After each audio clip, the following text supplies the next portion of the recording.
Transcending to become a mutant sharing the same name as Xavier Institute, he awakened a peculiar gene, which turned out to be a product of the system's creation. With thoughts manifesting, the system materializes. Haotian proclaimed himself invincible. However, upon realizing that he had arrived on the eve of the Third War, a shiver coursed through him.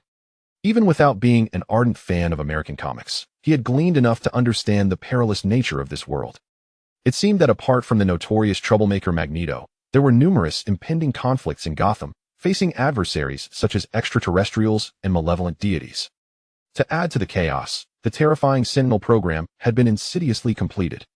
And as if that were not enough, the ruler of the neighboring dark universe expressed a desire to visit, bringing along a purple potato that favored cosmic population control.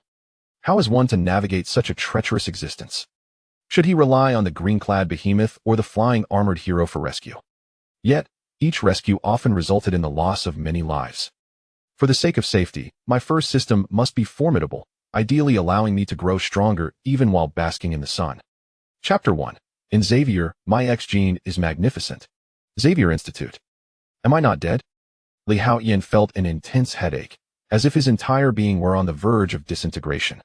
What is this place? Instinctively, he glanced around, taking in the unfamiliar yet strangely familiar environment, resembling an upscale apartment or villa. Why do I feel a sense of familiarity despite this being my first encounter here? At that moment, a torrent of memories surged into his mind, and Haotian suddenly comprehended. He had traversed realms. Yet, unlike most who experience such transitions, he had not merely descended, he had been thrust into a higher dimension. Others might journey to parallel worlds to become literary prodigies, effortlessly creating chart-topping songs or blockbuster films. Or they might venture to ancient times, leveraging modern knowledge to amass wealth or conquer vast territories. But he, on the other hand, had been thrust into a realm where gods and demons coexist, where extraterrestrials intrude, and mutants, superheroes, and superpowered beings abound in a chaotic Marvel universe. Conflict, battle, and slaughter could erupt at any moment, seemingly lurking in every corner of this world. Particularly, the plight of mutants in this realm was exceedingly precarious, bordering on perilous. Death could loom at any moment. Cursed world.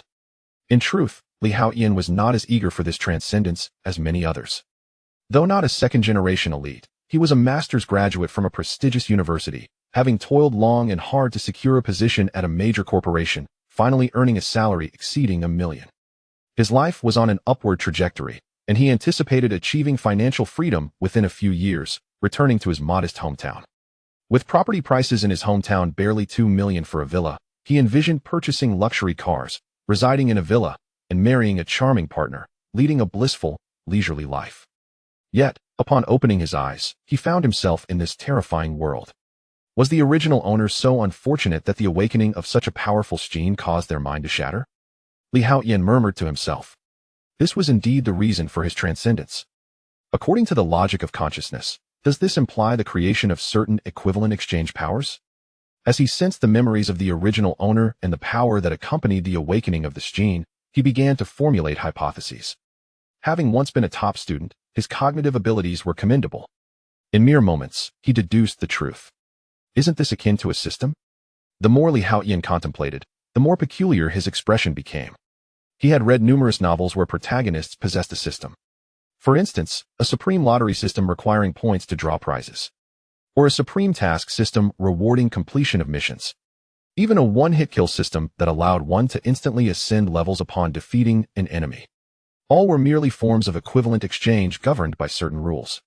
Typically, the cost to the host was significantly lower, considering the protagonist's status, as they were not permitted discounts. With this realization, Haotian's understanding of his gene abilities deepened.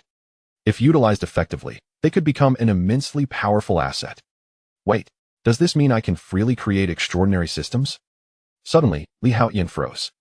His gene abilities essentially allowed him to conjure systems based on the logic of consciousness at will. Haotian could not help but contribute to global warming. This gene is indeed remarkable. After a moment, he let out a long sigh. Although initially indifferent to the idea of transcendence, he now felt a surge of excitement. The future held promise. Are you awake? At that moment, a girl with flaxen hair approached, carrying a cup of water and a warm towel. Katie? Haotian's mind immediately recalled her name. This adorable girl with flaxen hair was none other than Kitty Pryde, the Shadow Cat. It appears the original owner had a good relationship with her. Through the memories, Haotian gained insight into Katie. He observed her, a 17-year-old blossoming beauty, youthful and vibrant, a fair-skinned girl with delicate features and an endearing face, making her a popular figure at Xavier Institute. "Are you feeling better?" Katie inquired with a hint of concern. Haotian had been at Xavier for 6 months, yet his gene had remained unstable until a sudden surge of power erupted yesterday, even alarming the professors, though they ultimately subdued it. This prolonged unconsciousness had left Katie, who had developed a close bond with him, feeling uneasy. She held a profound interest and affection for this black-haired, black-eyed Asian mutant, and their relationship was quite amicable. "Don't worry, I'm much better." Haotian nodded. The original owner was deceased, and he had transcended. Even if he had not wished for this shift, there was no need to expend energy on what had already transpired. Regret, confusion, and fear would only squander precious time. This was a lesson Haotian had learned from a young age. I must survive and thrive. Despite the immense dangers of this era, where peril could strike at any moment, Haotian felt he had yet to truly experience life. He would not simply concede defeat. Thus, he would survive, and he would do so splendidly. To achieve this, his first step was to grow stronger. Utilizing this gene, I shall create my first system. Haotian was a man with a plan, and ideas began to take shape in his mind. This inaugural system would be pivotal and essential. Moreover, it would serve as an exploration of his gene, requiring meticulous research. "You're awake. I will fetch the professor." Katie gently touched Haotian's forehead and discovered that his fever had subsided. With a face full of excitement, she dashed out to share the good news with Professor X. "What a delightful girl." Haotian shook his head. Though this was their first encounter, he felt an immediate fondness for her. After all, who could resist a beautiful girl with a kind heart? "What should my first system be like?" Taking a deep breath, he centered his thoughts. Haotian began to earnestly study this gene within him. According to the lore of Marvel Comics, this gene was an experiment conducted by cosmic deities upon humanity 1,000,000 years ago. They bestowed upon certain individuals the ability to mutate randomly. Once this gene within someone is activated, they can become a mutant. Whether one emerges as a powerful Omega-level mutant or a weaker Epsilon level depends entirely on luck. This randomness resembles the genes that dictate human appearance, comprising numerous combinations and mutation forms. Just as parents may be stunning, their offspring could be less than impressive. Thus, it is not a guarantee. Occasionally, even if both parents are formidable mutants, their child might turn out to be ineffectual. For instance, Bailey.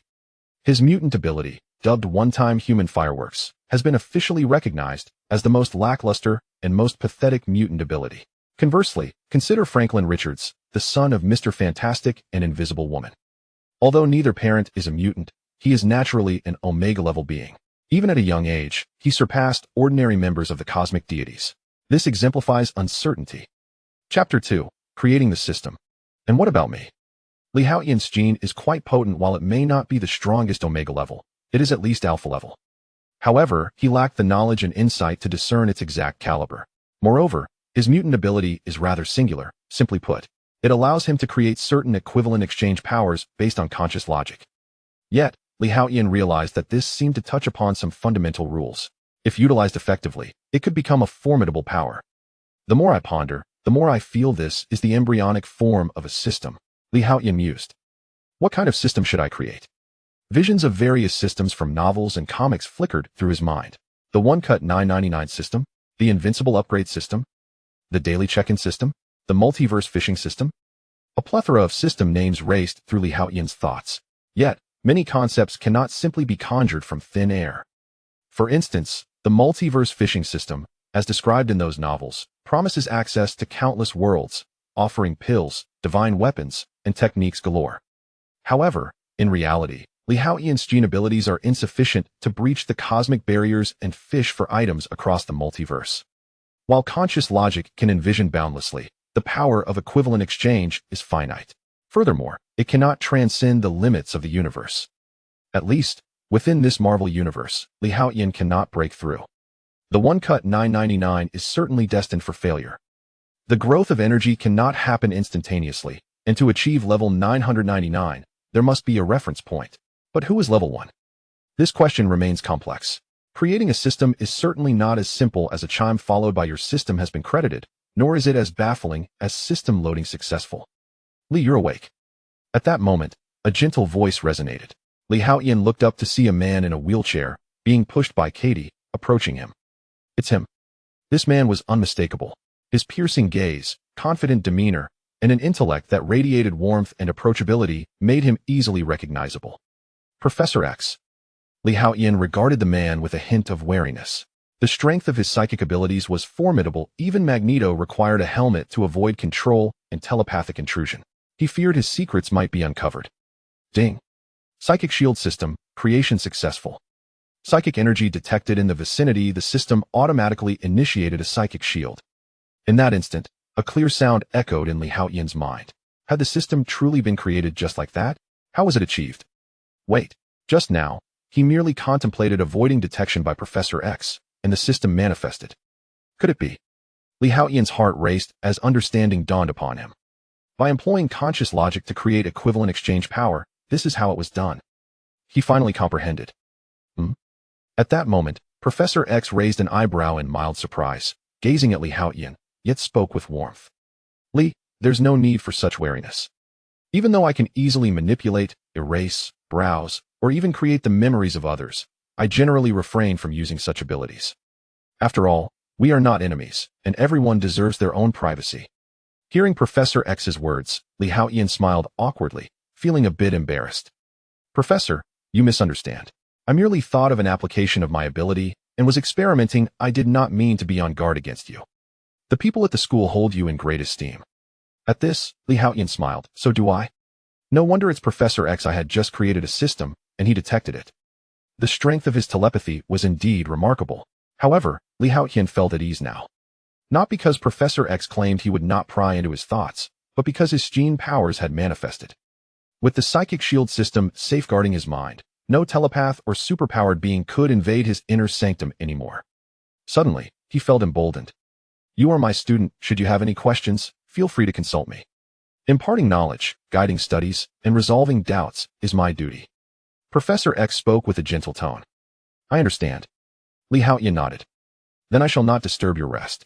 Recover swiftly and join us in our activities, Professor X said. I will, Li Haotian replied. Having just traversed into this realm, this school for mutants serves as his sanctuary. Especially since he has realized that this era is fraught with peril. Dangers lurk everywhere. I must leverage my gene to create the system expeditiously. Li Haotian took a deep breath and contemplated earnestly. His X gene is undoubtedly formidable at its weakest. It is at the alpha level, and it may even possess the potential of the legendary omega level. However, if not harnessed properly, it could fall short of even the gamma level. Just now, upon realizing that Professor X had departed, Li Haotian began to reminisce about that vague sensation he experienced earlier.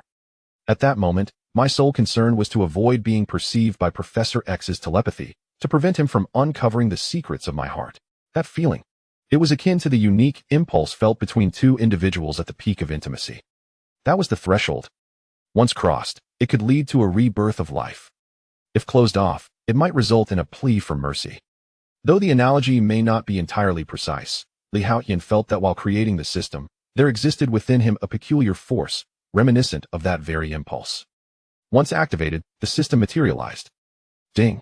Envisioning the sensations of yore, alongside the principles he had mastered since the age of 15, Li Haotian ultimately succeeded in recreating the system.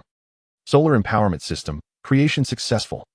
With the emergence of this system, Li Haotian felt a shiver, as if something within him had been expended. A slight weariness washed over him. Yet, his spirit entered an enigmatic state of profound clarity. In this condition, Li Haotian's mind was not only remarkably calm, but also astoundingly agile, with enhanced deductive and logical capabilities. So this is how it is. What had previously been mere speculation and tentative attempts at system creation had now been thoroughly grasped. Moreover, his understanding of his X gene deepened. It seems that the unique rule, power contained within the X gene is finite once depleted. It requires time for recovery. Furthermore, the more advanced the system, the greater the consumption of rule power. To Li Haotian, this appeared to be a drawback.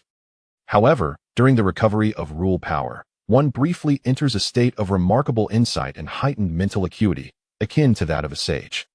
Li Haotian comprehended this deeply. The solar empowerment system, is it? Earlier, I intended to create a sleep empowerment system, but the imagery of an action film flashed through my mind, and that fellow's banner subconsciously manifested. So it transformed into the solar empowerment system? It seems that cultural infiltration is indeed quite potent unwittingly. It's like a frog in boiling water. Haotian glanced at the system and couldn't help but mutter to himself. The system appeared quite favorable. Merely basking in the sun would enhance his strength, stamina, endurance, cold resistance, fire resistance, and so forth. It was nearly an all-encompassing enhancement. Yet, sunbathing required daylight, which paled in comparison to his initial plan for a sleep empowerment system, allowing for an entire day of rest. Well, once the rule power is replenished, I shall create another system. Haotian dismissed such thoughts. I'm feeling somewhat hungry. I shall procure something to eat. He promptly rose from his bed and ventured out of his bedroom. Although Haotian retained all memories of school, the vividness of direct experience far surpassed that of recollections. No matter how eloquently the teacher in a film spoke, it could never compare to the palpable reality delivered by a 200 yuan companion. Before long, Haotian arrived at the cafeteria, guided by his memories. What is that? As soon as he entered, his eyes brightened. Chapter 3. The plan to cultivate a beautiful friend. As Haotian stepped into the cafeteria, he was greeted by an array of familiar faces. Renowned mutants he had seen countless times on screen, yet this was his first encounter with them in reality, evoking a sense of awe akin to meeting celebrities. He could not help but marvel at the quality of the cafeteria fare. It appeared quite satisfactory, far surpassing the offerings of the ubiquitous fast food chains outside. One could only speculate about the professor's financial resources, sustaining such a large student body at the Mutant Academy. Providing for their meals and accommodations must incur a substantial monthly expenditure. After scanning the room, he found a relatively quiet spot to settle down and enjoy his meal. Just then, a teenage girl with black hair approached and took a seat directly across from him. Who could she be? A flicker of recognition sparked in Haotian's memory. Clarice Ferguson, known as the Blink Girl. Recalling the memories of his predecessor, he understood that Clarice was not particularly well-liked, a fact he could empathize with. In any social setting, factions inevitably form, and it appeared she had been relegated to the periphery of her peers. In the mutant school, individuals with black hair were a rarity, and Haotian surmised that her ability was teleportation, a power he recognized from X-Men, Days of Future Past. However, what intrigued him most was not merely her name, but her striking beauty, reminiscent of an Asian beauty when she matured, truly captivating. Hey, there's S-Base here. Would you like to join us? At that moment, a few other students entered the cafeteria. Thank you for the offer, but I've already found a spot. Haotian replied with a warm smile, gesturing towards Clarice as he made his way over. The scarcity of individuals with black hair in the Mutant Academy made him feel a sense of familiarity, a comfort amidst the sea of unfamiliar faces. May I join you for a meal? He inquired, approaching Clarice with a friendly demeanor. Yes, of course. The prospect of someone wanting to sit with her seemed to fluster Clarice, leaving her momentarily at a loss for words. Indeed, it is evident that she possesses the features of a beauty. Haotian settled down and began to scrutinize Clarice with earnest attention. Her bright eyes and pearly teeth complemented a delicate oval face, showcasing the quintessential characteristics of an Eastern beauty. However, due to her mutant lineage, her eyes were not the typical black, but a striking shade of light green, which only enhanced her unique allure. Fortunately, she had matured into an enchanting young woman, remaining extraordinarily beautiful. Haotian silently mused, recalling his viewing of X-Men, Days of Future Past, which confirmed that Blink had indeed retained her stunning looks over time. It is not uncommon for many to appear adorable in their youth, only to later lose their charm, much like the often criticized child star who portrayed Harry Potter. Do not be alarmed. I harbor no ill intentions. I merely wish to forge a friendship. My name is Haotian. Noticing Clarice's anxiety, he smiled and extended his hand. Fortunately, both shared dark hair, lending them an air of similarity that helped ease her tension. Hello, I am Clarice Ferguson.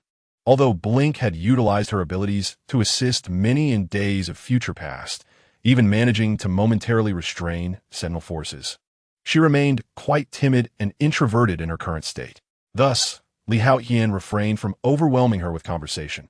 After all, forming a friendship with someone shy requires a gentle approach. Too much enthusiasm could lead her to feel uncomfortable and instinctively withdraw. With a smile directed at Clarice, he began to eat, as he was indeed feeling somewhat hungry. Observing him, Clarice took her time to savor her meal as well. After a brief while, she finished eating, wiped her mouth, and slowly raised her gaze, only to find Haotian grinning at her. "Is there something on my face?" Clarice quickly inquired, hastily reaching for a napkin to wipe her face again. "Not at all. I merely realized that you perfectly embody the definition of beauty for my hometown. Like a little fairy," Haotian exclaimed with a chuckle. "Ah." Clarice's cheeks flushed crimson, but her expression soon shifted to one of sadness as she murmured, "I am not. They all say I'm ugly. How could that be?" Their criticism stems from their inability to appreciate Eastern beauty. Haotian shook his head. "Not only is the future Blink breathtaking, but even the present Clarice is undoubtedly a lovely young lady. At your age, one would be the object of admiration among youthful suitors in my country." "Really?" Clarice's eyes sparkled with hope upon hearing Haotian's words. "Certainly. I have previously expressed my desire to befriend you. So how could I possibly deceive you? Moreover, if you were truly unattractive, I would not seek your companionship." Haotian remarked with a smile. "Thank you," Clarice responded, lifting her gaze with a hint of emotion, speaking softly. "Until we meet again." He promptly stood up, choosing not to elaborate further. Forming friendships requires a gradual approach. After all, Clarice possessed the reserved and introverted nature characteristic of Eastern women. Unlike their Western counterparts, who might shower compliments unabashedly and request contact information, the Eastern approach is more subtle. Provided one is not disliked, fortune may favor an enchanting evening together, followed by a return to their respective homes the next day. Such is the essence of freedom and spontaneity. "Thank you, Lee." Watching his retreating figure, Clarice felt her eyes slightly redden. This was the first time someone had praised, respected, and valued her. Upon leaving the cafeteria, Haotian made his way to the library. "My genes, though I suspect they belong to the realm of regulated creation, may possess other capabilities or even derivative powers that require meticulous verification," he pondered silently. After all, genetics remains an enigma, not easily comprehensible. Chapter 4. After perusing several texts, his understanding amplified manifold. The evolution of life is a protracted journey, perhaps spanning millennia. The catalyst for evolution is the mutation of genes. Haotian settled on the floor, flipping through numerous books on genetics. Perhaps due to his mutant nature, he found that not only could he recall information with ease, but he could also swiftly connect the content to his prior knowledge, drawing inferences and constructing a coherent web of understanding. This prompted Haotian to reflect that had he possessed such abilities in his previous life, he might have effortlessly gained admission to prestigious institutions, pursued a doctoral degree, and ultimately emerged as a leading figure in his field. Thanks to this aptitude, Haotian became increasingly engrossed in the data before him. The allure of knowledge lies in one's ability to master it. Those who feel drowsy or dizzy upon reading do not inherently dislike knowledge. Rather, they find it elusive and instinctively reject it. Yet, once one grasps the essence of knowledge and immerses themselves in its vast ocean, the grandeur and wonder of it become evident. Of course, in addition to the books enhancing Haotian's insights, another factor contributed to his growth. The warm, gentle sunlight of the afternoon bathed him, fortifying him with each passing moment. After all, his system thrived on the energy of sunlight. Thus, in this brief period, Haotian not only significantly expanded his knowledge, but also experienced a remarkable enhancement in his physical strength.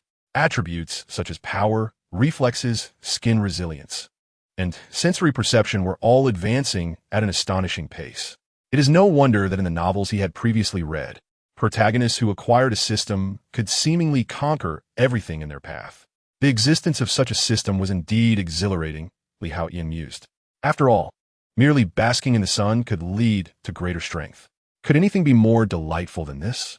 Perhaps next, he could devise a system where breathing itself would enhance one's power. The notion struck him as particularly appealing. After all, compared to the prerequisites for gaining strength through sleep or sunlight, the requirement of merely breathing was far simpler. Since breathing is essential for life, this would mean Haotian could perpetually grow stronger. With this thought, his spirits soared, and he delved into his reading with even greater enthusiasm. Moreover, as he continuously grew stronger, his cognitive abilities and mental acuity seemed to sharpen as well, enhancing his comprehension to an extraordinary degree. According to the literature, mutant genes possess inherent limitations. If I were to create a system using genetics, would that not circumvent such constraints? This contemplation sparked a deeper reflection within him. Having perused the Marvel series, he noted that characters like Magneto and Professor X, despite their immense power, could hardly be considered capable of annihilating the universe. Even to destroy the Earth was no trivial endeavor. Such portrayals, while captivating in comics and films, likely fell short of the actual capabilities one might possess. In truth, their powers could be deemed planetary at best. Otherwise, mutants would not seek refuge at Xavier's school. They would have long since overthrown humanity to reign supreme. Haotian shook his head, acknowledging that the comic book depictions were already quite exaggerated. In reality, the disparity was vast. Of course, one could point to Jean Grey, or more accurately, the Phoenix, as a powerful anomaly, an entity of unparalleled strength. Yet, her abilities stemmed from the Phoenix Force rather than the inherent powers of a mutant, and she often struggled to maintain control, resulting in chaos and destruction. Perhaps my own genetics are of an omega level, Haotian contemplated quietly. His genetic makeup was indeed unique and could not simply be measured by sheer strength. For instance, the system he had created, which allowed one to gain strength from sunlight, could induce a profound transformation within his cells when exposed to its rays, thereby enhancing his body in a comprehensive manner. However, this perception remained somewhat nebulous and lacking in direction. If my evolution knows no bounds, then perhaps my genes could transcend the omega level. Haotian felt a flicker of anticipation. He lifted his head, feeling the surge of a power several times stronger than before coursing through him. After merely perusing a book for a short while, he had grown exponentially more formidable. How fortunate it is to possess a system. Although this system was birthed from his very genes, Haotian couldn't help but marvel at it. Those endowed with such systems are akin to having an unfair advantage. The sunlight was delightful. It seemed he could indulge in reading a while longer. Stretching languidly, Haotian prepared to continue his reading. However, his attention was suddenly drawn to a corner not far away, where a girl with black hair sat quietly, seemingly engrossed in her book while wearing headphones. Is that Hans Christian Andersen's Fairy Tales? Haotian was taken aback, for he had not anticipated Clarice's presence. He had been so absorbed in his reading that he had failed to notice her earlier. At this hour, most girls would likely be engaged in games with others. Haotian shook his head. After all, in this expansive library, apart from himself, only Clarice remained. This clearly indicated her solitude. Yet, if memory served correctly, in the comics he had previously read, Clarice's guardian was a saber-toothed tiger. Given the current timeline, she should still be in elementary school. Yet here she was, blossoming into a 13 or 14-year-old young lady. It appeared that the chaotic timeline of the Marvel Universe diverged significantly from the comics and films I once knew. This poses quite a conundrum. Haotian shook his head. His greatest advantage lay in his profound understanding of characters and plots from comics and films. While he wouldn't dare claim to be omniscient, his knowledge was nearly so. Yet, it seemed the timeline of this world was inaccurate. If that were the case, the narratives might differ as well. Never mind. After all, the Marvel Universe is rife with parallel realities, which inherently suffer from temporal discrepancies. The current turmoil is thus of little consequence. With a soft sigh, Haotian rubbed his head, deciding to forsake these thoughts, for dwelling on them only brought him discomfort. After reading for a while longer, the sun began to set. Quietly, Haotian departed, choosing not to disturb Clarice. After all, there would be ample time in the days to come. There was no need to rush. 3 days swiftly passed. Haotian had grown increasingly familiar with Xavier's academy. More accurately, he had completely merged with his original self. From this moment forth, Haotian had wholly become a complete entity. The power of the rules within him seemed to have regained some strength. It appeared that it would not be long before he could create a second system. Lying on the lawn and gazing at the sky, he basked in the warmth of the sun.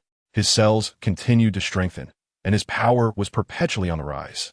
Perhaps I should test my newfound strength and ascertain just how formidable I have become. Chapter 5. Becoming a little bit stronger. Surely, I must surpass Spider-Man. When I first watched that film, Haotian couldn't help but reflect on the notion that the impoverished rely on mutation while the affluent depend on technology. After being bitten by a spider, Peter Parker gained extraordinary physical prowess and the abilities of Spider, dramatically transforming his fate and becoming the renowned Spider-Man. However, at this moment, Haotian felt that he was considerably more powerful than the Spider-Man of yore. Beyond the explosive strength coursing through his veins, he could distinctly perceive the ants scurrying on leaves several meters away and the vibrating wings of flies in flight. His vision had enhanced to a level approaching dynamic acuity, rivaling even the compound eyes of Spider-Man.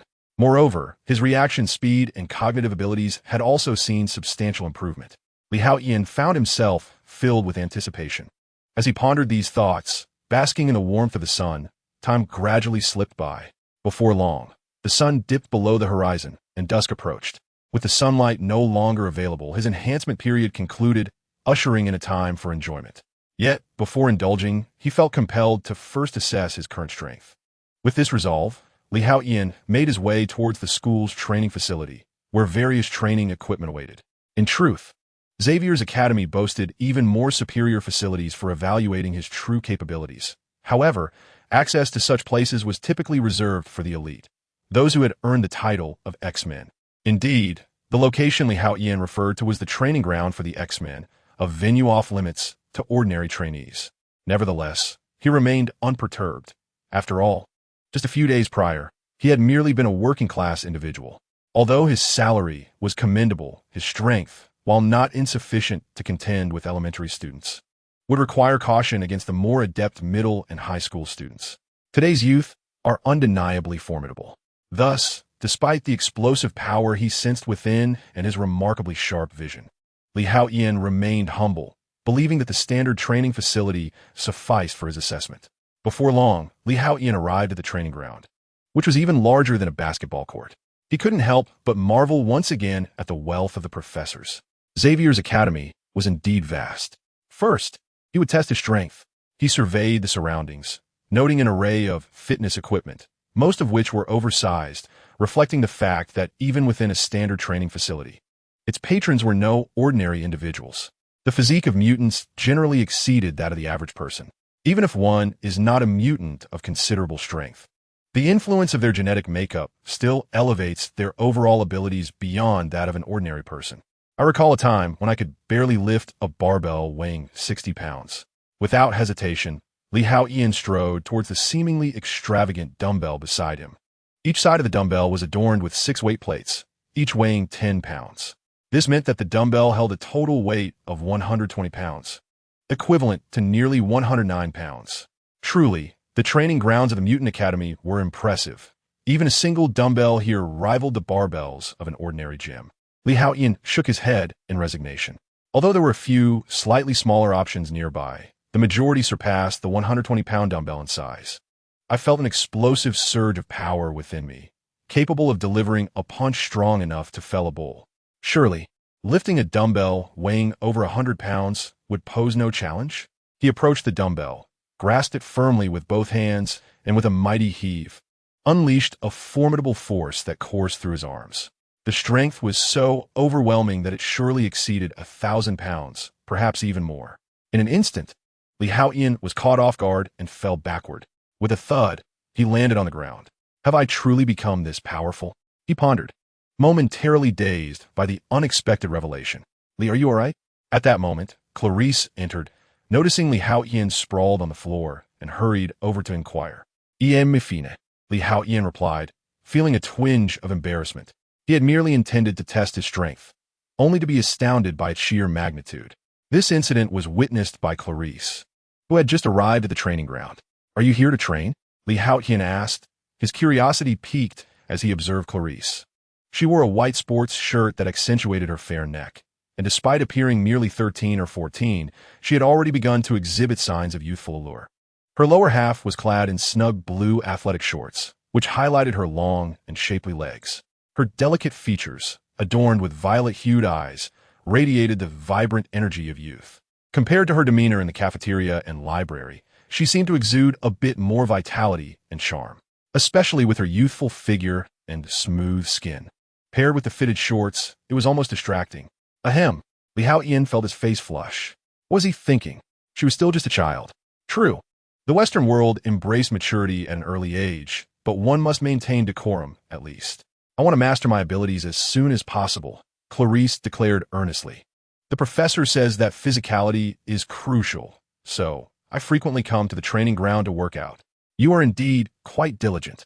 Haotian could not help but utter a word of praise. Thank you. Perhaps no one had ever complimented her before, causing Clarice's cheeks to flush with embarrassment. Oh, is it not Clarice? You certainly have made it quite a challenge for us to find you. I didn't expect you to be hiding here secretly. Are you on a date with someone? You used to act so reserved, yet it turns out you were just like the rest. At that moment, 3 uninvited guests strode in from outside.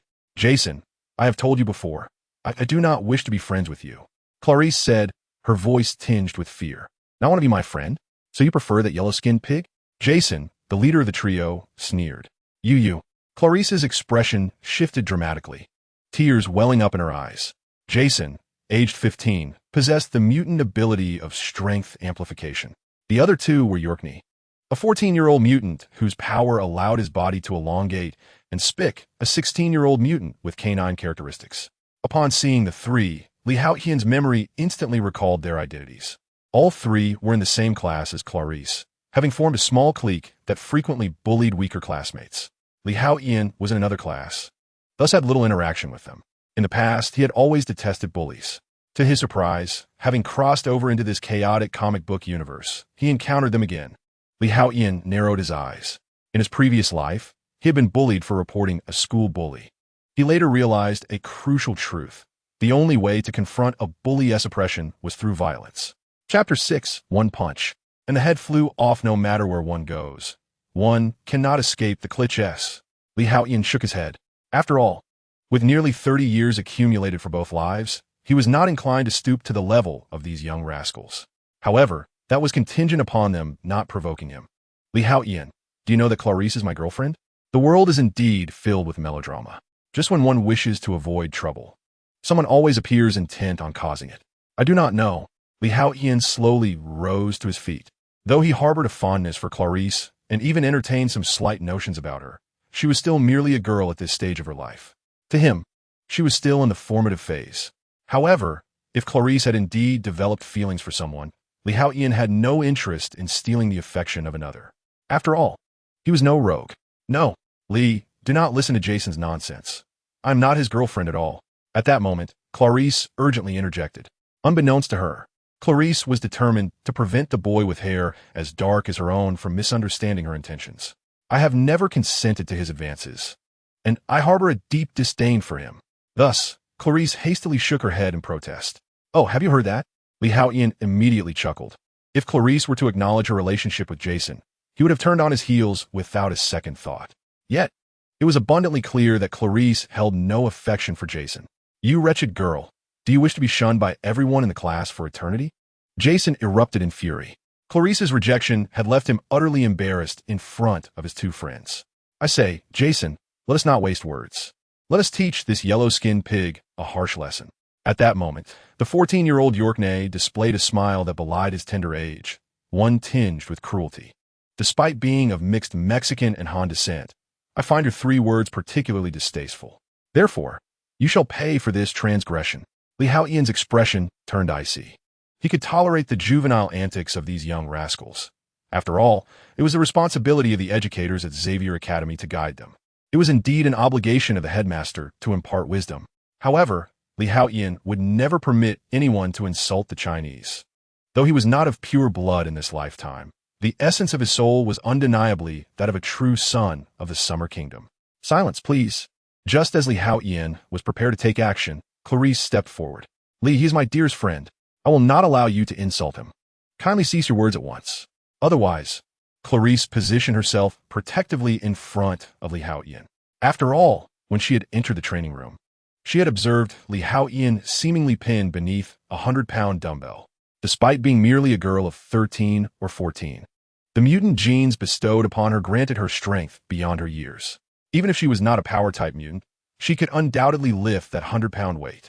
Thus, Clarice instinctively assumed that Haotian had just awakened his genes and was still too frail. As she had previously expressed, deep within her heart, she had long regarded Haotian as her closest friend, perhaps even her sole companion. Therefore, she could not permit anyone to bully him. This was the first time in her life that Clarice had mustered the courage to stand up in defiance. You truly are a vile creature. My interest in you is a blessing, yet you not only reject me, but also dare to stand against me for this yellow-skinned pig? Jason was ablaze with anger, his fury palpable. I have made it clear. I do not wish to hear those 3 words. Haotian abruptly seized Clarice and moved forward. Come back.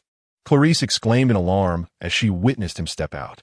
Jason is a powerhouse mutant, while Haotian is merely a novice incapable of lifting even a 100-pound dumbbell. In that moment, Clarice was on the verge of tears. Brother Jason, you needn't intervene. I can handle this yellow-skinned individual. Yorkney sneered as he stepped forward. He harbored a deep disdain for the people of the Summer Nation, a sentiment rooted in his ancestry, as his forefathers had participated in the invasion wars of yore. It was unfortunate that the legacy of those invaders would forever remain tethered to that land. However, before he could finish his statement, a sudden, excruciating pain shot through his face. He was confronted by a familiar figure. Was that my body? His eyes widened in disbelief as he realized at that very moment that his head had been severed. Fortunately, his mutant ability allowed him to elongate and stretch any part of his body. Thus, when his head was knocked away, his neck extended grotesquely, reminiscent of a limp black ball, long yet utterly powerless. What? Jason's expression shifted dramatically upon witnessing this scene. It was essential to note that while Yorkney possessed the ability to alter his body's length at will, it did not imply that his physique was malleable. When he chose not to modify his body, it exhibited a remarkable resilience akin to rubber. To be struck so forcefully by Haotian, sending his head flying far away, indicated an astonishing strength on the latter's part. No one had ever discerned the nature of Haotian's mutant powers until now. It appeared he might be a powerhouse mutant. Much like myself, Jason's demeanor grew grave. Powerhouse mutants excel in close combat, demonstrating formidable hand-to-hand prowess. Judging by the speed and strength he exhibited in his earlier strike, it was clear that he posed a considerable threat. Though he was domineering and often bullied his peers, Jason was no fool. Spick, let us attack together, he whispered urgently. Understood, Jason, Spick replied, his expression equally serious. His mutant ability revolved around canine transformation.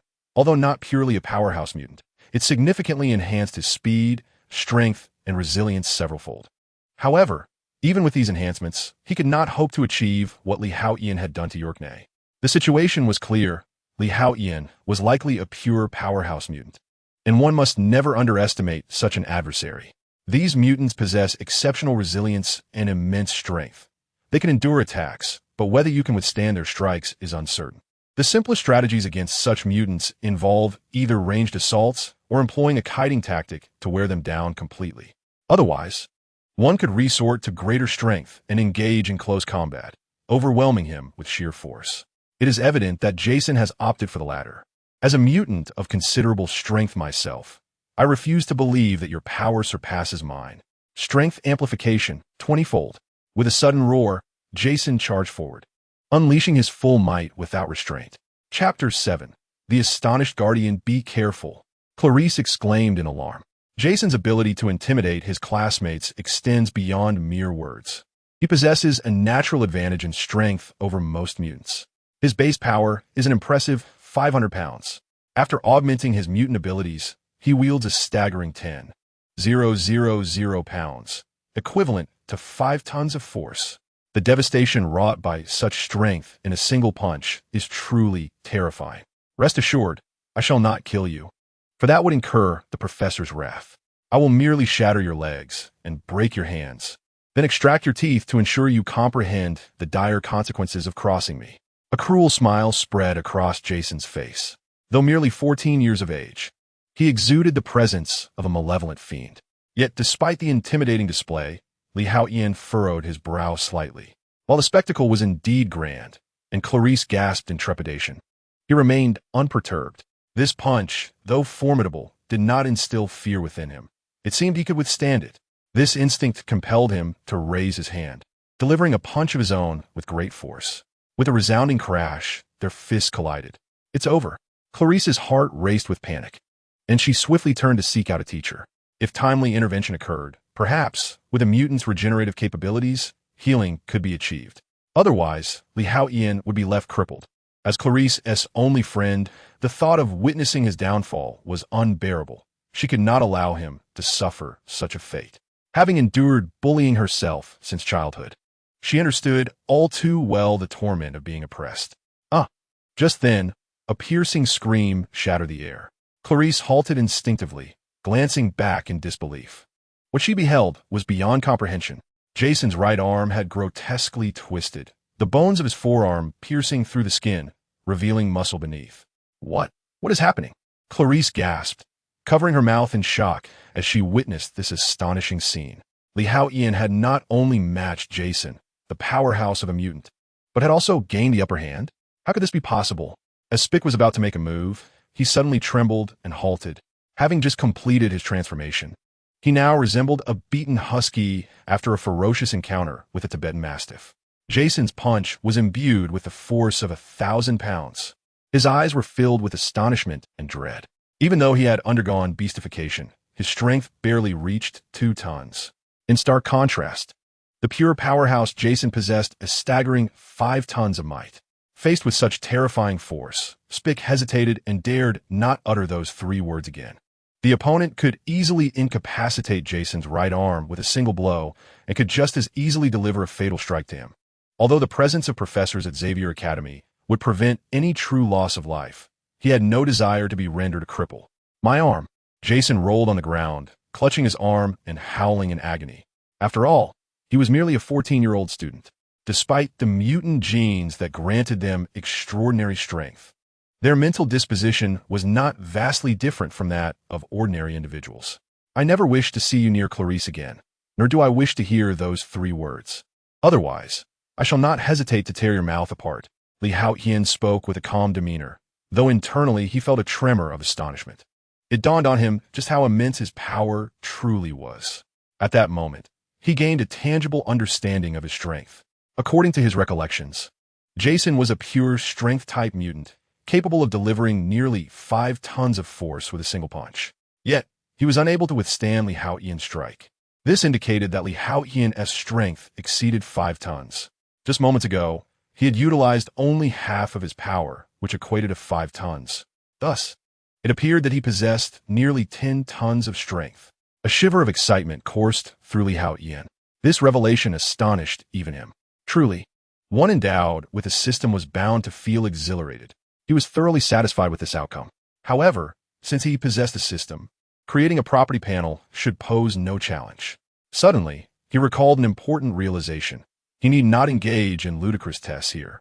By simply creating a property panel, he could fully ascertain his current status. How foolish of him to have overlooked such a significant detail. Haotian chuckled at his own folly, having read countless system novels, yet forgetting this crucial aspect. You. Jason lifted his head, his eyes glistening with rage as he glared at Haotian. Enough. At that moment, a man and a woman entered the training ground. Storm, Aurora, and Cyclops Scott. Haotian looked up and instantly recognized the 2 individuals. This matter ends here. I do not wish to see any heinous fights occurring within the school, spoke Cyclops. Teacher, he broke my hand. Jason roared in response. Silence. Jason, do not presume I am unaware of your clandestine efforts over the past 2 years to isolate Clarice and bully other weaker classmates. I had intended to find a moment to properly admonish you, yet it seems Haotian has delivered you a lesson directly. Consider it a fortuitous opportunity for reflection. Storm interjected. It was not due to her role as a teacher that she refrained from intervening physically. Rather, Storm could scarcely contain her desire to punish the detestable Jason. At such a young age, your character is already so corrupted. Jason, while your abilities have not notably improved these past 2 years, your arrogance has inflated tremendously. I hope you do not allow the influence of mutant powers to lead you astray. Otherwise, the day may come when you face not a teacher from Xavier's Academy, but myself as a member of the X-Men, Cyclops stated coldly. He held a deep disdain for those like Jason, who preyed on their own. Yet, the professor wished for all at Xavier's Academy to feel like family. Haotian, your performance was commendable. You stood up at a critical moment to protect your bullied peers. May you always retain your original intentions and never be consumed by the power of mutants. Storm remarked. The 2 later exchanged a few words with Haotian and Clarice before turning to leave, accompanied by the disheveled Jason and his companions. What do you think? Once back in the teaching building, Storm finally turned to Cyclops. It's truly astonishing. That frail Haotian possesses the formidable strength to shatter Jason's arm with a single blow. Cyclops replied, equally astonished, although they had not previously shown their shock. They maintained the image of the X-Men. At this moment, both recognized the astonishment reflected in each other's eyes. Chapter 8. Creating the attribute panel. According to the professor's words from a few days ago, Haotian seemed to possess the ability to shield his mind from perception. However, they had not anticipated the extent of his formidable strength. Storm mused. Despite their astonishment, they felt no confusion, as mutant abilities are notoriously complex and varied. It is entirely possible for an individual to possess 2 or more abilities, and even within the academy, there are those who wield multiple powers. This was not particularly extraordinary. However, the sheer strength of Haotian was indeed remarkable, evident to both of their discerning eyes. The opponent's strength undoubtedly exceeds 10 tons. Such a formidable power, surpassing 10 tons, is comparable to the might of a steel warrior upon awakening. Scott remarked, naturally, after enduring countless battles and training sessions, their abilities have vastly surpassed those of their initial awakening. I believe it is time to propose to the professor that Haotian be included on the list of combat interns, Storm remarked. Let us observe a little longer. If the opponent truly poses no issue, we shall submit our request to the professor. The two exchanged glances and nodded in agreement. Clearly, Haotian's prowess and temperament have earned their endorsement. On another note, upon seeing Storm and Cyclops depart, Haotian turned his attention to Clarice. Thank you for stepping in to protect me. You're the bravest girl I have ever met. Haotian exclaimed with a smile. Oh, it was nothing, Clarice replied, her cheeks flushing at his words. In truth, she had not contemplated much at the moment. She simply did not wish to see her only friend bullied. Yet, reflecting on it now, Clarice suddenly realized how much she had changed. The older would never have dared to act so boldly. All of this transformation was due to Haotian. I should be the one expressing gratitude. Coming to this realization, Clarice softly uttered, What did you say? Haotian, preoccupied with thoughts of creating an attribute template, did not catch her words. However, before he could inquire further, Clarice stepped closer and playfully pecked him on the cheek. Then, like a shy fawn, skipped away joyfully. I was unexpectedly kissed. Haotian shook his head in resignation, yet his heart brimmed with delight. With a better method to assess his comprehensive attributes now at hand, Haotian saw no reason to linger in the training ground any longer. Thus, he departed, making his way back to his dormitory. Before long, Haotian returned to his quarters and, utilizing the rule's power that had partially recovered within him, he began to create the attribute template. Having previously crafted 2 systems, this endeavor felt second nature, and he swiftly completed the template. Host, Haotian's strength, 11 tons mentality, 121, average person, 3, stamina, 1000, average person, 10 speed, 50 system space, 100 cubic meters available systems, mental shield system, sunlight empowerment system. Indeed, my strength has surpassed 10 tons. Haotian gazed at the attribute template, his eyes lighting up. With this template, his power could be systematized and quantified, laid bare before him. His mental capacity was equivalent to 40 times that of an average person, while his stamina reached 100-fold. The speed is somewhat lacking, only about 10 times that of an ordinary person, Haotian murmured to himself. However, considering that the time since I developed this system is still brief, achieving this figure is quite commendable. Haotian felt a sense of satisfaction with the values displayed on his attribute panel. After all, the original self was merely an underdog, possessing powerful genes, yet unable to harness their mutant abilities.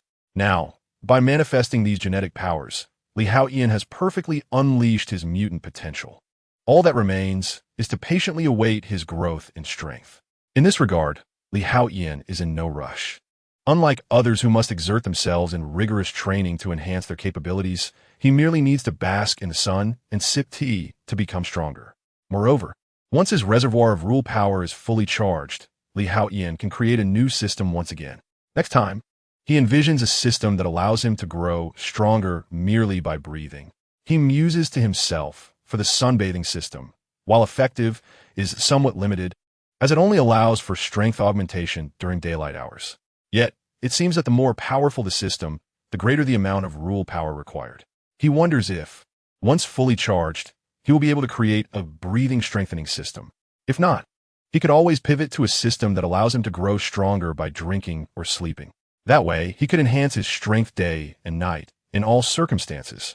Haotian's mind began to race with possibilities. Still, he decided to head to the library to read.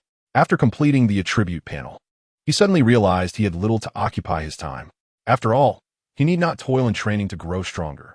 While basic physical fitness and strength provide a solid foundation, possessing a variety of combat techniques would allow him to utilize his strength more effectively. With this in mind, Haotian resolved to seek out some books on martial arts in the library. As time passed, a day slipped by. The next morning, while on his way to class, Haotian's mind flickered with the combat techniques he had reviewed the previous day. Given that his mental acuity is 40 times that of an average person, he easily achieved photographic memory. However, knowing something visually does not equate to bodily mastery, which poses a challenge. Suddenly, Haotian halted in his tracks, struck by a realization. How could he have forgotten? He chuckled at his own folly. If he can create systems, why not devise one that allows for instant comprehension? This way, he need not laboriously study those martial techniques. By simply watching more combat films and observing the clashes of the powerful, he could learn instantaneously. It seems his genes are truly remarkable. I must diligently explore all their potential, Haotian mused. After all, his time as a mutant has been brief, and his mastery over his genes is still developing. Yet, none of this matters, for it can be considered a small delight to revel in the process of becoming stronger. Haotian consoled himself as he strolled down the corridor of the classroom. At that moment, he encountered Jason, York, and their companion. However, the trio displayed no hostility. Particularly in Jason's eyes, there seemed to be the warmth of a long-lost friend. What could this mean? Haotian's brow furrowed slightly, sensing that their behavior was rather peculiar. Chapter 9. The true professor, there is undoubtedly something amiss. Even though he had exhibited formidable strength the previous day, instilling a sense of caution in Jason and the others. The animosity, hatred, and resentment evident in their eyes as they departed had been unmistakable. Yet now, all traces of that enmity had vanished, as if they shared an unblemished camaraderie instead of harboring grudges. This bizarre scene heightened Haotian's vigilance. Do not worry, I merely made slight modifications to their memories and thoughts, echoed the voice of the professor in Haotian's mind. Come my office. The professor extended an invitation. Though Haotian felt a twinge of confusion and even wariness, he made his way toward the professor's office. Before long, he arrived at the professor's office, where the latter sat in a wheelchair, gazing out the window, accompanied by Storm Ororo. Upon noticing Haotian's entrance, Storm smiled and nodded in acknowledgement. The fact that Storm greeted him indicated that Haotian had indeed earned her respect. He returned her smile politely before turning his attention to the professor. Are you wondering why I have done this? The professor asked, still staring out the window. Indeed, Haotian did not conceal his curiosity, directly voicing his thoughts. I have spent my entire life studying the distinctions between ordinary humans and mutants. Do you know what conclusion I have reached? The professor slowly turned to face Haotian. I did not comprehend. Haotian shook his head. How could I easily grasp what you, a professor, have dedicated your life to studying? In truth, Haotian held little interest in such matters. Whether there were differences between ordinary humans and mutants or not was inconsequential to him. His singular focus had always been to live well and thrive. This was true in his past life, and it remained so in this one. If given the chance, Haotian yearned to return to his former world after growing stronger, to see it once more. After all, his parents were still alive. Although he had traversed into this world and found himself in the familiar role of an orphan, he had once known the warmth of family in his previous life. Moreover, his parents showered him with love, and the family was harmonious and blissful. If given the chance, he would undoubtedly wish to return to the world of his past, if only to provide for his parents in their twilight years, accompanying them on their final journey. Such a noble endeavor requires immense strength. Presently, Haotian felt woefully inadequate. Thus, he chose to bury this regret deep within his heart. The most significant distinction lay not merely in the mutation of his body, but rather in the transformation of his spirit. Upon observing Haotian's demeanor, the professor could only offer a resigned smile. It was evident that Haotian was unlike the majority of individuals he had studied, representing a rare exception. Perhaps it was due to genetic factors that he discerned a troubling pattern. Almost all mutants, upon awakening, experience profound psychological disturbances. Their personalities became exaggerated to extremes, even distorting into something unrecognizable. Alternatively, their darker traits could be magnified infinitely, rendering them more volatile, cruel, and bloodthirsty. Some might even develop distorted personalities, potentially leading to the emergence of opposing personas. Many were too frightened to engage with the outside world, fearing their own abilities, and in severe cases, they began to loathe themselves, exhibiting self-destructive behaviors. This was the plight of nearly all mutants. Hence, my aspiration to establish Xavier Academy was born, to provide them with a sanctuary for their souls, guiding them to overcome their psychological barriers.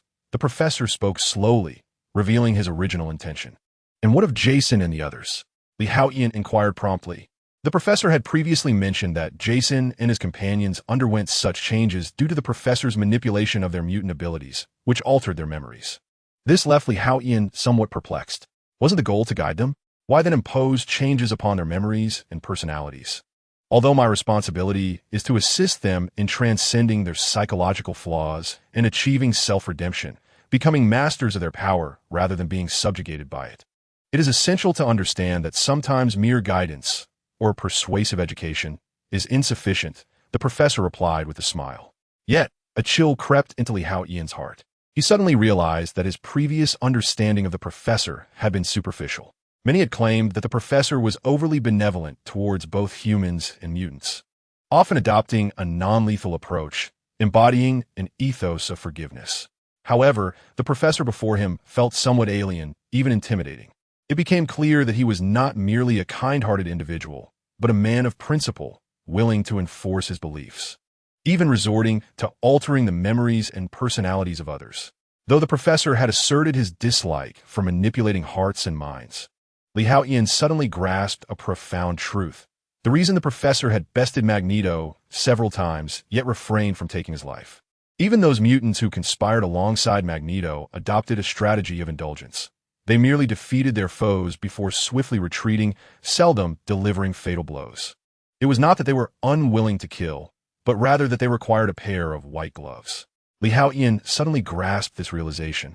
He was reminded of the hidden leaf village from Naruto, which, on the surface, burned with the fervor of the third Hokage's will of fire. Yet in the shadows, there lurked Danzo, the embodiment of darkness. Similarly, Magneto served as the professor's white glove. Perhaps even Magneto never comprehended this truth before his demise. Li Haotian increasingly sensed the professor's formidable nature. Perhaps only such a professor could be the true essence of himself, while the benevolent persona, the White Lotus, and the saintly monks spoken of by others were merely superficial. From that moment onward, Li Haotian firmly etched the professor into his memory, vowing to remain ever vigilant. "I summoned you here, partly out of concern for your excessive thoughts and potential mental turmoil, and partly because Aurora mentioned your inclusion in the X-Men intern list," the professor remarked with a smile directed at Li Haotian. Unbeknownst to him, Li Haotian, already well-versed in the entire X-Men narrative, had inscribed a terrifying label upon the professor deep within his heart. "Rest assured, Professor, I will not overthink it," Li Haotian responded with a smile. For the time being, he needed to remain concealed and maintain a low profile. Otherwise, he risked having his memories forcibly altered by the professor. Even though he possessed a mental shielding system, he dared not let his guard down. After all, the professor's might resonated throughout the entire X-Men saga. As for the prospect of joining the X-Men as an intern, I must ponder it further. I have only just begun to awaken my genes and grasp mutant abilities. I am still not very adept and require thorough self-reflection and exploration. Li Haotian spoke. Previously, when he lacked the attributes panel, he had indeed desired to join the X-Men, as it would allow for a more precise monitoring of his strength and the data regarding his attributes. However, now that he had created the attributes panel, he could self-monitor effectively, rendering his inclusion in the X-Men unnecessary. Especially now, as Li Haotian grew increasingly wary of the professor. His genes were simply too extraordinary. Although his combat prowess may not be the strongest, in terms of capability, diversity, and adaptability, few mutants could rival him. Thus, Li Haotian could not guarantee that the professor would not harbor ulterior motives. Nonetheless, he believed he was an Omega-level mutant. As long as he grew stronger, he would no longer fear the professor. That would be the moment for him to lay all cards on the table. As for now, the time was not yet ripe. Has my memory been altered by the mental shielding system? Upon contemplating this, Li Haotian felt a stirring within, prompting him to inquire further. This was, after all, the situation he most dreaded. Chapter 10. The long-awaited life at the Academy. Rest assured, Master, the mental shielding system has detected no damage. The voice of the system resonated in Li Haotian's mind. Thankfully, his genetic prowess was indeed formidable. During the previous creation of his attributes panel, he had also made a slight enhancement to the system's intelligence. System, are you now capable of defending against the professor's mental powers? Li Haotian questioned earnestly within his thoughts. I regret to inform you, Master, that my powers are currently insufficient. While I can detect whether an opponent is launching a mental attack, their psychic strength far surpasses my capabilities. At my present level, I cannot provide adequate defense. However, as you grow stronger, so too will my defensive capabilities, the system replied. Truly, the professor was formidable. Li Haotian was not surprised by this response. After all, the professor's strength was genuine. Although he could not mount a defense, the ability to perceive whether the other party was wielding mental power was sufficient. Moreover, he was continuously improving, and the defenses of the mental shielding system would likewise strengthen. Li Haotian felt a wave of relaxation wash over him. The thought of someone being able to subtly alter one's thoughts and memories was terrifying. Especially when recalling Jason and the others' previous behaviors, he couldn't help but feel a chill run down his spine. Fortunately, he had the protection of the mental shielding system. As long as the assailant's mental power did not vastly exceed his own, even a few times over, he could withstand it. Furthermore, Li Haotian was advancing with each passing moment. It wouldn't be long before even the professor could not influence him. However, the professor was not as benevolent as one might assume. He needed to remain vigilant. This thought lingered in his mind. Thus, you need not concern yourself with Jason and the others, the professor said with a smile. But Professor, have you considered that what you deem correct guidance may not be so? The human heart has always been inscrutable and malevolent. If one day, those whose memories you have altered become aware of this, what awaits you may not be gratitude, but wrath and resentment. For no one enjoys being treated as a mere puppet.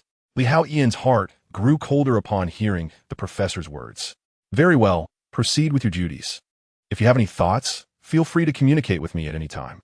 As your principal, it is my responsibility and obligation, the professor chuckled. Understood. Li Haotian nodded politely and then departed from the professor's office. How'd it go? Upon seeing Li Haotian leave, Storm, Ororo eagerly inquired. After all, the Avengers were in need of powerful allies, and Ororo held a very favorable impression of Li Haotian. Though endowed with remarkable talent, he is excessively cautious, particularly regarding his own psyche, which he guards with utmost vigilance. The professor's gaze sparkled as he smiled at the direction in which Li Haotian had departed. One intriguing little fellow. It had been quite some time since he had encountered such an interesting mutant, whose abilities appeared equally fascinating. Possessing mental prowess alongside rapidly amplifying physical strength. What a splendid capability. The professor felt a flicker of anticipation. Should Li Haotian successfully navigate his path and emerge as a guardian for their faction, he would undoubtedly serve as a formidable shield. What about the battle police in turn? Ororo inquired. Let fate take its course. The gears of destiny will realign all trajectories, the professor chuckled, choosing to say no more as he turned toward the window to gaze outside once again. Upon leaving the office, Li Haotian found himself in the classroom, albeit burdened by a weighty heart. Earlier, as he exited, Jason and his companions had greeted him with unexpected warmth, as if they were entirely different individuals. This transformation deepened Li Haotian's wariness toward the professor. The power of the mind is indeed formidable. Aside from becoming increasingly cautious of the professor, he also harbored a sense of vigilance against other mutants endowed with mental abilities. Time was of the essence. He must strengthen himself. A faint sigh escaped his heart. Yet, these matters could not be rushed, as the forces governing his genetic emergence had yet to stabilize. Nevertheless, he was growing stronger each day, including in terms of mental fortitude. Once his mental strength reached a certain threshold, it would similarly enhance his psychic abilities. Thus, Li Haotian was continually augmenting himself on all fronts. The lecture was not particularly profound. It comprised easily comprehensible and commonly utilized knowledge. After all, this was not an institution for cultivating specialized scholars, but rather a sanctuary for timid, introverted, and persecuted mutants, ensuring they do not fall into illiteracy. Consequently, the atmosphere in the classroom was lively, devoid of the dreariness typical of ordinary lectures, with most students wearing radiant smiles. Yet, this had little bearing on Li Haotian. Having been a graduate student in a past life, found little interest in such matters. He quietly settled into a seat by the window, relishing the invigorating warmth of the sun. With each ray of sunlight that caressed his skin, he could sense his cells rejoicing, from within to without. Both body and spirit were strengthening at a pace visible to the eye. Why visible, you may ask? Because the values on his attribute panel were in constant flux, far more exhilarating than the stock market fluctuations. Who would have thought that after so many years since graduation, he would once again find himself in a grand classroom? Li Haotian basked in the sunlight, his mind wandering aimlessly. May I sit here? At that moment, a faint fragrance wafted by. Li Haotian looked up to see Clarice approaching, a thick notebook in hand. Of course, he replied with a smile. Sitting beside a beautiful woman was indeed a delightful experience. As the saying goes, the more one gazes at beauty, the longer one lives. Thank you.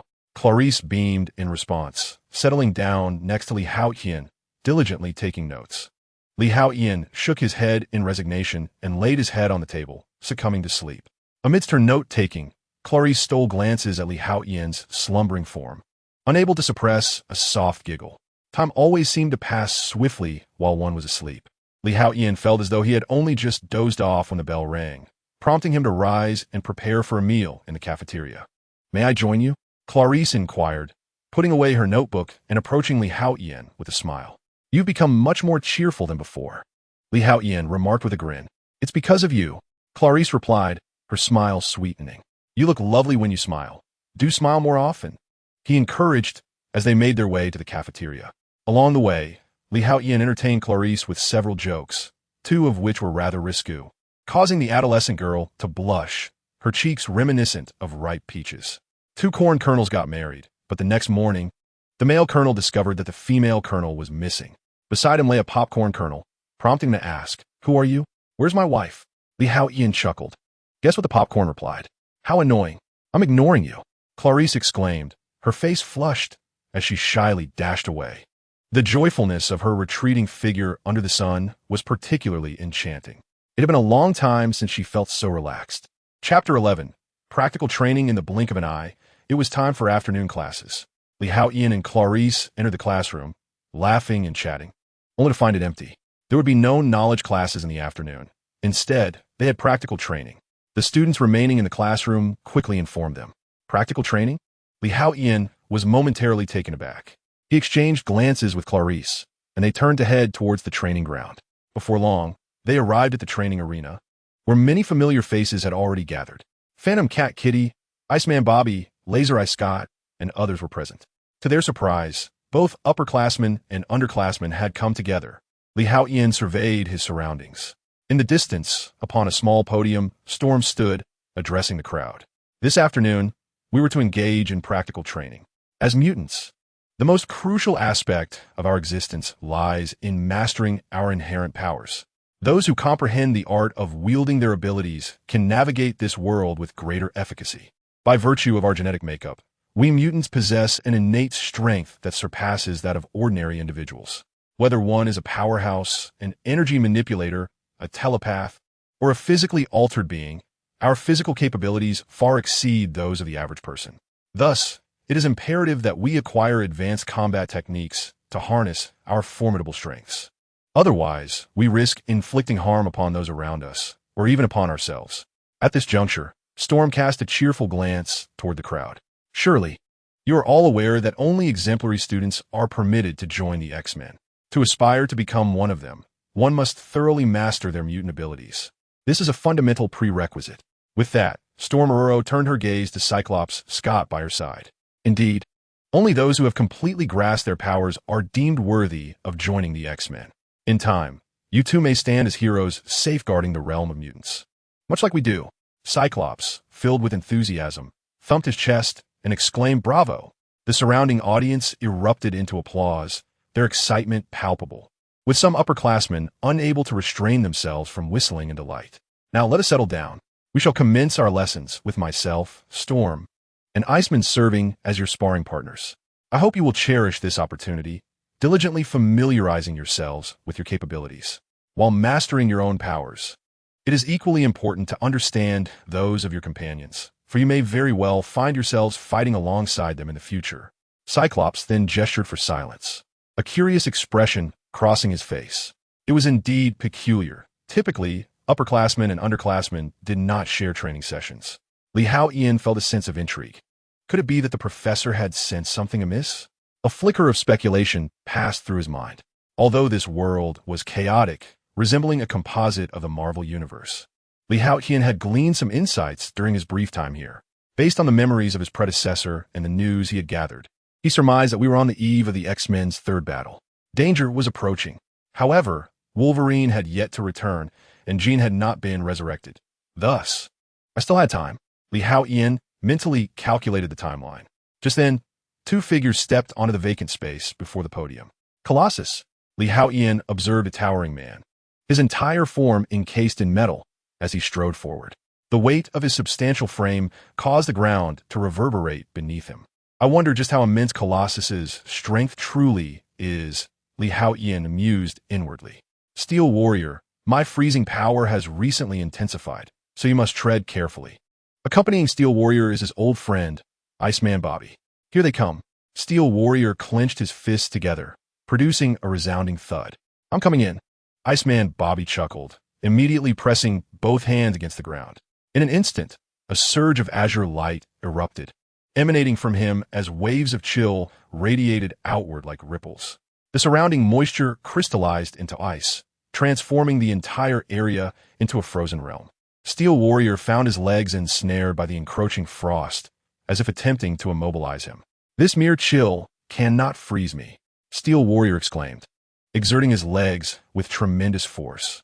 With a thunderous boom, his formidable strength shattered the ice, encasing his limbs, causing the ground to crack beneath him. Observing this spectacle, Orolo shook his head in resignation. "It seems this place will need repairs once again. Old friend, let us engage warmly." Steel Warrior charged forward.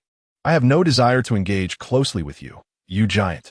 Iceman Bobby laughed, then his body flickered with blue light once more. In an instant, 3 ice walls, each over 10 centimeters thick, materialized before him. Steel Warrior collided with them, creating a cacophony of sounds. Remarkably, the 3 ice walls did not deter him for even a moment. Truly, Steel Warrior is impressively powerful. Haotian, witnessing this scene, felt a flicker of excitement. With his strength now at 21 tons, he could achieve the same feat indeed. In recent days, Haotian's rapid progress has been astounding. His power has surged from 11 tons to 21 tons. Terrifying. Thus, he could replicate what was unfolding before him, though he lacked Steel Warrior's effortless grace. After all, while Haotian's enhancement has been comprehensive, skin toughness, muscle strength, and more have all significantly improved, he still cannot compare to a being like Steel Warrior, who can transform his entire body into metal. "Go!" As Steel Warrior charged like a tank, Iceman Bobby swiftly waved his hands, causing the air beneath him to freeze. He glided across it as though surfing, his speed dramatically increasing. Simultaneously, he rapidly gestured with his hands. In an instant, ice orbs, each the size of a football, appeared before him. Whoosh! The next moment, these ice orbs surged towards Steel Warrior like cannonballs. Although these ice spheres lacked explosive power, their rapid impact wielded formidable strength. Especially considering the chilling force contained within, they were no less formidable than conventional projectiles. The formidable figure of Steel Titan was abruptly halted by the barrage of icy spheres, leaving only faint white imprints upon his form. The prowess of Steel Titan's defense was unmistakably evident. The strength of Steel Titan, coupled with the mastery of the ice wielder, Bobby, over his freezing powers, far surpassed the portrayals in cinematic depictions. Haotian's gaze flickered with intrigue as he muttered to himself. After all, in films, the ice wielder was portrayed as a mere weakling, capable only of exhaling frigid air from his hands with little potency. However, The reality was starkly different.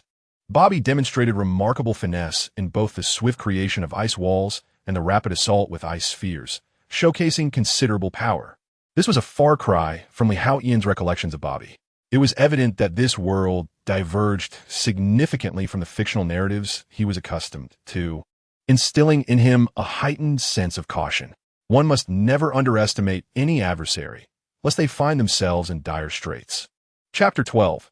A stunning battle. Your attacks cannot breach my defenses, Steel Titan proclaimed with a resonant voice. Indeed, he was a force to be reckoned with, powerful and swift, resembling a human tank. Haotian couldn't help but marvel at his opponent's undeniable strength, as their combat exchanged blows in a breathtaking display. The visceral experience of witnessing such a genuine confrontation was unparalleled by any film. Rest assured, I have an array of tactics prepared just for you. Bobby the Ice Wielder laughed heartily, launching himself forward once more. His movements glided across the icy surface like a surfer riding a wave, exponentially increasing his speed. This time, numerous colossal ice hammers materialized around Steel Titan, each one as large as a grinding stone, evoking awe. Witnessing the spectacle, Haotian's expression grew peculiar. For Bobby's command over ice reminded him of Gray from Fairy Tale, the ice magic wizard. At that moment, Bobby's mastery over ice appeared to rival that of Gray's. With a thunderous crash, Steel Titan was sent flying by one of the hammers, but before he could descend, another hammer struck with unrelenting force. Thus, Steel Titan was mercilessly hammered midair by Bobby's icy artillery. It was clear that the Ice Wielder seemed to possess Omega-level capabilities, while Steel Titan was somewhat lacking. Bobby had begun to dominate the battle. Haotian contemplated deeply. In reality, he and Steel Titan were closely matched, both excelling in close combat. However, Steel Titan was likely stronger than Haotian at this moment. Furthermore, while their defenses were comparable, Steel Titans were more comprehensive. Whereas Haotian's strength lay in the resilience of his skin and a slight edge in muscle strength. However, in terms of absolute defense, he falls short compared to the Steel Titan, who can transform into an indomitable iron monster. If I were to engage in battle with the Iceman Bobby, he would immediately contemplate the scenario. If it were he facing Bobby, how would Haotian counter Bobby's formidable ice-controlling abilities, akin to those of an ice sorcerer? When directly comparing with the Steel Titan, Haotian's thoughts stirred, prompting him to open his attribute panel. Host, Haotian strength, 21 tons mentality, 191, average person, 3 stamina, 1,800, average person, 10 speed, 100 system space, 100 cubic meters possessing system, mental shielding system. Sunlight empowerment system, my strength currently stands at 21 tons, which is considerably weaker than the Steel Titan. Nevertheless, my speed has reached 100, which should far surpass that of the Steel Titan. In this regard, even the Iceman Bobby cannot compare. Haotian could roughly estimate that Bobby's normal speed should be around 40 to 50. When traversing ice, his speed nearly doubles, reaching levels of 80 to 90. Although this approaches Haotian's capabilities, the 10 meter per second gap is crucial for victory. Moreover, both my speed and strength are rapidly increasing daily, showing no signs of stagnation. My mental prowess has surpassed that of an ordinary individual by over 63 times. Thus, in terms of reaction speed and agility, my opponent is undeniably inferior. As long as I do not employ the Prince as combat style, I shall prevail against both the Steel Titan and the Iceman Bobby. Haotian mused, indeed. The Steel Titan is remarkable. Even under relentless assault, he remains unscathed. It is said that in his fully armored form, even rocket-propelled grenades and tank shells cannot penetrate his defenses. At that moment, Clarice quietly interjected, "You are well aware, aren't you?" Haotian cast a bemused glance at Clarice. "Don't overthink it. I have no particular feelings towards him. It's merely that I've been gathering intelligence about my classmates as advised by our teacher. This will assist us in fighting side by side in the future."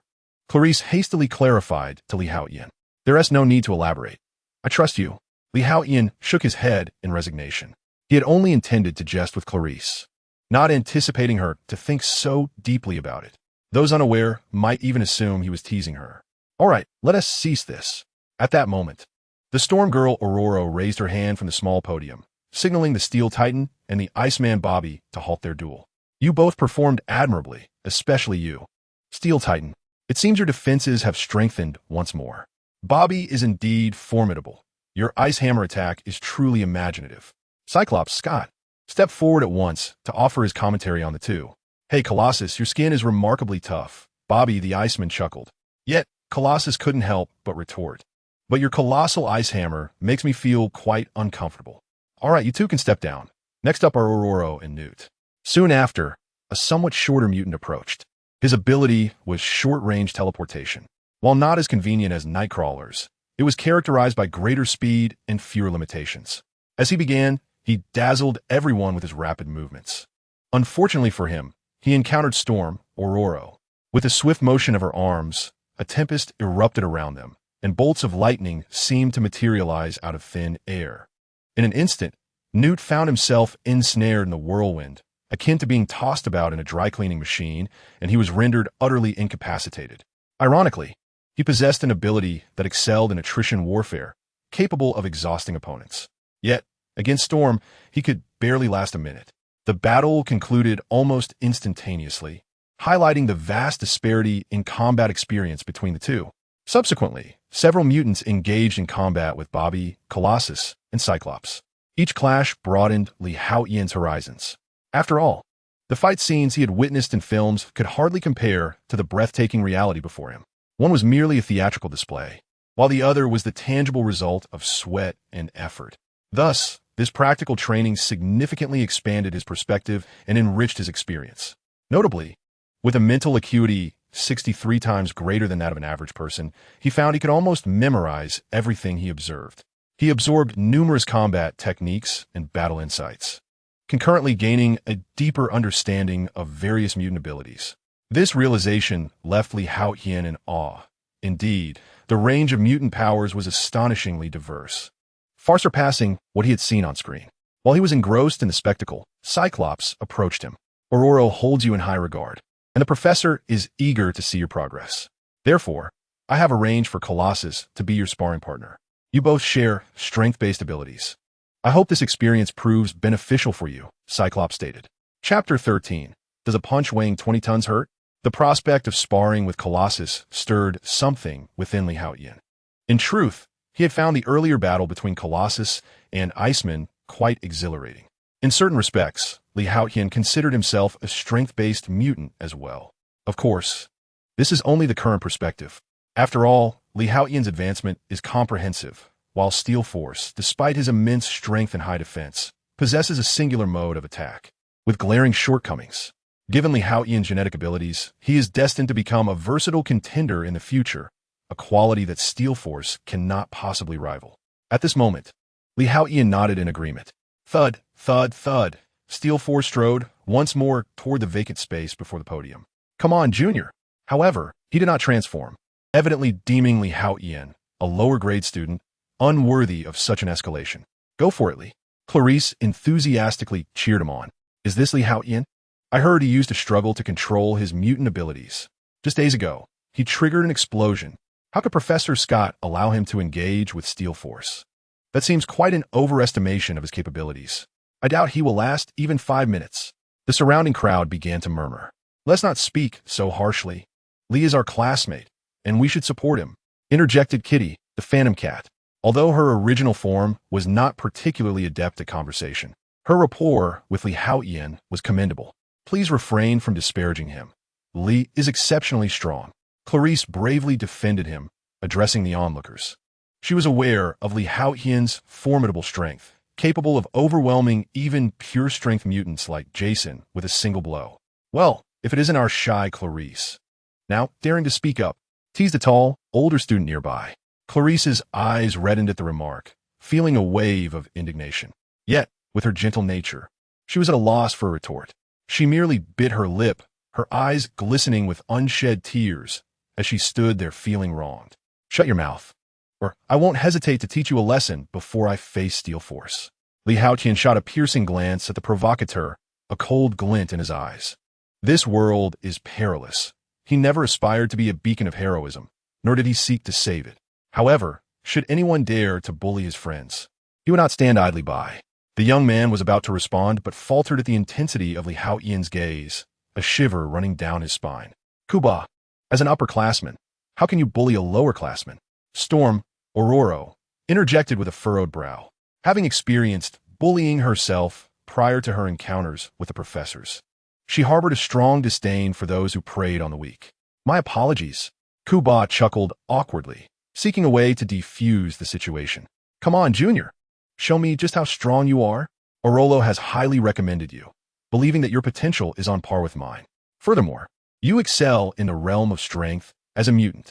Steel Titan remarked with a buzzing voice. His curiosity piqued, for Orolo is known for his discerning eye. The fact that he had mentioned Li Haotian several times in Steel Titan's presence intrigued him.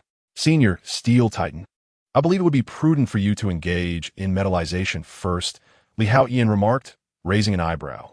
If it were a battle against an adversary, it would suffice for them to underestimate him, allowing him to catch them off guard.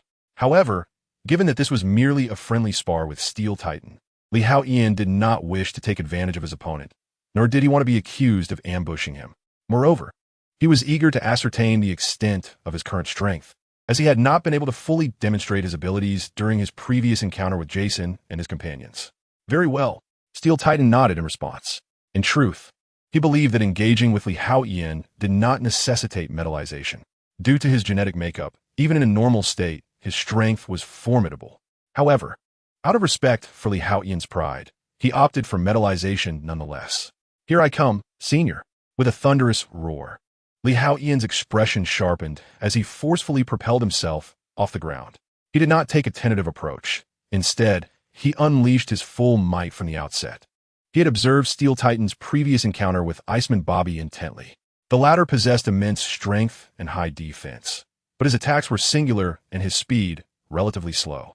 Such an opponent was the simplest for Li Haotian to contend with. With terrifying strength, Li Haotian cracked the ground beneath him. He shot forward like a cannonball. So fast, Steel Titan's expression changed abruptly. He had not anticipated Li Haotian's speed to be so extraordinary, nor his strength to be so formidable. In the blink of an eye, Li Haotian was before Steel Titan, and with a devastating surge of momentum, he unleashed a punch aimed directly at Steel Titan's face. This strike, imbued with 21 tons of force, was mightier than a cannonball. With a resounding crash, Steel Titan was sent hurtling backward, crashing into the ground and carving a trench into it. In that instant, everyone was rendered speechless, their disbelief palpable as they gazed at the scene before them. The Steel Titan, renowned for his sheer strength and likened to an iron tank, had been knocked back by a single punch? What an astonishing display of power. Had I not engaged in metallization, that blow would have left me severely injured. Steel Titan slowly rose from the ground, a grave expression etched on his face. Junior, you are truly formidable.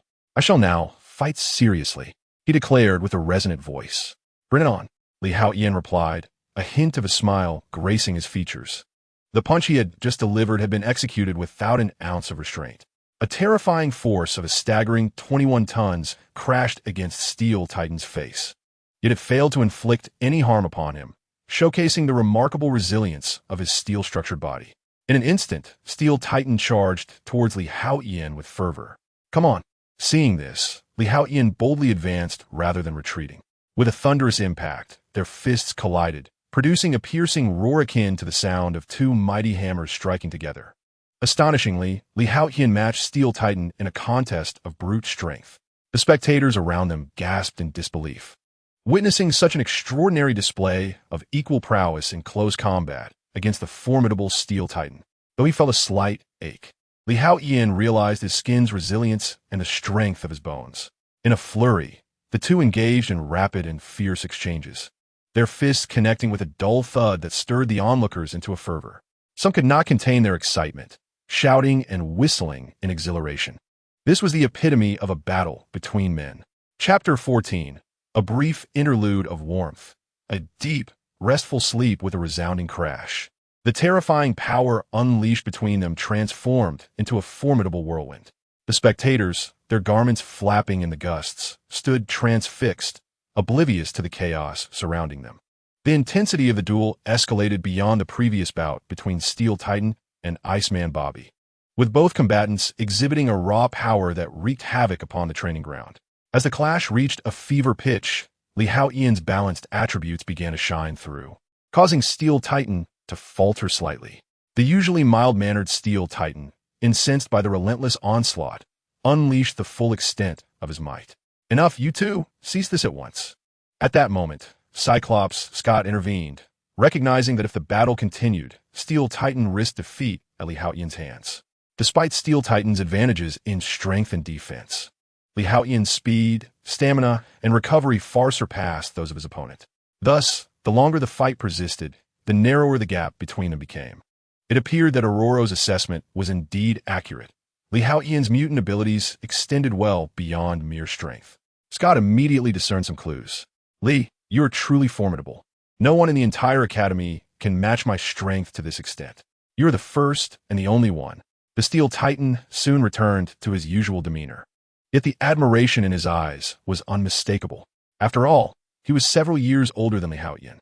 "Senior Steel Titan, you are quite powerful as well, especially after you unleashed your mutant abilities. It felt as though I were battling a hunk of iron." Haotian couldn't help but chuckle. The opponent's strength was merely a tad superior to his own. However, in the heat of battle, Haotian found himself somewhat constrained. The Steel Titan's mutant ability allowed him to transform his entire body into a material akin to steel. This substance was not steel per se, but its hardness was second only to adamantium and vibranium, capable of withstanding the assault of a 110mm howitzer.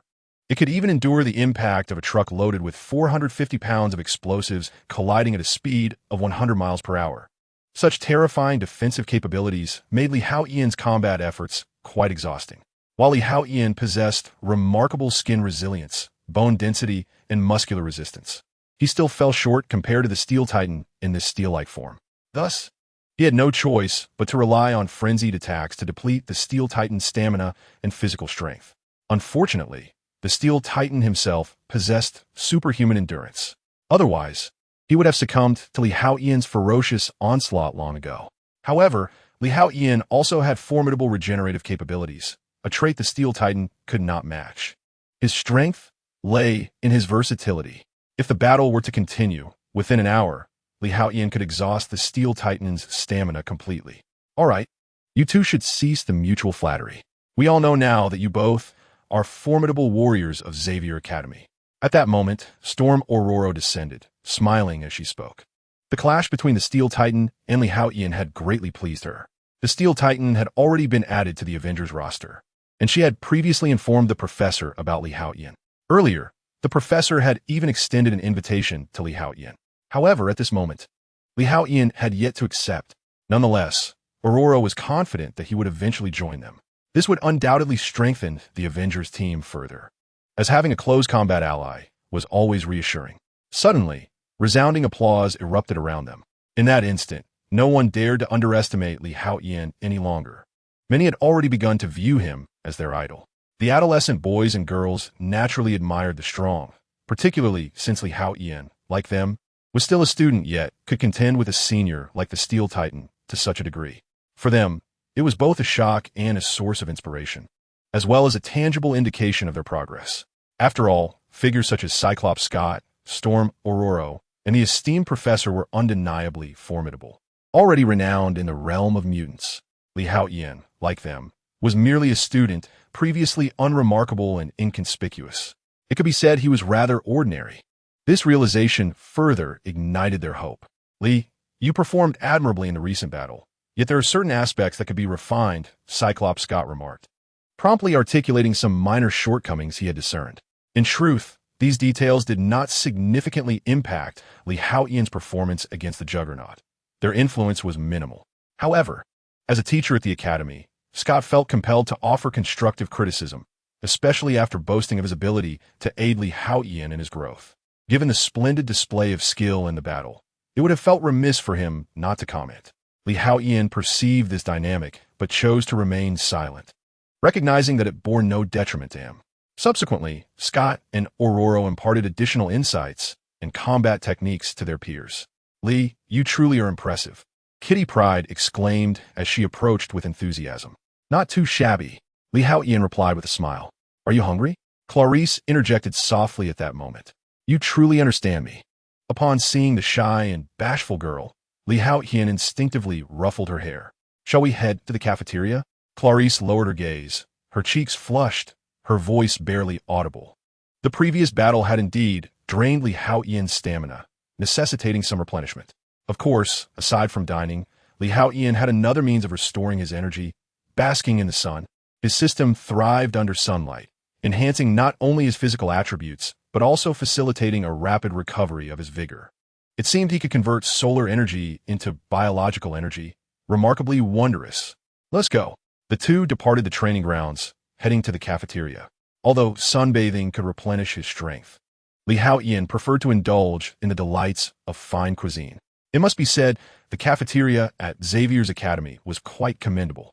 Even the fast food and Western dishes rivaled those of external establishments. After their meal, they strolled around the academy, appearing very much like a young couple, warm and romantic. Throughout their walk, Li Haotian would share a few playful jokes, causing Clarice to blush deeply. As the day gradually faded, Li Haotian finally parted ways with Clarice. Upon returning to his dormitory, he immediately collapsed onto his bed, relishing a fleeting moment of tranquility. Yet, his mind was preoccupied with the vivid memories of his earlier battle against Steel Titan.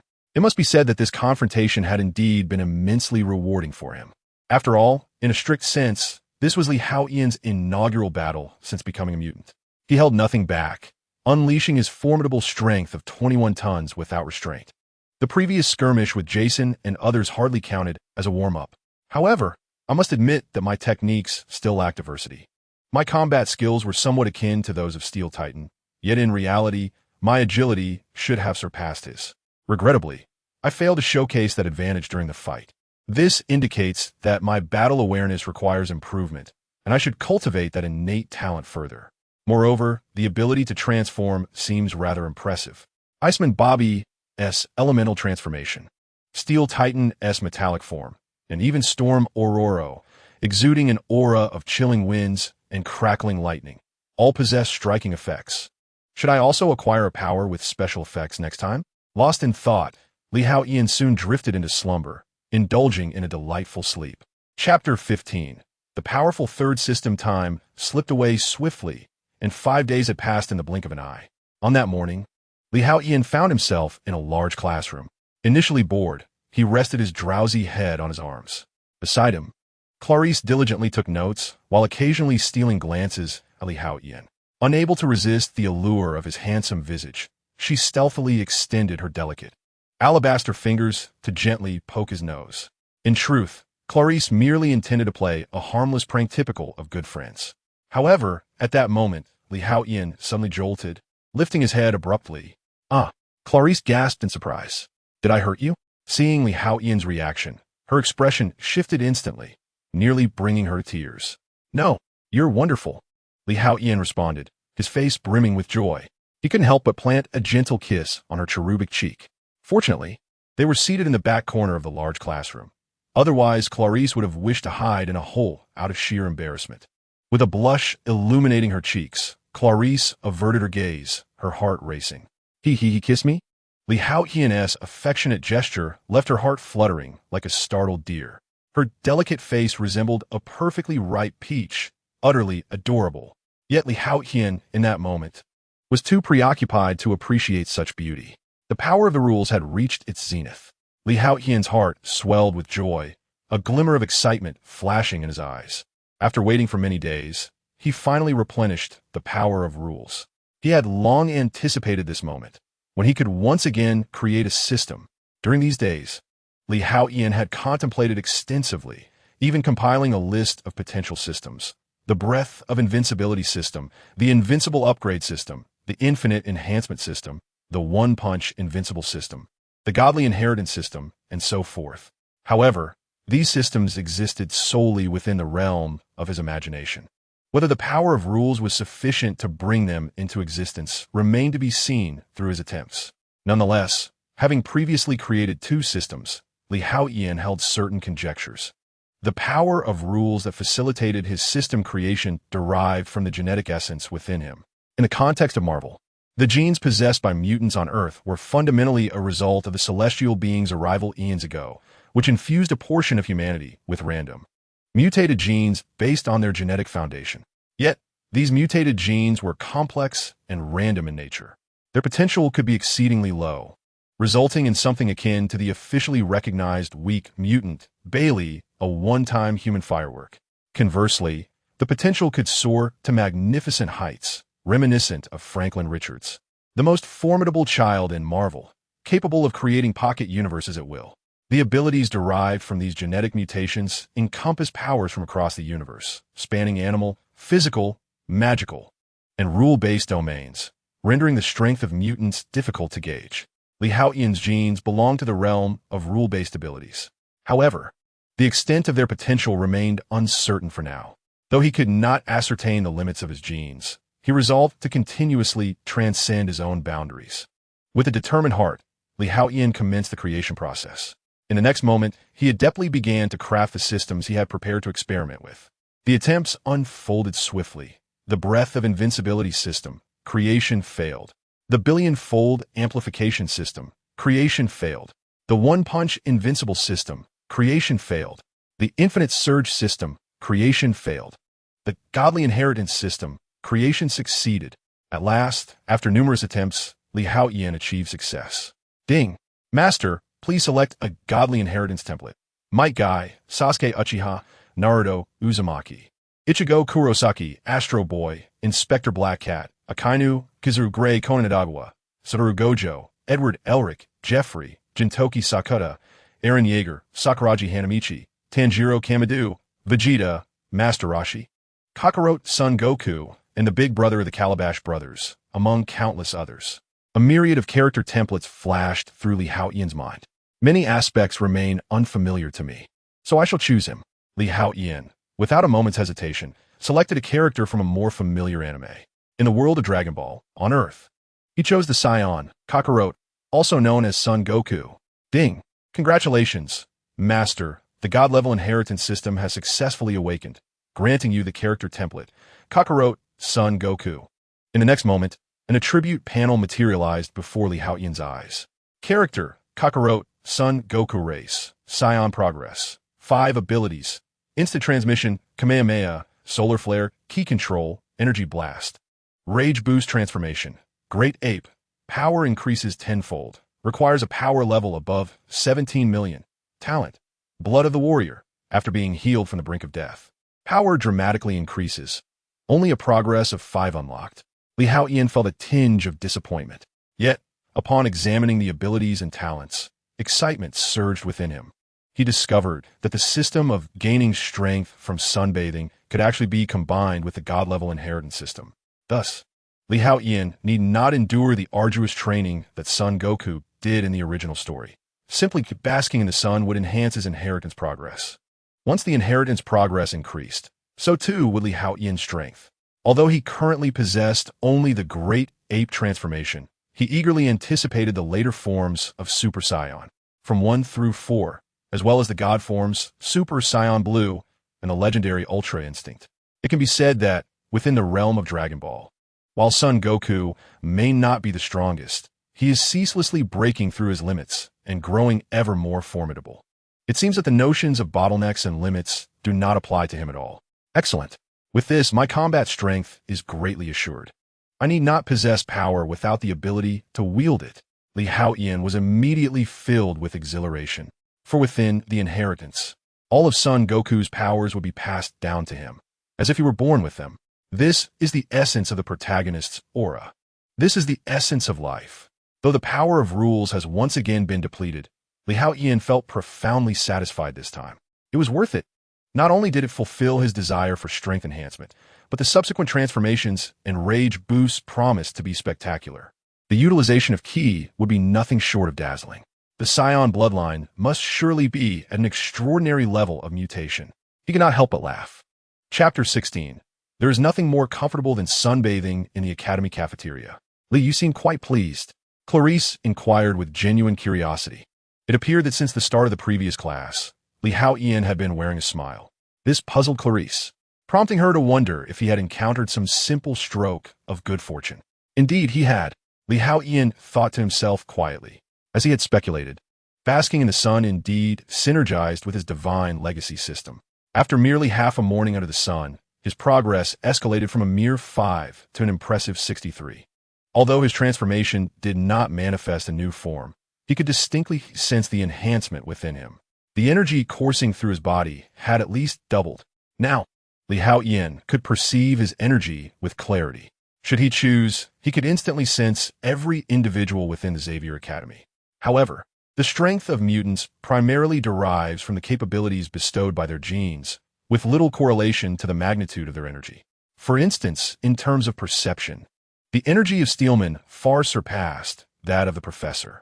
Yet, in terms of prowess, the Professor could easily defeat Steelman.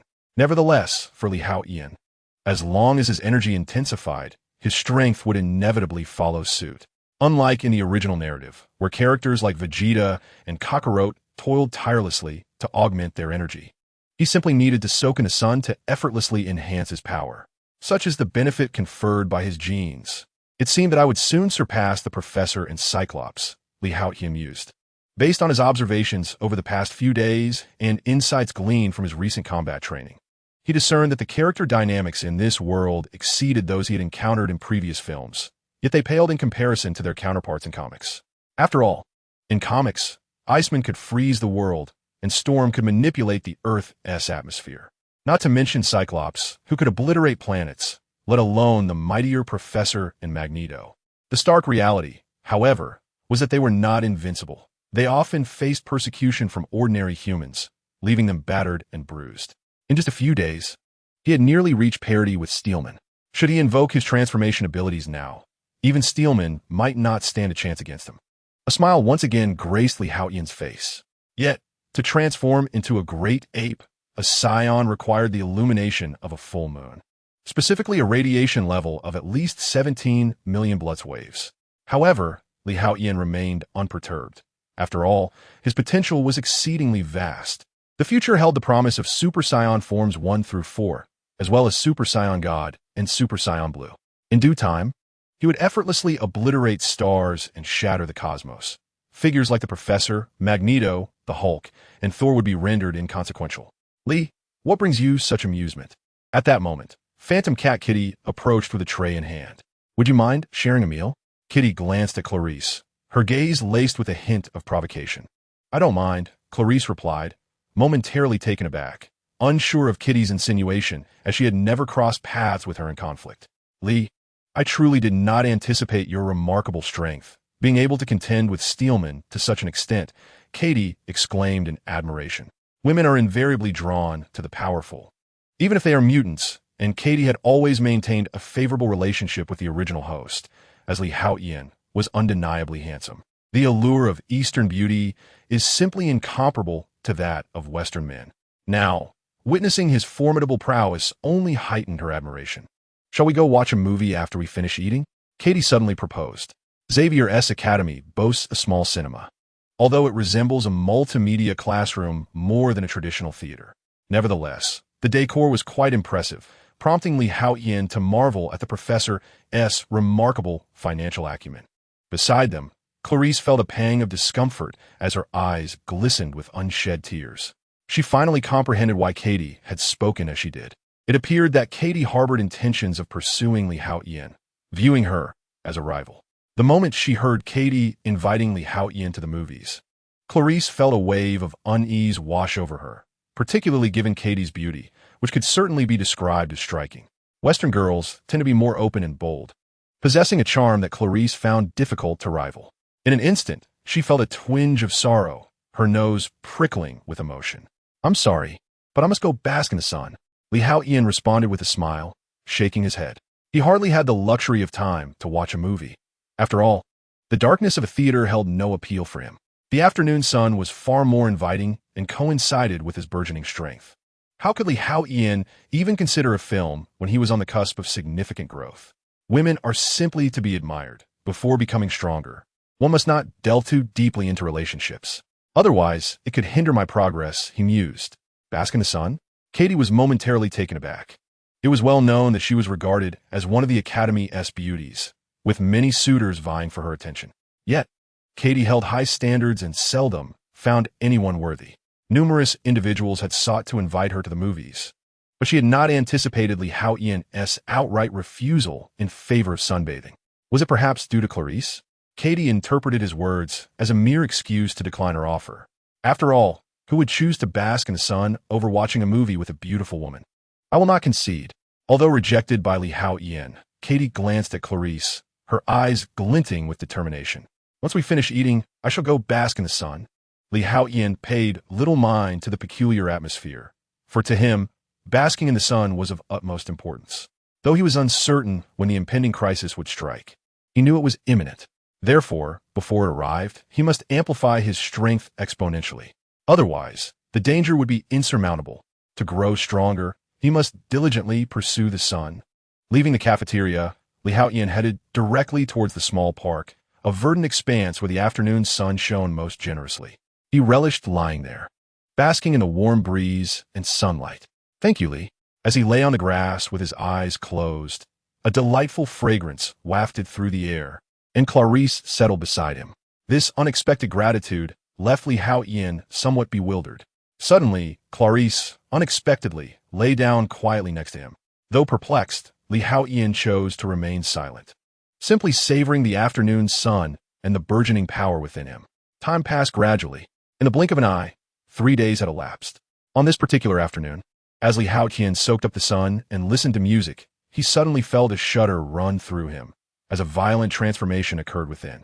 It was as if a terrifying potential erupted from some hidden part of his being. The overwhelming strength was awe-inspiring. Chapter 17. The First Ascension of the Super Saiyan Boom. This immense power surged forth from within him, and in an instant, Li Haotian sensed a profound change in himself. Although he had yet to unleash this energy, he was acutely aware of his newfound strength. If his previous energy resembled a water tank filled to the brim, now it was akin to a flowing river, an essential distinction indeed. One was stagnant, while the other brimmed with infinite possibilities, ready to transform into a mighty river, a grand ocean, or ultimately, the boundless sea. This sudden shift astonished Li Haotian. The formidable force appeared to burst forth like a torrent from the tank, erupting violently. Boom! In that fleeting moment, a terrifying energy erupted from within Li Haotian, radiating a golden brilliance. Even those unable to perceive energy could see it with their eyes. The golden waves of energy swirled around him like flames, and the immense pressure lifted the grass beneath him, sending Clarice, who lay nearby, flying several meters away. What is happening? Li Haotian thought, and in a flash, he activated the attribute panel of the inherited character. Indeed, the data displayed had transformed. Character, Kakarot. Son Goku race, Scion progress, 101 abilities, flight Kamehameha, solar flare, ki control, energy blast, rage boost, high-speed flight, instant transmission transformations, Super Saiyan level 1. Great Ape, combat power increases tenfold, requiring over 17 million Brusbo, talent, blood of combat, when near death. Healing leads to a dramatic surge in combat power. He had indeed unlocked the transformation into a Super Saiyan. Li Haotian was instantly filled with exhilaration. It is essential to understand that a Super Saiyan represents an entirely different concept from a regular Saiyan. Moreover, he has mastered the art of instantaneous movement, a remarkably potent ability that ensures his survival. As long as the range of Li Haotian's sensory perception is sufficiently expansive, the distance he can teleport is also considerable. With the current energy of his first stage as a Super Saiyan, he is capable of sensing the entirety of the world. At long last, he possesses the strength for self-preservation. From this moment onward, Li Haotian felt a semblance of peace. Although he was uncertain whether the first stage of the Super Saiyan could dominate the Marvel Universe, at the very least, there were few who could threaten his life on Earth. Nevertheless, Li Haotian remained vigilant. After all, the powers of mutants are intricate and unpredictable, rivaling those of superpowers. In the Dragon Ball universe, there exist numerous formidable abilities that could pose a challenge even to a Super Saiyan. Take, for instance, Hit for Dragon Ball Super. His time skip ability is exceptionally troublesome.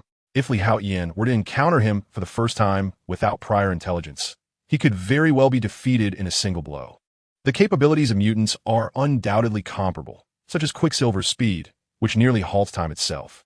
There are many similar mutant abilities, so even with the transformation into a Super Saiyan, Li Haotian would not let his guard down. Unless he fully inherits the abilities of Kakarot, he would remain cautious. However, Even if he were to completely inherit Kakarot's powers, he wondered if he could contend with Thanos wielding the Infinity Gauntlet. Haotian felt a spark of curiosity. Yet, if he could fully inherit the powers of the Omni King, defeating Thanos would likely be a trivial matter. He mused inwardly. It is worth noting that to inherit the abilities of the Omni King, a substantial amount of power derived from rules is required.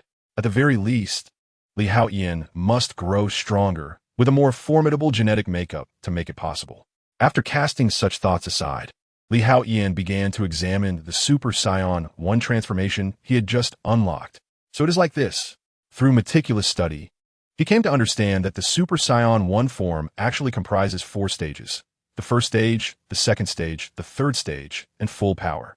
However, given his current rate of enhancement, it wouldn't be long before he directly ascended to Super Saiyan 2. Thus, while Haotian felt a sense of curiosity, he refrained from delving too deeply into these matters, for his rate of growth was astonishingly swift. What a splendid day it is! In any case, having unlocked the Super Saiyan form, Haotian's strength had multiplied by at least 100-fold. He pondered whether he could now contend with Cyclops and Storm. After all, the first stage of Super Saiyan 1, when utilizing the Kamehameha wave at full power, could be sufficient to obliterate the Earth. Though the Super Saiyan is formidable, it is nonetheless incapable of surviving in the vastness of space. It seems that the next endeavor will be to create a small system that enables my survival in the cosmos. Or perhaps to augment it with a character template capable of thriving in the universe. Majin Buu? Frieza? Cell? A myriad of thoughts flashed through Haotian's mind. Although their power may not match the later stages of Goku, they possess numerous super abilities and can exist flawlessly in the cosmos. Particularly, Majin Buu has the remarkable ability to resurrect as long as a single cell remains. Such a capability is undeniably invaluable. The gods of destruction and angels require an excessively high level of rule power, while conversely, the demand for Majin Buu and Frieza are significantly lesser. Haotian reached a decision. After all, when it comes to combat strength, he still relies on the heritage of Goku. The templates of Majin Buu or Frieza merely serve to enhance certain super abilities and survival capabilities in the universe. How splendid these golden auras are! Haotian raised his hand, admiring the Super Saiyan aura enveloping him, his eyes sparkling with newfound brightness. Finally, I possess a special effect.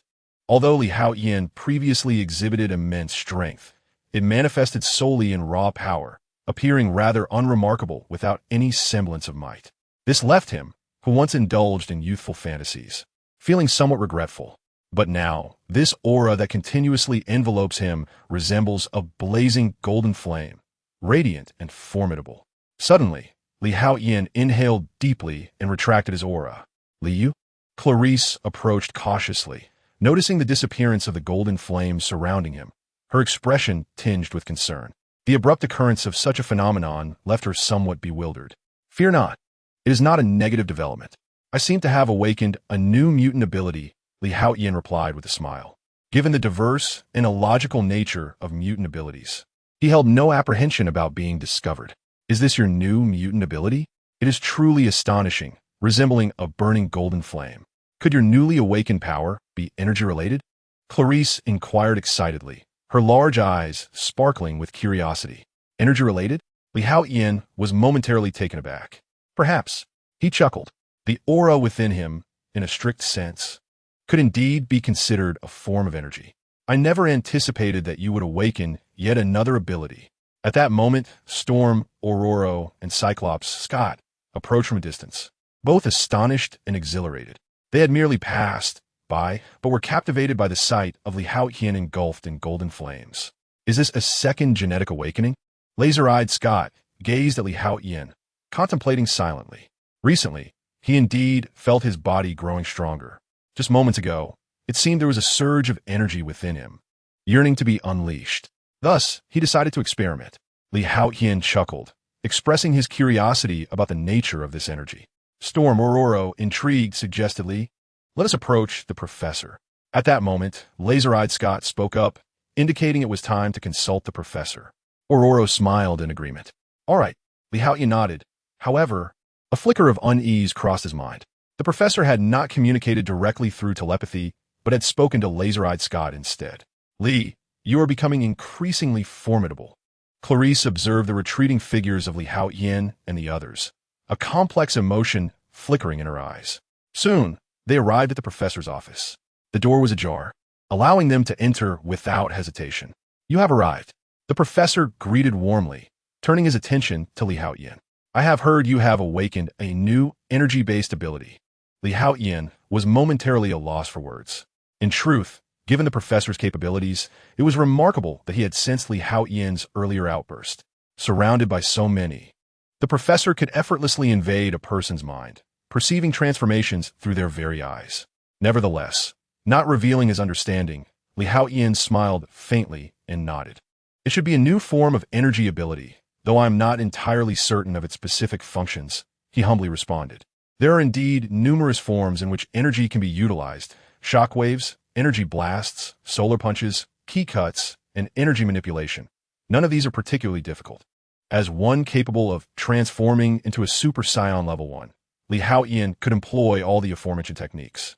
His ability section on the attributes panel was now so extensive that it could only be denoted with ellipses. There are other energy-based students in the academy, yet none seem to possess strength comparable to yours, the professor remarked, recalling the formidable energy he had sensed earlier. It was undoubtedly of alpha grade. However, the professor was unaware that the energy Li Haotian had unleashed was merely a fraction, less than 1,000th, of his potential.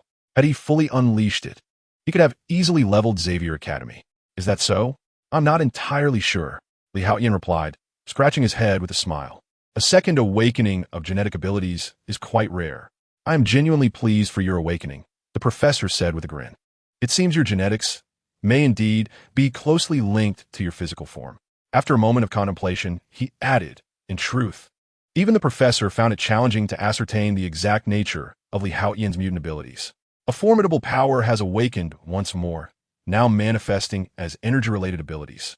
Could it be the infinite enhancement of the body? The professor pondered silently. This is a rather unique type, capable of allowing mutants to augment their physical forms indefinitely. Once their bodies reach a certain threshold of enhancement, they may acquire various powers. For instance, their eyes might develop ray-like capabilities, or they might unleash powerful shockwaves or ultrasonic waves. Alternatively, their mental faculties could strengthen, granting them telepathic abilities. In essence, the five senses and limbs of the body may obtain additional powers. This is the essence of infinite body enhancement. However, such mutants are not commonly encountered. Within the academy, the most formidable energy manipulators are Scott, Bobby, and Kane. Whenever you find yourself at leisure, feel free to seek their counsel, the professor remarked. I know Scott and Bobby, but who is Kane? Li Haotian inquired, a hint of confusion blossoming within him. Yet, he soon unearthed information about Kane from his memories. The individual's mutant ability is energy shockwaves, capable of emanating powerful waves through their limbs. It bears some resemblance to the Kamehameha wave. Li Haotian mused inwardly. The professor engaged the group in conversation for a while longer before leaving Ororo to discuss matters. Scott and Li Haotian then departed from the office. Li, would you like to try your newly awakened abilities at the training ground? At that moment, Scott suddenly addressed Li Haotian. Is that wise? What if we damage the training ground? Li Haotian responded, but the thought sparked a flicker of excitement within him. After all, knowing how to perform the Kamehameha wave and actually using it are two entirely different experiences. It's akin to suddenly becoming the racing god of Akina. Without taking a few laps, how could one truly savor the thrill of being a racing deity? However, executing moves like the Kamehameha wave or energy cannon is not something to be taken lightly. Rest assured, with Teacher Base present, there's no need for concern, Scott chuckled. Teacher Base? Li Haotian was momentarily taken aback, as he had no recollection of this Teacher Base. Oh, you may not have met him. Teacher Base is not responsible for teaching. He is the Academy's maintenance instructor. As they spoke, Scott led Li Haotian to the training ground. Upon arriving, Li Haotian was taken aback. The damage from the previous practical training had been entirely repaired. He had previously wondered why a renovation crew had not yet arrived at the Academy. It now became clear that the Academy had no need for such assistance. Coupled with Scott's earlier remarks, it was evident that Teacher Base must possess some unique mutant ability that allows him to restore the facilities. Very well. Allow me to be your sparring partner. exclaimed Scott with a smile. In truth, he was eager to witness just how formidable Li Haotian's new abilities had become. After all, the blazing golden flames that had previously enveloped him, though seemingly not overly potent, consistently instilled within him a sense of impending danger. Suddenly, Li Haotian's eyes sparkled with excitement. He had long desired to engage in a duel with Scott, as this would serve as a benchmark for assessing his current strength. "Teacher, I'm coming." Filled with anticipation, Li Haotian inhaled deeply, his muscles tensing as he launched himself forward with remarkable speed. With a thunderous roar, the ground fractured beneath him, and Li Haotian's form transformed into a mere blur. Incredible speed. Scott's expression shifted dramatically. This velocity surpassed that of their previous encounter with Steelman, exceeding it by more than double. At this moment, Li Haotian reveled in his newfound prowess, declaring, "Even without transformation, my base speed has reached 200 meters per second." Drawing near to the sound barrier, he was brimming with confidence, having undergone rapid enhancement through rigorous training. "However, my strength is even greater." With a tremendous surge, his power erupted forth. In his normal state, Li Haotian's strength had reached an astonishing 48 tons. As he unleashed a punch, it felt as though mountains would crumble. Not good. The sheer force of that strike sent a shock wave through the air, prompting a drastic change in Scott's demeanor. He crossed his arms, hastily bracing himself. With a resounding bang, Scott's body was propelled backward like a cannonball. What was this? It was not merely a punch. It was akin to a freight train. Scott felt utterly speechless and even somewhat aggrieved. His body crashed forcefully into the ground, skidding several meters before finally coming to a halt, leaving a deep trench in its wake. "Teacher, are you all right?" Li Haotian rushed forward, concerned.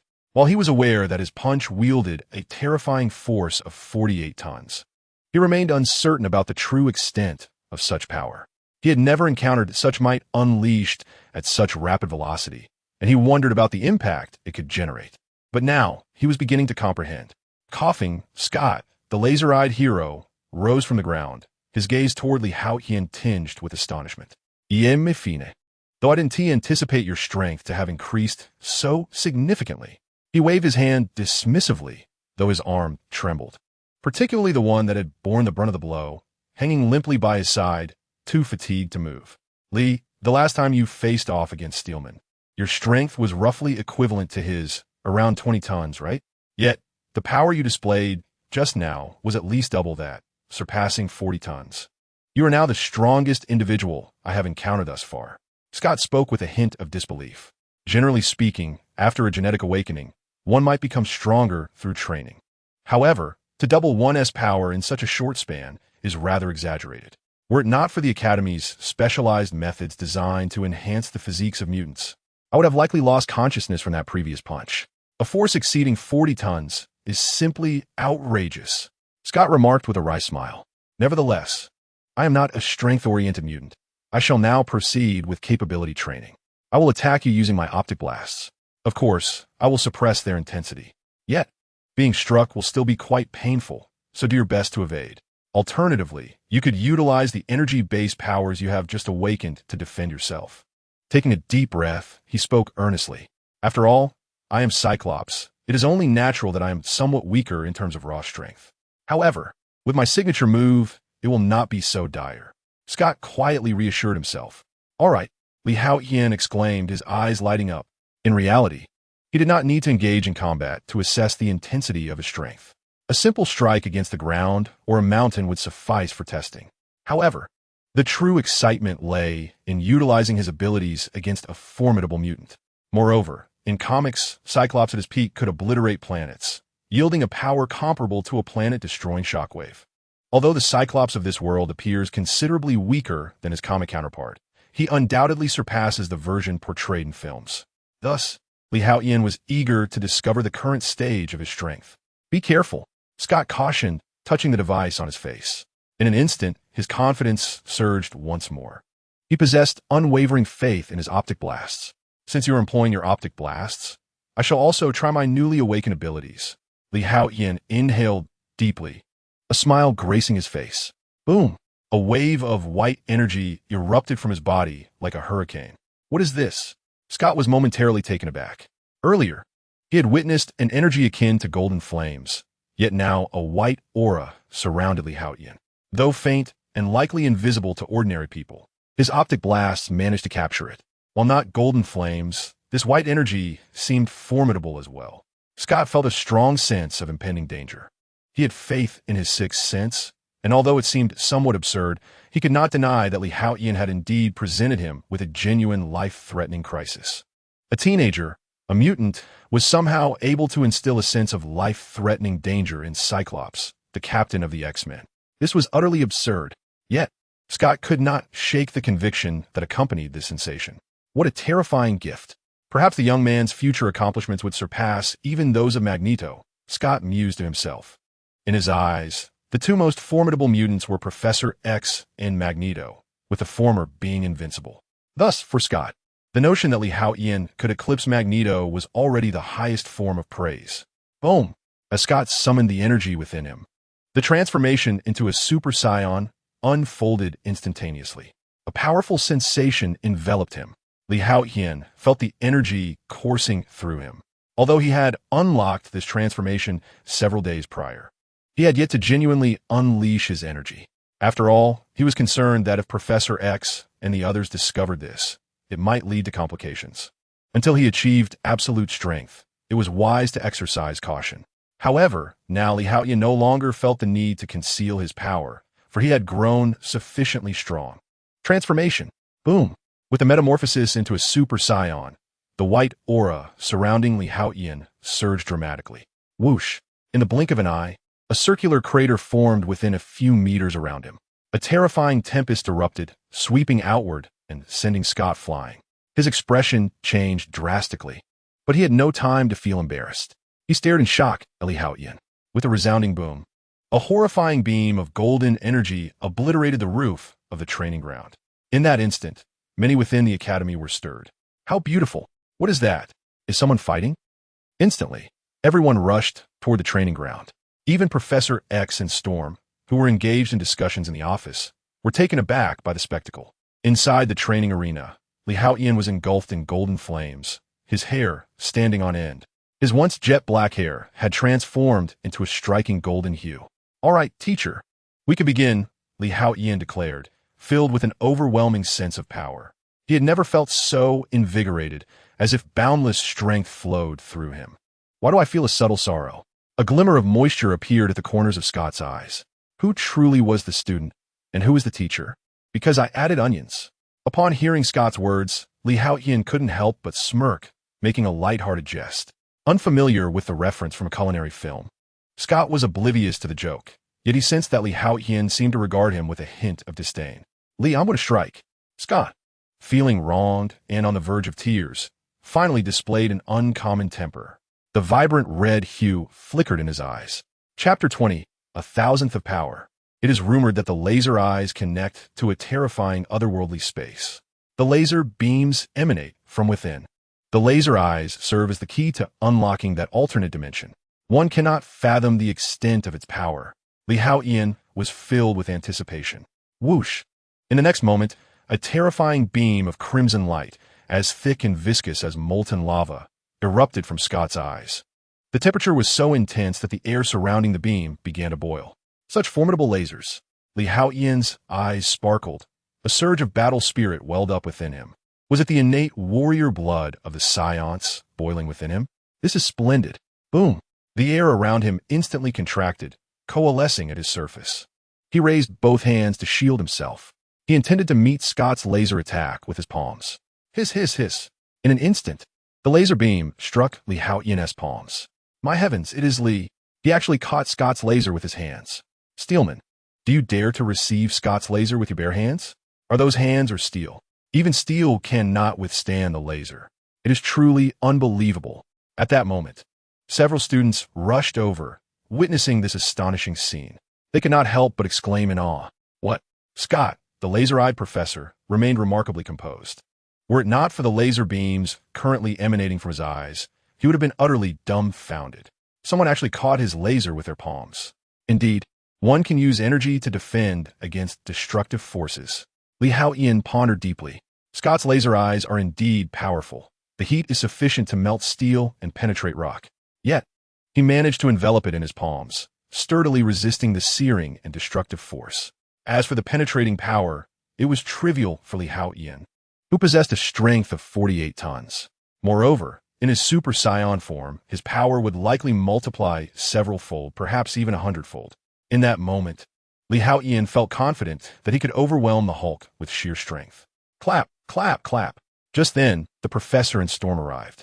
Li, you are indeed exceptionally gifted. Storm, Aurora, praised without reservation. This talent is truly remarkable. It seems that since Li Haotian's gene explosion, he has transformed entirely. His abilities have grown stronger, and he has become much more cheerful. Is this your energy-based ability? Such a peculiar force. The professor was also somewhat astonished. He could sense the extraordinary power of the golden flames, undeniably remarkable. Even Li Haotian had not fully unleashed his potential. Otherwise, the magnitude of his power would be unimaginable. Moreover, it appeared that he had undergone a transformation. The professor remarked, observing Li Haotian's golden hair. However, the ability to transform is relatively common among mutants. When Steel Force activates his powers, he takes on a metallic appearance, while Iceman appears as if entirely composed of ice. There are numerous mutants with similar abilities within the Academy. Li, I'm about to amplify the intensity of my optic blasts, Scott suddenly declared. As the captain of the X-Men, he found himself at a standstill against a newcomer, stirring a sense of dissatisfaction within him. All right, Li Haotian responded, his aura intensifying.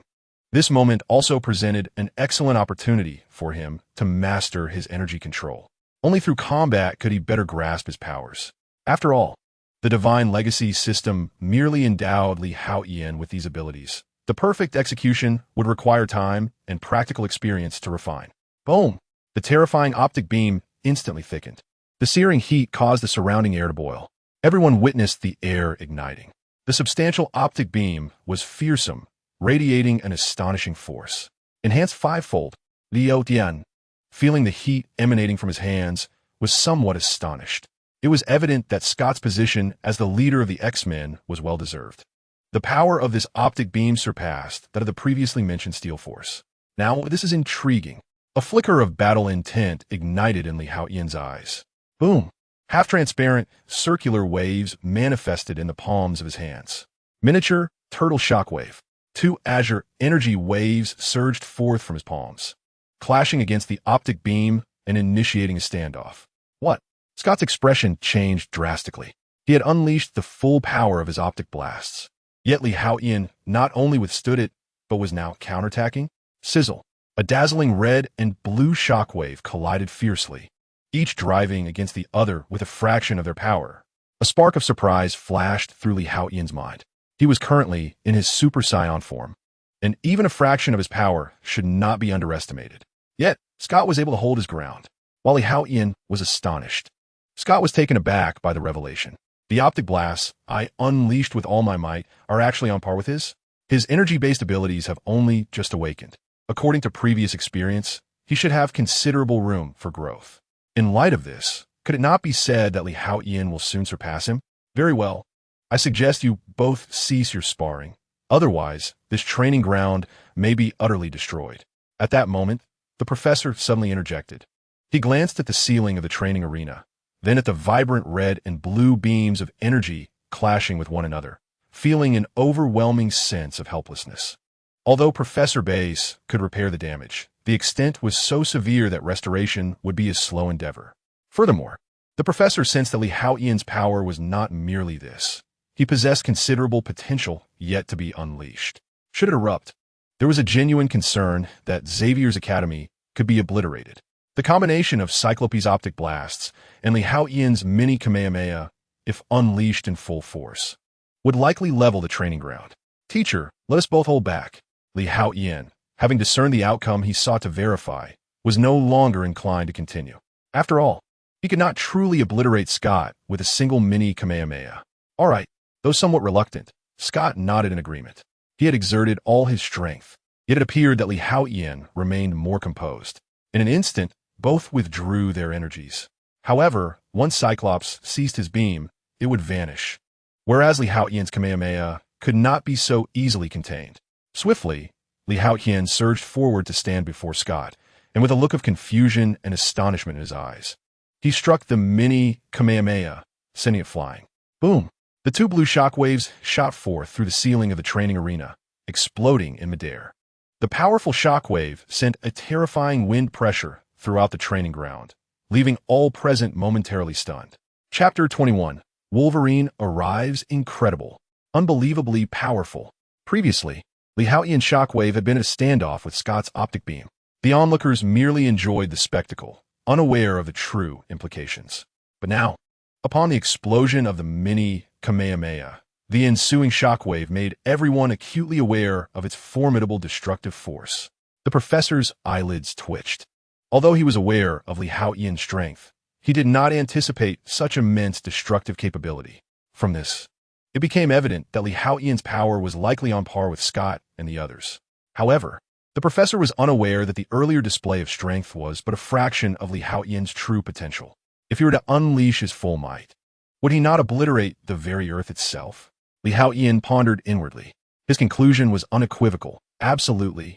The might of a super scion is beyond question. Even in a world brimming with mutants, deities, and the infinity stones, far surpassing the mundane realm of his previous existence, his power was immeasurable. The formidable power of the super scion is equally unreasonable. Roar, roar, roar. Moments later, the crowd regained their composure, unable to suppress their low growls. If one possesses a slight edge over others, jealousy may ensue. However, when one surpasses others by considerable margin, admiration and respect are the rewards. At this juncture, Li Haotian had demonstrated through sheer strength that he was on par with Scott and his peers. The X-Men were indeed the aspirations and idols of all students at Xavier's Academy. Professor, I wish to return and reflect. I believe I have gained some insight, Li Haotian stated, feeling somewhat unaccustomed to such treatment. Hastily, he sought an excuse to depart, leaving behind a bewildered Scott and a throng of elated students. Professor, Li is quite formidable, Aurora remarked in admiration. Though he was younger, in a confrontation, even Storm would hesitate to assert her victory. Did you witness his speed? The professor interjected. Speed. At the professor's words, Aurora's eyes widened, and her mouth formed a Na shape in surprise. 3 days swiftly passed. Li Haotian reclined on the grassy expanse of the park, a book resting over his face. At this moment, he desired nothing more than basking in the sun. He finally understood why celebrities often don masks and were so cautious. For the past few days, he had seemingly transformed into a superstar, akin to an internet sensation.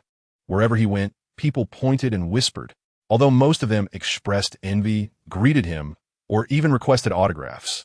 Li Haotian found himself somewhat disenchanted by this atmosphere. We've all experienced this at some point. At that moment, Storm approached, speaking with a smile. The X-Men understood Li Haotian's predicament well. They had not anticipated that mutants would also attract such fervent fanfare. Li Haotian offered a resigned smile. Mutants are still human, just significantly more powerful, Aurora noted. Indeed, Li Haotian replied. What have you decided? Will you join the X-Men? Storm inquired, the primary reason for her visit. Given Li Haotian's current strength, he was indeed capable of joining their ranks. I shall ponder for a few more days, he responded thoughtfully. After all, my genetic awakening has only recently occurred, and I wish to ensure my abilities are entirely stable before making a decision. Although he had grown immensely powerful, he recognized that the adversaries in this world were not to be underestimated. He was unafraid of foes like Magneto, but what of the formidable extraterrestrials, the malevolent deities, or the pantheon of gods? And what of the powers of the Infinity Stones? Until true invincibility is achieved, it is prudent to remain humble. Alas, Storm, with a hint of resignation, shook her head. Aurora discerned that Li Haotian's demeanor was excessively cautious, bordering on the overly prudent. However, should you ever come to a realization, do remember to seek me out. The X-Men will always welcome you with open arms. While Aurora sincerely wished for Li Haotian to join their ranks, the X-Men would never coerce anyone into membership. If one does not resonate with the X-Men's ideals, then what purpose does joining serve? In the face of genuine peril, it could even precipitate a greater crisis for the entire team. Thus, despite Storm's fervent desire for Li Haotian to become an X-Man, they would never compel him to join if he was not wholeheartedly in agreement. They held no regard for emotional manipulation or promises of reward. Indeed, I shall, Li Haotian replied with a smile. Although he was uncertain about his future, he currently harbored no such intentions. Just as Storm prepared to depart, she could not help but exclaim in surprise. Haotian, intrigued, followed her gaze. He beheld a vehicle that had unexpectedly entered through the main gate, coming to a halt beside the teaching building. A remarkably capable-looking man emerged from it. To his astonishment, he had returned. This signified the onset of the narrative arc. He mused. It was Logan. Storm's face brightened, and she promptly approached him. Wolverine's return quickly resonated throughout Xavier's academy. After all, he had been a former member of the X-Men, having participated in both the first and second battles, along with numerous rescue missions. Many faculty and students at Xavier's academy were intimately familiar with him. Instantly, the academy buzzed with excitement. However, Haotian was less elated. He had initially desired to cultivate his abilities in peace until he could at least transform into a Super Saiyan 3. If he could somehow leap directly to Super Saiyan Blue, that would be even more splendid. Yet, with Logan's return, it indicated that the narrative had indeed commenced. The third battle was imminent. The resurrection of Jean Grey would herald the demise of Cyclops and the Professor. Moreover, the emergence of a mutant cure would incite turmoil within the Academy. His power primarily stemmed from his genes, and he pondered whether his strength would dissipate should those genes vanish. He could not afford to take such a gamble. Thus, the mutant cure must be eradicated. What a pity. With his current rate of enhancement, given just another year, or even half a year, he would undoubtedly reach the level of a Super Saiyan God. At that moment, whether it be the purple sweet potato or the divine assembly, or even those deities, all would merely be a trivial matter akin to a tortoise's shockwave. However, as it stands, self-preservation should pose little issue. He sighed softly. Lee, what troubles you? Clarice, having just peeled a grape, offered the glistening fruit to Haotian's lips, her brow furrowing in confusion. After all, to her, Haotian had always been cheerful, handsome, and formidable. He should have no cause for concern. Chapter 22. The Professor. He is the most gifted individual I have ever encountered. Nothing much. Come, let's have lunch. Haotian replied with a smile, shaking his head. Even if he confided in Clarice, she would not comprehend the gravity of his thoughts. Furthermore, certain matters were far too sensitive to disclose. Soon, the two made their way to the dining hall. Unbeknownst to Haotian, in a conference room within the school, nearly all the combatants had gathered. Even the still-enrolled Phantom Cat and Steel Titan were present. It could be said that this assembly comprised the school's elite and significant figures. The atmosphere was tense. This is how the situation unfolded. Logan addressed the crowd with a measured tone, prompting a profound silence to envelop the room. Clearly, his words weighed heavily on them. Within that mutant research facility, many were but children. Regrettably, my strength alone is insufficient. Despite several attempts, I could not rescue those trapped inside. Evidently, it is no ordinary research facility. To save or not to save, Wolverine spoke up. In truth, had Logan possessed a viable solution, he would not have returned to Xavier's academy, seeking assistance. It is truly lamentable that such a despicable mutant laboratory still exists. We mutants are not mere experimental subjects. It must be obliterated. This matter cannot be undertaken lightly. We must inform the higher-ups. Or shall we depart? At 9 this evening. We can reach there by 10. Led by Scott, Aurora, and you, Logan. Oh, and summon Katie. Her abilities will be invaluable for rescue. The group quickly reached a consensus on the plan. The remaining individuals would remain at the academy, for it was essential to have personnel on guard. The professor glanced at those not mentioned and spoke. If everyone were to mobilize, Xavier's academy's defensive capabilities would be alarmingly diminished. Relying on these students alone would not suffice to safeguard this place. Should an enemy invade, it would undoubtedly result in catastrophic casualties. This is a scenario the professor is resolutely unwilling to witness. Particularly of late, he has been beset by an unsettling premonition, sensing that something dire is imminent. The professor is currently recognized as the most formidable telepath. His mental prowess has reached unimaginable heights. Although it differs somewhat from psychokinesis and cannot alter reality, he possesses the ability to invade others' minds, explore their memories, and even exert direct control over them. His extraordinary abilities have endowed him with a heightened sixth sense. While not a specific superpower, it is undeniably significant. Recently, he has often felt a sense of unease, as if something ominous is looming. However, the professor lacks the prophetic abilities to foresee the precise nature of the crisis that troubles him. Nevertheless, exercising caution is always prudent. I have utilized the brainwave enhancer several times, yet the source of danger remains elusive, he pondered silently. Moreover, he cannot confide in others about these matters, fearing the potential to incite panic. Professor, I suggest we should include Li Haotian in this operation, suddenly interjected Storm, also known as Aurora. Immediately, all eyes turned towards her. While it is true that Li Haotian possesses considerable strength, he has not undergone formal training, which raises concerns about his participation in such a mission, spoke Colossus. He had witnessed the earlier confrontation between Li Haotian and Cyclops, noting that the latter had grown significantly stronger since then. He speculated that Li Haotian's abilities might now surpass his own. Thus, from a purely strength perspective, including Li Haotian poses no issue. Yet, training and real combat are two entirely different realms, especially in battle, where blood is shed and lives are at stake. Typically, novice students struggle to cope during their first encounters. This mission is of utmost importance. Any misstep at a critical moment could jeopardize the safety of the children they aim to rescue. Indeed, I believe Colossus has a valid point. Cyclops nodded in agreement. Although he recognized Li Haotian's capabilities, a one-on-one sparring match differs vastly from engaging in a life-or-death operation. While personal strength is important, teamwork becomes paramount. A single error could lead to catastrophic consequences for the entire team, even resulting in total annihilation. You mentioned Li Haotian. Aurora had spoken of him to me earlier. I hear he is a prodigy, but he is still quite young, Logan remarked. As the oldest among the group, he has witnessed countless individuals and events, encountering many talents throughout his life. Thus, he did not consider it wise to take a teenager on this mission, even if the other party possesses remarkable abilities. I believe age is not a barrier. His cautious nature and calm demeanor suggest that with a bit of training, he could evolve into an exceptional combatant. And what better training exists than real-world experience? After all, we too had minimal training before we dove directly into action, Storm exclaimed, her esteem for Li Haotian evident, as she expressed a desire to nurture his potential.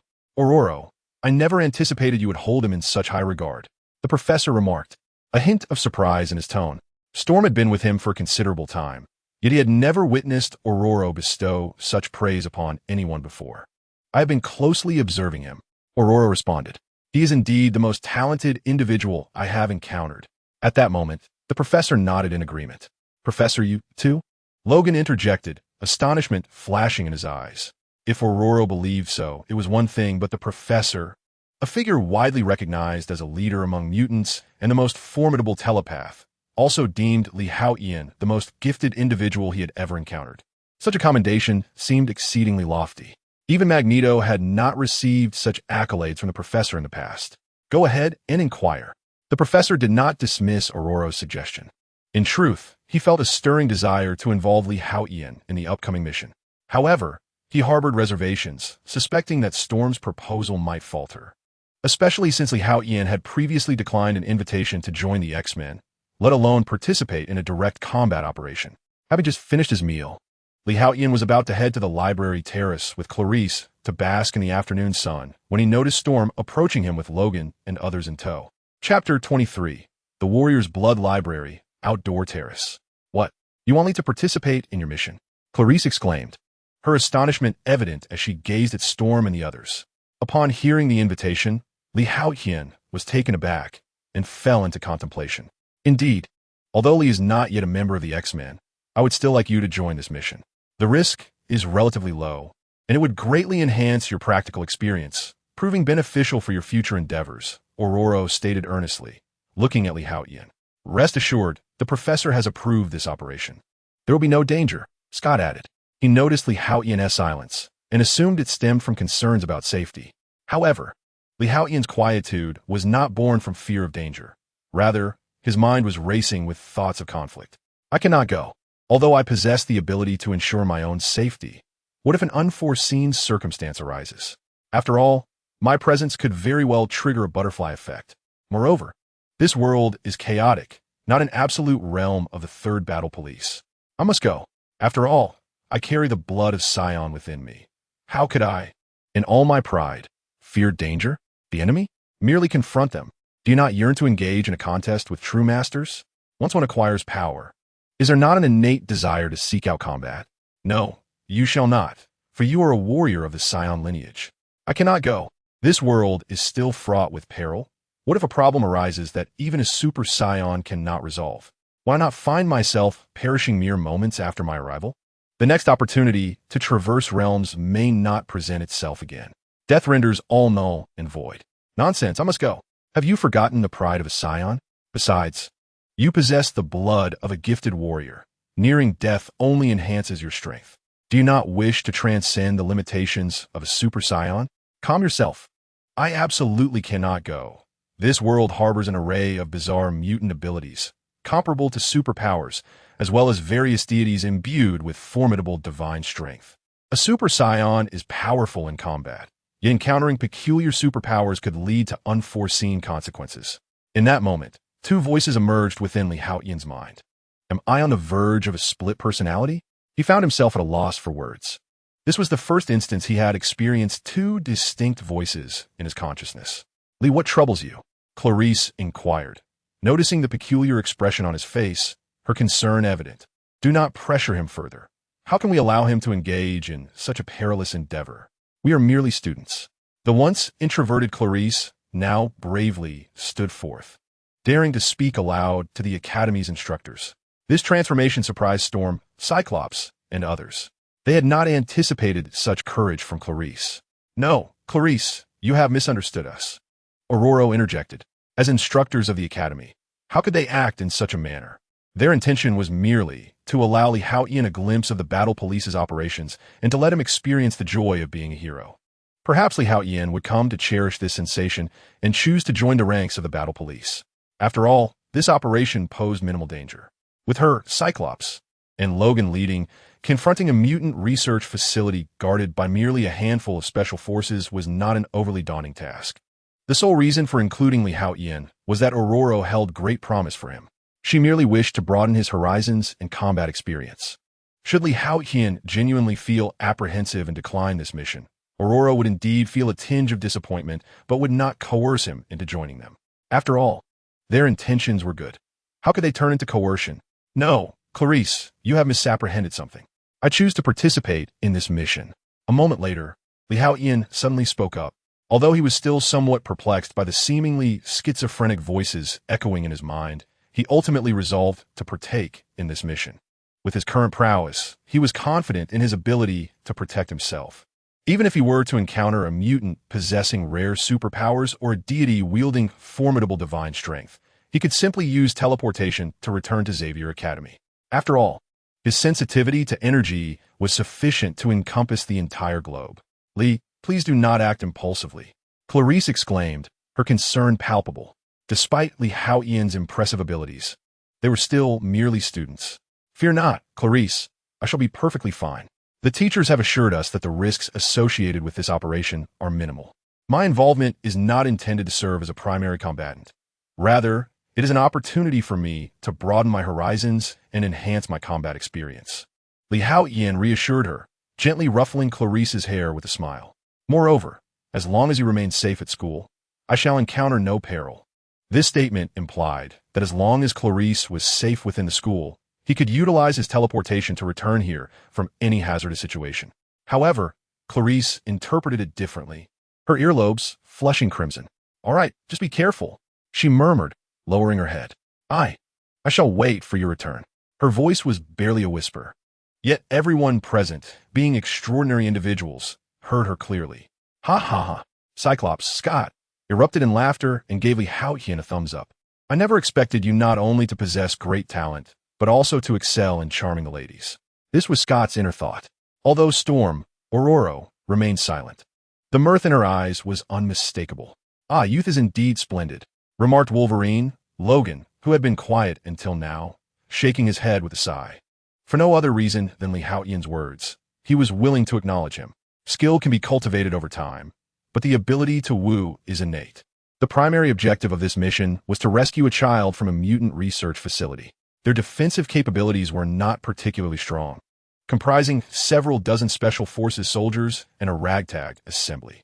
The only aspect to be cautious of was the presence of two controlled mutants within the facility, whose powers were not to be underestimated. Naturally, aside from this intelligence, there could be covert tactics and hidden dangers at play, considering Logan's previous infiltration attempts had ultimately met with failure. This was the extent of the information available to them. Storm then began to relay the gathered intelligence to Li Haotian, aiming to assuage his concerns. Given Li Haotian's formidable abilities, he faces no peril from the tactics currently exhibited by the Research Institute. Chapter 24. The Privileges of the X-Men. Thus, the level of danger is quite minimal. Otherwise, the professor would not have consented. Storm, Ororo, remarked with a smile. Her initial suggestion to include Li Haotian in this operation stemmed from her assessment that the mission posed little threat. Otherwise, she would not have permitted his participation. After all, Ororo admires Li Haotian rather than wishing to undermine him. Should you find the experience of engaging in X-Men operations enjoyable, you may consider formally accepting our invitation to become a permanent member of the X-Men. This would allow you to register with the defense departments of friendly nations, which would greatly benefit your future endeavors. Scott interjected. Although he did not hold the same admiration for Li Haotian as Ororo, he undeniably recognized his strength and talent. In their previous encounter on the training grounds, Scott had exerted all his effort, yet Li Haotian managed to match him, earning Scott as profound respect. After all, the strong are always deserving of respect, and considering Li Haotian's youth and immense potential, Scott believed it would not be long before he surpassed him. Register with the Defense Department? Li Haotian was momentarily taken aback. Curiosity piqued, despite the ongoing ostracism of mutants by ordinary people over the years. The professor's relentless efforts had not been in vain. As X-Men, during our missions, any airspace, waters, or territories belonging to friendly nations are open to us. We are not regarded as hostile forces and will not be attacked. In friendly nations, the X-Men are akin to certain specialized departments. In critical moments, we can even request assistance from local law enforcement, Scott proclaimed with pride. Indeed, there are numerous mutants in this world, often concealed among ordinary people, making them difficult to detect. However, should a mutant commit acts of violence or crime, it can prove catastrophic for the general populace. Just as the formidable Cyclops and Iceman could wreak havoc, their potential for causing mass casualties within a short span is considerable. Over time, the number of victims could reach the tens of thousands. At such times, the intervention of the X-Men becomes essential, for only extraordinary power can vanquish extraordinary threats. I knew it. Li Haotian resolved a lingering question in his mind. Previously, while watching various films and dramas, he had been curious as to why the X-Men's aircraft frequently traversed the globe without ever being subjected to missile fire. This seemed rather unusual. Every nation possesses a defense system for its airspace. The aircraft of the combat police cannot traverse the skies at will like certain drones. Unauthorized incursions into the airspace of other nations are met with interception or even bombardment. However, the combat police have never encountered such obstacles. At that moment, Li Haotian felt a twinge of curiosity, which in retrospect seems to be the result of the professor's efforts, granting them certain privileges. After a prolonged conversation, Storm and her companions took their leave. Li, do take care. Clarice could not help but remind him once the others had departed. Sure, I'm going to soak up some sun. Nightfall soon enveloped the surroundings. Li Haotian cherished lying on the sun-drenched grass, but suddenly the ground began to tremble. Moments later, a remarkably advanced aircraft ascended gracefully, roaring before vanishing into the horizon, eliciting envy and admiration from numerous students. They were all aware that the combat police had embarked on another mission. By the window of the study room, Clarice gazed at the departing aircraft, her hands clasped, silently offering prayers. This uniform is rather impressive. Li Haotian assessed the distinctive black attire of the combat police. Thanks to the template from Kakarot, his physique had improved significantly over the past few days. Now, adorned in the combat police uniform, he exuded vigor and charm, unmistakably portraying a harbinger of justice. He glanced at his companions, the strikingly elegant Storm, the ruggedly charismatic Wolverine, and the astutely handsome Cyclops, all clad in their uniforms, radiating a unique allure. Even Li Haotian could not help but muse that the notion of beauty equating to justice held a kernel of truth. Yet, regrettably, none could overshadow Li Haotian's presence. Youthful, handsome, and imbued with the formidable confidence that accompanied his scion heritage, he possessed an even more commanding aura. "Li, you look so handsome," exclaimed Kitty, the Phantom Cat, her eyes sparkling with admiration. Li Haotian was quite pleased. despite having long surpassed the age of youthful folly. Who among us has not harbored the spirit of a youthful dreamer deep within? Besides, he was still in his teens. We're over 3,000 miles away from the mission site. Given our speed, it will take no more than 2 hours. Our primary objective is to rescue the hostages. We need not engage in any tremulous confrontations. When the mission commences, Orolo and Steelman, you shall accompany me for a frontal assault, drawing all enemy fire toward us. Meanwhile, Logan, Lee, and Kitty, you will proceed directly to rescue the hostages. With Kitty's capabilities, I trust you can infiltrate the core of the research facility. There is but one stipulation: ensure the children's safety. Once we have coordinated both inside and out, we will make our escape together. As Laser Eye Scott spoke, he took charge. As the captain of the X-Men, he was responsible for every mission. After all, the professor originally intended for Scott to be his successor. However, circumstances changed, and the burden ultimately fell upon Storm. Lee, Katie is not a combat-oriented mutant. Although her abilities are unique, her strength is relatively limited. Your primary objective this time is to ensure her safety. At that moment, Storm, Ororo, added with a sudden thought, Lee, I entrust my safety to you. Katie smiled sweetly, her heart brimming with anticipation. Facing challenges together, battling side by side, would surely foster their bond. Clarice, this is something you cannot compete with. Kitty, the Shadow Cat, thought to herself with quiet pride. I will protect her. Lee Haotian nodded earnestly. With his capabilities, safeguarding Katie would be no issue. Lee, as this is your first mission, you may not be aware. If you encounter an enemy, as long as they do not surrender and you perceive them as a threat, Scott said, his glasses flashing with a red gleam, you must eliminate them immediately. It is for your own protection. After all, human hearts can be treacherous. Chapter 25, Assault on a Laboratory, Securing First Blood. All right, I understand. Lee Haotian nodded in acknowledgement. Young man, you are quite impressive. Wolverine, standing nearby, was taken aback by Lee Haotian's calm acceptance. Most students would exhibit signs of fear or weakness, often overwhelmed by a moral compass. Yet, Lee Haotian's immediate comprehension, coupled with his expressionless demeanor, seemed entirely natural. Wolverine had never encountered a student quite like him. You are truly courageous, Kitty exclaimed, giving Lee Haotian a thumbs up. When she undertook her first mission, it took her quite some time to accept such a notion. No wonder Ororo sees such potential in you. Not only does your strength far surpass mine, but your mental fortitude is also beyond comparison. Composed, brave, and undeniably handsome. Oh my, I am utterly captivated. Kitty unabashadly braija Haotian. This left Lee Haotian slightly blushing. Although he had received compliments before, it was the first time someone had been so direct, especially from a charming young woman with a distinct Western allure. Who could resist such flattery? Unless his surname was Liu. As the aircraft accelerated, the destination drew near, and Lee Haotian felt a surge of excitement, eagerly anticipating the forthcoming confrontation. After all, his previous engagement had merely been a test of skills. Now, he would face genuine combat, even the possibility of dispatching enemies on the spot. Such thoughts were exhilarating. In the land of corn, this nation, a colossal entity in terms of global population, is, however, devoid of stable and peaceful order. Chaos and riots frequently erupt. Yet, in the outskirts of a certain city, an eerie semblance of tranquility has emerged, for there stands a mutant research facility. Here, dozens of elite soldiers, in conjunction with the notorious local mafia, vigilantly safeguard the premises, thus establishing an order that surpasses that of many metropolitan areas within the coronation. At this very moment, a military aircraft unexpectedly descends from the skies. Its thunderous roar instantly alerts the guard stationed at the entrance of the mutant facility. An attack, an invasion. All personnel assume a state of alert. In an instant, alarms blare throughout the research institute. A contingent of soldiers wielding automatic rifles and mafia members surge forth, some even brandishing rocket launchers.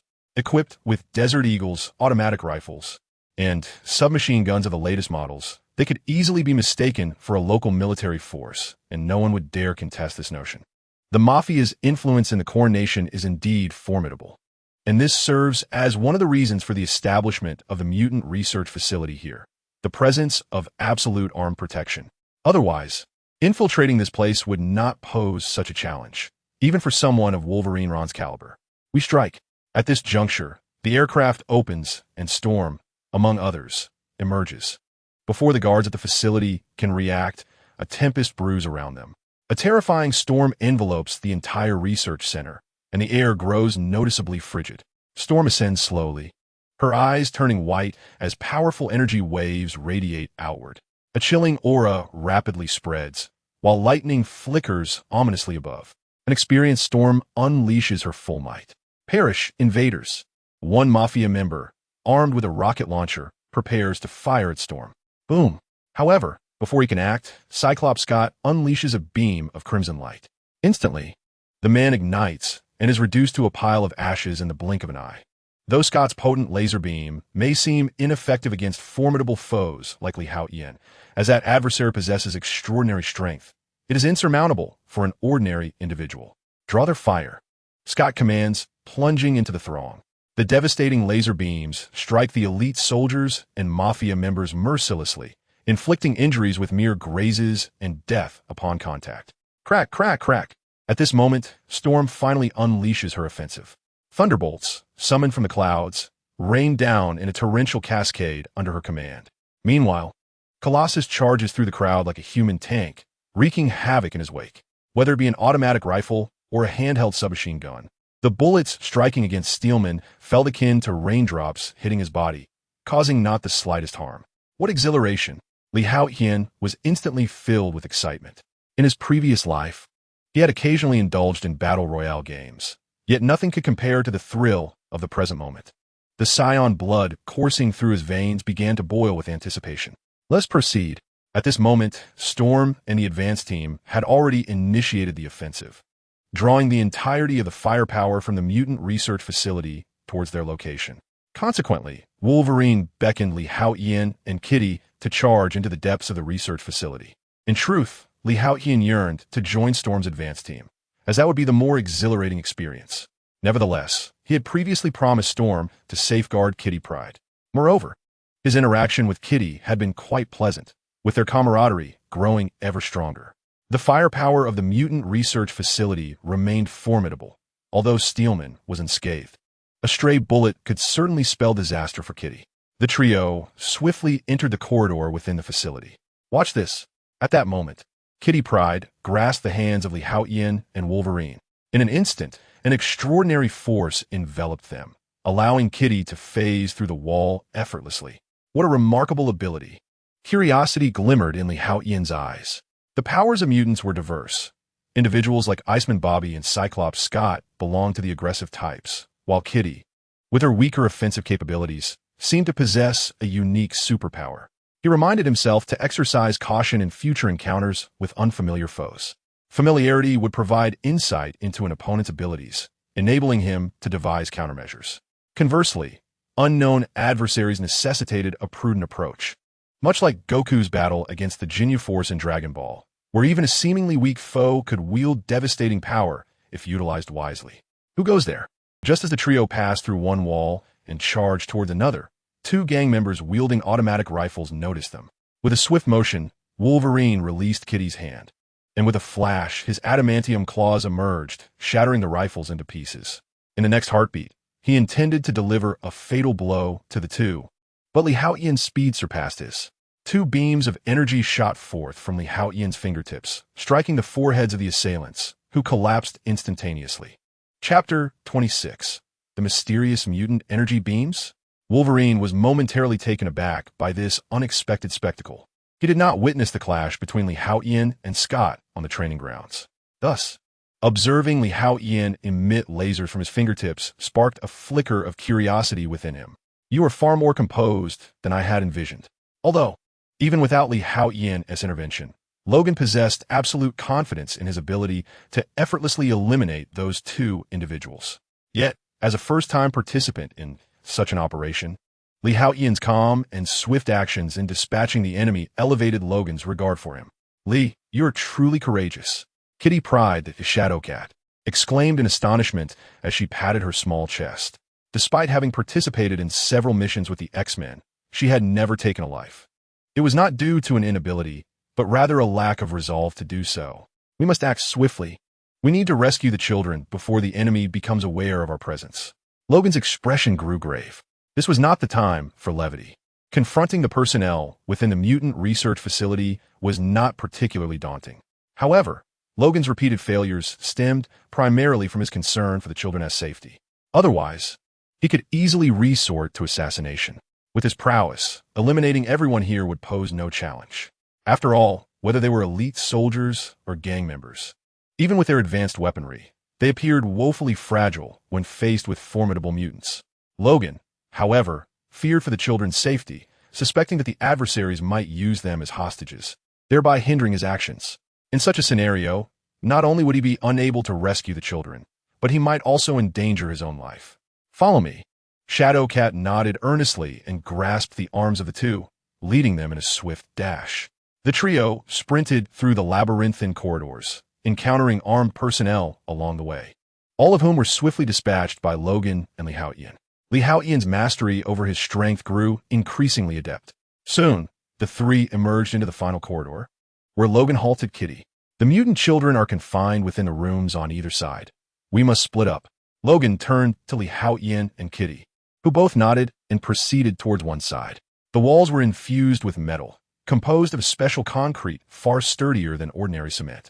The doors were crafted from a unique alloy, impervious to conventional automatic rifles and submachine guns. However, this posed little challenge to powerful beings like Wolverine and Haotian. Wolverine extended his adamantium claws, which tore through the metal door as effortlessly as one might rip open a cardboard box, creating a substantial breach. As for Haotian, he punched through the door panel and then yanked it forcefully. A formidable force violently wrenched the door from its wall. Yet, the most effortlessly accomplished was the Phantom Cat. Katie, though the wall was robust, it was rendered insubstantial before her powers. Before long, the three of them had liberated each individual trapped within the room. As everyone was departing, one of the mutant children suddenly trembled and tugged at Haotian's sleeve. "What is it?" Haotian inquired, puzzled as he glanced down. "Brother, we mustn't go there," the mutant child said timidly. "Why not?" Haotian asked, his curiosity piqued. "The scent of blood is overwhelming, and there are countless vengeful spirits." The boy replied earnestly. His mutant ability allowed him to perceive things hidden from the eyes of ordinary people. Previously, Logan had mentioned that there were mutants tasked with guarding the laboratory. Could they be the ones? Haotian felt a surge of interest. He possessed the bloodline of a scion, and at that moment, his scion blood surged within him. The scion blood, often referred to as the blood of recklessness, did not concern him. He was solely eager for an exhilarating battle. "Step back," Haotian commanded, as he gently pushed the four mutant children behind him. With a powerful punch, he struck forward. The tremendous force unleashed a shockwave, shattering everything in its vicinity. In an instant, the once dilapidated and chaotic corridor appeared significantly cleaner. Numerous mechanical devices adorned with flickering red lights were simultaneously destroyed. "Laser corridors, is it?" Haotian scoffed at the sight. These contraptions were effective against ordinary individuals or lower-tier mutants, but they proved insufficient against someone of his caliber or Wolverine's. Before long, Haotian reached the corridor's end, where a door waited. This room was likely the very place the boy had described, replete with blood and restless spirits. However, he was uncertain if it housed the mutants Logan had mentioned. Intrigued, he struck the door with both hands. A wave of chilling air surged forth from within. Not the low-temperature cold of Iceman Bobby, but a frigidness that seemed to penetrate the very soul. How intriguing, Haotian thought as he stepped inside. Suddenly, as he entered, a purplish-red starfire rushed toward him. It was unmistakably flame, yet it bore a chilling essence. Haotian's expression shifted. Clearly, this was a mutant's ability, and he could not afford to be careless. Instantly, a torrent of white energy erupted from his body. Boom! The spark was instantly scattered by the shockwave. However, before Haotian could advance further, he beheld a purple flame rising abruptly from the ground. How scorching! Despite Haotian's aura protection, he found the heat from this flame to be exceedingly intense. Indeed, the abilities of mutants are remarkably peculiar. It is not merely strength that ensures immunity to all. Haotian's combat power was undeniably off the charts, capable of shattering Frisia's power sensors even without assuming his Super Scion form, let alone now. Yet, even with such prowess, he could not easily become immune to various superpowers. Who dares to show themselves? Li Haotian exclaimed, his voice low and commanding. He had not sensed another's aura, indicating that his opponent was adept at concealing their presence. However, no one responded. Boom! Instead, more and more purple flames surged from the ground. Endless. Do they look down upon me? Li Haotian felt a surge of irritation. Though the flames could not harm him, their scorching presence was undeniably painful. Show yourself, he commanded, unleashing a flashbang toward the ceiling of the room. This was a manipulation of his aura. Its power was modest, but it was exceedingly bright. What is that? As the light burst forth, Li Haotian's gaze fell upon the scene within the room. His eyes widened in shock. Chapter 27. The fallen angel Li Haotian's eyes glimmered with astonishment. Not far away, a woman of graceful stature, clad in crimson-purple light armor, floated in mid-air. Her striking beauty was not the source of his surprise. Rather, it was the pair of purple-black wings sprouting from her back. An angel? At first glance, she bore a remarkable resemblance to a mutant angel, yet her wings appeared distinctly different. Angels are typically adorned with white feathers, while this woman's were purple-black. The deep purple eyeshadow lent her an otherworldly allure, complemented by her cascading purplish-red hair. She resembled a fallen angel. Kill, kill, kill. Upon seeing Li Haotian, the fallen angel's eyes flickered with chaos. Her voice was melodious and sweet, yet tinged with madness. Hiss, hiss, hiss. In an instant, the ground around Li Haotian began to boil with the terrifying purple flames once more. Whoosh! At the same time, 9 purple chains shot forth from her body, seemingly piercing through the void as they rapidly ensnared Li Haotian. Buzz! A peculiar force surged through him, causing Li Haotian to feel dizzy and disoriented. His surroundings began to blur, obscuring his vision. The aura within him was being swiftly drained. The fallen angel, drawing closer with the chains, approached Li Haotian, her originally slender and fair fingers shimmering with an eerie glow, as if capable of piercing even steel. The finger reached towards Li Haotian's heart with alarming intent. What extraordinary power is this? Li Haotian was taken aback. He could not afford to be careless. He immediately summoned his energy, unleashing a ferocious burst. Boom! The violet flames surrounding him were instantly dispersed. Come here. In the next moment, Li Haotian forcefully yanked the chain, causing the fallen angel to be propelled uncontrollably towards him like a cannonball. Behave yourself. He conjured an energy sphere and hurled it upward. Despite her striking beauty, she had attacked him, marking her as an adversary, one against whom he would not hesitate, regardless of age or gender. At that moment, a radiant glow suddenly emanated from the fallen angel. A spherical shell materialized around her. A protective shield. The powerful energy sphere collided with it, yet was instantly neutralized. Can it truly withstand such force? Li Haotian's eyes gleamed with a hint of astonishment. However, I refuse to believe your shield possesses no limits. Boom! Another formidable shockwave erupted, this time infused with several times the energy of before. With a resounding impact, the protective barrier shattered, and the fallen angel was sent crashing to the ground, rendered devoid of combat capability. I knew it. An invincible shield was impossible. Li Haotian swiftly moved to her side, flipping her over and pinning her down, unfastening her trousers. He then bound her hands with his belt. Stop! As soon as the fallen angel was restrained, she began to struggle fiercely. Still unruly, a sharp slap resounded against her cheek. Yet, considering her attractive features, it would be a pity to mar her beauty. Instead, Li Haotian struck her firmly on the back. The force of the blow contorted not only her face, but her entire being. The intense pain finally cleared some of the fog from the fallen angel's eyes. Can you speak properly now? Slap. I'm a good person, not a villain. Slap. Is your mind still muddled? Slap. Can you talk now? Slap, slap, slap. Each strike grew in intensity. There was no other choice. He sought to save this lost girl, to pull her back from the brink of corruption, and a few slaps were essential in that endeavor. At last, after enduring a series of impactful blows, the fallen angel spoke her first coherent words. Wonderful. You have finally emerged from the chaos. Li Haotian exclaimed with a smile. He glanced at his palm, a hint of regret flickering in his eyes. The fallen angel, feeling a twinge of trepidation, cast a timid glance at Li Haotian. I'm a good person, rest assured, Li Haotian declared. Yet, the fallen angel, observing her hands bound behind her and the lingering pain emanating from her back, regarded him with skepticism. Malasia apologias. Li Haotian quickly unfastened his belt and resecured it around his waist. With a mere gesture, a beam of light illuminated the surroundings. He approached an old switch and flicked it, instantly brightening the room. At that moment, Li Haotian was finally able to scrutinize the fallen angel's visage. The eyeshadow adorning her face was not merely applied makeup, but rather a result of her mutant genes. Furthermore, her lips bore a seductive shade of dark purple, evoking an oppressive desire. Neither Clarice nor the phantom cat, Kitty, could rival this fallen angel, for her beauty was inherently alluring, steeped in a sense of decay. However, the scene around him left Li Haotian speechless.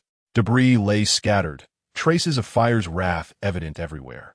The acrid scent of ruin and filth permeated the air. It was truly unimaginable that such a stunning angel resided in such squalor.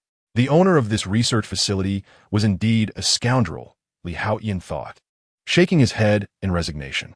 Regrettably, despite having watched the entire series of X-Men, he could not claim to know all there was to know. After all, the films only depicted certain significant characters without encapsulating the entirety of the world. The richness and diversity of this realm could not be captured by film alone. Even written works and biographies could not fully convey it. Moreover, the series he had watched contained numerous cuts, further fragmenting his understanding of this universe. Nevertheless, such concerns were trivial. Li Haotian turned to the fallen angel, only to find her clutching the hem of her garment, cowering beneath the table. In that moment, she had shed the imposing aura of a formidable mutant, resembling instead a frail, helpless, ordinary girl. You needn't worry. I assure you, I'm not a villain. Do you see my attire? This is the uniform of the X-Men. Thus, I truly am a good person. I have come solely to rescue you. He added, of course, I'm also a mutant. Observing the fallen angel's demeanor, Li Haotian felt a sense of helplessness. Do I really appear so villainous? Are you truly a mutant? The fallen angel scrutinized the young man before her anew. His fair skin, a visage akin to a jade crown, a dashing uniform, and a physique in perfect proportion. For a moment, the fallen angel was enveloped in a profound sense of shame. In comparison to him, her grotesque appearance resembled that of a hideous monster. Chapter 28, The Edelman Metal Chains. But you don't resemble one at all, the fallen angel murmured softly. Li Haotian was momentarily speechless. Did one truly need to sprout bizarre features to be deemed a mutant? There existed various types of mutants, some of whom appeared utterly ordinary, possessing merely enhanced abilities. He smiled and explained this to the fallen angel. How delightful! Upon hearing Li Haotian's words, a glimmer of envy flickered in the fallen angel's eyes. Are you envious of me? Li Haotian inquired with curiosity. Indeed, you are handsome and attractive, yet I look like an ugly monster. She instinctively touched her face and glanced at her wings behind her. These traits set her apart from ordinary individuals and were the very source of her childhood torment and ridicule. Thus, she harbored an intense hatred for them. Not at all. I find you incredibly beautiful, alluring, and striking. Li Haotian hastily shook his head. After all, this was a fallen angel. In his previous life, he had fantasized countless times about becoming an angel himself, soaring freely through the skies. Moreover, from a certain perspective, having a friend like her was nothing short of a dream come true. How thrilling, how exhilarating. Really? The fallen angel was taken aback by Li Haotian's words, her eyes widening in disbelief, for she had never heard such sentiments throughout her life. All she had known were endless humiliation, bullying, and vitriol. It's absolutely true. Did I not mention that I am a battle police officer? A special operative among mutants dedicated to maintaining order. So I would never deceive you. Li Haotian stated with utmost seriousness. Thank you. The fallen angel's eyes reddened, and she couldn't help but shed tears. All right, no more crying. Such beautiful eyes should not be swollen from tears. Li Haotian instinctively stepped forward to gently wipe away the tears from the corners of her eyes. In that instant, the fallen angel trembled, her exquisite face flushed with a rosy hue. It was the first time in her life that she felt such warmth. Let us hurry. Our companions await us outside, Li Haotian urged, pulling the fallen angel to her feet. Thank you for rescuing me, but I cannot escape, the fallen angel remarked despondently. Why not? Li Haotian was taken aback. Could it be Stockholm Syndrome? Had she fallen in love with this place? It is still this girl with certain inclinations. Just as Li Haotian was lost in his thoughts, the fallen angel pointed to the chain at her feet. Li Haotian lowered his gaze and discovered, to his astonishment, that there was indeed a chain binding her. Previously, the darkness of the room had obscured his attention to this detail, but now, illuminated by the light, its presence became apparent. It was merely a chain. There is nothing to worry about. Li Haotian smiled and shook his head. With his current strength, not to mention a chain of mere 3-finger thickness, he could effortlessly snap one as thick as a thigh. Allow me to assist you in breaking it. He immediately stepped forward, seizing the chain and pulling with all his might. Clang! The chain resonated with a sharp sound, yet it remained unyielding. Witnessing this, Li Haotian was momentarily stunned. Could it be that my earlier battle had depleted too much energy? Yet even if I were fatigued, my fundamental physical strength should not diminish. He felt a wave of confusion wash over him. Taking a deep breath, he exerted himself again, his powerful limbs straining. His well-defined muscles possessed an unimaginable explosive force. With a terrifying surge of strength, he yanked again. Clang! Yet, the chain remained utterly unchanged. It is futile. This chain is forged from a special alloy of adamantium metal. It cannot be broken by external force, save for the key that fits it. I have tried numerous methods, even scorching it with my flames for days on end, but to no avail. A hint of sorrow and pain crossed the fallen angel's face, revealing the turmoil that had plagued her spirit. Confined in this place, she was nearing the brink of madness. Adamantium metal and special material alloy? Li Haotian felt a wave of exasperation at such words.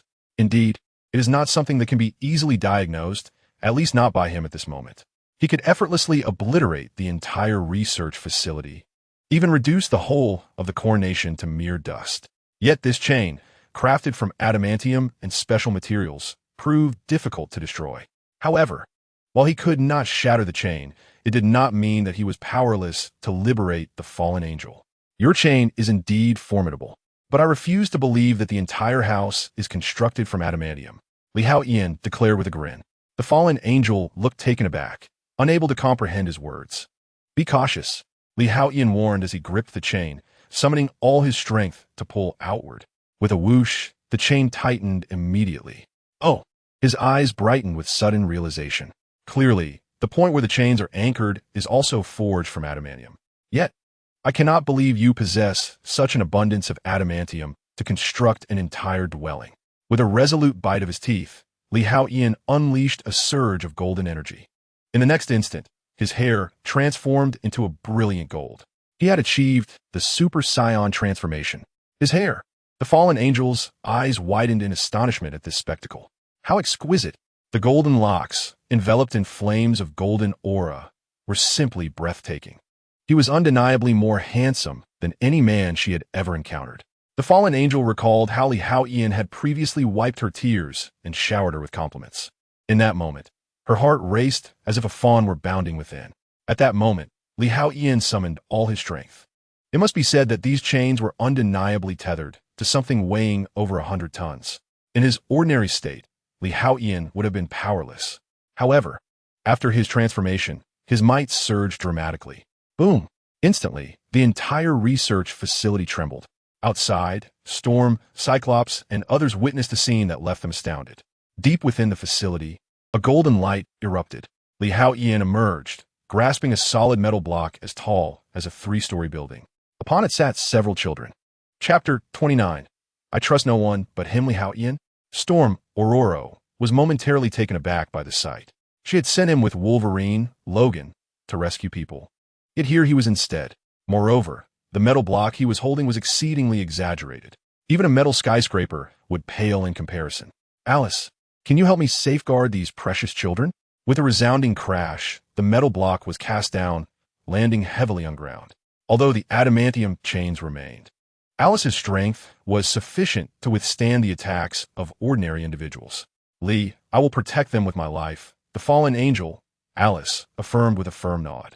The name Alice was something she had shared with Li Haotian, a common and unremarkable name. Yet, it marked the first time in 10 years that she had divulged her name to a stranger. I will seek assistance to help you break the chains, Li Haotian remarked with a smile, gently caressing Alice's cheek. Though not alabaster, it was remarkably tender and supple. The texture was delightful. Swish! He was enveloped in a golden aura once more as he charged back into the depths of the research facility. Only magic could vanquish magic, and thus only adamantium could shatter the adamantium chains. The Haotian's objective was none other than Wolverine, Logan. This mutant's information had never been divulged by Logan. Storm regarded the vigilant Alice with a hint of surprise. It is unclear from where Li Haotian was rescued, yet the aura emanating from him is formidable. With a thunderous crash, a terrifying laser struck nearby, and those outside the research facility were finally eradicated. "Greetings, I am Aurora." The Storm Woman immediately soared towards Alice. However, before she could approach, a spark of fire hurtled towards her.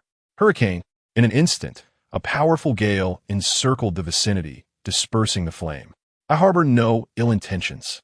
Aurora was momentarily taken aback, not expecting this mutant to possess such wariness. "Approach, and you shall die."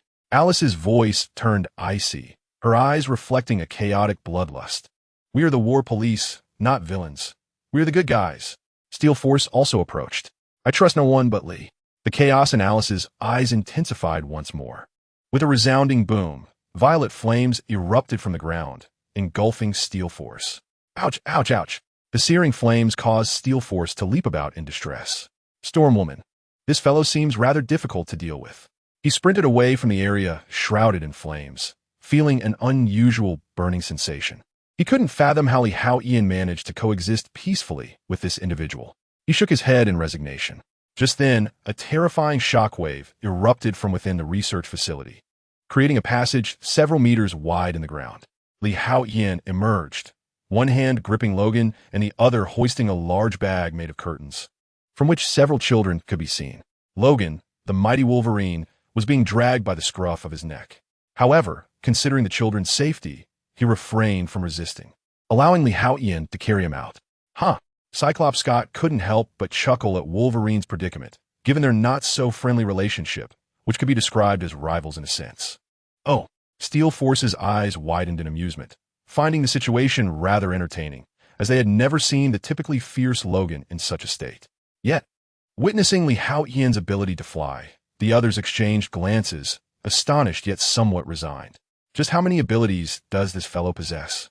Even Steel Force felt a tinge of envy towards Li Haotian's genetic prowess, his strength rivaling that of Steel Force, and his energy comparable to Cyclops. Now akin to Storm, she too can soar through the skies, her speed appearing to be unparalleled. Truly, one must lament the fact that comparison often leads to despair. Let us proceed. Upon witnessing the rescue of the individual, Storm immediately rose and made her way towards the aircraft. "Logan, sever the chains, binding Alice." Li Haotian promptly guided Logan over. The moment Alice caught sight of Li Haotian's return, the chaos and bloodlust in her eyes vanished instantaneously. "Li," she exclaimed, eagerly greeting him. This treatment left Steelman envious to the point of tears. Earlier, when he approached, he was merely met with hostility, yet Li Haotian's presence exuded a gentleness akin to water. "Adamantium chains?" Logan's eyes widened in surprise. His gaze toward Alice shifted to one of caution and uncertainty. The research facility had employed adamantium to restrain this mutant, which signified something significant. She is exceedingly dangerous. The threat level is alarmingly high. Otherwise, they would not have resorted to adamantium chains. Moreover, she was tethered to a massive metallic block the size of a 3-story building. It was simply inconceivable. When he was subjected to research, he had never received such treatment. The seemingly delicate girl before him possessed such formidable strength. "Break those chains. With the sharpness of your claws, it is certainly achievable," Li Haotian asserted. "Very well." Logan hesitated briefly before unsheathing his claws with a swift motion. Clang! Sparks erupted as the chains trembled. This time, the resilient adamantium chains were no longer unscathed. A deep cut appeared. Though not completely severed, a few more strikes would surely rend them apart. Clang, clang, clang! Wolverine furiously swung his claws, and in an instant, the chains shattered. "Alice, congratulations on your newfound freedom." Upon witnessing this scene, Li Haotian beamed with joy. Without waiting for Logan to speak, Alice leaped into Li Haotian's embrace. "Li, thank you," she exclaimed, her eyes glistening with tears. The word freedom had been absent from her ears for far too long. It was a dream she had longed for, escape from that confining room, and now, It had all come to fruition, thanks to the handsome man before her. Lest apart, Shadowcat Kitty emerged from the side, visibly annoyed. They had agreed to protect her, yet she had vanished. To add insult to injury, another woman had appeared. Most infuriating of all, this woman was stunning. Even as a beauty herself, Kitty had to concede that Alice surpassed her in allure. Amidst the fiery ruins, the aircraft ascended slowly, roaring as it sped towards the horizon, finally vanishing into the horizon. Yet within the aircraft, Haotian's spirits were quite buoyant. This was due to his recent discovery of research materials from the laboratory while searching for Logan. He hoped to uncover intriguing insights within. Chapter 30, Hydra and the Hellfire Club at Xavier's Academy. Haotian and his companions disembarked from the aircraft. This mission posed no challenge whatsoever, hardly even qualifying as perilous. A total of 11 children had been rescued, and including Alice, the number rose to 12. Steelman and Katie were assigned to escort these young mutants to their dormitories.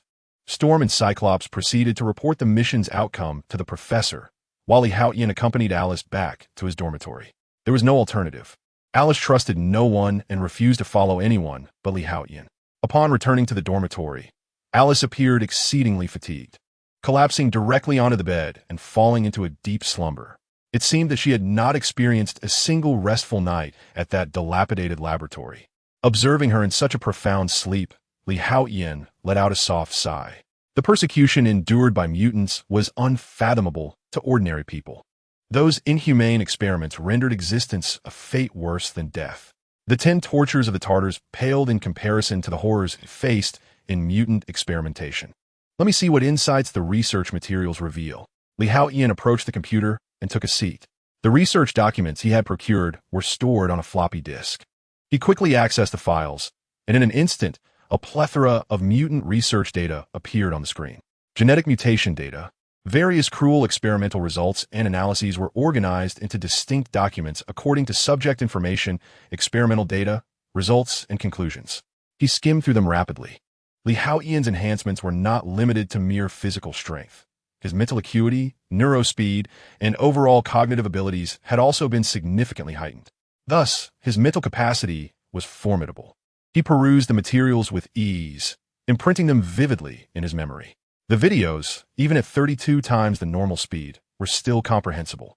Within half an hour, he had thoroughly reviewed all the content, something that would have taken an ordinary individual at least a month. Clearly, that research facility was no ordinary establishment. From his findings, Haotian gained profound knowledge regarding mutants and their research outcomes. He then opened the document containing the identity information of the experimental subjects, which included all 11 children. However, it was evident from this document that the experimental group consisted of 76 subjects, yet only 12 remained.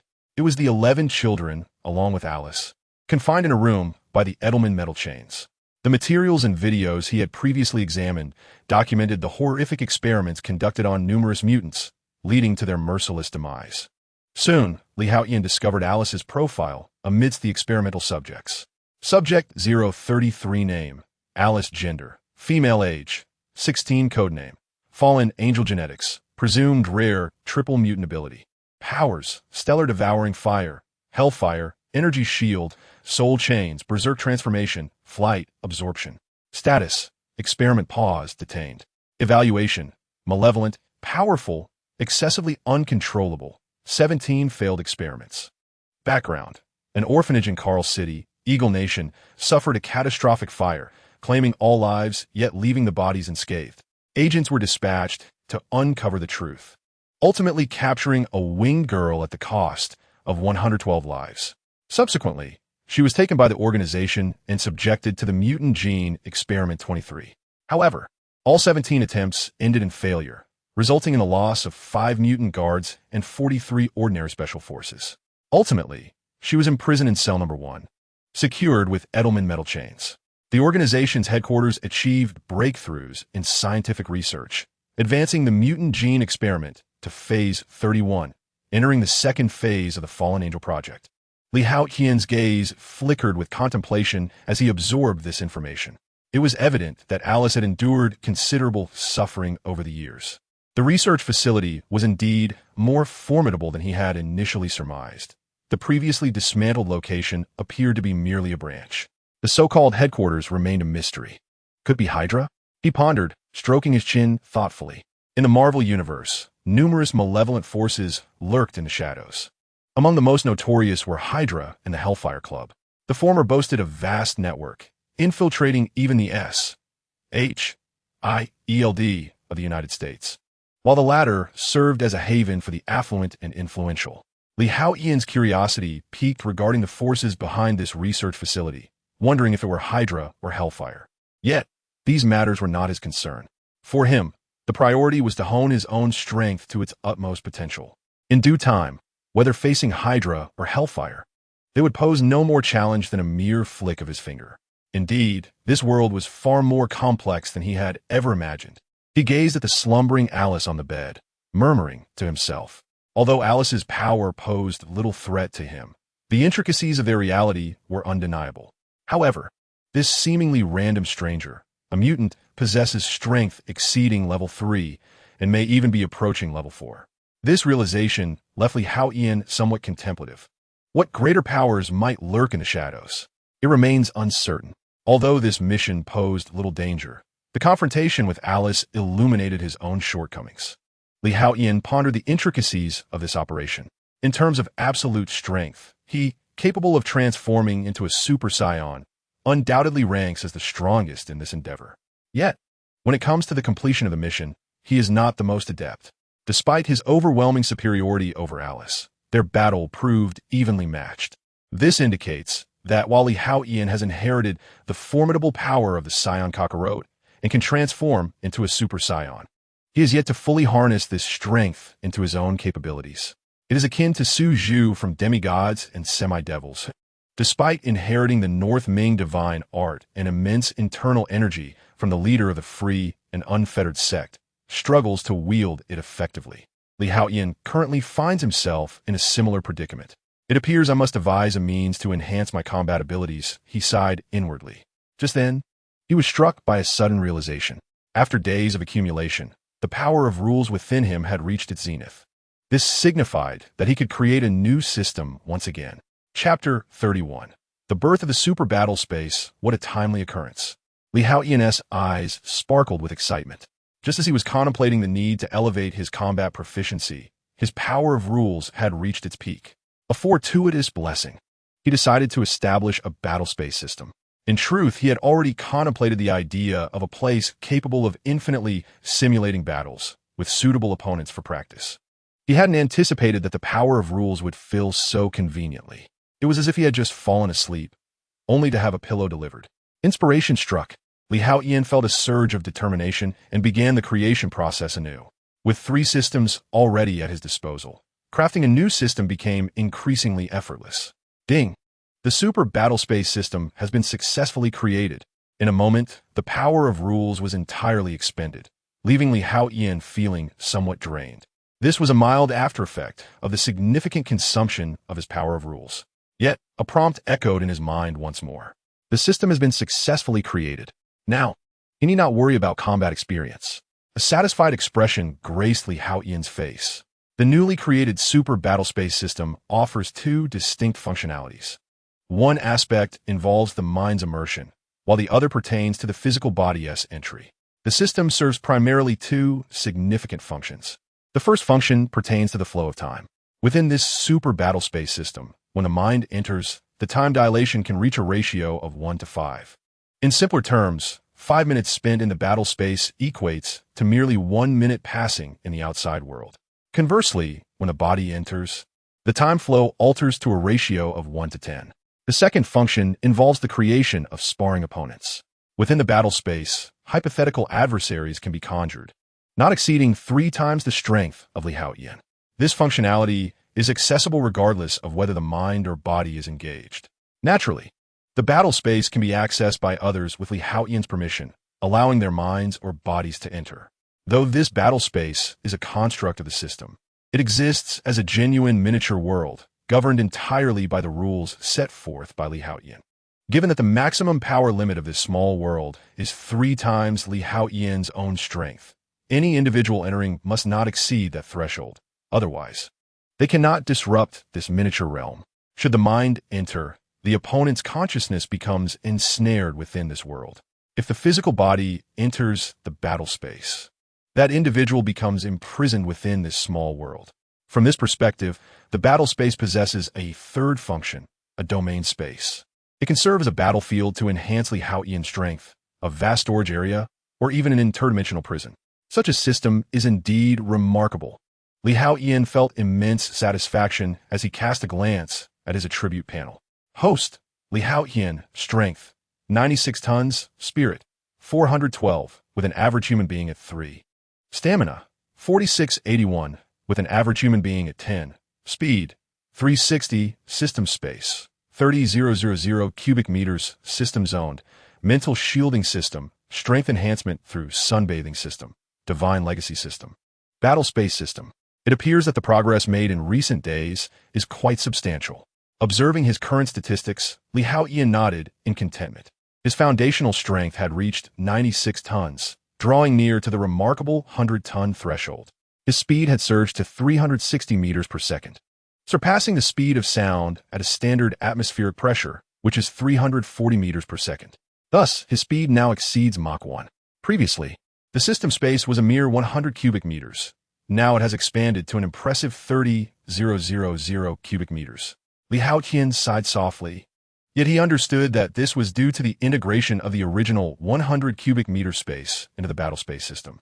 Thus, the 30,000 cubic meters refers to the dimensions of the combat space system, which is sufficiently expansive.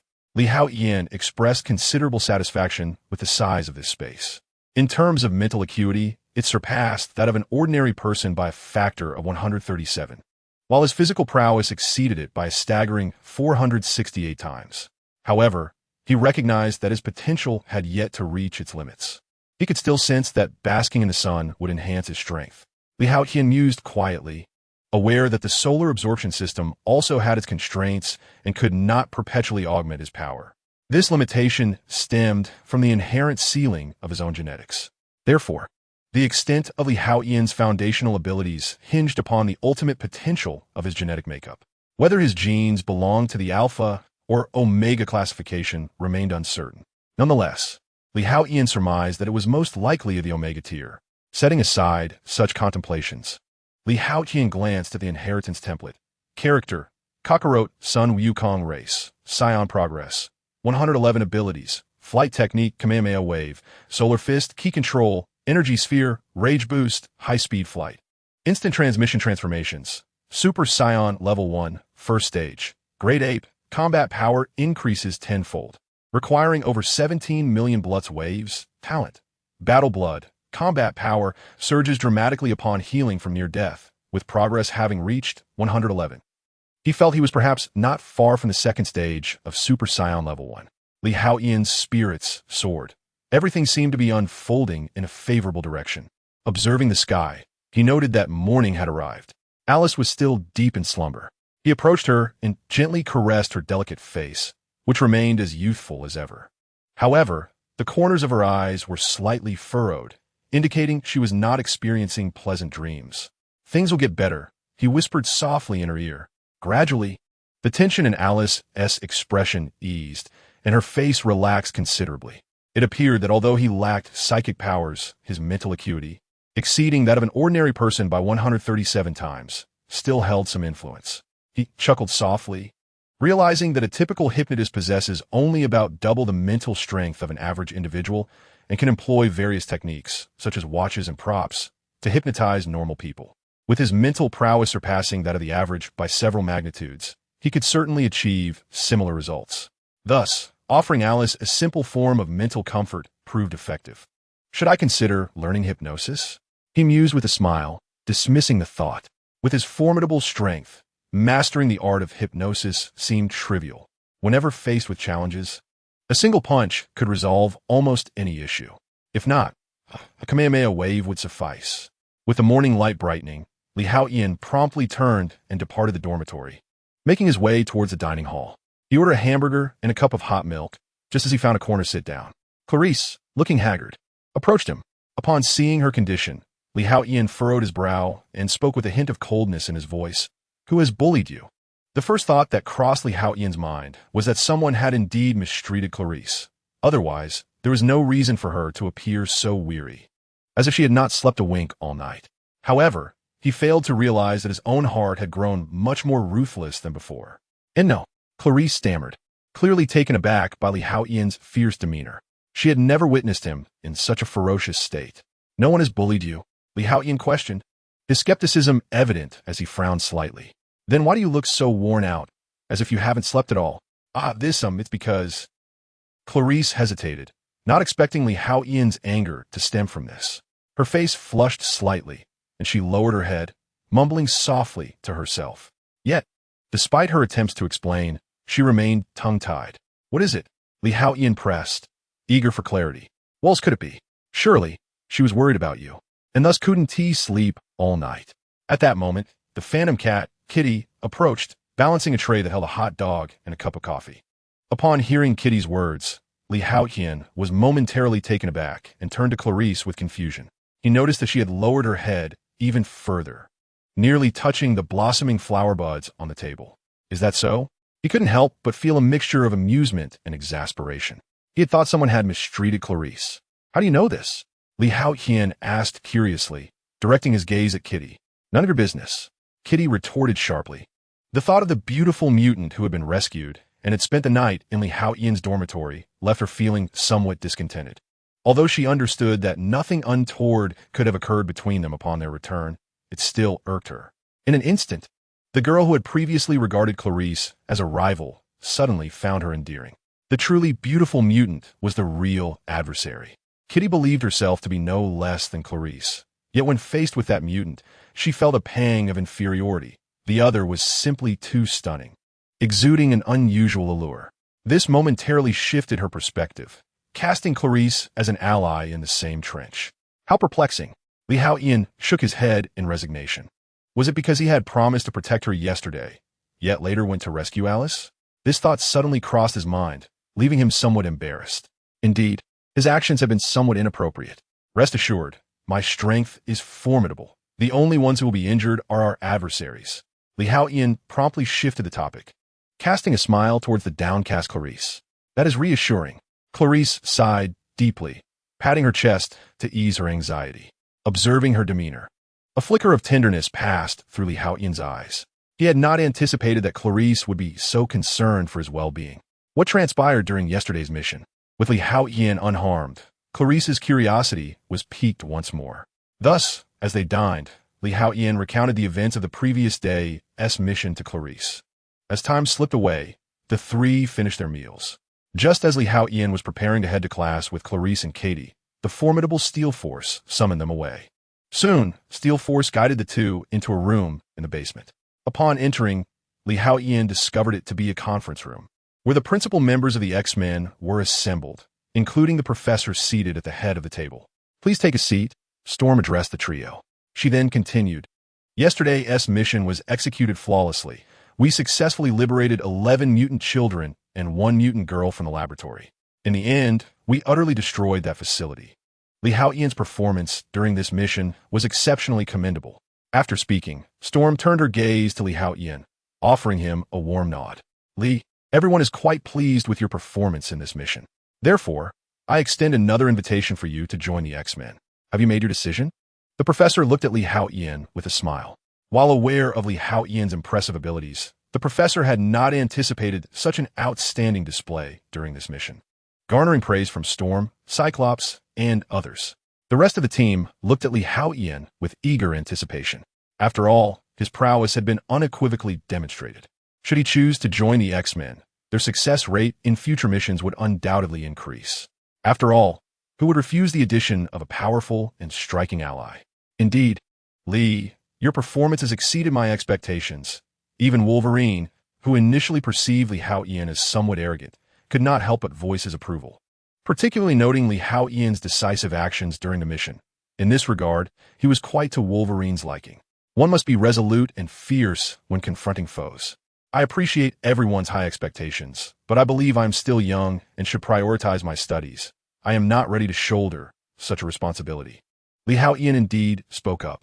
Although being a member of the Battle Police seems quite glamorous, nothing compares to the comfort of basking in the sun, sipping coffee, and perusing books to enhance one's strength. Especially now that he has established the super combat space system, he can arrange opponents for himself during leisure time, allowing for more rational and perfect combat. What reason would he have to join the battle police and undertake missions? Lee, this will not interfere with your studies. Generally, the battle police have little to do. They only intervene in incidents involving mutants committing crimes using their abilities or, as in this case, to rescue mutant compatriots from research facilities. The workload is not particularly demanding. Furthermore, with responsibility comes corresponding benefits. Not only can one enjoy visa-free privileges in friendly nations, but one may also access certain confidential information. Of course, most importantly, there is a base salary of 15,000 beautiful country dollars each month. When on missions, additional bonuses will be awarded based on the difficulty of the tasks. The professor smiled at this point. He noticed Li Haotian's brow twitch when he mentioned the benefits. So he directly elaborated on the perks of being a member of the battle police. What? 15,000 a month in beautiful country dollars? And substantial subsidies for each mission? Li Haotian was momentarily taken aback, a glimmer of excitement flashing in his eyes. Upon arriving in this world, he had been left with not a penny. Although he didn't have to spend anything at Xavier Academy, he couldn't always rely on others for sustenance, nor could he exploit his formidable abilities to engage in robbery. After all, he was a young man of great promise from Long Country, raised with principles that forbade such actions. Thus, money held significant importance for him. However, he had yet to devise a plan to earn it. Now, hearing the professor speak of joining the battle police, which not only offers salary, but also allowances for missions with little regular workload, seemed like the most perfect high-paying job. Money is not the main point. I simply enjoy being a hero, he exclaimed with a smile. Oh, by the way, this mission also comes with allowances, right? Chapter 33. The cost of raising a lowly. The professor was momentarily speechless. Money is indeed a precious resource, Li Haotian thought to himself. After all, a penny can perplex even the greatest of heroes. Throughout history and across realms, money remains an indispensable entity, even in the chaotic world of Marvel. Wealth is of utmost significance. Just ask Iron Man and Batman, both of whom possess formidable financial prowess. Indeed, the professor responded. How much? 100,000. Well, cash will suffice. This matter will soon come to a close.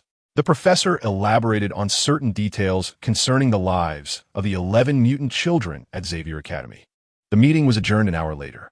However, Li Haotian was retained, as he needed to complete some formalities regarding the X-Men, such as obtaining access permissions to specific areas of Xavier Academy. Before long, Li Haotian followed the professor to an office. He felt a twinge of confusion, for it did not resemble a place where formalities were conducted. You are here primarily because there are certain items intended for you, the professor remarked, sensing Li Haotian's bewilderment. He then nodded towards Logan, who promptly approached the desk and retrieved a large iron box. With a thud, Logan tossed the box to Li Haotian, who felt its significant weight. Upon opening it, he discovered several chains. Erdman metal chains? He immediately recognized the contents, which were the very chains previously placed at Alice's feet. Indeed, we have verified that over 90% of these chains are composed of Erdman metal, with the remaining 10% being a special alloy, the professor explained. Impressive composition. Li Haotian nodded. Erdman metal is known as the hardest metal on Earth, and once cooled, it can only be remelted at temperatures exceeding 500,000 degrees Celsius, making reprocessing exceedingly difficult. According to our intelligence, the core element of Erdman metal originates from a meteorite, combined with numerous alloys in the smelting process. However, the precise method seems to be exclusive to the authorities in the United States. This material is incredibly hard, rendering it nearly impossible for an ordinary person to manipulate. Moreover, its value far surpasses that of gold by weight. Conservatively speaking, these chains are estimated to be worth at least $10 million. The professor sighed, acknowledging the staggering value. Even a professor of considerable wealth must exercise caution when dealing with items worth over $10 million. Is it really worth that much? Li Haotian exclaimed, his eyes widening in astonishment. While he had surmised that the Erdman metal chains were extraordinary and valuable, he had not anticipated their worth would exceed $10 million. Since you brought this chain back, it naturally belongs to you, the professor said with a smile. Of course, if you wish to sell it. I can have Scott assist you. I would like to forge it into a weapon. I wonder if you could assist me. Professor, Haotian pondered before speaking up. Forging a weapon? The professor nodded in response. As a member of the combat police, it is my duty to assist you in preparing your weapons. This adamantium chain inherently belongs to you. Transforming it into a weapon poses no difficulty whatsoever. What kind of weapon do you wish to forge? The professor inquired with a smile. These adamantium chains are quite substantial in weight. Certainly, ordinary weapons would not suffice. I require a dagger, 3 fingers wide and 1 foot long. The remainder shall be crafted into a nebula chain, Haotian replied after a moment of contemplation. A dagger and a nebula chain? The professor was momentarily taken aback. While he could easily comprehend and forge the dagger, what exactly was a nebula chain? Allow me to demonstrate. Haotian stepped towards the table, picked up a book, and leafed through it until he reached the blank pages at the end. Taking a nearby pen, he began to sketch. I see. In no time, Haotian had rendered the design of the nebula chain. After examining it, the professor nodded in understanding. Given your strength, employing a dagger and chain as your weapon seems somewhat incongruous, he expressed, puzzled. After all, Haotian possessed strength rivaling that of Steel Titan.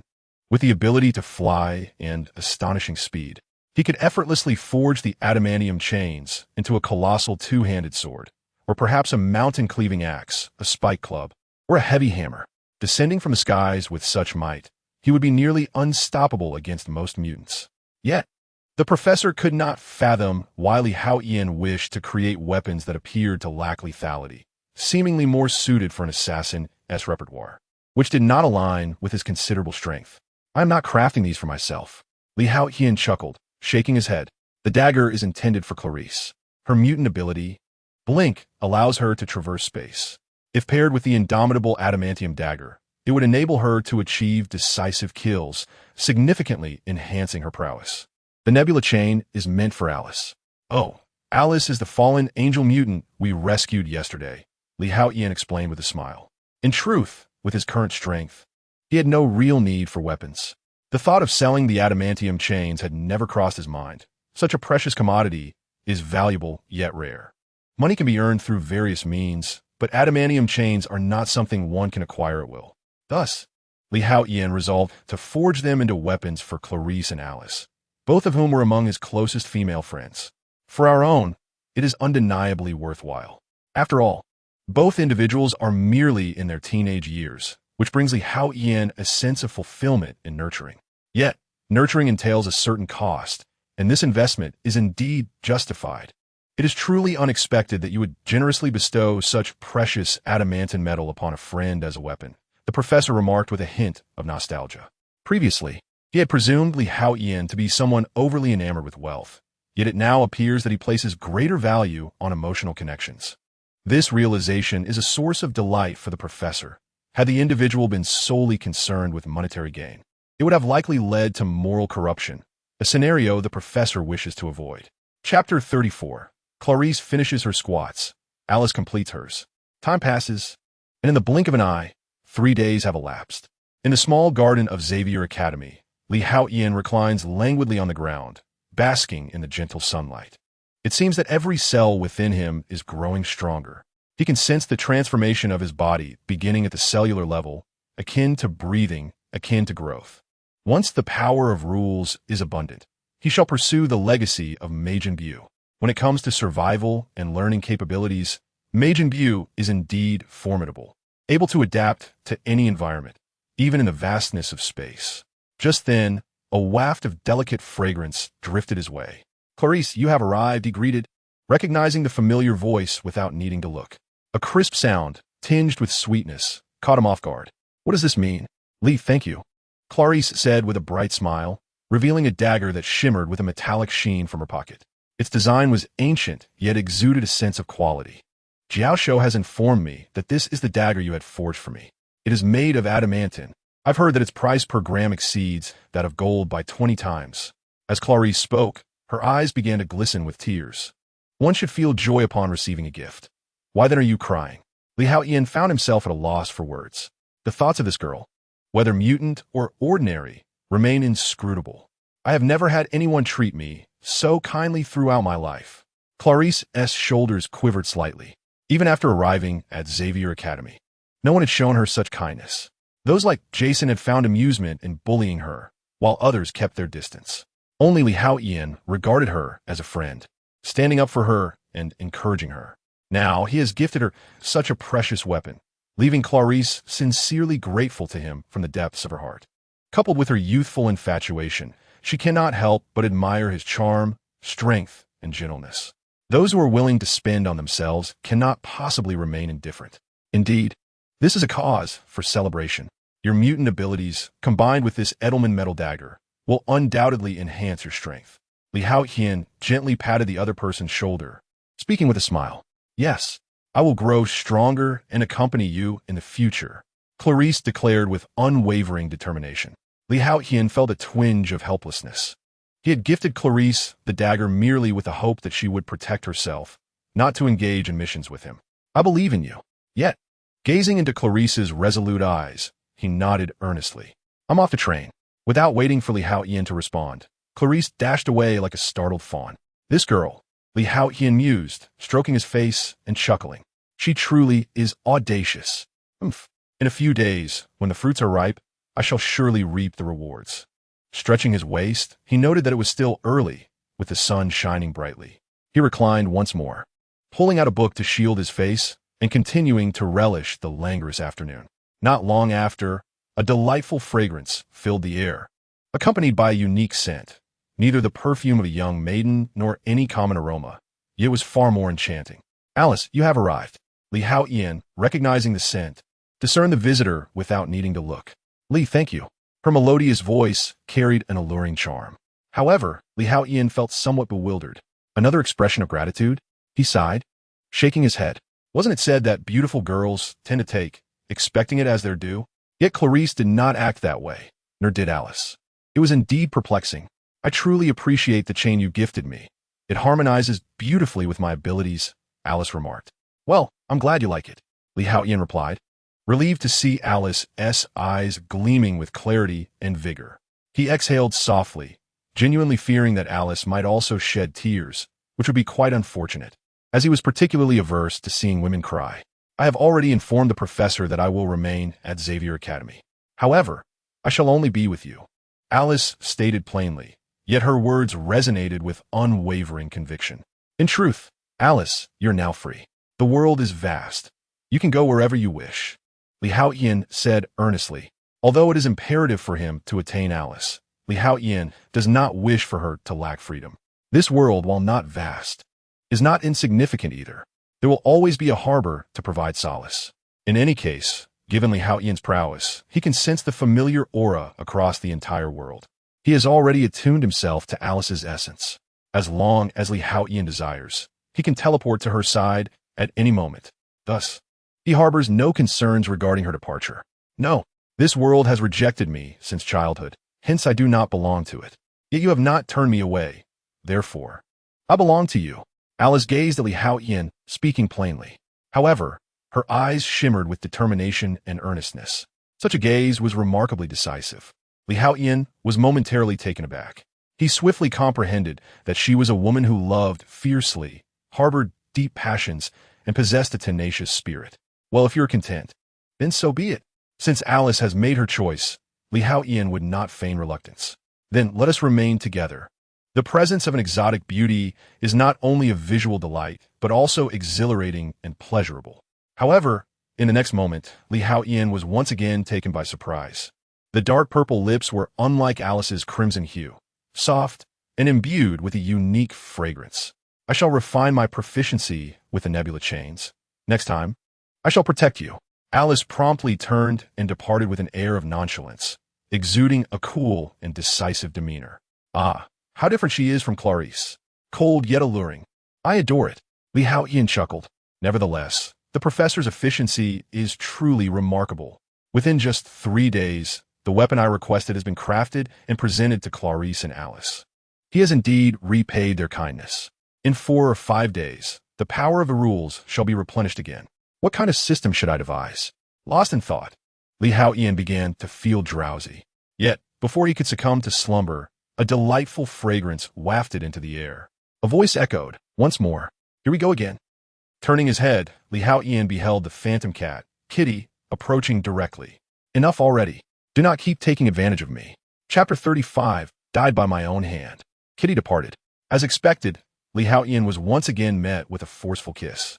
However, when Kitty suggested that they could take their intimacy a step further that evening, he found it impossible to refuse.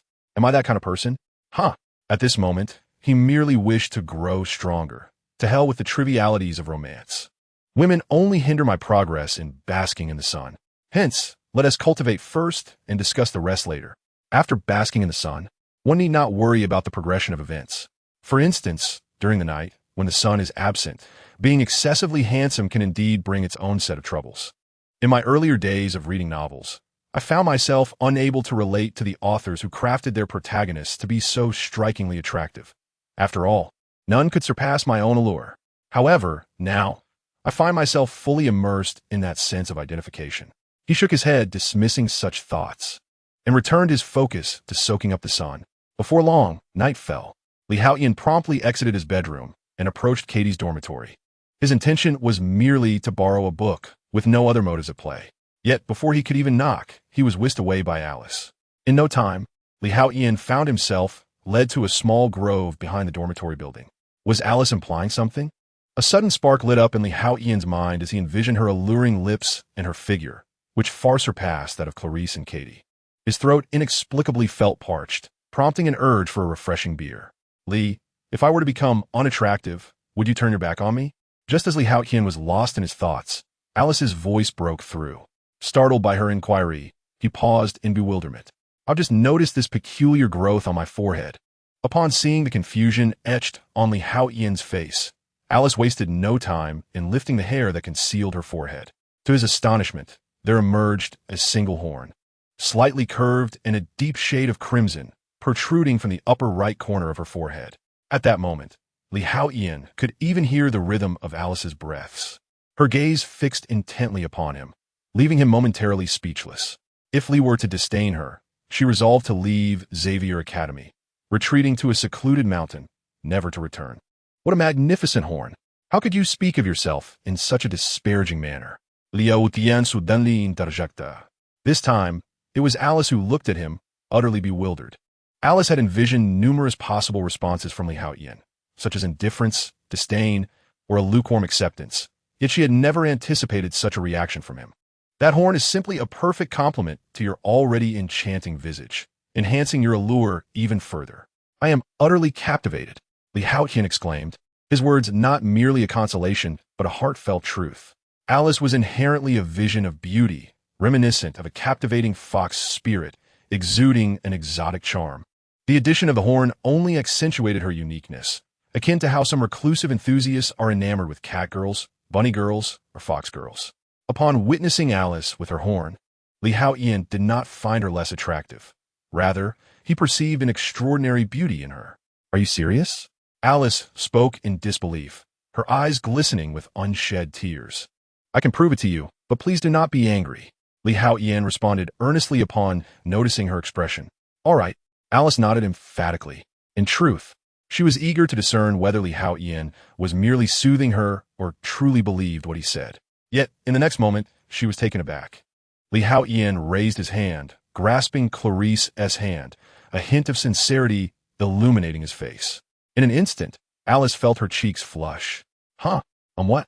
Half an hour later, Li Haotian returned to the dormitory, somewhat dazed. Incredible. This had been a profound lesson for him. It turned out that there truly existed a limit to human endurance, even for the warrior race of Riots. Oh no, I forgot. I intended to find Katie. He shrugged it off, reasoning that he had lost nothing in the end. With a silly grin, Li Haotian entered the dormitory, which was adjacent to his previous one, since Alice had taken residence in the prior room. However, just as he settled down, a knock on the door announced Clarice's arrival. All right, what a tiring day. I made pizza. Do try it, Clarice exclaimed. Pizza, huh? Li Haotian felt a twinge of disappointment. Yet, given the sacredness of the moment, he dismissed such feelings. The late-night snack was delightful, and Clarice left with a smile, having been touched by a single remark that lingered in her heart throughout the night. She inquired of Li Haotian why he was so kind to her. Puzzled, he replied, Is there a reason to be kind to others? Thus, Clarice departed with a smile. However, once she left, Li Haotian fell into contemplation. Is a reason necessary? Generally, perhaps it is. That night, as thoughts swirled, Li Haotian found himself unable to sleep. Perhaps I shall explore the battle space. Although he had created the super battle space system, he had yet to engage in serious training within it. With a focused mind, he entered. Whoosh! In an instant, Li Haotian's consciousness transitioned into the super battle space. Here, he felt like a deity, much like the moon reading space. He wielded control over time, space, and matter. He swiftly transformed his surroundings into the arena of the world's greatest martial arts tournament. Next came the selection of his opponent. Under the rules of the super battle space, Li Haotian could conjure adversaries with up to 3 times his own strength. Let me face an opponent of equal strength. A thought crossed his mind. Whoosh! Suddenly, a figure identical to Li Haotian appeared before him. Li Haotian's second incarnation was a creation of the system, endowed with strength equivalent to that of the original Li Haotian. With a sudden, low shout, Li Haotian initiated the confrontation. In an instant, the seemingly dull-witted second Li Haotian lunged forward. A terrifying aura erupted from his form, and with a punch that shattered the sound barrier, he launched an assault. Such ferocity took Li Haotian by surprise, leaving him momentarily dazed, deprived of any respite. Yet, he was no mere target. He retaliated with a punch of his own. The collision of their immense powers was akin to 2 trains colliding, resulting in a violent explosion of air. The formidable shockwave sent Li Haotian flying. Despite the equal force, while his opponent remained unscathed, he was propelled away. Before he could react, the opponent unleashed a tortoise shockwave, striking him with devastating force. In that moment, Li Haotian's form was singed black, and his consciousness began to dissipate, returning him to reality. He had been vanquished by his adversary. Once Li Haotian's spirit was subdued, the system would safeguard his consciousness, facilitating his return. Did I just defeat myself? He stood bewildered. Chapter 36. The summon from the zither the same strength. Yet the second Li Haotian had dispatched him with merely 3 moves. Was this the vast chasm of experience? Li Haotian finally grasped the disparity in their combat prowess, realizing he was far inferior, akin to Suju, who had just acquired the powers of Wiazi and demigods and semi-devils. The necessity for extensive practical experience became evident. Taking a deep breath, he re-entered the battleground. Once more, whoosh, the second Li Haotian, the one who had previously slain him, reappeared before him. Boom, boom, boom. The second Li Haotian, fierce and reticent, wasted no words and charged forth. They battled like ferocious beasts, exchanging brutal blows in a savage melee. At crucial moments, the second Li Haotian would employ shockwave attacks, executing them with near-perfect timing. The combat atmosphere increasingly resembled an episode from Dragon Ball, and gradually, Li Haotian's combat style began to adapt under the influence of his counterpart. Regrettably, this encounter too lasted less than 15 exchanges before Li Haotian's spirit was once again expelled from the combat space. In a realm of reality, he was drenched in sweat, gasping for breath. Although emerging from the battle unharmed, the toll on his spirit was profoundly taxing. Once more, after a few deep breaths, Li Haotian re-entered the combat space, plunging into a frenzy of combat once again.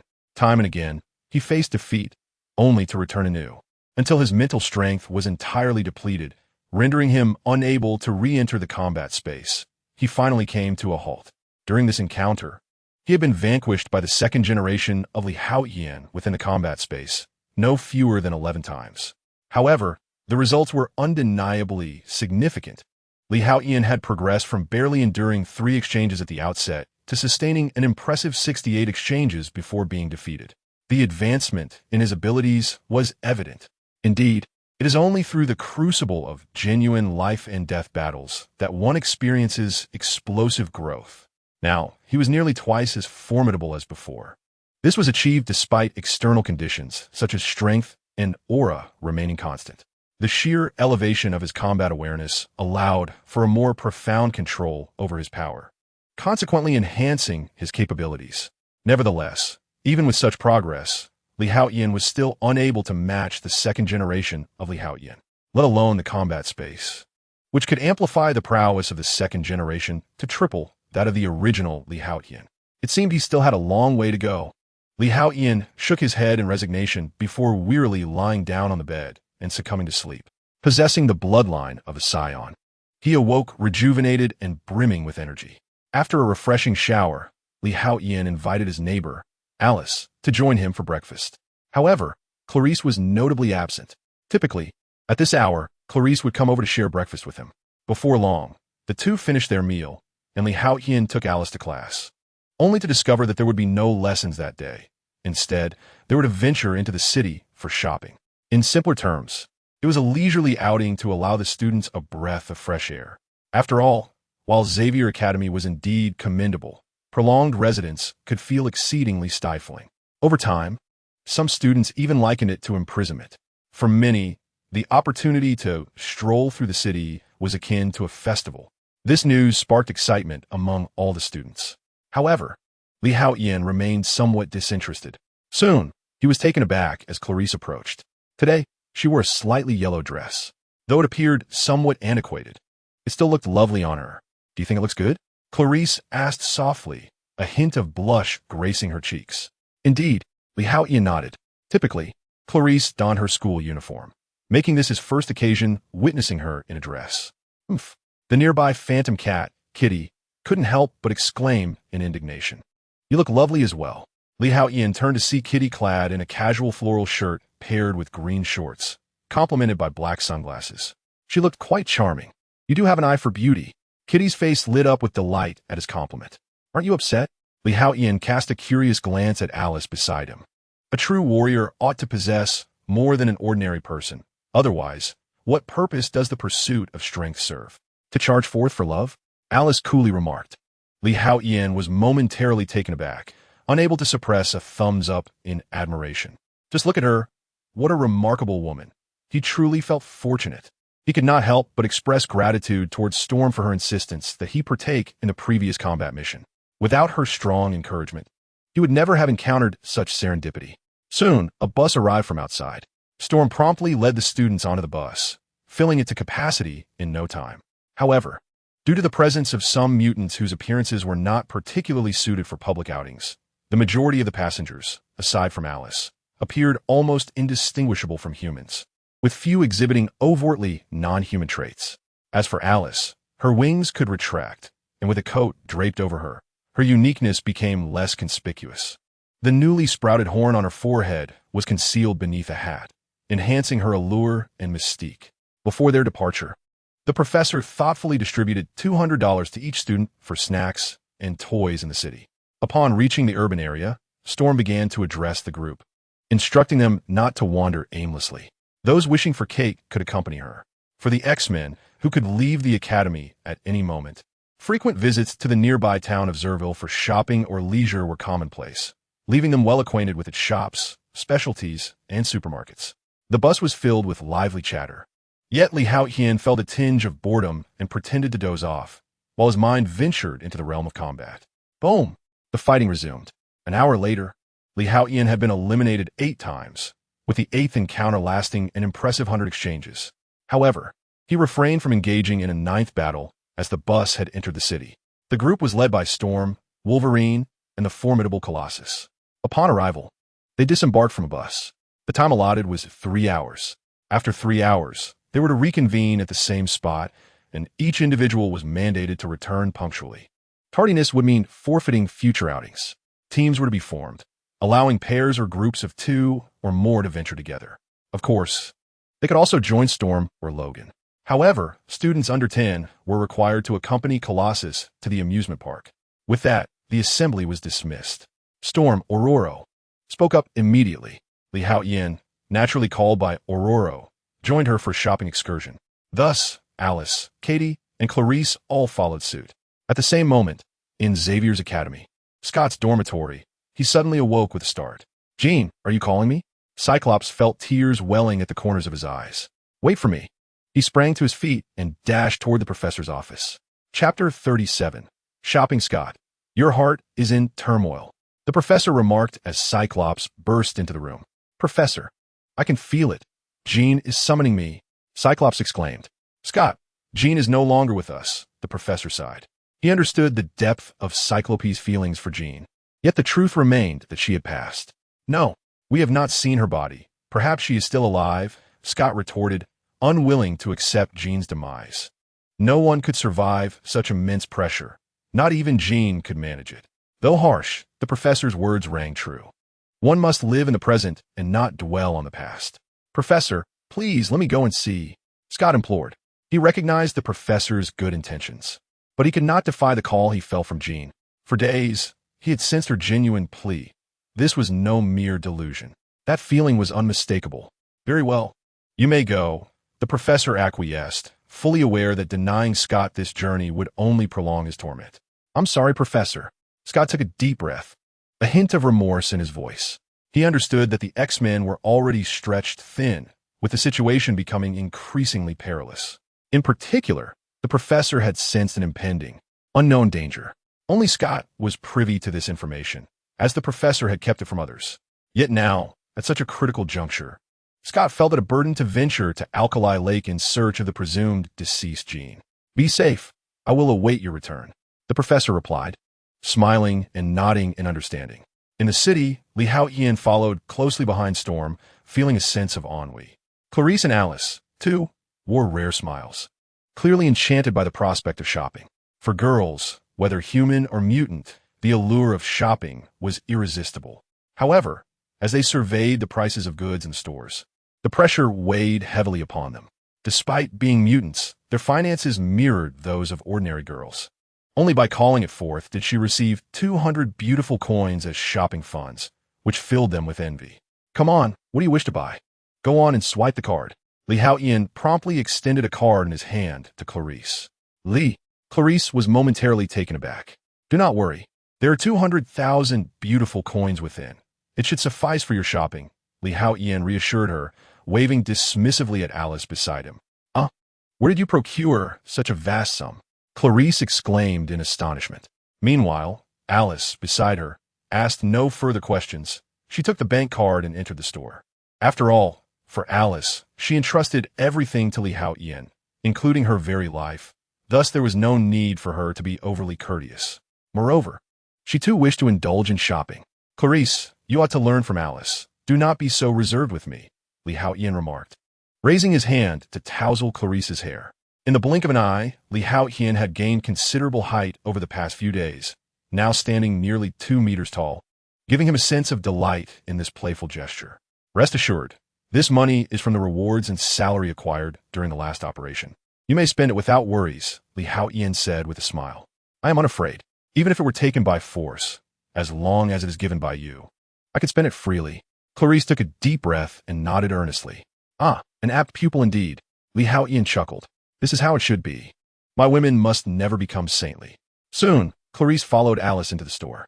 Previously, the two had exchanged envious glances, but now that they possessed money, there was no longer any need to suppress their purchasing impulses. They eagerly began trying on clothes and jewelry. You are biased, exclaimed the phantom cat, Kitty, pouting nearby. All right, you may go too, Haotian responded, shaking his head in resignation. Oh yes, Kitty exclaimed in excitement, dashing inside. You must manage these relationships well. Otherwise, it could become perilous. Storm, Aurora, remarked with a sigh. In this regard, Haotian was even wilder than Logan. After all, Wolverine at least loved one at a time, not several simultaneously. Do not worry, teacher. I will handle it. Haotian smiled. We already reside in a chaotic world of mixed genres. And considering I am a soul who has traversed from death, if I were to maintain the mindset of an ordinary person, I might as well seek a place to hang myself. Moments later, Clarice emerged, adorned in an exquisite burgundy dress embellished with a smattering of rubies. Crimson lips adorned with wine-hued eyeshadow, delicately accentuated willow leaf brows, and hair elegantly pinned up, embellished with a lavender hairpin. Her exquisite features were instantaneously accentuated to perfection. How beautiful! Haotian's eyes sparkled, unable to suppress an exclamation. Indeed, one's attire can elevate one's presence. Although Clarice possessed commendable natural beauty, looking striking even without makeup. The transformation after donning makeup, exquisite attire, and jewelry altered her aura entirely. This was undeniably not just a mere enhancement of one. It was as if she had transcended from a singular entity to 11, amplifying her allure by at least tenfold. This exemplifies the distinction between those born with grace and the ordinary, post-meticulous grooming. Even the most extravagant makeup and filters could only yield a 9, while Clarice, in her natural state, exceeded that threshold. Once she was artfully adorned, her beauty surpassed perfection. "Am I beautiful?" Clarice shyly inquired, lowering her gaze. "Ha, look over there." Haotian, instead of answering, grasped her hand and pointed nearby. Clarice turned, puzzled. Not far off, a group of men had halted, their astonished gazes locked on her. Bang! One gentleman, distracted by stealing glances at Clarice, collided headfirst with a lamppost. Witnessing this, Clarice burst into laughter. "So, I am indeed this beautiful. No matter how beautiful, you solely belong to me." Clarice whispered softly in Haotian's ear. "Let us go." At that moment, Alice emerged from within. Another stunningly extraordinary woman, clad in a Western-style trench coat and knee-high boots, her hair cascading down her shoulders, topped with a black hat. She rivaled Clarice in beauty. They were all breathtaking. The last to emerge, Katie, felt a tinge of awkwardness, although she too was striking, capable of turning heads in the bustling streets. She paled in comparison to Clarice and Alice. Chapter 38, finally defeating her doubles. "Katie, you look wonderful too." Clarice, sensing Katie's insecurities, stepped forward with a warm smile. "Really?" Katie lifted her head, somewhat incredulous. "Absolutely," Clarice affirmed with a nod. "Thank you." Katie's face brightened with a smile at Clarice's words. Seeing this, Haotian's expression softened with a sense of relief. "Clarice, that girl, is truly remarkable." This is undoubtedly splendid news for Haotian. Having such a woman by one side is a dream cherished by every man. "Come, let me take you all to get your hair done." At this moment, the tempestuous Aurora approached the group of girls. "Wow, that sounds fantastic. I've been longing for a change in hairstyle," Katie exclaimed with excitement, and the others expressed their keen interest as well. Speaking of hairstyles, Haotian suddenly realized that he hadn't altered his own in quite some time. With the inheritance of cockroach coursing through his veins, he possessed the bloodline of a pure scion, which meant that his hairstyle would remain unchanged from this moment onward. Moreover, scions age at a remarkably slow pace, ensuring that they remain in their prime fighting condition for the majority of their lives. Before long, Aurora led the group to a stylish salon, where they eagerly began their transformations. Nearly 2 hours flew by in what felt like an instant. As the appointed time drew near, the group decided to purchase some food before heading back to their meeting spot. To Haotian's surprise, Alice revealed her fondness for sweets, leading to the near depletion of several nearby dessert shops. Shortly thereafter, the group returned to their previously agreed-upon location, each person laden with bags containing clothing, snacks, and toys. However, upon seeing Clarice and her companions, they were left utterly astonished. In just a few short hours apart, the transformation of Clarice and her friends was nothing short of astounding. The male classmates were rendered speechless, their eyes wide in disbelief, while the female classmates looked on with envy.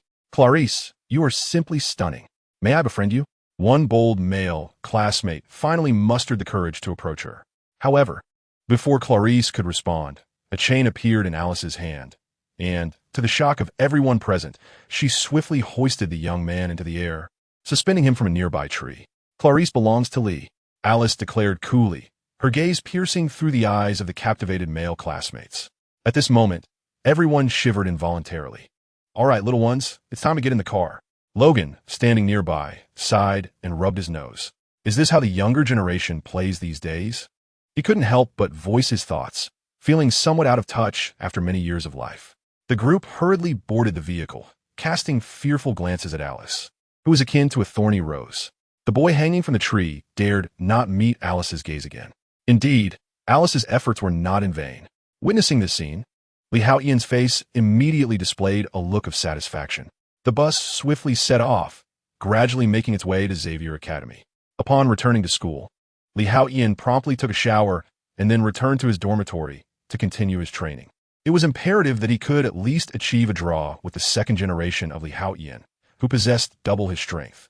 Otherwise, it would be quite embarrassing. Wouldn't it? How could a figure of his originality falter against a knockoff? Of course, The primary reason was that Li Haotian had already discerned that he was not too far from matching the second generation of Li Haotian in strength. Previously, he had managed to endure 100 exchanges before being defeated. If he could grit his teeth and persevere, surely he could secure a stalemate with equivalent strength. There was no reason for him to lose. Thus, Li Haotian resolutely engaged in battle once more. Although the flow of time within the super combat space differed from reality, the evening arrived in the blink of an eye. Li Haotian had been battling within the super combat space for a full 30 hours. Finally, at the moment when his spirit was nearly exhausted, with a powerful move, the divine turtle shockwave, he vanquished the second generation of Li Haotian.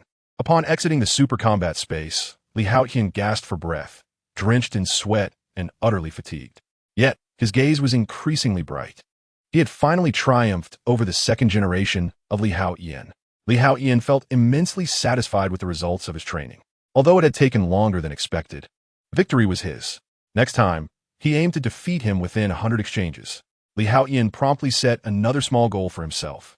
Feeling a pang of hunger, he headed to the cafeteria to grab a bite to eat, and after returning and taking a shower, he went to bed.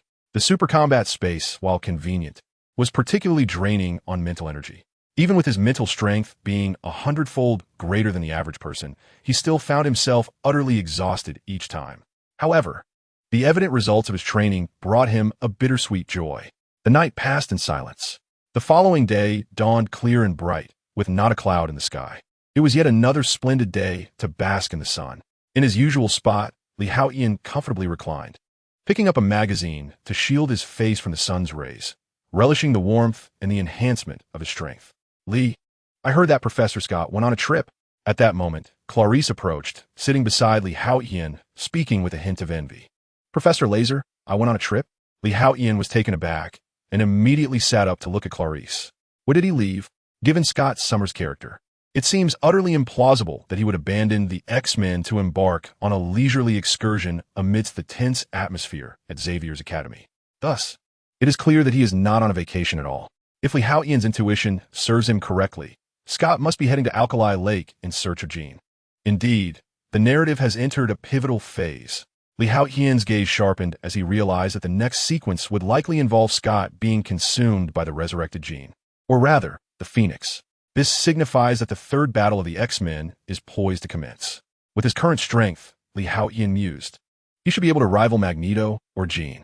However, he felt a twinge of uncertainty. Should he be tasked with annihilating the Earth, he could potentially unleash a cataclysmic turtle shockwave capable of obliterating the planet with ease. Yet, defeating Magneto or the Phoenix is a different matter entirely. Just as in Dragon Ball, where many villains can effortlessly destroy the Earth, they ultimately succumb to Kakarot. The principle remains the same. In the impending third battle, numerous factors could pose a threat to Li Haotian, such as the existence of a mutant cure. All of his powers stem from his genes, and he could not guarantee that if the day were to come when those genes vanished, he would retain the abilities he currently possesses. He might maintain some power, yet there is also the possibility of loss. Therefore, Li Haotian would not gamble on such uncertainty. Chapter 39. The Great Fool, Cyclops. In light of this, it appears that Jean may ultimately become his adversary. Should he intervene to rescue the hapless Scott? Li Haotian pondered this quietly, recalling that Scott had been somewhat protective of him during their time at Xavier's academy. Li, the professor is calling for you. At that moment, Katie approached, her face alight with excitement. Why so cheerful? Li Haotian inquired with curiosity. I think the professor is gearing up for a mission, which means more money to be earned. Last time we went to the city, I spotted a beautiful necklace, but it was too expensive for me to justify buying, Katie explained. Last time, did I not give you my card? Leo Tian Castunat Parplaksha. That necklace was worth over 17,000. I didn't feel right using your card. Katie replied with a smile. All right then. Li Haotian had not anticipated that Katie would consider such a thing. Just for that, she outshone the superficial women he had encountered in his past life. He had assumed Western women were exceedingly liberal, especially when it came to spending, yet here she was saving him money. Let us go, Li Haotian declared, rising to his feet. He would not let free money slip through his fingers. Moreover, Li Haotian was contemplating whether he should inform the professor about the matter concerning Cyclops. Li, be cautious, Clarice gently admonished. Rest assured, I am quite capable. Li Haotian replied with a smile, affectionately tousling Clarice's hair. A loving gesture elicited a pout from Katie beside them. As she watched the figures of Li Haotian and Katie depart, Clarice clenched her fists. I will strive as well. I cannot remain here indefinitely, merely awaiting news of your return. A glimmer of determination flickered in Clarice's eyes as she turned toward the training grounds. Before long, Li Haotian and Katie arrived at the professor's office. Wolverine Logan, Storm Aurora, as well as Colossus and Iceman Bobby were already standing by, awaiting their arrival. I trust you're all aware of Cyclope's departure from the school. The professor addressed the group upon seeing Li Haotian and Katie. Indeed, I was just about to inquire. Where has that fellow Scott gone? Aurora interjected. Xavier's institute is already short-staffed, and the personnel for the X-Men is insufficient. At such a critical time, Scott has chosen to leave the academy. Aurora expressed her disbelief. After all, aside from the professor, she and Scott were primarily responsible for the management of the institution. Their roles extended beyond merely engaging in combat. They were also tasked with overseeing the entire academy, which was far from a leisurely endeavor. The vastness of the academy encompassed numerous areas of internal affairs, logistics, and administration, an undeniably arduous responsibility. With Scott's absence, it seemed that only Storm remained to shoulder the burden. As the professor had his own commitments, Scott has gone to Alkali Lake, the professor stated. Before Storm could respond, Logan's expression shifted noticeably. The location of Alkali Lake was well known to all, and they understood that Cyclope's visit was not for leisure. Scott had previously sought my counsel, claiming he felt Jean's call. The professor elaborated. What? Logan's countenance changed dramatically. Confusion spread across the faces of the others as well. It was common knowledge that Jean had passed away. Yet now, Scott claimed to sense her summoning. Could it be a trap? Storm speculated gravely. In her view, Jean was a deceased individual, incapable of calling upon Scott. Furthermore, Scott harbored no enemies. Therefore, it must be a calculated ambush targeting the X-Men. As others heard Storm's words, solemn expressions emerged on their faces. The adversaries of the X-Men were numerous. The atmosphere at Xavier's Institute was far from the calm it appeared to be at that moment. However, in most cases, those present would not convey that sense of urgency to the Academy, particularly the professor, who hoped that his students could lead lives of joy and tranquility. Only when they graduated or successfully joined the X-Men would he reveal the truths of their world. This was the very essence of the professor's vision in establishing the school, to provide shelter for budding talents until they flourished, after which they could extend protection to new sprouts. From this perspective, the professor's philosophy bore resemblance to the will of fire. Yet, I did not perceive it as a trap. It was highly plausible that Jean was indeed alive. At that moment, Li Haotian spoke up. With a swish, all eyes turned to him, their faces reflecting confusion. After all, Li Haotian was not acquainted with Jean. I had seen her name in the school's annals and had perused the X-Men logs, gaining a rudimentary understanding of her abilities. Her telekinesis was an exceptionally formidable mutant power. I did not believe she could easily perish. Could it be that in a life-and-death crisis, she experienced a sudden surge of potential, leading to a secondary awakening of her mutant abilities, thereby acquiring new powers and surviving? Li Haotian then articulated his thoughts. In truth, Jean's survival was not due to a secondary awakening of her mutant powers, but rather the eruption of the Phoenix force sealed within her.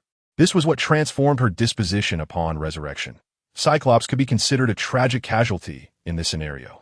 However, Li Haotian could not divulge these details, for doing so would render many matters inexplicable, leading to greater complications. Nonetheless, the notion of a secondary awakening of mutant abilities, though rare, was not entirely unfounded. Indeed, Li Haotian himself was currently regarded as having undergone a secondary awakening. Upon hearing his explanation, the crowd's expressions shifted subtly as they pondered. They had a certain understanding of Jean's prowess. Although they believed she might not surpass the professor, she certainly exceeded the majority present. If she were to undergo a secondary awakening, she could very well become even stronger, potentially reaching the same echelon as the professor and his peers. There was indeed a possibility that she had survived under that terrifying pressure. However, unlike the others, the professor was struck with a pang of realization at Li Haotian's words. He contemplated the unsettling possibility that Jean might truly still be alive, for no one understood the force sealed within her better than he did. How terrifying it is. Chapter 40. Powers beyond Omega level, alas. Should Jean's other persona awaken, Scott would be in grave danger. The professor's heart raced with anxiety. Although he was unaware of the Phoenix residing within Jean, he perceived it merely as another facet of her personality. However, one thing was abundantly clear to him. The resurrected Jean would be exceedingly perilous. If Scott were to encounter her, the likelihood of him meeting a fatal end was substantial. This the professor understood all too well. Scott had departed on his motorcycle, and the distance to Alkali Lake was no less than 2,000 kilometers. If you take the aircraft, you should still be able to catch up. Logan, you and Storm must accompany Haotian and Bobby to Alkali Lake at once to intercept Scott, the professor declared urgently. If they could halt Scott before he laid eyes on the resurrected Jean, there would still be a chance. Very well, Storm responded promptly, following Haotian's earlier remarks. Though the others did not grasp the full extent of Jean's sealed, formidable persona, as the professor did, they too sensed a thread of unease. With the professor's affirmation, they wasted no time and swiftly boarded the plane to pursue Scott. Particularly, Wolverine Logan wore an expression of heightened complexity. As Haotian and the others departed from Xavier's institute, Scott, racing on his motorcycle, was now a mere 300 kilometers from Alkali Lake. The roaring bike cut through the winds, weaving madly along the road. Scott's mind was a tumult of confusion, yet deep within, a voice persistently called out to him. As time elapsed, over 2 hours passed before Scott, weary and worn, finally halted. Before him, the sunlit surface of the lake shimmered in the distance. Jean gazed at the placid waters of Alkali Lake, and Scott's memories surged back to that fateful day, further clouding his already tumultuous thoughts. In truth, he was uncertain whether the calling within him was mere fantasy or something tangible. Scott. At that moment, the voice from deep within him grew ever louder. This Scott froze, his gaze fixated on the lake's surface. There was no doubt. He had heard that voice countless times in his dreams. Instinctively, he began to walk toward the depths of Alkali Lake. Scott, Scott, Scott.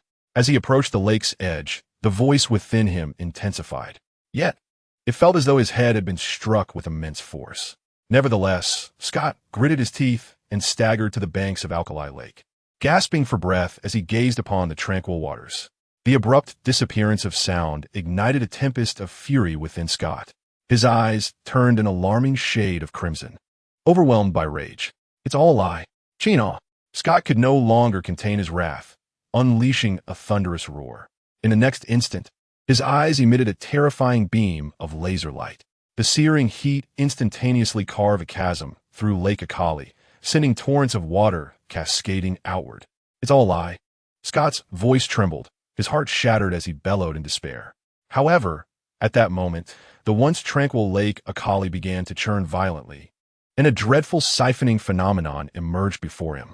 As the swirling vortex expanded ominously, it felt as though a monstrous creature was awakening from the depths of the lake. This unexpected turn of events left Scott momentarily stunned. He gazed blankly at the center of Lake Akali, where the spiraling whirlpool grew ever larger, seemingly piercing the heavens and the earth. Suddenly, a familiar yet strange and potent force erupted from the vortex. The very ground seemed to tremble as if the entire planet quaked in response. Blinding light reverberated around him, and to Scott's astonishment, a figure he had seen countless times in dreams slowly emerged from the heart of the whirlpool. The overwhelming presence instantly froze the world around him. The tumultuous waves in the air came to a standstill, as if time and space had been suspended. Jean. Upon seeing that familiar silhouette, Scott's eyes brimmed with scorching tears. His body trembled with excitement. Gradually, the figure glided toward him, and as he beheld the visage of the person before him, everything felt achingly familiar. Yet, unbeknownst to Scott, the expression on her face was cold, rigid, and tinged with a subtle indifference. Not the kind of callousness associated with a heartless lover, but rather the apathetic demeanor of the universe, indifferent to all living things. The Jean he once knew was utterly transformed, but as Scott beheld his beloved return from the dead, he had no time to ponder these unsettling changes. All he desired was to embrace Jean. Scott. Just as he prepared to greet his cherished one, Jean suddenly spoke. Without waiting for his response, she leaned in and kissed him. The long-awaited kiss melted Scott's heart, igniting an overwhelming surge of excitement within him, as if he might burst with joy. Yet, he soon realized that the energy coursing through him was even more formidable than the siphoning phenomenon he had witnessed earlier. The laser-like energy linked to his very being surged directly into Qin's mouth. "Qin, is she consuming my energy?" Scott's body shuddered, his eyes wide with disbelief. He had not anticipated that the beloved he had longed for would, upon their first encounter, desire to drain him dry. Yet, upon absorbing Scott's laser energy, Jean appeared to grow even more formidable. An unimaginable wave of power radiated from her, causing the very waters of the lake to surge and the earth to tremble beneath its intensity. At that moment, a fighter jet soared above Lake Akali. Good heavens! What is that? The Iceman, Bobby, displayed an expression of astonishment. Was that a siphoning phenomenon created by the mist and vapor? The storm, Aurora, gazed in horror at the scene unfolding before her. It is worth noting that she herself could manipulate weather, conjuring storms and gathering thunderclouds. Yet, witnessing this terrifying phenomenon of mist and vapor siphoning, she could not help but feel a profound shock. The area it encompassed reached nearly 10,000 meters, with a radius extending over 100 kilometers. Even at an altitude of 10,000 meters, the vastness of the spectacle was unmistakable, surpassing even the mushroom cloud produced by an atomic bomb. Was this the power of Jean? No, more accurately, it was the power of the Phoenix. Li Haotian, witnessing this scene, wore a grave expression. The strength Jean exhibited was undoubtedly beyond that of an ordinary Omega level. Furthermore, this was merely Jean's preliminary release of her Phoenix power, which had already reached such a terrifying magnitude. Chapter 41. The Super Saiyan Phoenix power was indeed fearsome. Li Haotian could not help but marvel at it. This Phoenix power differed from his own combat prowess, which manifested through the application of Qi. After all, Qi is inherent to every individual. Theoretically, an ordinary human from Earth could enhance their Qi through training, thereby increasing their combat abilities. Although they may not surpass an alpha-level mutant, they would certainly not fall short of a delta or beta-level mutant. Of course, such weaklings as those at the bottom of the spectrum need not be considered. But is that truly Jean? The storm was utterly astonished. This immense telekinetic force bore a familiar essence, yet when compared to Jean's previous abilities, it was a chasm apart. If Jean's earlier telekinesis were likened to a small stream, then the current Jean resembled an ocean or even the cosmos itself, vast and boundless. This was an entirely different dimension. Could it be? This is overwhelmingly powerful. Bobby could not suppress his exclamation. With such telekinetic force, he instantaneously felt that his eyes would scarcely touch her before dissipating. In that moment, Bobby experienced an overwhelming sense of insignificance in the face of Jean's might. Jean, Wolverine, Logan, felt his eyes moisten. Although he could not see Jean below, he could sense that familiar telekinetic energy, even if its strength was beyond comprehension. Yet Logan still sensed that familiar aura. He too was a part of the Aegis. The revelation that Jean was alive stirred his emotions. However, the thought of Scott still below dampened his spirits. Scott had been fortunate enough to arrive just in time. Had he been delayed any longer, he would have been utterly drained. Li Haotian mused silently. He genuinely wished to lend Scott a hand, as it would require little effort on his part. After all, Scott had shown him some consideration during their time at the academy. Moreover, apart from himself, no one else would be able to reach Scott in time. With this in mind, Li Haotian turned to Storm. "Professor Aurora, open the hatch. I must ascend." Although Li Haotian possessed the ability of instantaneous teleportation, he regarded it as a trump card and preferred not to reveal it unless absolutely necessary. Regardless, he could fly, and even at an altitude of 10,000 meters, it was of no concern to him. "Li, this is high altitude. Opening the hatch is tantamount to courting death." "Bobby," the Iceman exclaimed in alarm. The others also turned to Li Haotian, clearly perplexed by his intentions. "I'll go instead, though I may not reach him in time. At least I won't plummet to my death." Storm interjected, glancing at Logan. "Don't look at me. Even with my healing factor, jumping from this height is precarious." "Even if I survive, by the time I heal, Scott would be lost," Logan replied, feeling helpless under Storm's gaze. This was not Logan's reluctance to aid a rival in love. It was simply beyond his capabilities. Jumping down might not result in death, but it would be futile. While he did wish to see Qin sooner, he found himself powerless to act. "Hey, have you all forgotten that I can fly?" The Haotian chocolat, shaking his head at their expressions. right? Logan's eyes brightened with realization. He recalled that Haotian could indeed fly. During a previous mission, Logan had been airborne, thanks to Haotian lifting him from the mutant research facility. Storm and the others suddenly remembered that not only was Haotian immensely powerful, comparable to Colossus, but he also possessed energy attacks akin to Cyclops and the ability to fly, possibly even surpassing Storm herself. After all, Storm's ability could barely be classified as flight. It was more akin to levitation. Whoosh! The cockpit of the aircraft opened instantly, and a powerful gust of wind swept over them. Fortunately, they had all been prepared, preventing them from being blown away.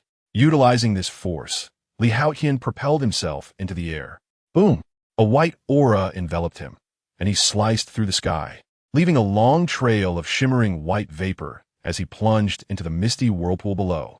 How wonderful it is to fly, Bobby remarked with a hint of envy. Indeed, Wolverine, Logan, nodded in agreement. Although his healing abilities were astonishingly robust, he lacked the ability to fly, often relegating him to the role of a target on the ground. Haotian was indeed exceptionally powerful, with his abilities remarkably balanced. Storm, Ororo, also nodded in admiration. Her strength surpassed that of Colossus, her energy attacks rivaled those of Cyclops, and she excelled in flight. Such an individual would pose a formidable challenge as an enemy, yet as an ally, they instilled an immediate sense of reliability. Fortunately, Haotian had now joined the Avengers. With a whoosh, Haotian's speed surged, reaching supersonic levels in the blink of an eye. This was the limit of his flying capabilities in a normal state. Were it not for the protective aura surrounding him, the sheer velocity would have caused him to ignite into a fireball from the friction with the air. Though 10,000 meters above sea level seemed a great distance. With the aid of supersonic speed, he traversed the misty vortex in mere minutes and entered Jean's telekinetic domain. Such formidable telekinesis, Haotian could not help but exclaim. The telekinetic energy around him was as dense as the ocean, enveloping the entire space. For a moment, despite flying through the air, it felt as though he were swimming in the sea. The immense telekinetic force acted as a resistance, pushing against Haotian. Jean, do you truly intend to kill the most important person in your life? Haotian exclaimed, his voice reverberating through the space, creating a circular void in the watery vortex. Jean, do you really wish to annihilate your most cherished companion? The echo of his voice swiftly circled within the telekinetic realm. No response. However, through the circular void, Haotian noticed that Jean seemed utterly unresponsive. Time was running out. If this continued, Scott would be drained to a husk. Haotian's gaze sharpened, disregarding all else. Transform. In an instant, golden flames erupted around Haotian. The formidable aura of a super scion enveloped him completely. With a roar, he unleashed his power once more. Previously, he had merely created a circular void in the misty vortex, but now, after his transformation, he pierced through multiple layers of space, directly penetrating Jean's telekinetic domain. With a whoosh, Haotian darted forward, arriving before Jean and Cyclops in an instant. However, at that moment, a terrifying telekinetic storm erupted from Jean, manifesting as a tangible force that quickly surrounded him, isolating Haotian from the others. Break through, Haotian shouted, raising his fist high and launching a powerful strike. Upon transforming into a super scion, he found himself in a state of heightened exhilaration, his yearning for battle intensifying exponentially. With a resounding crash, a full-force punch in this super scion state wielded power surpassing 1,000 tons, capable of pulverizing a small asteroid into fragments. Not to mention the tempest of telekinesis surrounding Jean. Boom! The formidable wave of telekinetic energy was instantaneously shattered. Without hesitation, Haotian breached Jean's defenses, appearing before her in a flash, yanking her away from Scott's grasp. What an eyesore! However, upon witnessing her visage, marred by bulging veins and coarse skin reminiscent of lymphatic swelling, Haotian could hardly contain his revulsion. While he had previously seen photographs of the X-Men, Jean, despite not being divine, had at least been bearable. Yet now, she resembled a hellish specter. As Haotian pulled Scott away from Jean, she erupted in a furious roar. The Phoenix, just revived from within Jean, was in dire need of energy to activate her innate powers. The pure energy connected to Scott's optic blast from the laser world could have replenished the energy she required. However, this critical moment was abruptly disrupted by Haotian, sending Jean into a frenzy. Boom! In an instant, a terrifying surge of telekinetic energy erupted from Jean, radiating outward. This force was undeniably potent.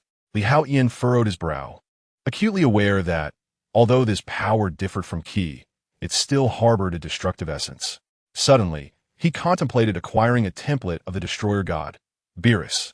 If Haotian possessed destructive energy at that moment, he could effortlessly annihilate anything in his path. In this regard, even a scion would find it impossible to match a destroyer god. Yet, there was one aspect that Beerus lacked, the protagonist's aura. After all, Kakarot was the main character of Dragon Ball, and by acquiring his template, Haotian might also inherit his aura. Of course, all of this remained mere speculation, the truth of which eluded him. However, this was not the crux of the matter. As long as he possessed the power of rules, he could create new templates anew. At worst, he could simply add other desired characters to the mix. Thus, aside from Beerus, Haotian had resolved to incorporate the template of Majin Buu, whose survival and adaptability surpassed even that of the Destroyer God. Break for me. Yet, even in this moment, Haotian was not easily subdued.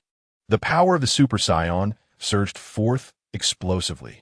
The air was charged with terror, akin to a golden tempest, colliding instantaneously with the psychic storm conjured by Jean.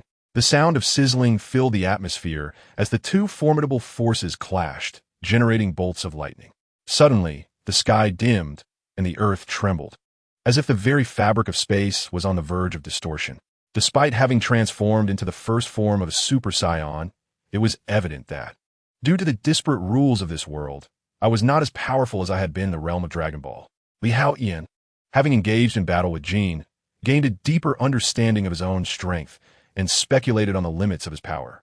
He was undoubtedly more formidable than Magneto and Professor X, possessing Omega-level abilities, yet he was somewhat on par with Jean, who had awakened the Phoenix Force. Although he might hold a slight advantage, it was not to the extent of overwhelming dominance. However, one aspect set him apart from others. If Haotian wished to obliterate the Earth, it would be a challenge, perhaps more troublesome than Thanos, yet only marginally so. While Thanos could accomplish this with a mere snap of his fingers, Haotian could achieve it effortlessly with a Kamehameha wave. It seemed that without a significant display of power, one could not awaken to reality.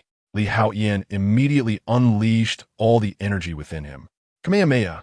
He executed the energy wave favored by Kakarot, positioning himself to the left. The terrifying blue beam shattered Jean's psychic storm in an instant, the immense shockwave propelling her far away. A catastrophic explosion subsequently evaporated the waters of Alkali Lake, causing the Phoenix to plummet in a weakened state. Following this onslaught, Jean, devoid of energy replenishment, found herself at a distinct disadvantage. Annihilation of all life. Jean's eyes radiated an unfathomable chill, a gaze that no mere human could possess. It reflected a disdain for all living beings, treating them as mere sustenance, an indifferent expression towards the essence of life. Haotian discerned the profound meaning of nature's indifference towards existence, akin to viewing all creatures as mere fodder. Was this truly the Phoenix? A grave expression crossed his face. It appeared that their confrontation could only culminate in a genuine life-or-death struggle. In the earlier skirmish, Haotian had refrained from employing lethal force. As Jean was a member of the X-Men and an old flame of both Scott and Logan, he had hesitated to eliminate her outright. However, it seemed that resorting to lethal measures had become inevitable. Jean erupted with an unimaginable surge of power as the Phoenix's consciousness began to fully seize control of her body. Was this the result of the pure energy from Scott's world, or had my battle with her provided deeper stimulation? Feeling the immense power now emanating from Jean, Haotian's gaze flickered with intensity. Although his physique is currently robust, it pales in comparison to that of Kakarot from Dragon Ball. After all, Kakarot has undergone countless battles, teetering on the brink of life and death, and has honed his strength through the mastery of the Kaioken technique, thereby enhancing his body time and again. In contrast, while Haotian grows stronger each day, his overall physical prowess remains somewhat inferior. Nevertheless, he is confident that it will not be long before he surpasses his current limitations. For now, however, he still lags behind, which results in him possessing the power of Kakarot's Super Saiyan first form, but being slightly weaker than the true Kakarot of the same tier. Moreover, the cosmic laws of this vast multiverse appear to differ significantly from those in the Dragon Ball universe. This disparity is what prevents him, despite being a Super Saiyan, from exerting overwhelming force and dominating the entire universe. This realization is quite reasonable, considering the complexity of this multiverse, teeming with countless evil gods, extraterrestrials, deities, the 5 great creation gods, and various cosmic frameworks including parallel universes, singular universes, multiverses, hyperuniverses, and omniversal realms. It is a far cry from the simplicity of the Dragon Ball universe. At this moment, Haotian has grown increasingly aware of these truths. In reality, he has been somewhat ensnared in this convoluted situation from the very beginning. However, it is not too late. He still has ample time to grow stronger. With newfound determination, Haotian's spirit surged with vigor. His ultimate goal is to become the strongest in the world, allowing him to live freely and without worry. Qin, it is time for us to determine our fates. Instantly, a golden aura enveloped him, condensing his presence. Meanwhile, Scott, reduced to mere skin and bones, lay in a state of unconsciousness, murmuring softly. Boom! This utterance suddenly caused the Phoenix's body opposite Haotian to shudder, a fleeting glimmer of confusion flashing in her icy gaze. The next moment, her attention turned towards the severely altered Scott nearby. This sight sent her into a frenzy, her terrifying telekinetic power doubling once more. Boom, boom, boom. Haotian's expression turned grave as the golden aura erupted explosively. He prepared to reveal his trump card and utilize instant transmission. If he could navigate through the tempest of telekinetic energy and teleport behind Qin, he could shatter her skull in an instant. However, at that moment, Qin's telekinetic force abruptly halted and vanished. She collapsed to the ground, causing Haotian to momentarily freeze in surprise. But before he could act further, a fighter jet sped in from the side and came to an abrupt halt nearby. Storm and Wolverine rushed out in haste, especially Wolverine Logan. Overwhelmed with excitement, he could hardly contain his roar. Chapter 43. Is rapid strength enhancement a blessing or a curse? Qin, upon witnessing the scene before him, Wolverine Logan was filled with exhilaration. He had never anticipated that Jean was truly alive, and now she had resurrected. The most vexing aspect was that the one who sensed Jean's call was not Logan himself, but Scott. A bitter pang resonated within Logan's heart. Am I worth less than Scott in your eyes? What a grave injustice. Haotian, observing Wolverine Logan's reaction, couldn't help but smirk.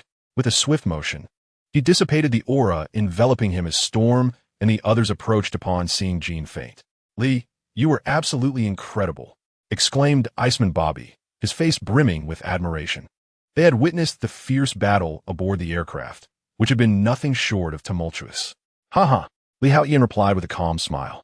The battle had drained much of his energy, and now he felt ravenously hungry. Let us hurry and leave, Storm said, her expression serious as she checked on Scott. Indeed, Haotian nodded, eager to return to Xavier's academy. His hunger was growing unbearable, and he longed to replenish his energy with food. This made him finally comprehend why the Scions from Dragon Ball could eat so voraciously. Their energy stemmed from within, a unique force intrinsic to the human body. This power predominantly arose from the physical form, and the primary source of human energy was food. In this regard, 3 meals a day are essential.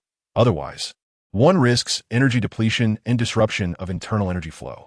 At Xavier's Academy underground base, Storm inquired with concern, Professor, how is Scott? Rest assured, although his life force is extremely weak, his spirit remains intact, and his mind has not suffered significant trauma. With careful treatment, he can certainly recover, the professor reassured. Noting Storm's worried expression, this was indeed a stroke of luck.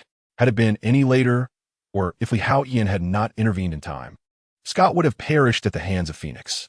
That would have caused the professor immense grief, as he had intended for Scott to succeed him as the next headmaster of Xavier's Academy. Upon hearing the professor's words, the others exhaled deeply, relieved. They certainly did not wish for Scott to meet such a fate. And what about Jean? Storm hesitated before finally voicing her concern. Upon hearing Storm inquire about Jean, the others held their breath and turned their gazes toward the professor. The haunting memories of Jean's earlier confrontation with Scott lingered in the minds of Iceman, Bobby, and the others. Although Anna, Colossus, and Shadowcat had not witnessed that particular battle, the sight of Scott's emaciated form upon his return left them profoundly shaken. It was easy to imagine the unspeakable cruelty Jean had inflicted upon him. Consequently, a flicker of doubt regarding Jean's true identity began to stir among the group. Was this truly the resurrected Jean? They even contemplated the possibility that this individual bore a striking resemblance to Jean, yet was not her at all. It was inconceivable to them that the fiercely protective Jean, who would sacrifice herself to save her teammates, could commit such atrocities. Though Jean's life signs showed no abnormalities, her mental state was tumultuous, characterized by erratic fluctuations in her psychic energy and unsettling chaos. When it came to predicting when she might awaken, the professor fell silent, leaving the others to observe him without pressing for answers. Noticing their unwavering attention, the professor shook his head with a sigh and continued. She is indeed Jean, yet not entirely so. At this revelation, Colossus was left bewildered. Professor, what do you mean by that? Although the others did not vocalize their inquiries, their expressions mirrored his confusion. To clarify, the professor explained that while her body was indeed Jean, her consciousness at this moment was not. Rather, it resembled a primal instinct or, more directly, second personality. Second personality? Storm exclaimed, momentarily taken aback. Are you suggesting that Jean has developed a split personality? Typically, only those with schizophrenia exhibit such multiplicity of self. This notion left Storm perplexed, even incredulous. After all, Jean was a mutant with telepathic abilities. Her mental prowess so formidable that it could shape reality itself, conjuring storms. Such a formidable psychic force should be highly refined. How could it possibly succumb to schizophrenia? In truth, Jean had harbored a second personality for quite some time. The professor began to recount the story, a tale he had intended to keep buried within his heart for eternity. However, now that Jean had returned from the dead, her second personality had seized control of her mind and body, compelling the professor to reveal the truth. He felt obligated to share this with the students before him. Otherwise, they might inadvertently provoke Jean, potentially leading her to lose control once more, with dire consequences that could result in injury or even death. This is something the professor would rather not witness. Only beside him, Haotian shook his head. The issue with Jean transcends merely the existence of her second persona. It is deeply intertwined with the Phoenix force residing within her. This is the most primordial force of the universe, far from simplistic. Moreover, the portrayal of Jean in film and television does not encapsulate the mastery of the Phoenix force depicted in the comics. Otherwise, such uncontrollable incidents would not have occurred. However, the current professor seems to perceive the Phoenix force within Jean merely as her second personality. So it is thus. Everyone suddenly comprehended. They had not anticipated that Jean harbored a second persona within her. Furthermore, this time, it was not Jean's intent to harm Scott. Rather, the awakening of her second persona resulted in a surge of hunger due to a lack of energy, culminating in a loss of control. This was evidenced by the moment Jean realized she had harmed Scott, and her primary consciousness erupted, regaining control only to faint. The truth of the matter stands thus. I hope you do not blame Jean, nor provoke her, the professor remarked, and everyone nodded in agreement. Regardless of the circumstances, Jean had once rescued them, and her rapport within the X-Men was commendable. After exchanging a few more words, they departed. However, Haotian was retained by the professor. Professor, do you require my assistance? Haotian inquired, intrigued. I have heard that during your confrontation with Jean, you unleashed a formidable power, exhibiting a transformation that appeared even more robust, the professor queried. He was somewhat aware of Haotian's transformation, having heard about it from Storm during their last mission. Nevertheless, the strength Haotian displayed this time was astonishing. The professor even suspected that Haotian's current prowess might surpass his own, for he was acutely aware of the true strength of Jean's second persona, which could undoubtedly overpower him. Yet, Haotian managed to contend with this second persona without succumbing, which speaks volumes. However, this is precisely what concerned the professor. Indeed, my strength has indeed increased. Haotian nodded. He had no intention of concealing this matter from the professor, as the ability of mutants to undergo a secondary transformation was not a significant secret. Many within the academy shared this trait. Thus, Li Haotian did not perceive himself as exceptional and had no intention of withholding information. Li, while increased strength, is advantageous. And a second genetic awakening leads to a rapid enhancement of power. There are times when this may not necessarily be beneficial. The professor's expression grew serious. Professor, what do you mean? Upon seeing the professor's serious expression, Li Haotian was instantly filled with confusion. Could it be that there are hidden truths about genes that he is unaware of? Chapter 44. The Gene Hypothesis ha? The professor couldn't help but chuckle. In truth, based on my extensive research on genes, once a mutant awakens their abilities, those abilities rarely undergo any significant change.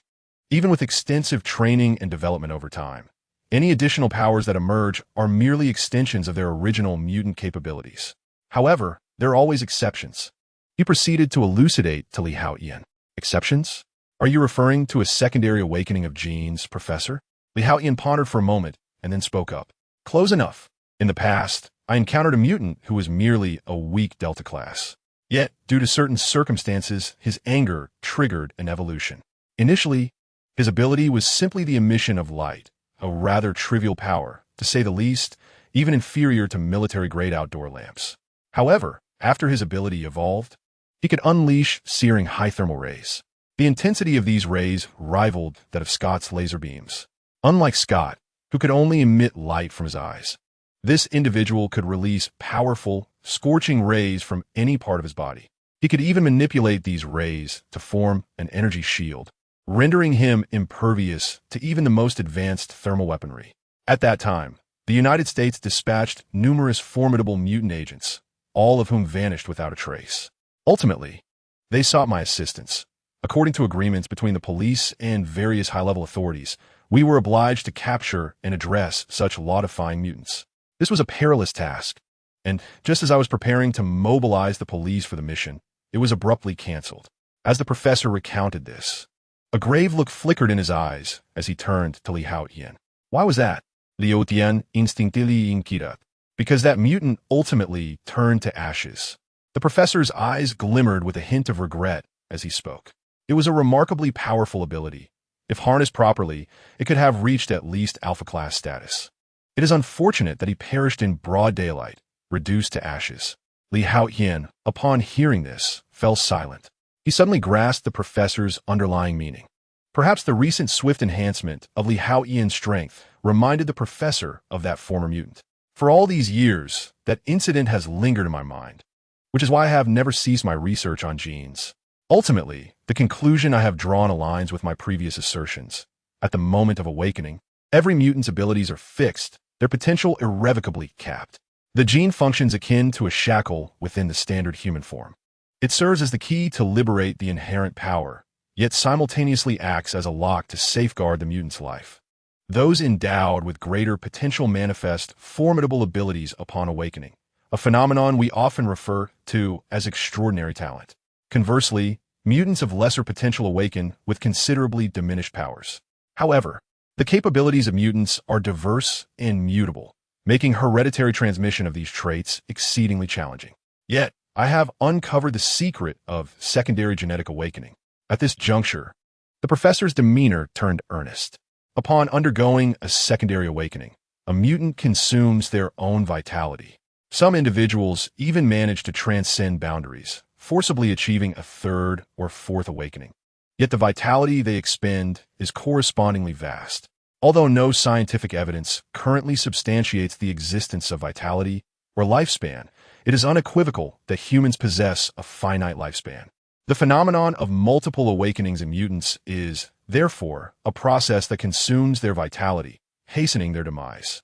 The mutant who disintegrated into ashes under the midday sun did so because their life force had been utterly depleted. Once vitality is entirely consumed, one is reduced to mere dust, and no power can reverse that fate. Thus, you must exercise utmost caution with your increasingly formidable powers, the professor solemnly advised Li Haotian. Although he was unaware of the reasons behind Li Haotian's remarkable strength, his extensive research on genetics led him to consider only one possibility, that Li Haotian was undergoing multiple awakenings. This, he surmised, was the reason for his escalating power and the diverse abilities he had awakened. However, such a path would inevitably result in the rapid consumption of his vitality, ultimately leading to a fate akin to that of the mutant he had previously witnessed, reduced to ashes. Rest assured, Professor, I comprehend your concerns. Li Haotian nodded in acknowledgement. In truth, however, he harbored little worry. His ascent in strength diverged entirely from the professor's conjectures. Li Haotian's enhancement stemmed from a system created by the genes within him. The abilities he possessed were entirely a gift from this system, whether gaining strength from sunlight or harnessing the power of a divine inheritance template. All were governed by the rules of genetics. Moreover, Li Haotian suspected that his genes belonged to a form of cosmic power among the mightiest in this world, perhaps even the most potent force within an omnipotent universe, rather than merely a singular universe or a multiverse. As for the exact tier to which it belonged, even Li Haotian found himself unable to speculate. He could only await the moment when the power of his genes approached its limit, nearing the ceiling of potential, at which point further conjecture would become feasible. However, it currently appears that his momentum for growth shows no signs of waning. Nevertheless, these matters are ones that Li Haotian must absolutely refrain from disclosing to the professor. While it is not a matter of distrust towards the professor, Li Haotian feels compelled to safeguard his secrets to the utmost extent. In this chaotic world, rife with extraordinary abilities and rampant mutants, one could easily find themselves unaware of how they met their demise. This is not a mere Earth. Rather, it is a terrifying realm brimming with singular universes, multiverses, parallel universes, and even vast omniverse. Thus, it is prudent to refrain from utilizing his transformation abilities unless absolutely necessary. Observing that Li Haotian seemed rather unconcerned, the professor felt compelled to reiterate his caution. This was the most gifted student he had ever encountered. Perhaps in the future, he could assist Scott and become a leader among mutants in this world, enabling the X-Men to better protect both the world and its mutants. Consequently, the professor began to pay closer attention to Li Haotian. From this perspective, he suddenly recognized that Storm Ororo had a discerning eye. Indeed, Li Haotian was a worthy candidate for cultivation. After departing from the professor, Li Haotian returned to his dormitory. Life force and lifespan? A fleeting thought crossed his mind, and he felt that there should be additional elements added to his attribute panel. He glanced at the power of rules. Although creating a system might still be insufficient, augmenting the attribute panel with an additional attribute bar was certainly feasible. Chapter 45. The greatest teacher is my self-creation. Li Haotian's mind stirred with intent. Harnessing the power of rules, he commenced an upgrade of the system. Moments later, the accumulated power of rules was entirely expended by Li Haotian. However, his system had acquired entirely new attributes, imparting upon him the sensation of shedding an old skin. Host, Li Haotian lifespan, 101 years origin. Power of rules, 00. Strength, 121 tons mentality. 556, average person. 3, stamina. 5,387, average person. 10 speed, 472 system space. 30. 000 cubic units possess systems. Mental shielding system, sunlight empowerment system, divine inheritance system, super combat space system. Divine inheritance system template 1. Character, Kakarot Sun Wukong race, Scion progress. 123 abilities, flight technique, Kamehameha wave, solar flare, key control, energy blast, rage boost, high-speed flight. Instant transmission transformations, Super Scion level 1, Great Ape, power increased tenfold, requires over 17 million Bloods waves. Talent, Blood of Combat, after near-death healing. Combat power surges dramatically. My lifespan is merely 101 years. It seems that the Super Scion transformation does not significantly extend one's life, only affording a slight advantage over ordinary Earthlings. Li Haotian gazed at this attribute panel, stroking his chin in contemplation. In fact, some long-lived, ordinary individuals on Earth can reach the age of 110, outliving the Super Scion by several years. However, I have resolved that when my source energy is fully replenished, I shall create a template for Majin Buu. Surely, my lifespan will increase then. This source energy represents Li Haotian's rule power. Lifespan, however, is determined by a synthesis of the cellular energy within him, metabolic rate, and the decay of time and space, all assessed and compiled by the system in real time. Now, it is a matter of patiently waiting. Li Haotian mused. The restoration of source power demands considerable time, as does the inheritance of templates. Thus, one could assert that what Li Haotian currently lacks the most is time. Yet, I do not consider my time wasted. There are still numerous matters to attend to. Within his super combat space, he had just defeated a version of Li Haotian at one-fold strength. The limit of this super combat space, however, is threefold of Li Haotian, indicating a long journey still ahead. Entering, with a simple stretch, Li Haotian took a deep breath and settled into a comfortable position, promptly delving into the super combat space for training. Whoosh! Suddenly, the somewhat dull second version of Li Haotian materialized, still at one-fold strength. He chose not to elevate this version's power to twofold, as he was not yet capable of easily defeating him. Thus, setting the target at twofold strength would be of little use, merely resulting in a thorough thrashing by himself. Li Haotian's thought was straightforward. He would wait until he could effortlessly conquer the one-fold Li Haotian before advancing to the two-fold version. Boom! The stoic second version of Li Haotian, as taciturn as ever, launched into an immediate assault. Now, I'm not so easily vanquished. Upon witnessing the charging second version, a smile crept across Li Haotian's face. After enduring numerous brutal defeats, he now faced death with calm composure and a demeanor of unflappable grace. At present, although he cannot easily vanquish Li Haotian II, he is no longer as vulnerable to defeat and demise as he once was. With a thunderous sound, their fists clashed, unleashing a terrifying ripple that reverberated around them. In that singular strike, they appeared evenly matched. Li Haotian suddenly lifted his foot with vigor, and his opponent mirrored this action. A resounding collision ensued as their knees met, triggering another explosive shockwave. In the next moment, Li Haotian unleashed a powerful punch with his right hand, causing an energy blast to erupt spectacularly. However, the principle of smoke without injury was vividly demonstrated at that moment. Li Haotian II remained unscathed and retaliated with an energy cannon of his own. The impact sent Li Haotian hurtling backward, but just then, he mysteriously vanished from sight. In an instant, he reappeared behind Li Haotian II, executing a technique of instantaneous movement. Simultaneously, he directed a fierce punch toward his opponent's head. Yet, in the blink of an eye, Li Haotian II also disappeared, reappearing at Li Haotian's side, possessing all of Li Haotian's abilities. He too was adept in the art of instantaneous movement. The two engaged in a frenetic exchange of blows, punctuated by energy blasts, in a wildly intense battle. In the blink of an eye, they had exchanged over 200 strikes, neither displaying signs of fatigue nor the inclination to cease. This indicated that the strength of Li Haotian and Li Haotian II was remarkably comparable.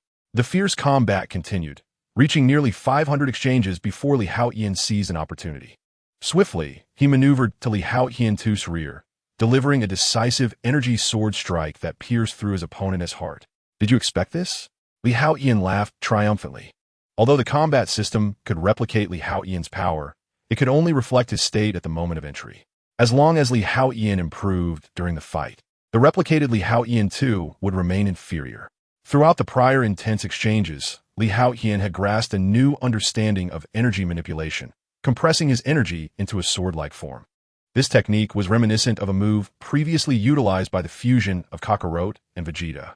In the past, Li Haotian had been unaware of how to compress energy into a sword, but after nearly 500 fierce exchanges, his mastery over energy had progressively heightened, culminating in the creation of this unique technique. Despite engaging in nearly 500 strikes, Li Haotian was merely slightly breathless, having sustained no significant injuries. The disparity in their strengths was minimal, yet through his newfound understanding, Li Haotian triumphed over Li Haotian II. If the two were to engage in battle once more, Li Haotian was confident that he could defeat his opponent within 200 moves. However, should he choose to exit this space and select a new adversary, it would be reasonable to assume that his recently comprehended sword techniques would also be possessed by the opponent.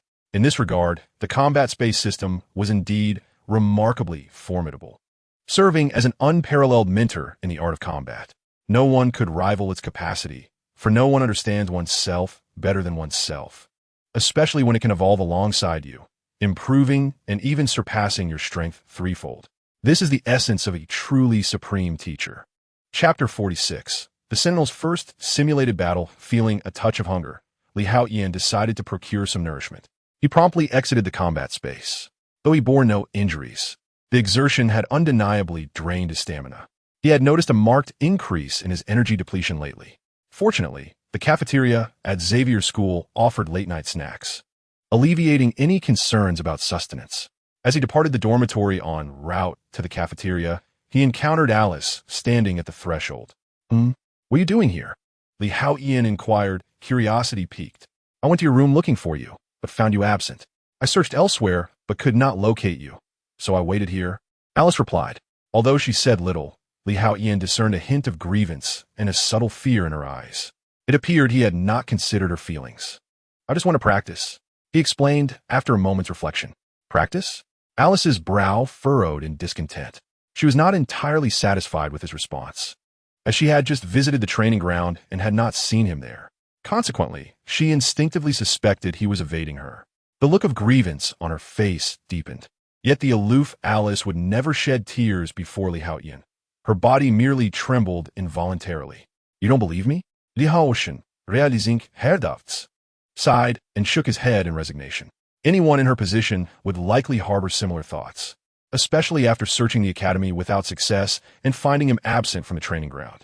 His assertion of having trained would naturally raise suspicions.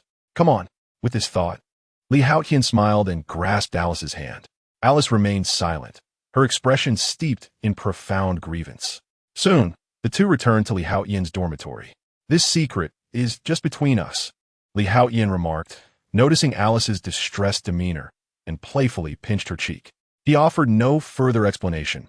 With a mere thought, both Alice and Haotian vanished, reappearing in a super battle space. Where is this? Upon witnessing the transformation, Alice, who had been consumed by her earlier sorrow, was momentarily taken aback, her eyes wide with astonishment. What you see now is my greatest secret. It is one of the reasons I have grown stronger. You may refer to this place as the super training ground, a battleground uniquely mine. Here, I can engage in combat at will, and even select my opponents. Haotian elucidated. Is this also part of your mutant abilities? Alice queried, her shock palpable. She could distinctly sense that the surrounding space felt markedly different from before. Here, even her attempts to unleash her powers were met with an inexplicable force that suppressed her abilities. It seemed that without the owner's consent, she was merely an ordinary girl, devoid of any strength. Indeed, this is also one of my mutant powers, serving as a form of assistance. I often come here to train when I have free time. You couldn't find me earlier because I had entered this combat space, Haotian explained with a smile. So, you misunderstood me. I never intended to evade you. I apologize. It's all right. I should not have doubted you.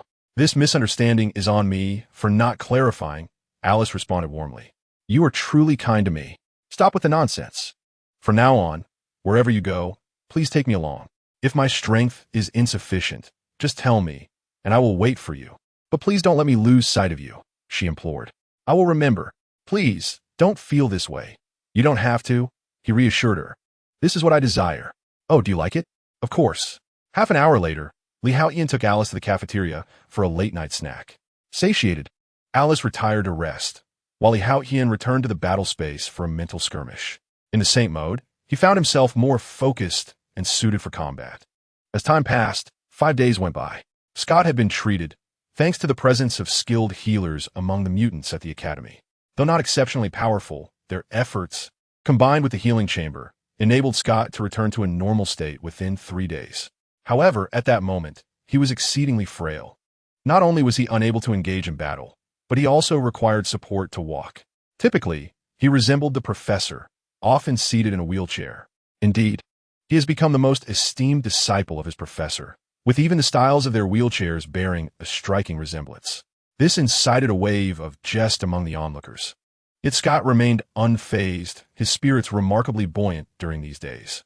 For the reason behind his elation was the continued existence of Jean, coupled with the knowledge gleaned from others regarding her actions that had caused him harm. It was not her true intention. Rather, it stemmed from the hunger induced by the second personality within her, a consequence of energy deprivation. This revelation rekindled hope within Scott's heart. During these 5 days, Haotian had been diligently honing his skills in the combat space. He had reached the capability to defeat the second iteration of Haotian within 100 moves. However, This was still not satisfactory for him. He aspired to vanquish the second Haotian in no more than 30 moves before unlocking the double version of the second Haotian. The sun had been exceedingly fierce over these 5 days, significantly accelerating Haotian's growth and strength. The power of rules had also accumulated to 10%. Based on the progress percentage of the template, it would take no more than 5 additional days to attain a standard of 20. At that point, he would be able to create a new inheritance template, which Haotian had already determined would be based on Mage Imbue. This transformation would not only enhance his regenerative abilities beyond that of Wolverine, but also enable him to exist in the vacuum of space, greatly augmenting his survival capacity. One day, shortly after finishing lunch, Haotian accompanied Clarice and Alice to bask in the sun on the library's outdoor balcony. Just as he settled down, he barely had time to savor the grapes that Clarice had peeled for him when Storm approached. For the past few days, Storm and her companions have been caring for Scott and managing school affairs. Thus, Haotian felt a surge of curiosity upon her arrival. We are set to conduct a joint simulation exercise with the X-Men, and since you are also a member, your participation is required. This will be your first involvement in a joint mission, Storm Ororo proclaimed with a smile. A joint simulation? Haotian was momentarily taken aback, intrigued by the prospect. Indeed, during missions, collaboration is often essential. Thus, we conduct cooperative training sessions regularly. As a recent addition to the X-Men, you are still unfamiliar with the abilities of your peers. This joint simulation will enhance your understanding of their powers and improve your collaborative combat skills, Storm explained with evident enthusiasm. All right, Haotian nodded in agreement, finding no reason to decline. After all, he would be training in the combat space regardless. Participating in a joint simulation alongside other X-Men offered a delightful diversion, especially as the Scion blood coursing through him began to stir at the mere mention of battle. Hoping to acquire other inheritance templates, Haotian secretly contemplated the possibility of suppressing the Scion's inherent love for battle. If feasible, quietly cultivating his strength and gradually becoming more powerful would indeed be the safest approach. I want to go too. And I. At that moment, Clarice and Alice stepped forward. Storm Ororo was momentarily taken aback. Originally intending to invite Haotian, she had not anticipated that Clarice and Alice would also wish to join the joint simulation combat. Clarice, Alice, this is a coordinated battle for the X-Men. Storm shook her head, effectively rejecting the two. After all, it pertained to the X-Men's coordinated efforts, and neither Clarice nor Alice were members of the team. Their participation would serve little purpose and could potentially disrupt the synergy of others. We can join the X-Men. At that moment, the two spoke in unison. Hearing their response, Storm was momentarily stunned, taken aback by their determination. Alice, your strength is indeed sufficient to join the X-Men, but whether you are allowed to join requires the professor's approval. Storm stated. Absolutely. Alice nodded in agreement. As for Clarice, your abilities are still somewhat lacking. You should focus on your studies at school. Once your strength has grown, should you still wish to join the X-Men, I shall propose your inclusion to the professor. Aurora remarked. No, my powers have been advancing rapidly, and I have been training diligently. I also have the adamantium dagger that Lee gifted me, which complements my abilities quite effectively. Clarice replied, gazing steadfastly at Storm. Very well, I shall consult the professor. Storm looked at Clarice, who was unwavering in her resolve. This compelled Aurora to ultimately relent, shaking her head in resignation. Hooray! Clarice immediately exchanged a victorious gesture with Haotian. Storm then turned and left to seek the professor's opinion. What is the necessity of this? Haotian remarked, looking at Clarice and Alice. Alice remained silent, simply observing him. I have been putting in effort as well. Clarice pouted earnestly. You too. Haotian shook his head. Moments later, Storm returned. The professor has agreed to allow Alice to join, but Clarice, you will only be a temporary intern for now, Storm announced. All right, that's acceptable. The two girls nodded in unison. Then let us proceed. Soon, Haotian followed Storm to the training room, a place far superior to their previous training grounds. At first glance, the environment exuded a sense of advanced technology, and the scenarios within could be simulated. How intriguing. Storm, noticing Haotian's curiosity, couldn't help but chuckle. Excellent. Such a training facility is not easily constructed. It must have harnessed the abilities of mutants, Haotian expressed his admiration. Indeed, as members of the X-Men, we are destined to be on the front lines. Thus, the training room we built is naturally of high caliber, Orolo remarked with a smile. All right, the guests have arrived. Storm promptly made her way towards the gathering. Haotian turned to see Kitty Pryde, Colossus, Iceman Bobby, Psylocke Anna, and Wolverine Logan. All the principal members of the X-Men were present. "Everyone, please come here. I would like to introduce our new members," Storm called out to the crowd. "Alice will henceforth be our teammate. The professor has approved her membership in the X-Men, while Clarice will be an intern," Orolo announced to the group. "No way. Alice is one thing. Her age is only slightly younger than Kitty's, and her strength is formidable. But Clarice is still quite young. She's just an intern. Is that acceptable? I feel that Clarice should be focusing on her studies in the classroom right now." The professor's approval indicates that he has considered this matter, so there is no need for unnecessary worry. All right then. The group began to murmur among themselves, but ultimately, they accepted the inclusion of the two new members. "Now, everyone listen up." Storm clapped her hands to capture the attention of all present. "With everyone gathered, I will discuss the upcoming joint simulation. This mission has been personally selected by the professor. It primarily involves robots, which possess the abilities of mutants. Our main objective is to work collaboratively to eliminate these mechanical adversaries." As Storm addressed the group, she elaborated on the details of the joint simulation. "Storm, are you joking? How could robots possibly possess mutant abilities? I believe whether they have mutant powers is inconsequential. They're merely targets to be destroyed. They're just machines. I can turn them into solid ice in an instant." The group began to jest, seemingly unconcerned. "Robots with mutant abilities?" Haotian raised an eyebrow, as the image of Sentinels flashed through his mind. However, the professor should still be unaware of the Sentinel Program, shouldn't he? Haotian pondered, feeling a tinge of confusion. "All right, prepare yourselves at home," Storm reminded everyone. Whoosh. Then, the training room's environment began to shift dramatically. In the blink of an eye, the surroundings transformed into a desolate commercial street. Indeed, following the distortion of space, the rules had shifted dramatically. Haotian's gaze flickered with insight. This indicated that the construction of the training room was undoubtedly influenced by the abilities of mutants. Caution was paramount. At that moment, Wolverine Logan suddenly shouted, "Boom!" Dozens of rocket launchers soared into the air. The weaponry of these mechanized beings was rather exaggerated. Katie found herself at a loss for words, astonished that they were equipped with rocket launchers. If struck, Wolverine, Logan, or Steelman could withstand such an assault, but neither she nor Rogue could bear it. Thus, she hastily sought refuge. However, there were others who remained unfazed by the so-called rocket launchers. Iceman Bobby swiftly conjured an icy wall around himself to shield against the rocket fire. Steelman, on the other hand, braced himself and absorbed the impact. Unlike them, Wolverine Logan opted not to endure the rockets directly. Instead, he hurled some stone structures, shattering the incoming projectiles.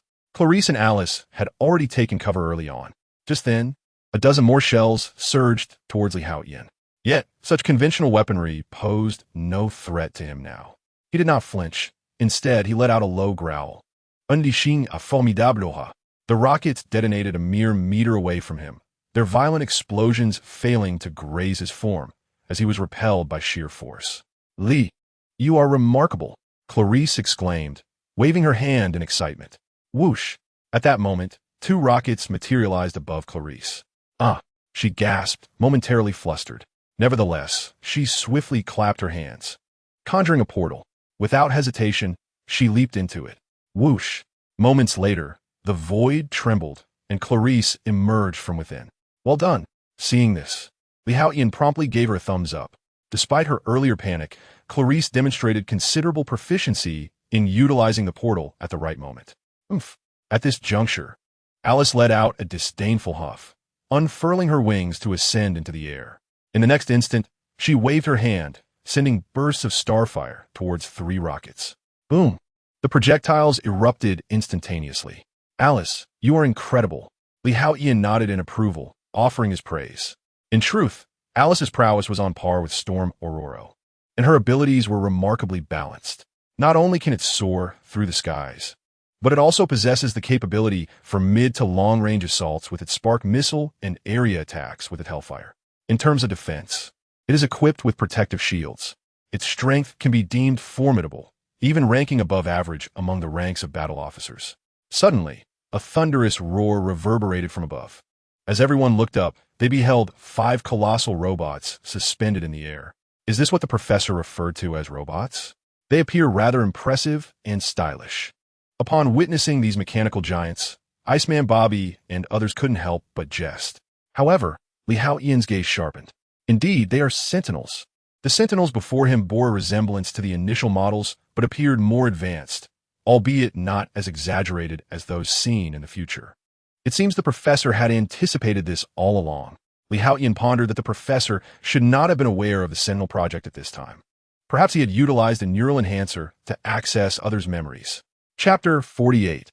Successful Cultivation Display. Everyone must exercise caution. These robots are no trifles. Upon the appearance of the Sentinels, Storm spoke up, clearly possessing more knowledge than the others.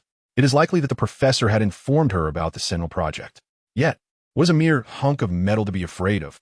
Iceman Bobby scoffed dismissively, with a flourish of his hands. The surroundings transformed into a realm of ice and snow. He glided swiftly across the icy surface, and soon a chilling aura enveloped the area. Freeze! Boom! The potent, freezing energy instantly encased one of the Sentinels in ice. I told you there was nothing to fear from these metal clods. Upon witnessing this, Bobby's expression turned triumphant.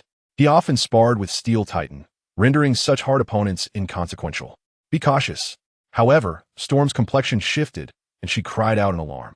Yet, her warning came too late. A searing heat surged forth from within the Sentinel. Buzz! The ice encasing it melted away in an instant. Crack, crack! In a blink, a dark, ominous cannon materialized before Iceman Bobby. Damn! Bobby's expression shifted as he couldn't help but curse. Rat-a-tat-tat! In an instant, the cannon unleashed a torrential barrage. Its power exceeded that of a Gatling gun by several folds, and the terrifying bullets transformed into fiery serpents. In a heartbeat, they overwhelmed Iceman Bobby. My goodness! These robots truly possess mutant abilities. At that moment, astonishment washed over the faces of all present. Whoosh! In the distant void, a portal materialized, and the Iceman Bobby, accompanied by Clarice, emerged from within. At that critical moment, Clarice had harnessed her abilities to rescue Bobby. Otherwise, the attack, exceeding 3 times the speed of sound, would have easily penetrated steel plates several millimeters thick. Had it struck Bobby, the outcome would have been dire. Attention everyone! Although simulated training does not result in death, being killed during training counts as a failure, leading to deductions from your allowances. Conversely, those who complete the simulation flawlessly will receive a reward of 200,000 beautiful coins. Storm announced. Upon hearing this, all present were momentarily taken aback. Even as members of the elite force, earning money was not an effortless endeavor. Unlike the mutant criminals who exploited their powers for financial gain, they found themselves far from affluent. The prospect of having their allowances deducted for failing the mission, contrasted with the enticing reward for success, invigorated them like a shot of adrenaline. Bobby, who had initially been stunned, momentarily forgot the terrifying artillery and began to fantasize about how to spend his newfound wealth. At that moment, the other Sentinels launched their assault, unleashing a torrent of gunfire that compelled everyone to seek cover. Even Haotian refrained from recklessly absorbing the artillery's onslaught with his body, aware of its formidable penetrating power. Whether Scion or Super Scion, they remained fundamentally human. Without protective energy shielding, the artillery could inflict harm. However, Haotian, still in a nascent state of inherited power, lacked the capacity to withstand the artillery in his ordinary form. Transformation into a Super Scion was a necessity. Yet, he was reluctant to transform, as it would undermine the training's efficacy. Thus, he opted for evasion. At that moment, the fruits of Haotian's training within the combat arena came to fruition. Despite the artillery's ferocity, it could not graze him in the slightest. With a resounding clap, the artillery's relentless fire, over 3,000 rounds per minute, quickly depleted its ammunition. Now's our chance, the team exclaimed, rushing forward as the artillery's suppressive fire ceased. With the absence of its menacing barrage, they commenced their counterattack. Steel Titan seized Wolverine by the ankle and hurled him upward. Wolverine, with a swift motion, unleashed his adamantium claws, viciously slashing at the Sentinel's throat. Forged from indestructible metal, his claws were razor-sharp, capable of slicing through steel with ease. Meanwhile, Bobby wielded his powers to encase their surroundings in ice. He had already discerned that the Sentinel could emit intense heat, prompting him to once again wield the ice hammer he had previously employed against the Colossus. Crush it, iron clump, Bobby commanded as he deftly controlled the ice hammer, striking fiercely at the Sentinel's head. Meanwhile, Storm ascended swiftly, electricity crackling around her. With a resounding roar, dozens of lightning bolts descended ferociously upon the Sentinel. Let us see how you metal clumps can still be so arrogant. Bobby felt a surge of confidence once more. However, at that moment, the onlookers were astonished to find the Sentinel completely unscathed. Bobby's ice hammer struck the Sentinel without leaving a single mark, and Storm's lightning did not inflict any damage either. As Wolverine Logan lunged forward, his claws met the Sentinel S-form, producing a shower of sparks as if he had pierced a steel plate. Yet, even a plate several millimeters thick would have been punctured instantly. But the Sentinel remained utterly unharmed. Look, at that moment, the crowd noticed a remarkable change in the Sentinel's exterior. Heavens, this machine can actually utilize Colossus's abilities. Could it be true? It resembles Colossus in every way. They realized that, unbeknownst to them, these Sentinels had transformed into a state akin to that of Colossus. Clearly, Bobby and Storm's earlier attacks had been futile. Just as the astonishment settled in, two Sentinels simultaneously radiated a white glow. Suddenly, hundreds of bolts of lightning erupted toward the crowd. Is this Storm's power? What manner of machine is this? Damn it, this worthless scrap metal.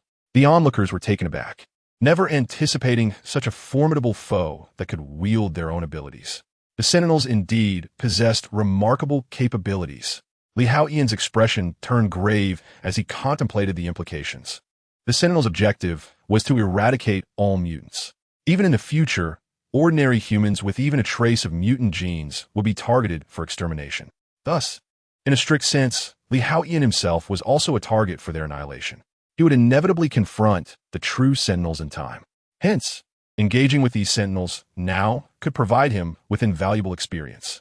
He was eager to ascertain whether his ki would have any effect on the Sentinels, considering their ability to absorb and perfectly mimic mutant powers. But could the ki from Dragon Ball still be absorbed by them? Kaioken. With this thought, Li Haotian unleashed a powerful energy blast directly at the Sentinel. Boom!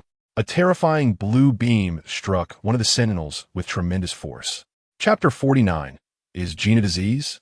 I willingly embrace illness. For what do I care? The Sentinel's body swiftly transitioned into a state reminiscent of a steel giant. Yet, the formidable blue beam began to methodically dismantle the Sentinel's exterior. Crack! It seemed the strength of the steel giant was futile, prompting the Sentinel to draw upon the powers of Iceman Bobby. It sought to freeze the turtle shockwave. However, the shockwave of the turtle possessed immense destructive force. Its temperature not particularly high, but rather an overwhelming explosive power. In an instant, the freeze dissipated. A violent explosion obliterated the Sentinel into fragments. Excellent. Although the Sentinel was powerful, exhibiting formidable resistance and mimetic abilities against genetic powers, it still could not absorb or mimic the force of my energy. Witnessing the scene, Li Haotian felt a wave of relief. For if the Sentinel could absorb and mimic even the energy of the air, it would indeed pose a grave challenge. After all, the Sentinels were not just one or two. They came in droves. Li, you are remarkable. Your energy attacks are terrifying.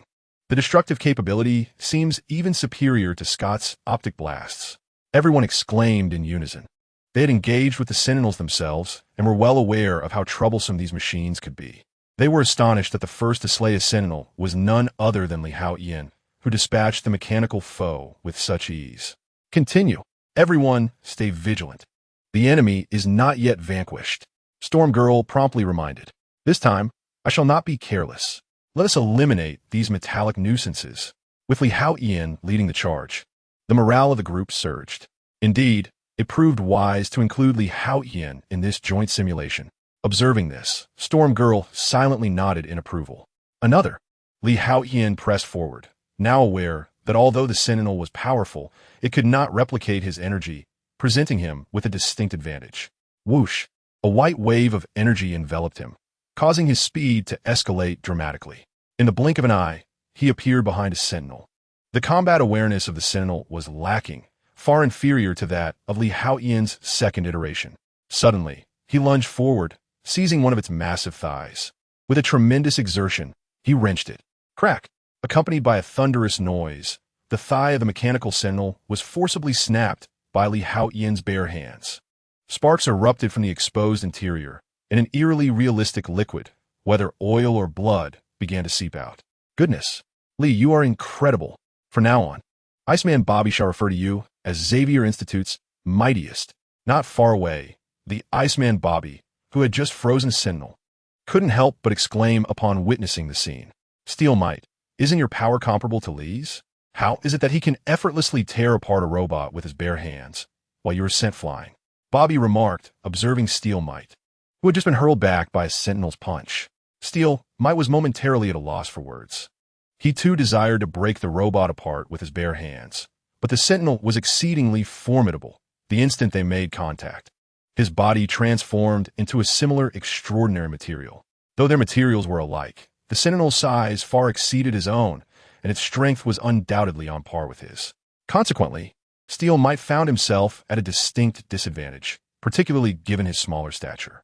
In that moment, he felt a pang of grievance. If the Sentinel were not to mimic his abilities, relying solely on its typical form, he would have been confident in his capacity to fracture its arms. Boom! Be careful! At that instant, the Sentinel before Bobby began to emit a fiery red glow from its head. Laser eyes? Does it even possess Scott's abilities? Bobby was momentarily speechless. Although his freezing powers were formidable enough to instantly conjure a thick ice wall over 20 centimeters, he still lacked the strength to contend with the laser beams of the Sentinel. You can handle this on your own. Bobby derisively raised his middle finger, as a wave of icy energy radiated from him. Crack! In an instant, the surroundings transformed into a realm of ice and snow, and with a swift, sliding motion, he departed from the spot. Boom! The searing laser beam surged backward, directly aimed at Li Haotian. Li immediately raised his hand, unleashing a mini-turtle shockwave that collided with the beam. The blue and red beams clashed in midair, creating a tense standoff. Whoosh!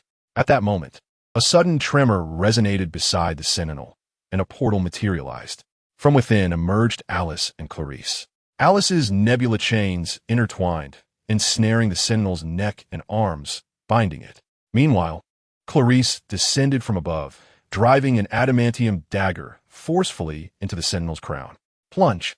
Though the Sentinel was incredibly resilient, without Steel Might's abilities, it could not withstand the assault of the adamantium. As the Sentinel was struck, the laser beam dissipated, and it swiftly turned around, intent on retaliating against the two. Yet, just then, Clarice grasped Alice's hand, and in an instant, they leapt into the portal, vanishing from sight. On the other side, Wolverine Logan descended from above, thrusting his claws forcefully into the wound inflicted by Clarice. In this instance, Wolverine decisively split the creature's head in two, severing it from its neck with great force. Clarice displayed impeccable timing in her coordination. Witnessing this scene, Li Haotian's eyes lit up, and he couldn't help but express his admiration. Although Clarice's individual strength was somewhat lacking, her supportive role proved to be immensely powerful. Subsequently, the others also began to coordinate, displaying greater composure than before. Soon, all 5 Sentinels were eradicated. This joint simulation concluded perfectly. Your performance was commendable, and I am confident that the professor will be exceedingly pleased. Now, you may return to rest. I need to summarize my findings with the professor. Storm departed to seek the professor, while the others left the underground training facility, returning to their respective dormitories. Li Haotian, accompanied by Clarice and Alice, made his way directly to the cafeteria, feeling a bit hungry and in need of sustenance. Both of their performances had been quite impressive, prompting Li Haotian to consider rewarding them, whether verbally or through some other means. However, before they could finish their meal, they were joined by Bobby and Kitty, who came over, acting as bright distractions. Li Haotian felt somewhat exasperated by the interruption. "We won't disturb you," Kitty said with a smile. "What do you think? You little rascal, you're quite the troublemaker." Bobby exclaimed, "Li, you are truly remarkable now. Aside from the professor, you might be the most formidable in our school." Despite Li Haotian's young age, Bobby believed that even Cyclops Scott and Wolverine Logan could not compare to him at this moment. Thus, within Xavier Academy and the X-Men, Li Haotian stood as the strongest. Perhaps only the professor could best him, as the professor was a widely recognized powerhouse in the mutant realm. Haotian understood that to defeat the professor, he would need time to grow, but he undoubtedly possessed the potential to do so. However, what Bobby did not realize was that if Haotian desired to eliminate the professor now, it would not be particularly difficult. Although the professor was powerful in terms of telepathy, his actual combat prowess was quite weak. As long as one could withstand the professor's mental control, he was not formidable at all, merely an ordinary elderly man with a disability. There were many ways to resist the professor's telepathic grasp. Magneto, for instance, favored wearing a large helmet to shield himself. Haotian, equipped with a mental shielding system, could resist the professor's control without the need for such a helmet. You are no slouch either. Harnessing your eyes' powers to their fullest is incredibly formidable. Perhaps one day, if you experience a second genetic awakening, you will become even more formidable. Haotian chuckled and remarked, Katie's abilities, when utilized effectively, are indeed formidable. However, if I may say, Clarice's powers are far more practical. Alice possesses impressive skills as well, particularly her ability to fly. I truly envy that. The group immediately engaged in lively conversation. I genuinely envy you all. Your abilities are immensely useful. I, on the other hand, am weak and my powers are of little significance. At that moment, the nearby demoness Anna spoke up, her voice tinged with discomfort. The crowd fell silent, unsure of how to respond, as they were all aware that Anna's abilities were not well suited for development. Nonsense. In the face of formidable foes we cannot defeat, we will rely on your powers to save us, comforted the Iceman Bobby. Anna's abilities were rather peculiar. She could absorb the powers of others through touch. However, prolonged exposure could lead to the loss of those powers and even pose a threat to life. Although Anna had worked diligently over the years to control her abilities, ensuring no harm came to others, this had resulted in her powers being suppressed to their bare minimum. In everyday situations, her abilities had little impact, and she often relied solely on her mutant physical capabilities during combat. After all, mutants possessed strength and endurance far superior to that of ordinary humans. Indeed, Sister Anna, your abilities may prove life-saving in critical moments. Katie exclaimed cheerfully. Thank you, Anna replied with a faint smile, though it appeared forced. Just then, the television in the cafeteria erupted with applause. The crowd instinctively looked up. Indeed, it is the mutant cure. This is our company's latest research product, capable of permanently suppressing the mutant gene, transforming them back into ordinary people. A confident man proclaimed. Countless reporters surrounded him, feverishly snapping photographs. The Washington Laboratory in Devil's Island Prison. It seems the mutant cure has been developed. Upon seeing the news on the screen, Haotian's expression sharpened. Mr. Washington, can your company's serum truly revert mutants to ordinary humans? Another reporter inquired. Absolutely. In my view, these so-called mutants are like us. Merely human. They are afflicted by a disease that disrupts healthy cellular activity. But now, I stand before you to declare that all of this is about to change. This place, once the most notorious prison in the world, Devil's Island, is on the verge of becoming the base for liberating mutants. Ladies and gentlemen, I am honored to introduce the mutant cure. It is an antidote, a remedy that promises to liberate mutants completely, healing their afflictions. The man, filled with fervor, introduced the potion he held in his hand. Click, click, click. A flurry of camera sounds erupted, as those present clapped in excitement. Could it be true? Such a potion exists? The phantasmal feline, Kitty, remarked in astonishment. This resembles a press conference. It must be authentic, Clarice whispered. Who would desire such a potion? The Iceman. Bobby scoffed disdainfully. Yet Anna remained silent, her gaze fixated on the vial in Washington's hand. Indeed, who would be so cowardly as to need such a remedy to assimilate into society? At that moment, Storm Ororo approached. Well said. Logan nodded in approval. I hardly concur with that sentiment. At this juncture, a brawny man, clad in blue, pushed the professor forward. He regarded Storm and Logan, shaking his head as he spoke. Is it cowardice to rescue oneself from destruction?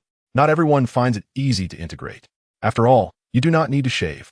His voice bore a jesting tone, yet his eyes were unwaveringly earnest. Furball, who are you? Wolverine, Logan, inquired with a hint of annoyance at the blue-haired man.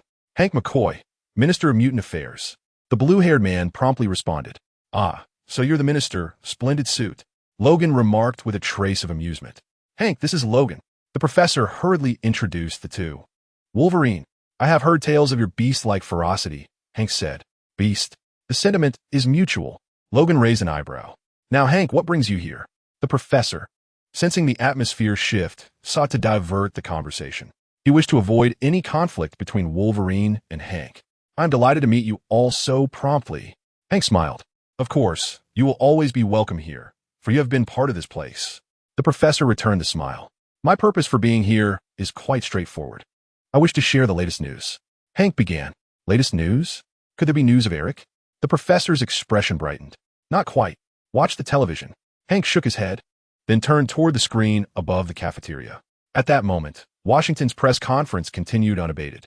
The others had already seen the earlier segments, thus were somewhat informed. Meanwhile, Wolverine, Storm, and the professor grasped the situation with clarity. Recently, we have made significant progress. The pharmaceutical company at the Worthington Laboratory has developed a variant antibody capable of suppressing the mutant gene. Moreover, it boasts a permanent efficacy. As you have observed, they refer to it as a cure, Hank remarked. Is this remedy genuine? Can it truly heal us? Anna, the demoness, stood up excitedly, gazing at Hank with eager anticipation. How amusing! When did we fall ill? Storm, however, appeared somewhat chilled by the notion. Anna, we require no treatment, for we are not afflicted in the slightest. For Storm, being a mutant is a source of pride. She does not perceive mutation as an ailment, let alone something necessitating a cure. I suspect this matter may be government-driven. Logan interjected, a flicker of doubt glimmering in his eyes. This has nothing to do with the government. Hank retorted emphatically. Oh, I've heard that phrase countless times. Logan responded with a hint of derision. Child, I fought for mutants long before you sprouted claws. Hank shot back defiantly. Professor, is he serious? Logan asked, bewildered, turning to the professor. The professor, equally perplexed, understood that Logan was considerably older than Hank. After all, he was a man who had lived over 20 years prior to World War I. However, he could not disclose to Hank that Logan's age could easily make him a grandfather. This matter, it appears, is indeed genuine. Consequently, the professor sought to redirect the conversation. We do not need a cure. I'm not ill, Anna, nor are you. All mutants are perfectly fine. The ones with issues are them. Storm asserted decisively. Alice, what do you think? Li Haotian inquired, glancing at Alice beside him, eager to understand her perspective. If she desired to lead a life as an ordinary person, he would be willing to seek a remedy for mutants on her behalf. It would not pose a challenge for him. In the past, I believe being a mutant was detrimental, as I faced discrimination and bullying wherever I went. Yet now, I find being a mutant rather advantageous, for it is only with power that I can stand by your side. Clarice interjected before Alice could respond. Li Haotian was taken aback. He had not anticipated Clarice to hold such sentiments, and even more so, to voice them boldly. Do you like me as I am now? Alice countered, refraining from answering directly, instead posing a question to Li Haotian. Indeed, he instinctively nodded. Who could possibly resist such a beautifully crafted visage, a graceful figure, exuding an alluring fragrance, and embodying the temptation of a fallen angel? Even if I were truly ill, I would not care. Alice nodded and stated with a calm demeanor. Ha ha ha. Upon hearing their responses, Li Haotian could not help but burst into laughter. The sudden outburst caught the attention of everyone present, who turned to gaze at him. Li, what is the matter? Inquired Bobby, the Iceman, who sat across from him, a hint of confusion in his voice. Li Haotian's unexpected laughter had startled him. Are you all right, Li? Asked Kitty, the Phantom Cat, with concern. Li Haotian merely smiled gently at the two before rising to his feet and taking a few steps forward, approaching Logan and the others. Storm, Wolverine, and the professor looked at Li Haotian with curiosity, puzzled by the cause of his sudden amusement. Hank regarded Li Haotian with a hint of intrigue, having never encountered him before. Although he appeared young, the aura surrounding him was unlike any he had ever witnessed. Blue Furball, let us be clear, genes are not a disease. Even if they were, I would willingly embrace the affliction. What concern is it of yours? Li Haotian directed a light mockery towards Hank. The moment these words escaped his lips, silence enveloped the group. They were taken aback, astonished that the typically amiable and somewhat languid Li Haotian would utter such sentiments. At that moment, he radiated an unmistakable sharpness, exuding an aura of brilliance. "You're absolutely right, Lee," Bobby exclaimed, unable to contain his applause. Initially, he had harbored doubts about his own abilities, even contemplating the desire to be an ordinary person. Yet, he later recognized that being a mutant was not a misfortune. Wasn't he akin to the superpowers depicted in the science fiction films he had once admired? Now that he possessed such abilities, why not embrace them with joy? There was no reason for despair, let alone seeking treatment for what was not an ailment. Only a fool would pursue such a notion. Beside them, Storm remained silent. Yet her eyes sparkled with conviction as she nodded in agreement with Li Haotian. "Professor Aurora is right. We mutants are not in the wrong. And our genes are certainly not a disease. This is a divine gift. Those ordinary individuals do not fear or despise us. Rather, they envy us, constrained by their inability to attain what we possess. They transform their jealousy into anger and hatred. Do you believe they do not yearn for superpowers? Dream on. They simply cannot attain them. And you, little furball, do you resent being a mutant? No. Your true disdain lies in your inability to secure the friendship and attention of ordinary people. You crave acceptance, seeking to conform to the masses, devoid of self-identity. This reveals your true affliction, a psychological ailment. I believe it would be prudent for you to consult a psychologist," Li Haotian remarked dismissively. "Do those ordinary people truly fear and discriminate against mutants? Hardly. They are merely envious. If everyone were a mutant, there would be no fear of them. Moreover, in my view, mutants represent the pinnacle and trajectory of human evolution," Li Haotian thought to himself. "If everyone could awaken their genes and possess mutant abilities, then humanity would genuinely progress and evolve." Chapter 50. The professor is bewildered by questions indeed. "Lee, you are correct. We mutants are not the issue. This is not a disease at all," Storm exclaimed, unable to contain her excitement. Applause erupted from Iceman Bobby, Shadowcat Kitty, and others nearby. Hank, witnessing Li Haotian's remarks and the professor's silence, realized that garnering support this time was futile. The professor was clearly aligned with the mutants. Consequently, Hank departed. The meal was not particularly enjoyable for the group. After Hank's departure, the sorceress Anna also took her leave. However, Li Haotian dismissed the incident as trivial. To him, genes were a remarkable thing. He firmly believed that if given the chance to randomly survey 100 individuals, the number wishing for genetic enhancement would surely exceed 100. The midday sun radiated warmth and gentleness. Li Haotian lay with Clarice on his left and Alice on his right. Lying there in tranquility, he felt an unparalleled sense of cellular comfort. The power of rules was also gradually increasing, to bask in the sun, growing stronger. With the company of two lovely companions brought Li Haotian immense satisfaction. As the afternoon sun began to wane, Li Haotian prepared to rise and return to his dormitory for training in the combat space. However, he was interrupted by Shadowcat Kitty's eagerness to attend a public lecture. This lecture was to be delivered by the professor, but rather than the usual large classroom, it was held in his spacious office where he typically worked.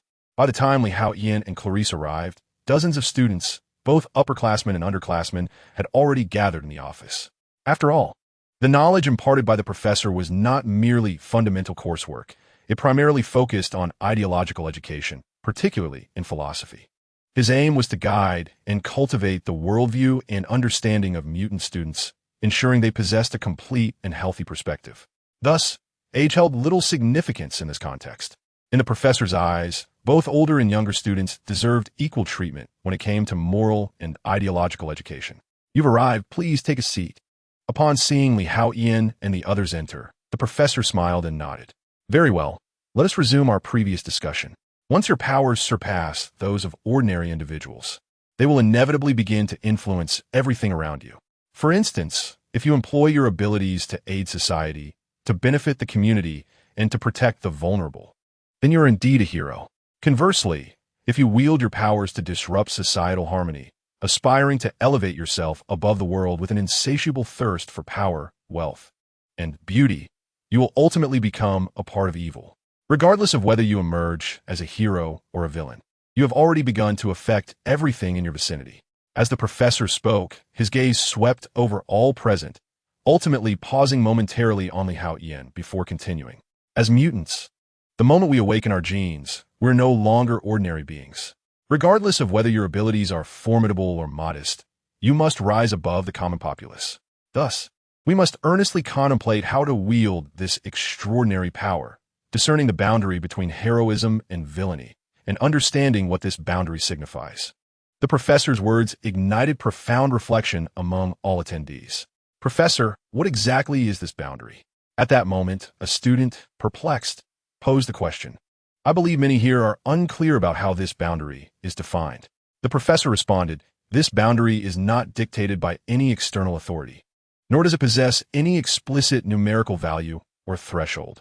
It resides within our hearts, the essence of morality. Only those mutants who are bound by a moral compass will not be consumed by desire, nor become slaves to power." However, one student interjected, "But I recall you mentioning that morality is a form of consciousness shaped by societal context, subject to change with social awareness. If that is the case, then there exists no clear standard. As mutants, shunned by ordinary society, to what moral code must we adhere?" At that moment, the student known as Bobby, known for his icy demeanor, curiously raised this question. The other students were momentarily taken aback, having never contemplated this issue. Yet, upon further reflection, they realized that Bobby had struck a chord. In contemporary society, ordinary individuals harbor a profound disdain and fear towards mutants, making it exceedingly challenging for them to exist within a mainstream. If that is the case, what path must they follow? This question was indeed astute. The professor, upon hearing this, displayed a faint smile of appreciation, affirmatively nodding before addressing the group again. "I have previously asserted that morality is derived from social consciousness, evolving incessantly with the passage of time. Consequently, it is challenging to establish a definitive standard or confine it within a specific framework. However, there exists an element that can distinctly articulate its parameters: the law. The law serves as the foundation of morality, representing the lowest threshold. Thus, any consciousness that resides within the confines of the law can be encompassed within the realm of morality. After all, morality can be perceived as an extension of the law, more boundless, more expansive, and multifaceted." Upon reaching this point, the professor gazed at the audience and could not help but exclaim, "This is the very reason for the establishment of our task force. Some mutants exploit their abilities to steal, commit robbery, and murder, resulting in unimaginable consequences. All these actions violate the law, thus transgressing boundaries and breaching the most fundamental moral principles. Consequently, we have all been marginalized from the mainstream of society.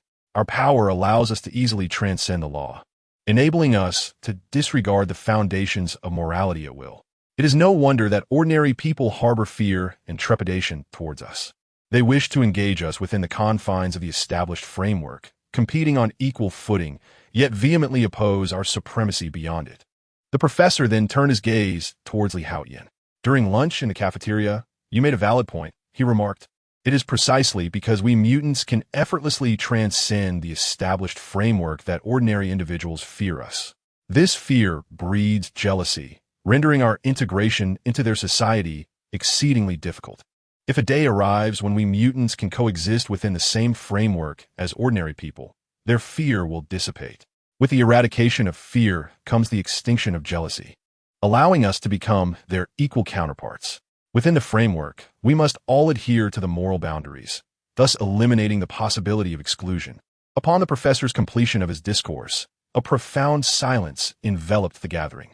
However, a question arose: is this framework intended for us mutants to become indistinguishable from ordinary humans, or for ordinary individuals to acquire the powers of mutants?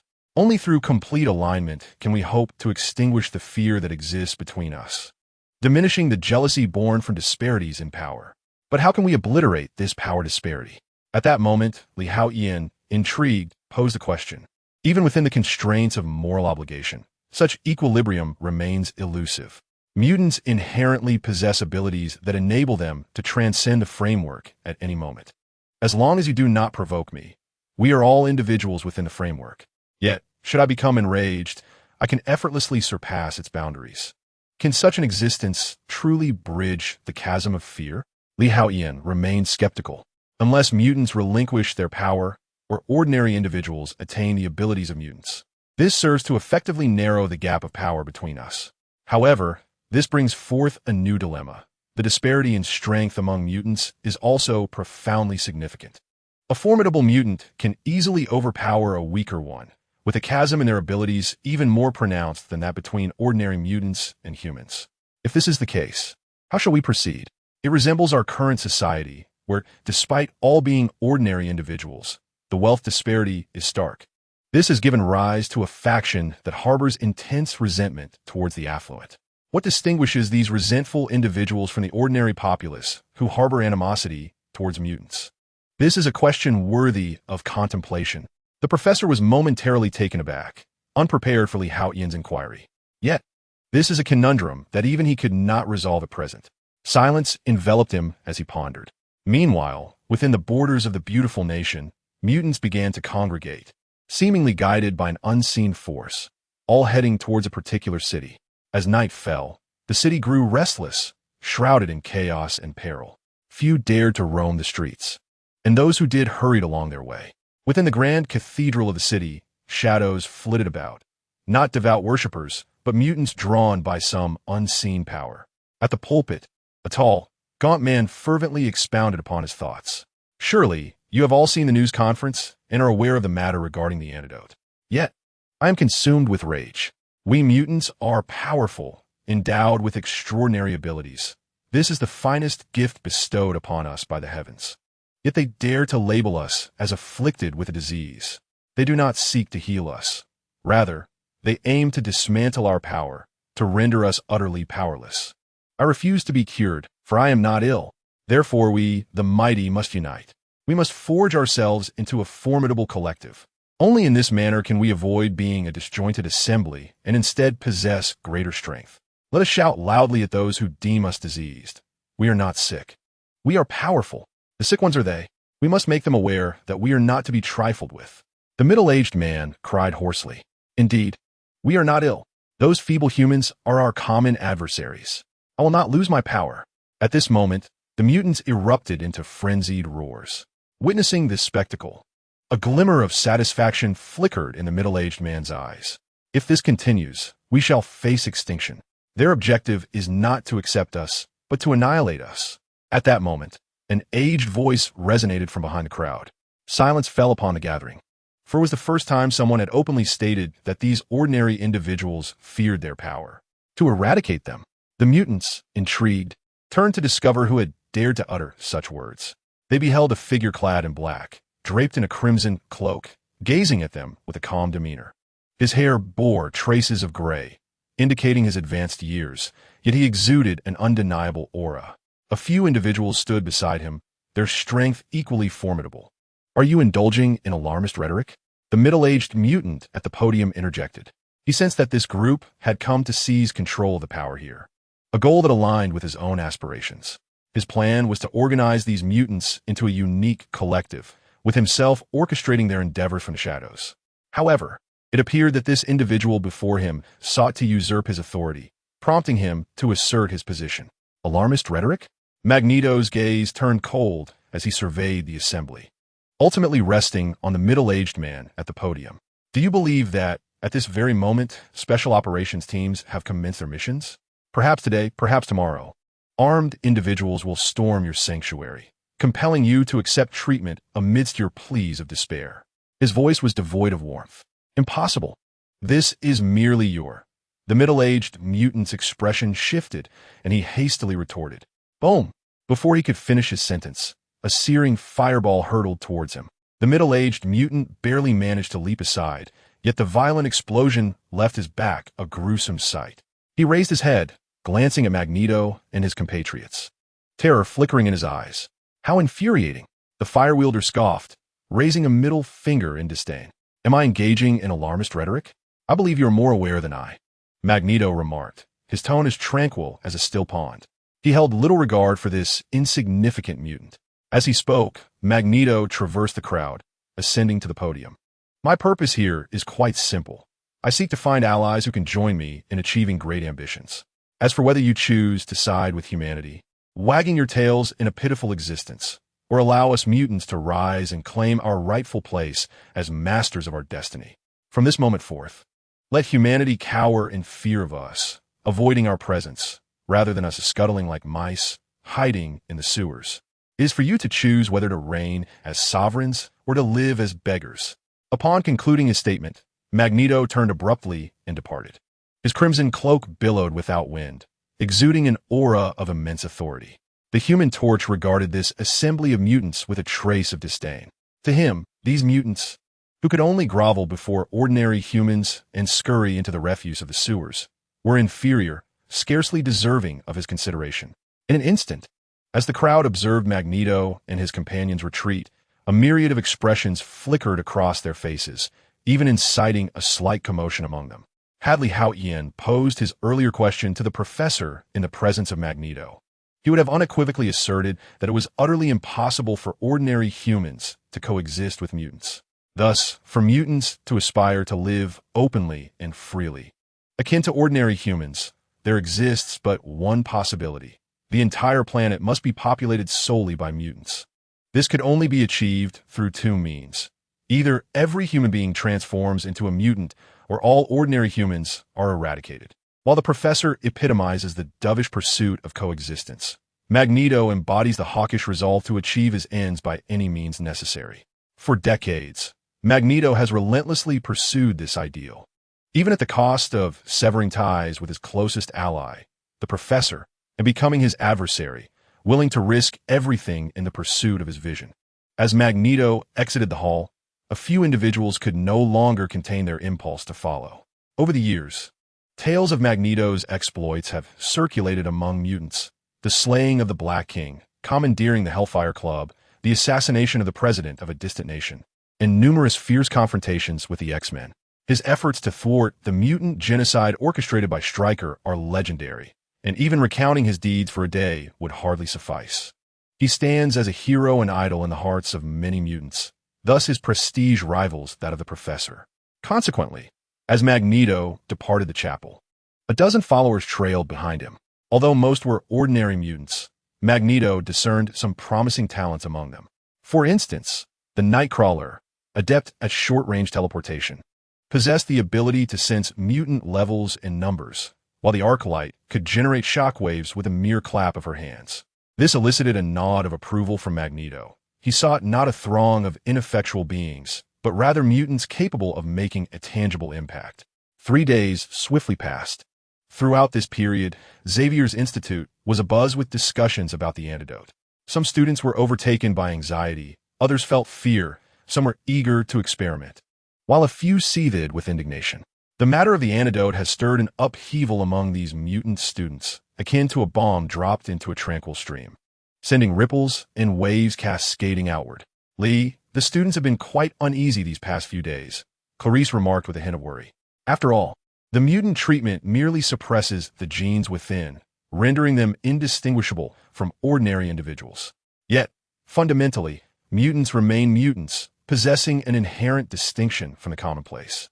The most tragic aspect is that after consuming the mutant remedy, one risks losing their powers, yet still not being treated as an ordinary person. There exists a significant likelihood of being captured and utilized as test subjects.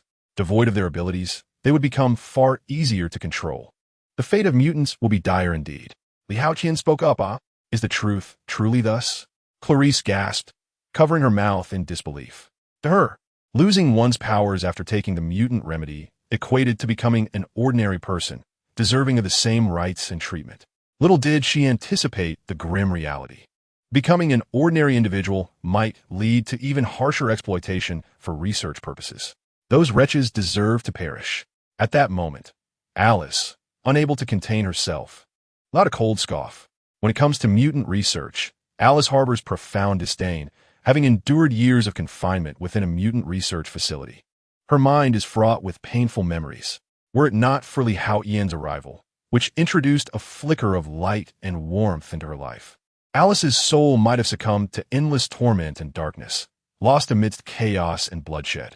"I am sorry, Sister Alice," Clarice said apologetically upon seeing Alice's icy gaze. "Essentially, my powers also stem from genes. Thus, the mutant remedy poses a significant threat to me as well," Haotian thought quietly. "Mind your own business." At that moment, He heard Anna's furious outburst and turned curiously to see the Iceman Bobby and the Demoness Anna embroiled in a heated argument near a flowerbed. Anna, the mutant treatment is truly not as simple as it seems. Those individuals undoubtedly have ulterior motives, Bobby implored earnestly. Silence. Continuing down this path will yield no results. If you truly wish for me to refuse the mutant treatment, cease your words. I care not for their intentions. I simply wish to be rid of this abhorrent mutant ability. Do you understand? I no longer wish to be a mutant. I truly have had enough. Do you wish to witness my transformation into an elderly woman, cursed with this wretched ability? A solitary soul, devoid of affection, unable to savor the sweetness of love throughout her life. Anna roared in despair. No, it cannot be so. Bobby interjected. Am I not your boyfriend? How can you claim that no one loves you? That you cannot experience love? Anna, her face flushed with anger, retorted, You should be silent. She had grown weary of conversing with Bobby. Is it not Bobby and Anna? Clarice inquired with curiosity.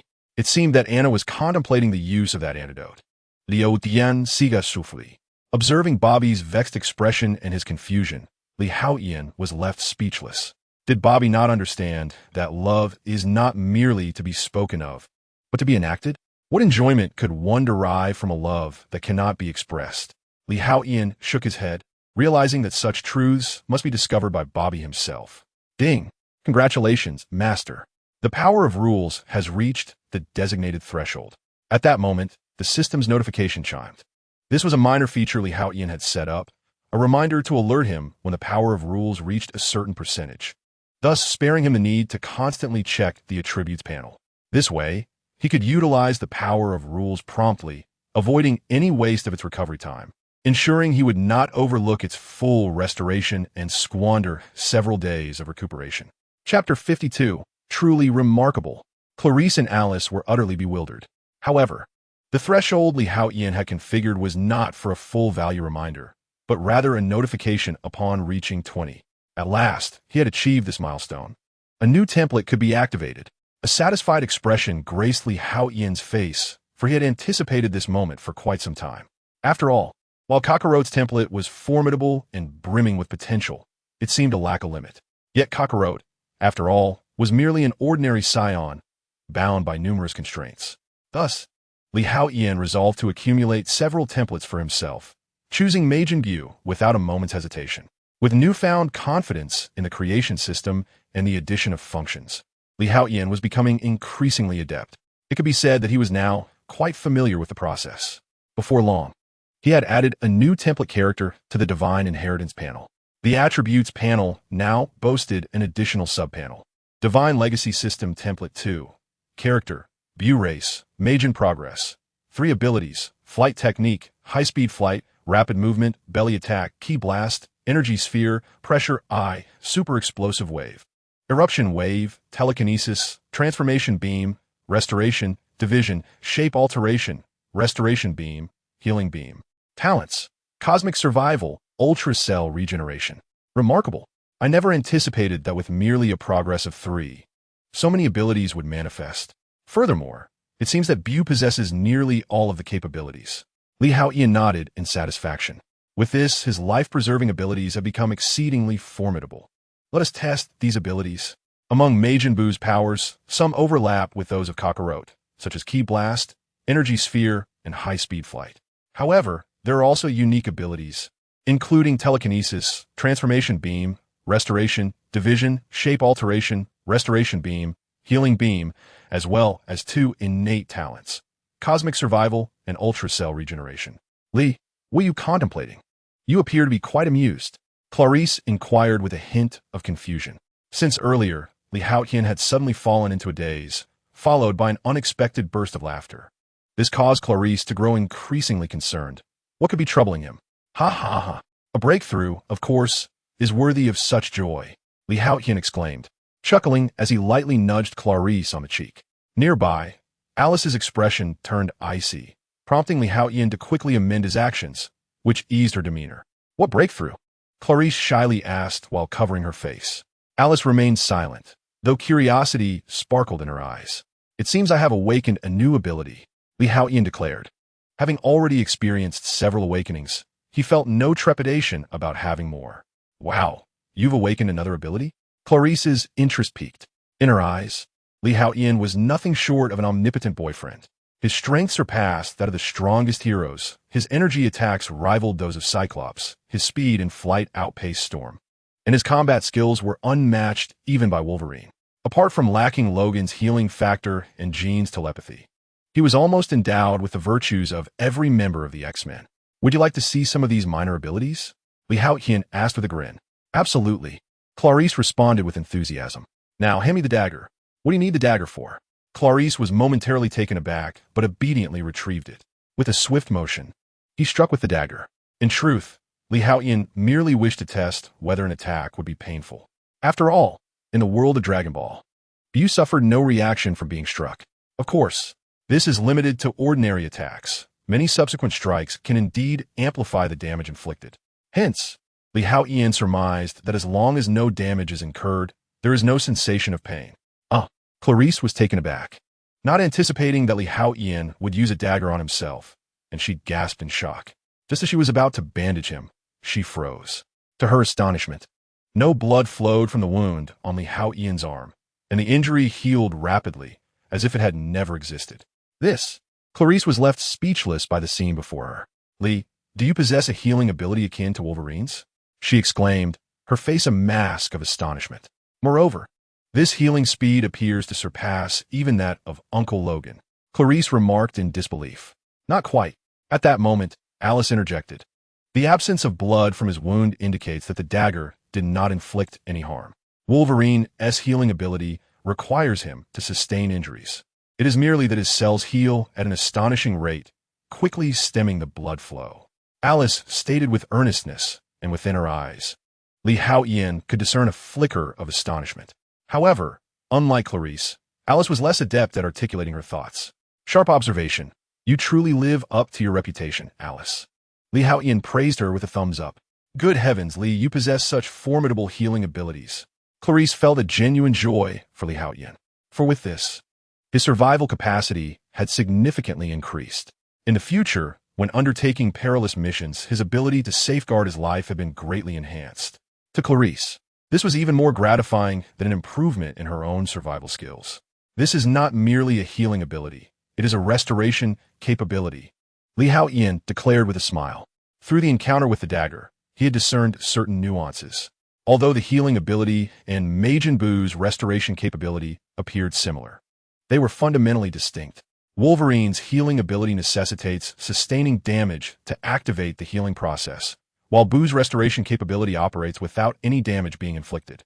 It merely involves the body reshaping itself back to its original form. In that fleeting moment when the dagger grazed Haotian's skin, his body inexplicably contorted along the blade's edge, twisting in a peculiar manner. It seemed as though the blade had cut through, yet no actual harm had occurred. Thus, this was a restoration ability, not a healing one.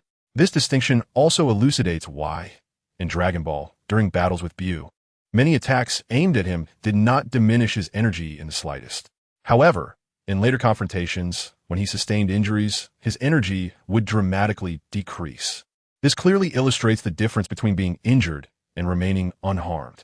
Among the two innate abilities possessed by Bu, one is the remarkable capability of supercell regeneration. This regeneration process consumes excess energy within his body. Prolonged use of supercell regeneration leads to a weakening of Buu's restorative powers and diminished regenerative capacity. Thus, this fundamentally distinguishes his abilities from those of Wolverine. Comparatively, Buu's powers are vastly superior. Is there more? Is there? Clarice exclaimed with palpable excitement, akin to a little girl gleefully exploring an amusement park. Haotian chuckled softly at her enthusiasm. He then picked up a dagger and gently tapped it against Clarice's hand, resulting in a minuscule wound that resembled a mosquito bite.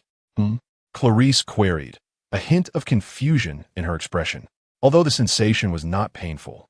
She failed to comprehend the significance of Haotian's action. Healing light, Haotian responded, his hand moving delicately toward Clarice's tiny injury. A vibrant crimson beam gradually enveloped the wound.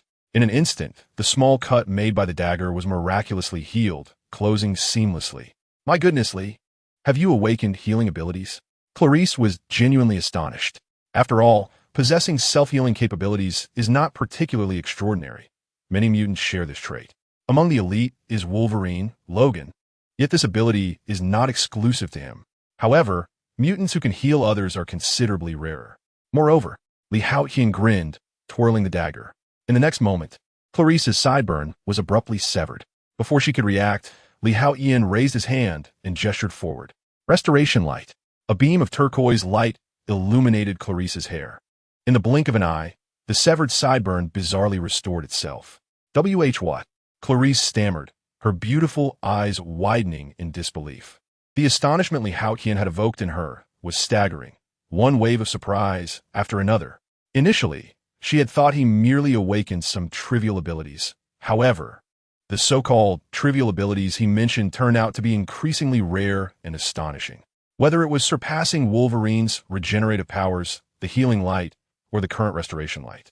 Each ability on its own constituted a formidable mutant power. Yet, astonishingly, all three abilities resided within a single individual. What was even more remarkable was that these were merely Haotian's newly awakened powers. He also possessed incredible strength, formidable energy attacks, and the ability to fly. Just moments ago, Clarice pondered the notion that if Haotian possessed a self-healing ability akin to that of Wolverine, he would nearly approach omnipotence. To her astonishment, she soon discovered that Haotian indeed possessed a restorative capability far surpassing Wolverine's. This left her utterly numbed. Even if Haotian were to reveal to her that he had other abilities, such as telekinesis like Jean, she would be unfazed. Beside her, Alice remained silent. Yet she too was in a state of shock-induced numbness. Having spent considerable time at the mutant research facility, Alice had gained some understanding of mutants. And thus, she recognized that the abilities Haotian possessed at that moment were extraordinarily rare. The sheer number of powers concentrated within him was simply unfathomable. Chapter 53. Viewing the Romance of Turkey? No, let us gaze at Saturn. However, at that moment, Haotian smiled, and with a swift motion, he released his grip on the dagger. To Clarice's astonishment, the dagger began to levitate slowly before her eyes. In an instant, it danced around him like a small sprite. Clarice swore she would no longer be shocked, yet her mouth fell agape in disbelief. Haotian had truly awakened his telekinetic abilities. Words escaped her, and she even questioned whether he was truly a mutant like herself, or perhaps a deity descended from the heavens. Yet, even deities are not known to possess such a multitude of powers, are they? Alice was no better off, her mind reeling in disbelief. What kind of man was Lee? Women have eternally pursued strength. This is an unchanging truth. Beauty and the hero, this is the essence of survival of the fittest. Therefore, if one lacks charm, possessing sufficient strength and excellence will naturally attract women. When the flowers bloom, the butterflies will arrive. This is not mere platitude, but a stark reality. In this moment, Alice, who already held Haotian in high regard, found herself even more enraptured. Do not be so astonished. I have yet to reveal everything. Haotian remarca, taking delight in the two women's reactions. Even someone as formidable as he could not suppress his desire to impress before the girls he admired. Clarice and Alice were left speechless, their minds reeling from the revelation. Then came the grand reveal. Haotian chuckled, and, as he grasped the arms of both women, they stood there, transfixed in utter disbelief. Boom! A chilling white wave of energy erupted suddenly. In that instant, a faint purple protective shield enveloped Haotian. Whoosh! The next moment, Haotian, accompanied by two women, soared through the sky. What is that? It appears to be Haotian with Clarice and Alice. They are flying. The students of Xavier Academy were momentarily taken aback by this unexpected turn of events. However, they quickly discerned that the trio stood within the purple orb, their faces reflecting astonishment. Many among them felt a pang of envy, for they too longed to soar through the heavens. What on earth is that guy up to? The phantom cat, Kitty, pouted, clearly displeased to see Haotian taking Clarice and Alice into the skies without her. Such incredible speed. The professor, standing by the office window, gazing outward, was equally astounded by the sight. Haotian's velocity was astonishing, surpassing even the Blackbird jet of the Sentinels. Professor, what is that? Scott, who had been discussing Jean with the professor, was caught off guard by the spectacle. Yet, Haotian's speed was truly remarkable. It seems that he has grown even stronger, the professor exclaimed, though his voice carried a hint of concern. He worried that Li Haotian had not heeded their previous conversation. He attributed Li Haotian's newfound strength solely to the awakening of his genes. If this continued, the professor feared that Li Haotian's lifespan might be drastically reduced. The thought of such a promising talent perishing due to the overwhelming surge of power filled him with regret. To the professor, Li Haotian had a bright and extraordinary future ahead. "Li, where are we going?" Clarice exclaimed, finally realizing the rapidly diminishing Xavier Academy below them. Alice, standing beside her, remained silent, her previously dulled gaze now more vacant than ever. Alice could also fly, but her altitude was limited to several thousand meters. Beyond that, her body could not withstand strain. Yet at this moment, Li Haotian had taken them both to an altitude of 10,000 meters, moving a speed far exceeding her own by tenfold, or even more. "I'm taking you to a romantic place," Li Haotian said with a smile. "I know. Is it the land of romance?" Clarice exclaimed excitedly.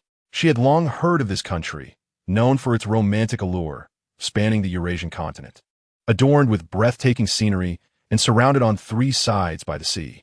To the north lies the profound Black Sea, to the south the civilizational splendor of the Mediterranean, and to the west the romantic allure of the Aegean. The magnificent remnants of the Ottoman, Byzantine, and Roman empires are interspersed with the ethereal landscapes of Pamukale and the extraordinary formations of the fairy chimneys.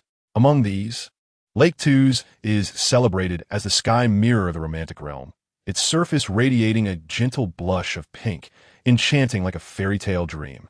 There one finds hospitable people, a vibrant culture, captivating scenery, and mysterious legends, a place of romance that many yearn to experience.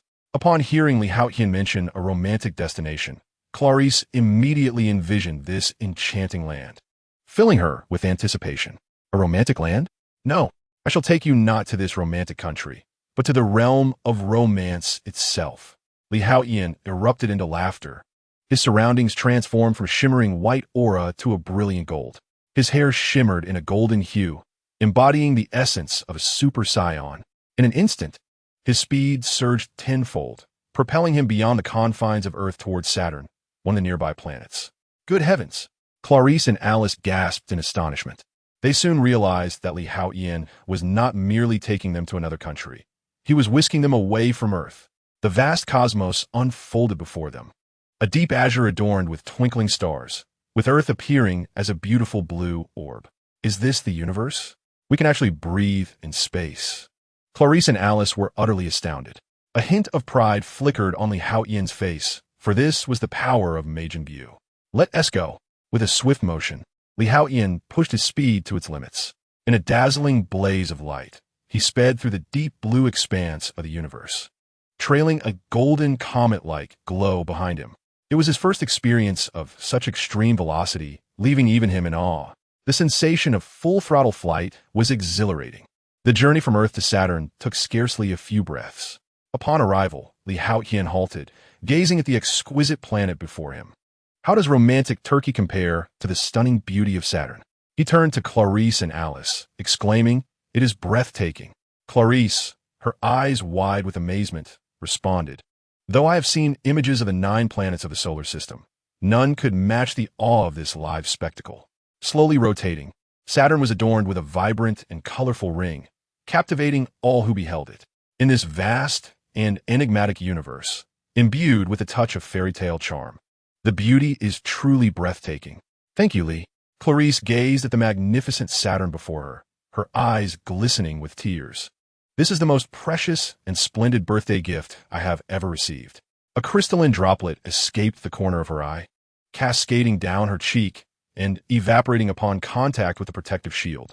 Li Haotian was momentarily taken aback. He had merely wished to experiment with the abilities of Majin Buu, casually bringing Clarice and Alice along to admire Saturn. Little did he anticipate that today was Clarice's birthday. An awkward silence ensued, though he would not voice it. As long as he did not acknowledge it, the embarrassment would not belong to him. Moreover, the atmosphere had already reached a delightful crescendo. He began to clap his hands and retrieved a tissue from his pocket. In an instant, a dazzling light radiated forth. Clarice and Alice instinctively closed their eyes. Transformation beam.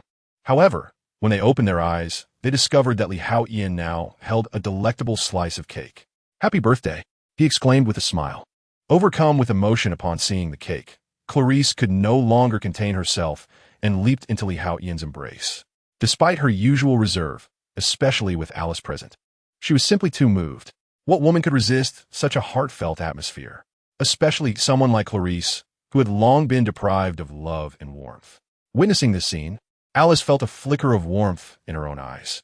While most women might struggle with the idea of their partner sharing affection with another, Alice remained unfazed.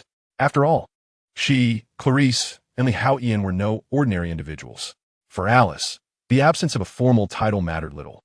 She had once been a despised and discriminated mutant, and without Haotian, she might still be languishing in a chaotic and debased existence at a mutant research facility. Had it been anyone but Haotian who entered her room that fateful day, the outcome could have been drastically different. With her strength, she might have even killed a couple of the enforcers. In such a scenario, the enforcers would undoubtedly seek retribution, leading to an entirely different fate. The uncertainty of what the future would hold under those circumstances was daunting. Thus, for Alice, Haotian represented more than just a savior. He had pulled her from the depths of degradation and chaos. Furthermore, his kindness towards Clarice only underscored his worthiness as a trusted companion. "I am fortunate to encounter Lee," Alice thought to herself. "Everything else is of no concern to me." Chapter 54. The Wheel of Fate has begun to turn. "Well, Clarice, do enjoy the cake, lest you find yourself overwhelmed with saliva," Haotian remarked with a chuckle, gently patting Clarice on the back. How annoying. Clarice's cheeks flushed red, prompting her to extricate herself from Haotian's embrace. She glanced at Alice, whose rosy visage appeared even more charming under the glow of Saturn. In truth, Haotian, being a traveler from another realm, was inevitably shaped by his past experiences. Thus, despite being aware of Clarice and Alice's sentiments, he refrained from explicitly addressing the intricate dynamics among the three of them. In this regard, he exhibited a slight tendency towards avoidance. To him, this world was anything but ordinary. Had he been an average individual, he might have simply sought employment, married, and led a mundane life, reminiscent of his previous existence. Yet, he was far from ordinary. Although he did not subscribe to the notion that greater power necessarily entails greater responsibility, his possession of strength made it challenging to evade the malevolent forces of this world. As the saying goes, when one is in the realm, one is not entirely free. When one's abilities reach a certain level and one cannot wholly dominate the world, trouble will inevitably seek you out, even if you do not pursue it. Hence, Haotian was striving to alter his perspective to embrace this chaotic world, believing that the strong ought to be afforded the privileges of strength. For instance, accepting the affections of both Clarice and Alice. However, just as the three were sharing cake outside Saturn, a violent explosion suddenly erupted at Xavier Academy. In the next moment, a terrifying psychic force manifested, creating a storm that reverberated through the heavens and earth. The entire Xavier Academy trembled. A pair of upperclassmen, clandestinely meeting in the Academy garden, were nearly paralyzed with fear. Meanwhile, a group of younger students, joyously playing card games by the lakeside, were thrown into disarray. In the indoor basketball court, a male student, stunned by the potency of his abilities as he attempted to shoot, muttered in disbelief, "Is my power truly this formidable? I merely wish to make a basket." "Fool! Did you truly believe you possess such might? It is not you. Quick, go outside and see what has transpired." In an instant, chaos engulfed Xavier Academy. Boom! At that moment, a building suddenly erupted in a violent explosion. The horrific psychic storm swept through the vicinity. Shocked faculty and students gazed in horror at the collapsing structure. Suddenly, a figure emerged from the rubble, soaring through the air. The individual's psychic energy enveloped the surroundings, and in an instant, the ruins of the building were cleared away. The next moment, he soared into the sky like a cannonball, vanishing from sight. What on earth transpired? Could it be an enemy attack? Such a terrifying power. The students nearby could not help but speculate, some growing increasingly apprehensive. Gene, Scott, who had rushed out of the classroom in a wheelchair, could no longer contain his roar. His face was etched with anguish. "Rest assured, my dear students, the school is safe. The X-Men will protect you." The figure that just appeared was not an enemy, but rather Jean Grey, one of the former X-Men. Suddenly, the professor's voice echoed in the minds of everyone within the school. Jean Grey, thought to be deceased, having sacrificed herself to protect the X-Men. Could it be a malevolent spirit risen from the depths of hell? Fear gripped the crowd, and confusion flooded their thoughts. There are no evil spirits. Jean did not perish. She was merely gravely injured years ago. Over these years, she has been in recovery. What you witnessed was her awakening, which caused her powers to spiral out of control. She left the school out of concern for your safety, so you need not worry. The professor instantly sensed their chaotic thoughts and concerns. His formidable psychic energy swiftly calmed each mind, allowing them to exhale and relax. Trusting the professor's words, the students regained their composure. They resumed their activities, eating and drinking, while the couples by the lakeside continued their playful banter. Yet, for the X-Men, the atmosphere was far from lighthearted. They were privy to more information than the ordinary students. Each face wore an expression of solemnity. Jean, Kitty Pryde's face tensed with anxiety. The professor had previously informed them about Jean's second personality, which made witnessing her sudden outburst all the more concerning. Do not fret. Everything will be fine. The professor reassured with a smile, urging them to remain calm. Fine? That's a relief. Otherwise, I might have been frightened to death. Kitty exhaled sharply, relieved. The psychic force that Jean had unleashed was terrifyingly potent. Jean, Scott's expression was one of distress. Storm approached and placed a comforting hand on his shoulder, then turned to the professor. Professor, should we go find Jean? Her feelings towards Jean were complex as well. Bobby, please fetch Iceman, the professor directed, ignoring Storm's question. Understood. Bobby nodded and turned to leave, but halfway there, he suddenly paused. Professor, where is Lee? He asked somewhat awkwardly. He will soon appear in the small garden. The professor replied to the Iceman Bobby. Through the eyes of other students, he had already seen Lee Haotian descending rapidly from the sky, accompanied by Clarice and Alice. In truth, with his abilities, he could effortlessly invade the minds of either Clarice or Alice to convey messages. However, out of respect for Lee Haotian, the professor refrained from doing so, knowing full well that Lee had an aversion to such intrusions and was exceedingly vigilant. All right, I understand. Bobby nodded and promptly walked outside.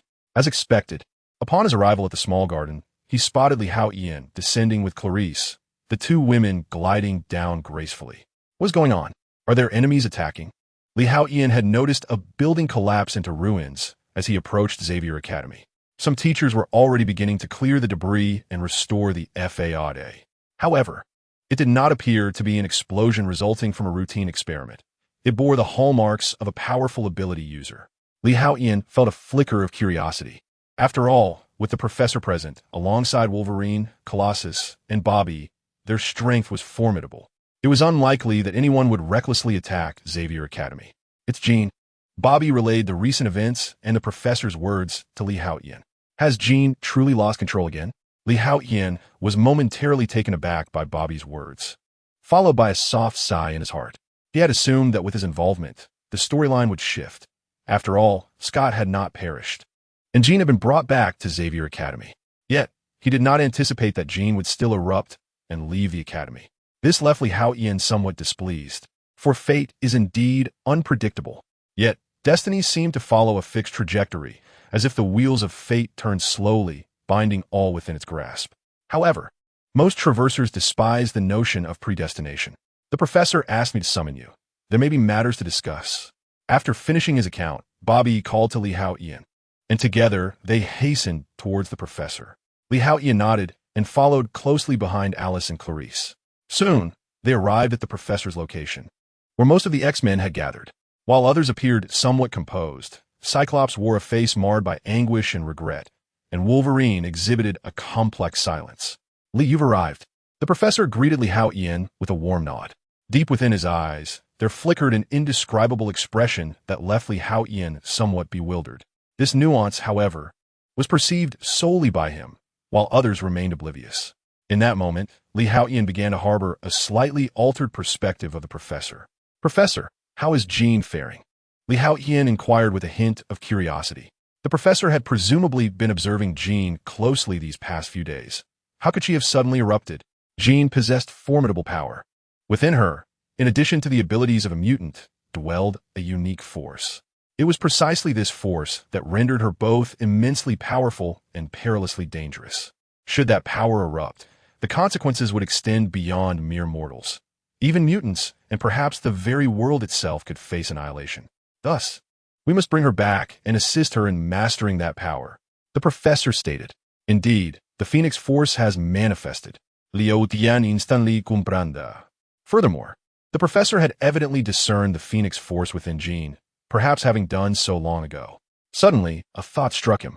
Charles, although Jean's power is perilous, you must understand that if we solely rely on suppression, we shall ultimately encounter a backlash of unimaginable proportions.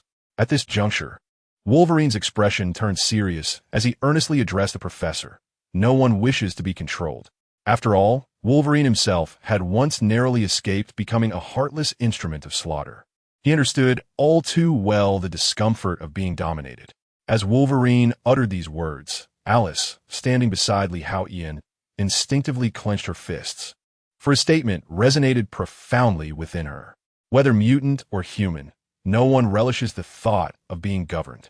Every individual yearns for freedom. Chapter 55. A bold idea from a Kree freedom? Haotian nodded in agreement. He too comprehended this sentiment. He similarly detested being controlled. Wolverine's implication was unmistakable. He hoped the professor would cease employing his abilities to suppress Jean's inner turmoil. Such an approach would not only fail to provide lasting control over Jean, but would also provoke an even more intense backlash. While Haotian recognized the professor's intentions were likely benevolent, some matters are not inherently good simply because one perceives them as such. For instance, parents often insist, "I do this for your own good." Many are aware that parents do not wish to harm their children. Indeed, their intentions are genuinely to benefit them. Yet, what they perceive as beneficial may not always align with the child's true needs. This, however, is not the crux of the matter. The primary concern is that over time, under the guise of acting in your best interest, controlling a child's behavior will only lead to rebellion during their formative years, resulting in an unimaginable struggle, bringing unimaginable peril. Logan, I comprehend your sentiments. However, you fail to grasp the sheer terror of the force residing within Jean. After a moment of silence, the professor slowly began to speak. Yet, I can assure you, this time I shall not exert control over her. He gently raised his head to meet Wolverine's gaze, a smile gracing his face as he spoke softly. This scene momentarily stunned Haotian. He sensed an unusual glimmer within the professor's eyes, one that eluded the perception of others. This only deepened Haotian's intrigue, reflecting on the professor's earlier gaze towards him and the current peculiar light. He felt that today, as professor, was somewhat peculiar. Charles, I extend my gratitude on behalf of Jean. Upon hearing the professor's words, Wolverine Logan displayed a flicker of excitement. Scott raised his gaze towards Logan and then glanced at the professor, remaining silent, the anguish on his face unabated. Logan, Aurora, let us depart and bring Jean home, the professor declared. Very well, Professor. Storm nodded in agreement. Logan appeared genuinely pleased, as if the professor's newfound understanding was a cause for celebration. Lee, you should accompany us as well. The professor directed his gaze towards Haotian. All right. After a brief moment of contemplation, Haotian acquiesced with a nod. It seemed he had been involved in every mission lately. Although the monetary rewards were enticing, there were times when he yearned for a more leisurely existence. Suddenly, an epiphany struck Haotian. Each time he embarked on a mission, it was others who sought his assistance or invited him. My power of rules operates on the principle of equivalent exchange. If I accept a mission and complete it, does that not count as an equivalent exchange? If that is the case, does it imply that I have fulfilled a certain exchange? If viewed through this lens, could it be that by acquiescing to others' requests or completing tasks, I could inversely acquire the power of rules? In a whirlwind of thought, Haotian conceived a bold possibility. What if he established a system that rewarded him with the essence for accepting requests or completing missions? Wouldn't that be a breakthrough? The essence represents his new attribute concerning the power of rules. In an instant, Haotian felt a surge of excitement. If this audacious conjecture could manifest, he would no longer have to endure the arduous wait for the power of rules to replenish slowly. Instead, by merely accepting others' requests or fulfilling tasks, he could amass a substantial amount of the power of rules. If that were the case, he would truly strike it rich. Haotian was instantly exhilarated. The thought lingered in his mind, refusing to dissipate. Lee, what is the matter? Clarice and Alice, who were nearby, were the first to notice Li Haotian's unusual demeanor. After all, it was rare to see him so animated over something. At that moment, their curiosity was piqued by his evident excitement. What could possibly have brought such joy to Li Haotian? I'm Fine. I was merely reflecting on a few matters, he replied with a smile, playfully pinching Clarice's cheek. Oh, Clarice's face flushed with embarrassment. Let us go. The professor cast a surprised glance at Li Haotian. He had certainly noticed the change in him, but chose not to comment during their encounter. Professor, do you know where Jean is? Storm asked, her voice tinged with confusion.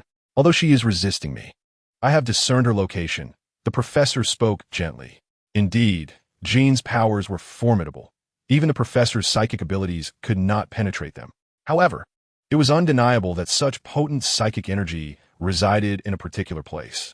With his strength, the professor could sense it, allowing him to ascertain her whereabouts without invading her mind.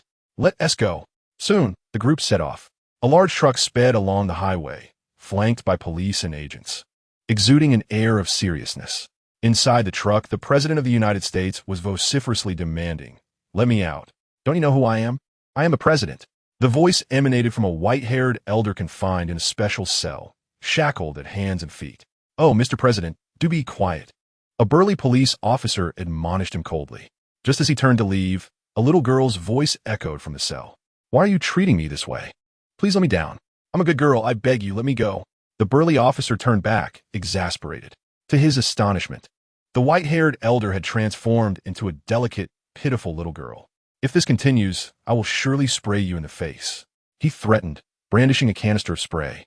"Once I'm out, I'll make sure to deal with you myself." The little girl responded with a wicked smile. "Is that so? That would be splendid." The officer turned away, revealing a look of disdain. Suddenly, the truck jolted violently.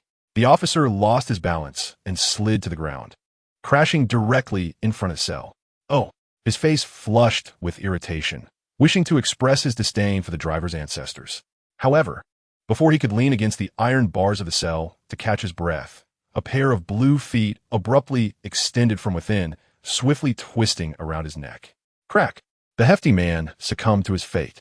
"Ispuka, no fosaut," remarked a disdainful mutant, clad entirely in blue, as he gazed at the lifeless body of the overweight man. This was none other than Mystique, who had been captured. In the next moment, she deftly utilized her toes to retrieve the key from the man's waist. With a remarkable split in midair, she unlocked the handcuffs from her right wrist using her toes. Thus, Mystique effortlessly exited the cell. Just then, the heavy iron doors of the truck swung open from the outside. Magneto, adorned with a helmet and exuding an aura of authority, strode in. "Have you located the item?" Upon witnessing Mystique's self-escape from the cell, Magneto was not the least bit surprised. "Indeed, the antidote's formula involves a mutant child," Mystique promptly replied. "It is a child with a unique ability located at the Washington experiment. Without them, they're at a loss." In truth, this was the primary reason for Mystique's capture. Otherwise, the likelihood of apprehending her was exceedingly slim. "Excellent. You are indeed the woman I require." A smirk of satisfaction spread across Magneto's face, clearly pleased with Mystique's performance. Swiftly, he gestured toward the attendant's record on the ground. The document containing information about the mutants on the truck soared into Magneto's grasp. He casually handed it to the nearby Human Torch. "Number 41205, Jimmy Mataloro has robbed 7 banks." The Human Torch announced upon glancing at the first name, summarizing the details. Magneto lightly raised his hand towards the fortified cell housing the mutants. Crack! The sturdy door of the cell crumbled as if it were mere dough. Subsequently, 7 individuals emerged in succession, robbing 7 banks simultaneously. The Human Torch finally divulged all the information, astonished by the revelation. "Is this a mutant ability of duplication? I find you quite useful." Magneto nodded in satisfaction. "Very well, I shall join." Mataloro shrugged, readily aligning himself with Magneto. The man before him, donned in a helmet, emanated an immense sense of pressure, compelling him to acquiesce. "Welcome aboard." Magneto acknowledged Mataloro with a nod before proceeding to the next cell. "This one requires extra caution."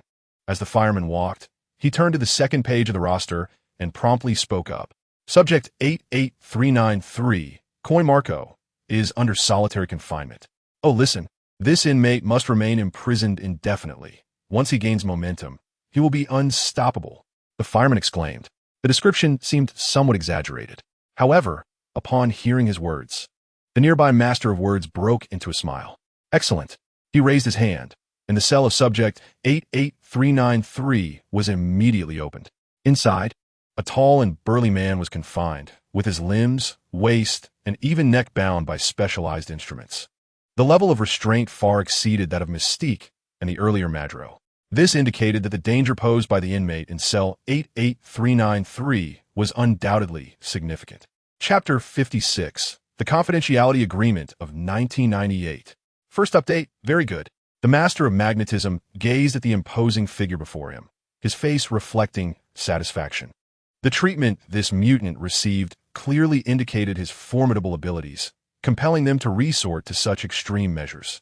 After all, even Mystique had not been subjected to this level of confinement. What do they call you? Magneto inquired of CoinMarco. Red Tank.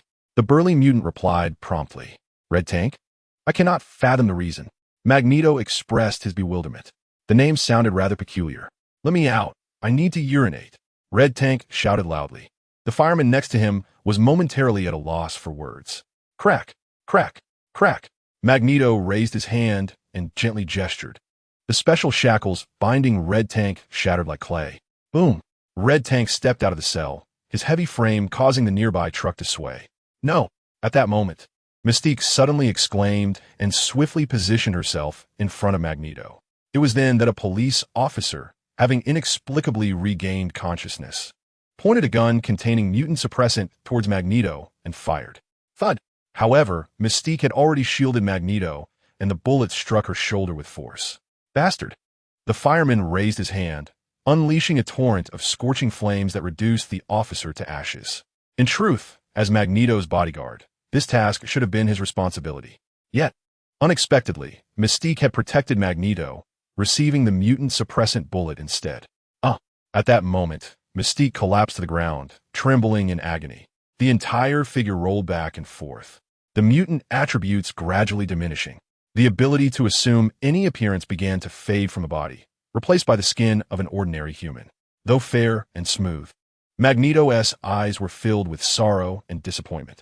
Eric, Mystique gazed at Magneto, her heart shuddering. You saved me.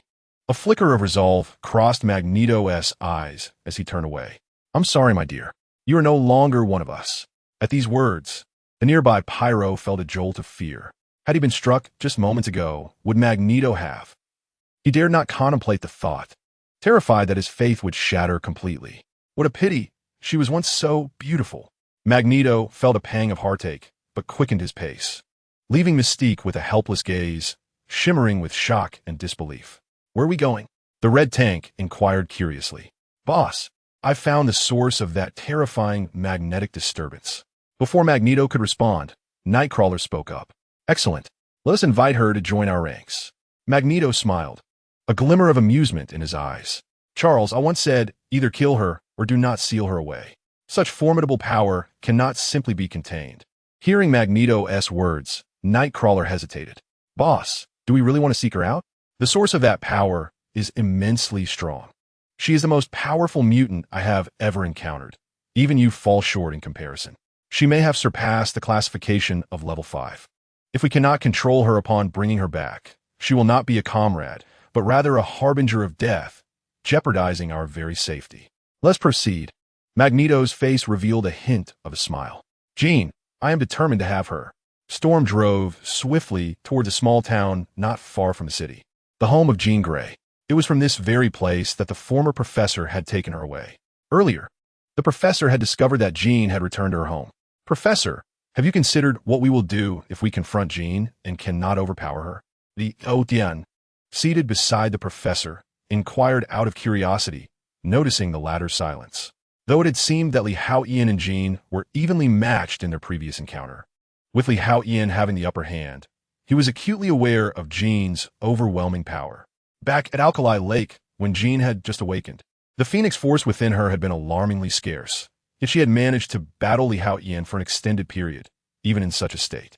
One can clearly discern the formidable nature of the Phoenix force. After all, the Phoenix Force originates from the primordial universe, a legend born at the dawn of creation, embodying the essence of chaos, immortal and eternally variable. It serves as the creator and source of all spiritual entities that exist or will exist across the infinite multiverse. This alone illustrates the sheer magnitude of the Phoenix Force's power. While Li Haotian's Super Scion form is indeed formidable, the Super Scion 1 state, in relative terms, ranks merely between the God level and the single universe level, failing to reach the multiversal tier. In contrast, the Phoenix Force represents a genuine multiversal power. Thus, Li Haotian finds himself in a quandary. Even if he cannot prevail, he feels compelled to engage, for it is his duty. The professor, after a moment of silence, while gazing at Li Haotian, slowly began to speak. Your duty? Li Haotian was momentarily taken aback by this assertion, as the original narrative did not elucidate any responsibilities of the professor.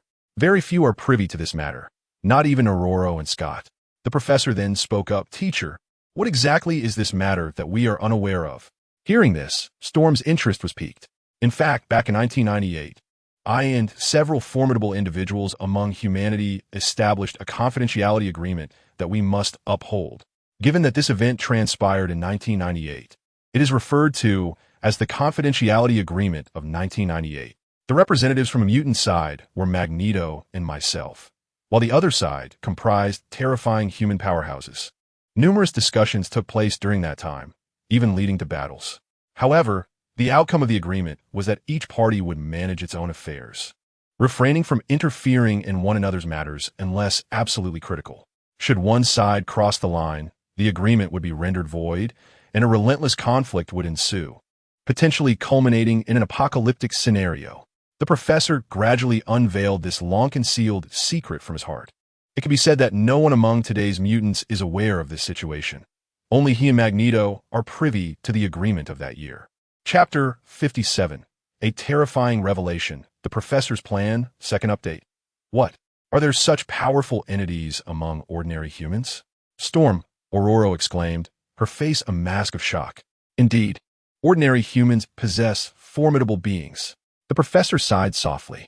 For instance, during the battles of Yur, the fearsome Ancient One, mutants merely awaken their genes to gain extraordinary abilities.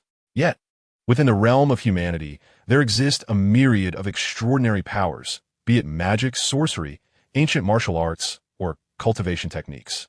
All of these represent exceedingly potent forces. Perhaps in the beginning, one may not appear as formidable as the powerful mutants, and indeed, there are numerous restrictions. However, once these abilities are cultivated to their zenith, they will be exceedingly terrifying. They could even slay deities with mere mortal forms.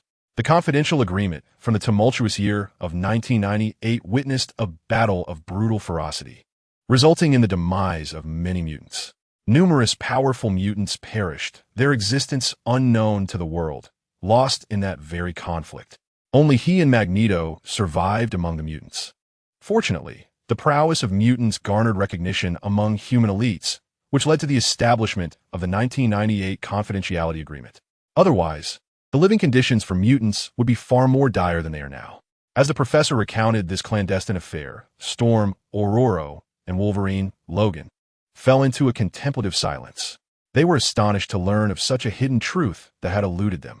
So this was the reality. Meanwhile, Li Haotian suddenly experienced an epiphany.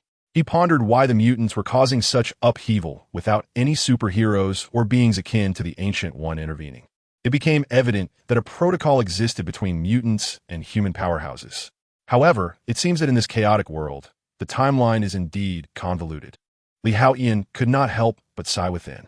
Yet, he could comprehend, for this world harbors numerous forces capable of altering time, even reshaping the past and future. In the realm of Dragon Ball, every instance of time travel results in the emergence of a parallel universe. He wondered if the multiverse operated similarly. Although he was uncertain how the parallel universes within this expansive multiverse came into being, Li Haotian was assured that they indeed existed in abundance. Due to the confidentiality agreement, the opposing faction could not interfere with mutant affairs, and I too, aside from matters concerning mutants, must not disrupt human society, the professor stated slowly.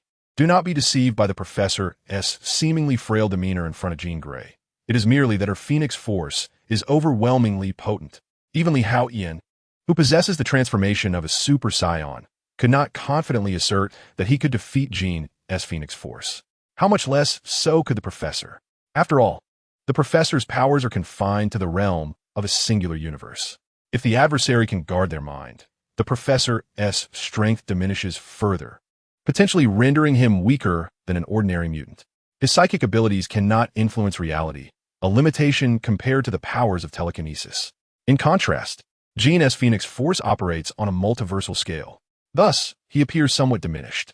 Nevertheless, the Professor's strength is not something ordinary mutants can withstand. Apart from Magneto's helmet, only Haotian's mental barrier system can endure the Professor's might. Others may indeed find it difficult to resist. Thus, if the Professor were to employ a brainwave enhancer, he could, in an instant, annihilate all of humanity. Perhaps there exist a few exceptionally powerful individuals capable of barely withstanding the Professor's brainwave enhancer.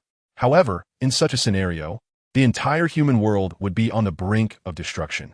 The superhumans among humanity would seek vengeance, exterminating the mutants, potentially leading to a total absence of human life on Earth. Whether ordinary humans or mutants, all would perish. The immense power could even result in the fragmentation of the planet itself. At the very least, it would cause significant upheaval in the Earth's ecological balance, rendering it unsuitable for human existence. If this were to transpire, it would indeed herald the apocalypse. Thus, for many years, both parties have adhered to the confidentiality agreement. Teacher, are there truly such formidable beings among humanity?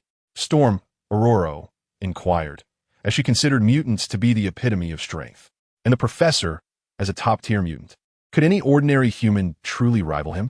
There are always those stronger than oneself, and the universe is vast, filled with countless realms beyond our own. No one dares to proclaim themselves invincible.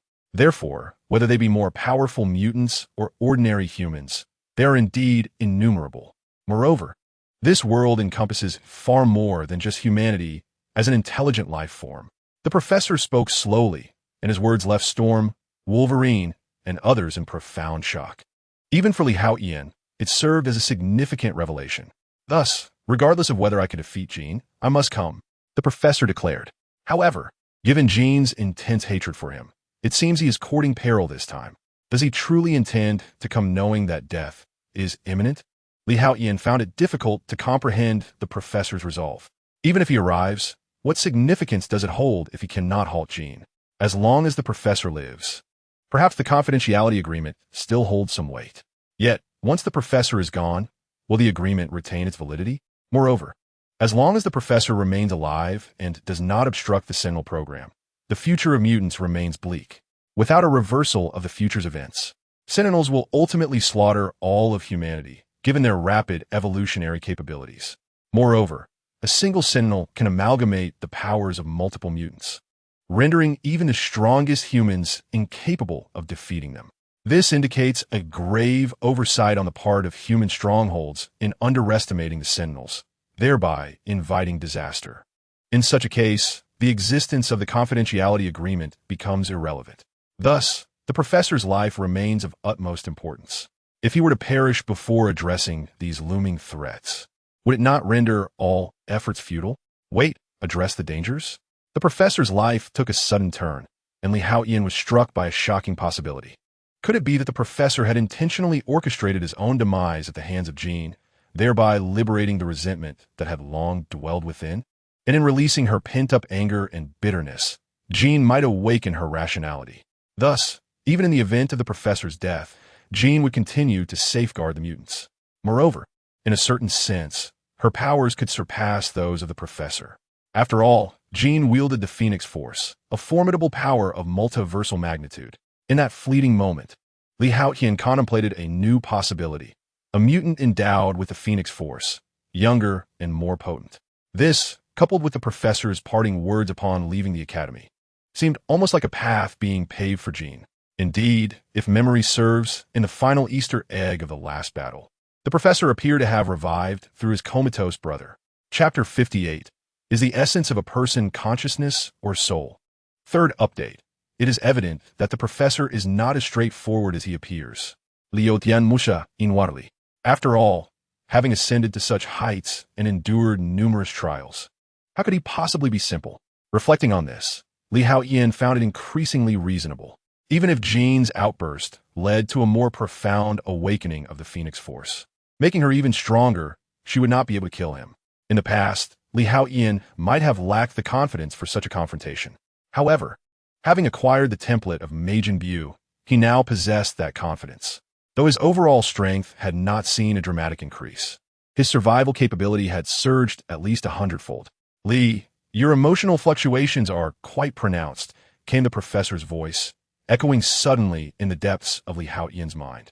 Had he invaded my psyche? No. The mental shielding system showed no signs of intrusion, indicating that the professor had not breached his defenses. It must be some form of telepathic ability. A realization dawned upon Li Haotian. He recalled the evil sorcerer Babidi from Dragon Ball, who possessed a similar ability to communicate telepathically with all of humanity on Earth, even discerning their innermost thoughts. Unfortunately, he lacked such telepathic skills, as did Majin Buu. Nevertheless, Majin Buu did have telekinesis, albeit more aligned with Jean's conventional material telekinesis. Given Li Haotian's current prowess, his telekinesis should not fall short of Jean's, though this pertains solely to her pure mutant abilities, excluding the Phoenix Force. Professor E. Li Haotian began to gather his thoughts, realizing that discussing this matter was no simple task. Without uttering a word, one can simply contemplate within. The professor cast a knowing glance at Li Haotian, wishing for Logan and Ororo not to overhear the ensuing conversation. Li Haotian instantly grasped the unspoken message and mentally responded. It seems you have indeed discerned my intentions. You are the most astute child I have encountered, the professor remarked with a hint of admiration. Alas, your arrival comes too late. Had it been 2 or 3 decades earlier, the plight of mutants would certainly not be as it is now. The professor sighed, increasingly pleased with Li Haotian. Possessing formidable strength and intellect, he also exhibited a sense of responsibility. Such a person, had he appeared earlier, would undoubtedly have been the ideal successor, capable of guiding mutants toward a promising future. Even if Li Haotian aspired to become the king of mutants, the professor would welcome it, for he perceived no trace of ambition in his eyes, only a pure gaze, fundamentally distinct from that of Magneto. In truth, Li Haotian possessed a somewhat laid-back disposition, further amplified by the inheritance of the cockroach template, endowing him with a heart of unblemished purity. Moreover, the entity known as Majin Buu, having absorbed the Grand Kaishin, had transformed into a benevolent being. Consequently, while Li Haotian may not be entirely virtuous, he remains a remarkably pure individual, earning the professor's commendation. Professor, what constitutes the essence of a person, soul, or consciousness? Li Haotian inquired, his brow furrowed in contemplation. The professor, having turned to ashes in a battle of desperation, yet capable of revival through his comatose brother, brought to Li Haotian's mind the figure of Orochimaru, albeit with certain distinctions. Thus, he pondered, what truly lies at the core of an individual, soul or consciousness? If it is the soul, then having traversed dimensions, is it the soul that has crossed over, or the consciousness? This was the first time anyone had posed such a question, leaving the professor momentarily taken aback. Is it the soul or consciousness that serves as the core? Li Haotian's inquiry perplexed the professor. In a certain sense, consciousness might indeed be akin to the soul, albeit more ephemeral and lacking a cohesive unity. For instance, when I initially sealed Jean's powers, a second consciousness emerged within her. It is brutal and greedy. Would you say this second consciousness possesses a soul? The distinction is quite elusive. Hence, which is the essence, consciousness or soul, remains ambiguous, as they are inextricably intertwined. The professor articulated, despite his uncertainty regarding Li Haotian's motives for such a query. He shared his insights and hypotheses. Is it truly possible to be reborn through consciousness? Li Haotian suddenly posed, prompting the professor to fall into a moment of silence. It appears you have indeed discerned the truth of the matter. As well as my forthcoming actions, he couldn't help but exclaim. Li Haotian was undeniably astute, managing to uncover even this secret. Is it truly feasible? In truth, Li Haotian himself was somewhat skeptical. Had he genuinely traversed through time, or was it merely the consciousness of his original self, the second persona born from the war? Or perhaps, had he resurrected by harnessing the consciousness of his former existence?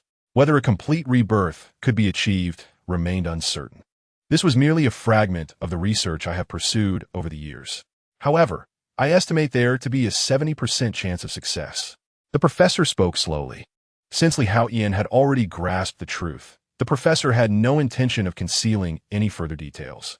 Since you have major plans, I shall refrain from saying more. Haotian replied. In truth, he desired to inform the professor that this time he had perished in vain. The consciousness of Jean had not been awakened, and nearly led to the destruction of Earth. Ultimately, it was Wolverine who, while enduring the chaos of disintegration, managed to heal himself, and with tear-filled eyes, profess his love, leading to Jean's demise. Of course, Haotian was uncertain whether his presence would cause any alterations to the unfolding narrative. Nevertheless, he held little optimism regarding this, as he had previously demonstrated that the wheels of fate advance along their predetermined trajectory. Even if one alters its course, the ultimate destination remains unchanged. Aurora, stop the vehicle. We have arrived. At that moment, the professor suddenly called out to Storm, who was driving. Should I step out and take Jean away first? Haotian pondered quietly.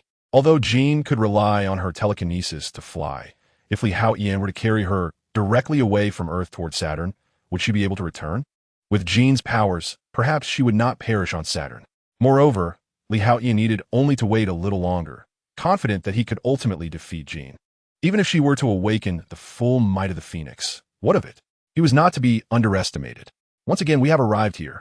The professor had disembarked and, with Wolverine's assistance, settled into a wheelchair. Indeed, back then, you could never have imagined this, old friend. At that moment, a voice suddenly echoed from the side. Chapter 59, Red Tank, merely the Red Tank. Everyone turned to look. Not far away, clad in a grand cloak and wearing a helmet, Magneto strode forward with great fervor. His imposing gait suggested he was on the cusp of seizing power. He radiated excitement, especially upon seeing the professor, which only intensified his unusual demeanor. It is Magneto! Storm immediately grew vigilant, while Logan wore an expression of embarrassment. If the adversary were anyone else, he would dare to confront them head-on. Yet Logan could only sense a dull ache in his jaw. Eric, you cannot possibly tell me that you just happened to pass by here. The professor exclaimed with a smile. Of course, if you can visit an old friend. Why can't I? Magneto chuckled heartily. You scoundrel. Storm's expression darkened slightly. Seeking death. Human Torch stepped forward, flames igniting in his hand with a flourish. It is merely fire control. I assure you, Iceman is far superior to you, Aurora remarked, her disdain evident. Oh, Charles, your young friend here is rather impolite. Lacking in decorum, Magneto observed, glancing at Storm. I have no desire to engage in trivialities with you today. The professor interjected, gesturing to Storm and the others to refrain from escalating matters. Coincidentally, I too am not in the mood for reminiscing, Magneto agreed, nodding. Let's proceed. In that moment, the two appeared as long-lost friends, walking towards the house together. You need not enter. This matter is best handled by me alone, the professor stated, casting a profound look at Haotian. Among those present, only Haotian had discerned his intentions and thoughts. Lee, do not reveal the truth to Aurora and the others. They would not consent, but this task must be undertaken. The individuals Eric has brought are formidable. Please look after Aurora and the rest. At that moment, the professor's voice echoed once more in Haotian's mind. Haotian glanced at the professor and nodded gently. He had gradually come to understand the professor. He was a man quite different from the Charles portrayed on screen. It was neither a matter of good or bad, but rather a steadfastness in his convictions. Soon, the professor and Magneto entered the house. Haotian could sense the immense aura of those inside. Should they possess a method for cultivating their energy, their combat prowess would surely escalate swiftly. Truly, the Phoenix is remarkable. The depth of her aura rivals my own. He could perceive the vast potential within her. If fully unleashed, it would undoubtedly match his current abilities. Unfortunately, individuals in this world are not adept at harnessing such power. Red Tank, Nightcrawler, Human Torch, Arclight, and the Duplication Man. These were the recognizable figures among them. The rest, whom he could not identify, were likely mere foot soldiers. Hey kid, what are you staring at? At that moment, the irascible red tank spoke out, disliking being scrutinized as if he were a mere commodity, controlling the heavens and the earth, even overseeing the most mundane affairs of others. Why should I allow a pervert like you to meddle in my life? Haotian furrowed his brow, discontent brewing within him. He was equally intolerant of being addressed in such a condescending tone. At this moment, Haotian was imbued with the essence of two formidable archetypes. Whether it was the fiery and combative spirit of the warrior race Kakarot, or the capricious, merciless nature of Majin Buu, who would consume you if displeased. Neither persona permitted him to endure indignities. These two masks rendered him incapable of being a mere ninja turtle. The very purpose of his relentless training to grow stronger was to ensure that no one dared to turn the table when he was selecting his meal. You dare to label me a pervert? Young man, I shall reduce you to a mere sauce, and no one shall save you. The red tank erupted in fury. Do you, a group of sheltered individuals dwelling in your ivory tower, wish to engage in conflict? At that moment, a short young man beside the red tank sneered, his face contorted with malice. Haotian glanced at the diminutive youth, but could not recall his name. His presence was utterly negligible. Handsome, you are rather arrogant. In an instant, Nightcrawler emerged from the crowd, appearing before the red tank with a swift motion. Let me see what you are truly capable of, she said, her gaze laced with provocation. The mutant's powers surged forth instantaneously. Yet, the next moment, her body quivered, and she was compelled to retreat several steps. How formidable! The opponent's mutant level exceeded that of Magneto. Although it appeared not yet fully realized, the sheer magnitude of potential was astonishing, clearly surpassing Magneto's prowess. Nightcrawler even harbored doubts that this striking mutant's potential rivaled that of the one within the confines of the house. This was her mutant ability. Nightcrawler was unequivocally certain of it. Red Tank, eliminate him. Otherwise, he may become our greatest adversary. Nightcrawler exclaimed in alarm. Although he was formidable in his own right, she could sense that a significant portion of his mutant potential remained untapped. Now was the opportune moment to eradicate him. Should his potential be unleashed, he would be a challenge to defeat. However, Nightcrawler was unaware that Haotian's abilities stemmed from his genes. Yet his combat prowess was derived from a series of systems created by those very genes. His strength transcended the potential already unlocked by genetics. I am inclined to concur, roared the red tank, gathering his strength as he stepped back. After all, he is merely a mutant. Haotian responded with a cold smirk. In the Marvel comic lore, the red tank is known as Cain Marko. Although often mistaken for a mutant, his power does not originate from genetics, but rather from the malevolent deity Sidorak. The malevolent deity Sidorak possesses the ability to conjure a ruby imbued with magical power. Anyone who comes into contact with this gemstone will be endowed with extraordinary abilities, transforming them into a red tank. This grants the red tank an inexhaustible reservoir of strength, enabling their physique to become nearly indestructible. They can withstand the might of Thor's hammer and Wolverine's adamantium claws. Particularly, when the red tank's body is activated, it can convert terrifying energy into kinetic force, rendering it unstoppable. Only destruction awaits in its path. Although the individual before us, also known as the red tank, exhibits powers reminiscent of the comic book character, in truth, he is merely an ordinary mutant bearing the same name. Haotian fails to detect any aura befitting a being of divine malevolence within him. You shall perish. Boom! At this moment, the red tank charges towards Haotian, intent on collision. Chapter 60. The indomitable foe, this lad, is doomed. No entity or object can withstand the onslaught of the red tank. Even tanks and armored vehicles would be reduced to mere wreckage. Witnessing this scene, others display expressions of smug satisfaction, as it seems Haotian might be reduced to nothing more than a puddle of flesh under the red tank's impact. Curse it!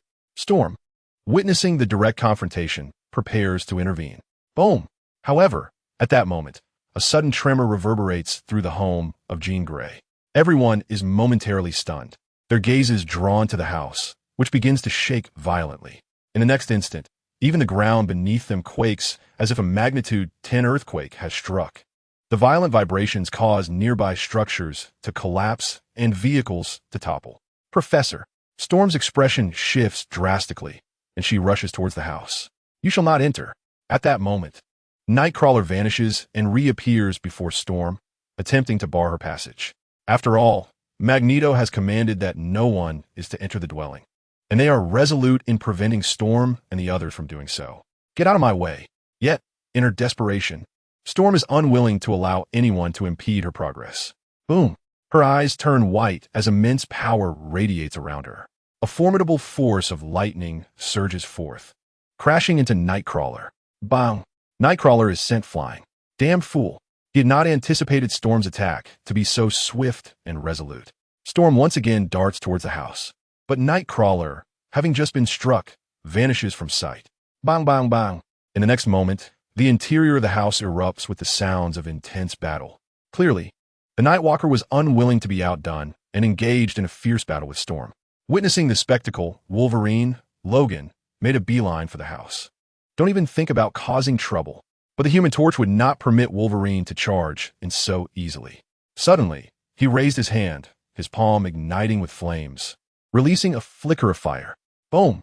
Under his control, it transformed into a terrifying fireball several meters in diameter, hurtling towards Wolverine. Wolverine swiftly unsheathed his adamantium claws. With a swift motion, the claws tore through the flames. Ignoring the Human Torch's obstruction, he charged directly into the house. The Human Torch, seeing his attack fail to halt Wolverine, grimaced in frustration. Damn beast. He cursed under his breath as he followed suit with the Iceman. Inside the house, the sounds of battle intensified. Clearly, the two sides had engaged in combat. Yet their struggle did not disturb the occupants within the innermost chamber, including Professor Xavier. At that moment, Jean sat on a bench, her eyes darkened, her face marred with strange veins. Get out of my head. She gritted through her teeth. That's right. Don't let him control your thoughts. Charles loves to brainwash people. You are free. No one can dominate you. Magneto, observing the chaos, chimed in enticingly. Eric, you idiot. Be quiet. Do you want Jean to lose control?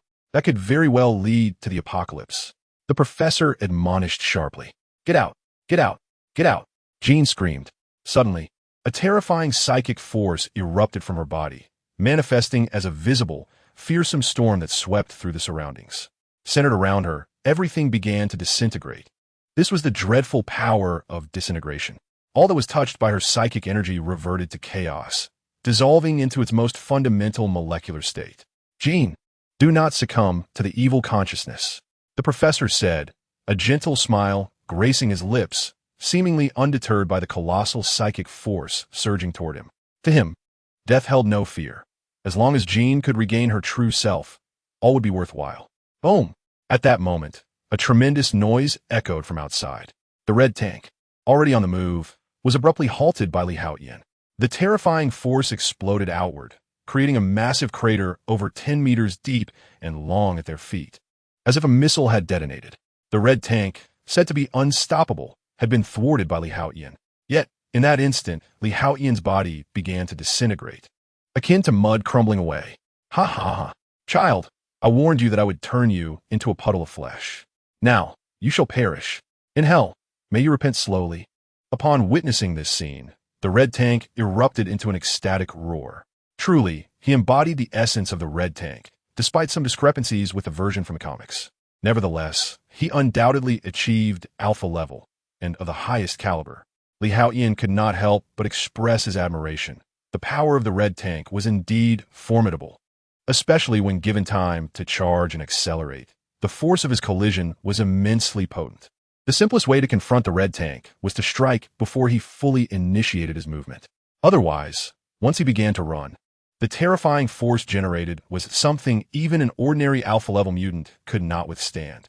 Even if Wolverine were to be struck, he would surely be left in ruins. Of course, Wolverine would not be killed.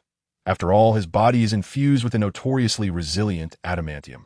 Coupled with his extraordinary regenerative abilities, death would be a challenging feat, however. Endowed with the template of Majin Buu, Haotian's survivability surpassed that of Wolverine. Suddenly, before the astonished gaze of the red tank, the once mangled body began to writhe like a mass of glutinous rice paste.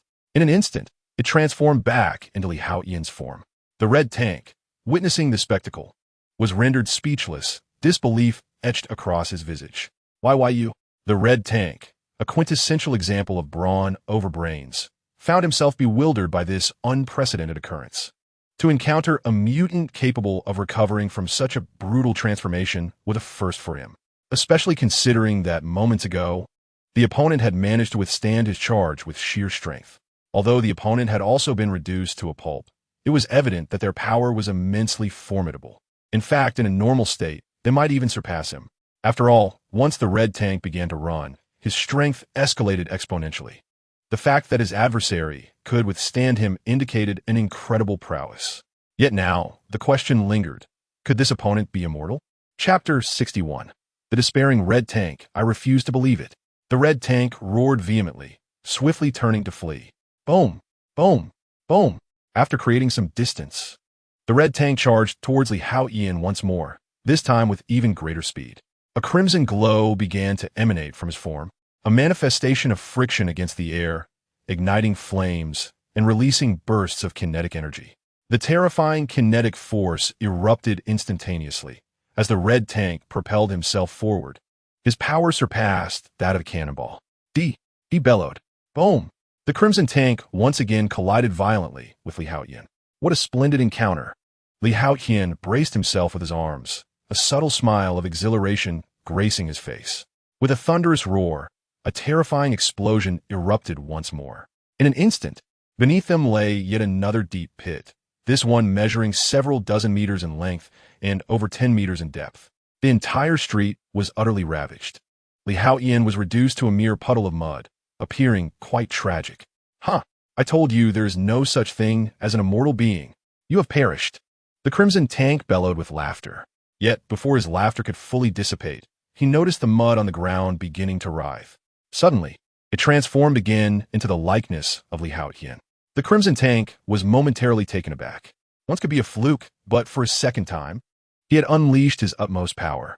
Unless he could gain a run-up of several hundred meters, this was essentially his strongest state. Yet, how could it be that he could not crush Haotian? The opponent's recovery was unscathed. It was unfathomable.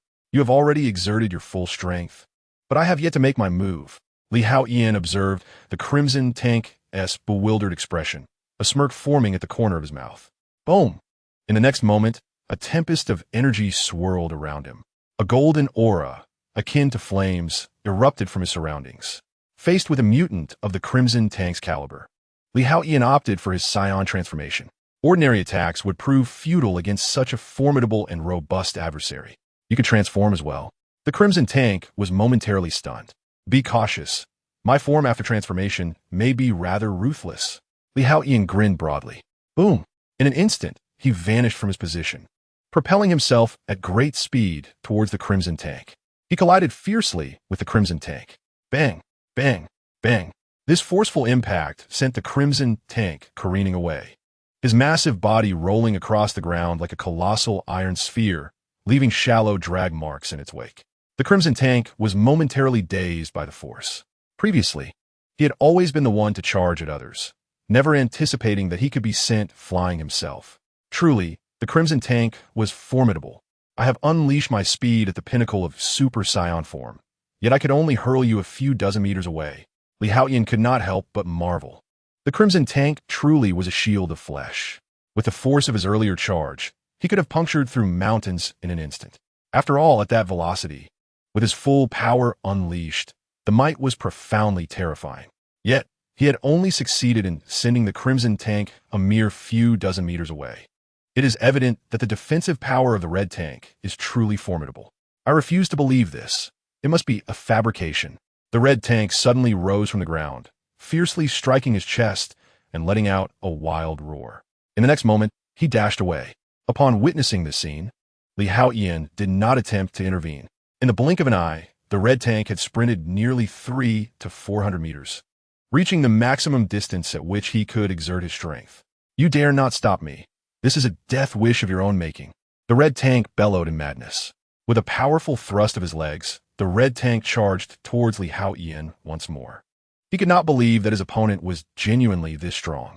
As long as he, the red tank, was in motion, victory was assured. Until he exhausted his kinetic energy, no one could hinder him. It seems you possess great confidence in the power generated by your speed. A flicker of combativeness flashed in Li Haotian's eyes. The Scion's warrior blood was stirred in that moment. His aura shimmered, and he elevated his energy to its utmost limit, enveloped in golden flames that formed a perfect sphere around him. This was a technique for fully unleashing his energy. Boom! In an instant, a long beam of light surged from behind Li Haotian as he soared into the air. His speed was so rapid that it resembled a bullet, hurtling directly towards the red tank. At the same moment, the red tank, arms crossed, charged madly towards Li Haotian, refusing to accept the possibility of his opponent's overwhelming strength. I will send you flying, shatter you to pieces. The red tank's eyes blazed with fury. Crash! The two collided violently. The next moment, an explosive force erupted from the impact, forming a mushroom cloud. A terrifying shockwave radiated outward, transforming the surroundings into a vast crater. It was as if a celestial meteor had descended, carving out a massive indentation in the ground. Dust and debris swirled, lingering in the air for a long while before dissipating. Within the crater, the red tank lay trembling on the ground, having been utterly defeated by a single blow that shattered every bone in his body. It can't be. This is an illusion, a trick of the mind. He must be manipulating my thoughts. This is absolutely not real. The red tank murmured to himself. Yet the agony coursing through him made it clear that this was no illusion. Everything was undeniably genuine. The red tank had succumbed in a head-on collision against that mutant. Meanwhile, Li Haotian was also left disfigured from the impact. His arms, chest, and abdomen were in ruins. His entire body had been reduced to less than a third of its original form, with his head now the size of a fist. The red tank's assault was indeed extraordinary. With his defensive capabilities maximized, he still found himself in such a state after the collision. In that moment, one could scarcely imagine that even conventional firearms, let alone rocket launchers or missiles, could inflict any harm upon him. Yet the outcome was indeed grim. It was evident that the might of the red tank was truly formidable. Had it been anyone else, even a being as robust as Steel Titan, they would have been reduced to mere pulp. Even Wolverine, while he might survive the impact, would find himself languishing in a shadowy corner, uncertain of how long it would take to recuperate. Regrettably, Li Haotian, possessing the template of Majin Bu, suffered not a scratch. In an instant, he reverted to his original state. Witnessing this scene, the red tank, convulsing on the ground, rolled his eyes back and fainted. He was utterly despondent. Chapter 62. The Professor's Demise. Observing this spectacle, Li Haotian felt a twinge of curiosity. However, he was oblivious to the fact that it was not an injury of overwhelming severity that caused this. Rather, it was the sheer despair of the red tank that led to his heart exploding under the pressure of Li Haotian's aura. Nevertheless, Li Haotian paid no heed to the unconscious red tank. Instead, he swiftly began to analyze the recent battle. It appeared to be a matter of cosmic rules. As Li Haotian reflected on his encounter with the red tank, he began to glean some insights. Were it not for his possession of the Majin Bu template, granting him an indomitable strength, he likely would not have been able to confront the red tank so directly. He would have had to resort to more agile tactics, soaring into the sky and employing techniques such as the Kamehameha wave. However, such attacks would likely only injure the red tank without delivering a fatal blow. After all, the red tank could evade while enduring strikes. Once he began to run, not only would his impact strength increase, but his stamina and defensive capabilities would also see substantial enhancement. It is worth noting that the red tank before him was merely a mutant version, not the formidable red tank created by the malevolent deity Setarak, and thus his power was not overwhelmingly strong. Yet even so, he managed to engage Li Haotian to such an extent. Therefore, Li Haotian was convinced that a peculiar cosmic law existed, constraining the powers within the Dragon Ball universe. Otherwise, even Kakarot in his Super Saiyan form, or Vegeta upon his arrival on Earth with a mere battle power of 18,000, could easily obliterate planets. Thus, the destruction of those mutants who lacked the strength of a single cosmic entity and were only between Earth and celestial levels should have been a trivial task. Yet, reality proved otherwise. Consequently, Li Haotian came to realize that a certain cosmic rule must indeed exist between them, a power that restricted the strength derived from his template. Nevertheless, he gradually began to comprehend this phenomenon, as all his abilities stemmed from his genes. Thus, whether it is the system he has created or the powers of these template figures, All must adhere to the rules of this universe. However, his genes appear to possess an extraordinary strength that transcends the conventional definitions of alpha or omega. It seems to be something far more formidable. This is precisely why he is endowed with such immense abilities. In an instant, many previously perplexing matters became clear to him. Meanwhile, in Jean's abode, Magneto's visage revealed a hint of astonishment, even bordering on horror. Although he was aware of Jean's formidable powers and that Charles could never hope to control her, he did not anticipate her strength reaching such astonishing heights. Charles was rendered incapable of resistance, his very being disassembled by telekinesis, leaving no trace behind. He vanished entirely from this world.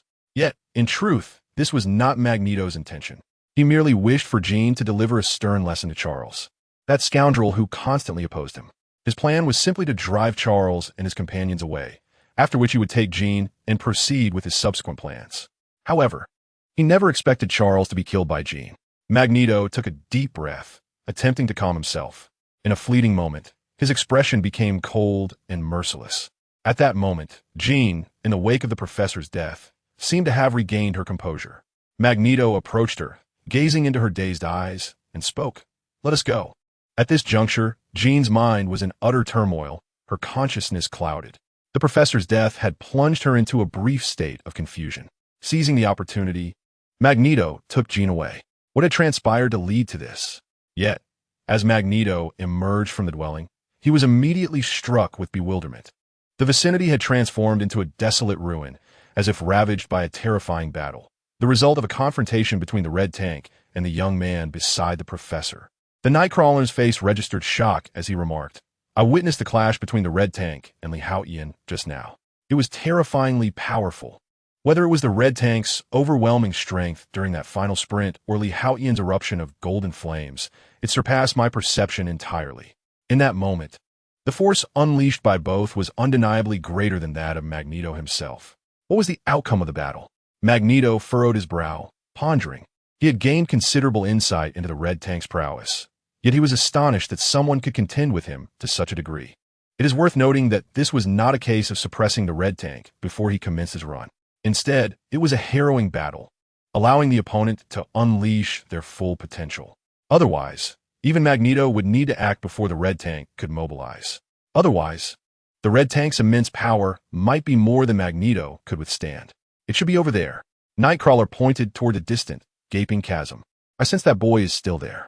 With this, she fell silent, but her meaning was unmistakable. She dared not approach, knowing that Haotian remained in the vicinity. "Nightcrawler, you stay.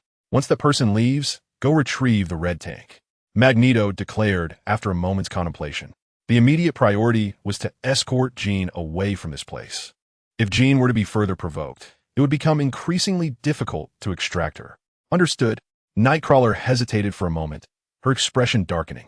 Yet, she recognized that she had no right to refuse. Soon, Magneto departed with Jean in tow. Is the professor dead? Haotian suddenly sensed the absence of the professor's aura within Jean's abode. He swiftly dashed towards the house. Indeed, upon reaching the dilapidated villa, Storm and Wolverine stood in stunned silence, gazing at the empty wheelchair. Both were enveloped in sorrow and anguish. "Where's the professor?"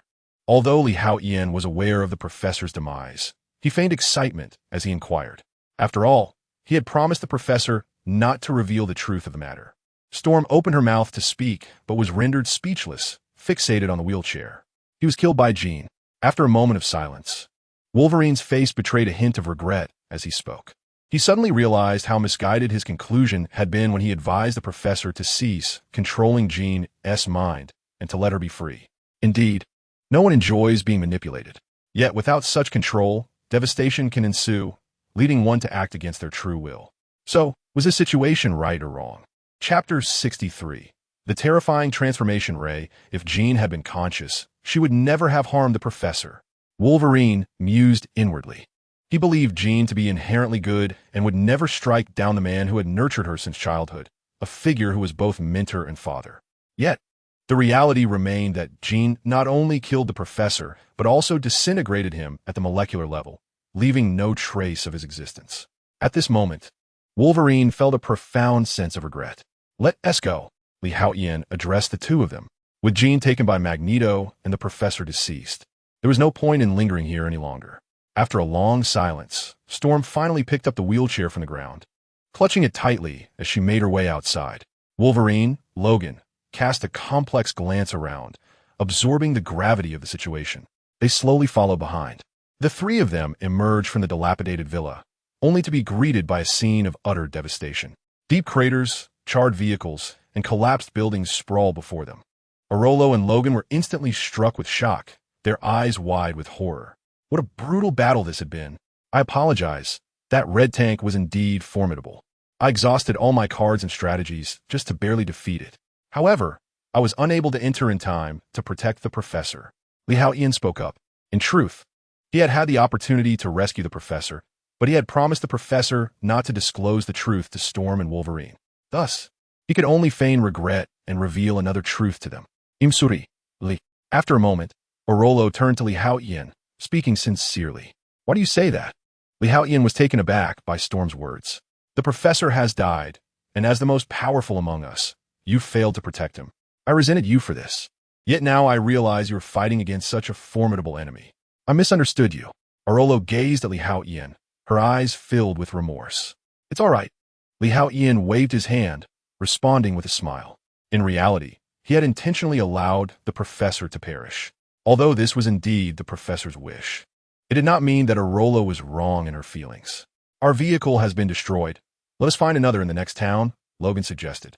The surroundings were in disarray, with hardly a single intact area. Their vehicle had naturally not escaped unscathed. Forget it. I will fly you back. Haotian proposed after a moment's thought. Walking to the next town to find a vehicle back to Xavier's academy would be excessively troublesome. Is that convenient? Logan asked, a hint of curiosity in his voice. Quite convenient. Look over there. Haotian smiled and pointed toward the direction behind them. The two exchanged puzzled glances but turned to look, only to find nothing of note. Transforming light into chocolate, Haotian exclaimed, raising his hand and pointing at them. In an instant, a purplish-pink ray shot from his fingertip and struck them. In an instant, two puffs of smoke appeared, and Storm and Logan transformed into two chocolate beans. He then turned the wheelchair into a lump of clay and tucked it away in his pocket. Now, isn't this convenient? Haotian chuckled, seizing the two chocolate beans. A white wave surged around him as he transformed into a streak of light, vanishing into the sky. Moments later, Haotian's figure appeared above Xavier's academy. The transformation ray has been restored. Bang, bang, bang. Two more wisps of smoke materialized. This time, Storm and Wolverine emerged from the chocolate jelly beans. Both were left in a state of utter bewilderment. Given their formidable powers, being transformed into chocolate jelly beans had rendered them momentarily unconscious. Thus, their consciousness was still tethered to the scene that Haotian had previously compelled them to witness. We have arrived. Haotian offered no explanation to the duo. How do we return? Logan queried, his expression one of confusion. We simply flew back. Haotian Rivia, gripping Logan by the scruff of his neck with his left hand while cradling Storm his right, descending gently towards the ground. Logan was somewhat displeased with this arrangement, but upon glancing down at the dizzying height of over 1,000 meters, he ceased his struggles. Soon, the trio arrived at the gates of Xavier's academy. This is one of my newly awakened abilities, known as the Transformation Ray. It can turn people or objects into diminutive trinkets, Haotian explained, retrieving a lump of wheelchair clay from his pocket. He then demonstrated the Transformation Ray before them, reverting the clay back to its original form. Incredible, Wolverine exclaimed, visibly astonished. This mutant ability was truly formidable. Your power is no trivial matter. If you return an enemy into a cookie, wouldn't he that allow you to devour them whole? Logan exclaimed in shock. Storm gazed at Haotian, equally astounded. For them, this mutant ability was undoubtedly potent. In principle, those weaker than me can be transformed thus, Haotian shrugged, neither confirming nor denying Wolverine's assessment. In reality, possessing the template of Mage Imbue, Haotian could, if he wished, utilize Buu's abilities to absorb others. However, for him, absorbing those weaker than himself held no value, and those stronger were not so easily assimilated. Moreover, beyond this reasoning, the primary factor was that Haotian had no desire to absorb others. He felt that such actions would compromise his essence, rendering him something other than his true self. That is utterly terrifying. Wolverine and Storm exchanged glances, each reflecting the shock in the other's eyes. Clearly, they perceived Li Haotian's modest ability as extraordinarily powerful and disturbingly abnormal. Previously, Jean's telekinetic disintegration had been formidable, leaving nothing but dust in its wake. However, Li Haotian's ability was even more alarming, not only obliterating but also consuming the remains, transforming them into waste. It was simply unfathomable. Nonetheless, this astonishment began to pull the two from their grief over the professor's death. "Let's go. Everyone is still waiting for us." Li Haotian observed the astonishment etched on the faces of the two individuals and promptly shook his head. The ability of Magneto was rather ordinary. Otherwise, he would have long since dominated the universe, transforming it into a realm of delectable treats and endless amusement. This power, in truth, harbored numerous drawbacks. For instance, when Li Haotian employed the transformation beam, it drained his internal energy. Should his opponent's energy exceed that of Magneto, transforming them would be an impossible feat, and there was even the risk of a backlash. To put it plainly, this ability was merely a trivial tool for intimidation. Chapter 64. Seeds of Hatred. Despite this, it remained a formidable capability. Storm sighed softly and shook her head. Perhaps a person as upright and benevolent as Li Haotian had yet to grasp the true horror of this ability. However, both Aurora and Logan exchanged glances filled with concern. Should Li Haotian misuse this power, it would spell disaster. In truth, their expressions had not escaped Li Haotian's notice, yet he remained unfazed. The transformation beam ranked low among his abilities, merely serving as a supplementary skill. If Li Haotian wished to annihilate the world, it would be an effortless endeavor. Although the power dynamics from the Dragon Ball universe had shifted upon entering this chaotic amalgamation of the Marvel world due to the influence of rule-based powers, the disparity was not excessively vast. In the distance, Vegeta, as combat power of 18,000, could effortlessly obliterate a planet. Presently, Li Haotian was capable of transforming into the second form of Super Saiyan 1, boasting astonishing strength. Annihilating a planet was but a matter of minutes. Thus, he had no need to resort to the transformation beam at all.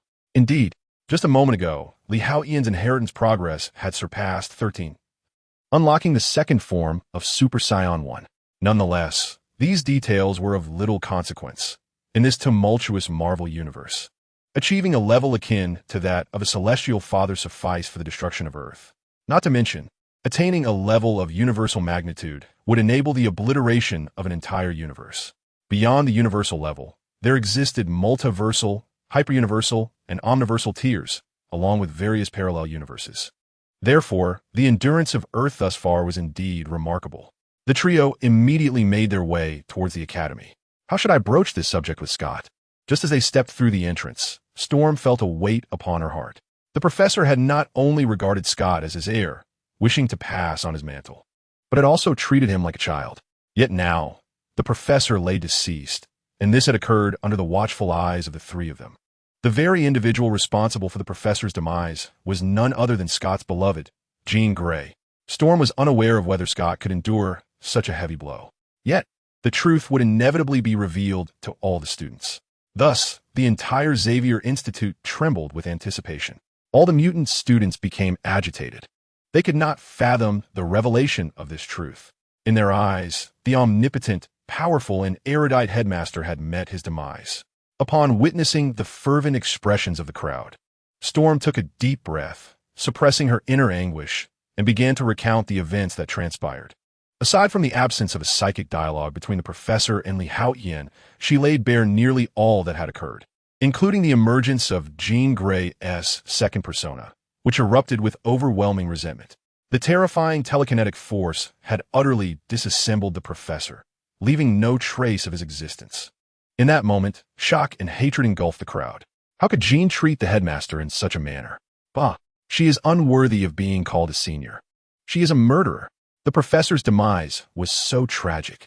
And Magneto, it is all their fault. We shall seek vengeance. I will not forgive them. The students voiced their indignation, their faces etched with sorrow and fury. Deep within some of their hearts, seeds of hatred began to take root, a notion that perhaps even the professor had not anticipated. Storm and Logan observed this scene, rendered speechless. They too harbored a measure of resentment toward Jean, especially Wolverine, who regretted having spoken so harshly to the professor in the past. Perhaps Jean should have never been allowed to let go. She should have remained firmly under control. She was truly too dangerous. Lee, the professor is dead. Clarice wept sorrowfully. Do not worry. He will be resurrected. Li Haotian gently patted Clarice on the back, feeling pain to see the kind-hearted girl so distressed. Really? Clarice looked up, her large, red eyes innocently questioning. Of course. I would never deceive you, Li Haotian replied softly. I believe you. Clarice nodded earnestly, though her words seemed somewhat implausible, even fanciful. She unconditionally trusted whatever Li Haotian said. Meanwhile, Cyclops remained silent, his face darkened with grief. It was evident to all that he was in profound sorrow. Storm wished to offer words of comfort, but found herself at a loss. Nearby, Wolverine gently patted her shoulder and shook his head subtly. Scott gritted his teeth, rising from his wheelchair, then transferring to the professor's empty chair. Then, as if emulating the professor's usual demeanor, he approached the window and gazed quietly outside. I understood that everyone was engulfed in sorrow and indignation, yet we must find the strength to uplift ourselves. I imagined the professor would not wish to witness our current state. Storm watched the anguished crowd, took a deep breath, and calmly spoke. Now that the professor was no longer with us, she knew she had to gather her resolve. Otherwise, Xavier's academy would face utter collapse. Upon hearing Storm's words, the crowd momentarily subdued their emotions. Tomorrow, we shall prepare a funeral for the professor, and I hope everyone will arrive on time. At that very moment, a multitude of individuals had gathered in the town where the Kin family resided. Among them were firefighters, medical personnel, officers of the law, and some agents clad in dark attire. These individuals went from house to house, seeking information among the remaining inhabitants. Indeed, some had taken refuge in a cellar, far from the villa, thus escaping the dreadful aftermath of the battle. Through their accounts, the black-clad agents began to piece together the situation. Additionally, some individuals carrying equipment emerged from the villa. Leading them was a bald man with an eye patch, none other than Nick, the head of the special department known as SHAELD. According to the instruments, the last individuals to leave the premises were Storm, Aurora, Wolverine, Logan, Magneto, Nightcrawler, Archangel, Firestorm, Hedgehog, Lizard, and an undocumented mutant. At that moment, a peculiar middle-aged man adorned with strange scientific apparatus approached Nick, holding a device resembling a tablet, scanning the data on its screen. Are you referring to the undocumented mutant? Nick's gaze sharpened. Indeed, look.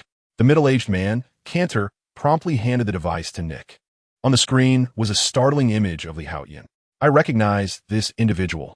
Maria Hill interjected at that moment. Hill, do you know this dark-haired youth? Nick turned his attention to her. Yes, Director Nick, Hill nodded. This dark-haired youth is named Li Haotian, a Chinese from the East. He was taken in by Professor Charles a few months ago. His parents remain unverified, thus he is considered an orphan. Upon investigation, it was discovered that he had resided in 3 different welfare institutions. Ultimately, several months ago, he experienced a sudden genetic awakening, acquiring mutant abilities, which led to his adoption by Charles. A few days ago, Charles reported to the Defense Department that Li Haotian had become a newly inducted member of the X-Men. However, the documentation has yet to reach our SHIELD agency. Hill recounted all the information she had gathered about Li Haotian in one breath. Were his abilities? Nick gazed at the figure of Li Haotian on the instrument, contemplating in silence for a moment before inquiring. According to the reports submitted by Charles, he is classified as a physically enhanced mutant. Hill recalled and then spoke up. Director Nick, you ought to take a look at this. At that moment, a person holding a similar piece of equipment approached. Fitz, what have you discovered? Khan inquired upon seeing the other individual. Indeed, I have made a significant discovery, Fitz exclaimed, unable to contain his excitement. The crowd was instantly intrigued, as Fitz's tone indicated he was quite astonished. Nick and the others stepped forward eagerly. Look at this. Fitz promptly handed over a device resembling a tablet, which Nick received. The screen displayed footage of the last confrontation between Li Haotian and the Red Tank. Is this the so-called Red Tank, who is said to be unstoppable once he sets his mind to action? A flicker of astonishment crossed Hill's face. Yes, it confirms that the imposing figure clad in iron armor is indeed the Red Tank. A few days ago, he was liberated from a mobile prison, according to our intelligence. It was orchestrated by Magneto, Eric. This young man, Haotian, managed to contend with him on equal footing? No, it is more than merely equal footing. In the final clash, it was evident that Haotian emerged victorious. In an instant, the group fell silent. They were acutely aware of the Red Tank's formidable strength, as his dossier had long been cataloged in S.H.I.E.L.D.'s database, classified as an exceptionally powerful alpha-level mutant. Yet, they had not anticipated that this young, dark-haired boy could engage in battle to such a degree, especially to the point of triumph. It was utterly astonishing. Even Magneto, a powerful mutant himself, would have to utilize his abilities to eliminate the Red Tank before he could mobilize. Once the Red Tank was in motion, his capabilities were unimaginably potent. Few could withstand him. Perhaps only the Hulk could match the raw physical strength necessary to counter the charging Red Tank. Charles' dossier indicated that this dark-haired youth possessed the power of physical enhancement, did it not? Yet, he evidently seemed to also wield energy-based abilities. Nick remarked, "We are uncertain about that." Hill shook his head, though the astonishment in his eyes lingered. "It appears we have yet another mutant of at least alpha caliber, and one of an extraordinarily high grade, whose potential surpasses that of the Red Tank and far exceeds that of Cyclops and Storm." Fitz commented, "Should we categorize him as a threat?" Hill asked solemnly, "For the time being, do not dwell too much on the matter. Although Charles has passed away, the confidentiality agreement can be deemed null and void. However, given Charles's cunning and formidable nature, I find it hard to believe he did not have a contingency plan. Thus, let us wait and observe. Nevertheless, Hill, you should return and instruct me to find a way to infiltrate Xavier's academy and engage with that dark-haired youth. After all, she is of Chinese descent, and perhaps communication will flow more smoothly." Nick pondered for a moment before speaking. Very well, Hill nodded in agreement. However, with Charles's demise, the strength of the Avengers has significantly diminished. Recently, Cyclops has also suffered severe injuries and has yet to recover. Meanwhile, Magneto has taken Jean under his wing, further augmenting his power. It is highly probable that chaos and calamity may ensue. Should we intervene? Hill inquired after some contemplation. Despite Charles's death rendering the confidentiality agreement void, it appears unwise to act hastily. As I mentioned earlier, I have an inkling that this situation is far from straightforward. He would not have perished so easily. Therefore, we shall remain inactive for the time being, but you may commence discussions with Trask Industries. If Magneto's faction truly spirals out of control, then our confidentiality agreement with Charles will be officially nullified, and we can allow their Sentinels to engage. I too am curious to see if Trask Industries Sentinels are indeed as formidable as they claim. Nick reflected before continuing. If Charles were still alive, the confidentiality agreement would naturally remain in effect. After all, Charles's threat looms large, with many powerful entities in this world. Yet, none would dare underestimate him. However, now that he is deceased, those who participated in the confidentiality agreement may soon stir restlessly. This prospect does not bode well for Nick, for in a sense, the Avengers stand on the same front as S.H.I.E.L.D., both dedicated to maintaining peace on Earth. The happenings at Xavier's academy remain unknown to its inhabitants.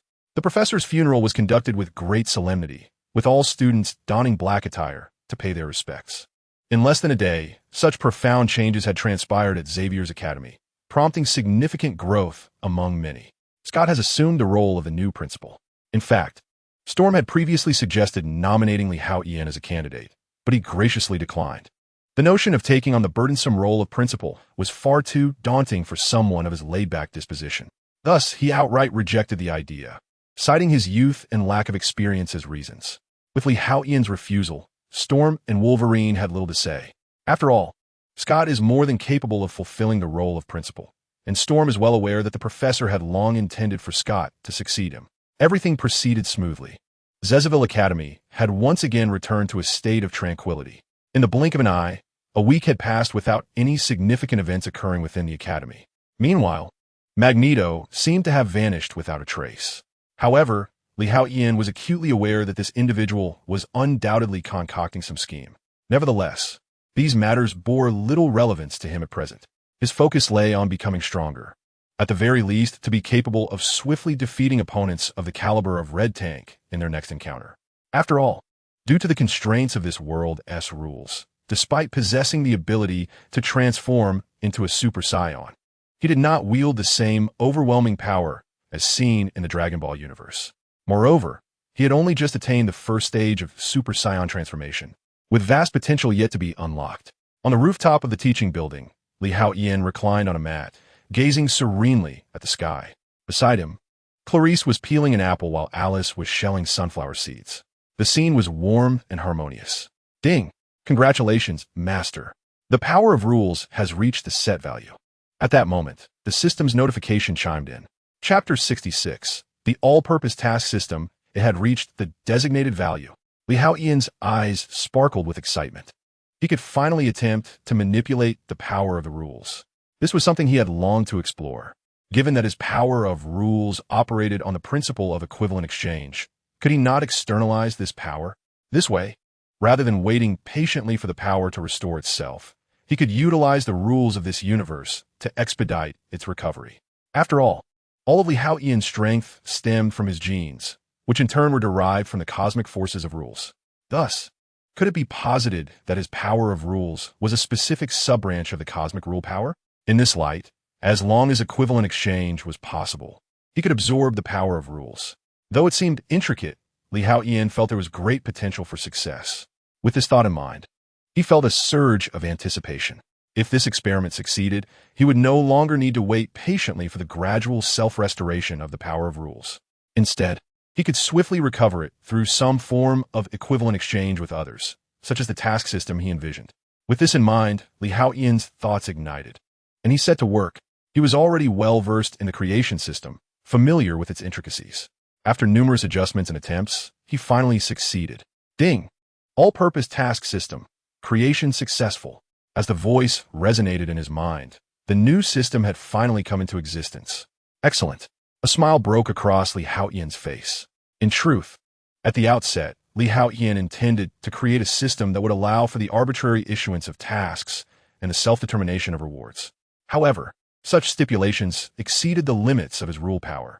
From a moment he first conceived the system, Haotian discerned that while the power of rules could generate numerous systems, they must adhere to a fundamental premise.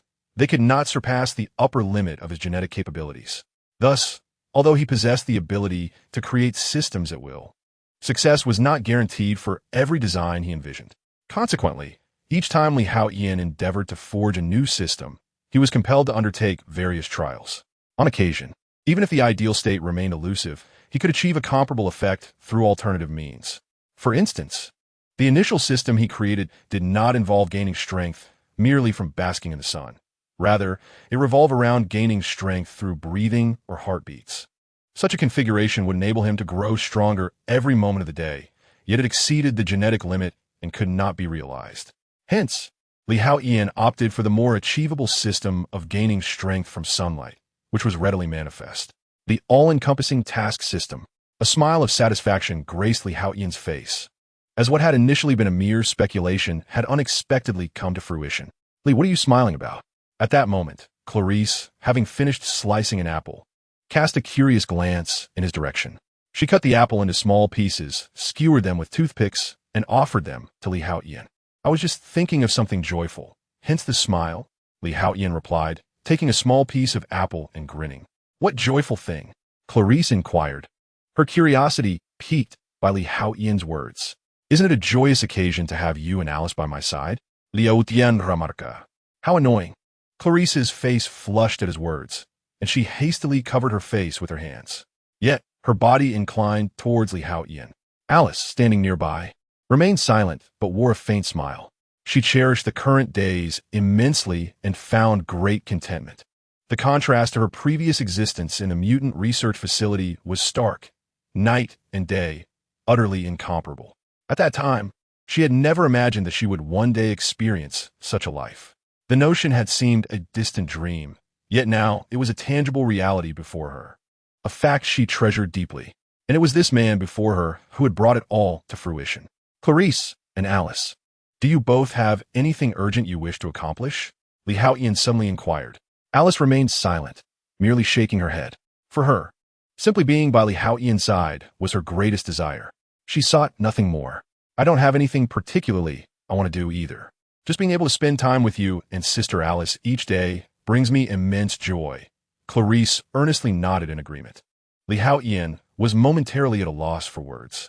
While he appreciated the sentiments expressed by Clarice and Alice, it hindered his ability to test the efficacy of the new system. Well then, let's go and have a meal, Li Haotian remarked, glancing at the sky, which was nearing noon. He promptly rose and led the two ladies downstairs from the rooftop. Before long, the trio arrived at the cafeteria. They adeptly ordered some fast food that they often enjoyed together and began to eat. Li, the esteemed Aurora requests your presence in her office. At that moment, a senior mutant student approached. Are you asking me to visit Ms. Aurora's office? Li Haotian's eyes lit up as he looked up at the student with a smile. Yes. The senior student was momentarily taken aback, but quickly nodded in affirmation. It was indeed Storm, Aurora, who had summoned Li Haotian, not mere conjecture. Very well. I accept your request, Li Haotian replied, nodding, before addressing the two ladies. You continue your meal. I shall be back shortly. With that, he proceeded towards Aurora's office. Ding. Congratulations, Master. You have fulfilled the requirements of the Stellar task and have obtained Origin 001. At that moment, a mechanical prompt sounded in Li Haotian's mind. It was the system confirming the completion of the task. Indeed, it was successful. A smile spread across Li Haotian's face as he swiftly opened his attributes panel. Host, Li Haotian lifespan, 101 years origin, power of rules, 001, strength, 149 tons mentality, 595, normal human, 3, stamina, 5912, normal human, 10 speed, 499 system space, 30, 000 cubic units, possessed systems, mental shielding system, solar empowerment system, supreme inheritance system, super combat space system, omnipotent task system. Indeed, it had been entirely consumed. The origin that was supposed to be 0 had increased to 001. A hint of satisfaction crossed Li Haotian's features. The creation of this system was a resounding success. Chapter 67. Parting the Earth with a counterpart. Although the reward of the origin points was somewhat modest, it mattered not. After all, this is merely the simplest of tasks. Should there arise a demand of the caliber akin to battling the red tank next time, it could very well result in an increase of double-digit percentages. The omnipotent task system rewards more substantial returns for increasingly outrageous requests, rendering them more challenging to fulfill. Suddenly, he found himself eagerly anticipating the missions of the battle police. Before long, Li Haotian arrived at the office. As he surveyed his surroundings, he noticed Wolverine Logan, Cyclops Scott, Storm Aurora, Iceman Bobby, and Shadow Cat Kitty, all present in the office. Ah, quite a lively atmosphere, Li Haotian exclaimed with a smile, and promptly found a place to sit. However, most of the others had fallen into silence. This piqued his curiosity, especially since even the typically loquacious Iceman Bobby was uncharacteristically quiet. Had something occurred again? Observing the scene before him, Li Haotian furrowed his brow slightly. Although the professor's death had left everyone in a state of despair, it had been some time since the event, and they had all seemingly resumed their normal lives. Why, then, this unexpected silence? Something felt amiss. Have you all given it some thought? At that moment, a blue-haired figure entered the room. It was Hank. Upon seeing Li Haotian, his brows furrowed slightly, and his eyelids twitched. Since their last encounter, where Li Haotian had bested him in a verbal exchange, Hank had developed a profound impression of this young mutant. In his eyes, Li Haotian was the rebellious spirit of Xavier's academy. Nonetheless, he felt no need to engage in further disputes with him. I don't know about you all, Shadow Cat Kitty spoke up, her voice tinged with melancholy. Slowly lifting her head, she felt a tightness in her throat and sadness washed over her as she glanced around. She then walked directly to Li Haotian's side and sat down, leaning gently against his shoulder without uttering a word. The question at hand felt too weighty for her to answer. Professor, like Kitty, I feel as though life has lost its direction, Iceman Bobby chimed in. When the professor had just passed, they were merely heavy-hearted, their spirits diminished. Yet now, they faced an entirely different, daunting choice. Hank, from what capacity do you pose this question? Storm inquired slowly. I am a minister of mutant affairs. Hank responded, momentarily taken aback by Storm's query. After a brief pause, he spoke earnestly. Though Hank was no longer at Xavier's academy, his ideals remained aligned with the professor's. Both aspired for a harmonious existence between humans and mutants. Nonetheless, their chosen paths had diverged entirely. At this moment, he held the position of the Minister of Mutant Affairs, which meant that his purpose for visiting Xavier Academy was also tied to mutant matters. Please leave. This is a matter concerning Xavier Academy, Storm stated firmly. She was already aware of the visitor's intentions, but it only served to further agitate the students. Aurora, you must understand, with Charles no longer here, the Academy cannot sustain itself for long without his influence. Many are watching this place. Even if the students remain, what purpose does it serve? It will only place them in jeopardy. Rather than this, it would be better for them to return home, especially now that the mutant cure has been introduced. Once they take the cure, the students will revert to normalcy, indistinguishable from ordinary individuals. That is the safest course of action. Do you truly wish to witness the students facing danger, being torn apart and dismantled by various forces, only to be filled with regret? I believe even if Charles were alive, he would not wish to see such a scene. While I comprehend that this academy is Charles' labor of love, and you are reluctant to abandon it so easily, this is the only path to safety. The students need not relive the terrifying memories of the past. Hank spoke up promptly. But have you considered that these children are already homeless? If we send them away from the school, it is akin to sending them to their doom. What difference would that make? Storm countered sharply. Scott, what is your perspective? Hank turned to Cyclops, who sat silently by the window. I don't know, Scott replied. Although he held the title of principal, he found himself more lost than ever. Among those present, he was perhaps the most directionless. The one he loved had slain the teacher he respected most. Cyclops felt his heart nearing collapse. The entire Xavier school was gradually emerging from the shadow of the professor's death, yet Scott remained ensnared, unable to escape. Are you here to persuade Miss Aurora and the others to close the academy? Haotian interjecta. He had finally grasped the reason behind the somber expressions of these individuals. If Xavier Academy were to close, many would indeed find themselves homeless, including himself, Clarice, and Alice. Though Haotian could rent an apartment or even purchase a quaint farmhouse in the suburbs, enjoying a more idyllic life as a farmer while gradually amassing strength, he was inherently lazy and somewhat nostalgic. Thus, he had no plans to seek a new abode at present. The blue-haired individual attempting to convince Storm and the others to close the academy irked Haotian. Indeed, if Xavier's academy were to continue operating, it would likely lead to significant troubles, jeopardizing the safety of the students, Hank remarked. Closing the academy and administering the mutant cure to everyone would ensure safety, would it? Haotian chuckled in response. Indeed, Hank nodded earnestly, his voice resolute. His aspiration was to foster a harmonious coexistence between ordinary humans and mutants. This ideal was the very reason he had allied with Charles in the beginning. Although the two had since diverged on separate paths, their ultimate dream remained unchanged. Now that an opportunity had presented itself, Hank was fervently pursuing it. For once mutants were administered the cure, they would transition into ordinary humans, effectively resolving all issues, would it not? What foolishness! Haotian's expression grew icy. Hank, not merely an ordinary individual, but a mutant and a scientist, failed to grasp this fundamental truth. Did ordinary humans truly fear the mutants themselves? Engaging in explanations or debates with someone so intellectually gifted yet stubbornly narrow-minded would prove futile. Blue Hairball, I need you to convey a message to the President of the United States, Haotian suddenly declared. What message? Hank inquired, brow furrowing yet still serious. The message can wait. First, let me show you something.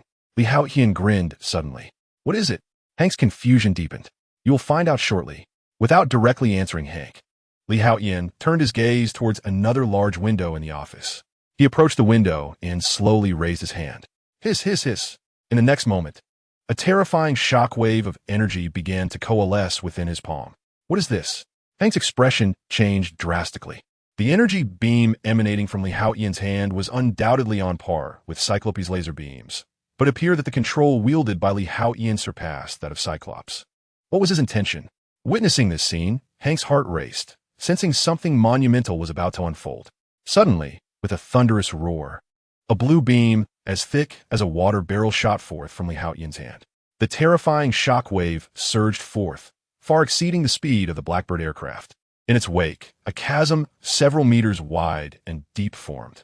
What is he attempting to do? Is he going to destroy the school? No. The attack has missed the school. The nature of this dreadful assault left everyone perplexed.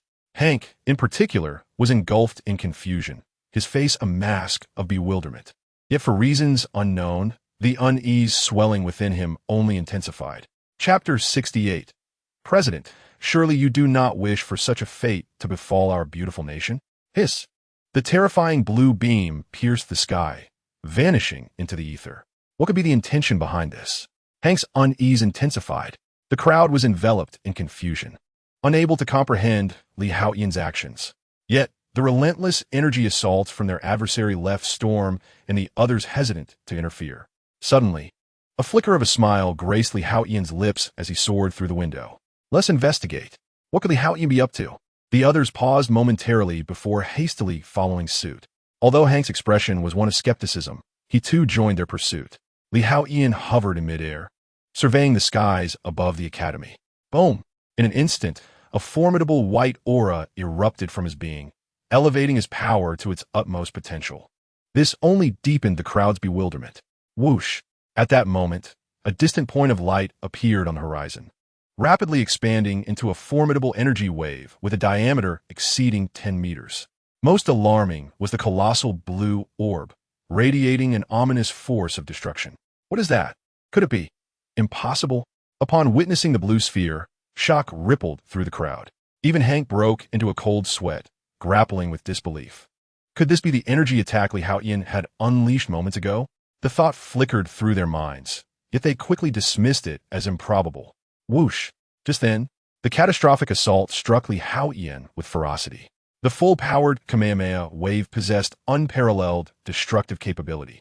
Once, Master Rashi, with a mere combat strength of around 100, could obliterate the moon with this technique. This exemplifies the sheer might of the Kamehameha wave. Thus, even Haotian had to brace himself for defense. In an instant, a fearsome shock wave erupted from Ron, radiating outward. A dense cloud of smoke enveloped the vicinity, forming a small mushroom cloud at Ron's location.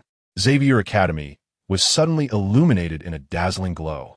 All the students, drawn forth by the violent explosion and blinding light, rushed outside, their eyes widening in astonishment as they beheld Haotian above. Many were left perplexed, covering their mouths in disbelief, while others clutched their heads, fear etched upon their faces. Lee, Clarice, and Alice rushed out, their expressions shifting to one of alarm upon witnessing Haotian under attack. Who could it be? Particularly, Alice's countenance paled in realization. Believing that someone was attacking Haotian, she felt an overwhelming urge to rush forward. However, she soon realized that the energy signature seemed remarkably akin to that of Haotian himself.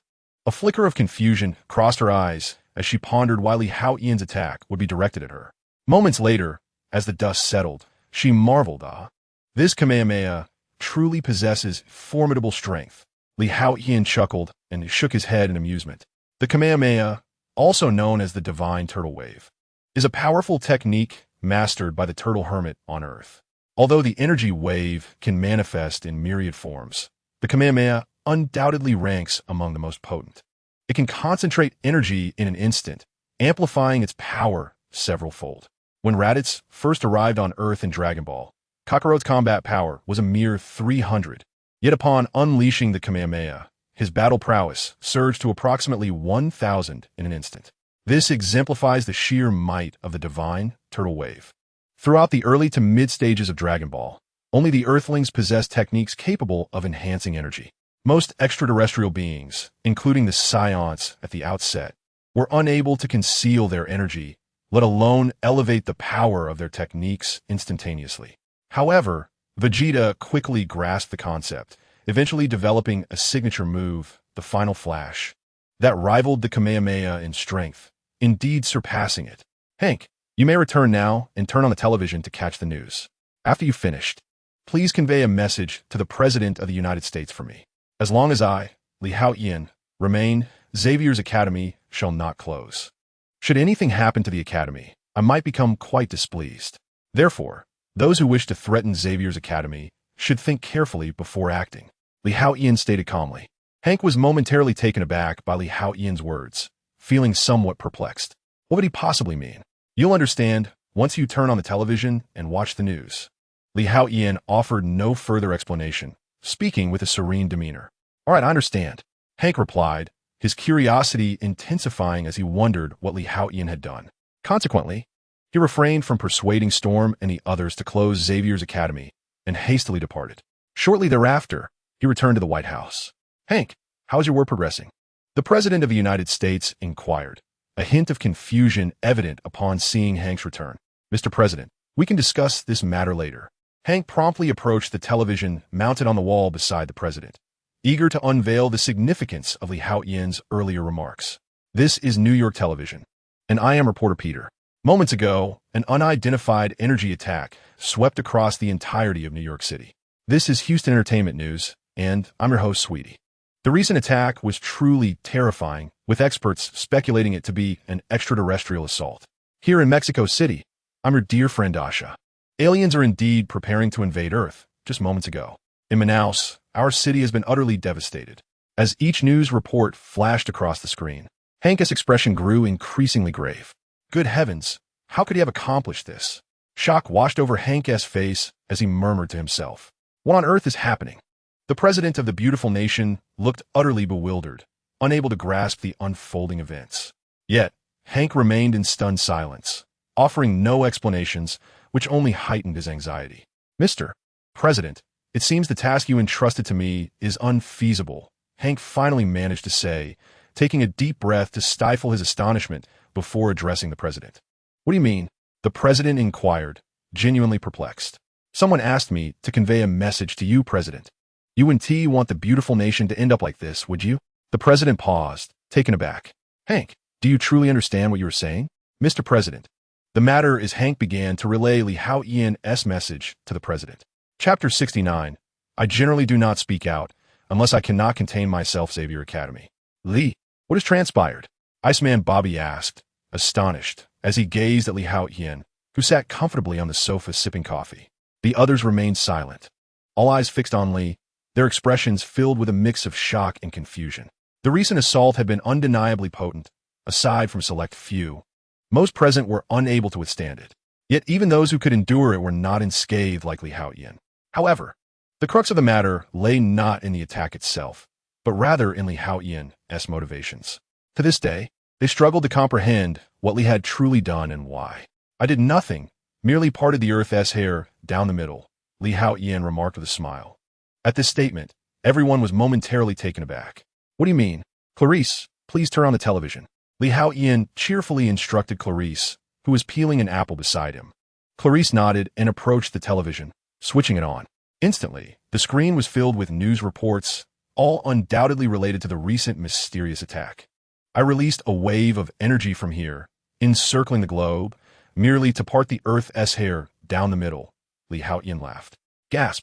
At last, the crowd comprehended the situation, their faces alight with astonishment. Although your energy wave appeared comparable in strength to Scott's optic blasts, he could never unleash such power over such a vast distance. Storm, unable to contain her surprise, exclaimed, Scott, what is the maximum range of your optic blasts? Logan, standing nearby, could not help but interject. If I exert myself fully, it's roughly over 100 kilometers, Scott replied upon hearing Logan's inquiry. Indeed, Li Haotian sighed inwardly at this revelation. The prevailing tone of this world still adhered to the character portrayals found in film and television. Otherwise, according to the lore of Marvel Comics regarding optic blasts, one could effortlessly penetrate planets. How could it be limited to merely over 100 kilometers? However, he had long discerned that this world occupied a peculiar state situated between comics and their cinematic adaptations. This, for Li Haotian, was fortuitous. Otherwise, based on the comic depictions, the adversaries would be numerous and formidable, presenting a considerable nuisance. Li, I did not anticipate your energy attacks to possess such magnitude, Iceman Bobby remarked, clearly astonished. But why did you feel compelled to do so? Kitty Pryde, the Shadow Cat, inquired with curiosity.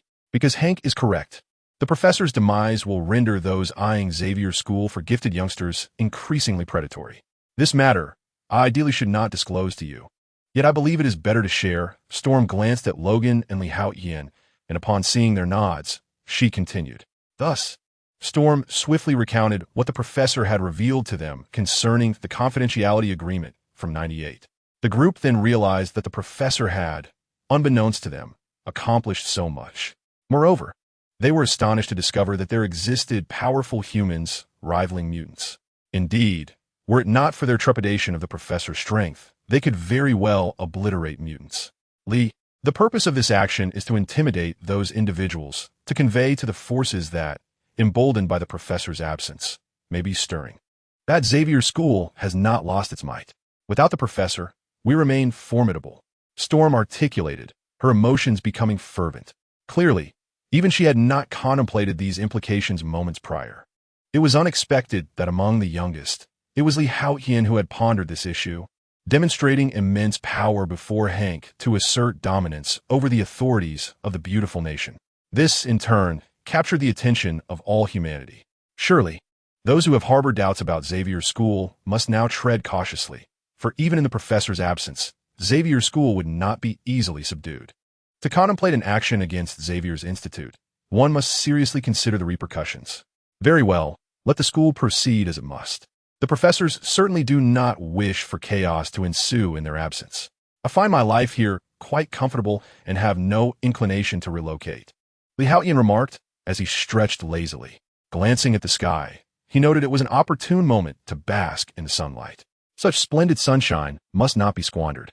He promptly departed the office, accompanied by Clarice and Alice. Indeed, we cannot allow the academy to descend into disorder, declared Storm with a solemn tone. Though the teachers may be absent, we, the X-Men, remain. Xavier's Institute continues to be a haven for those homeless children, a sanctuary for their souls. She, along with Bobby, Logan, Scott, and others, commenced reconfiguring the academy schedule. This decision swiftly resonated among the students, igniting a wave of celebration and relaxation. The previously tense atmosphere of the academy gradually subsided, restoring it to its former state. For Li Haotian, soaking up the sun to enhance his prowess was paramount, contributing to an overall strengthening of his abilities. It could even expedite the transmission of power through his templates. Meanwhile, in the maintenance department of Xavier's Institute, a woman cautiously surveyed her surroundings before retrieving a miniature satellite phone. Beep, beep, beep. Soon, a call was successfully connected. Nick, it's Mel. The voice on the line belonged to Melinda May, the agent assigned by S.H.A.L.D.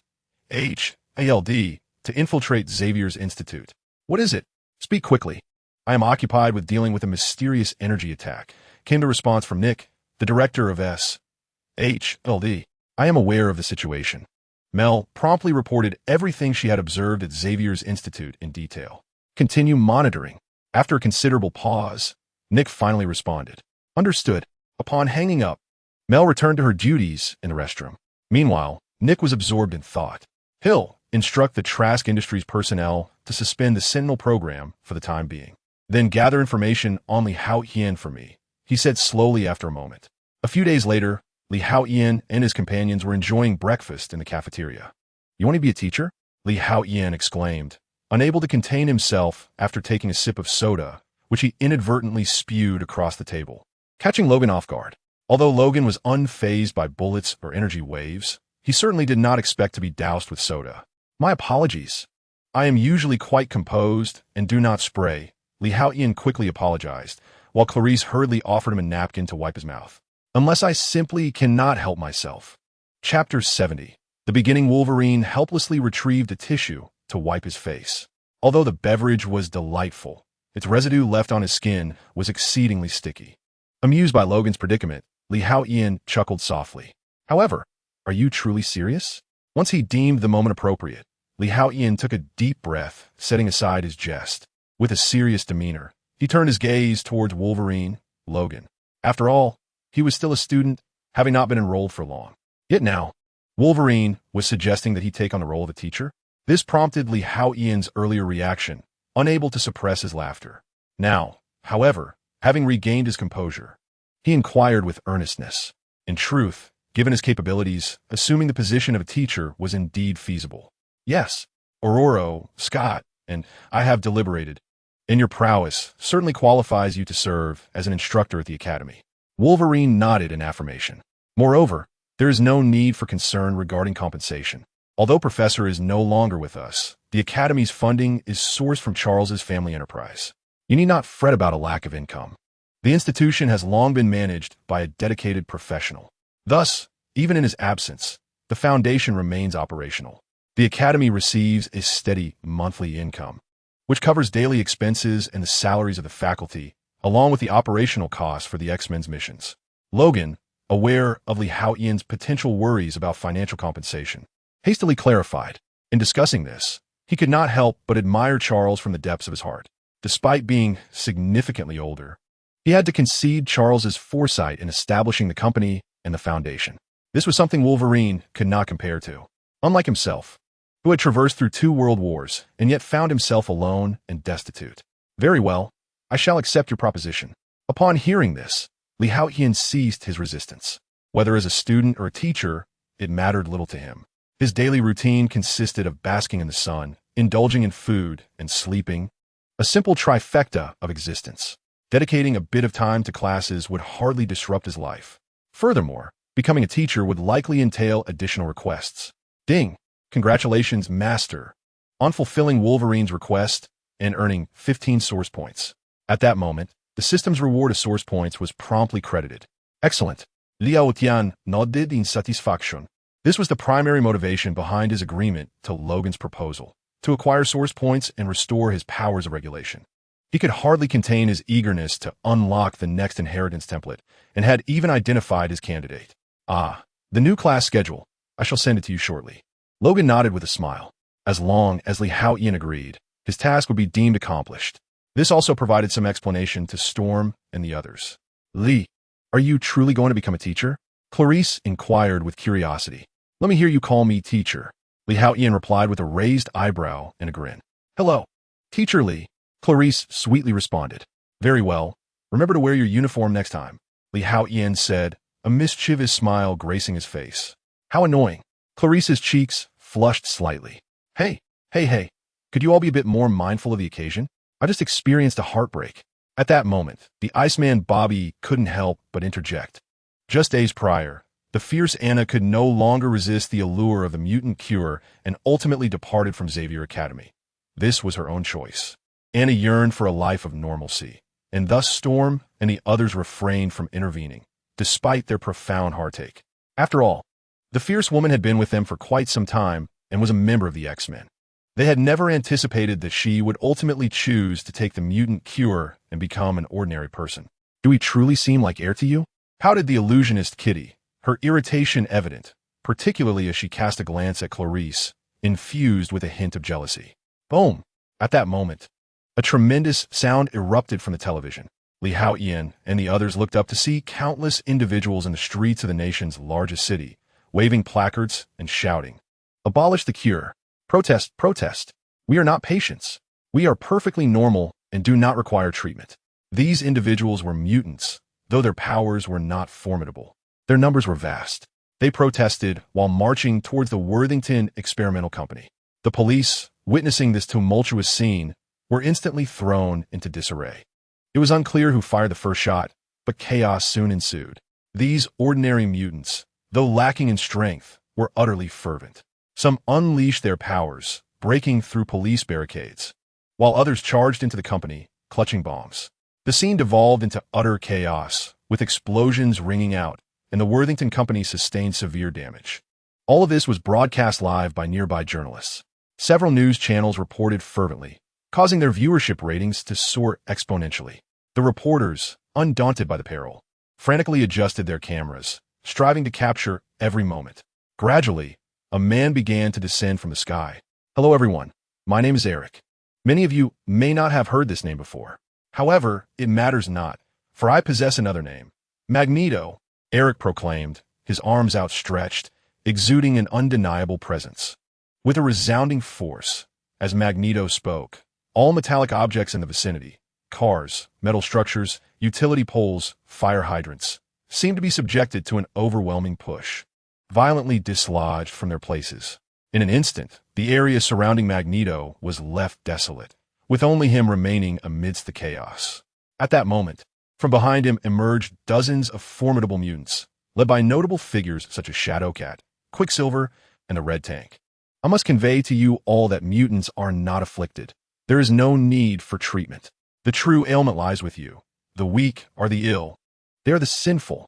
From this moment forth, as long as the mutant cure exists, you shall be our adversaries.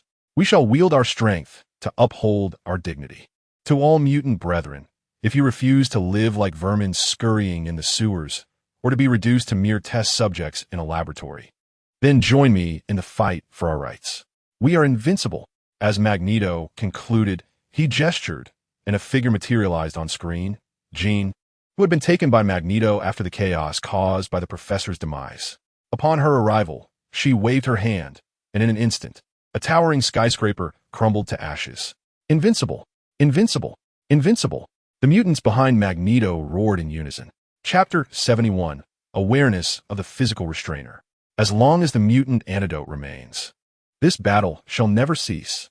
With the conclusion of Magneto's speech, the news broadcast abruptly ended, indicating that the journalists covering the live event might have encountered peril. What is happening? Iceman Bobby gasped, astonished. What is that scoundrel Magneto planning? What does he intend to do?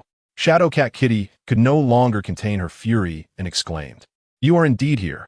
Aurora has summoned you for a discussion." Steelman approached, addressing the group. They all rose and made their way to the office in the teaching building. Upon entering, they found Storm just turning off the television, while Wolverine and Cyclops were also present. "You were just dining in the cafeteria. You saw the news. Did you not?" Storm's voice was somber. "That scoundrel Magneto is utterly outrageous." Iceman Bobby lamented helplessly. "How despicable." Kitty added in agreement. "That wretch has just caused the professor's demise, and now he stirs up trouble, inciting the enmity of the Sentinels." Yet, no one dared to dwell further on the matter. A sense of irritation lingered within their hearts. That Eric fellow should no longer be referred to as Magneto. Perhaps Instigator King would be more fitting. "Do you have any suggestions?" Storm, Aurora, glanced at the others and, after a brief pause, inquired. After all, according to the confidentiality agreement established by the professor, matters concerning mutants were to be managed by the X-Men. It was evident that Magneto was causing trouble, which had now encroached upon their responsibilities. Eric would not cease his endeavors until his objectives were achieved. If he continued down this path, more lives would undoubtedly be lost. We must not allow this to persist. Kitty Pryde, the Shadowcat, was the first to speak. Kitty's assertion held merit. We ought to take action. Wolverine, Logan nodded in agreement. The others fell into a contemplative silence, seemingly mulling over the suggestions posed by Shadowcat and Wolverine. If Magneto continued his disruption, would the human champions who once signed the agreement with the professor intervene? At that moment, Iceman Bobby voiced his confusion. The confidentiality agreement was established by the professor. Now that he was absent, it remained uncertain whether they would still adhere to it. Wolverine shook his head in response. The critical issue, however, was that even if we acted now, we would be unable to halt them. Eric's strength was formidable, and he was surrounded by numerous mutants. Most importantly, Jean was also present on his side. Storm, Aurora, spoke with a grave expression. The mere mention of Jean caused Scott, who had been silent, to display a myriad of emotions on his face. Moreover, Scott's current condition was far from optimal. A heavy silence enveloped the group. Though the truth was somewhat harsh to hear, it was an undeniable reality. The disparity between the two sides was considerable. Lee, what are your thoughts on this matter? At this juncture, Storm, Aurora, turned her gaze towards Lee Haotian. The others also looked to him, eager to discern his perspective. After all, in terms of power, Lee Haotian was arguably the most formidable among the X-Men. Indeed, had it not been for his presence, Xavier's school might have faced dissolution by now. This predicament stemmed from Magneto's machinations, predominantly involving mutants.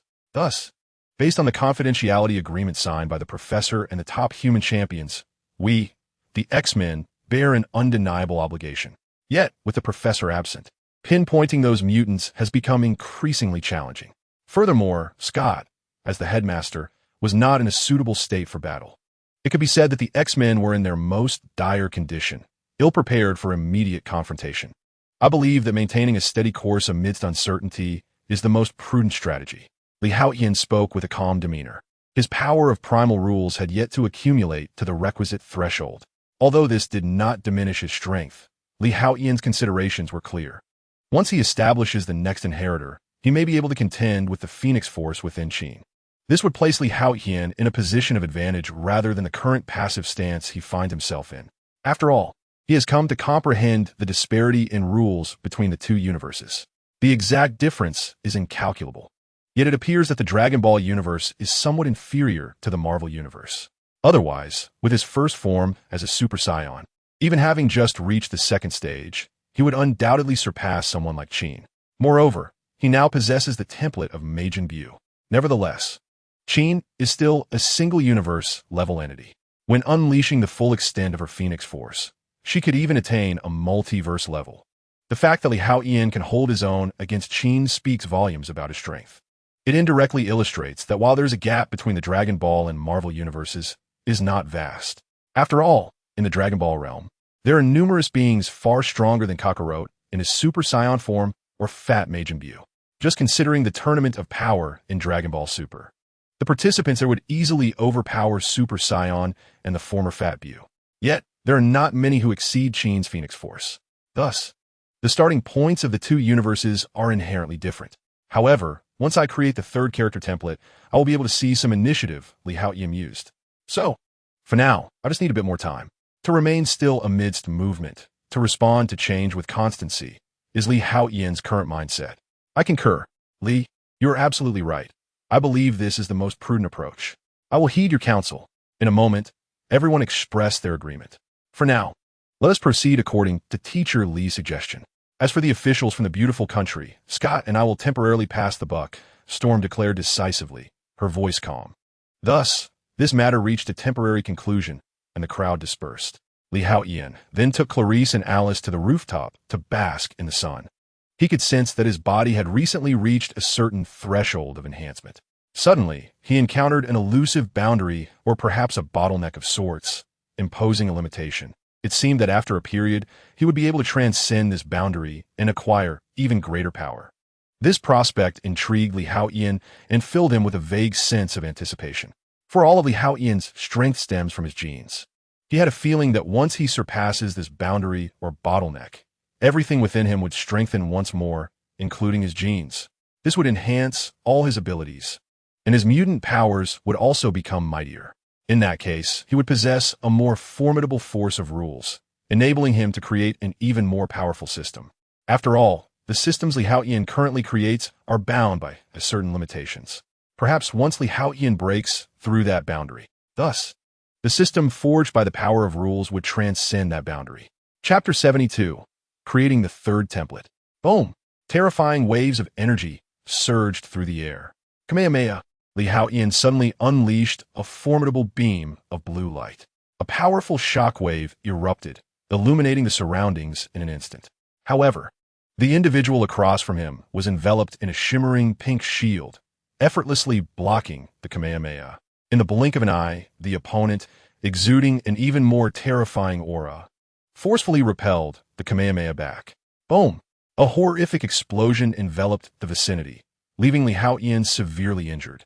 Yet before he could recover, a massive crimson energy sphere came hurtling towards him. In an instant, Li Haotian was obliterated to nothingness. Goodness! Clarice, who was busy peeling chestnuts for Li Haotian, turned her head in confusion upon hearing his exclamation. She found him rubbing his head in disbelief. Elise approached Li Haotian, her slender fingers gently resting on his temples, moving up and down slowly, rotating left and right, meticulously providing him with relief. Li, are you all right? Clarice inquired with concern as she walked over. I'm fine. Just got blown up by a version of myself with double the strength. Li Haotian squinted his eyes, relishing Elise's soothing touch. Clarice couldn't help but stifle a laugh at his words. She was aware of Li Haotian's extraordinary combat space. Occasionally, he would bring Clarice and Elise into this battleground for their trio to engage in combat, fostering both their familiarity with each other's powers and their emotional bonds. Is it really that difficult to defeat a version of yourself with double the strength? After a moment, Clarice asked, her curiosity piqued. Would you like to give it a try? Li Haotian's lips curled into a mischievous smile as he inquired. Isn't it merely a version of myself with double the strength? Let us give it a shot. Clarice responded eagerly, her eyes sparkling with anticipation. Very well. Haotian promptly transported Clarice into the combat space. 5 seconds later, Clarice emerged looking as wilted as a frostbitten eggplant. Ha ha ha. Haotian could hardly contain his laughter at the scene. Elise, would you like to give it a try? He turned to Elise, unable to resist asking. He was curious to see how Elise would fare against a version of herself with double the strength. I shall not seek out trouble for myself. Elise shook her head firmly. She understood well that Haotian's combat space allowed the tester to unleash their full potential, implying that the adversary faced would be the ultimate version of oneself. Do not speak of surpassing oneself by double. Even achieving a singular enhancement is a formidable challenge. After all, it is rare for an ordinary individual to fully unleash their potential. Only those masters who have dedicated decades to their craft can truly master their abilities. Otherwise, one can only engage in relentless battles against their own peak, akin to Haotian, who endures repeated defeats, each time experiencing the essence of ultimate power and breaking through amidst violence and conflict. This is a means to reconcile the ravages of time. Attaining one's peak state with ease is no simple feat, alas. Sister Alice is indeed wise. Clarice's expression turned sour, and she inwardly lamented her earlier folly, questioning why she had chosen to embrace such hardship. The power of Clarice at double capacity is nothing short of terrifying. The mastery of mutant abilities by the second generation of Clarice far surpasses that of the original. Even Clarice herself had not realized the practical potential of her mutant prowess. Ding! Congratulations, Master. The power of rules has reached the designated value. At that moment, the system's notification echoed in Haotian's mind. Finally, the set value had been achieved. Haotian's face brightened at the news. This meant he could create a third legacy template character. The character he chose to create was none other than the god of destruction, Beerus, from the Dragon Ball universe. Although Haotian could select any character from the myriad realms, there were several considerations he had to heed in the creative process. First, the character must not be too feeble. For instance, a character template from the pirate world would hold little significance, as one cannot wield island-level power while others can annihilate stars and universes. Second, the character must not be overwhelmingly invincible. Take Zeno, for example. With a mere gesture, he could obliterate the universe. Such strength undoubtedly rivals the omnipotent beings of the Marvel Universe. However, a template of this caliber is beyond what Haotian's current divine legacy system can create. He speculates that this limitation may stem from his genetic ceiling, which has yet to reach the level of omnipotence. Nevertheless, one thing is clear to Haotian. The character templates he is currently creating have surpassed the confines of a single universe, entering the realm of the multiverse. Thus, his genetic standard has at least attained a multiversal level. Whether he can grow stronger and reach the level of a super universe remains uncertain. Previously, Haotian sensed a presence akin to a bodily limiter. It seems that with just a little more effort, he could break through certain restrictions and become even mightier. Perhaps, in due time, his genes may indeed undergo a second awakening. Although previously, Professor and others believed that Haotian's acquisition of such abilities was due to a secondary mutation of his genes. The truth is that only Haotian is aware that his genes have never undergone any mutation. They have consistently remained in their original form. All of his abilities stem solely from a system created by his genes. However, Haotian speculates that if he indeed breaks through a certain limit that exists in the ethereal realm, it is highly likely that his genes could awaken and mutate once more. Whether he can attain a cosmic level of greatness, or even the legendary omnipotent cosmic level, remains uncertain, yet the potential is substantial. Nonetheless, this is not the time for such thoughts. What is paramount is the creation of a character template. With a deep breath, Haotian effortlessly commenced the creation of the character template. The power of the god of destruction, Beerus, should equate to that of Super Saiyan Blue Goku at his pinnacle. Moreover, the ultimate state of perfect instinct transcends even Beerus himself. During the Tournament of Power, Beerus once inquired of Whis whether Goku had truly reached that realm. Whis affirmed, and at that moment, all the gods of destruction from various universes stood in astonishment, gazing at Goku, for none among them had attained that level. Hence, although the template for Kakarot is inferior to the god of destruction template he is about to establish, Haotian holds great confidence in Goku believing him to be a character with an exceedingly high ceiling. Furthermore, he is convinced that the perfect instinct Goku is far beyond the mere limits of an ordinary monkey. Soon, the template for the god of destruction, Beerus, was completed. Having already created 2 legacy templates, he was quite adept at this process. I hope you won't disappoint me. Haotian eagerly opened Beerus's legacy template, his excitement palpable. Chapter 73. A woman bound in darkness by chains with a swift motion. A third template appeared on his Divine Legacy System template. Divine Legacy System Template 3. Character, Beerus Race, God of Destruction Progress. 9 abilities. Instant transmission, high-speed flight, high-speed movement.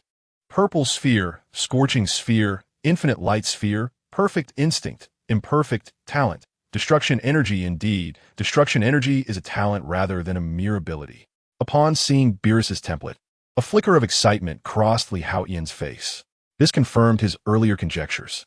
If Destruction Energy were categorized as an ability, based on the progress he had just established for the template, it would undoubtedly be impossible to unlock. After all, Destruction Energy is immensely powerful, and perhaps only by reaching a progress of over 80 could one hope to unlock it. However, if Destruction Energy is regarded as a talent, then the situation is entirely different. Even if his progress is merely at the level of 1 or even 0-1, it does not hinder Haotian from mastering the energy of destruction. It is akin to the immortality of Majin Buu, which does not stem from the magnitude of his strength, but rather from an inherent, formidable talent. Thus, Haotian is able to wield the energy of destruction, although his inheritance from Beerus is not fully realized, rendering his other abilities incapable of reaching their zenith. The energy of destruction remains intact. This energy has become one of Haotian's capabilities, intrinsically linked to his strength. While it may not entirely obliterate the formidable kin who possesses individual universe-level power, it is certainly sufficient to counter her imperfect Phoenix Force. This forms the cornerstone of Haotian's strategy. He finally possesses a trump card. After all, the transformation into a Super Saiyan, while drastically enhancing combat power, does not always equate to victory in battle. Various malevolent deities and sorcerers possess unique abilities that are exceedingly troublesome, and high combat power alone does not guarantee resolution. Much like the Dragon Ball Shinran, despite being relatively weak, granted immortality to Dark Zamasu, rendering him nearly impossible to defeat in later confrontations. Similarly, the power of the malevolent deity influenced Red Tank, whose might far surpassed that of the mutant Red Tank. These are powers that transcend ordinary humanity. But now Haotian need not worry, for in a certain sense, he has ascended to a divine status. As a god of destruction, he can effortlessly annihilate those with extraordinary powers. Why are you lost in thought again? Clarice inquired with concern, gently touching Haotian's forehead. Lately, he has been frequently distracted and even smiling absent-mindedly, which led her to ponder the possibility of a condition akin to Alzheimer's disease, commonly referred to as senile dementia. I'm fine, Haotian responded cheerfully, playfully pinching Clarice's cheek. However, if he were to comprehend her worries, it is uncertain what thoughts would cross his mind. I'm off to the training space for a while. You all go prepare some food. I fear I might be quite hungry soon, he declared with a smile. Due to the inheritance of the templates of Kakarot, Fat Buu, and Beerus, Haotian often finds himself perpetually hungry. Indeed, he asserts that he is not a glutton or a voracious eater. Rather, it is the influence of his inherited templates. Recently, his appetite has increased significantly. All right, we'll go right away, Clarice exclaimed as she and Alice headed to the cafeteria to prepare a meal for Haotian. Engage. Haotian promptly entered the super battle system. He needs to truly experience the formidable power of the god of destruction, Beerus. Of course, he is merely a second iteration of Haotian with strength equivalent to double that of his previous self. After all, Haotian is here not merely to seek torment, but to familiarize himself with the might of Beerus. Furthermore, having recently acquired newfound power, Haotian will undoubtedly begin his training anew, starting from his doubled strength. Only by vanquishing this version of himself can he demonstrate that his power has been thoroughly integrated. Otherwise, it would be akin to possessing a treasure trove without having unearthed its riches, leaving great wealth buried deep within. Come, let me witness the strength I possess with the power of Beerus. Haotian's eyes sparkled with fervor as the scion blood coursing through him began to boil once more. In the face of an unknown adversary, scions are invariably filled with excitement and exhilaration, particularly Kakarot, who seems to have purified this scion lineage even further. He relishes the battle, delights in the enhancements brought forth by training, and enjoys the thrill of engaging with the powerful. Even if he often meets his end at his own hands, were it not for the Dragon Balls, he would have perished countless times already. Haotian's face radiated determination. Yet before he could utter a striking opening line, the second iteration suddenly vanished. In the next moment, a wave of unimaginable energy surged from above him. Boom! In an instant, the terrifying destructive energy obliterated Haotian completely. Moments later, he slowly opened his eyes, a peculiar expression gracing his face. I was actually defeated in a single strike. He found himself at a loss for words. Just moments ago, he had been able to contend with the doubled strength of the second iteration of Haotian. He had not anticipated that the second iteration, after embodying the template of Beerus, would have gained such immense power. However, that destructive energy is indeed formidable. Reflecting on the sensation of being annihilated by that energy, Haotian felt a chill run down his spine. It was a feeling difficult to articulate, yet undeniably terrifying, as if it were capable of dismantling everything at a fundamental level. The destructive force of the Kamehameha differs entirely, whether it be a simple energy ball, the Kamehameha itself, or various applications of ki. They all fundamentally belong to a realm of physical logic and destruction. But destructive energy is another matter entirely. It seems to obliterate things at their very essence. Haotian savored the sensation of being obliterated by that energy just moments ago. Excellent. This is indeed a remarkably powerful trump card. He nodded in satisfaction. Now, it is time to diligently train and master this power, and then to once again defeat the second iteration of Haotian, who wields the destructive energy. My current mental state is quite satisfactory. I am ready to continue facing challenges in the arena. In the school's backyard, there exists a tranquil little garden where the professor's gravestone stands. At this moment, Wolverine sits beside the professor's gravestone, a cigar in his mouth, taking a long draw. Charles, what will the future hold for the school and the X-Men? Although Lee possesses considerable talent and intelligence, his ambitions are utterly unrelated to yours. Logan slowly leans against the gravestone, gazing at the sky, murmuring to himself. The Academy, now devoid of the professor, feels unfamiliar to Wolverine, evoking memories of his solitary wanderings. Suddenly, a vision bursts forth in Logan's mind. In a shadowy realm, a woman, bound by chains and suspended in the air, cries out in agony, struggling against her restraints. Her body, marred and exposed, presents a harrowing sight. Gradually, she lifts her head, and in an instant, Logan gasps, jolting upright from the gravestone, for the visage is that of Jean Grey. Chapter 74. The Revelation. I am an agent of S.H.I.E.L.D.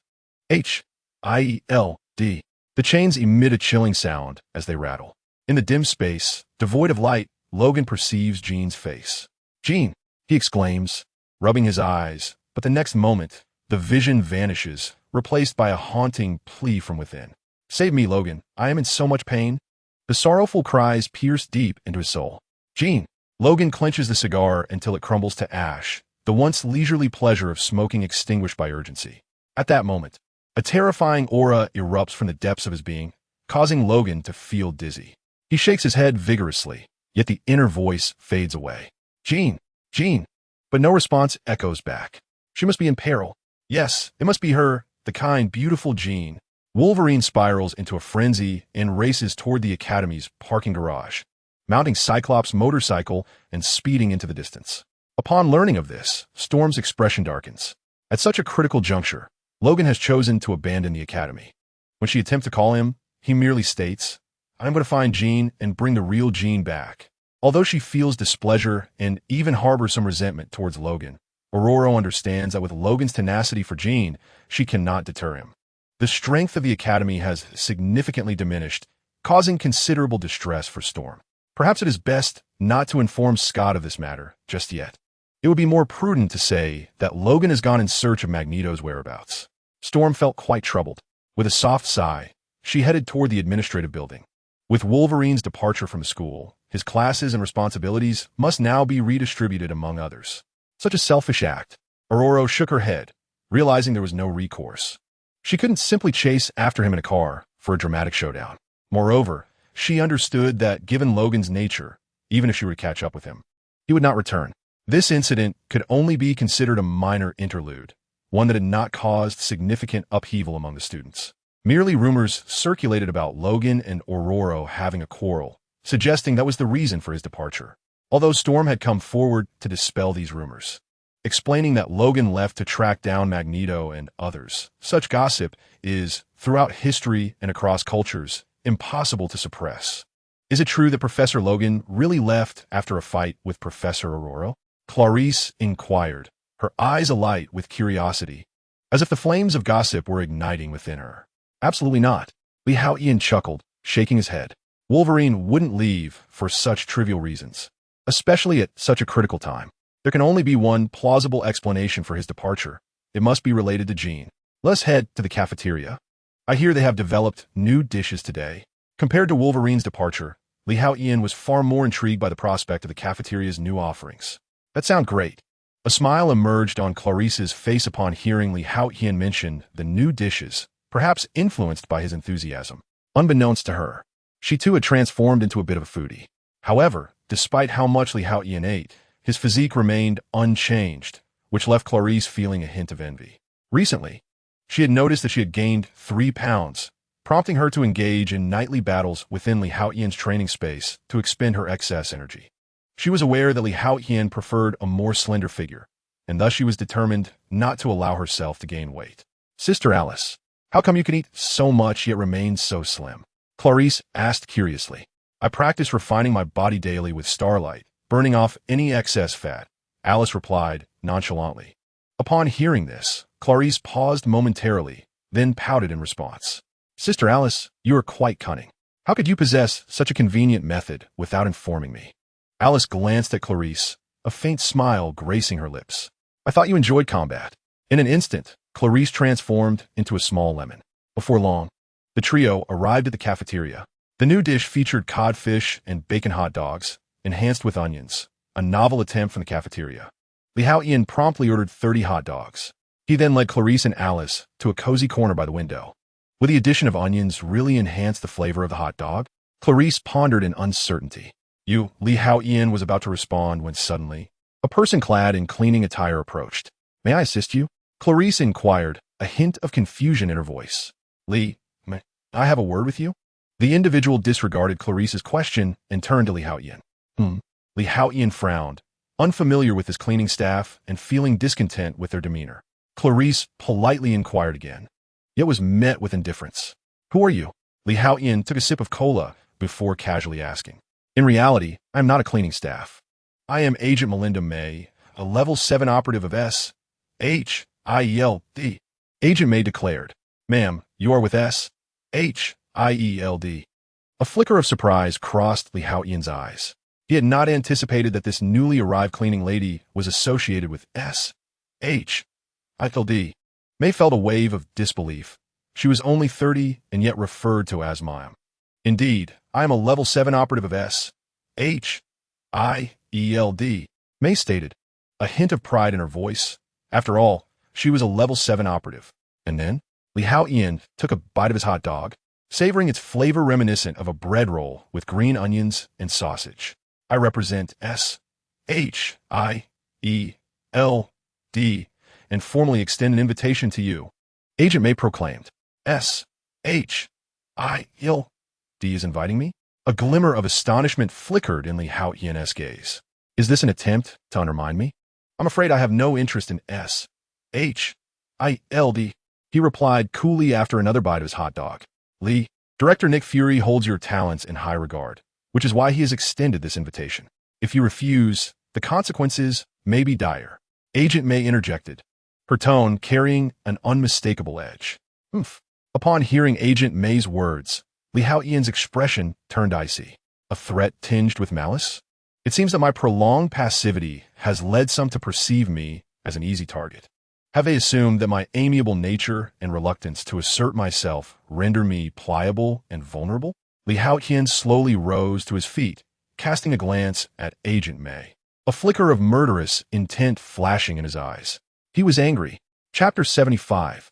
The Coercion of S.H.I.E.L.D. Mr. Lee, Professor Aurora has summoned you. At that moment, a senior student rushed over, speaking hurriedly. Li Haotian nodded in acknowledgement. Ding.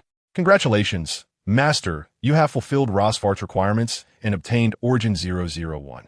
The system's notification chimed, announcing the completion of his omnipotent task system. Any endeavor imbued with even a hint of demand or request would bestow upon Li Haotian the power of Origin rules. Although such occurrences were rare, their abundance compensated for it. However, at this moment, Li Haotian found himself devoid of the inclination to regard the significance of this origin point. Since you are affiliated with S.H.I.E.L.D. and have infiltrated Xavier Academy, you must have gathered intelligence on me. Thus, am I to assume that your mission poses a credible threat? Li Haotian stated coldly. Were it a mere jest, he would have dismissed it. For instance, a former classmate named Jason had once threatened Li Haotian as well, only to be sent flying with a single punch, a resolution he regarded with indifference. Yet, the current agent may exuded a palpable threat, laced with lethal intent. It was evident that should Li Haotian refuse, she might indeed resort to violence. You have gathered my information. You should be aware of my capabilities. At the very least, my publicly displayed strength rivals that of a formidable steel man, with energy attacks not inferior to those of Cyclops, and I possess the ability to fly. Do they truly believe they can contend with me? Despite his anger, Li Haotian's mind raced with calculations. The agents of S.H.I.E.L.D. were not fools. They would not provoke him without a measure of confidence. What are their methods? Could it be Sentinels? A sudden realization struck Li Haotian. After all, he was a mutant, and any mutant held an undeniable advantage against Sentinels. Clearly, S.H.I.E.L.D. had established contact with Trask Industries and had likely forged some form of collaboration. In an instant, Li Haotian grasped the necessity to extract information from her. He advanced decisively. Do not move, or I will shoot. Agent May warned, her eyes glinting with lethal intent as she grew increasingly anxious. After all, she was merely an ordinary human, while her opponent was classified as a high-level alpha mutant. Whoosh! Li Haotian suddenly vanished, reappearing before Agent May in an instant. Smack! Without uttering a word, he seized her by the neck, dragging her along towards the office in the teaching building. As they traversed the corridor, onlookers gaped in astonishment at the unfolding scene. They could not comprehend why Li Haotian had seized a janitor by the throat. However, upon noticing the firearm in the assailant's hand, astonishment morphed into bewilderment. Yet, no one dared to intervene, fully aware of Li Haotian's formidable prowess and his status as a teacher at the institution. Curiosity lingered, with some even trailing behind him. The agent, May, struggled to breathe, desperately attempting to wriggle free. To her dismay, the hand constricting her neck felt akin to a vice, despite exerting every ounce of strength. She could not budge it in the slightest. May's face had swollen to a purplish hue. Summoning her last vestige of energy, she fired a shot towards Li Haotian's back. Astonishingly, the bullet ricocheted off him as if it had struck adamantium or vibranium. A wave of shock surged through May's mind. Her complexion, already resembling that of a liver, betrayed her mounting terror. Her pistol, specially modified, boasted power exceeding that of standard Desert Eagle by several folds. Yet, it proved utterly ineffective against Li Haotian's defense. If her opponent had been a metamorphic being like Steel Titan, it would have been understandable. However, Li Haotian appeared to be an ordinary mutant. How could his defenses be so formidable? Li Haotian, however, paid no heed to May's futile assault. In truth, his body had grown increasingly robust from daily exposure to sunlight, surpassing the capabilities of an ordinary human. Furthermore, after having created templates for Kakarot, Fat Bew, and Lord Beerus, his physical prowess had only amplified. Presently, his bodily strength under normal conditions was nearly on par with that of the Steel Titan in his empowered state. He was no longer the cautious Li Haotian who once faced bullets with trepidation. His strength was ever present. During the day, he grew stronger in the sun, and at night. Despite the absence of sunlight, the legacy of the three powerful templates continued to enhance him. Essentially, Li Haotian was in a constant state of ascension. Soon, he brought May to Aurora's office. By this time, May was on the verge of unconsciousness. With a thud, Li Haotian discarded her as one would refuse, then turned to Aurora, stating flatly, "What do you want?" His voice carried a chill, indicative of his current agitation. Ururu, observing the Haotian's Damiano, cast a puzzled glance at the janitor. as she beheld the modified handgun firmly grasped in the opponent's hand. A semblance of understanding dawned upon her. Hill, what brings you here? Agent May, who had only just begun to regain her composure, suddenly recognized her colleague, the esteemed Level 9 Agent Maria Hill, standing opposite Aurora. Vice Principal Aurora, since you have affirmed that the confidentiality agreement remains in effect, I urge you to expedite the resolution of Magneto's disturbances. Otherwise, we shall consider the agreement void, and SHILD will take over. Hill addressed Aurora, disregarding Agent May. I have stated that even in the absence of the professor, as long as Xavier's Institute endures, we shall adhere to the original confidentiality agreement. However, we have yet to locate Magneto. We have dispatched Wolverine to seek him out. Aurora replied, her expression darkening. The presence of SHIELD was anything but benign, bordering on excessive. Yet, without the professor, Xavier's Institute could not afford to be overly confrontational. Very well. We shall assist in the search for Magneto's whereabouts. I am confident that clues will surface soon, at which point it will be your turn to take action. Hill remarked with a smile. This mission could be deemed accomplished. Let's depart. Behind the sofa, two agents clad in black suits and sunglasses stood poised. Take Agent May with you, Hill instructed before turning to leave. Wait. At that moment, Haotian spoke with an icy demeanor. Hill turned to face Haotian. Did I permit you to leave? Haotian's gaze was cold as he regarded Hill and her companions. What do you mean? Hill raised an eyebrow, questioning Haotian. Chapter 76. Establishing authority, commanding respect. Did I grant you permission to depart? His chilling voice echoed around them, causing even the Level 9 agent from SHIELD to shudder internally. A palpable aura of menace surrounded him. Hill was convinced her instincts were accurate. The youth before her might strike her down at any moment. What is your intent? Yet, being a Level 9 agent, Hill had encountered her share of formidable situations, compelling her to maintain her composure. Earlier, you inquired about the status of Xavier's Institute. Thus, the confidentiality agreement is indeed still in effect. We shall handle Magneto ourselves. However, your agent may attempted to undermine us and has now resorted to threatening me. Are you attempting to intimidate our acting principal in our absence? Do you think Xavier's Institute is devoid of defenders? Such arrogance must stem from a hidden agenda, perhaps a sentinel. Relay to Nick, that blind fool. Then I am quite displeased. In light of the professor's past kindness, I shall refrain from complete destruction this time. Only half will suffice.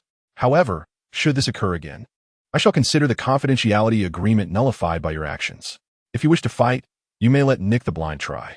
Haotian remarca coldly. What do you mean by half? Hill's expression changed drastically upon hearing Haotian's words. The SHIELD had speculated about Haotian's power, determining that he was undoubtedly an alpha-level mutant, and a high-level one at that. If he were to take action without any sentinels present, it would certainly pose a significant challenge.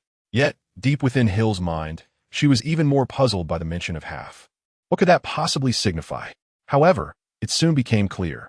Haotian casually raised his hand, and a purplish-black energy beam manifested before his finger. He then flicked his finger. Boom!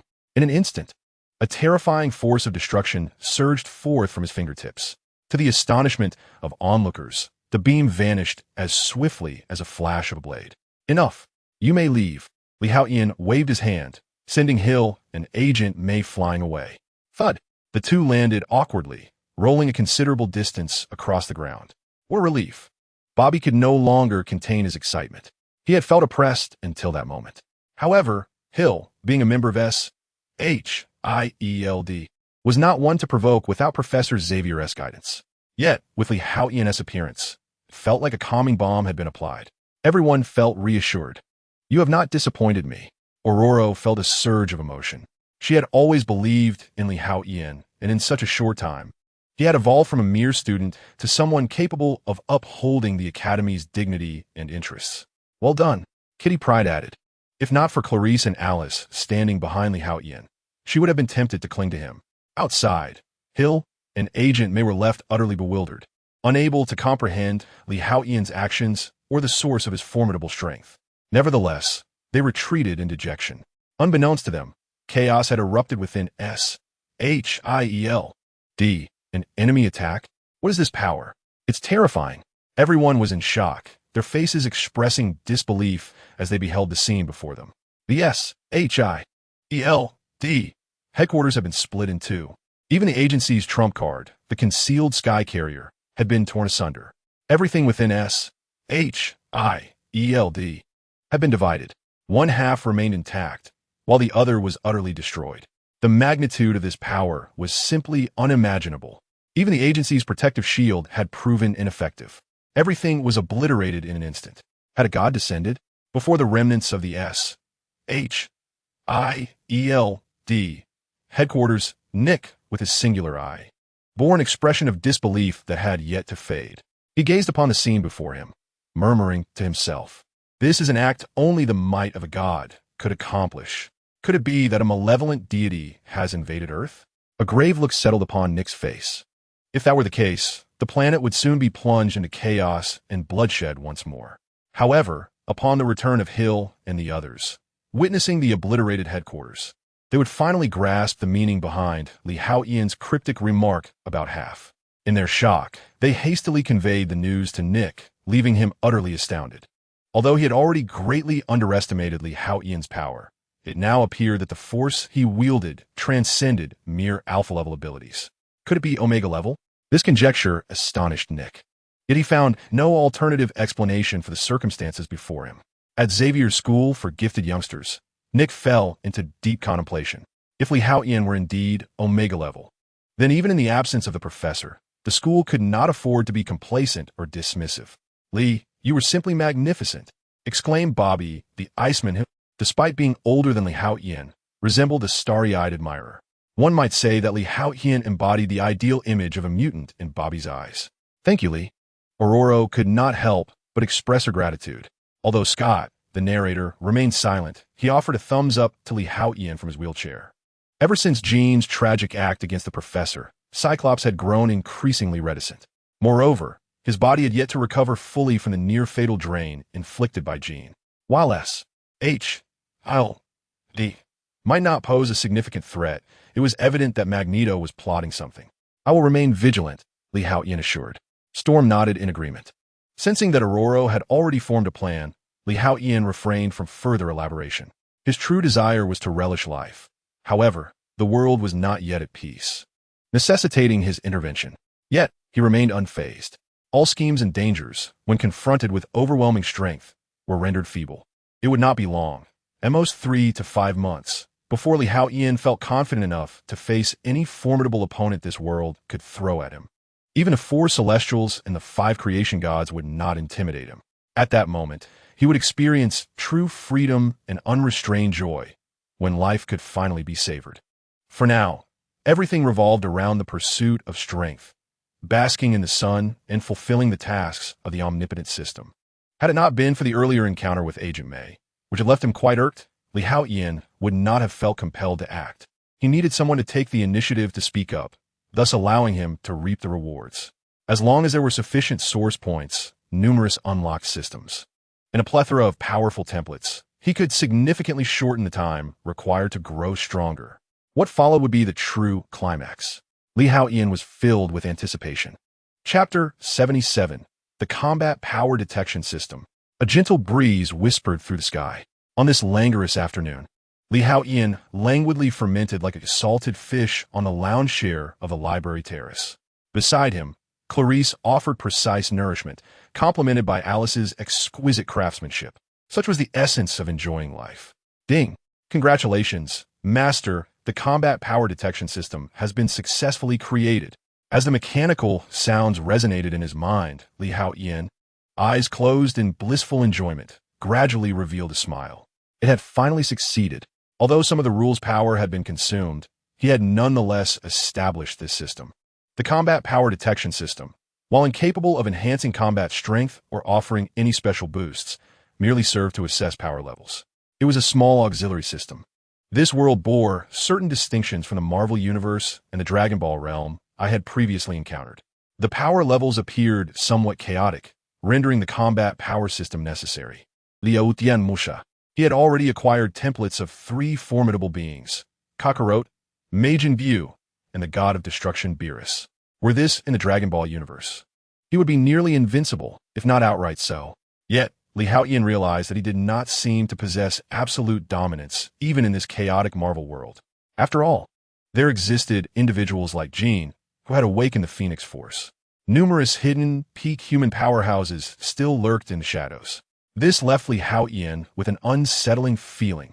Thus, establishing a combat power detection system would allow him to ascertain the true disparities in strength.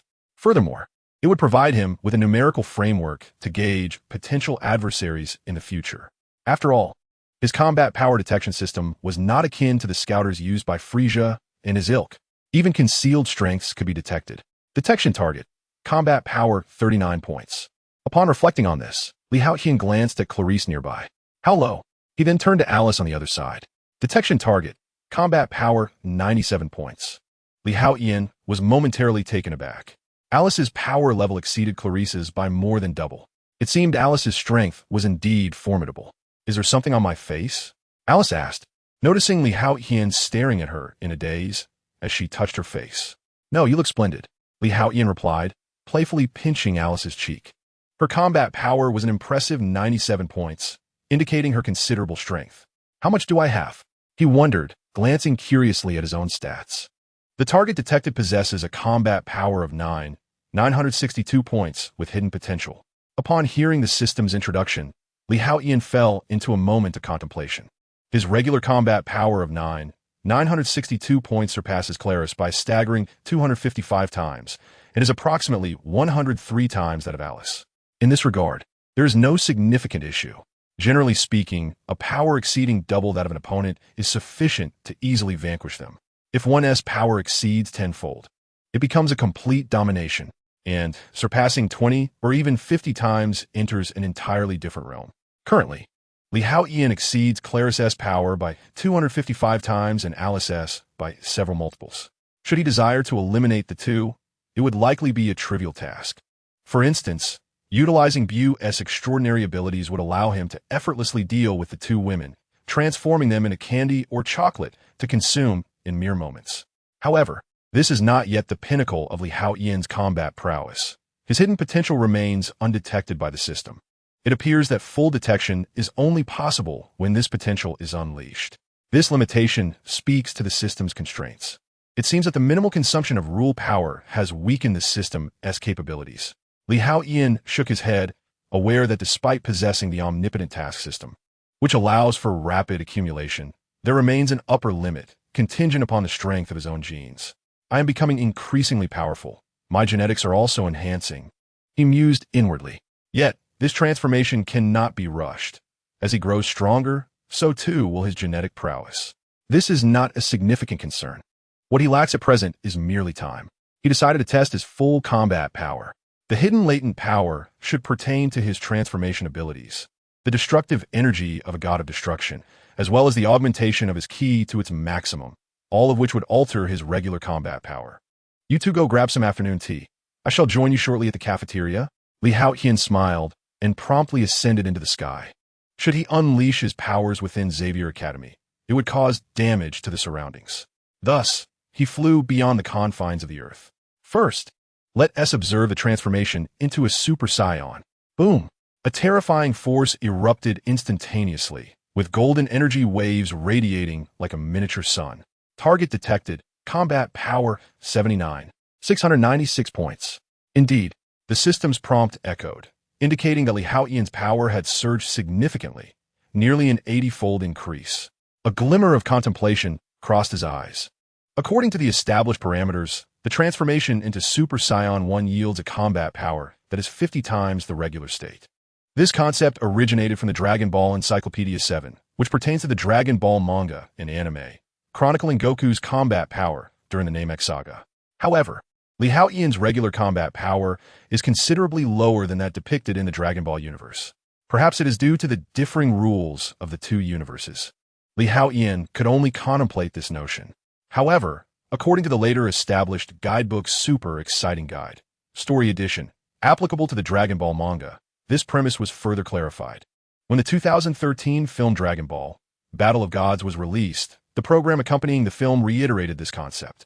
Hence, It is evident that this premise does not solely pertain to Son Goku's initial transformation into a Super Saiyan, but applies to all characters capable of transforming into Super Saiyans throughout the entire series.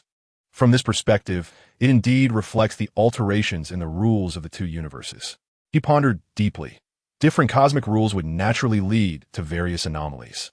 Currently, Haotian's standard combat power stands at 962 points, with an enhancement factor of 80 times, as he has now attained the second stage of Super Saiyan 1.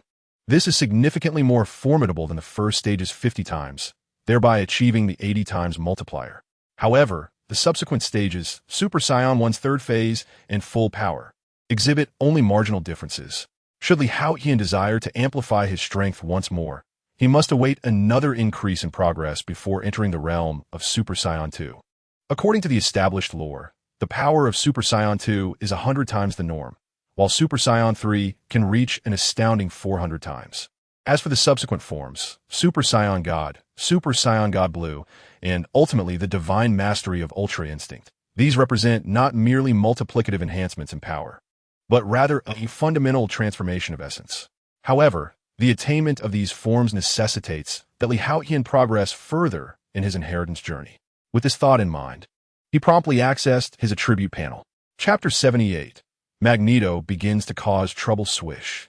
Haotian swiftly opened his attribute panel and glanced through it. Host. Haotian lifespan. 199 years. Origin. Power of rules 000. Strength. 293 ton. Spirit. 874. Average person. 3. Stamina. 9,901. Average person. 10. Speed. 674. Combat power. 9962. System space. 30,000 cubic units. Possess systems. Mental shielding system, sunbathing strength enhancement system, divine inheritance system, super combat space system, omnipotent task system, combat power detection system. Divine inheritance system template 1. Character: Kakarot, Son Goku, race, Saiyan progress. 149 abilities: flight technique, Kamehameha, solar flare, ki control, energy blast, rage boost, high-speed flight. Instant transmission transformations. Super Saiyan, level 1, third stage. Great Ape, power multiplied by 10, requires over 17 million blood waves. Talent: Blood of Combat, when near death and healed.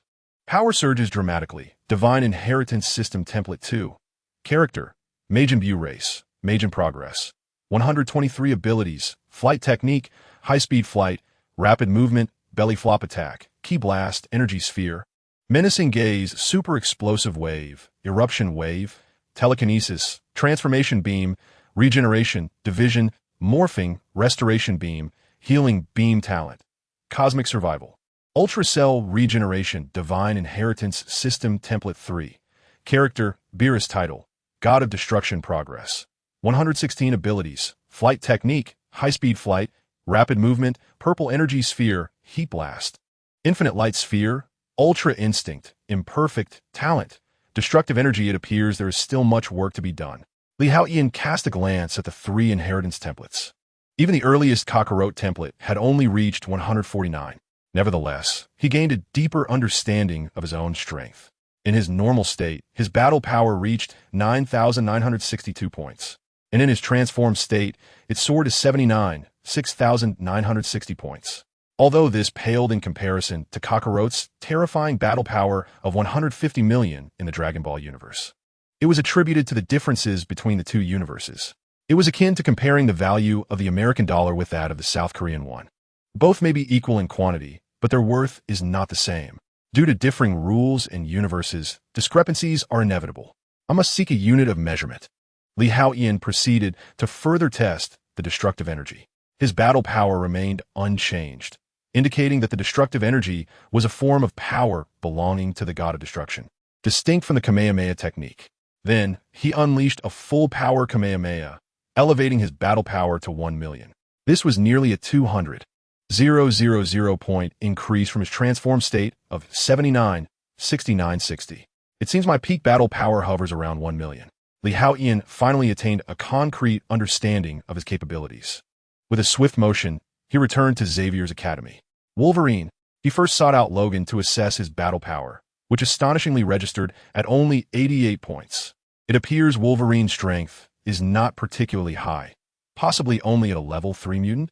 His formidable nature seems to stem from adamantium and his remarkable healing ability. What about Storm? Haotian then sought out Aurora and Scott. The combat prowess of these two individuals surpasses that of Wolverine. Aurora possesses an impressive combat strength of 211 points, while Scott boasts a formidable 231 points. To my surprise, I had presumed that Storm's abilities would be superior. However, it seems that Scott is slightly more powerful. Nonetheless, their combat strength, being merely in the 200s, was below my expectations. I had anticipated figures exceeding 1,000. Their mutant classifications must be alpha level. Subsequently, I proceeded to test the capabilities of Colossus and others. Iceman's current combat strength is only 199 points, while Colossus stands at 142 points. Shadowcat, Kitty, is even lesser, possessing just 41 points, not much more than Clarice. Across the school, the combat strengths of other students generally hover around 10 to 20. Astonishingly, even an ordinary janitor possesses a mere 3 points? I shook my head in disbelief. I had assumed that an average person would at least have a standard of 5. It appears that most ordinary individuals rank around 1 to 1. In this context, even the weakest mutants seem to possess around 10 points, still surpassing the average human. Of course, if a janitor has only 3 points, perhaps a special forces soldier might reach 3 or 4 points. This comparison suggests that the combat power in this world is indeed lower. I pondered this notion.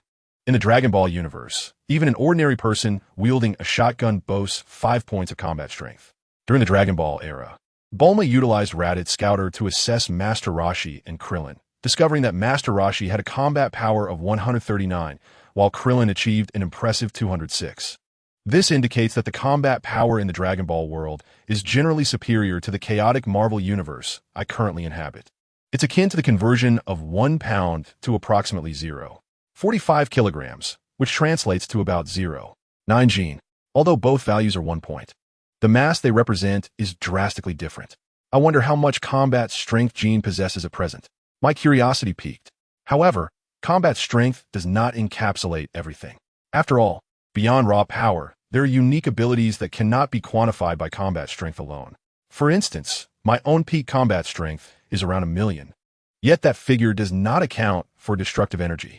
The destructive energy of the god of destruction, Beerus, embodies divine power, far exceeding mere combat strength. I trust that Gene, Professor, and the others possess true abilities that surpass mere numerical values. A sense of caution arose within me. One must not become complacent due to overwhelming power. After all, on Namek, Krillin and Gohan, whose combat strengths far surpassed that of Ginyu Force's Guldo, were nearly outmatched by the seemingly weak Guldo, who utilized psychic abilities to ensnare them. Professor Aurora is calling us. At that moment, Shadowcat, Kitty, approached, her voice tinged with urgency.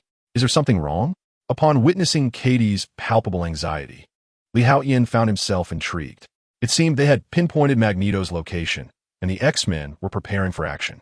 With a hint of trepidation, Katie conveyed that their adversary this time was not just an isolated mutant, but Magneto himself, accompanied by a multitude of his loyal followers.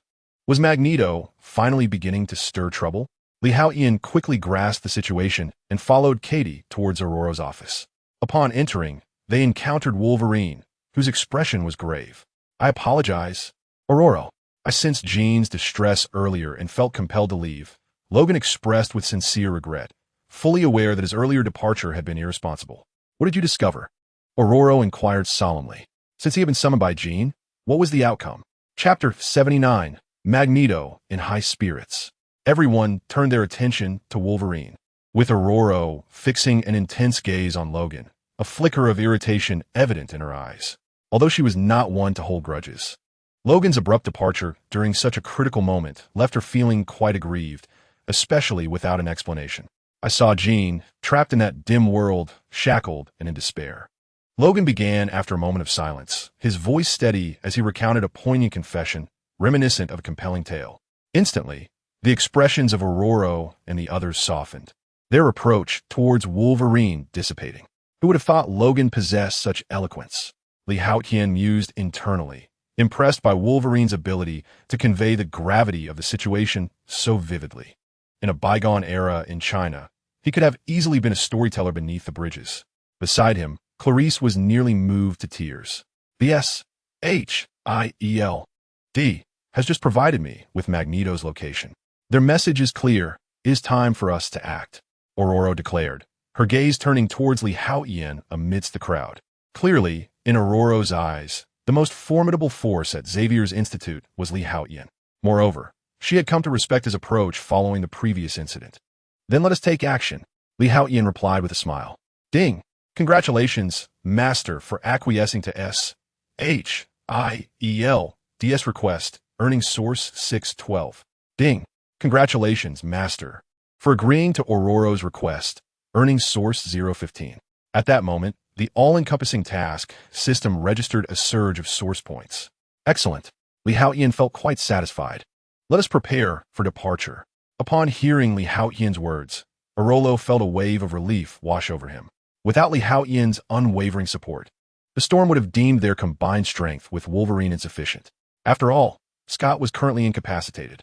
Iceman Bobby and Steelman, along with Shadowcat Kitty and others, lacked the combat experience and prowess required. The X-Men swiftly mobilized.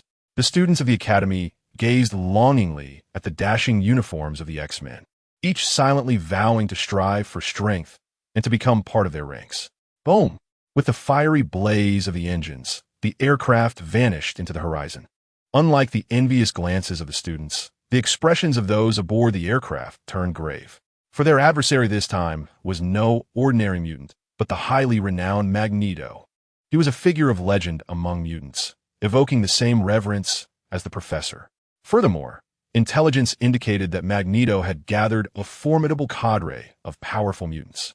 In that instant, all the X-Men fell into deep contemplation, prepared even for sacrifice. Yet Haotian sat beside them, devoid of any concern. With his current combat prowess, even if he could not sweep through the opposition, he would undoubtedly remain out of danger. Lee, are you not worried at all? Clarice, embarking on her first mission, displayed signs of nervousness. Fear not, for I am here. Haotian playfully pinched Clarice's cheek, his smile reassuring. On the majestic bridge, vehicles flowed like a river across the urban expanse. Suddenly, a series of explosions erupted, sending cars careening uncontrollably into one another. Countless individuals exited their vehicles, desperate to ascertain the cause of the chaos. Dad, what is happening? An earthquake? We are trapped. Panic ensued, and the massive iron bridge began to sway ominously. The ordinary citizens erupted into frantic screams and hurried away. In a fleeting moment, an unseen force manifested. The vehicles seemed as though they were being gently pushed aside by an invisible hand. The once congested bridge suddenly opened up. Then, people beheld a man adorned with a steel helmet and a flowing cape, flanked by a group of followers, approaching with deliberate steps. His expression bore an air of arrogance and indifference. Beside him, a golden-haired youth exuded confidence. This entourage was none other than Magneto and his cohorts. Witnessing this group, fear gripped the hearts of the onlookers even more intensely. Magneto paid no heed to the frenzied flight of the ordinary people, his countenance betraying a hint of coldness. With a mere wave of his hand, the colossal bridge, stretching over 1,000 meters and weighing several tons, was wrenched apart. In utter astonishment, the onlookers beheld the bridge as though it had come to life. Like a heartless dragon, it soared towards the ominous Demon Island. Magneto and his companions stood atop, resembling masters commanding the dragon. In an instant, the faces of the mutants were adorned with expressions of triumph. Within the confines of the Worthington Laboratory on Demon Island, a young boy with a shaved head gazed through the glass, his eyes widening in astonishment. What is this? The guards, rendered speechless, stood in sheer horror. Charles had always aspired to construct a bridge, and now it had arrived. Magneto proclaimed with uncontainable pride. The officials from the United States, witnessing this scene on the monitors, were struck with disbelief. Good heavens! They had never conceived that someone could physically relocate a bridge. Clearly, they had underestimated Magneto. He swiftly flew to the forefront, while a young boy in a nearby car, filled with fear, was also imbued with curiosity and admiration. The woman in the passenger seat instinctively locked the car doors. A smirk played upon Magneto's lips, his pride intensifying. After today, the world would indeed recognize a place for mutants. His grand plan was on the verge of unfolding. Retreat. Retreat, conceal yourselves. The soldiers guarding Demon Island were paralyzed with fear upon witnessing the scene. 100 mutants, led by Magneto, advanced with a resounding rush. As dusk settled, a palpable chill and menace pervaded the air. Those damn mutants! Within the laboratory, Worthington's face betrayed his anger and trepidation. Soon, Magneto and his group traversed the several kilometers of the Golden Gate Bridge, arriving at the island. The child is in the southeast corner of the house. The Nightcrawler beside Magneto stepped forward to relay the sensed information. Excellent. Once we capture them, we shall forge a new realm, rewriting the history of mutants. A deeper pride shone on Magneto's face, and he could not suppress a fleeting smile, a smile of victory. Charles, do you see? What you once aspired to achieve, but could not, I am about to accomplish. Chapter 80. No hurry. Let the Sentinels fly a while longer. The bridge between ordinary humans and mutants is being constructed, is it not? Magneto gazed at the unfolding scene, a subtle smile gracing his features. All right, take them down. The surrounding mutants could no longer contain their eagerness. Whoosh! Following Magneto's command, they surged towards the laboratory with fervor. The air was soon filled with screams and roars, erupting into chaos. Stop those mutants! Kill them! Protect the laboratory! At that moment, dozens of armed mercenaries burst forth from the laboratory. Oomph! The restored red tank was poised to charge into the throng. In the game of chess, it is always the pawns that move first. However, Magneto intervened, casting a scornful glance at the armed mercenaries, humans and their weaponry. He then raised his hand with a gesture. Contrary to expectations, the anticipated scene of annihilation of the mercenaries' weapons did not unfold. One by one, the mutants collapsed to the ground, each pierced by syringe bullets. Those mutants, despite their physical shortcomings, were rendered as ordinary as any human. Oomph! Have they learned their lesson? Plastic weaponry. A trace of derision flickered across Magneto's face. These humans had resorted to non-metallic arms to confront him. Boom! Boom! A mercenary wielding a plastic rocket launcher unleashed a barrage of projectiles. However, these were not conventional bullets. They were syringes filled with an antidote. Like a torrential downpour, the air was filled with a rain of petals, raining down wealth. One mutant after another fell, stripped of their powers, wailing in despair. The Human Torch, Nightcrawler, and others were visibly shaken by this grim tableau. Thus, the pawns must move first. Magneto spoke coldly. The fate of these mutants was of no concern to him. Sacrifices are an inherent part of war. A glint of indifference shone in his eyes. Should this operation succeed, his plans would advance smoothly, heralding a new era for mutants. Quick, aim for the bridge. At this moment, the commander of the mercenaries, observing the unwavering Magneto, issued his orders. Fire! Whoosh, whoosh, whoosh. At the commander's behest, a dozen mercenaries wheeled out a plastic anti-aircraft gun. In an instant, thousands of syringe ammunition soared through the air. Oomph! With a swift motion of his hand, Magneto conjured debris from distant ruins to form a shield before him. Bang, bang, bang. The syringe bullets collided with the shield, thwarted in their advance. Arclight, destroy those weapons with shockwaves. As the mercenaries prepared for a second volley, Magneto's impatience grew. Yes, Arclight moved forward, hands swiftly clapping together, unleashing shockwaves that rippled outward. PFFT, PFFT, PFFT. In a heartbeat, all the plastic weapons in the hands of the mercenaries were obliterated. The anti-aircraft guns crumbled to dust. What the tanks and fighter jets? The official from the beautiful nation, who had been monitoring the scene, could not suppress a sharp exclamation. Sir, the tanks and fighter jets cannot be deployed. They would be crushed into pretzels by Magneto. The deputy commander chimed in, unable to hold back his remark. Where are the ground support troops? The commander could not help but inquire. The rescue team will take at least 30 minutes. The deputy commander responded, somewhat helplessly. What about the agents of S.H.I.E.L.D.? Do they not possess supernatural abilities? The commander, visibly agitated, finally erupted. We are currently in contact. The deputy commander quickly interjected. In truth, S.H.I.E.L.D. have been monitoring the situation here for some time. Above Devil's Island, a colossal airborne aircraft carrier hovered, employing its stealth capabilities, rendering it undetectable to the officials of the beautiful nation, the laboratories of Devil's Island, and individuals such as Magneto. Have the Avengers not yet arrived? Nick, aboard the airborne carrier, remarked with a grave expression. The battle below had intensified considerably. It appeared that the mercenaries from the Devil's Island laboratory were on the verge of being overpowered by Magneto's subordinates. I have already contacted Storm, the acting principal of Xavier's academy. They indicated they are en route, Hill stated. However, the mere mention of Xavier's academy brought back vivid memories of her encounter upon her return, where Haotian's immense power left a profound impression on her. What kind of terrifying force could that possibly be? Kill them. Eliminate them. Victory shall be ours. The mutants, witnessing all the antidotes being destroyed by the arc light, became exhilarated. Hundreds of mutants surged towards the laboratory in a frenzy. Lee, are we not going to act? Meanwhile, high above, the Blackbird aircraft circled Devil's Island, cloaked in invisibility. In reality, the Avengers had already arrived, but Haotian had restrained Storm from intervening. Among the Avengers, there was an auxiliary member, a teacher from the academy named Osselt, whose combat prowess was rather modest, only slightly above 20, weaker than Clarice. However, his ability was quite intriguing, serving as a radar-like function. Thus, the entire situation below was relayed through Osselt's eyes. Bobby, Iceman, and the others could hardly contain themselves. Yet they inexplicably felt a sense of trust in Haotian, prompting them to remain patient. Nevertheless, they were puzzled, unable to comprehend Haotian's reasoning. You will soon understand. Haotian offered no further explanation. He was aware that S-H-I-E-L-D had also arrived.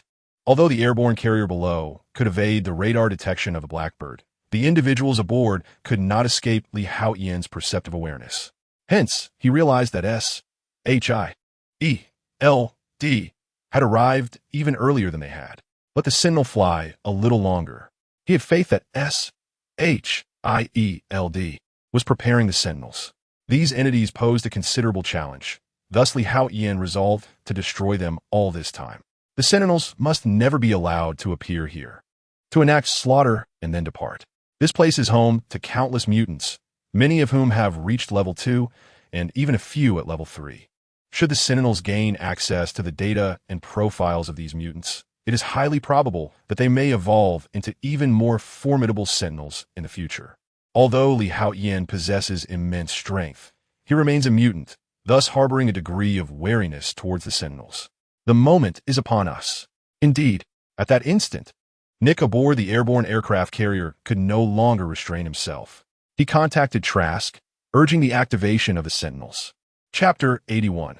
The terrifying Sentinels and the slaughtered mutants the Sentinels are deployed. Were it not for the urgency of the situation, Nick would have preferred to keep the Sentinels concealed for a while longer. After all, they serve as a significant weapon against the mutants, a trump card to be wielded against them. However, should the X-Men become aware, it might lead to complications. Regardless, according to Hill, it seems that Haotian has already uncovered the Sentinel project. Perhaps the professor had informed him prior to his demise. Charles, oh Charles, your abilities are truly formidable. It is exceedingly difficult to keep any secrets from you in this world. Nick mused silently. The professor's mental prowess was indeed overwhelming, instilling a sense of trepidation in Nick. Fortunately, that individual has passed. Otherwise, he would remain a source of trouble. While the professor's death may bring sorrow to Xavier's school, for Nick, it is a fortuitous turn of events. Above the airborne aircraft carrier, within the Blackbird, the onlookers gazed at the projection, their tension palpable. Magneto and his allies surged forth with relentless ferocity. Their assault was like a force of nature, and the mercenaries within the laboratory were utterly unable to withstand it. Are we really not going to intervene? Aurora could not help but glance at the composed Haotian beside her and whispered, "Is it not time?" "Not yet," Haotian replied with a smile. "Let the Sentinels fly for a while longer. Look, what is that?" Just then, Bobby the Iceman exclaimed in astonishment. The others turned to see, emerging from a certain location below, a formation of 21 towering figures. These figures shimmered with a metallic luster, appearing cold and ruthless under the moonlight, exuding an aura of terrifying bloodlust. Mutants? They do not resemble humans. Their bizarre forms seem akin to armor. Are they robots? In an instant, the X-Men began to voice their astonishment. Indeed, they are Sentinels. Haotian had long anticipated that Nick and the others would deploy the Sentinels. However, he did not expect that their appearance would not resemble the original models. Although there are distinctions between this terrifying killing machine and the one from the post-Third War future, it is evident that it surpasses the original model by a significant margin. With a thunderous crash, these sentinels swiftly descended upon the throngs of mutants. Robots? Watch me crush you, sneered a formidable, nearly level 3 elephant mutant, whose power lay in beast transformation, allowing him to morph into a towering, fearsome mammoth. He scoffed at the notion of robots, believing even an anti-tank vehicle would succumb beneath his massive weight. Thus, he paid no heed as the sentinels approached, letting out a low growl as he fully transformed into his beastly form. In an instant, a terrifying mammoth charged toward the sentinels, ready to trample them. However, a shocking spectacle unfolded before the mutants' eyes. The sentinels' arms coalesced into impenetrable steel shields, steadfastly blocking the impending onslaught. Steel Titan. The robot's ability seemed remarkably akin to his own. Bubbling with astonishment, Bobby, the Iceman aboard the Blackbird, exclaimed upon witnessing this transformation. Goodness, it can breathe fire too. Katie echoed his astonishment as the Sentinel's arms began to glow red, unleashing a torrent of searing flames. The mutant, capable of flattening anti-tank vehicles, was instantly incinerated. Even from a distance, the scent of charred flesh wafted through the Blackbird, sending shivers down the spines of its occupants. Yet, the spectacle was far from over. 21 figures, representing the 21 Sentinels, surged into the crowd like ferocious tigers among a flock of chickens. The ordinary Gamma and Delta-level mutants stood no chance against the onslaught of the Sentinel robots. Whether through transformation, fire-breathing, or freezing, the sheer terror of their powers left the X-Men in profound shock. It turns out the robot's professor had us simulate in battle truly exist. Katie murmured, unable to contain her disbelief. They're far more powerful than the simulation robots we faced. Bobby shared in her astonishment, pondering whether he could stand a chance in a one-on-one encounter against these formidable foes. Who on earth created this? Logan, the Wolverine, growled in frustration. It was evident that these Sentinel robots possessed mutant abilities while being mechanical in nature, a flawless fusion of biology and machinery, a perfect killing machine. The original purpose of Wolverine's enhancements had been to create an ideal weapon of slaughter, and witnessing the emergence of the Sentinels fueled his fury. If the X-Men, already accustomed to battling simulated robots, were so shaken, it was easy to imagine the chaos erupting on Magneto's side. Charles, the very thing you feared has indeed transpired. Magneto was taken aback upon encountering these Sentinel robots. But weren't they supposed to have been destroyed? He found himself perplexed. However, this was not the time for contemplation. The terror elicited by the Sentinel robots was simply unimaginable. Despite the fact that he commanded hundreds of mutants, there were only 21 Sentinels. Yet at this moment, his subordinates were being mercilessly slaughtered. At this rate, it would not take 10 minutes for the entire battalion of mutants to be annihilated. Those self-proclaimed champions of justice. The traitors who often obstructed him had not made an appearance this time. Suddenly, Magneto found himself reminiscing about the X-Men. Had they shown up, they might have lent a hand. Yet, the X-Men, who had typically been a hindrance, had now vanished without a trace. Find that mutant inside and eliminate him. Though he was filled with fury, the situation did not permit Magneto to dwell on nostalgia. He turned to the nearby red tank and commanded, "Yes, at your service." The red tank, bursting with pent-up energy, surged forward with reckless abandon, colliding with a Sentinel along the way and sending it flying. He dashed towards the laboratory, intent on neutralizing those Sentinel robots. Magneto then called upon Firestorm, Nightcrawler, and Arc to join the fray. The other mutants could only face the relentless slaughter at the hands of the Sentinels. In a matter of moments, dozens had already perished. The losses were staggering. Indeed, Nightcrawler and the others sprang into action. This grand spectacle must come to an end. At that moment, a cold indifference washed over Magneto's face as he unleashed his mutant abilities to their utmost potential. The nearest Sentinel robot was swiftly brought under his control. Yet, before he could utilize the Sentinel to retaliate against the others, 3 uniquely colored Sentinels soared forth from the crowd. These 3 Sentinels bore a slightly darker hue and exuded a more substantial presence. Huh! Magneto smirked disdainfully, raising his hand to manipulate them. But in the next instant, he was left utterly astonished. These 3 Sentinels were not composed of metal, but rather carbon fiber. Chapter 82. The X-Men mobilize Jean's combat prowess. Damn it, Magneto's composure evaporated in an instant. He had not anticipated that his adversaries would create 3 Sentinels entirely composed of carbon fiber fused with special materials. Clearly, this was a direct response to him. Magneto. Nevertheless, Magneto was not one to capitulate easily. The lone Sentinel under his control charged towards the 3 unique mutants. Yet, facing 3 adversaries, the Sentinel he commanded was no match at all. "I'll handle this." The fiery figure rushed forward, collaborating with Nightcrawler and Arc, successfully detaining a Sentinel. Yet, even with this advantage, Magneto found himself contending with 2 formidable special Sentinels, already at a disadvantage. How splendid! The data collected this time would be extensive. Trask, aboard the aerial aircraft carrier, was filled with excitement. Armed with this newfound data and intelligence, he could enhance the Sentinel's capabilities. Were these the Sentinels of Trask Industries? Observing the slaughter of mutants, the officials of the United States were stirred by the terrifying potential of such weapons. Not only could they be employed against mutants, but they could also be utilized on battlefields across the globe. In an instant, the gazes of these officials flickered with intrigue. Meanwhile, Haotian, who had been attentively observing below, finally allowed a smile to grace his face.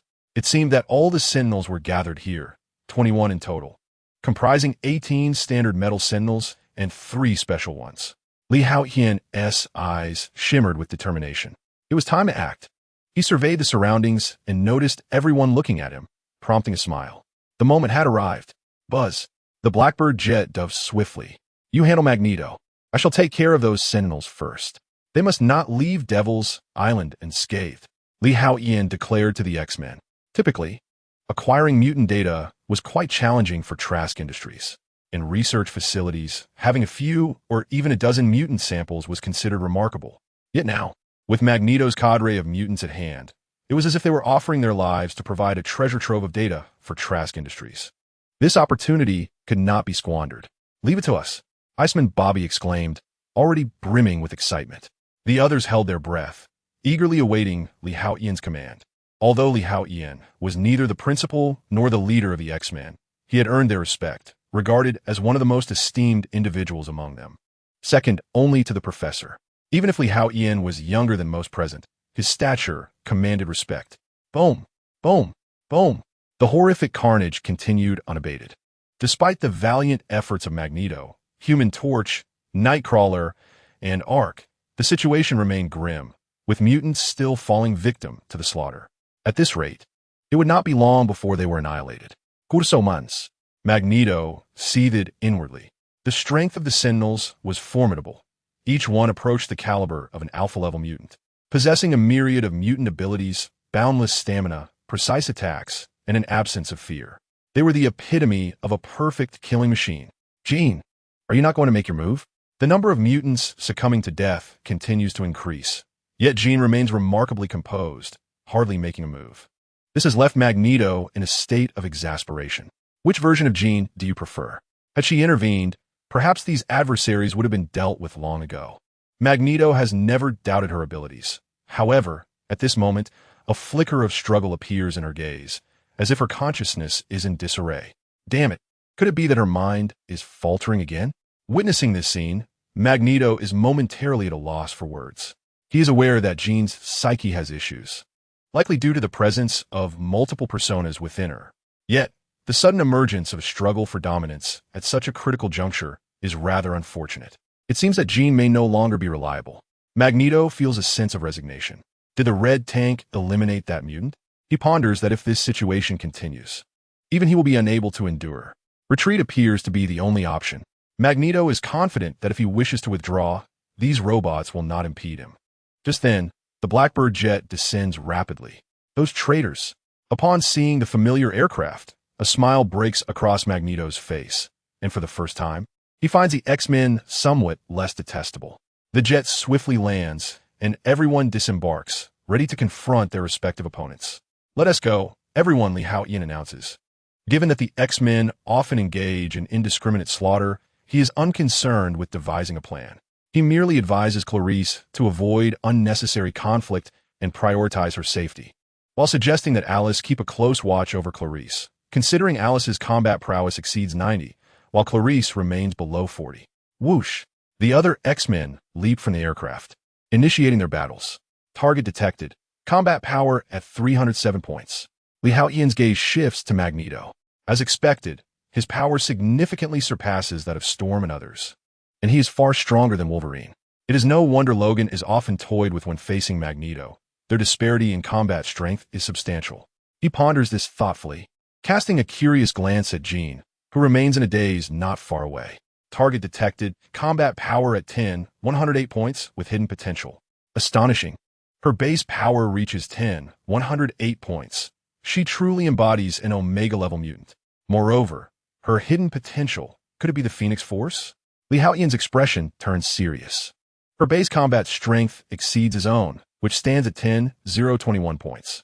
Indeed, as the templates gradually unlocked, Haotian's combat prowess began to strengthen. He had already surpassed the 10,000 mark.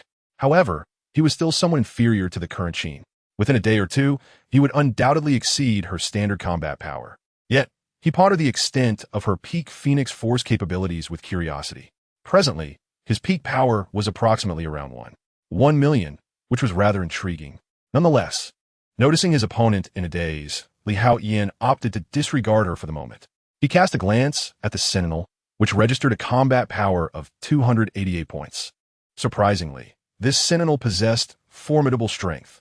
Among the entire team of Sentinels, only Scott's power was comparable to that of the Sentinel. The others were significantly weaker. It was unfortunate that Magneto was restrained, for otherwise, these Sentinels would not stand a chance against him. Clearly, Trask Industries possessed considerable capabilities. For Haotian, this level of power posed no challenge whatsoever. Although the current Sentinels were still relatively weak, who could tell how formidable they might become if allowed to develop? Best to eradicate them first. With this thought in mind, Haotian swiftly took action. Chapter 83. The terrifying template of Majin Buu. In a flash, Haotian soared into the air. That was the little devil who had been beside Charles last time. Magneto immediately recognized the approaching Haotian, and a grave expression crossed his face. If his memory served him correctly, this was the young mutant who had left the red tank in such a wretched state. Had it not been for a mutant among his ranks skilled in healing, the red tank might still be lying incapacitated. Hence, Magneto held a profound impression of Haotian. This young mutant was exceptionally powerful. Should he intervene, perhaps it would alleviate some of my pressure, Magneto mused inwardly. The other Sentinels were of little concern to him, but these 3 special material Sentinels were particularly troublesome. Although Fireman and Nightcrawler had managed to somewhat restrain one of the special Sentinels, significantly reducing his burden, the remaining 2 still prevented Magneto from fully engaging. If Haotian could assist in holding off one special Sentinel, Magneto was confident he could dismantle the remaining one. Once these 3 Sentinels were neutralized, the others would no longer pose a threat and would, in fact, be subject to his control, becoming a significant asset. These Sentinels were far more powerful than the average 2nd or 3rd level mutants. Little devil, hold off one Sentinel for me. I shall handle the rest. Magneto quickly instructed as Haotian approached. He chuckled at the request, responding with a smile. You want me to hold one off while you take care of the rest? A more radiant smile spread across his face. Transform into bookmarks. Haotian raised his hand, and a violet beam of light swiftly coalesced above it. Sizzle. At the moment the transformation ray manifested, it descended upon the peculiar Sentinels that were still entangled in combat with Magneto's control. Magneto was momentarily taken aback. Is this an energy-based mutant ability? Doubt began to cloud his mind. Young mutant, you appear rather naive. These Sentinels can absorb energy, even mutant powers. Your actions will only lead to. Yet before Magneto could finish his thought, he was left utterly astounded. The 2 troublesome special Sentinels, enveloped by the violet transformation ray, were instantaneously transformed into 2 delicate bookmarks. Even someone as seasoned as Magneto had never witnessed such a tactic. The might of the Sentinels is beyond question. Although he could effortlessly control ordinary Sentinels, these special ones, not forged from metal, proved to be exceedingly troublesome. Even though Haotian was formidable, Magneto had imagined he could merely restrain one Sentinel. However, he never expected such a light and effortless resolution. And what, pray tell, is that violet beam? What kind of mutant ability could possibly transform Sentinels that absorb mutant powers into bookmarks? Little did he know, Haotian was not utilizing a mutant ability. Apart from employing the power of rules to create a system, most of Haotian's abilities stem from the world of Dragon Ball. Thus, even the Sentinels could not absorb Haotian's strength at all. What did you just say would only? Haotian playfully glanced at the bewildered Magneto. Magneto was left dumbfounded, falling into a contemplative silence. He had faced situations of humiliation before, but never had he experienced such a stinging blow that left him feeling bruised and battered. Ha ha ha. Seeing Magneto at a loss, Haotian couldn't help but chuckle softly. In an instant, he flashed to stand before another Sentinel. Transform into a bookmark. If you had the transformation ray, what would you create? Sizzle. In that moment, the transformation ray surged wildly. Across the battlefield, every Sentinel was sequentially transformed into bookmarks by Haotian, collected with ease. Who is this person? The officials from the beautiful country who had been closely monitoring this battlefield were left utterly astonished. The Sentinels, which had previously held the upper hand and displayed great power, were suddenly transformed into bookmarks by a mysterious mutant who had appeared out of nowhere. This was simply inconceivable. According to intelligence reports, this new member of the War Police is named Haotian. Charles had previously submitted his dossier. Beside him stood a researcher, tablet in hand, displaying the information of Haotian. Haotian? The Sentinel. The commanding officer's expression darkened instantly, a flicker of fear crossing his eyes. If one could transform a Sentinel into a mere bookmark, could ordinary humans also be turned into bookmarks or something else entirely? The fear in his gaze intensified, laden with deep-seated apprehension. However, the details documented pertain to the abilities of physically enhanced mutants, devoid of any seemingly magical methods. The researcher wore a puzzled expression, finding the information utterly absurd. He had encountered physically enhanced mutants before, yet none exhibited the outrageous capabilities of Haotian. Damn, Charles, he must be concealing something.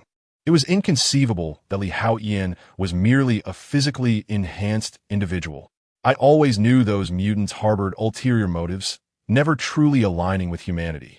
In an instant, the occupants of the monitoring room could not restrain their hushed exclamations.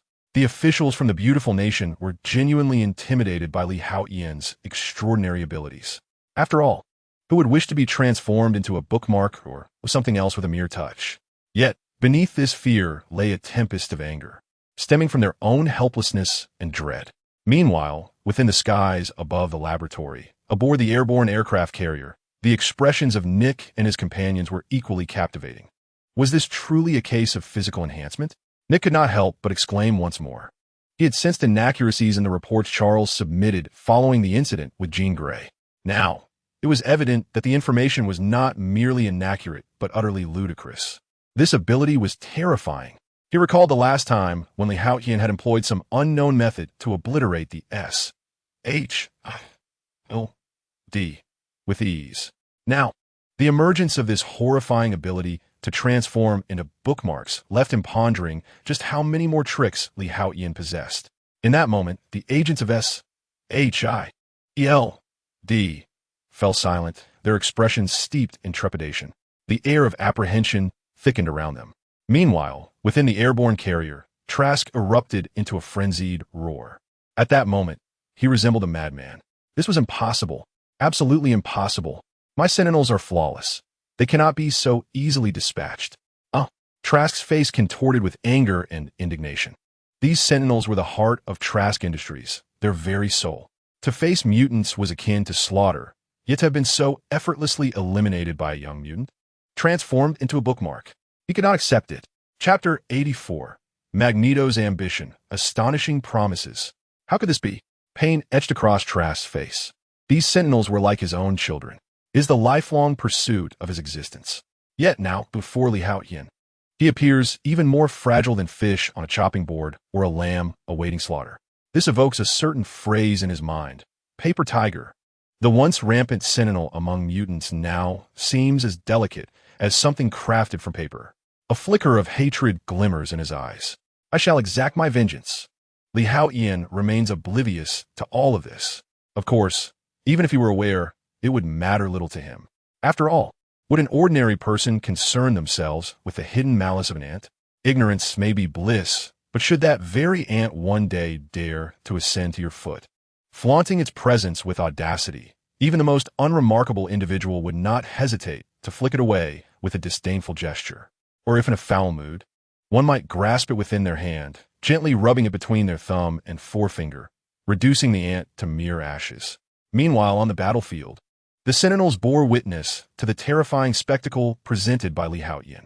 Unlike Nick from S, H, IEL, D, or officials from the United States, who were merely shocked, the Sentinels were instead filled with exhilaration.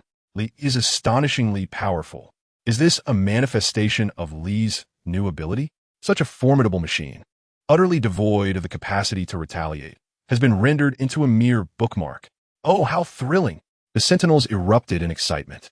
Clarice and Alice, on the other hand, wore expressions brimming with pride and joy, for this formidable man belonged to them both. Boom, boom, boom.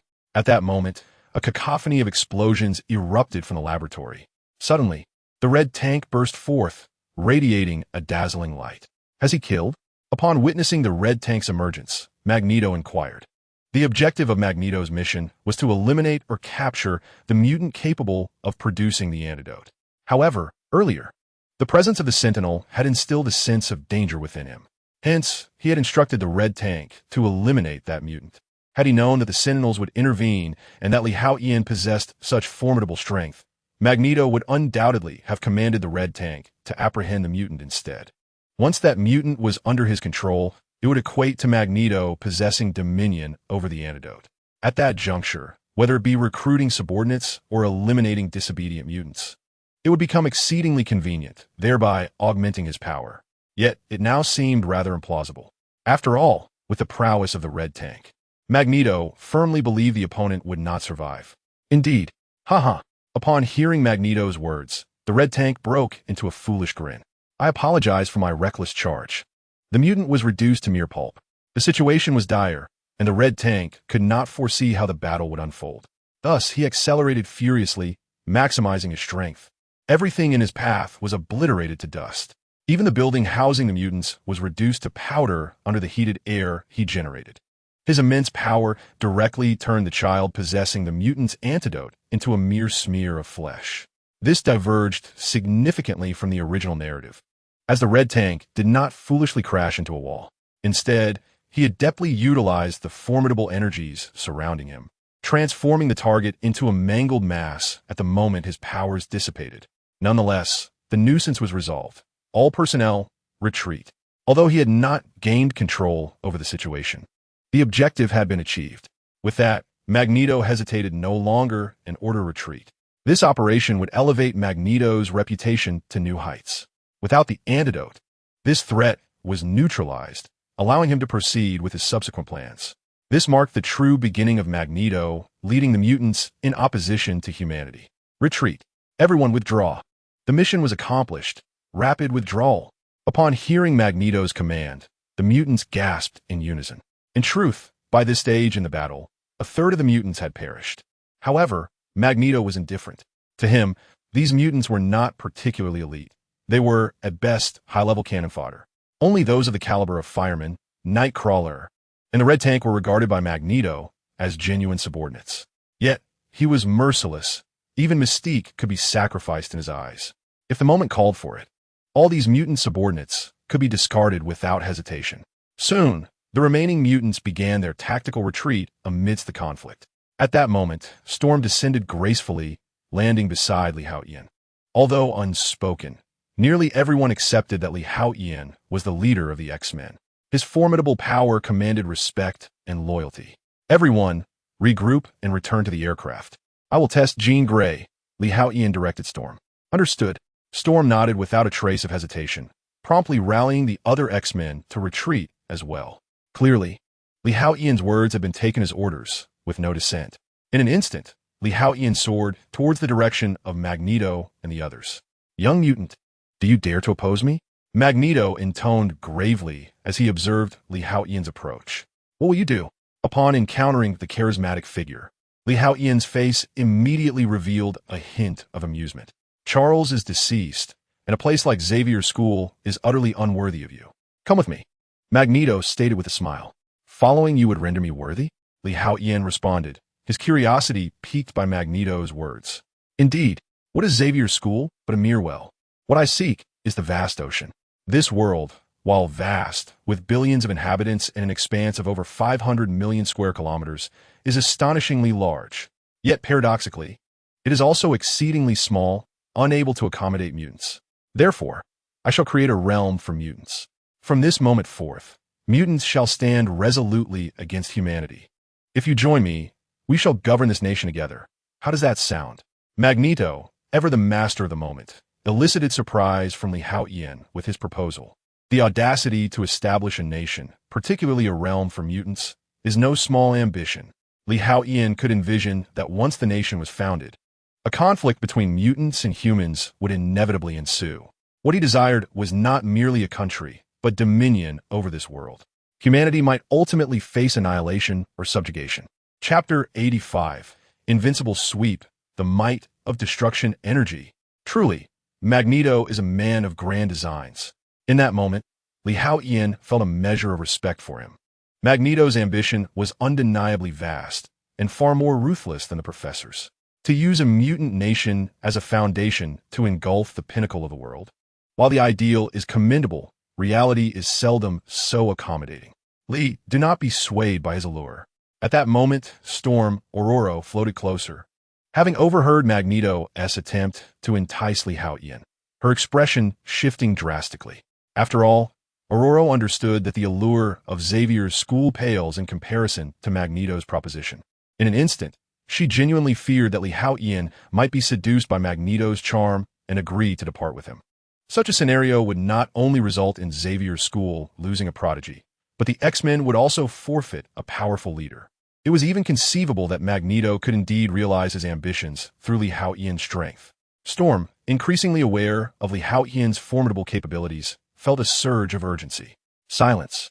Magneto's demeanor darkened upon noticing Ororo's interruption. With a swift motion, he conjured a massive metal beam, hurling it towards Storm. Despicable. Storm's eyes glowed with fury as she summoned a tempest to counter the oncoming metal beam. Apologies, but I am rather indifferent. I harbor no ambitions of world domination. For me, simply observing this world suffices. What I seek is not dominion over this world, but rather a state of existence where no one stands above me. I find no pleasure in looking up to converse with others. The realm of mutants you speak of holds no allure for me. However, Haotian shook his head at such notions. While he cannot be classified as entirely indifferent, he harbors no profound desire for supremacy or world unification. With food and drink at his disposal, and pleasures aplenty, wealth, gourmet delicacies, fine spirits, and companionship, he finds himself beyond the reach of constraints. The burdens of leadership and the toils of being a sovereign, such as the Yellow Emperor, seem too strenuous for him. What he yearns for is to be a carefree wanderer, one whom even the Yellow Emperor would bow to. It is truly lamentable. Upon hearing Haotian's sentiments, Magneto's face revealed a hint of regret. This was not mere pretense. He genuinely felt a sense of loss, for in Magneto's eyes, Haotian's potential rivaled that of the professor. The two, though differing in their capacities, one wielding the power to influence minds, and the other possessing unparalleled might, could both be instrumental in achieving grand ambitions. Yet, Magneto, ever the pragmatist, would not linger like Liu Bei, making repeated visits to humble abodes. He turned away, knowing full well that Haotian would not allow his departure to be so unchallenged. Thus, he issued a command to the nearby Red Tank to impede Haotian's escape. In truth, had Magneto not intervened, Red Tank would have eagerly engaged long ago. Still haunted by the humiliating defeat he suffered at the hands of Haotian. Now, emboldened by a second awakening, his strength had considerably surged. When he previously sought to apprehend the mutant cure, his power had been overwhelming, reducing opponents to mere pulp. Red Tank, now intoxicated by his newfound strength, had nearly forgotten his earlier humiliation. The desire to teach Haotian a lesson had become a burning ambition. Roaring with excitement, Red Tank charged forth from a distance. His combat power assessed at 222 points, with hidden potential reaching a staggering limit of 999 points. The combat detection system, chimed with notifications. A base combat power of 222 points? Quite formidable indeed, though not unprecedented. It seems only Scott exceeds him in prowess among the ranks of the War Police. Haotian murmured in surprise, recognizing that Red Tank's prior base power had been slightly inferior to his current state. Yet following his recent resurgence, he had become significantly stronger. The hidden potential must pertain to kinetic energy conversion. Once unleashed in full sprint, he would be unstoppable, approaching a formidable battle power of 100,000. He was somewhat astonished. After all, this was the most powerful mutant he had encountered thus far. Of course, Jean Grey was an exception. She could no longer be considered a complete mutant, possessing the power of the Phoenix. Even her foundational strength was greatly augmented. Furthermore, she herself was a peak alpha-level powerhouse. Following her transformation through the Phoenix Force, she had ascended to Omega level. Thus, her foundational strength being extraordinarily powerful was rather expected. Additionally, the latent potential hidden within Jean Grey far surpassed that of the Red Tank. The Red Tank's limit was merely 100,000 battle power, which was already his utmost capability. However, Jean Grey's Phoenix Force was immensely powerful, rivaling that of the 5 great creation gods. One represented Earth-level power, while the other embodied multiverse-level strength. The disparity was immense. Nevertheless, for Haotian, such differences were inconsequential. His potential was equally unpredictable. Even if his genetic prowess did not continue to strengthen, possessing 3 significant inheritance templates meant that once the powers of those templates were fully passed down, his strength would surge exponentially. As for the exact magnitude of that increase, it was difficult to ascertain. In fact, this was one of the few aspects Haotian eagerly anticipated. At that moment, the Red Tank had completed his acceleration. His battle power had surpassed 10,000 points, and the terrifying, swift shadows were both ferocious and fearsome. Although the Red Tank was somewhat dim-witted, and while he became formidable once in motion, his drawbacks were glaringly apparent. He was far inferior to that young man. Magneto turned to glance at the running Red Tank, feeling a sense of wistfulness. The Red Tank's strength was indeed formidable.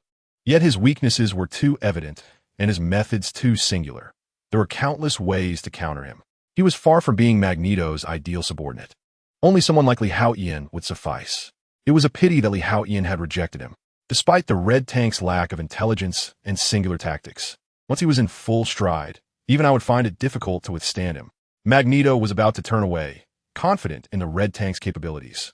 However, just as he was about to pivot, his pupils constricted, revealing a look of shock. His eyes were filled with horror and disbelief. Am I to serve as the guardian of all you, Iron Brothers? Haotian calmly raised his hand, and a sphere of purplish-black energy materialized. The running Red Tank, propelled by an unstoppable momentum, charged fiercely towards it. No one could impede him. Yet before the Red Tank could complete his statement, he collided with the energy sphere. In an instant, he vanished without a trace. The once formidable Red Tank, now in full sprint, had battle power nearing 30,000, transformed directly into dust. The violet-black sphere of destructive energy, after annihilating the Red Tank, showed no sign of respite. It continued its onslaught towards Magneto and his comrades. Wherever it passed, regardless of the mutants' ranks, they were reduced to mere ashes. Even the Human Torch, in a frenzy, roared and unleashed flames in a desperate attempt to obstruct this destructive sphere. Yet, even the flames were obliterated. In this sweeping devastation, none could stand against it. In the blink of an eye, Magneto's mutant followers were utterly decimated, leaving only a few stragglers clinging to life. Meanwhile, the area where Magneto had previously stood had formed a terrifying crater over 100 meters in diameter. Chapter 86, Awakening of the Phoenix Force, A Battle Among Gods. What is happening? Magneto hovered in the air, his face reflecting astonishment, and his heart was filled with dread. Had it not been for the metal on his person, allowing him to barely levitate and evade the earlier destruction, he might have been instantaneously obliterated. What kind of power is this? It is utterly terrifying. Even Jean Grey's telekinetic force pales in comparison to this destructive energy. His eyes were filled with shock, and a flicker of fear passed through them, reminiscent of the moment he witnessed Jean slay the professor. This was the kind of power capable of eradicating him in an instant. Ah, how fortunate for the showman. It seems luck was on his side, as he had not perished. Haotian was also taken aback. He had not held back. Although the destructive energy was not at its maximum capacity, it was sufficient to obliterate everything in its path. Yet, he had not anticipated that Magneto would narrowly evade it. However, now he was in tatters. The grand spectacle he had once commanded was no longer present. Beside him stood a short-legged nightcrawler, along with Arclight, who had lost an arm, and a mutant with what appeared to be moth-like wings. The rest of the mutants had been reduced to mere ashes. In an instant, the hundreds of subordinates under Magneto had dwindled to just a few. Even he himself was in a state of utter disarray. Very well. It seems the showman is about to make his exit in a rather lackluster fashion. Haotian chuckled softly, preparing to make his move. Boom! Just then, not far away, Jean, who had been struggling, suddenly erupted with a formidable force. Her pupils transformed into a deep black, and her entire being radiated with a shimmering light, releasing waves of fire. Her hair billowed, and her aura was terrifying. Haotian's gaze sharpened, involuntarily drawn to her. Ding ding ding. The combat power detection system suddenly blared an alarm. Target detected. Combat power at 321, 107 points, and still rising. The Phoenix Force has erupted? Jean Grey's combat power could not possibly be this formidable. Now, her power surged to 320,000 and was still escalating. There exists but one possibility. The power of the Phoenix, residing within Jean Grey, has begun to erupt. So be it. I am eager to witness the true extent of this Phoenix power, which is said to rival the 5 great creator gods. A flicker of battle intent flashed in Haotian's eyes. Transform. With his current battle power just exceeding 10,000, he stands no chance against the nearly 350,000 battle power of the Phoenix. Moreover, the Phoenix's power is still in the throes of an eruption. Boom! In an instant, a terrifying golden flame emerged, replacing the white wave of energy. Haotian's battle power began to escalate dramatically. Kamehameha! Hiss, hiss, hiss! A formidable energy rapidly began to coalesce. In the blink of an eye, his battle power surpassed 500,000 with a thunderous roar. A purple beam of light sliced through the sky, hurtling towards Jean Grey. Damn it! Jean's fury erupted instantaneously.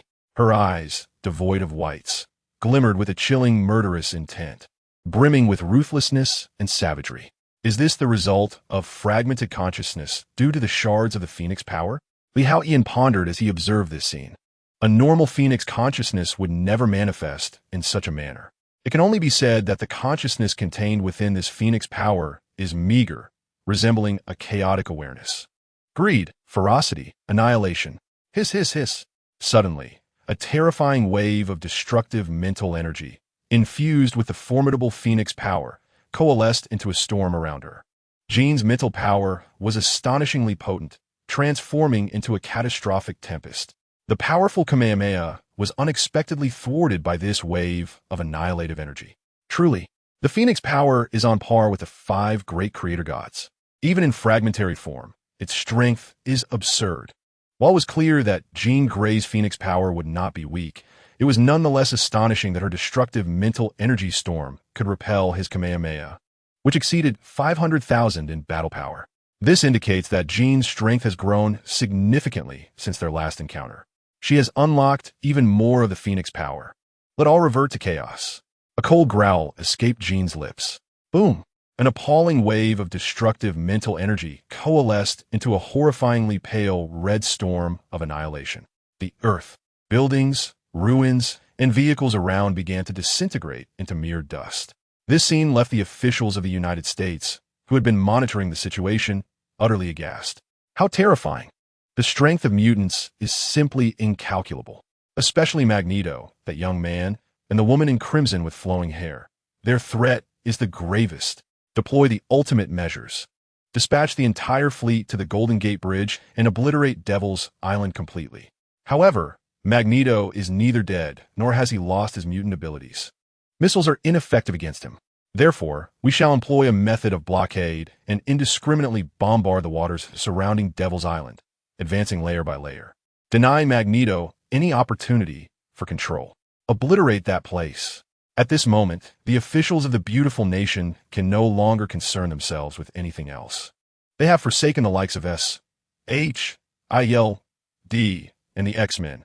Their trust lies solely in the weapons at hand. Among the officials, there are also undercover agents from SHIELD, and thus Nick became aware of the beautiful nation's tactics at the earliest opportunity. Damn it. Retreat. Return to base.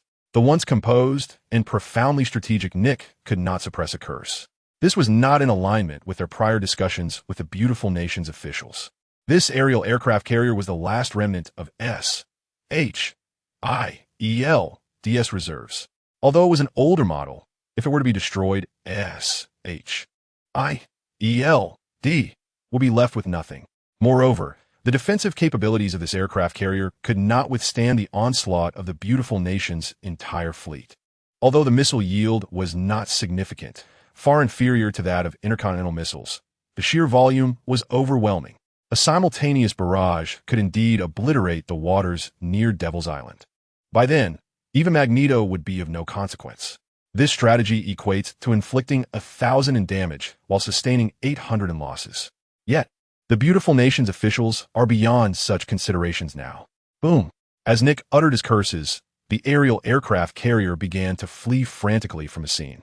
Meanwhile, Haotian remained oblivious to all of this. Even if he were aware, he would remain unconcerned. Possessing the template of Majin Buu, he was unfazed by the missile barrage. Even if the Earth were to explode, he would not perish. The remnants of Phoenix force within him were astonishingly powerful. Haotian discerned that the enemy's combat power had already reached 600,000 points. Though it was not the complete Phoenix force, it was undeniably divine power. Only magic could defeat magic, and only gods could confront gods. His eyes sparkled with intensity. Boom! An inexplicable pressure emanated from him. This was the aura of a god of destruction. Let me see just how formidable this incomplete Phoenix force, rivaling the 5 great creation gods, truly is. I am eager to discover whether your destructive telekinesis is superior, or if my destructive energy reigns supreme. Chapter 87, Breakthrough Divine Technique. Boom! After transforming, Haotian's combat power soared to 700,000. At this moment, Jean Grey finally elevated her power to over 750,000. The gap between them was negligible. Has her potential been exhausted? Observing Jean Grey's gradual halt in advancement, a glimmer of insight flashed in Haotian's eyes. The power of the Phoenix is undeniably formidable, comparable to that of the 5 great creation deities. Yet, what resides within Jean Grey is merely a fragment of the Phoenix's power, not its entirety. This fragment, exceeding 75,000 in strength, has reached its zenith. It has been quite some time since a battle of equal might occurred. Haotian's aura erupted once more, instantaneously reaching 75,000 as well. With his current foundational battle prowess, when he unleashes his full potential, he surpasses 80,000. However, Haotian yearns for an exhilarating and liberating confrontation to relish the experience. Come at me. A glimmer of excitement flickered in his eyes. The scion blood coursing through him began to simmer, particularly the impulse derived from Kakarot's affinity for facing strong adversaries. All of this culminated within Haotian. In a flash, he darted towards Jean Grey. Enveloped in golden flames, Haotian's speed was astonishingly swift. What incredible velocity! Magneto's face contorted in astonishment. This was sheer speed, surpassing the capacity of the human eye to perceive motion. He could not see it. In fact, he was not alone. Even Aurora and the others were unable to catch sight of it. The officials from the United States, who had been monitoring the situation, were equally at a loss. Sir, the speed is too great. Even when slowed down 64 times, I could only discern a blurred afterimage. The technician responsible for monitoring the large screen wore a look of sheer disbelief. He had never conceived that a human could attain such velocity, even if they were a mutant. After all, this was not a mutant ability. It was pure physical power reaching such terrifying speeds. How long until the fleet arrives near the Golden Gate Bridge? The official took a deep breath, striving to maintain composure and avoid appearing foolish, though the astonishment etched on his face betrayed him. Sir, we are at full speed. At most, in 10 minutes, we could deploy over 50 ships, a nearby general interjected. The location of Devil's Island was of utmost significance, as it harbored a hidden underwater base belonging to the United States. All concealed fleets and submarines in the vicinity were mobilized solely for the purpose of overwhelming firepower, launching missiles to obliterate everyone on Devil's Island. In that moment, the officials in the United States were beyond caring for anything else. Everyone must die. Otherwise, they would remain restless. Meanwhile, aboard the swiftly gliding aircraft carrier, Nick was equally astounded. Is this truly the extent of Jean Grey and Li Haotian's power? Even deities seemed to pale in comparison. Nick murmured to himself. After all, S.H.I.L.D. had witnessed many wonders, and Nick had encountered beings like Thor. Yet at that moment, the power exhibited by Jean Grey and Li Haotian seemed to rival that of Thor and his ilk. Boom, boom, boom. In an instant, a terrifying collision reverberated through the heavens and the earth. The devastating telekinetic force of Chingale, intertwined with the primordial power, embodied the true essence of divine strength. Although Li Haotian had transformed into a super scion to augment his combat prowess, his true offensive capability stemmed from the power of destruction. This was a clash of divine forces. Boom! With a swift movement, Li Haotian evaded the hammer of annihilation, leaving the ground behind him reduced to mere ashes. The very fabric of space seemed to warp ever so slightly. What a formidable force of the Phoenix, seemingly intent on returning everything to chaos. In Li Haotian's eyes, a brilliant light flickered, devoid of any fear. Destruction. He raised his hand to unleash a counterstrike of destructive energy. Chingale barely managed to evade, as her previous position was rendered void. The destructive energy obliterated all in its path. This was the might of the god of destruction, impervious even to other deities. The essence of divinity. A grave expression flickered within the obsidian depths of Chingale's eyes. The bloodlust, brutality, and malice gradually subsided. Phoenix. Boom. In that moment, the flames enveloping Chingale transformed into a magnificent phoenix taking flight. Dazzling and invincible, the overwhelming aura of divinity seemed poised to crush all. Scorching orb, the Otianginta, and a terrifying attack erupted instantaneously. A blazing energy orb appeared, akin to a miniature sun, equally matched with Chingale's phoenix. Hiss, hiss, hiss. The terrifying forces clashed, surrounding them as if within a furnace. Transformative ray. With a whoosh, Chingale was transformed into a cake, yet this confection was ensconced in swirling flames. Indeed, it proved ineffective. Liaotian chocolat. While the transformative ray possessed considerable power, it was merely the magic of the demon Majin. If there was a significant disparity in strength, it could overwhelm opponents. But against a deity, it seemed rather feeble. Destruction. He unleashed another wave of destructive energy.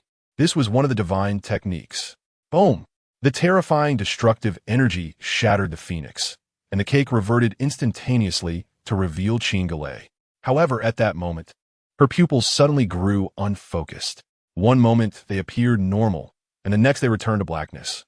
Had the power of the phoenix drained her too much, allowing Chingale's consciousness to regain dominance? Upon witnessing this, Li Haotian's eyes brightened. According to the professor's teachings, within Chingale resided a secondary persona, essentially the consciousness of the phoenix. Now, although the phoenix's power had not yet fully recovered, it had been overexerted.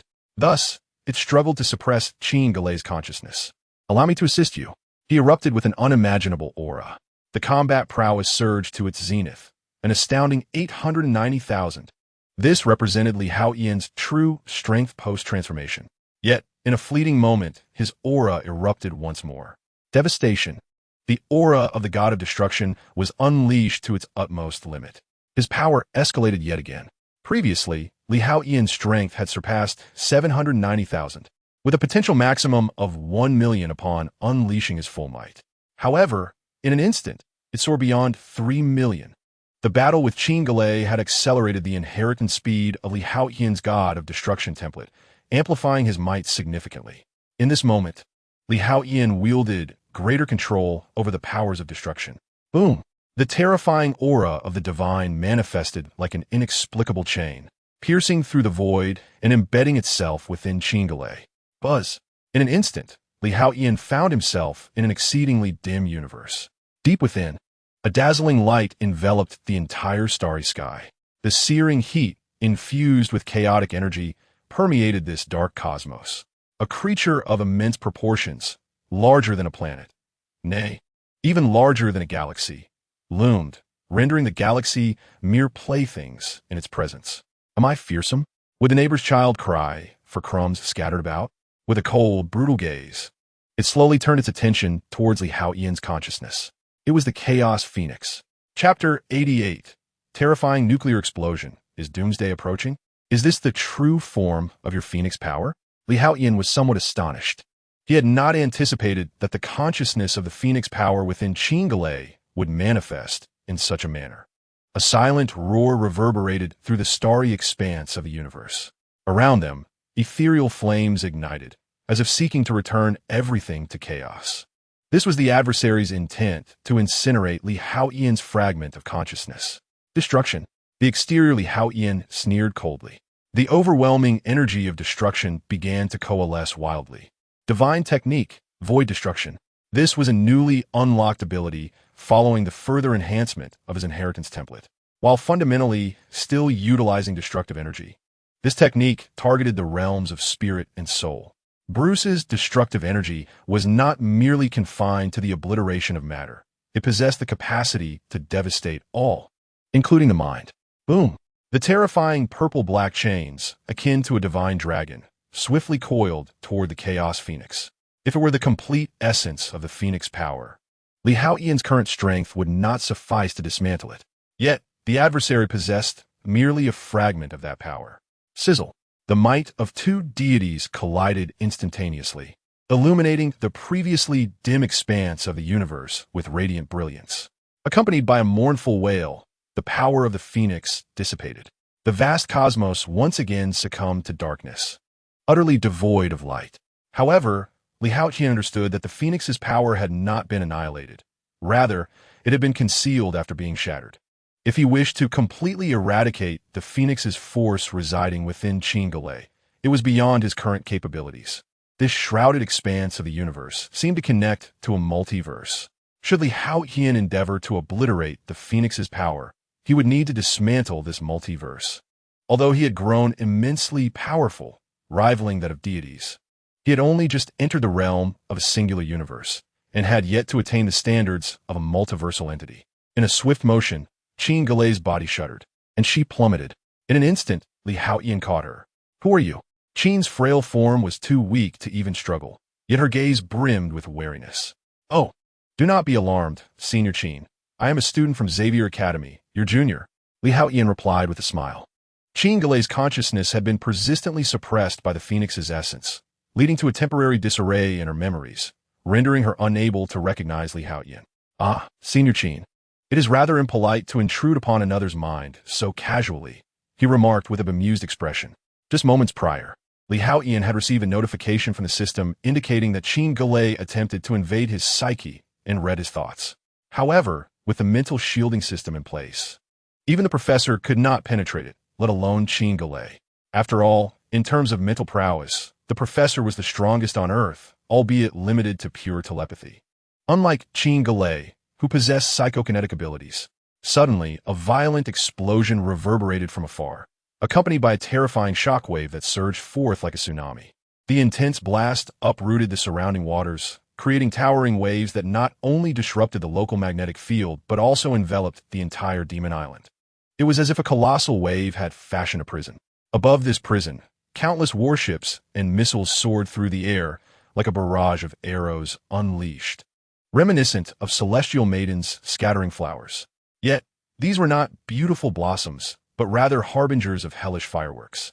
Among the missiles launched by the warships, there was even one equivalent to the explosive power of 300,000 tons of TNT. In that instant, there was no escape for those on Demon Island. The entire sea was poised to be eradicated from the map. Li Haotian furrowed his brow, his expression growing increasingly cold. Not far away, Magneto, who had yet to fully withdraw, widened his eyes at the sight. Damn humans, this is a fleet missile. It even harbored an intercontinental missile. Even Magneto, a master of facade, could not contain his ire. Should these missiles dare to approach him, he would undoubtedly manipulate their trajectory, returning them whence they came, delivering a severe reprimand to those officials from the so-called beautiful nation. Yet, it seemed the adversary had learned from past encounters, releasing missiles around Devil's Island.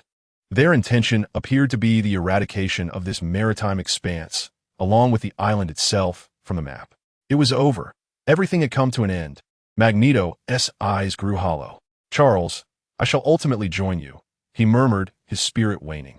Having previously evaded the lethal strike from Haotian, he had thought that surviving such peril would bring him fortune, but little did he know he would ultimately succumb to the hands of the officials from the beautiful nation. In a distant room, far from Devil's Island, a caretaker had just departed, and the man in the hospital bed slowly opened his eyes. "Eric." The man attempted to rise, but discovered that his legs had lost all sensation. He could not help but let out a low roar. Truly, it was divine will. Moments later, having seemingly vented his frustration, he resignedly shook his head. The successful usurpation of consciousness meant he had been reborn. Yet he found himself a cripple. The officials of the beautiful nation insisted that Lee must not come to harm. A flicker of light sparkled in his eyes. "Alas, without the brainwave enhancer, I have lost the mental prowess cultivated over many years. All I can do is bless Lee." On board the Blackbird, Aurora leapt down, but before departing, she issued one command. All X-Men were to return immediately to Xavier's academy. As for Storm, she could not leave, for Haotian still remained. Should she abandon him now, Aurora would never forgive herself. They had already lost Jean Grey once due to such negligence. They could not afford to lose Haotian as well.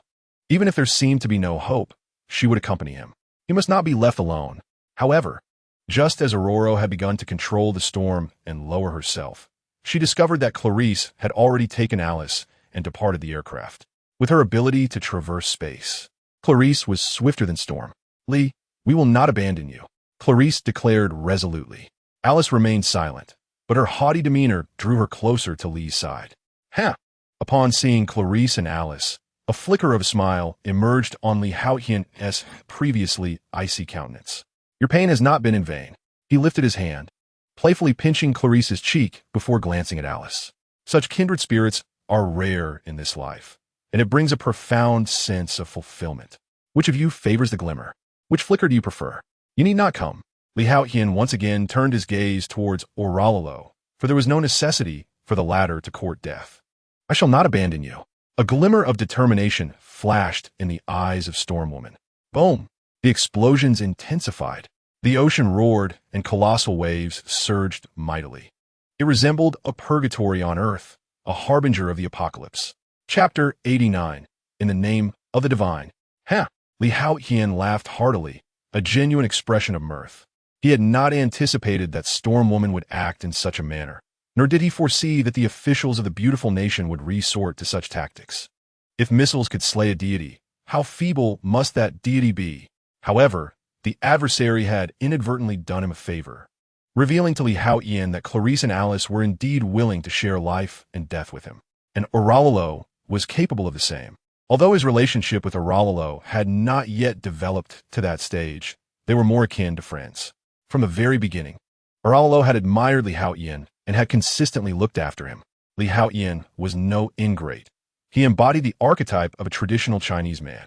A small act of kindness warrants a spring of gratitude in return. Should one cultivate enmity, it is only just to retaliate 100-fold, 1,000-fold. Excellent. He felt quite pleased.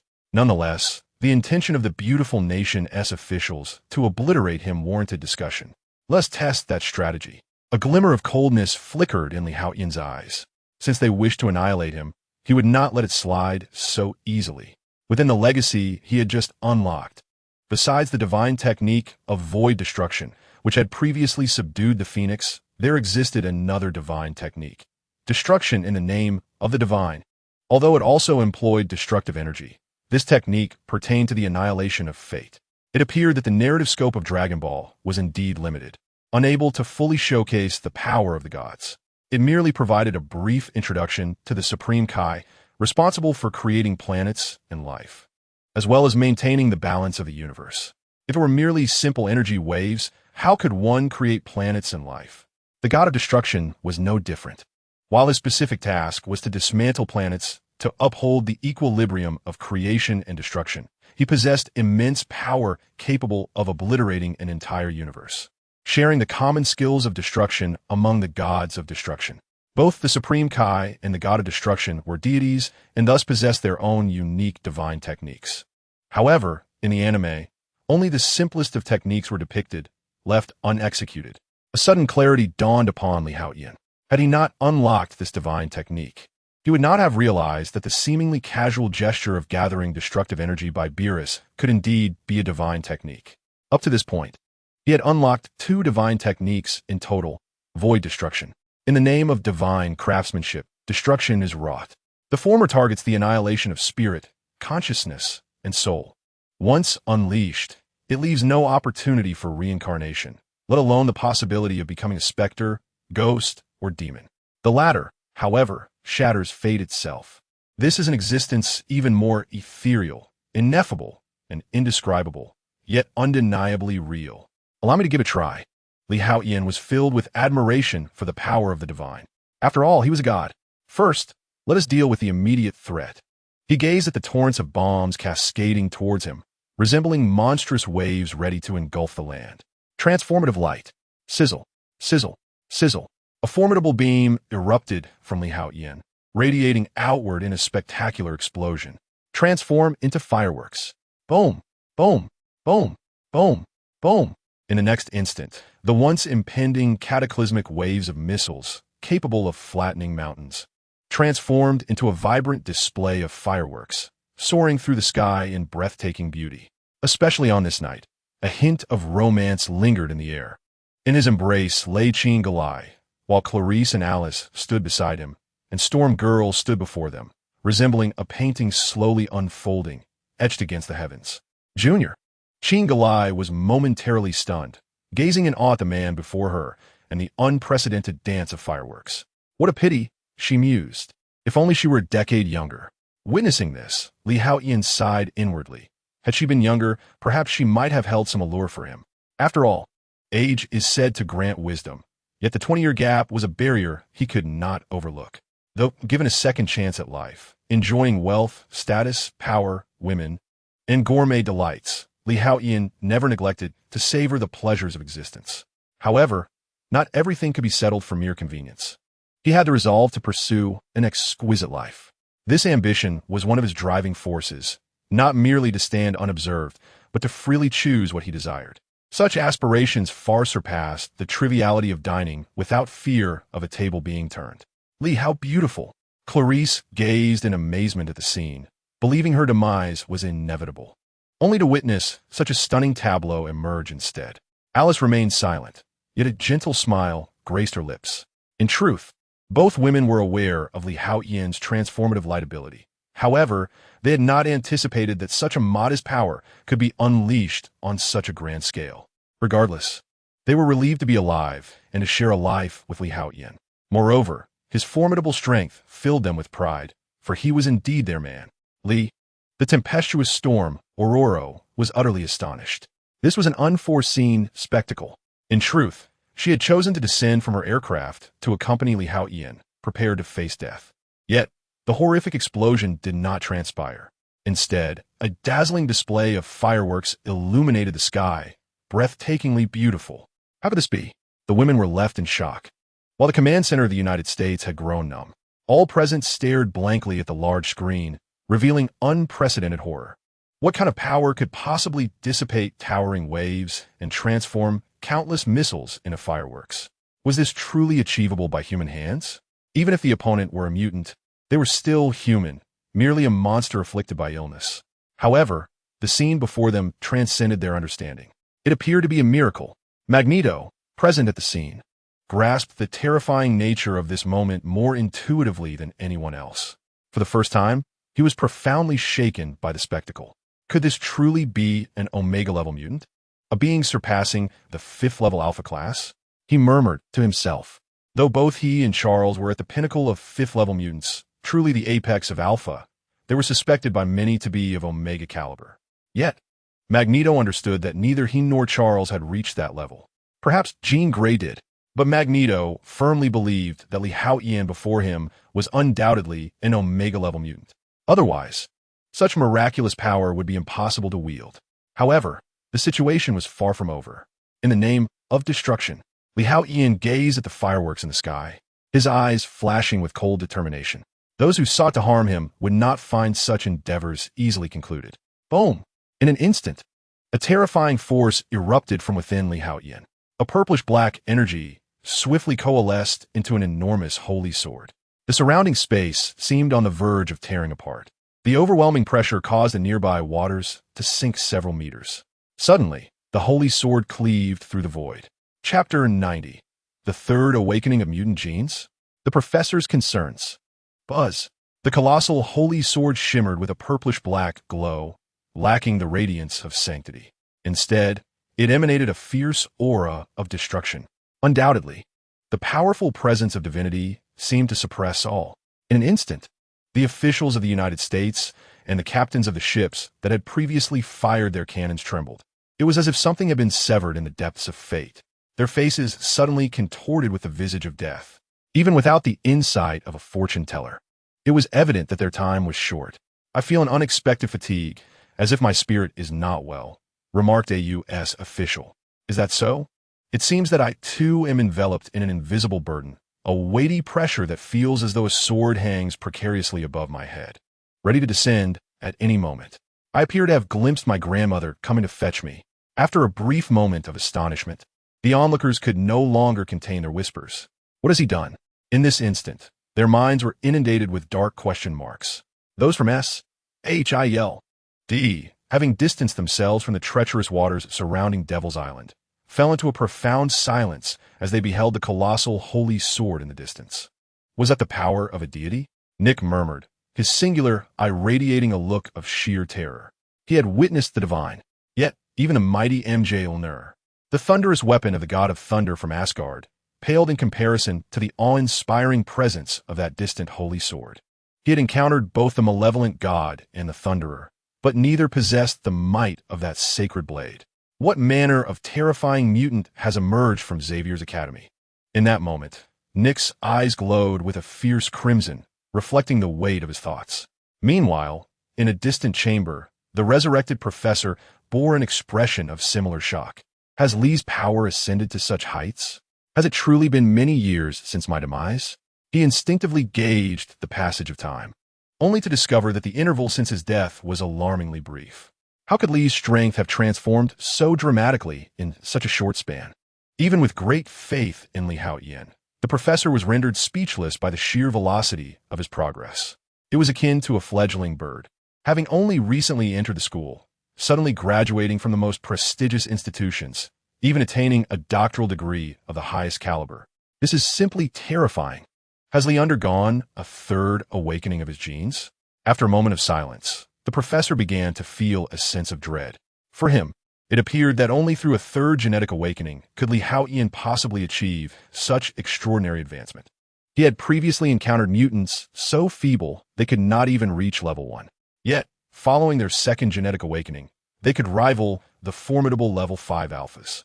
Given that Haotian was already exceptionally powerful and had experienced a prior awakening, if he were to undergo the exceedingly rare third awakening, he might emerge as an Omega-level mutant, akin to a deity. Although the professor was acknowledged as the world's foremost telepathically powerful mutant, he was acutely aware that he, like Magneto, was merely a pinnacle level 5 alpha mutant, still far from the Omega level, a theoretical realm yet to be encountered in his experience. Perhaps Jean Grey might qualify, for the professor understood that Jean's true strength lay in the dark consciousness within her depths. However, at this moment, Haotian unequivocally surpassed the peak of level 5 alpha mutants. The professor surmised that Haotian was likely experiencing a third awakening of his genes, ultimately breaking free from his constraints and ascending to the Omega tier. However, this development rendered Haotian even more perilous, as historically, no mutant has survived a third gene awakening. A profound sense of unease settled within him, for he regarded Haotian as an exceptionally gifted mutant. Charles could not bear the thought of Haotian's demise. In stark contrast to the professor's apprehensions, the members of the Blackbird were ablaze with excitement. Initially, Storm had departed alone, followed by Clarice and Alice sneaking away, which weighed heavily on everyone's hearts. This sentiment intensified when they glimpsed a terrifying scene through Osborn's abilities. resembling an apocalyptic vision. All present began to mourn for Storm and Li Haotian, contemplating the need to orchestrate the most splendid of funerals. However, to their astonishment, that dreadful spectacle transformed into a dazzling display of fireworks. Has he truly grown this powerful? They wondered. What splendid fireworks! They are unharmed. In an instant, the Blackbird's occupants erupted in cheers, relieved that Li Haotian and his companions had survived. The overwhelming strength of Li Haotian instilled a renewed sense of confidence within the ranks of the X-Men. Ever since the professor's demise, they had felt adrift, lacking a guiding force. It was Li Haotian's repeated demonstrations of strength and his commanding demeanor that gradually restored their sense of security, reaching a pinnacle at that moment. Yet, Li Haotian remained oblivious to the sentiments of the X-Men. Even if he were aware, he might not have cared. The immense holy sword slowly dissipated, and the divine judgment was already in motion. None could evade the reckoning. Li Haotian smiled as he embraced the two women and gazed at Storm, lacking the capacity to hold her tenderly, instead communicating through his eyes. Aurora momentarily froze, but soon comprehended Li Haotian's intent, causing her cheeks to flush. Although she was younger than Jean Grey, she was still over a decade his senior. Despite her slight confusion, she did not decline his invitation, stepping forward with a rosy hue and wrapping her arms around Li Haotian's waist. In an instant, a violet radiance enveloped them all. The next moment, Li Haotian soared into the sky, gradually vanishing into the horizon. All X-Men returned to Xavier's academy. At that moment, as the group pondered, Li Haotian's voice echoed in their minds, leaving them momentarily stunned. Is this the power of telepathy? Could it be that Li has even acquired telepathic abilities? Bobby, the Iceman, wore an expression of bemusement. The prowess of the younger students rendered him, the senior, seemingly inept. Could it be possible? Had Li awakened a new mutant ability? It certainly appeared to be telekinesis, reminiscent of the psychic communications the professor once shared with us. The others, too, bore varied expressions of astonishment, yet they all shared a common look of sheer disbelief. It seemed as if Li Haotian could accomplish anything. Truly incredible. Chapter 91. From this moment, Xavier Academy becomes a forbidden zone. Whoosh! Li Haotian, accompanied by several young women, soared through the sky, heading towards Xavier Academy. Indeed, combat proved to be the catalyst for progress. He recalled how many protagonists in novels experienced breakthroughs during battles. It was a reality. Only in the throes of conflict could one's power ascend most swiftly. This led him to reflect that the progress of practical learners far surpassed that of those confined to classrooms. Initially, he thought that the template of Beerus had expedited his inheritance process, a delightful surprise. However, he had not anticipated that the template of Majin Buu had also unlocked certain abilities, granting him several new spells. A smile spread across Li Haotian's face. Earlier, the power he communicated with the Sentinel's mind was not telekinesis, but rather a newly unlocked spell from Majin Buu. It could be classified as a minor spell, one that even the sorcerer Babidi could wield. After all, Buu was indeed a demon, having absorbed the Grand Kaioshin, thus possessing a multitude of spells. He could even cast some divine magic that was not reliant on innate abilities. Naturally, this was limited to divine spells and not divine techniques, as the former can be learned while the latter is an inherent talent. As Li Haotian departed, he left behind the ravaged Demon Island and the surrounding waters. The Sentinels swiftly followed suit, flying towards Xavier Academy. In an instant, the area fell into a profound silence. However, from this moment forth, Li Haotian of Xavier Academy seemed to enter the gaze of humanity's peak power, much like the professor once did. Yet, the authorities of the United States deemed Xavier Academy a forbidden zone, as Li Haotian appeared to be even more formidable and ruthless than the professor. SHIELD promptly reassessed Xavier Academy, declaring it a hazardous territory. Li Haotian, however, was entirely unconcerned by this. Soon, he returned to the academy with the young women, setting down Jean Grey. "Jean, you should check on Principal Scott. He is not in good condition," Li Haotian said with a smile, glancing at her. This woman was far too mature for his liking, and unlike Clarice and Alice, he was their first man. The lips of Chingale are undoubtedly not solely for the purpose of eating. Hence, he harbored no interest in her, for not everyone is akin to Chao Zhe. Upon hearing the name Scott, Chingalei's countenance subtly shifted, prompting her to hastily flee. Teacher Ororo, I leave this to you. I need a moment to rest. Li Haotian then turned his gaze towards Ororo. Am I wild enough? A betrothal gift of 600, is that acceptable? While not unattractive, she was not to his taste. And her age was also a concern. Surely, it would be better to nurture a petite little girl of his own, gentle, delicate, and easily toppled. Cough, cough. I must take my leave, Clarice, Alice. I may be injured and require proper rest. Casting aside the tumultuous thoughts swirling in his mind, he promptly departed with the two women. Having Clarice and Alice was sufficient for him. Though Katie had been persistently pursuing him, Li Haotian had yet to come to a decision. Ah, Li, are you all right? Clarice, the young girl, couldn't help but exclaim in surprise. She rushed forward to check on him, only to be embraced by Li Haotian. With his other arm, he wrapped around Alice. Suddenly, with a roar, they soared into the air, swiftly returning to the dormitory. Bubble House. As the magic of Majin Buu unfolded, the dormitory was instantly transformed into a dazzling, romantic haven of bubbles. Li, it's so beautiful. Girls are inherently drawn to such charming and lovely things. And there are even more delightful surprises. He smiled, and with a flicker of light, he cast yet another small spell. After a considerable time had passed, the battle police aboard the fighter jets finally returned. Although the speed of the jets was commendable, it paled in comparison to Li Haotian's current velocity. Thus, the matter concerning Demon Island was resolved, as the island itself had ceased to exist, and the Worthington Laboratory was no more. Even Worthington met his demise in the ensuing chaos, which was unforeseen, as he was supposed to be rescued by his son, Worthington III. Fate had taken an unexpected turn. Nevertheless, it was ultimately resolved satisfactorily. With the antidote gone and the Sentinel robots destroyed, the potential threats seemed to have been eradicated, bringing a sense of relief to the battle police. Of course, what truly assuaged their concerns was Li Haotian's formidable strength. He had surpassed their imagination. Unfathomable. Much like the esteemed professor of Ur, they only knew he was powerful, without grasping the full extent of his prowess. In truth, Charles was indeed formidable. Even the most intricate of souls within a human form had been studied to this extent. The ability to strip away and transfer consciousness was a feat that even once led Li Haotian to ponder the professor's capacity for consciousness transfer. Similar to the cursed seal that harbors the soul of Orochimaru in Naruto, as long as the seal exists, Orochimaru possesses the opportunity for resurrection. The professor appears to share a similar fate. He is able to manifest within the comatose body of his brother, leading one to ponder whether he could also inhabit other bodies. Li Haotian remains uncertain about this possibility, yet strikes him as highly plausible. The professor is far more cunning and intelligent than depicted in films. Nevertheless, Li Haotian is indifferent. As long as the professor does not scheme against him, he maintains a favorable impression of him, particularly given the care the professor has consistently shown.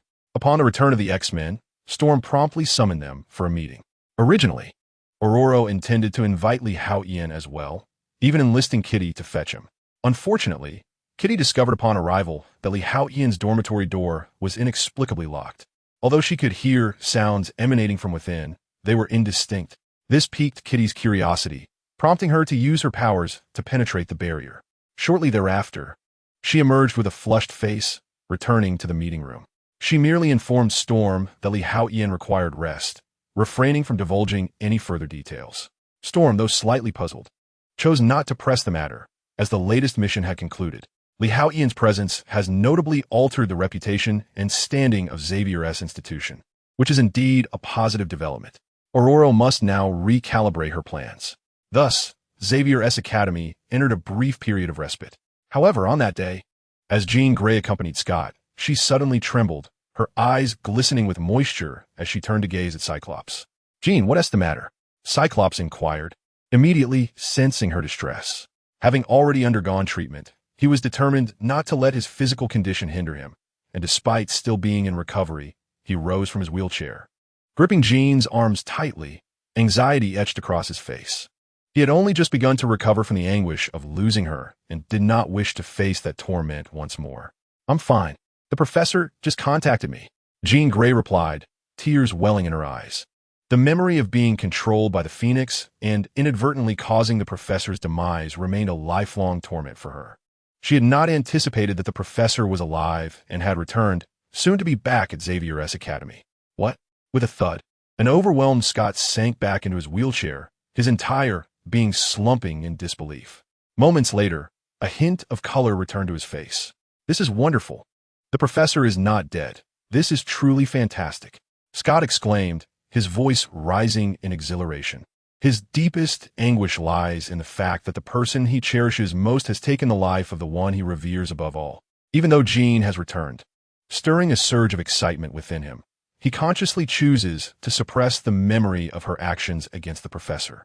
After all, he has persistently told himself that it was not Jean who acted, but rather the second persona residing within her. Yet, Scott occasionally wonders if this is merely a form of self-deception. Nevertheless, all seems well now. Everything is splendid. Jean has returned, and the professor is alive. Let's share this joyous news with everyone. Scott was instantly invigorated, and the two swiftly summoned all members of the academy to prepare a warm welcome for the professor. The announcement left everyone in a state of bewilderment, as they had only recently held a funeral for him. Now, so soon after, they were to orchestrate a welcoming ceremony. In that moment, confusion reigned supreme. However, when Scott revealed that the professor had not perished and was preparing to return, a wave of cheers erupted among the crowd. Although they were perplexed about the nature of his revival, whether he had truly died or merely returned from death, the outcome was joyous. The professor was alive and had returned to Xavier's academy. Instantly, the entire school was enveloped in a festive atmosphere. Naturally, Haotian was also aware of this development. He had not anticipated the professor's revival, and even more surprisingly, it had occurred sooner than expected. While he was astonished, it was not an overwhelming shock. After all, he had witnessed numerous reincarnation methods, such as those employed by Orochimaru and the Tsutsuki clan. Moreover, in the fantastical novels he had perused in his previous life, there were ample accounts of souls reclaiming their bodies. Thus, such feats did not strike him as particularly astonishing. After all, the ability to withstand death seemed far more reliable than mere consciousness transfer. Haotian held a higher regard for the immortal form of Majin Buu, who could regenerate as long as a single cell remained intact, especially when not overly drained of energy. His recovery was nearly instantaneous. This ability to restore oneself was incomparable to that of Wolverine or Deadpool. Nonetheless, the professor's return was a welcome development. It meant that he could once again embrace a laid-back existence. He still wished to reside at Xavier's academy, at least until he had advanced the 3 primary templates to a level beyond 50. By that time, even if Haotian did not dominate the Marvel Universe, he would undoubtedly traverse the multiverse with ease and freedom. Ding! Congratulations, Master. The power of rules has reached the designated threshold.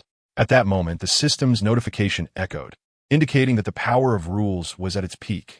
A smile graced Haotian's face as he noted the recent substantial increase in this power, particularly with the omnipotent task system that allowed him to acquire source points for any need. For instance, in a particular scenario, when Alice implores Haotian with fervent pleas to cease his actions, he can swiftly accumulate source points.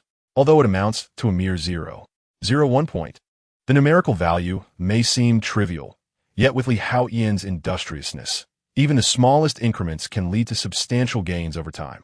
At present, however, Clarice is still quite young, which confines Haotian to harvesting points solely from Alice. In due course, the returns will multiply exponentially.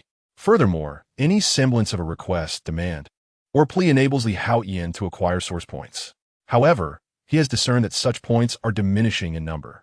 It appears that as his strength amplifies, the potency of these requests wanes. The rationale behind this phenomenon eludes Haotian, as he is merely a traveler from another realm and not an omniscient deity. Indeed, even deities have their limitations, particularly those like Thor and the malevolent gods within the Marvel Universe. Presently, Haotian feels no inclination toward them. I'm not a destroyer myself.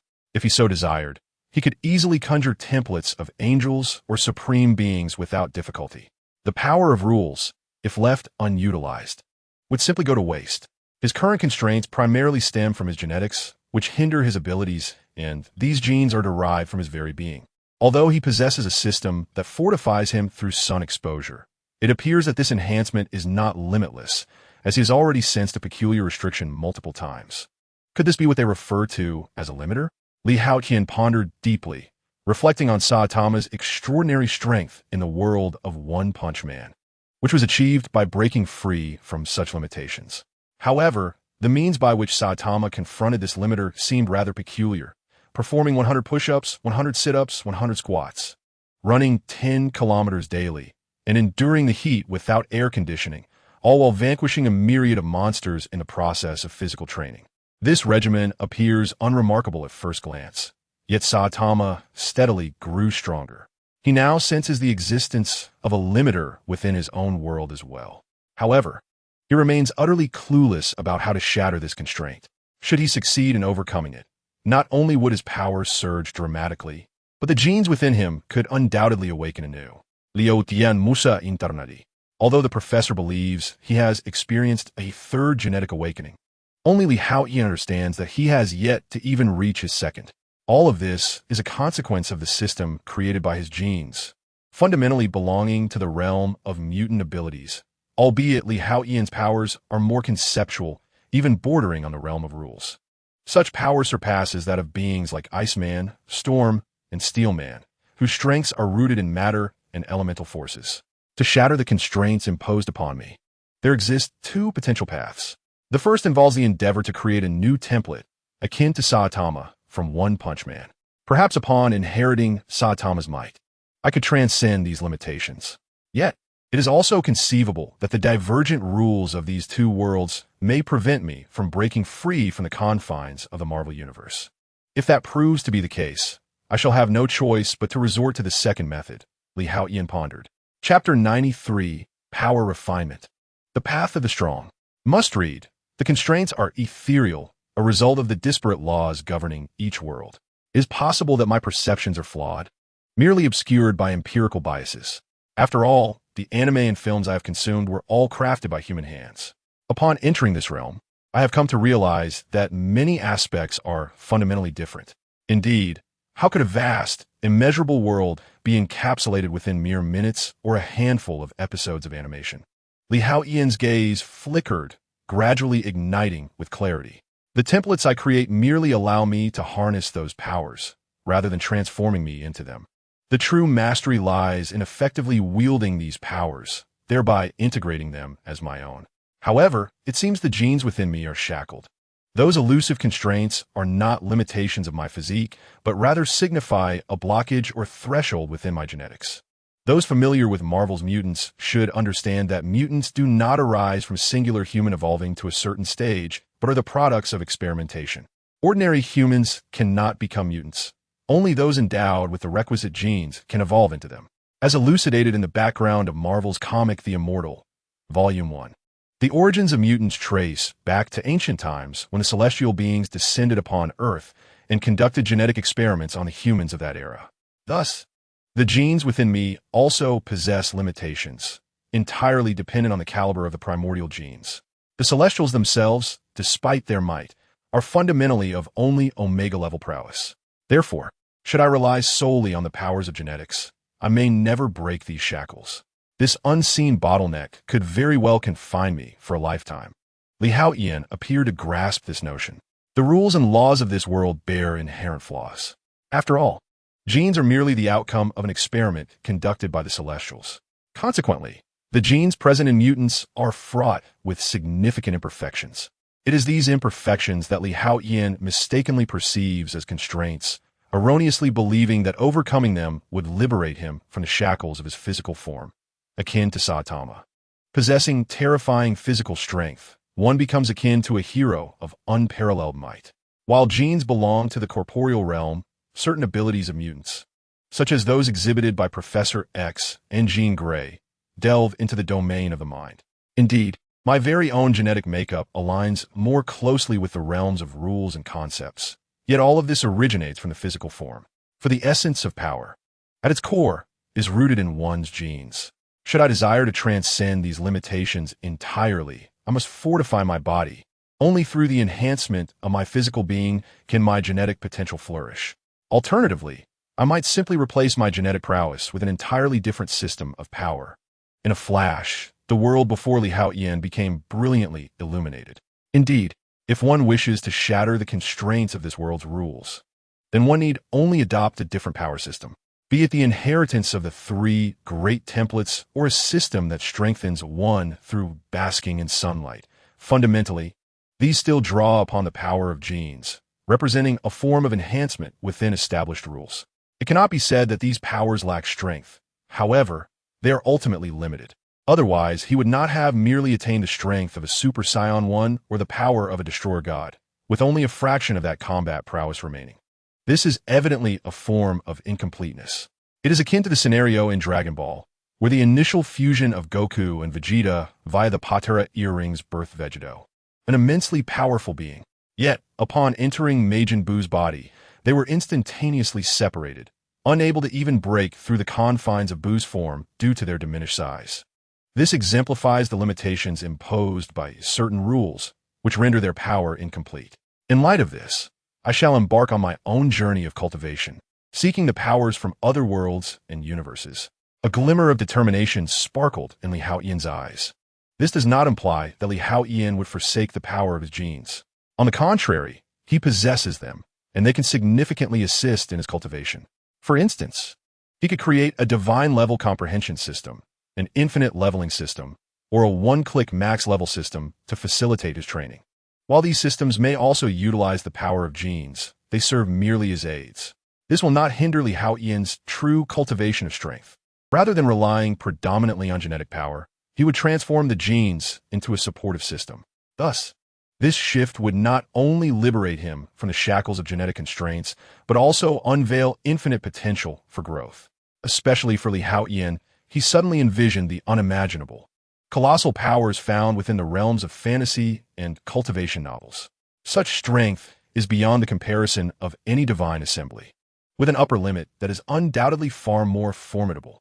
Perhaps it could rival the mightiest entities within the Marvel Universe, the all-powerful cosmic beings, and the legendary First Celestial. It is said that the First Celestial embodies the very essence of the universe, representing the supreme existence of the entire Marvel cosmos. All life originates from him. Very well. Now, let us address how to acquire the cultivation methods of other universes. Li Haotian was suddenly plunged into contemplation. Strictly speaking, the cultivation of Qi in the realm of Dragon Ball could indeed be considered a form of training. However, Li Haotian was merely human. Even as a mutant, he found himself devoid of any significant advantage. In the world of Dragon Ball, if one truly wished to cultivate and grow stronger, one must possess a particular lineage. For instance, Goku's Saiyan bloodline, Frisia's Frost demon heritage, or the angelic lineage, among others. Only these extraordinary races could ascend in power, while ordinary humans were left with no opportunity. Thus, Li Haotian promptly abandoned the power structure of Dragon Ball. Although he possessed three formidable inheritance templates, these powers were merely products governed by genetic rules, not cultivated from the ground up in this world through arduous training. Consequently, they appeared as a diluted version, significantly weaker than their original counterparts. Reflecting on this, Li Haotian naturally chose not to pursue the powers of the Dragon Ball universe. It became clear that true strength was to be sought within the mystical cultivation systems found in the fantastical novels of China. Even the ancient myths that have long been passed down, such as Pangu and Hongjun, belonged to a robust primordial system. Li Haotian pondered deeply. He had traversed into this chaotic Marvel universe, which suggested that those cinematic tales, novels, and mythological narratives might indeed hold a kernel of truth. Given this, he resolved to create a system capable of bridging the myriad realms, allowing him to draw upon powerful cultivation systems from diverse worlds. By leveraging the principles of genetics, he could swiftly enhance his own strength. This, he mused, was the most appropriate application of the power inherent in genetic rules. A spark of brilliance ignited in Li Haotian's eyes. He had finally discovered a genuine path to ascendancy, no longer constrained by the shackles of genetics. He could cultivate a power that was uniquely his own. Thus, he began to create. With this thought in mind, Li Haotian commenced the construction of his envisioned system. Chapter 94. The Supreme System, an Astonishing Plan. In this world, there exists neither love nor hatred without reason. To attain something, one must be willing to sacrifice. A contemplative expression graced Li Haotian's face, his eyes shimmering with brilliance. Ding! The most powerful gang system of the myriad realms has been established. In accordance with Li Haotian's aspirations, an entirely new system materialized. The supreme gang system of the myriad realms could invite those with great fortune from across the cosmos to join its ranks. Utilizing the existing system, Li Haotian transformed this gang into a remarkably formidable entity. Indeed, this system could directly draw the bodies or consciousness of gang members into its spatial domain. As for the name of the gang, Li Haotian had yet to decide, so he temporarily dubbed it Tianlin Water Kingdom. The name is derived from a novel titled Marvel. My Genes Are the Creation System that he encountered in a previous life on a certain tomato-themed website. His fans are notably enthusiastic, and Li Haotian was once among them. It was within this vibrant community that he discovered each member's remarkable talent and eloquence, fostering his fondness for these companions. Consequently, Li Haotian conceived the name Tianlin Water Nation for his faction as a tribute to those cherished friends. Tianlin Water Nation transcends the mere concept of system space. Within it, Li Haotian has established 6 floating realms: the Martial God Hall, the Legacy Hall, the Task Hall, the Way of Inquiry Hall, the Holy Light Hall, and the Faction Vault. The Martial God Hall originally constituted Li Haotian's super combat space system, which he has transformed into Martial God Island, enhancing its maximum capacity from 3 times his original self to 5 times. A single utilization grants 12 hours of real-world time, equating to 60 hours of mental presence and 120 hours of physical immersion, necessitating an expenditure of 1,000 points each time. The Legacy Hall serves as a divine-level inheritance system, housing the legacies of Kakarot, Majin Buu, and the god of destruction Beerus. To acquire a legacy, one must possess 10,000 points. The Task Hall operates on a straightforward premise. It is derived from an omnipotent task system where fulfilling Li Haotian's assignments yields points. Furthermore, faction members can issue tasks to one another, with Li Haotian retaining a 50 share of the points earned. The Way of Inquiry Hall may not seem exceedingly important, but it proves invaluable in critical moments. It functions as a combat strength detection system, enabling faction members to gauge their adversary's power and avoid falling prey to cunning traps. Each use costs 10 points. The Holy Light Hall employs a sunbathing enhancement system, allowing members to utilize its power for supplementary repairs, with 1 point consumed every 10 minutes. Points can be accrued from 2 primary sources: completing tasks in the Task Hall and through a contribution feature in the Faction Vault. By uploading any items recorded within the faction system, be it sacred weapons, medicinal concoctions, techniques, or rare materials, one earns corresponding points. Anything deemed useful can be submitted for point redemption. Directly inviting powerful individuals poses significant risks. Thus, I extend invitations solely to those with great fortune, from whom I can obtain the desired resources. The myriad cultivation systems across countless realms are vast. There will always be stronger and more formidable systems. My objective is to leverage the capabilities of genetics to assist my own cultivation. At that moment, he could effortlessly shatter the shackles and emerge more powerful, potentially possessing multiple systems of strength, thereby reaching an unimaginable realm. Li Haotian felt an immediate sense of elation. This was the method he had devised. Cultivating other systems of power would free him from the chains of his genetics. Moreover, there was a significant possibility that these alternative cultivation systems could induce a further metamorphosis in his genes. After all, genes are an integral part of the body. If one could enhance the body as strength, might not the genes also grow stronger? Indeed, if there are flaws in the genes, perhaps refining the body to its utmost limit could rectify these deficiencies. Would a body strengthened through such cultivation techniques prove more effective than one merely enhanced by sunlight's radiant power? In due course, the perfection of genetic abilities might transcend limitations, surpassing even the divine assembly, and potentially rivaling one of the 5 primordial deities, eternity. This could place him on par with the first firmament. Furthermore, this was merely Li Haotian's hypothesis. As he later integrated numerous cultivation systems from various realms, he might ultimately exceed the first firmament. After all, which world possesses the greatest power remains a mystery, even to Li Haotian. Therefore, only through practice could he witness the unfolding of these possibilities. Thus, Li Haotian resolved to attempt this endeavor to truly achieve excellence. The system would randomly select fortuitous individuals from myriad realms and invite them to join the guild. Should they wish to enjoy the Guild's benefits, they would need points, which were entirely at Haotian's discretion. Moreover, as the master of this guild system, he was invincible within the guild space. He was the sovereign of this miniature world. The rules were all dictated by him, ensuring he had nothing to fear from others usurping his authority. After all, those he invited were fledgling individuals blessed with great fortune. What he sought was to reap the rewards. Otherwise, inviting seasoned overlords already established as hegemonic figures would be tantamount to courting disaster. With his gene enhancement, Haotian was confident that his rate of advancement would be nothing short of astounding.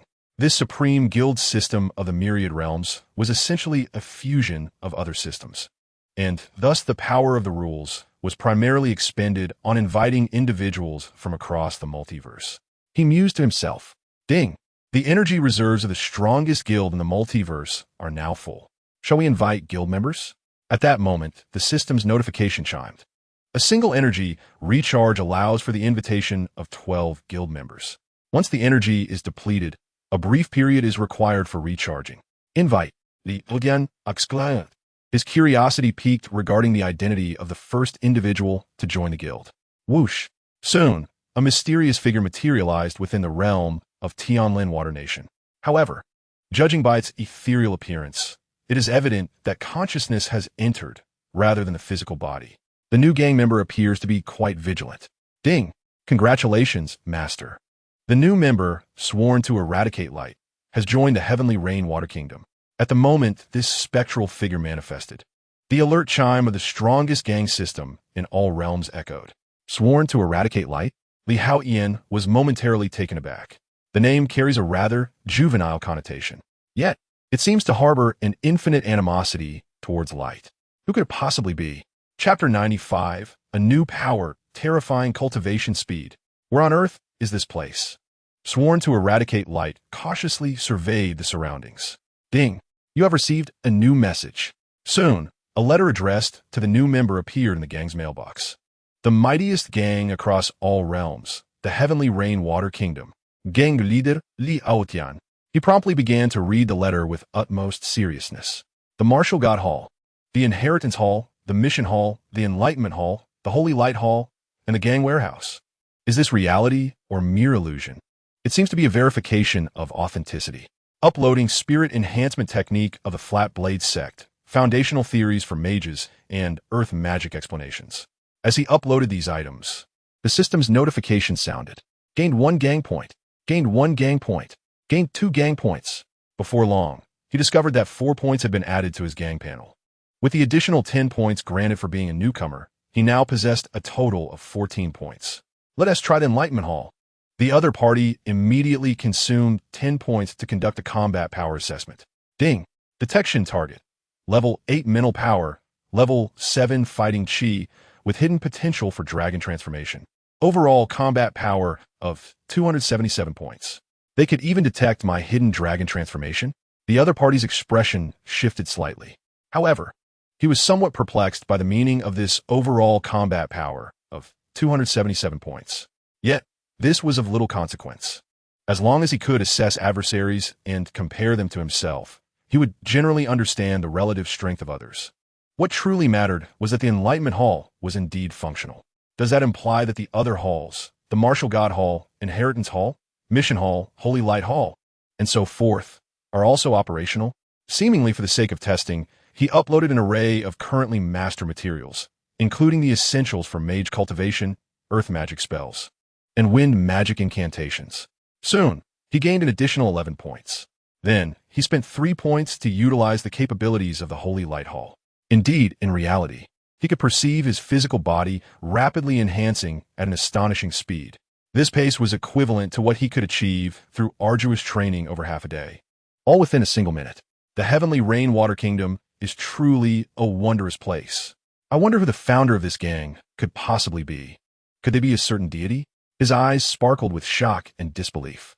The Martial God Temple, the Inheritance Hall, and the Hall of Holy Light. Yet soon, he could not help but tremble, his gaze igniting with fervor. If I could harness those powers, I would undoubtedly grow stronger in no time. Grandfather Derlin, just wait and see. I shall uproot the Church of Light entirely. A flicker of hatred crossed his eyes before his form gradually dissipated. This time, he had entered merely in spirit, but next, he would undoubtedly manifest in body. After all, entering the martial god temple in corporeal form would allow him to experience time at a rate tenfold. However, each entry required a cost of 1,000 points, a price he could not afford at present. Thus, he needed to prepare some items for upload to exchange for guild points. He never anticipated that the first invited member would be him. Li Haotian gazed at the fading figure, a look of surprise crossing his face. It was none other than the Dragonblood warrior, who would ultimately become the master of the primordial chaos. Did inviting him consume all of his energy? Despite the opponent's relatively modest strength, the expenditure was substantial. Was it because he was destined to be the master of the primordial chaos? Or was it merely the vast distance between their worlds? He pondered, but such thoughts were inconsequential. What mattered was the books contributed by the other party. Magic, perhaps? Li Haotian found himself intrigued. Unlike the magic learned from the Bu template, this was an entirely different kind. It seemed that upon reaching a certain threshold, one would attain infinite lifespan. As long as one was not slain, immortality was assured. He murmured to himself. This was far superior to the longevity of those emperors in typical fantasy novels, who lived merely for 10,000 to 100,000 years.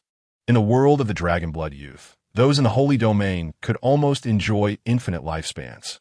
He wondered if his lifespan would also be altered upon reaching the Holy Domain. Suddenly, anticipation welled within him.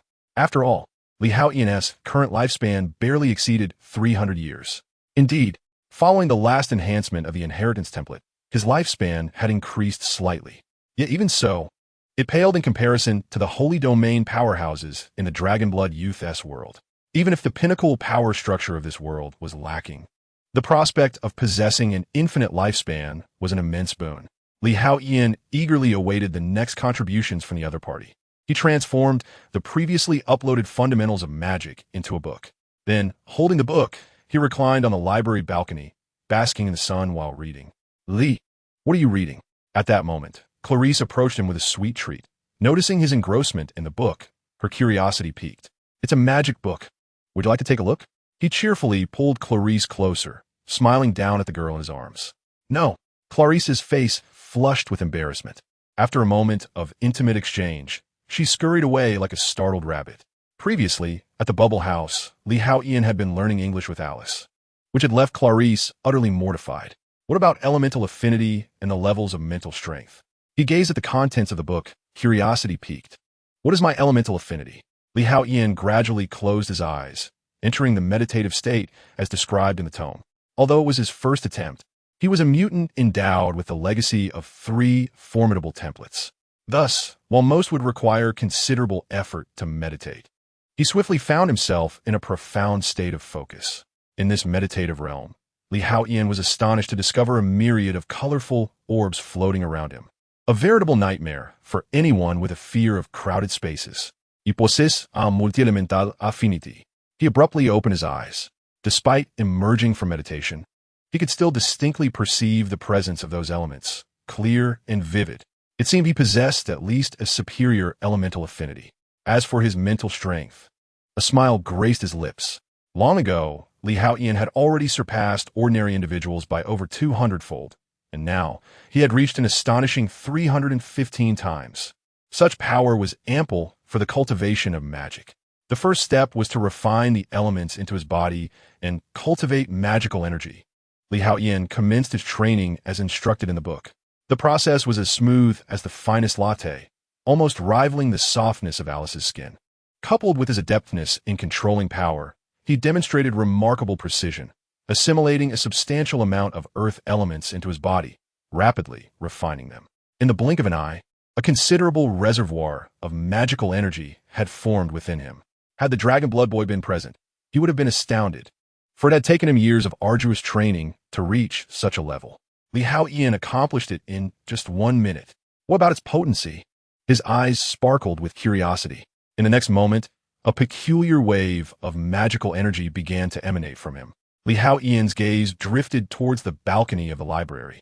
Observing below, there stood the Steel Titan, having just emerged from the adjacent building. Chapter 96. Cells in Exaltation, an unexpected visitor. The Steel Titan, upon spotting the figure below, a smile broke across Li Haotian's face. Gravitational technique. Boom! Instantly, the tumultuous earth elements began to converge. In a flash, a golden-brown radiance enveloped the feet of the Steel Titan. The terrifying weight of gravity descended upon him in an instant. Oof!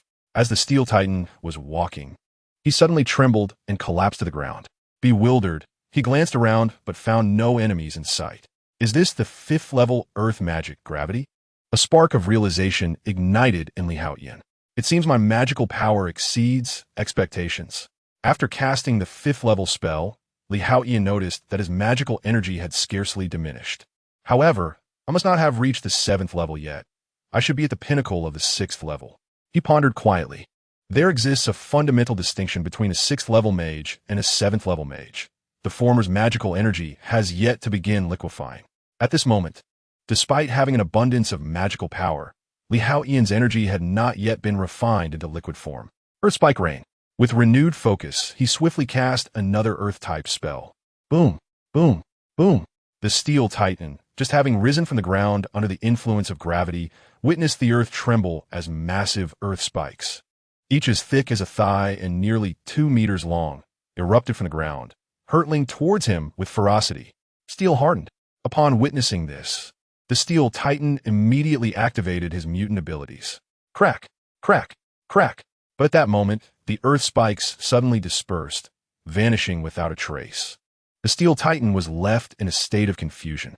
It appears I am indeed at the pinnacle of the 6th level, and my magical energy is far beyond that of an ordinary 6th-level mage.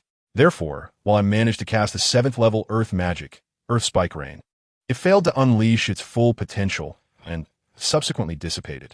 Li Haotian swiftly attained a precise understanding of his own realm. This pace of cultivation is rather average. A smile graced his face. If the Dragon Blood Boy were to hear this, he might well be infuriated. Li, what are you doing? At that moment, the Steel Titan noticed Li Haotian on the 2nd floor of the library. Ha ha. Oh, nothing much, just experimenting with a new ability. Don't mind me. I'll treat you to steak tonight. Li Haotian replied cheerfully upon seeing the Steel Titan's gaze upon him.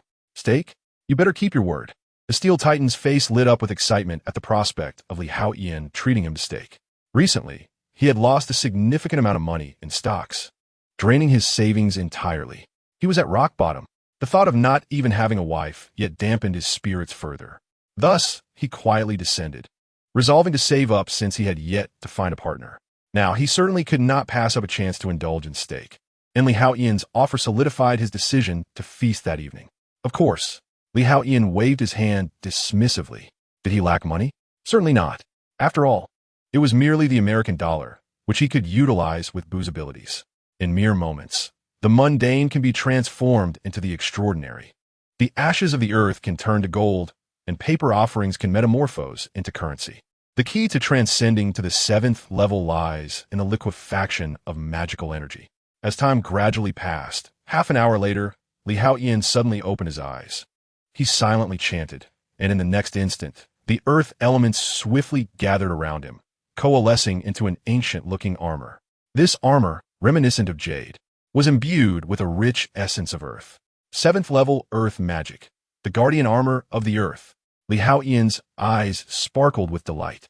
He had finally ascended to the rank of a 7th level mage. Yet, he sensed that his mental energy was still abundant. The essence of a mage lies fundamentally in their mental and magical prowess, and Li Haotian's mental strength was hundreds of times greater than that of an ordinary person. Coupled with his possession of 3 significant inheritance templates, his mental energy possessed unique qualities, enabling him to reach the 7th level with such swiftness. Onward, he immediately dissipated the armor and resumed the refinement of his magical energy. Another 10 minutes elapsed before Li Haotian emerged from his meditation. It was not due to another breakthrough, but rather the Dragon Blood Boy had returned to the guild and uploaded a plethora of books. It appeared that time flowed differently in the 2 realms. Li Haotian's consciousness entered the realm of Tianlin Water Nation. As the sovereign of this domain, he could wield any force within it at will. He quickly discerned that the strength of his counterpart had increased since his departure, clearly surpassing the state he had left in. This was indeed fortuitous. The very purpose of creating this system was to facilitate such advancements, was it not? Li Haotian promptly began to peruse the volumes of knowledge with great haste. To expedite his reading, he even ventured into the Hall of Martial Deities. In addition to the books, the Dragon Blood Boy had also uploaded a crystal ball for testing elemental affinity. Li Haotian was quite familiar with its usage, and thus, out of curiosity, he conducted the test. After all, during his previous meditation, he had observed numerous elemental light points, indicating that his affinity extended beyond merely the earth element.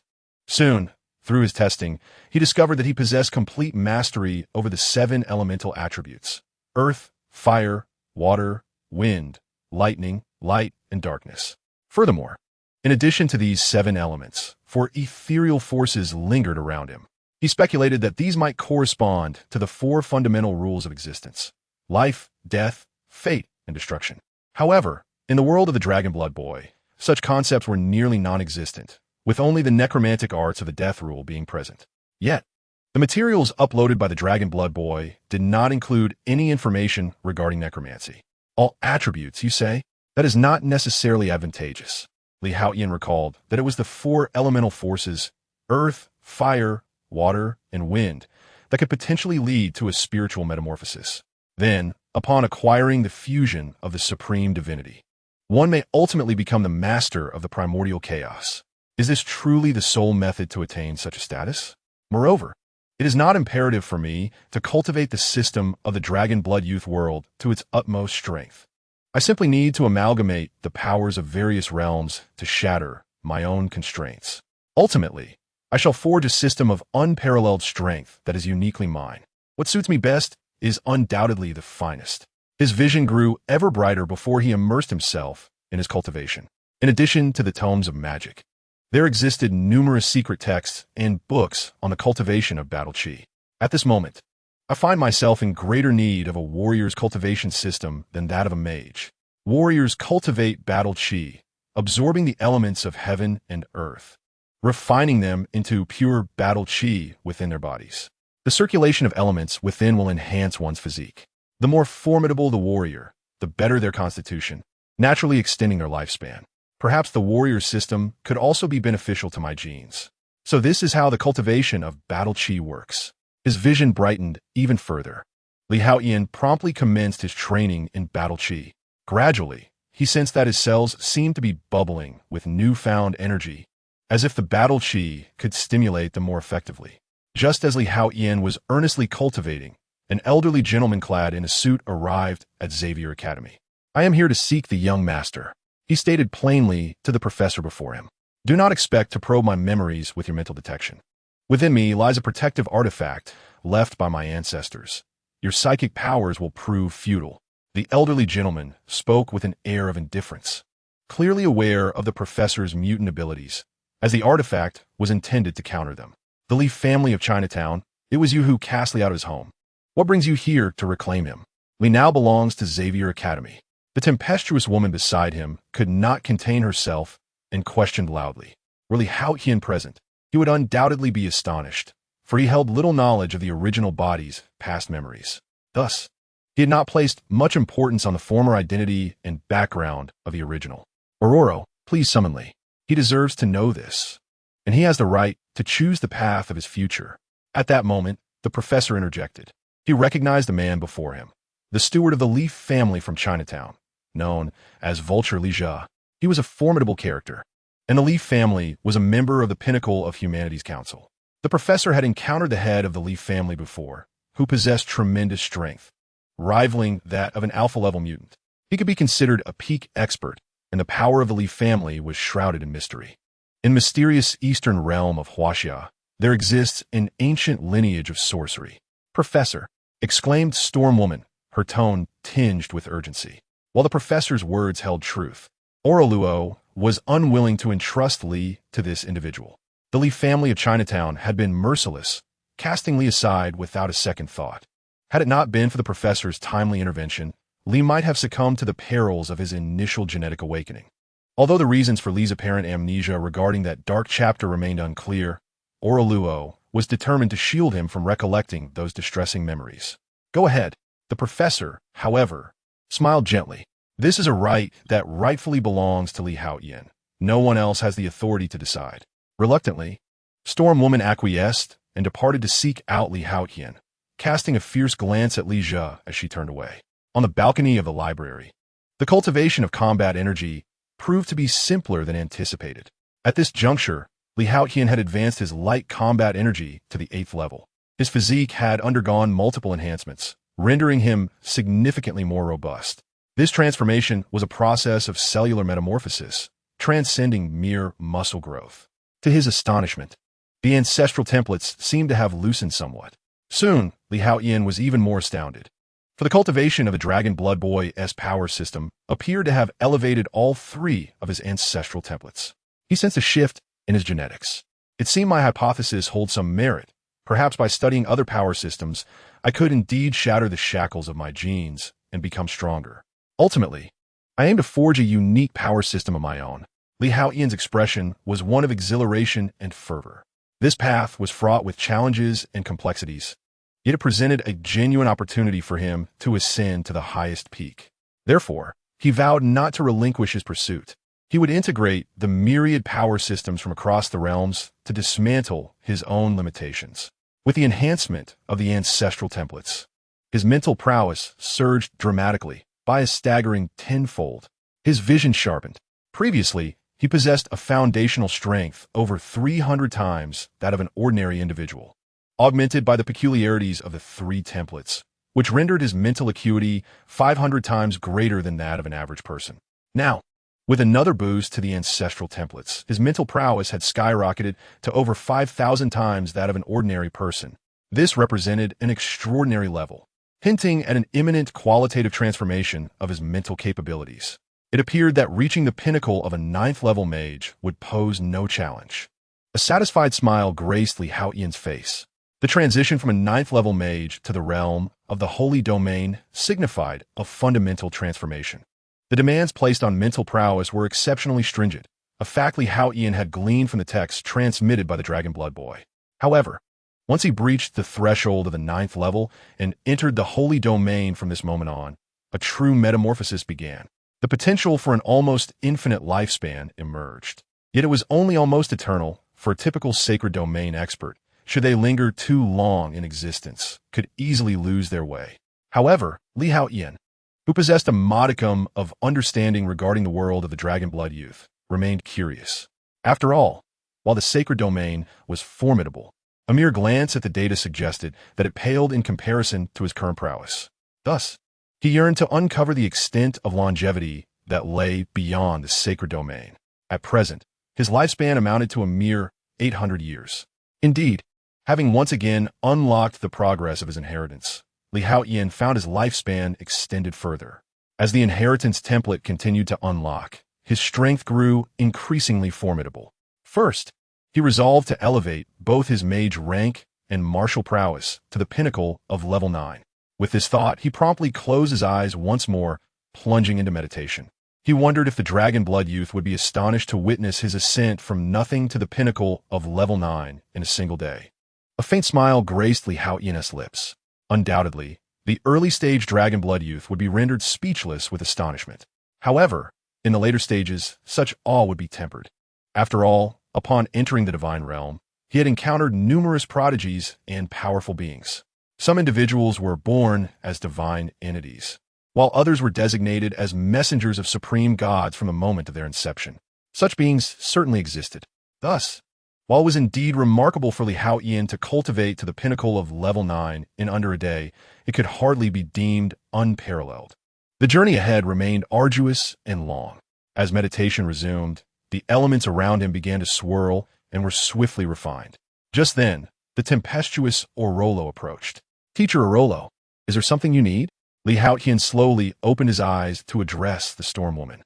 It was rare for her to seek him out personally, especially since, despite the professor's return, the school remained overwhelmingly busy. The Storm Woman, assisting the professor, had little free time. "Someone has come to find you." Orolo promptly recounted the circumstances surrounding the matter. Moments later, a sigh of relief escaped Li Haotian. I never expected that I would also be a second generation. Perhaps a black second generation or a power second generation." He chuckled self-deprecatingly. These memories were unknown to him, indicating that something must have gone awry with his original self. Yet, throughout these days, Li Haotian had detected no abnormalities. Soon, the two arrived at the professor's office. Young master. Upon seeing Li Haotian, Lija's expression flickered with excitement. It was impossible not to feel exhilarated, especially since the news of Xavier Academy being designated as a forbidden zone had reached even the Leaf family of Chinatown. Moreover, what astonished the Leaf family even more was the fact that the reason this place was deemed forbidden was due to the presence of Li Haotian, a scion of the Leaf family who had once been expelled, a mutant of such extraordinary power that he surpassed even the alpha level. My impression of the Leaf family has faded, and my interest has waned. Thus you may leave. Li Haotian regarded the agitated Li Zhe, speaking with a calm demeanor. He lacked neither wealth nor strength, and had little interest in power. So why should he return to a family that cast him out? Even if that was not his true self, merely a remnant of his former existence. Yet, it was not entirely disconnected from him. It was still a part of him. Chapter 98. The Soul's Obsession in the Depths of Consciousness. What? You wanted to leave? Li Zhe was momentarily taken aback, as if he had misheard. Disbelief etched across his face. He had anticipated various reactions from Li Haotian, but never this. Was this truly the frail, timid, introverted scion of the Tang family, Li Haotian? Who? Young master, the patriarch misses you dearly and is nearly ailing from longing. Therefore, you should accompany me back. Despite his astonishment and even shock, Li Zhe took a deep breath and repeated his request. After all, the patriarch had issued a command for this mission. Li Haotian must be retrieved, otherwise, the entire Li family would face catastrophic consequences. Even if it displeased him internally, he had to suppress his feelings. That wretched bastard, how dare you tell me to leave? Li Zhe seethed within. It had been ages since anyone had dared to speak to him in such a manner. Even within the Li family, aside from the patriarch, no one would dare. Yet now, a discarded member of the Li family was doing just that. Were they attempting to provoke him into action? The Haotian's bro furuba, growing increasingly indifferent. He was beginning to feel exasperated. The gaze directed at him by the other was becoming bothersome. Mr. Li, I suggest you depart. I have already afforded you an opportunity. This matter is a personal choice of Li Haotian. Do you intend to forcibly take my student from Xavier Academy? At that moment, the professor unexpectedly interjected. The sorcery of the Li family from Chinatown possesses some intrigue, yet the professor was unperturbed. Their magical artifacts were remarkable, capable of repelling his mental probing. However, should he be pushed to the brink, utilizing a brainwave amplifier to obliterate the Li family would pose no challenge. After all, there was only one artifact capable of evading his scrutiny, rumored to be the most ancient relic passed down from the Li family's ancestors. Yet it was irreplicable, akin to Magneto's helmet. Thus, the professor held little regard for a singular artifact, particularly since he was not alone. Xavier Academy also has its warriors. The second young master. Upon hearing this, Bald Vulture Li Zhe's expression immediately shifted. He did not anticipate such misfortune in his mind. Upon learning that the patriarch had summoned him back to the family, Li Haotian should have been filled with gratitude, overwhelmed with emotion and tears. Yet, it seemed that reality told a different story. You ungrateful wretch, have you forgotten who brought you into this world? The family's nurturing and guidance since your infancy. Is this how you choose to repay us? Observing Li Haotian's cold demeanor, Bald Vulture Li Zhe could no longer contain his fury. The previously aloof and indifferent facade had vanished. After all, the professor had also spoken. If this continued, there would be no further opportunities. He was aware of the confidentiality agreement signed during the Peak Human Summit. The professor's current politeness would not last. If Charles were truly cornered, they understood well the consequences. Seeing the other's demeanor, Li Haotian's expression turned frigid. Truly, what an affront. Just because the tiger does not roar, do you take me for a sickly cat? Or perhaps the god of destruction does not comprehend anger, mistaking me for a hairless feline? Buzz. A terrifying aura instantly erupted from Li Haotian's being. Since the other party refused to leave, then let it be. They would remain. Transforming light. Transforming into a jumping fork. Whoosh. Feeling the dreadful energy emanating from Li Haotian. Along with the sudden appearance of a purple beam, Li Zhe immediately sensed impending danger. It was as if, in the next moment, he would plunge into a nightmarish abyss. It is Miss Xian who has sent me to find you before her demise. Almost instinctively, Li Zhe roared. Whoosh. At these words, Li Haotian paused momentarily. Originally intending to turn Li Jia into a flea, he suddenly furrowed his brow. Deep within his mind, a memory, previously dormant, suddenly resurfaced. His entire being began to tremble eerily. Poor Miss Xian, so kind-hearted, yet her end was tragically brutal. Have you forgotten even her? Upon witnessing Li Haotian's reaction, Li Jia could not help but shout again. Xian, Li Haotian's body trembled slightly. This was beyond his control. Yet it was precisely this lack of control that rendered the situation uncanny. With his current strength, to be unable to command his own body? Such an incredulous occurrence. Moreover, the mere mention of this woman named Xian triggered an immediate transformation. It was clear that she held immense significance for his original self, perhaps surpassing all else. Gradually, this sudden memory became increasingly vivid. A charming little girl emerged in his mind's eye. With rosy lips and pearly teeth, her skin was translucent, and her eyes sparkled like crystals. Though still quite young, it was evident that she would undoubtedly blossom into a beauty in the future. As the memories grew increasingly vivid, the young girl also matured. In the blink of an eye, she was already 16. Her eyes sparkled like the stars, and her luscious lips, far surpassing any enhancements, were enticingly plump.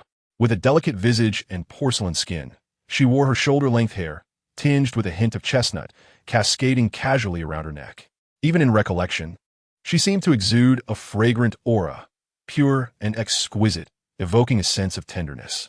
She was none other than a childhood companion and a dearly beloved. At last, the memories came to an end. These recollections were foreign to Li Haotian, buried deep within his psyche. Having traversed into this realm for some time, he had never unearthed them. Were it not for the old man's provocation, uttering the name Xian, perhaps this fragment of memory would have remained forever concealed. Gradually, Li Haotian ceased his trembling. The sudden shift had momentarily robbed him of control over his own body. Though fleeting, he could not permit such a lapse. His body seemed to defy his command, an unacceptable state of affairs. It appeared that some lingering obsession resided deep within his soul. Was it this woman named Xian? Li Haotian mused internally. In response, a tumult stirred within the sea of consciousness in his mind. Indeed, with this realization, Li Haotian could ascertain that remnants of the original soul's sentiments still lingered within him. They were buried so deeply that he had not perceived them until now. Gradually, a figure resembling Li Haotian began to materialize above the sea of consciousness. "Come forth," he commanded, raising his hand as his arm elongated. In an instant, he seized a fleeting silhouette from the depths of his consciousness, which bore an uncanny resemblance to himself. To his astonishment, he had the chance to witness the original self. Li Haotian marveled. The figure was identical, yet entirely distinct, ephemeral and incomplete in form. "Though I have traversed here and occupied your body, you were destined to perish. Without my intervention, your corporeal vessel would have decayed. Thus, I owe you nothing. However, having inhabited your recently departed shell and inherited all that belongs to this body, I, Li Haotian, shall honor this sentiment. I will avenge the woman named Xian on your behalf." He grasped the ethereal figure by the neck, speaking with a calm resolve. His crossing into this realm was not by his own volition, for the original self had already met its demise. Li Haotian had merely arrived thereafter. Nevertheless, he had taken possession of the other S-body, and thus he would aid the original in fulfilling this final obsession. As he spoke, the original's lingering sentiments seemed to find release, transforming into shimmering starlight that scattered throughout the vast sea of consciousness. At that moment, Li Haotian's spiritual energy began to surge. Chapter 99. Refining Obsession, Breaking Through the Sacred Realm. Vengeance. He could aid the original self in retribution. Yet, Li Haotian resolutely refused to allow any obsession to influence his spirit and consciousness. Consequently, he grasped the neck of the ethereal figure with determination. Surprisingly, the figure did not exhibit anger. Instead, a semblance of relief appeared upon its visage. Upon hearing Li Haotian's words, the original self's lingering obsession seemed to find liberation. As a faint smile graced its face, it began to transform into streams of starlight, dispersing throughout the vast ocean of consciousness. "Do not deceive me," amidst the void, a silhouette echoed above the consciousness sea. This was the final vestige of the original self's obsession, now completely refined. From this moment forth, Li Haotian would solely be Li Haotian, with no remnants of the original self. The previously dim consciousness space now radiated with unparalleled brilliance. Starlight flickered, illuminating the depths of the spiritual ocean. With the scattering of starlight, Li Haotian's spiritual sea began to boil. His spiritual energy surged exponentially in an instant. This marked the complete unification of his soul, transforming into a truly complete essence. Starlight represented the most fundamental and primal power of the soul. Although Li Haotian had been unaware previously, his soul was indeed incomplete. Deep within the consciousness space lay the hidden thread of the original self's obsession. Had it not been refined, it could have ultimately become his Achilles heel. However, with that thread now refined, Li Haotian was truly whole from this moment onward. As the starlight twinkled and cascaded down, the spiritual ocean began to churn. Li Haotian's soul experiencia profunda turbulencia. At this instant, the consciousness space itself was in tumult. His spiritual ocean erupted in a ferocious roar. A divine door, shimmering with 9 colors, suddenly materialized in the air, flickering in and out of visibility. Li Haotian's soul seemed to quiver, causing his entire being to tremble slightly. Li, the professor's expression shifted, and he spoke softly. Yet, Li Haotian was too engrossed in his transformation to heed the professor's words. Even his perceptions of the outside world began to fade. Li, what is wrong? Aurora's concern grew, prompting her to move closer for an examination. Do not touch him. The storm woman attempted to approach, but was halted by the professor, who appeared to have discerned that something significant was occurring within Li Haotian's body. My apologies, Li. Concerned for Li Haotian's condition. The professor's mental energy surged forcefully into Li Haotian's being. Boom! However, at that moment, Li Haotian became aware of the gradually emerging 9-colored sacred gate in the expanse of his consciousness. Suddenly, it erupted with a resplendent radiance. The moment his mental energy entered, before the power of the mental barrier system could activate, the 9-colored sacred gate seemed to tremble slightly. In an instant, it unleashed a terrifying mental storm. The professor, renowned for his mastery of mental energy, appeared as fragile as a delicate maiden caught in a tempest before this storm. In but a fleeting moment, the storm obliterated his mental energy entirely. The professor beside him turned pale, fatigue evident in his eyes. Although that flicker of mental energy was minimal and posed no threat to his essence, the destruction of his mental energy was a concept entirely distinct from mere rejection. Even during the initial invasion of Jean Grey's consciousness, not a trace of his mental energy had been annihilated. Yet now, it had been utterly shattered by Li Haotian's mental storm. What a terrifying tempest it was. A glimmer of astonishment and dread flashed in his eyes. Although this body had lost the accumulated mental strength of Charles, leaving him with only about 60 to 70% of his peak capacity, the professor's consciousness and mental prowess were immensely formidable. Even at this diminished level, he surpassed the ordinary mental mutants, retaining an alpha-level standard. Yet astonishingly, he had been instantaneously crushed by Li Haotian's mental storm. It was utterly inconceivable. Had the opponent's mental power truly ascended to this level? Indeed, the name of Miss Xian proved to be of great significance. Witnessing this scene, the vulture, Li Zhe, felt a surge of joy. If this were the case, he could smoothly accomplish his task. Second young master, consider Miss Xian. Initially, you both. To amplify Li Haotian's memories of Xian, Li Zhe tirelessly continued his discourse. However, in truth, Li Haotian paid no heed to the external chatter. He sensed that his soul was undergoing a profound transformation, one he had never experienced before. Even during genetic awakening or while acquiring the 3 major legacy templates, he had not encountered a transformation so heart-stirring. The tumultuous sea of consciousness began to gradually contract. Yet, Li Haotian could distinctly perceive that his soul was growing stronger. The 9-colored sacred gate transitioned from an ethereal, translucent shadow into a more solid form. Initially, he had possessed no control over his mental power. Yet now, Li Haotian discovered he could manipulate the vast ocean of consciousness within his mind. This indicated that he was beginning to wield powers in the realm of the psyche, akin to the professor's mental prowess. However, Li Haotian felt that to be more precise, it must be a mental assault or perhaps a spiritual attack. He has come to a profound understanding. Just moments ago, he refined the last vestige of his original self-obsession. His soul is now complete, his thoughts are clear, and his mental strength has surged dramatically. He has finally shattered the confines of a 9th-level sorcerer and has forcefully ascended to the realm of the Holy Magus. At this moment, he stands on the precipice of transformation. In the world of the Dragonblood youth, the process of cultivation is inherently a journey of ascending life's hierarchy. The essence of life is the soul. Thus, as one's life level elevates, the soul itself undergoes continual metamorphosis. The realm of the Holy Magus is dedicated to the cultivation of mental prowess. Achieving this level signifies a metamorphosis of the soul into a new echelon. With regained control, Haotian meticulously observes his own soul. At this instant, within the vast ocean of his magnified mental strength, a magnificent door radiating with 9 vibrant hues hovers above him. Subtle glimmers of azure, crimson, ochre, violet, and more swirl around it like a celestial halo. My soul is astonishingly a door. Haotian is momentarily taken aback. In the world of the Dragonblood youth, the form of the soul is not fixed. It can manifest as flames, stones, swords, sickles, and other shapes. He simply never anticipated that his soul would take the form of a door. At long last, he has reached the Holy Magus level. A smile graces Haotian's face.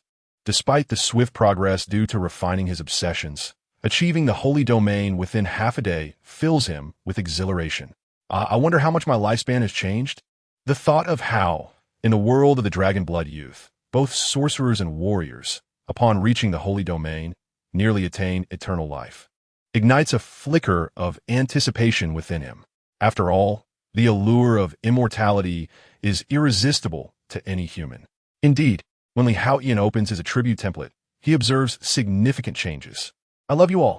Chapter 100, Journey to Chinatown, the formidable enemies of the Li clan. I wonder what my lifespan has transformed into. Haotian feels a sense of eager anticipation.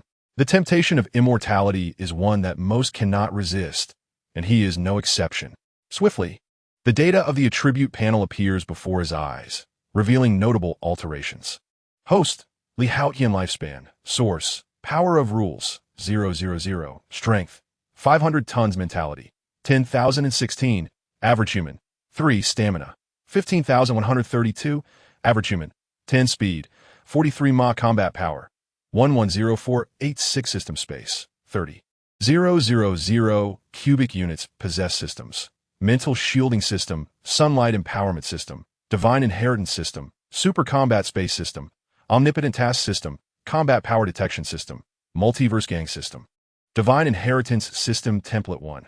Character, Kakarot, Son Goku race, Scion progress, 3,333 abilities, instant transmission, Kamehameha, solar flare, key control, energy blast, rage boost, high-speed flight, instantaneous movement transformations, Super Scion 3, Super Scion 2, Super Scion 1, Great Ape, combat power increases by 10-fold, requires over 17 million Blood's waves, talent, Blood of combat, when on the brink of death and healed, combat power dramatically increases, divine inheritance system template 2, character, Majin Bu race, Majin progress, 2,889 abilities, instant transmission, high-speed flight, rapid movement, belly attack, key blast, energy sphere, pressure point, super explosive wave, burst wave, telekinesis, transformation beam, regeneration, division, morphing, restoration beam, healing beam talent, universal survival, ultra cell regeneration, divine inheritance system template 3,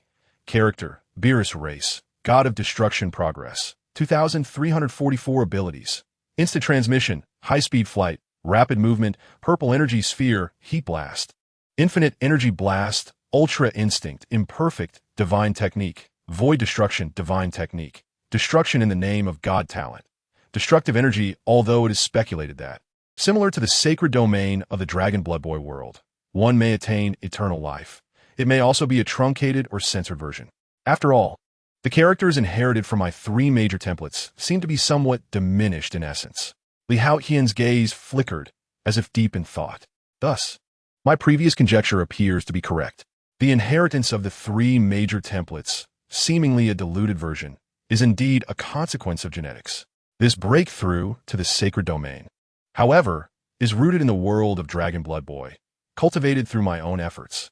It is no longer a mere genetic acquisition. The most powerful gang in the multiverse merely serves as a transitional phase. All power is derived purely from a fresh beginning, diligently cultivated. Hence, there is no feeling of diminishment. Gradually, Haotian began to gain insight. The power of the three templates, in a certain sense, is simply an invocation of his genes, mimicking the powers of this universe. It cannot be considered the true abilities of Kakarot, Majin Buu, or the God of Destruction. The current power of the sacred domain is genuinely cultivated, thus devoid of any sense of diminishment or castration. Quite intriguing. Haotian silently nodded. In truth, although he had transcended to the sacred domain, numerous doubts still lingered within him. For instance, the essence of the sacred domain's power is rooted in the system of the Dragon Blood Boy world. How is it that success in cultivation is achievable within the Marvel Universe? Or does the Marvel Universe share a connection with the primordial space or even the primordial overseers? Many questions flooded his mind. Yet, at this moment, Haotian's strength remained insufficient to comprehend these intricacies, let alone fathom their underlying reasons. Simply put, one's realm constrains the imagination. However, does this truly matter? As long as I can grow stronger, genuinely cultivating a power that belongs to me, is that not sufficient? The process and rationale are utterly irrelevant. I desire only the outcome. Finally, Haotian's consciousness withdrew from the sea of spirit. Just then, he heard Lija incessantly prattling on. Kneel, his brow furrowed, unwilling to indulge the other. Boom! A powerful spiritual storm erupted from his sea of spirit in an instant. This was a common soul attack of the Sacred Magic Guide. Given that he had just broken through, he had yet to explore other soul attacks. However, since Haotian had primarily cultivated wind and earth elements, he was not particularly adept at soul attacks compared to the fire and light elements, which excel in such abilities. Nevertheless, this mattered little. He had ample time and a natural affinity for all attributes. Elevating these attributes to the standard of the Sacred Magic Guide would not pose a significant challenge. After all, beyond the foundational accumulation of spiritual power or fighting spirit, the next step in the realm involves grasping the profound intricacies of the laws. Upon fully comprehending the mysteries of a particular elemental law, one would transcend to the lower deities. I possess a witch artifact for protection.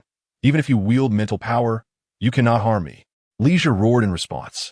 In an instant, a terrifying force seemed to emanate from his brow, transforming into an invisible spiritual barrier that thwarted Haotian's spiritual storm. A witch artifact? A hint of disdain crossed Haotian's face. This spiritual storm was merely his simplest soul attack. The power he wielded extended far beyond this. With a cold expression, Haotian unleashed a terrifying aura that erupted from him in an instant. The witch artifact could only defend against spiritual attacks, yet could not withstand this overwhelming presence.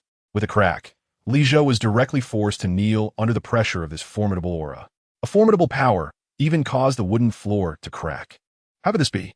Lija's expression changed drastically, filled with disbelief as he gazed at Haotian.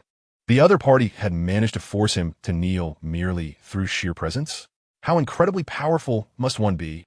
Although rumors had circulated that Xavier Academy had been designated a forbidden zone due to a young mutant, that individual was likely Haotian.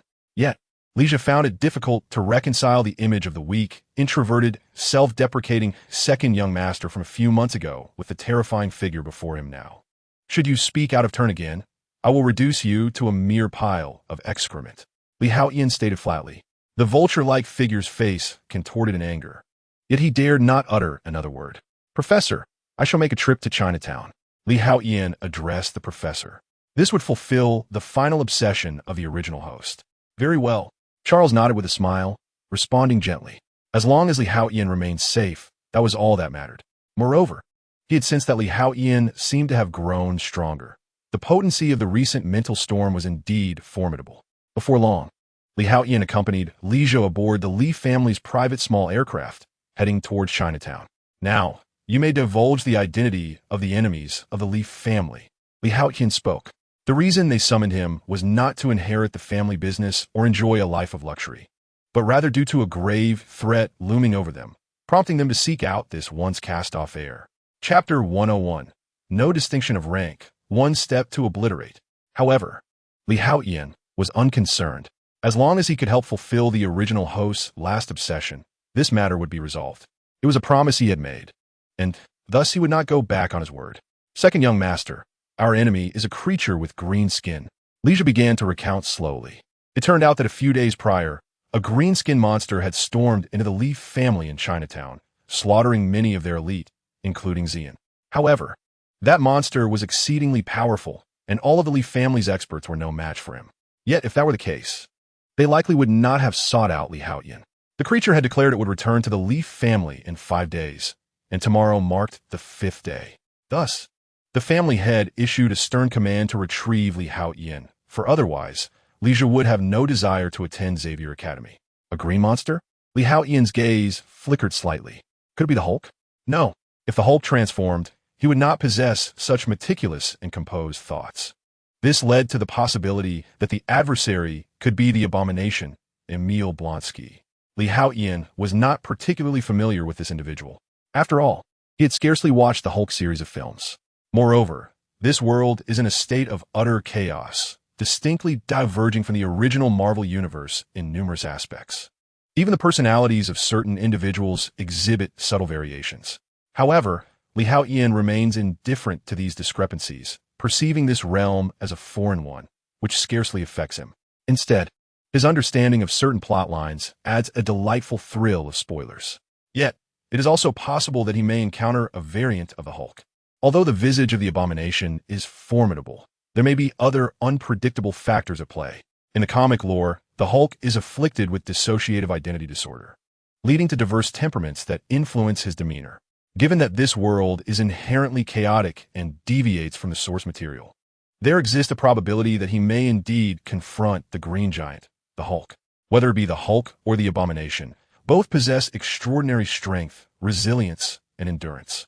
Should it be the Hulk, his power amplifies with his fury, occasionally surpassing even the regenerative capabilities of Wolverine and Deadpool, rendering him a formidable adversary. Li Haotian contemplated this in silence. Such an opponent would prove exceedingly challenging to contend with. Nonetheless, when it comes to recovery abilities, he possesses the template of Mage Imbue. Having previously refined his obsession, his mental fortitude surged, transcending into the sacred realm.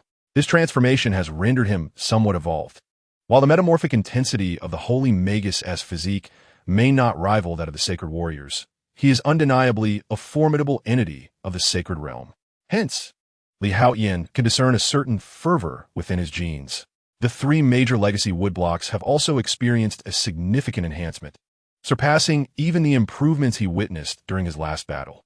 This further corroborates Li Haotian's hypothesis. Cultivating one's own power induces a transformation in the genes. Consequently, all the strength acquired through his mutant abilities is also poised for amplification. Thus, Li Haotian's baseline combat prowess has surged from a little over 10,000 to an astonishing 11,000. Moreover, with Li Haotian currently embodying the template of Kakarot, his inheritance has reached a remarkable level of 33, unlocking the state of Super Saiyan 3, which augments his combat power by at least 400-fold. With a combat strength exceeding 11,000, this escalation is nothing short of exhilarating. Although this numeric value appears modest, it undoubtedly conveys a sense of raw power that cannot be dismissed as weak.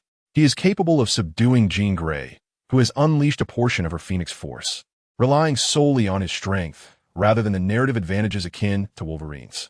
Suddenly, Li Haotian found himself filled with anticipation, whether it be hatred or the Hulk. It seems that only such adversaries can truly test his strength. Young master, are you perhaps feeling intimidated? At that moment, the vulture, Lija, suddenly spoke up. Noticing Li Haotian's silence, a jolt of concern struck him. Could it be that the description of that green monstrosity was too terrifying, scaring this fellow? Upon hearing this, Li Haotian revealed a smirk that was neither entirely amused nor entirely serious. Afraid? I fear he may not arrive at all. With that, Li Haotian pointed his finger, and a beam of transformation light manifested instantly, morphing into a parrot.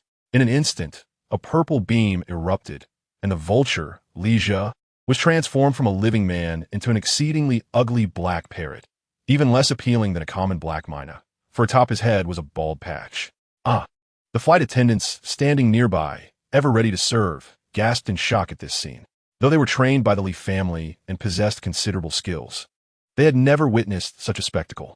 A living human transforming into an unsightly bald parrot? Silence, Li Haotian commanded, and the two flight attendants immediately fainted, their bodies slumping into the seats of the airplane. Wah! Li's eyes widened in disbelief as he flapped his wings, retreating in shock. How could this be? Li Haotian possessed such terrifying abilities. Sorcery? Magic? What was it? The earlier claims you made were riddled with flaws, but I do not concern myself with that. However, remember this. Should you dare to boast before me again, prepare to be transformed into excrement. Li Haotian nonchalantly lifted a glass of red wine, swirling it lightly before downing it in one gulp. Young master, I was wrong. I was utterly mistaken. It was my blindness. The treacherous, cruel, and cold-hearted vulture, Li Jia, now resembled a pitiful creature, fervently begging for mercy. At that moment, he finally comprehended the earlier words of Li Haotian. It turned out that transforming into excrement did not imply death, but rather that the other party genuinely possessed the ability to do so. Thus, amidst his continuous pleas and the comical sight of him flapping his wings against his own face in desperation, Li Jia reverted to his human form. The sight of the bird flapping its wings brought joy to Li Haotian, who graciously granted him another chance. As time passed and dusk approached, the airplane arrived at the airport. Upon disembarking, they were greeted by members of the Li family waiting to receive them. So you are the second young master of the Li family? I find you rather unimpressive. Once it was rumored that you were akin to a cockroach, cast away. I am Li Jiahongxing from Chinatown. At this moment, a scarred man in a suit approached with a sinister air and addressed Li Haotian. However, before he could finish his sentence, Li Haotian raised a hand. A violet beam flashed, and the man was instantly transformed into a mere insect. With a swift step, he crushed the creature beneath his foot, reducing it to a pulpy mess. Li Haotian casually flicked his wrist, and an energy beam swept past, rendering the sole of his shoe immaculate. Let us proceed, he said nonchalantly, striding towards the awaiting vehicle, leaving a crowd of astonished and horrified onlookers in his wake. Chapter 102. The Bloodline of the Ancient Witch Clan. Goodness. Li Jia swallowed hard, his aged face twitching as he murmured, Thank heavens, I am wise enough not to provoke this fearsome harbinger of death any further. He felt an immense relief wash over him. Otherwise, his fate could have been far more tragic than that of the Li family's former leader. How terrifying. The leader was crushed. The former leader had been transformed into a cockroach. Is this truly the second young master of the Li family? He is as frightening as a demon. The subordinates of the other leaders exchanged glances, their hearts gripped with dread. What are you waiting for? Hurry back to Chinatown, Li Jia commanded sharply. Why, yes, of course. The stunned Li family subordinates quickly regained their composure and hastened away. Li Haotian had already settled into the vehicle, closing his eyes in repose. No one from the Li family dared utter another word. The car sped towards Chinatown. In this beautiful country, there exist 5 major Chinatowns: New York Chinatown, Honolulu Chinatown, Old City Chinatown, Seattle Chinatown, and Chicago Chinatown. Other locations, such as San Francisco and Boston, also feature smaller Chinatowns, albeit of a lesser scale. The destination of Li Haotian and his companions was none other than the largest Chinatown in the world, Old City Chinatown. As time passed, Li Haotian and his entourage finally arrived at their destination. Is this Chinatown? Li Haotian inquired, rolling down the window and curiously surveying his surroundings. This was his first visit to Chinatown, and indeed to the largest one globally. As the vehicle traversed Old City Chinatown, Li Haotian felt as though he had stepped into an entirely different nation, a stark contrast to the previous beautiful country. The ambience here was steeped in the essence of the Summer Kingdom. Not only were there unique trinkets reflective of summer culture for sale, but also numerous Chinese restaurants, all showcasing the distinctive characteristics of the summer people. This made Li Haotian feel a sense of warmth. Soon, the vehicle traversed through Chinatown and arrived at its final destination, a standalone villa estate located at the southeastern corner of the old city. This area was merely a few kilometers from Chinatown, a prime location indeed. The fact that the Li family owned a manor here undoubtedly reflected their esteemed position and considerable influence within the old city's Chinatown. Second young master, we have arrived. Li Jia promptly alighted from the vehicle and respectfully announced, entirely devoid of his previous arrogance. The mere thought of being treated like a mere insect, crushed underfoot by that particular Hall Master, sent shivers down his spine. Though death was not particularly terrifying, the Lee family had endured many losses during their rise in Chinatown. While Elijah feared for his life, if that day were to come, he would accept his fate. However, he certainly did not wish to meet an end as pitiful as being squashed like a bug. Moreover, Li Haotian had previously warned him that should he continue to act boastfully, he would be reduced to excrement, an even more humiliating fate than being crushed. Li Haotian stepped out of the car and surveyed his surroundings. The estate was a splendid fusion of Eastern and Western architecture, embodying the boldness of the West and the classic elegance of the East. What could have been a conflicting style was instead seamlessly integrated. The designer was undoubtedly exceptional, a top-tier talent capable of creating such a magnificent estate. The main building, a luxurious 5-story villa, was surrounded by an array of high-end vehicles, with the least impressive being Rolls-Royces and BMWs. Definitely no Mazdas in sight. Li Haotian even spotted several extraordinarily remarkable cars, likely equipped with anti-missile armor and bulletproof glass. "Second young master, let us proceed," Elijah said with utmost respect. Meanwhile, within the villa's first-floor conference room, a multitude of people had already gathered. A long table crafted from black sandalwood was surrounded by approximately 20 individuals, each accompanied by 5 imposing bodyguards, clearly not to be underestimated. These individuals were the direct members of the Lee family in Chinatown, along with the first-level Hall Masters. The Hall Master who had previously come to escort Li Haotian was merely a third-level Hall Master, lacking the qualifications to enter this conference hall. The individuals present were all at least second-level Hall Masters. At the head of the table, facing south, sat a middle-aged man with a scruffy beard. His expression was grave, with his eyes slightly raised and his lips thin and elongated. This man was none other than Li Lin, the head of the Li family. Despite the large number of attendees, the conference room was unusually quiet.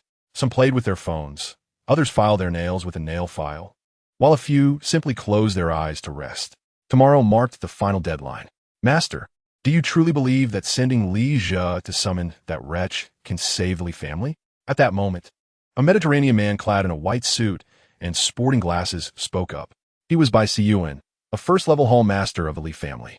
With a swish, his words drew the gaze of everyone towards Li Lin. After all, that green monstrosity was indeed terrifying. Their handguns, submachine guns, and even rocket launchers had proven utterly ineffective against it. Faced with such a formidable adversary, they were at a loss as to how to confront it. Yet, the Master was pinning his hopes on a bastard who had been cast out from the Li family for salvation. This notion sparked doubt and even resistance among the direct descendants of the Li family. For them, the existence of Li Haotian was nothing short of a disgrace, as he was, like his mother, a mutant. In contemporary society, ordinary individuals still harbored prejudices against mutants, and even their esteemed family was no exception. Thus, Li Haotian had been expelled from the Li clan. I have spent considerable resources to gather intelligence, which indicates that that little beast has significantly enhanced his strength, reaching a level comparable to that of the Great, which is per our ancestral texts. In terms of mutant classification, he is now an alpha-level mutant. Upon feeling the collective gaze of the crowd upon him, Li Lin remained silent for a moment before finally speaking.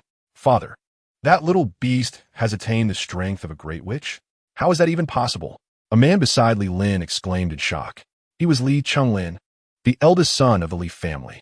The name alone reveals the high hopes Li Lin had for his firstborn. The Li family possessed the ancient bloodline of the witch clan, enabling them to practice ancient witchcraft. However, despite Li Chunglin's lifelong dedication to mastering the ancestral techniques and his considerable investment of resources, he had merely just entered the spirit realm. He was far from the realm of the Great Witch, and the prospect of even reaching the witch realm seemed uncertain. This realization twisted his expression with envy. Indeed, he has reached alpha level, and a high tier at that. According to the intelligence, his prowess is even comparable to that of Magneto and Professor X. Li Lin sighed softly before continuing. "This is the last outcome I wish to see." The Li family was excessively harsh towards Li Haotian, and now that he has grown stronger, he may harbor resentment against us. Deep down, I yearn for my eldest son, Li Chunglin, to become powerful, not that mutant. The mention of the Great Witch and alpha-level mutants left the other Hall Masters in a state of shock. The reason the Li family has managed to establish a firm foothold in Chinatown is that the numerous Hall leaders dare not harbor any dissent. This is largely due to the Li family's mastery of formidable ancient sorcery, a source of dread for these leaders as it represents an overwhelming supernatural force. Although they may lack proficiency in cultivation, they possess a basic understanding of alpha-level mutants and the realm of great sorcery, given their status as Hall leaders within the Li family. Thus, they have some familiarity with both mutants and the sorcery of the Li family. It is rumored that those in the realm of great sorcery possess the capacity to obliterate the world at will. Their destructive potential is virtually limitless. Similarly, alpha-level mutants are equally fearsome, capable of single-handedly contending with entire nations. The annihilation of a million-strong army is merely a matter of time. For instance, the recent uproar surrounding Magneto serves as a testament to this power. If he so wished, he could even orchestrate a global nuclear detonation, leading to the world's demise. Likewise, there are whispers of a professor at Xavier's academy, rumored to wield the ability to extinguish all of humanity with ease. This is the essence of high-ranking alpha-level mutants. Now, one must ponder, could the expelled scion of the Li family truly possess such overwhelming strength? As Hall leaders, they have interacted with various lower-tier mutants, and their disdain for such repugnant beings is palpable. This sentiment is evident in the earlier remarks made by one of the Hall leaders. For ordinary people, mutants are akin to despised vermin. Only a scant few can accept them. The vast majority harbor profound loathing, a loathing often entwined with jealousy, uncertainty, and fear. Were it not for such animosity, how could the Haotian, the second young master of the Li family, dare to speak so boldly? After all, even the likes of the Professor or Magneto, known for their immense power, still attract the ire of many who willingly engage in vitriol against them. This is not merely a trope of third-rate novels. It reflects a significant aspect of reality. Just as one might envision corporate warfare as a calculated game of strategy, dispatching spies, manipulating stock markets, and orchestrating hidden plots, the stark truth often diverges from such romantic notions. The reality of corporate strife involves petty sabotage, a bike manager vandalizing share bicycles, a subordinate downloading compromising images from a rival, or a vice president failing a bid and instructing underlings to destroy an opponent estrone. This is the world we inhabit, rife with mindless antagonists. Intelligent villains, for the most part, reside within the pages of fiction, with only a rare few manifesting in reality. Thus, the members of the Li family, those seemingly invincible Hall leaders, now appear as if lacking in intellect. Could that expelled scion truly possess such formidable power? It seems utterly implausible, especially for Bai Siyuan, whose eyes widened in disbelief as he voiced his astonishment. Especially within his heart, a deep-seated anger surged, reluctant to accept the reality. This resentment stemmed from the lessons imparted by Li Haotian's mother. The receding hairline of Bai Siyuan was a testament to her influence, a result of countless expenses that failed to restore his former self. This had festered in him for far too long. Master of the house, you must investigate thoroughly. That little wretch. His words were abruptly cut short as the door to the conference room creaked open, revealing Li Haotian's entrance. He cast a frigid, indifferent glance at Bai Siyuan. Li Haotian began to reflect. Had he been too accommodating? Was divinity merely a target for scorn? With a swift gesture, two colossal hands of earth rose from the ground, seizing Bai Siyuan with an iron grip. The sound of blood splattering echoed, an artistic display of carnage, painting the nearby onlookers with a gruesome tableau where crimson mingled with bone fragments. Thus, the first-tier master of the Li family was brutally crushed to death before the eyes of all present. A stunned silence enveloped the room as everyone stood frozen, their spirits shaken by the spectacle. Divinity demands reverence. Li Haotian's chilling words reverberated through the minds of the witnesses. Gulp. In the hushed conference room, the only sound was the swallowing of saliva. Even the dim-witted antagonists and gang leaders, who were inherently fearful and envious of mutants, dared not utter another word. Witnessing Li Haotian's lethal response to Bai Siyuan's insolence shifted their fear to a paramount concern, eclipsing any jealousy. Little wretch. Li Lin hesitated to speak, but the memory of Li Haotian's icy stare and indifferent words stifled his voice. Tianer, please take a seat. He managed to utter, his throat constricting. Ah, Second brother. Do sit down. Li Chunlin hastily lifted the chair beside him, unceremoniously shoving his astonished wife aside. Though he felt an overwhelming surge of jealousy threatening to erupt, he refrained from acting brazenly, aware that he did not wish for death. This old city would soon be his dominion. Li Chunlin was determined to survive, even if it meant humbling himself before Li Haotian. I shan't sit. Simply provide me with all pertinent information regarding that green creature. Then, arrange a room for me. I shall await his arrival here, Li Haotian remarked coolly, casting a dispassionate glance at Li Chunlin. Were it not for the lingering attachments of the original host, he would have little interest in these insignificant beings. Yes, yes. Li Chunlin promptly handed a folder to one of his subordinates, too intimidated to approach Li Haotian directly. Second young master, here you go. The subordinate, visibly trembling, cautiously handed over the document pouch. Take me to rest. Upon witnessing this scene, Li Haotian promptly turned to leave, remarking as he passed by Li Zhe, yes. Li Zhe swallowed hard, though he maintained a far greater composure than the others. After all, he had previously witnessed Li Haotian transform a person into a bug and crush it underfoot. It was no less than extinguishing a hall master with his bare hands. Before long, Li Haotian was escorted into an opulent chamber. Let me see who this green-skinned creature truly is. He seated himself on the sofa. His curiosity piqued as he opened the document pouch.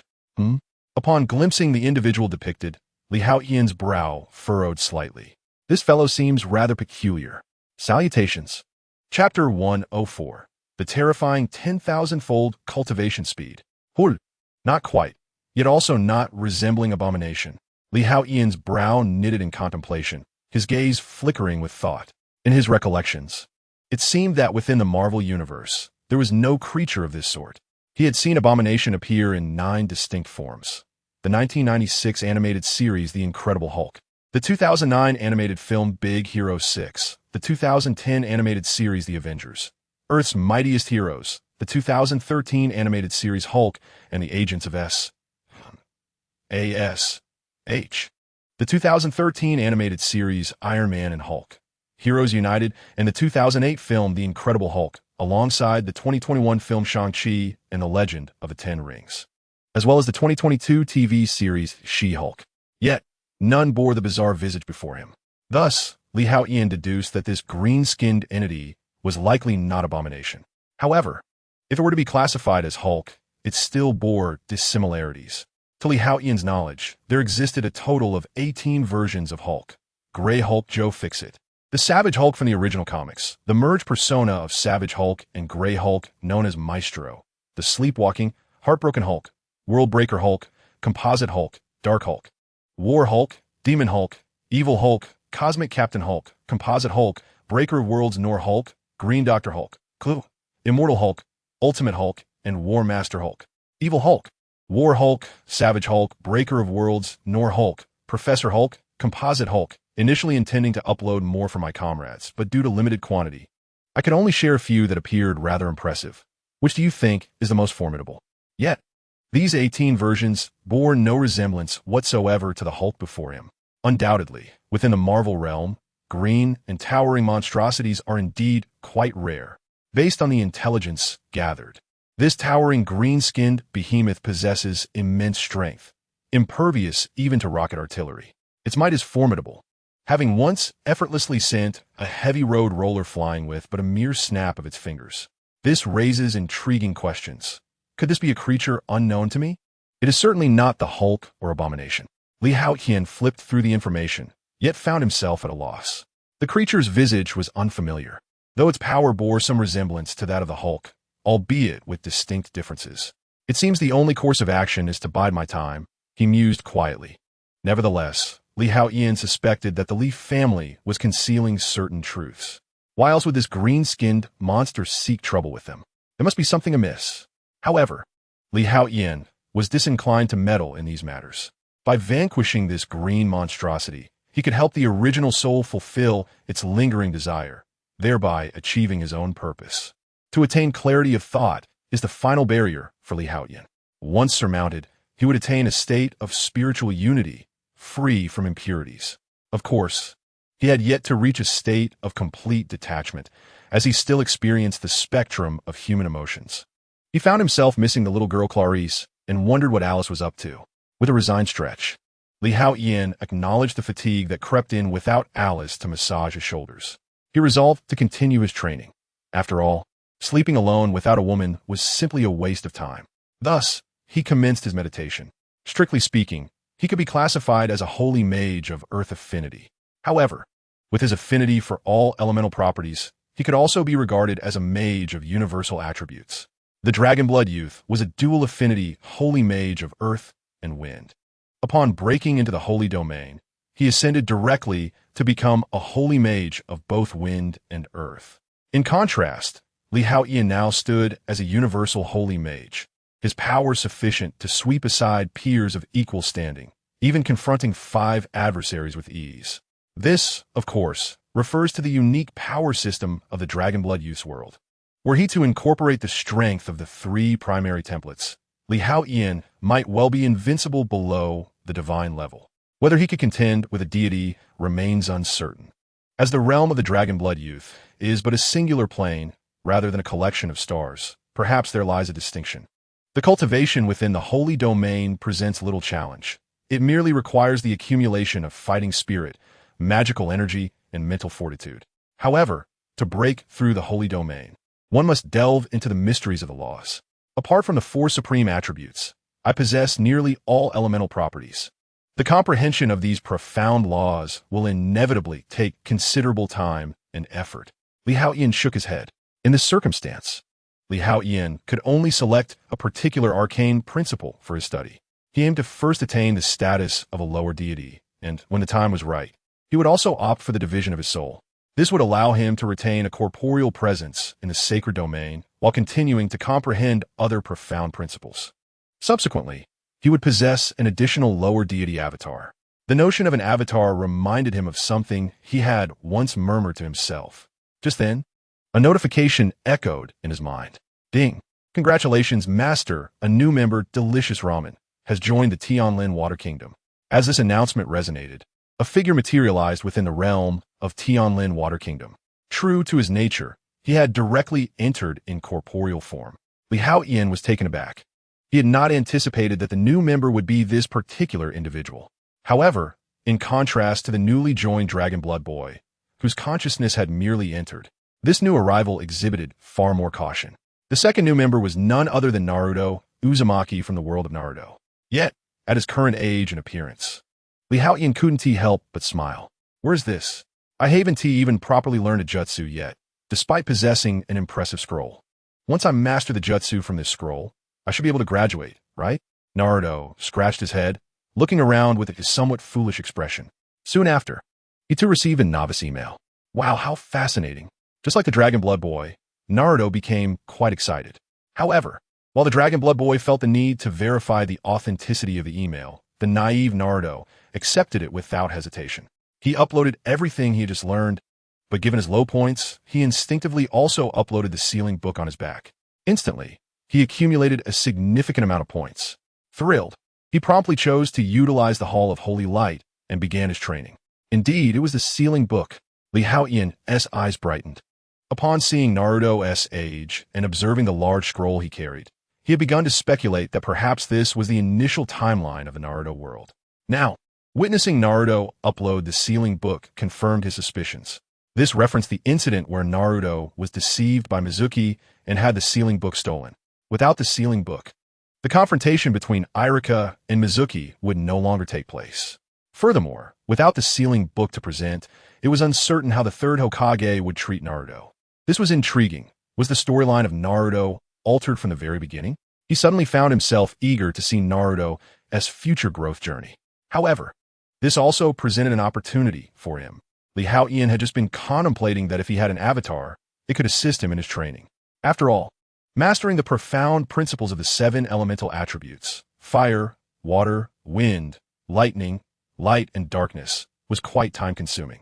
He practiced in solitude, which would undoubtedly consume a considerable amount of time. However, Li Haotian was aware that within the Book of Seals lay a future technique of Naruto, namely the Shadow Clone technique. If he were to master this ability, He could create 1,000 clones to cultivate in the martial god temple, effectively amplifying his training speed by 10,000 times. Li Haotian felt a surge of excitement. First, he needed to ascertain whether he could condense chakra. Chapter 105. The Demon Bu, the supplier of sacred chakra? To condense chakra. If Li Haotian was unable to achieve this, then acquiring the Book of Seals would be futile. Mastering the shadow clone technique would also remain an impossibility. According to Li Haotian's understanding, chakra is an energy produced by the perfect fusion of various energies within the human body, serving as the source for ninjutsu, taijutsu, and jinjutsu. It generally refers to a product of the average mixture of spiritual energy and physical energy. In truth, the concept of chakra originates from the meridians in ancient Indian mythology, which can be found in the practices of Hinduism and Buddhism. It is said that ancient warriors and ninjas from the land of cherry blossoms engaged in cultivation. Thus, the chakra in Naruto is derived from this tradition. Li Haotian had previously perused relevant materials and found himself intrigued. After all, who hasn't fantasized about supernatural powers rooted in reality? He too had his moments of youthful exuberance. The martial arts and cultivation of the Eastern Summer Kingdom have seen many individuals pursuing similar paths. Furthermore, Li Haotian had read the Book of Lin, which explicitly states that physical strength is composed of spiritual energy and physical energy, clearly distinguishing it from chakra.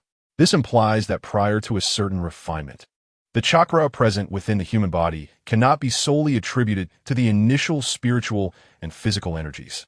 Moreover, the original text of the Book of Lin specifies that the mixture of bodily energy and spiritual energy produced by 130 trillion cells is termed physical strength. This physical strength serves as the foundation for executing taijutsu. It transforms within the body into chakra, which ninjas can extract and utilize through hand seals. In essence, regardless of whether one possesses chakra, every individual harbors both spiritual energy and physical energy. Hence, this is the source of Li Haotian's modest confidence. However, the generation of chakra requires a balanced amalgamation of spiritual energy and physical energy. It is not enough to merely have both elements. They must be perfectly blended. To achieve this seamless fusion, one must first acquire a fundamental ninjutsu technique, the chakra refinement technique.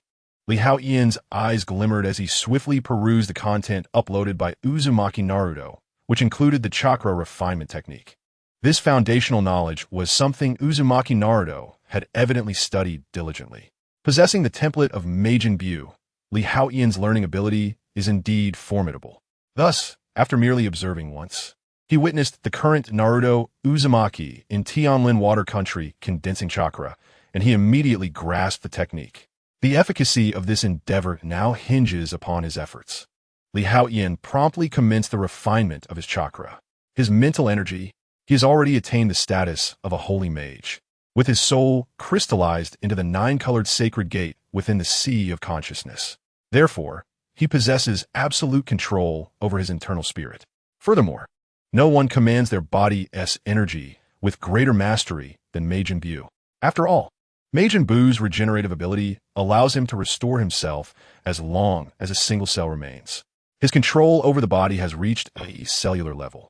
The extraction of chakra is, in fact, a fusion of the bodily energy and mental energy produced by his 130 trillion cells.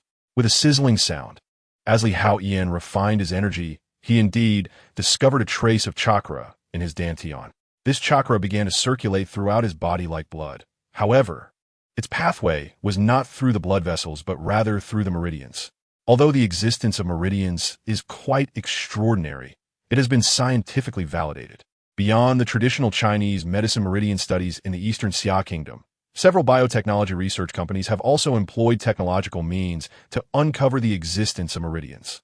For instance, a certain group's Biotechnology Research Institute utilized medical fluorescence imaging technology to observe, for the first time, the continuous fluorescent lines migrating along the human meridian acupoints, providing compelling evidence for the existence of traditional Chinese medicine meridians, which caused quite a stir. If meridians exist, does internal energy truly exist as well? At this moment, Li Haotian certainly feels this. With the Majin Bu template, he could distinctly sense every part of his body. Even without ocular techniques, such as the Sharingan or Byakugan that can perceive chakra, he can still effortlessly detect the presence of chakra meridians. Excellent. A smile spread across Li Haotian's face. The ability to refine chakra signifies that he can learn ninjutsu, although he perceives the power of those techniques as rather mediocre. Indeed, they appear lesser than the magic of the Dragon Blood Boy world, not to mention the world of Dragon Ball, where one can obliterate stars. This power belongs to Li Haotian, not merely a derivative of genetic abilities. This indicates that his potential is unshackled by genetic constraints. Not only will it not be diminished, but he can also reach the zenith of this power system. Of course, for Li Haotian, even if the power system of the Naruto world is considered peak, it remains rather unimpressive when compared to the upper deities, the great perfection, or even the supreme deity of the Dragon Blood Boy world. The disparity is considerable. However, every power system possesses its unique attributes, which cannot be simply measured by numerical values of strength. In the world of Naruto, Li Haotian harbored a profound admiration for the technique of multiple shadow clone jutsu. As time gradually elapsed, half an hour later, Li Haotian suddenly opened his eyes. Am I truly on the brink of reaching the pinnacle of Jonin? A peculiar expression crossed his face. According to the records in the Book of Seals, his current chakra level astonishingly rivaled that of a peak Jonin. Who would have imagined that the template of Majin Buu, combined with the mental prowess of a holy sorcerer, would allow him to refine chakra with such remarkable efficacy? A flicker of surprise danced across Li Haotian's face. Yet, this was indeed a fortuitous development. With each refinement, his experience deepened, and the chakra within him began to surge uncontrollably. Were Kakashi or Might Guy present at that moment, they would undoubtedly be astounded. For the speed at which Li Haotian refined his chakra resembled the activation of the 8 gates. Waves of azure chakra erupted around him, akin to flames, swiftly filling the entire room.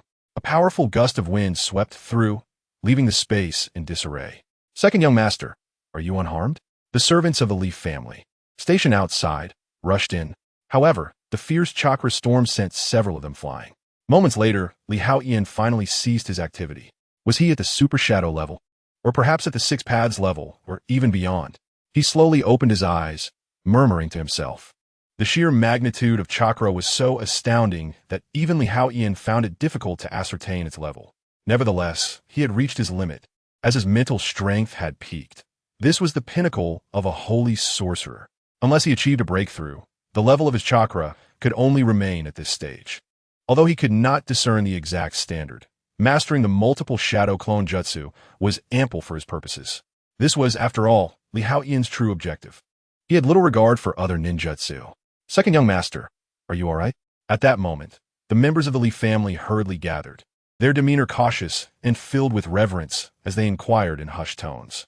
Had it not been for the tremendous commotion in the room, which reverberated throughout the entire villa, they would not have dared to intrude. Chapter 106. The terrifying green monster emerges. Hul! Abomination? Second young master, are you all right?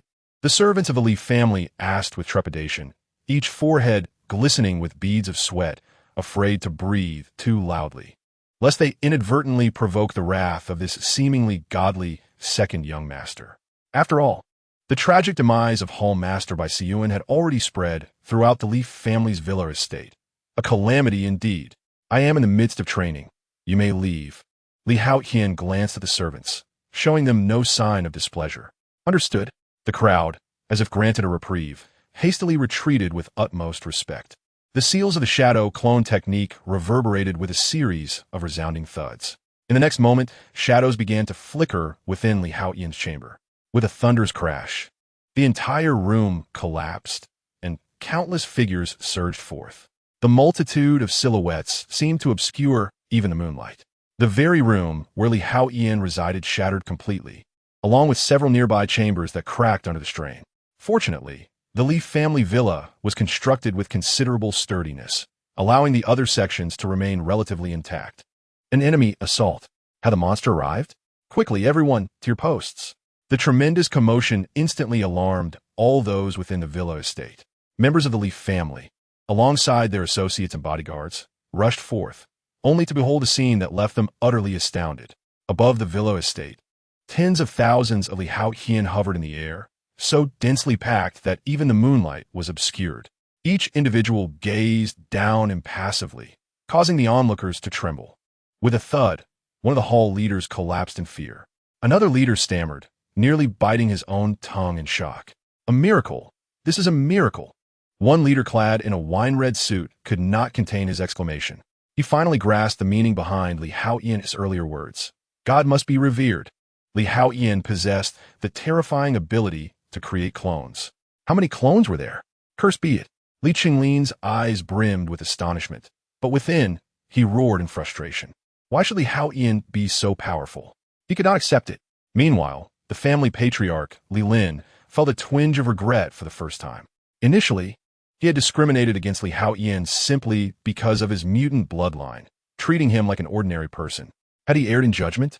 Had Li Haotian remained with the Li family, they would not merely be the Li family of the old city as Chinatown. Perhaps every Chinatown across the globe would bear the surname Li. As Li Haotian dispelled the shadow clone technique, he looked upon the crowd. I merely tested a new power. I require a new room, he remarked with calmness. Then, amidst the astonished gazes of the crowd, he gracefully departed. Could it be that with 999 shadow clones, alongside my own self, I possess a total of 10,000? Considering the maximum acceleration of the Tianshui Kingdom's martial god hall, does this not equate to a training speed of 100,000 times? The very thought astonished even Li Haotian himself. Initially, he had believed that achieving 1,000 or 2,000 clones would be remarkable, yet he was utterly unprepared for the staggering figure of 999. Soon, Li Haotian arrived at his new chamber. Indeed, this villa estate is magnificent. This bedroom is even larger than the previous one, encompassing at least 200 square meters. The life of the affluent is undeniably extravagant. Having witnessed a room of such vastness, one cannot help but ponder whether the chambers of the elite truly extend into the thousands of square meters. Li Haotian felt a flicker of curiosity, yet remained unenvied. For him, such grandeur held no significance. With the capabilities granted by Majin Bu, he could conjure a house of any size with the utmost ease. Moreover, he possessed the realm of Tianlin Water Country, where space was immeasurably vast. Now, he awaited the arrival of the monster. Once it had been vanquished, he could depart. Li Haotian mused to himself. With his abilities, he could discern the veracity of Lija's words. Though he was certain that the Li family concealed certain truths, he recognized that the death of Xian at the hands of the monster was indeed factual. Lija had not lied. This was indisputable, as the opponent's breath, heartbeat, and even mental fluctuations bore no signs of deception. Even the most adept of liars cannot evade the telltale signs of their own psyche. One must delve into the essence of memories to fabricate an alternative truth. Thus, Li Haotian was resolute in his belief that Xian had perished and by the monster's hand. This was the lingering obsession of the original self, a task he felt compelled to fulfill. Therefore, for whatever reason, the monster that took Xian's life must itself perish. This was a matter of utmost importance concerning the integrity of his soul and the clarity of his thoughts. He invoked the technique of shadow, clone jutsu. Instantly, he divided himself into 100 shadow clones, then entered the Tianlin Water Country, making his way to the martial god hall to commence his training. With a resounding impact, after creating 100 clones, he produced another 100, re-entering the Tianlin Water Country once more. In this manner, Li Haotian spawned 1,000 shadow clones. With the acceleration effects of the martial god hall, he stabilized his training speed at approximately 10,000 times the norm. He refrained from creating thousands of clones, as he needed to maintain a certain level of combat capability. Li Haotian could afford to underestimate his adversaries, but he could never afford to be complacent. The necessary vigilance must always be upheld. After all, he was not yet truly invincible. By harnessing the tenfold training speed, Li Haotian directed all his shadow clones to delve into the intricate laws of the Dragon Blood Youth world. Should they manage to coalesce a divine essence, it might yield unforeseen results. As for the power structure of the Naruto world, Li Haotian regarded it as little more than a supplementary tool. Besides the shadow, clone jutsu, he found little of interest. Time passed gradually. Before long, midnight arrived. Suddenly, while meditating and contemplating the profound laws, Li Haotian was startled by a tremendous noise. With a series of deafening gunshots echoing through the air, accompanied by shouts of curses, wails of despair, and cries of agony. The chaos intensified. Quickly, summon the young master. A voice rang out from outside. With his keen senses, Li Haotian discerned the urgency amidst the turmoil. The presence he sensed from the adversary was undeniably formidable. Had they finally arrived? Without hesitation, Li Haotian burst through the window, driven by an insatiable curiosity about the green creature before him. Who could it be? Was it the Hulk or perhaps Abomination? However, upon emerging, he was momentarily taken aback. Before him stood a monstrous figure, mercilessly slaughtering members of the Li family. Its face obscured by a mask. What would one wish to do if they possessed such a mask? Could it be the Loki mask from The Incredibles? A flicker of astonishment crossed Li Haotian's face as he had not anticipated this outcome. Yet, judging by the figure's physique, it was clear that this was no ordinary individual, but rather one of considerable stature adorned with the Loki mask. Let me see who lies beneath that mask. Intrigued, Li Haotian's interest was piqued. At that moment, the creature noticed him too, sensing the impending threat, and let out a low growl. Chapter 107. It's him. A clash of superpowers. Loki masked. Majin Bu, have I become a danger to you? Li Haotian observed the creature's gaze with some surprise. Its perceptiveness was keen, unlike other mindless villains who would recklessly charge at him. Who are you? Suddenly, the green monster spoke. The Li family has no one of your caliber. With a casual flick, the green creature swatted away a rocket propelled by one of Li's subordinates, coldly fixing its gaze on Li Haotian. Indeed, the personality of the wielder of the Loki mask varied significantly. Li Haotian found himself somewhat astonished. This individual was powerful, detached, and ruthless, yet exhibited a remarkable calmness, starkly contrasting the humorous antics of the Goldilocks character from The Incredibles. Shouldn't one introduce themselves before inquiring about others? Li Haotian remarked with a smile, his curiosity about this enigmatic figure growing. To learn my name, you must prove your worth, the masked man replied, a wicked and confident smile gracing his features. How intriguing! Li Haotian felt his interest deepen. The power of the Loki mask would provide him with a glimpse into the might of the divine forces within this chaotic Marvel universe. He raised his hand and launched a ki blast. A mutant? Upon witnessing Li Haotian's energy attack, the masked man mistakenly categorized him as an energy-based mutant. Yet in truth, Li Haotian was indeed a mutant. Such a tactic cannot possibly subdue me. Upon witnessing the chi blast, the masked man exhibited no trace of fear. Instead, he opened his mouth and devoured it whole. Burp! He then exhaled a plume of white smoke and let out a satisfied belch. The flavor was truly delightful, far surpassing that of any explosive. The masked man declared with evident pride. I had previously heard that characters in comedic narratives are often invincible. As a variation of a jester, I am curious to see if you, endowed with the Loki mask, truly embody that invincibility. Li Haotian's interest was piqued by this spectacle. Chi Yuan slash. Whoosh! A terrifying golden spinning slash hurtled swiftly toward the masked man. Oh my, are you a mutant? Offering me cookies? A hint of disdain remained on the masked man's face. With a swift motion, he raised his arm and attempted to catch it barehanded. With a sickening sound, the masked man's arm was severed. Previously impervious to blades and bullets, even rocket launchers failing to inflict harm upon his body, his defenses had finally been breached. Young Master Li is formidable. You wretched monster, begone. With young Master Li present, you can no longer flaunt your arrogance. Eliminate him. The members of the Li family, witnessing this turn of events, erupted in excitement, roaring in unison. Ah, how fervent you all are, the rabble of the Li family. At that moment, the masked man wore a slight, mocking smirk. In the next instant, the severed arm sprouted two small legs, akin to fingers, and scurried away. Then, with a leap and a spin, it reattached itself seamlessly. Unscathed. What? How can this monster possess such abilities? Is he too a deity? In that moment, the Li family members were left in stunned silence, bewildered. What manner of foe have they been battling? A severed limb that can regenerate and return to its original position? This creature's resilience rivals that of Majin Bu. Li Haotian was equally intrigued. It seemed that conventional attacks were ineffective against him. Let us try this instead. He, too, was captivated. Wind-based forbidden spell, Dimension Blade. Moments later, an array of wind elements, invisible to ordinary eyes, began to coalesce around Li Haotian. Within the estate, the winds abruptly stilled.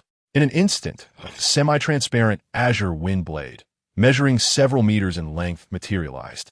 This wind blade moved with the swiftness of lightning, darting from the Haotian side directly toward the masked man. Not only was its speed unmatched, exceeding multiple factors, but the most terrifying aspect was that wherever the wind blade passed, it tore the very fabric of space asunder. At first glance, it appeared as though the fabric of reality had been torn apart, exuding an eerie aura of horror. The pitch-black rift in the void sent shivers down the spines of all who beheld it. Was not their home Earth? Was the expanse beyond not space, the cosmos, with countless galaxies? What, then, was this fabric-like entity that had been so violently rent asunder? For a moment, everyone forgot about the ongoing struggle between the masked man and Haotian. Even Haotian felt a sense of astonishment.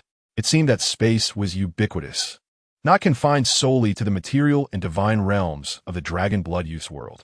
Space, or perhaps multiple dimensions, also existed on Earth. Could it be four-dimensional space, five-dimensional, or even higher? He pondered this intriguing question, deeming it worthy of further exploration, though not at this moment. The torn rift in space was swiftly mended, revealing the presence of some governing force that would not allow such a breach to remain. What a mysterious power! Were mutants truly so formidable? Upon witnessing the azure windblade, the masked man finally displayed a hint of gravity, although he did not comprehend the means of tearing space. The sudden emergence of a void was undeniably startling. Yet, recalling the might of his mask, he regained his composure. "I am invincible. This world shall undoubtedly be mine," he murmured. Kingpin, Haotian, was momentarily taken aback by the revelation. In an instant, a cold, malevolent figure materialized in his mind. So was him.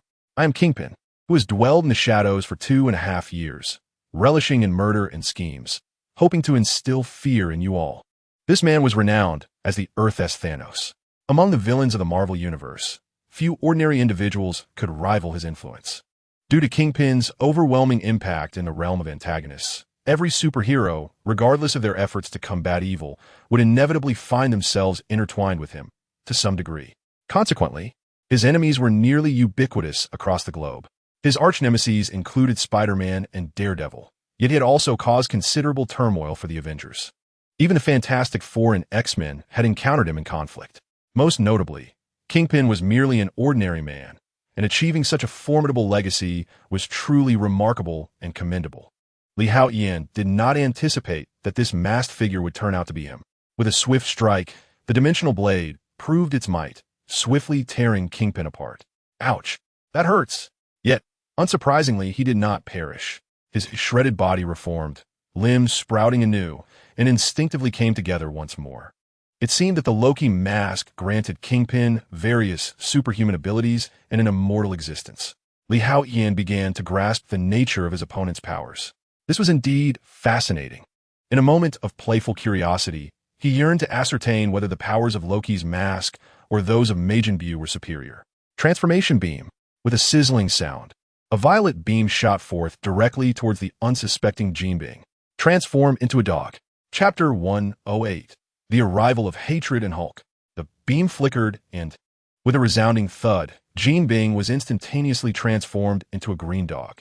"Wow, I didn't realize you possessed magic." Upon becoming a dog, Jinbing exhibited no fear. Instead, he began to jest, speaking human words. "Is this the enchantment of Loki's mask?" Haotian was taken aback. It was astonishing that a mere mortal like Jinbing could wield such formidable power after donning the mask. All of his power emanated from that very mask. "Try this." At that moment, a cannon barrel protruded from Jinbing's canine mouth. Boom! A missile erupted from within. The creativity of the attack. Launching a missile from a dog's mouth was indeed remarkable. Transform into a cream-filled bun. However, this assault was as ineffective as if it had never happened in the eyes of Haotian. With a sizzling sound, the missile, measuring over 1 meter in length, instantly morphed into a delightful cream-filled bun right before Haotian. Quite delectable. He picked it up and indulged in it eagerly. Now, it was Jinbing's turn to be bewildered. Although he had previously consumed energy blasts and similar attacks, their taste was far from pleasant. He clearly lacked the enjoyment that Haotian exhibited, who appeared to savor every bite. "Let me slice you up close."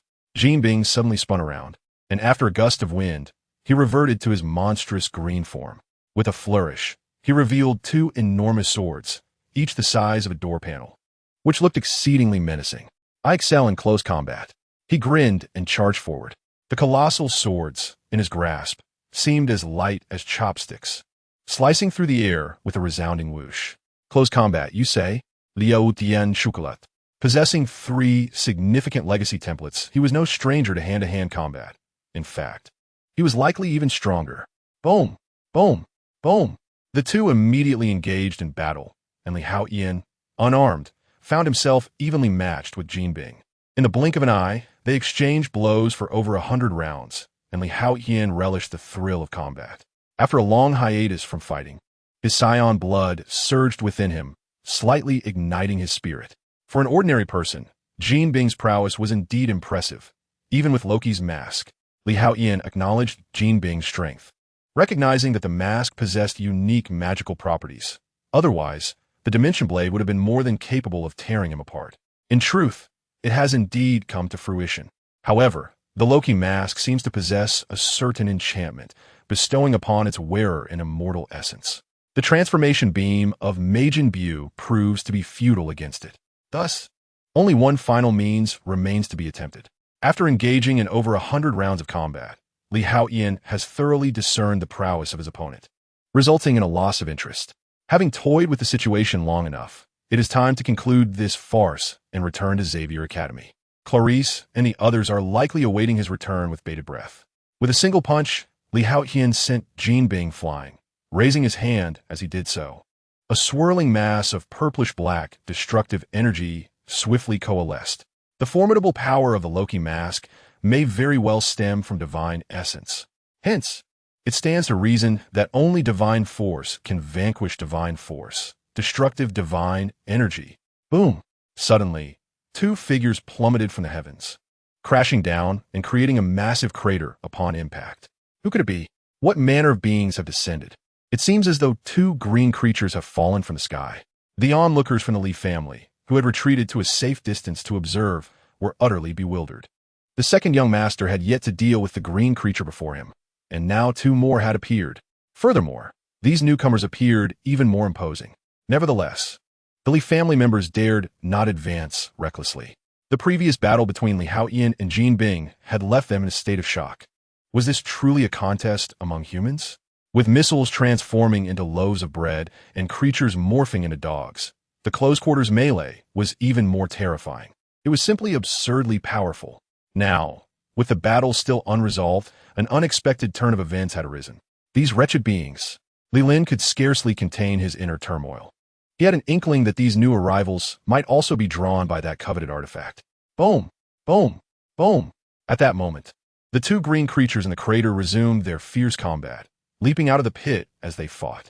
Li Haotian was momentarily taken aback upon witnessing these 2 green entities. It was Hulk and Abomination. How could they possibly be here? The situation had suddenly become far more intriguing. Once again, it was these 2. Meanwhile, Jin Bing could not restrain his low growl. He had led them away, yet they had followed him here. I told you, the item belonging to the Lee family is mine. You have no chance, Jin Bing proclaimed loudly. Boom! Abomination was sent flying by a single punch from Hulk. Yet he quickly regained his footing. Stop wasting my time. Were it not for that peculiar mask, I would obliterate you with a single blow. Abomination roared in response. With his formidable strength, he could have easily dispatched that underworld thug and claimed the mystical artifact. However, just before his demise, the adversary unexpectedly fell into the water and stumbled upon a peculiar mask. This fortuitous discovery significantly augmented his powers, although he could not defeat him. It seemed impossible to kill him. Moreover, this individual had acquired the ability to wield various mischievous spells, creating an insufferable predicament. Yet, before he could devise a strategy to remove the mask from his foe, the abomination was discovered by Hulk. In an attempt to shake off his pursuer, the underworld thug divulged the purpose of the Lee family's artifact to Hulk, cunningly leading both of them into a perilous situation. Nevertheless, the imminent threats did not concern the abomination. Ironically, Hulk, that rascal, chose to remain fixated on him rather than pursuing the underworld thug. The Lee family's artifact? Listening intently to the conversation among the group, Li Haotian began to grasp the situation. it became evident that the Leaf family possessed a rare or exceptional mystical artifact, which had attracted the attention of Jean Bing, prompting him to attempt a theft. Consequently, both the Abomination and Hulk pursued him, aware of the artifact's significance to the Leaf family, which they would rather die than relinquish. However, the artifact apparently lacked formidable offensive capabilities, or no one from the Leaf family could wield it effectively.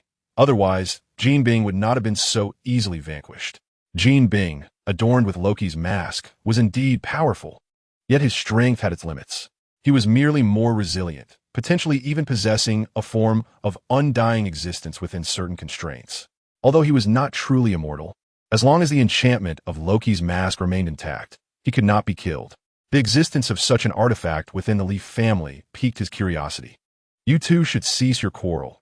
Let us first unite to eliminate the experts summoned by the Leaf family. Otherwise, none of us shall lay claim to that artifact. At that moment, endowed with a naturally malevolent intellect, he swiftly redirected the turmoil to his advantage. He was determined to obtain that artifact. Yet Li Haotian's strength exceeded his calculations. The arrival of the Abomination and Hulk proved timely for him. Chapter 109. 1 against 3. All shall be vanquished. Banner, you fool. Do you not yearn for a return to normalcy? Are you truly willing to forsake this artifact?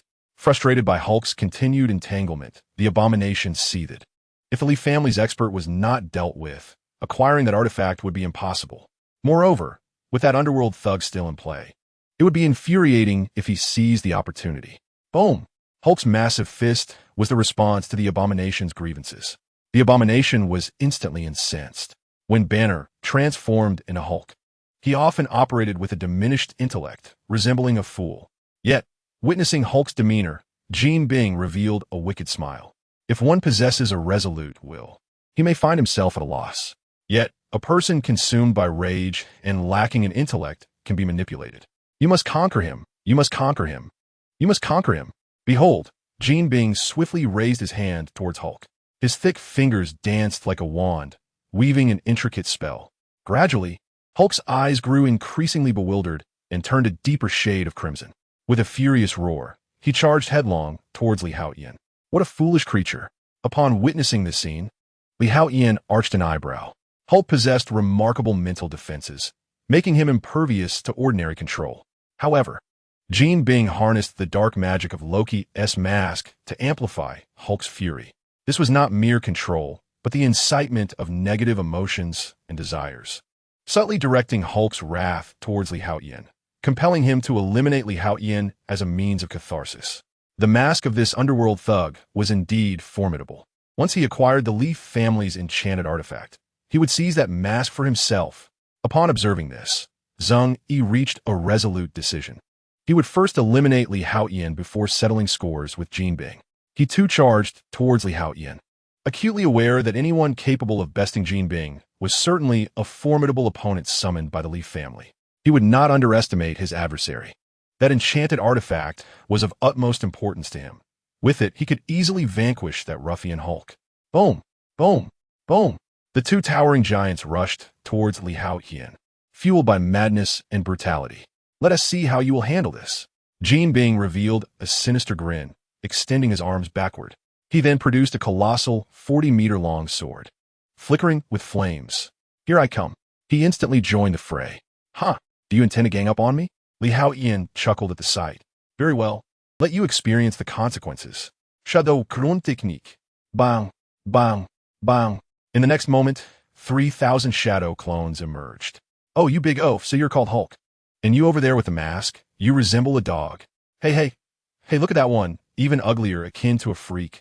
It's perfectly fine to be unattractive, but scaring people is unacceptable. In truth, I am a deity, wielding a massive sword while pretending to be a butcher. The 3,000 shadow clones of Li Haotian began to deride, each exhibiting a distinct personality, as if imbued with their own consciousness. At this moment, Zhang Yi, Jean Bing, and even the enraged Hulk found themselves utterly baffled.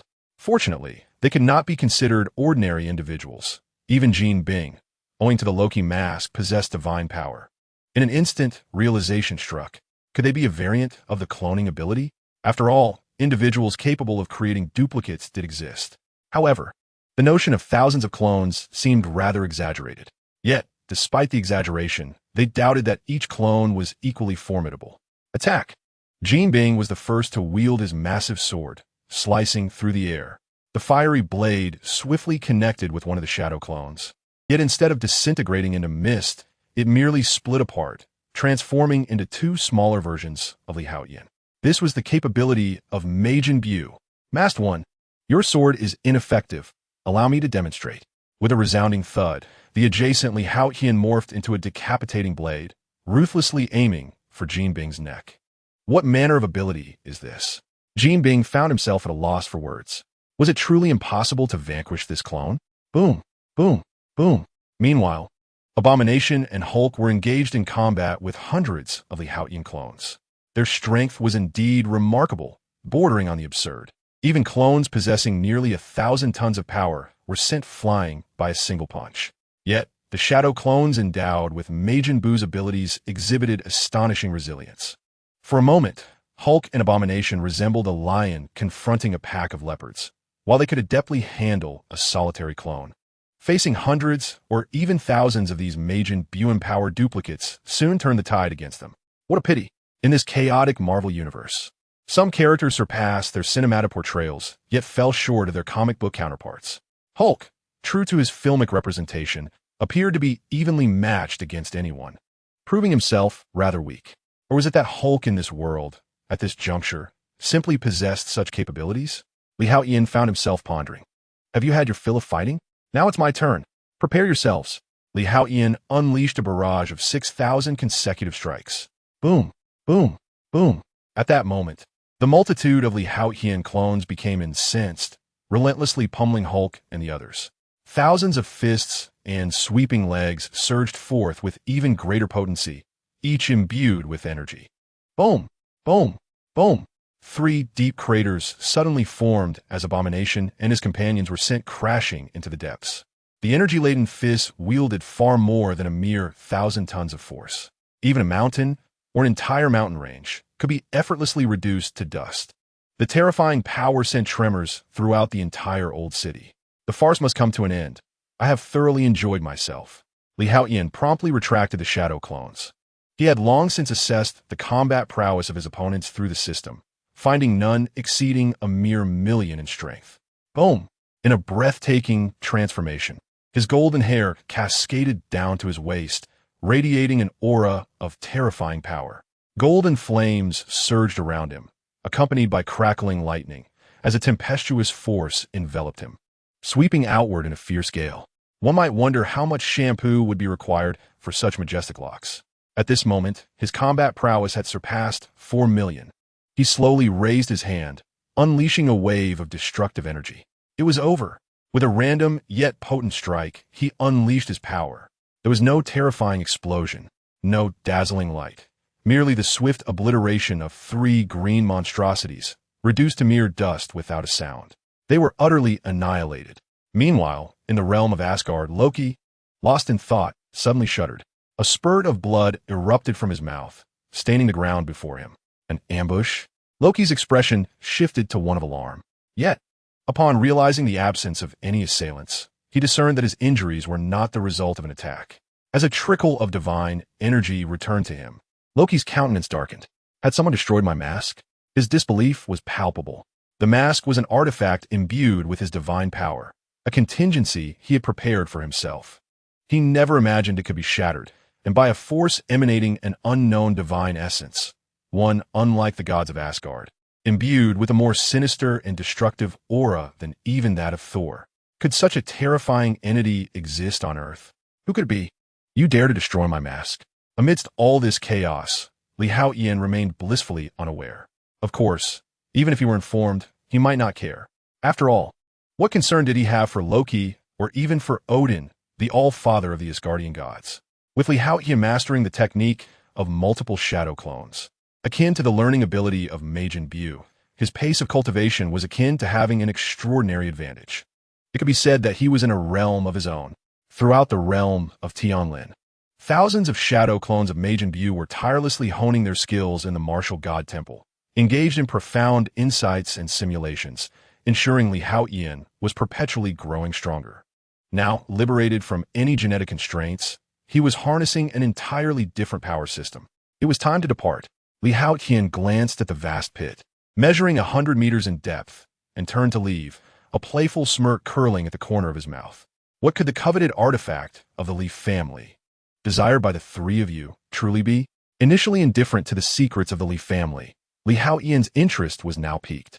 Having acquired the golden mask of Loki, if the witch artifact were of inferior quality, there would be no need to contend for it. The same applies to the abomination. Although it was pummeled by Loki, it has indeed become remarkably powerful. For others, confronting the abomination is no simple task. Yet, it seems there is an insatiable desire for that particular witch artifact. What, then, is the nature of this artifact? Whoosh! Haotian suddenly soared to Li Lin's side. He gazed at his biological father with a hint of cold mockery on his face. That witch artifact, it shall be mine. Without indulging in superfluous dialogue or probing inquiries, he declared his intent. Swish! As these words escaped his lips, the members of the Li family and the various clan leaders grew tense. The earlier battle between Haotian and the three formidable green monsters had numbed them. His immense power and terrifying strength left them devoid of any courage to resist. Now, with Haotian demanding the witch artifact of the Li family, all eyes turned to Li Lin, for only he knew its whereabouts. Even Li Lin's son, the esteemed heir of the Li family, Li Chunlin, was oblivious. This was a secret only known to the heads of the Li family across generations, a truth that must not be disclosed until the moment of death. Even with the golden mask rampaging through the world, Li Lin had no intention of relinquishing it. However, with Haotian's bold declaration, the atmosphere grew charged with tension. As everyone was eager to discern Li Lin's response, Haotian, you are being presumptuous. Li Qinglin could no longer contain his indignation. He was unaware of the witch artifact and lacked the right to know. How dare a discarded child of the family make such demands? Particularly since it had not been long since Haotian was cast out. Yet he had grown so formidable. It was an unbearable reality for him, a mere mutant monstrosity. Why was he so powerful? Why indeed? Enough of this noise. Haotian raised his hand. In a flash of transforming light, Li Chunlin was transformed into a plump maggot. Swish! The members of the Li family recoiled in fear, while Li Chunlin writhed helplessly on the ground. Ha! Haotian stepped forward, poised to crush it underfoot. Stop! At that moment, Li Lin could no longer remain silent. A glimmer of pleading emerged in his eyes. Having already banished Haotian from their home, he could not afford to lose Li Chunlin as well. The Li family would truly collapse without him. Although he had a few daughters, the lineage of the witch clan within the Li family held a patriarchal bias far more pronounced than in ordinary families. It was an ancient witch artifact passed down through the eons. After a long silence, Li Lin finally spoke. Come with me. He gestured to the others, indicating that they should withdraw. Then they proceeded towards the villa. A light chuckle escaped Haotian's lips. Soon, Li Lin arrived at the front of an artificial mountain in the villa's backyard. This artificial mountain spanned several dozen meters and featured a fountain, which Li Lin paid no heed to as he directly approached the mountain's interior. Hidden here, Haotian felt a flicker of curiosity and followed closely behind. They swiftly reached the front of the artificial mountain, where Li Lin inserted his finger into a crevice atop the mountain. With a thunderous rumble, the mountain unexpectedly split open, revealing a staircase descending a meter wide. A hidden door, indeed. The two promptly descended. The staircase was not particularly long, comprising around 100 steps. However, upon reaching the bottom, they discovered an elevator leading further down. The elevator continued for 9 floors before finally coming to a stop. Upon entering the 9th level, they found the space modest, merely over 100 square meters. Yet, the surrounding material was entirely composed of alloy. There was nothing within, save for a small safe on a cabinet, measuring merely 30 centimeters in length, width, and height. Idman metal? Haotian pondered in surprise. No, it was a type of meteorite similar to Idman metal. He raised his hand to touch it, and despite exerting considerable force, it remained utterly unyielding. Given Haotian's current strength, even an armored vehicle would seem like paper before him. Yet this meteorite remained unscathed. This is forged from witch gold, the pinnacle material for crafting witch artifacts.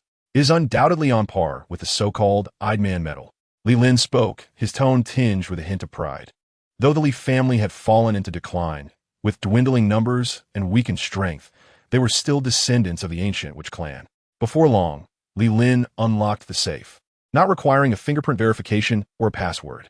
Instead, it demanded the blood essence of a member of the Li family, combined with a witch artifact that Li Lin had refined within himself. Thus, the safe was finally opened. The ancient witch artifact had been passed down through over 20 generations of the Li family, and none had succeeded in refining it until now. Otherwise, why bother with that green monster? It is better to keep it safe with you, as you also carry the Li family's bloodline. Li Lin felt a twinge of reluctance, but ultimately handed a ring to Li Haotian. Is this the ancient witch artifact passed down by the Li family? Li Haotian inquired. Curiosity piqued as he accepted it. Try dripping your blood to recognize the master and see if you can activate it, Li Lin suggested suddenly. Although the chances were slim, he still wished for Li Haotian to give it a try, for no one had successfully refined this heritage artifact in over 1,000 years. All right, Li Haotian, intrigued, squeezed out a drop of blood, letting it fall upon the ring. Chapter 111. The divine artifact, the wooden dragon ring, ascends to the pinnacle of Saint Domain warriors. The ring appeared quite unassuming. The ring presented a deep green hue, resembling not a mere ring, but rather a signet worn by the esteemed dignitaries of ancient times. Adorned with an intricate carving of a creature possessing the body of a bird and the face of a human, it stood majestically upon two dragon figures. The material of the ring was elusive, appearing neither entirely as jade nor entirely as stone. When held, it emanated a gentle warmth. However, Li Haotian discerned a potent vitality pulsing from within the ring.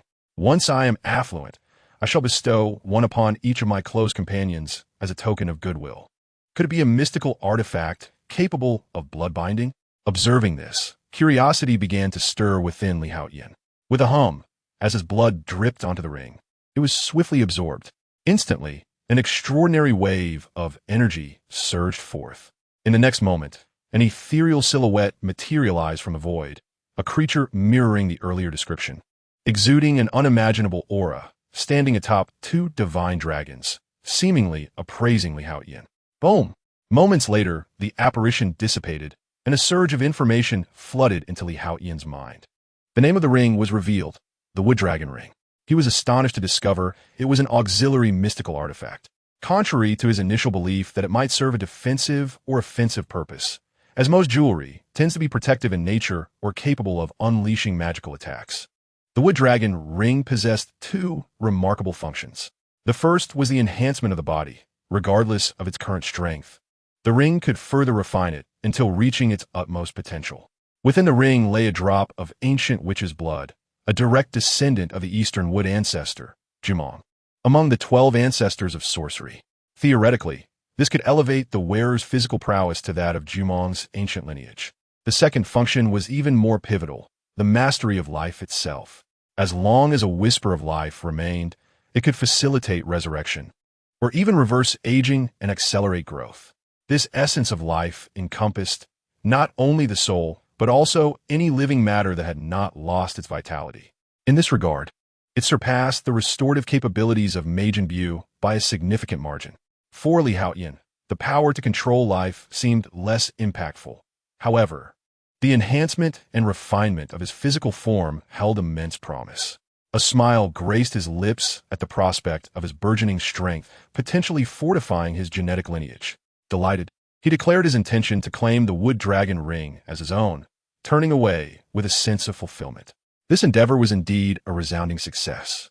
Not only did he eliminate Jin Bing and assist the original self in resolving his obsessions, but he also acquired the Wood Dragon Ring.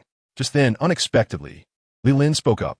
Li Haotian paused, turning around with a hint of confusion as he regarded Li Lin. Stay with us. I was wrong in the past. Grant me an opportunity to make amends, if you would. Li Lin's tone was earnest, filled with sincerity. Apologies, but I harbor no expectations of being the young master of the Li family. However, the Wood Dragon Ring holds significance for me. How about this? I shall pledge to protect your Li family 3 times. Li Haotian furrowed his brow momentarily, yet soon relaxed, speaking in a calm manner. His current endeavor was simply to seek clarity and act according to his own desires. The identity of the Li family's young master was one he could never assume again. Yet, the blood of the Li family flowing within him, along with the legacy of the Wood Dragon Ring, made Li Haotian feel indebted. He was not inclined to incur any karmic debts. Although such matters might seem intangible and invisible, Li Haotian believed in their absolute existence, influencing both his state and spirit. Suddenly, 3 shadow clones appeared beside Li Haotian. These 3 clones shall remain with your Li family. Each time one acts, it will vanish until none remain. Then, we shall owe each other nothing. Having spoken, Li Haotian did not wait for Li Lin's agreement and turned to depart. The purpose of diligent cultivation was, after all, to attain a state where one could act freely without fear of dissatisfaction from others. As Li Haotian walked away, Li Lin dropped to his knees with a thud, his face etched with regret. Why did he, like those of the mundane world, care about Li Haotian's identity as a mutant? This had caused the Li family to miss a tremendous opportunity. The distance from the old city to Xavier Academy was not short, yet Li Haotian returned in no time. Upon leaving the Li family, he swiftly utilized teleportation to return directly to the academy. He first met with the professor, briefly recounting events from the old city, before heading off to find Clarice and Alice. Upon seeing Li Haotian's return, the 2 women were naturally overjoyed, and thus, it began to rain again in the bubble house. The rhythmic patter of raindrops echoed within the room. After a while, one studying a foreign language and the other diligently assisting with vocabulary memorization both grew drowsy. It was then that Li Haotian entered the realm of Tianlin Water Nation, commencing his study of the Wood Dragon Ring. While the mastery of life was not immediately necessary, the refinement of the body was indeed valuable. According to the legacy, it merely required the guidance of the Li family bloodline, prompting him to harness the power of the Wood Dragon Ring. In an instant, a terrifying azure glow surged forth from within the Wood Dragon Ring. In an instant, Li Haotian sensed a remarkable transformation within his body. It felt as though his very cells were roaring, calling out, and rejoicing. As the strength of his physique surged at a visibly astonishing rate, the battle energy, which had only recently reached the 7th level, surged uncontrollably. The energy from the Wood Dragon Ring seemed to exponentially enhance the battle energy system of the Dragon Blood Youth world. Li Haotian was taken aback. The disparate power systems of these 2 worlds had intertwined through the refinement of his body. Boom! Boom! Boom! The battle energy within him surged forth like a flood breaching its dam, tumultuously churning. 8th level, 9th level buzz. He astonishingly broke through the 9th level threshold and ascended into the realm of the Holy Domain. From that moment onward, Li Haotian's physical strength attained the caliber of a Holy Domain warrior. Yet, the metamorphosis did not cease. He progressed through the early stages of the Holy Domain, achieving perfection in the early phase, advancing to the mid-stage, perfecting it, and then moving to the late stage. The acceleration began to slow, eventually halting at the pinnacle of the Holy Domain. Had he truly elevated his battle energy to the peak of the Holy Domain in one breath? Li Haotian found himself somewhat astonished.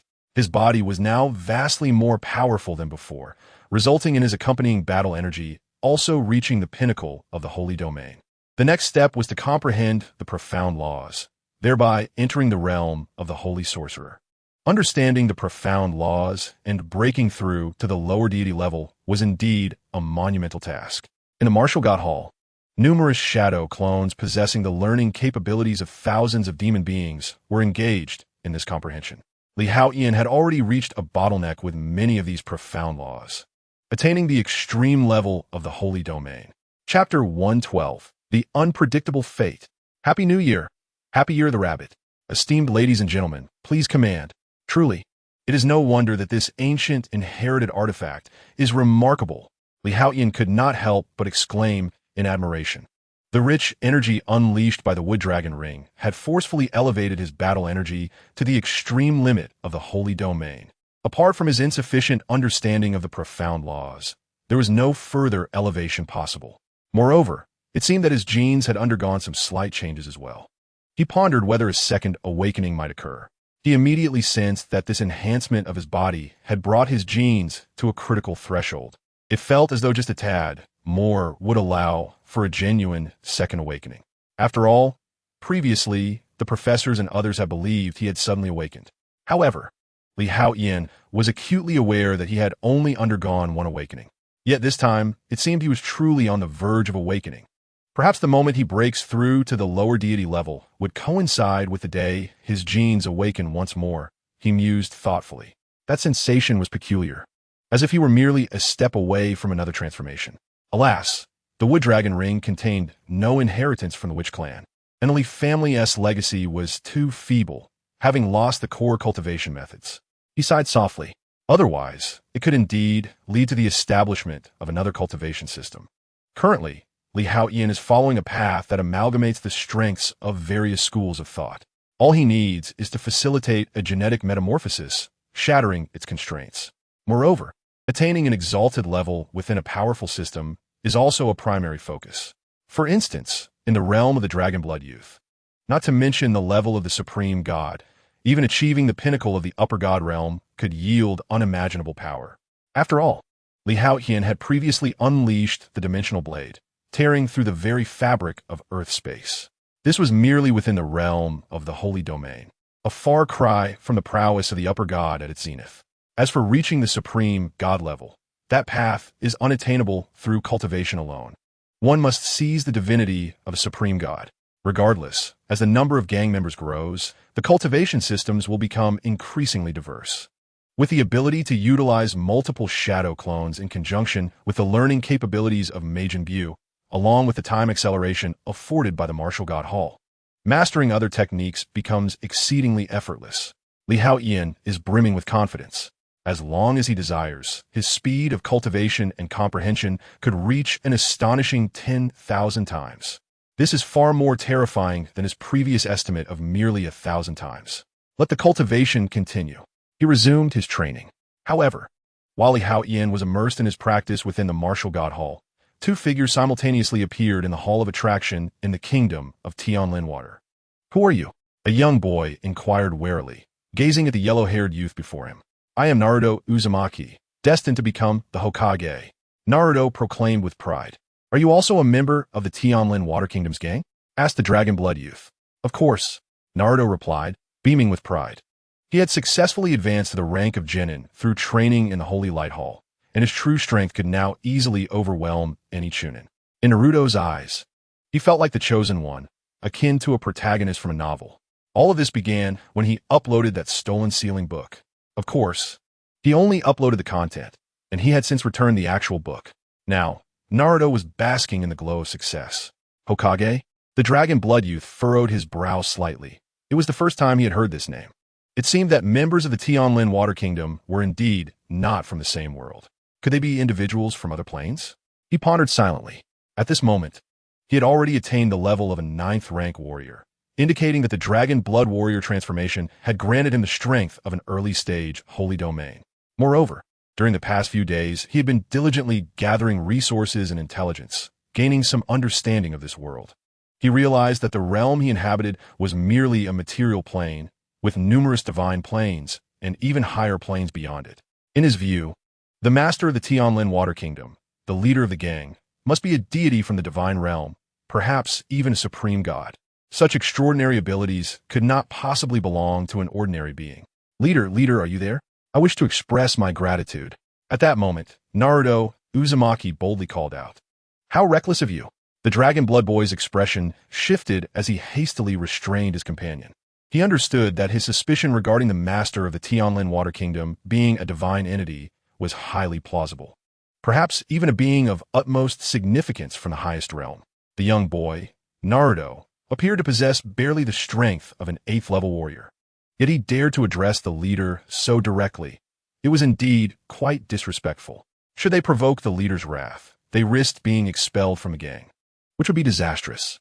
The Dragonblood boy still harbored intentions of revenge, but confronting the Church of Light was no simple feat therefore. He needed to remain within the gang to rapidly increase his strength. Suddenly, a cold snort reverberated through the sky. A peculiar energy coalesced, forming a colossal visage. It was none other than Haotian. In an instant, an unimaginable and terrifying pressure emanated from him. Was this the leader? The Dragonblood boy's heart trembled. This formidable aura was far more potent than the king of the Beast Mountains he had encountered on the Day of Destruction, a divine-level beast, the Emperor Lin.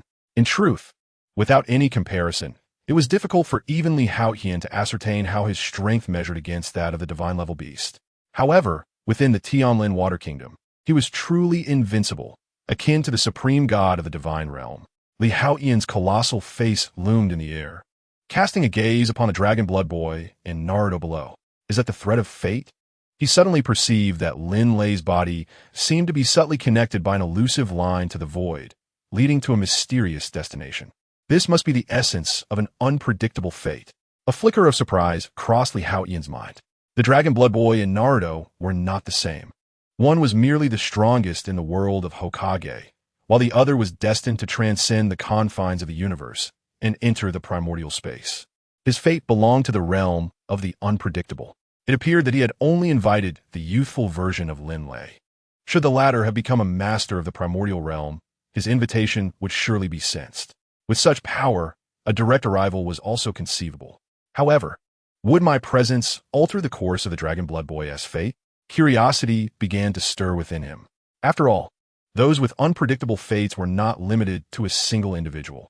In the beginning, among the thousands of participants, it was the Dragon Blood youth who first transcended the constraints of the universe, entering the primordial space.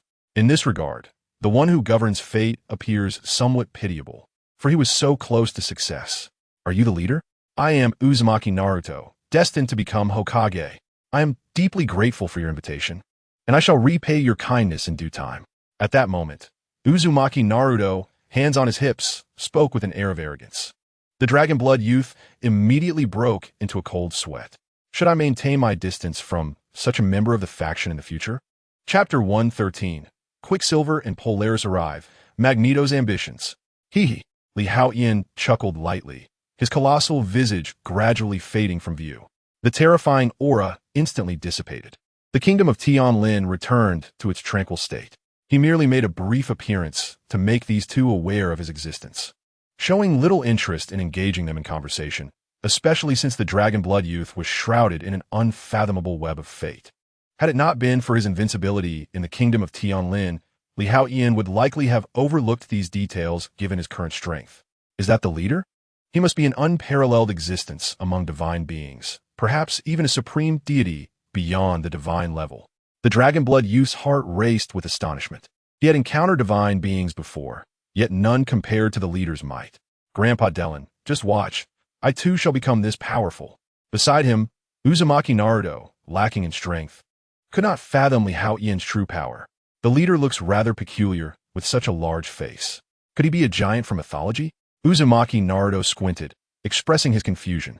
The Dragon Blood youth felt it wise to distance himself from this individual. Soon after, both began their respective training, sharing newly acquired knowledge that could be exchanged for points. Although I hope for the arrival of more powerful beings from countless realms, I would prefer fewer protagonists from exceptionally strong worlds. After all, if some protagonists possessed even greater abilities, they might traverse the river of time to return for revenge, which would certainly be rather dull. Li Haotian, however, shook his head.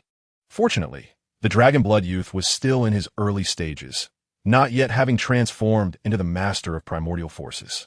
Otherwise, given the other's capabilities, Li Haotian could not ascertain whether the invincible Dragon Blood youth could also navigate the river of time in reverse. I believe having more significant supporting characters or formidable antagonists would be quite beneficial. This way, the power structure is maintained without the looming concern of overpowering protagonists. Li Haotian smiled. However, inviting faction members is a random process. With his current genetic power, breaking the world's constraints to extend invitations to these individuals is already at his limit. However, I've already sensed it. The earthly element of the 7 elemental laws, the fluidity of the water element, the mastery of the wind element, and the radiance of the light element are but a step away from transcending to the next divine realm. Li Haotian's gaze flickered with anticipation as he departed from the kingdom of Tianlin and returned to his dormitory. Ultimately, with the aid of multiple shadow clones, the presence of one more body or one less would scarcely make a difference. His task was to assist his clones in their arduous pursuit of understanding the profound laws. While he tended to their basic needs, such as rest and nourishment, and indulged in leisure time with Clarice and Alice in the bubble house.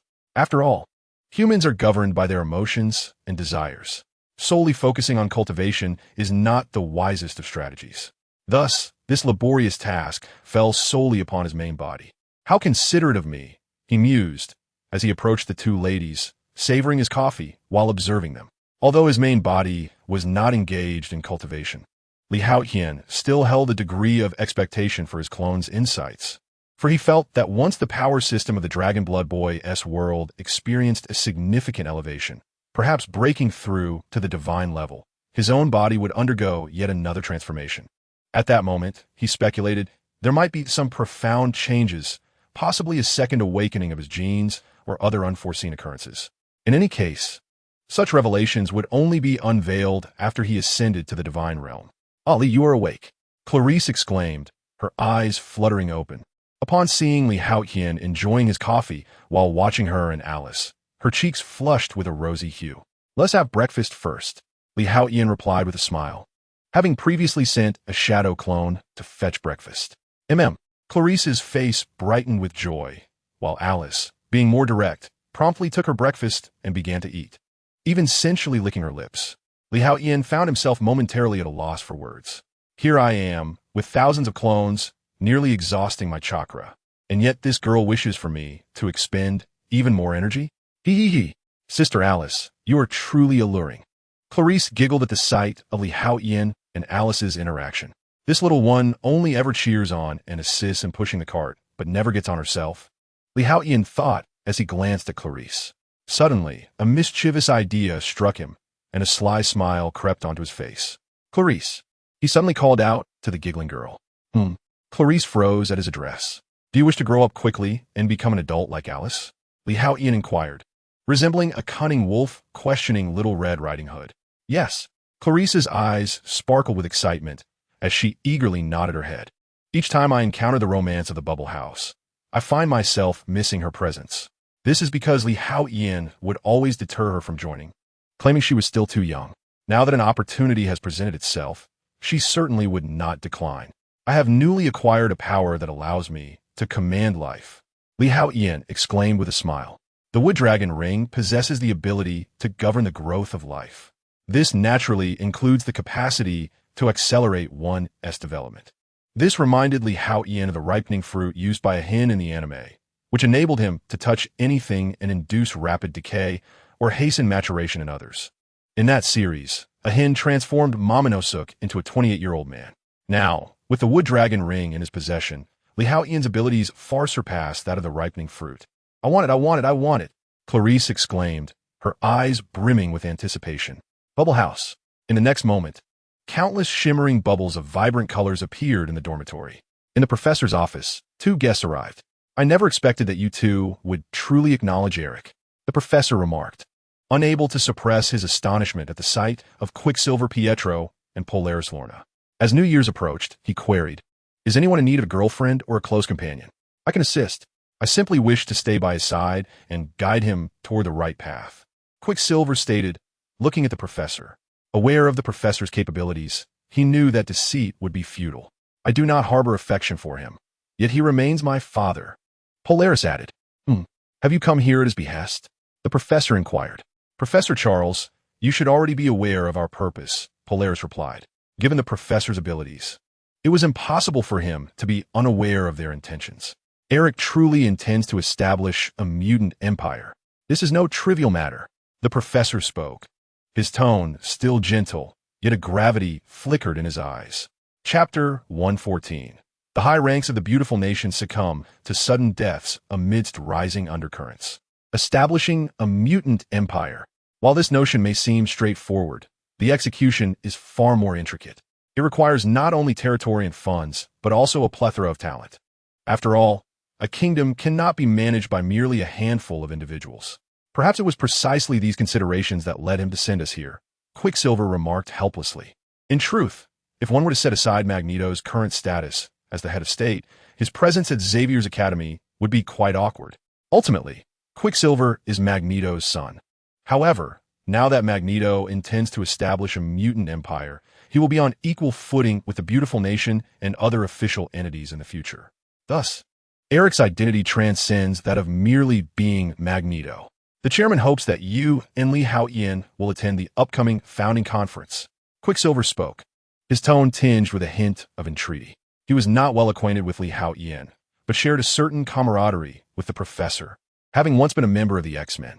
Very well, I understand, the professor replied with a smile, promptly summoning Li Haotian. Li, These are Eric's daughter Lorna and son Pietro. Sensing that Li Haotian might be unfamiliar with them, the professor proceeded with the introductions. Is this the one reputed to be so costly in effects that the budget was exhausted? Li Haotian scrutinized the silver-haired man, who appeared rather introverted and shy, embodying the essence of a tech enthusiast. However, according to the lore, Quicksilver's musculature was highly enhanced, rendering his body incapable of producing fatigue toxins, a common byproduct of exertion that compels the body to rest. Coupled with his extraordinary speed, Li Haotian lamented the squandered potential of such a remarkable gift. This would surely be the darling of affluent women. Sometimes, being excessively swift can be detrimental, particularly when accompanying a girlfriend. Don't you agree? Casting a glance at Quicksilver, Li Haotian then shifted his gaze to the girl with vibrant green hair. Is this the daughter of Magneto, Polaris? Though not as innocent as Clarice, nor as alluring as Alice, she possessed a wildness and a distinctive aura. Li Haotian silently admired her. No wonder she led the mutant resistance. Her presence radiated a charisma that Clarice and Alice lacked. Even the similarly wild Aurora could not compare to Lorna. Of course, Lorna's complexion was also remarkably fair. A fair complexion can conceal many flaws, and she was indeed quite pleasing to the eye, enhancing her allure even further. Are you the mutant referred to as the forbidden legend of Xavier's Academy by the official authorities of the beautiful nation and various factions? At that moment, Polaris Lorna suddenly spoke. While Li Haotian assessed the two, they were likewise evaluating him. Mr. Li, my sister has such a temperament not out of malice. Quicksilver's expression shifted as he felt compelled to explain. Before his departure, Magneto had sternly cautioned him. Li Haotian must be treated with respect. Antagonism was not an option. This was a hard-learned rule established by Magneto, who had witnessed Li Haotian's formidable power on the island of Genosha. Even provoking the professor was of little concern to Magneto. For the sake of his plans, even Jean Grey was a risk he was willing to take. But in the face of Li Haotian, he truly lacked the courage. The events of that day on Genosha were indelibly etched in Magneto's memory, terrifying beyond measure. Moreover, Li Haotian is not only more intelligent, but also possesses a greater ruthlessness. Unlike Charles, who is indecisive and pretends to be virtuous, he is far removed from Jean Grey's second personality, which often manifests as slowness, where instinct prevails over reason. An adversary of such caliber is indeed more fearsome. The forbidden legends of Xavier's Academy, you say? Upon hearing this, Li Haotian merely chuckled. It appears that the officials of the illustrious nation, along with other leading human factions, have come to a clear understanding regarding the battle on Devil's Island. They come here with the intention of having us attend Eric's nation-building conference in 10 days. At this moment, the professor spoke gently. Is Magneto truly establishing a nation? Li Haotian was somewhat taken aback. Indeed, that fellow harbors considerable ambition. However, in the absence of Jean Grey, his peak combat power appears insufficient. While metallic weaponry proves ineffective against Magneto, the might of the illustrious nation cannot be underestimated. Crafting weapons from wood, plastic, or acrylic is certainly feasible. Moreover, restraining Magneto would render the other mutants at a significant disadvantage against the illustrious nation's firearms. Li, this matter may indeed pertain to you. Sentinel's confusion. The professor promptly remarked with a smile. Pertaining to me? Li Haotian was somewhat astonished. The previous battle on Devil's Island resulted in the demise of a considerable number of high-ranking officials and talents from the illustrious nation. This has led to a rather chaotic state among the upper echelons. Thus, their ability to deal with Magneto is currently constrained. As the professor spoke, he cast a meaningful glance at Li Haotian, although he was unaware of how it had come to pass since the battle on Devil's Island. Many high-ranking officials and numerous talents from various fields in the illustrious nation have met with bizarre and untimely deaths. Consequently, the professor suspects that these events may indeed be linked to Li Haotian, yet he refrains from inquiring further, recognizing that everyone possesses their own secrets, including Charles. A chuckle escaped Li Haotian as he comprehended the implication, smiling in response. Hearing the professor's words, it seems this matter does indeed bear some relation to him. We shall take our leave then. The speaker and others await our invitation. Quicksilver interjected, noting that Li Haotian and the professor showed no inclination to decline. We will attend. The professor smiled gently. Even if Magneto did not extend an invitation, he would still wish to observe. Moreover, since Eric has already sent him an invitation, the professor would certainly not refuse. Lee, Eric's ambition to establish a mutant empire is not a simple endeavor. I have recently observed some troubling trends. After Quicksilver and the others departed, the professor turned to Haotian and, after a moment of contemplation, spoke. He believed that even without uttering a word, Haotian was aware that he used the brainwave amplifier to gather intelligence. Thus he spoke candidly. A troubling development? His eyes flickered with curiosity as he turned to the professor. It was evident that the professor had once again employed the brainwave amplifier to delve into the minds and memories of others. Was there some extraordinary information at play? Indeed, although Devil Island had been destroyed and the Sentinels vanquished, Tesla Industries had not ceased its operations. They had even acquired a substantial amount of mutant blood on Devil Island, including that of Jean Grey, Magneto, and the corpse of the mutant who produced the cure. A sinister undercurrent was poised to surge forth. The professor expressed his concerns. The plans of Tesla Industries posed an immense threat to mutants. Yet Tesla remained cloistered within their research facility, and the professor was not yet powerful enough to eliminate those individuals. This represented the greatest peril. Chapter 115. The will of heaven and earth descends. Conjuring the wind elemental avatar. Tesla Industries, you say? Upon hearing this, Haotian's gaze sparkled with intrigue. During the incident at Devil Island, he had merely dealt with the Sentinels and had overlooked that entity. Now, understanding the professor's words, he realized that Professor Charles had utilized his abilities to uncover certain hidden secrets. Had they indeed gathered a plethora of data? He pondered silently. After all, he had only recently traversed into this realm, and in his previous life, he was hardly a master of grand conspiracies. There were many aspects he had performed inadequately or had not considered.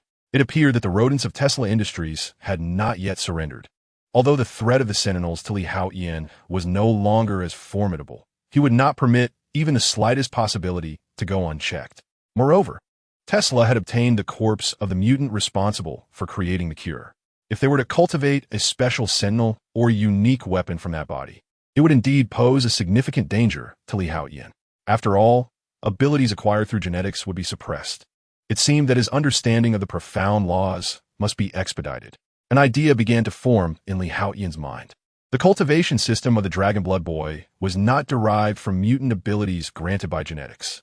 Even if Haotian's genes were suppressed and his template's inherited abilities limited, the power systems of both the Naruto world and the Dragon Blood Boy realm remained unaffected. This would become one of his strongest trump cards. Professor, leave this to me, he declared, looking toward Charles. Even without relying on his genetic abilities, with the power of his sacred domain at its zenith, combined with the shadow clone technique, there were few dangers in this world that could threaten him, especially since Haotian felt that his ascension to a lower deity was within reach. One might even assert that a breakthrough could occur at any moment. Lee, refrain from committing excessive acts of violence. The professor nodded, yet gently expressed his thoughts. Resolving the issues with Tesla Industries would suffice. As for the ordinary populace, I see no necessity for their demise. I possess my own judgment. Haotian interjected. After a brief exchange, Haotian departed from the professor's office and returned to his dormitory. Truly, heroes emerge in their youth. Lee's prowess has grown increasingly formidable, rendering him inscrutable to me. Observing Haotian's retreating figure, a flicker of admiration passed through Charles's eyes. Such a prodigy had not graced his sight in quite some time. Upon returning to his dormitory, Haotian had yet to seek out Clarice and Alice for practice when he suddenly trembled, a look of exhilaration illuminating his visage. For the laws of the Tianlin Water Nation, having long contemplated the profound mysteries of the shadow clone technique, had finally achieved a breakthrough once more. The earth element, on the cusp of completion, alongside the fluidity of water, the prowess of wind, and the radiant principles of light, had all simultaneously transcended their previous limits. However, the shadow clone, despite its outward resemblance to the original, could never attain divinity. After all, it was merely a ninjutsu. Thus, Haotian promptly dispelled the multiple shadow clones. In an instant, he experienced a peculiar sensation, as if he had crossed an invisible threshold. Haotian understood that this must be the membrane separating the sacred realm from the divine. Suddenly, his gaze sharpened as he looked up. Boom! An overwhelming and formidable aura descended upon him, enveloping his being. Haotian gradually found himself levitating uncontrollably, surrounded by an extraordinary force. Where did this power emanate from? He was taken aback. After all, this was not the affiliated universe of the Dragonblood Boy, but the chaotic Marvel world. The very will of the heavens and the Dragonblood Boy's realm could descend here. Strangely enough, even as this terrifying power manifested, the professor remained oblivious, as did the entirety of Xavier Academy. Was it because they had not cultivated the power system of the Dragonblood Boy's world? Haotian pundarat. For the events unfolding before him were profoundly shocking, and he lacked experience, leaving him to speculate. Buzz. In that moment, a peculiar force surged into Haotian's sea of consciousness. His soul seemed to be instantaneously enveloped by this power. All secrets appeared to be laid bare before him, including the insights imparted to him by the dissolution of the Shadow Clone regarding the profound laws. Gradually, an intention imbued with the essence of these laws seemed to abruptly materialize. Am I to choose the principles by which to attain divinity? Haotian suddenly gained clarity. With a thought, the surrounding wind elements began to converge with fervor. Ultimately, amidst the astonished gaze of Haotian, it coalesced into a crystal radiating a cerulean glow. This beacon of vigilance was no larger than an egg, its entire form enveloped in darkness. Though it floated above his head, Haotian understood that this was his divine essence, the wind elemental minor divine spark. The bond with this divine spark was astoundingly intimate, forged from the resonance of his soul, intertwined with the profundities of the laws and countless wind elements. Under the aegis of the celestial will, this divine spark was crystallized. From this moment forth, Haotian was transformed into a wind elemental minor deity. Is this what a divine essence feels like? He curiously scrutinized the ebony crystal suspended in the air. He had often spoken of gods, even acquiring the template of a destroyer deity, yet the sensation of divinity paled in comparison to the intensity he felt at this moment. This was a true divine spark, achieved through his own strength, rather than derived from the power of genetics or simulated through a system template. It was an authentic testament to Haotian's ascendance to godhood, independent and unassisted. The enigmatic force also bore a will, infused with certain knowledge. Haotian, having long grasped this, acted without hesitation, commanding the divine spark to hover beside him. Sever, he uttered, a tremor coursing through him as the agony of soul division surged within. At that moment, a sacred door within the depths of his consciousness split with a crack, dividing into two. Fortunately, the power of the celestial will enveloped him, preventing death from this division. Otherwise, such fragmentation of the soul would typically be fatal. Moments later, the two shattered doors in his mind reformed, albeit in a significantly diminished state, quietly hovering over the ocean of consciousness. One of these doors suddenly soared forth, merging seamlessly into the divine spark. Boom! A formidable aura érupted instantaneously. Fortunately, Haotian swiftly activated the domain of the divine, containing the overwhelming essence. Otherwise, the sheer force might have compelled the faculty and students of Xavier Academy to bow before its might. Success. From this moment onward, Haotian possessed an additional divine avatar. This was a true avatar, incomparable to mere shadow clones, akin to gaining an extra life. Chapter 116. Further breakthrough. 4 divine avatars. The avatar is me, and I am the avatar. Consciousness remains singular, yet can exist independently. This sensation is indeed marvelous. Haotian reveled in this surprising experience. Now, the next step was to solidify his divine form. With a rumble, he focused his consciousness, delving deep into the ocean of elements, a vast expanse of divine power. Traversing a unique passage formed by the laws of heaven and earth, directly descended upon the divine essence. In an instant, a naked form, strikingly similar to Haotian, materialized. How intriguing! A spark ignited within him, prompting him to command the divine power to coalesce into a set of azure robes. His inherent charm, enhanced by the somewhat antiquated elegance of the azure attire, rendered him undeniably suave. As the divine avatar solidified, tranquility enveloped the surroundings once more, and the ominous will of the universe vanished without a trace. It appears that the mysteries of this world are indeed boundless. Li Haotian could not help but exclaim in awe. The will of the universe, inherently a force of the dragon blood youth's realm, had transcended its constraints to manifest in this chaotic Marvel universe. Perhaps these matters pertain to powers of a higher order or supreme laws, concepts that Li Haotian was yet incapable of comprehending. However, time is abundant, allowing him to gradually explore the zenith of his abilities. A smile graced Li Haotian's face, for cultivating a divine avatar meant an additional life, a truly thrilling prospect. Moreover, he possessed an extraordinary affinity for the 7 elemental laws, all at a superlative level, coupled with his astonishing maximum cultivation speed, reaching a staggering 100,000 times. It may be improbable for each to attain the pinnacle of high divine perfection, yet achieving the high divine realm as a whole seemed within his grasp. Should all else fail, he could always venture into the realm of the dragon blood youth to hunt high divinities and refine his divine essence. After all, he was currently exploring avenues to enter the worlds of gang members. Should he succeed in entering their realms, it might greatly enhance his cultivation. Nevertheless, this endeavor required thorough contemplation. Whoosh! In the next moment, Li Haotian commanded his divine avatar, instantly merging it with his own form, which still resided at the peak of the holy domain. In that fleeting moment, the union of the divine avatar and his true self was seamless and fluid, truly marvelous. The supernatural realm undoubtedly surpassed the mundane world in its splendor. Li Haotian reflected with a sense of wonder. He had not anticipated that such a short span of time would yield so many experiences, propelling him to his current standing. With a soft sigh, he chose to set aside such thoughts and immersed himself in the ocean of consciousness. Above this mental sea floated 2 doors, one larger and one smaller, arranged in an alternating manner. These portals, formed from the essence of souls, were positioned above a figure seated below, the wind element lower divine avatar. The sea of consciousness increasingly resembled a miniature world. Li Haotian cast a glance around, pondering silently, and there was the ocean of elements.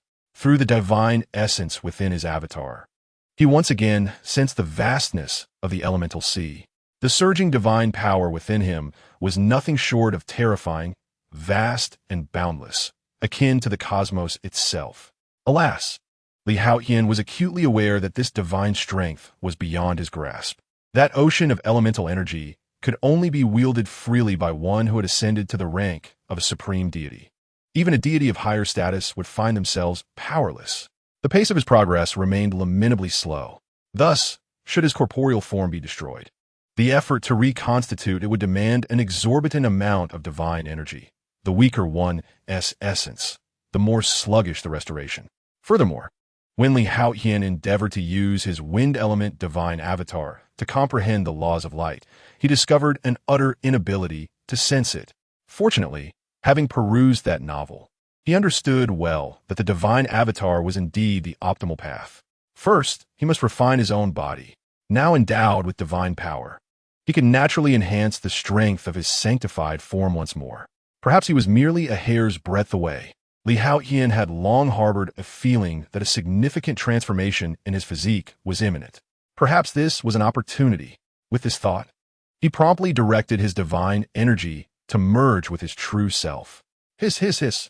Is this divine power? Indeed, it is extraordinary. As he felt his body gradually undergoing a metamorphosis, Li Haotian's eyes sparkled with excitement. Regrettably, however, the transformation concluded all too swiftly. This degree of enhancement fell short of the sensation he craved. Not sufficient? Then let us persist. A glimmer of determination flickered in his eyes. Armed with prior experience, he chose to break through the earth element aspect this time. The same process commenced anew. Moments later, a Li Haotian clad in a robe of earthen hue re-emerged before him. Still not enough. I must seize this momentum. The brilliance in his gaze intensified. Boom! In the next instant, Li Haotian continued with his breakthrough. This time, it was the water element divine avatar, followed by the light element divine avatar. In the blink of an eye, he had completed the breakthroughs of the remaining 3 elemental laws. Now, he possessed the wind, earth, water, and light divine avatars. He pondered whether, in the world of the dragon blood youth, any individual could achieve the creation of 4 divine avatars in a single day across the various material or divine planes. Yet, even if such individuals existed. They must be exceedingly rare. Of course, Haotian would not indulge in excessive pride, for he was well aware that the world of Dragon Blood Youth contained some extraordinarily gifted beings, such as the God-eating mouse and the Broad Tribe, among others. Nevertheless, to condense 4 divine avatars at once was akin to gaining 4 additional lives. Haotian's complexion grew somewhat pallid. His soul had been torn asunder 4 times. Although the protection of the will of heaven and earth prevented severe damage, the agony intensified.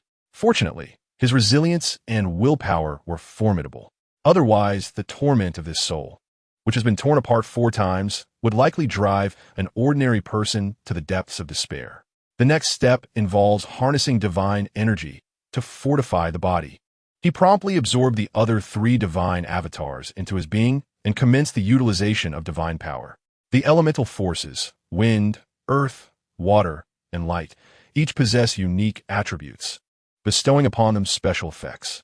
Haotian could distinctly perceive that the pace of his bodily transformation seemed to accelerate. His muscles, meridians, bones, internal organs, and even blood began to undergo profound metamorphosis. Gradually, he became aware of his cells rejoicing. A mysterious force, deeply embedded within the very core of his cells, appeared to awaken. Under ordinary circumstances, even with the template of Majin Bu allowing Haotian to delve into his cells, he could not sense this force. This was the secret of the deepest genetics, the very source of his power. Could this be what is referred to as genetics? Haotian felt a surge of excitement. He could clearly sense the mysterious force within the depths of his cells becoming increasingly active, beginning to surge forth. Chapter 117. The Truth of Genetics, the Power of Second Awakening. This was a sensation. A formidable aura emanated from the profound depths of his cells, enveloping Haotian in a wave of exhilaration. A sensation akin to cells boiling began to engulf him. Boom! Accompanied by an indescribable force emerging from the very core of his cells.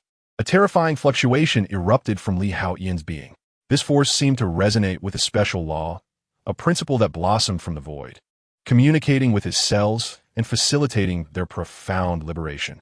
Indeed, it was as if a shackle had been instantaneously shattered. His spiritual consciousness swept towards his cells, seizing the opportunity presented by this rupture. Finally, he discovered it. Deep within his cells, there appeared to be an expansive universe, boundless and eternal. Though the distance was unfathomably great and incalculable, Haotian still sensed a formidable aura. The might of this force seemed to rival the will of the laws governing the world of the Dragon Blood Boy. This aura, however, was unlike anything Haotian had ever experienced. In the realm of his consciousness, a silvery star floated within this universe. Could this silvery star represent my genetics?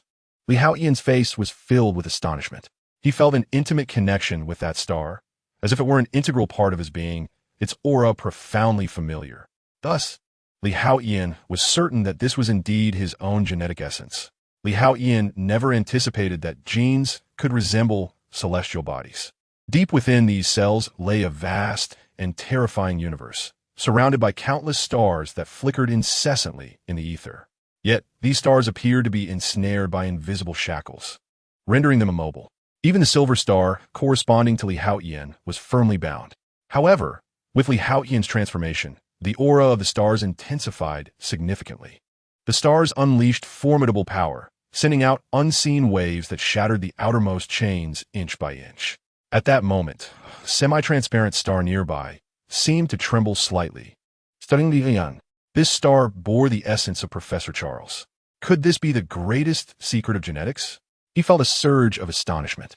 According to previous accounts he had read, the origin of genes was rooted in the experiments conducted by the Celestial Assembly, which itself derived from the first firmament. Many might find the first firmament unfamiliar, yet it embodies the universe, the progenitor of all. Out of sheer tedium, it created the primordial Celestial Assembly, the Dark Celestial Assembly. However, inheriting certain traits of the first firmament, the Dark Celestial Assembly foolishly spawned the colorful Celestial Assembly, leading to a catastrophic conflict that shattered a part of the first firmament. These fragments ultimately became the parallel universes we recognize today, such as Universe 616 and the Ultimate Universe. Could the universe within the genes, buried deep in this cell, be situated within the first firmament? Or perhaps it belonged to the first or second generation of the Celestial Assembly. Li Haotian found himself pondering these possibilities. After all, he had encountered narratives in various novels where some power systems enabled individuals to cultivate their inner universes. Now, as he connected with the primal force of genetics, it seemed to manifest as a boundless universe. This inevitably led him to question his path. Should he continue to transform his genes? He hesitated momentarily. If his genes grew increasingly potent, would he ultimately fall under the control of the first firmament? Or perhaps entities not inferior to it could manipulate him through his genes, potentially creating a fatal vulnerability in the future. This could spell disaster. After a brief contemplation, a glint of sharpness flickered in Li Haotian's eyes. One must seek fortune in peril. If he wished to grow stronger, sacrifices were necessary. As long as he prepared contingencies and remained vigilant, he might not only reap benefits, but also gain unexpected rewards. Moreover, even if his genes underwent another transformation, it seems that he has yet to reach the level recognized by the first celestial and the Eye of Income. However, once the genes undergo a secondary awakening and transform again, their capabilities are likely to experience a qualitative enhancement.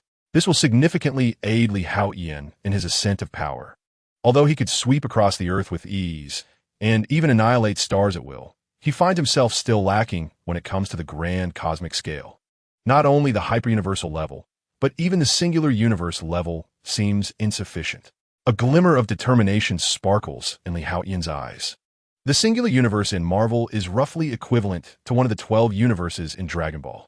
The multiverse, hyper-universe, and omniversal realms may prove even more formidable. Thus, the path ahead for Li Haotian remains long and arduous. I must become stronger. In the past, he could afford to cultivate slowly, given his lengthy lifespan. Yet, through the profound depths of his cells, a sense of crisis suddenly enveloped him. The realm where his genes resided was shrouded in mystery. He never anticipated that within the depths of his very cells lay such an expansive universe. Awaken within me. With this thought, Li Haotian relinquished control over the explosion of his genes. Boom! An overwhelming force surged forth, erupting violently. His body began to emanate a terrifying, invisible wave that surged outward like a tidal wave. The professor, engrossed in documents in his office, staggered and was knocked to the ground by this intangible force. Shock and disbelief washed over his face. The professor promptly summoned Ororo, urging him to rush towards Li Haotian. Unlike Li Haotian's previous breakthrough to a lower deity, this time, the awakening of his genes was felt by all the combat police in the school, apart from the professor. The terrifying waves of energy drew everyone's attention. In that moment, however, Li Haotian was too engrossed to concern himself with them. He felt the powerful, invisible wave rolling over him as his genes within unleashed unimaginable joy and roars. His genetic abilities appeared to have undergone significant changes. The power of rules began to grow stronger and more manifest. Equivalent exchange had unexpectedly transformed into creation. Li Haotian was filled with disbelief. This new genetic ability was truly extraordinary. Although the professor had previously mentioned that his secondary awakening would greatly enhance genetic capabilities, he had never anticipated such a dramatic increase. Chapter 118. The Remarkable Genetic Ability. A hint of astonishment and excitement flickered on Li Haotian's face. This transformed genetic ability could only be described as miraculous. Unlike the previous equivalent exchange, this creation ability was profoundly different. I find myself increasingly inclined towards the innate abilities of the Omega-level mutant, Franklin Richards. However, when compared to Franklin, who possesses the extraordinary powers of time travel, manipulation of time, space, causality, reality alteration, and universe creation, Li Haotian's creations appear rather simplistic. His power revolves around the unfettered act of creation, driven solely by his will. Indeed, it is an unfettered creation. In essence, it is the manifestation of Li Haotian's intent, conjuring something from nothing, conjuring anything into existence, including living beings. However, the more intelligent the being, the shorter its lifespan tends to be, and its strength is inherently limited, capping at approximately 1/10,000th of Li Haotian's own prowess. Yet, as Li Haotian's strength grows, so too do the beings he creates, transcending their limits and becoming increasingly formidable. Should he create inanimate objects, their properties will similarly reflect Haotian's strength, subject to various augmentations or diminutions. To illustrate, if he were to conjure a mountain of gold, the quality of the gold extracted would be of unparalleled excellence, achieving purity beyond what is currently possible on Earth. Conversely, should he create adamantium, it might merely be of standard quality. If he so desired, he could even fabricate infinity stones, albeit the replicas would undoubtedly differ significantly from the authentic ones due to the constraints of Haotian's power. However, as he continues to grow stronger, the things he creates will indeed become real. Some may even surpass reality itself.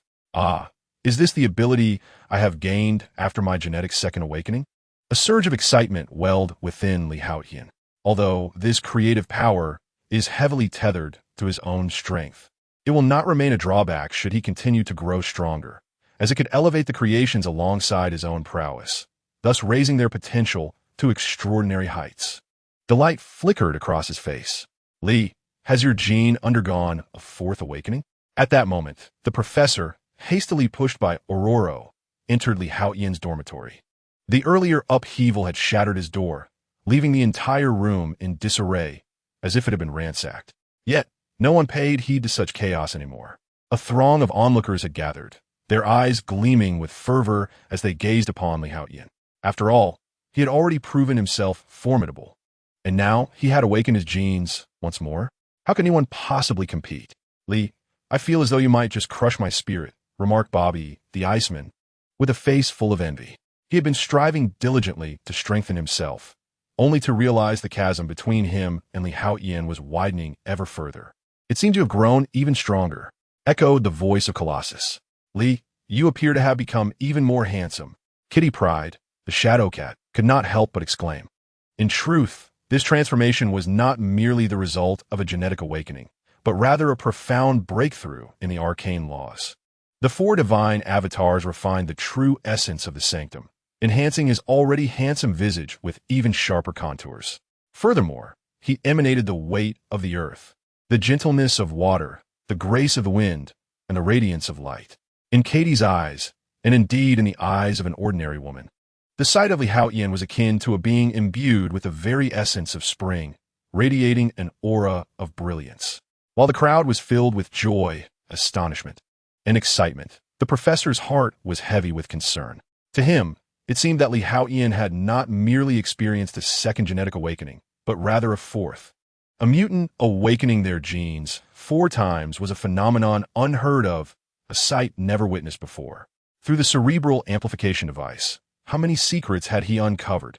Having perused millions of mutants and vast amounts of research, he knew that the maximum any mutant had achieved was 3 awakenings, often resulting in catastrophic explosions. The Delta-level mutant he had previously mentioned to Haotian was a case in point. Thus, every time he witnessed Haotian's rapid enhancement in strength, Charles felt a sense of trepidation. After all, he viewed Haotian as a prodigy with limitless potential. If this swift augmentation of power were to lead to an overwhelming surge, resulting in his untimely downfall, it would indeed be a tremendous tragedy. Rest assured, Professor, I am perfectly fine. Haotian seemed to sense the professor's concerns and responded with a smile, observing his rosy complexion and vibrant gaze. It was evident that while his aura was formidable, it remained remarkably stable, devoid of any signs of instability. Truly an unimaginable genius. No, there exists a term in the East that describes him as an unparalleled prodigy. The professor mused inwardly, feeling somewhat reassured. Brother, you have grown even stronger. At that moment, Jean Grey entered, guiding Cyclops alongside her. Upon witnessing the scene, she instinctively sought to read minds to discern what had just transpired. However, a terrifying force suddenly erupted from Haotian's psyche. Jean Grey felt as though she beheld meteors shattering stars, winds tearing through the cosmos, uncontrollable ice freezing all in its path, and the light purifying the darkness, along with portals that birthed and obliterated worlds. In an instant, her mental prowess was utterly annihilated. Your mind is incredibly powerful. Jean Grey trembled, unable to contain a spurt of blood, her face etched with astonishment as she gazed at Haotian. Senior Jean, some things are not meant to be pried into, Haotian stated calmly. He possessed a mental barrier system that prevented any intrusion into his thoughts, a feat even the professor could not achieve. Yet, to read minds through telepathy without triggering such defenses was an entirely different matter. The soul power, surrounded by the sea of consciousness, was annihilated. This was merely the moment when Haotian had just split his soul. Indeed, his soul power was not at its zenith. Otherwise, had it been a moment ago, with Qin Galei's innate mental prowess, had the Phoenix power not been triggered, death would have been inevitable. I could indeed create some soul orbs to restore the soul to its peak state, Li Haotian pondered within. He now possessed the ability to conjure anything at will, to manifest from nothing. Creating soul orbs that would restore the soul power in the realm of the Dragon Blood Youth was naturally no challenge. The crowd, once again astonished, expressed their awe before departing in excitement, leaving Clarice and Alice behind. However, as they were about to leave, the professor intended to relocate Li Haotian to a different dormitory. After all, the door was broken, and the place was in utter disarray. Yet, Li Haotian declined the offer. Then, under the professor's astonished gaze, he casually waved his hand, restoring the room to its original state, leaving the professor utterly astounded. He muttered incomprehensibly as he trembled away from the dormitory. "Little girl, what is the matter?" Just as Li Haotian intended to engage in some grown-up activities with Clarice and Alice, he noticed that Clarice's eyes had reddened. A glimmer of tears shimmered in her eyes as she clutched the hem of her clothing, looking quite aggrieved with her head bowed. Alice, while somewhat better, wore a solemn expression, burdened with her thoughts. This instantly furrowed Li Haotian's brow. Could it be that someone at Xavier Academy dared to bully them? Chapter 119.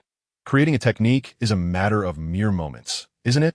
How dare anyone bully those dear to him? Such audacity was simply intolerable.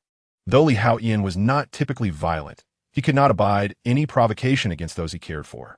A man who could not protect his own women should not speak of conquering the world. He might as well wear a cuckold's crown.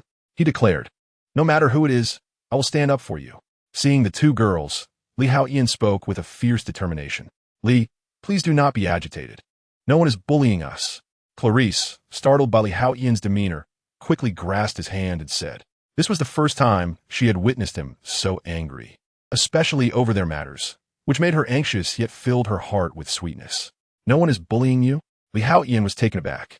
Then what was the cause of her pitiful expression?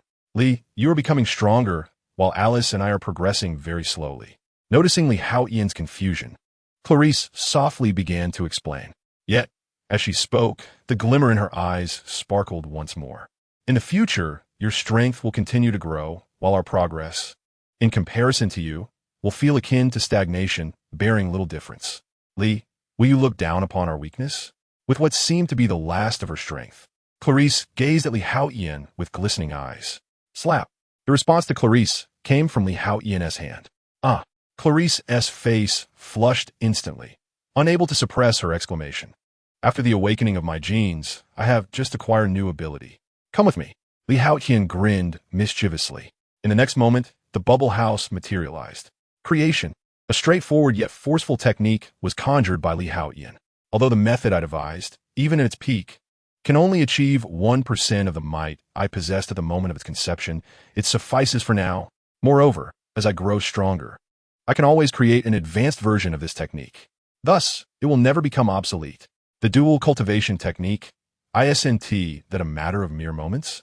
Consequently, the bubble house emerged, with vibrant bubbles bursting one by one, producing sounds that resonated within the very soul. This marks the inception of life. In Africa, the former Republic of Madagascar now stands as the Free Federation of Mutants. As the largest island in Africa and the fourth largest in the world, the Free Federation of Mutants spans an area of 590,000 square kilometers, with a population of approximately 30 million. It gazes across the sea at the African continent, with the closest distance being about 400 kilometers. Surrounding it are various islands, including the Comoros, Seychelles, and Mauritius. The country is rich in mineral resources such as graphite, chromium, bauxite, quartz, mica, nickel, titanium, iron, manganese, lead, zinc, and coal. Notably, its graphite reserves are the largest in Africa. Additionally, it boasts a wealth of gemstones, semi-precious stones, as well as marble, granite, and fossils of flora and fauna. This is one of the reasons why Magneto chose to establish his nation here. Another reason is that being an island nation effectively deters land-based military assaults. As for the Navy and Air Force, Magneto harbors no fear.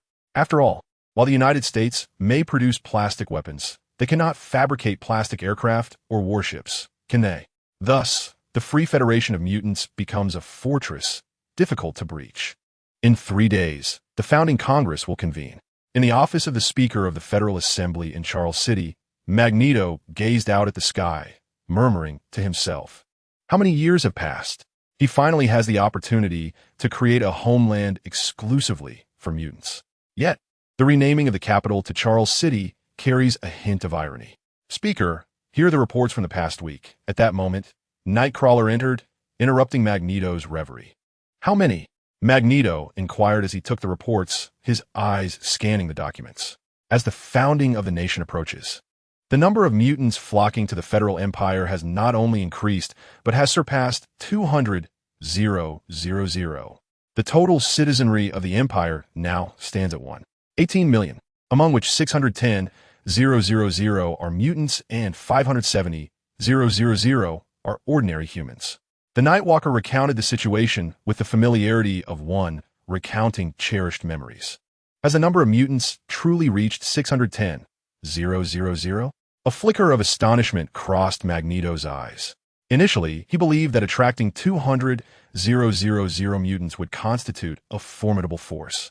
He had not anticipated such a rapid influx of mutants seeking allegiance. In fact, in just the past week, over 20,000 have joined the Federal Empire.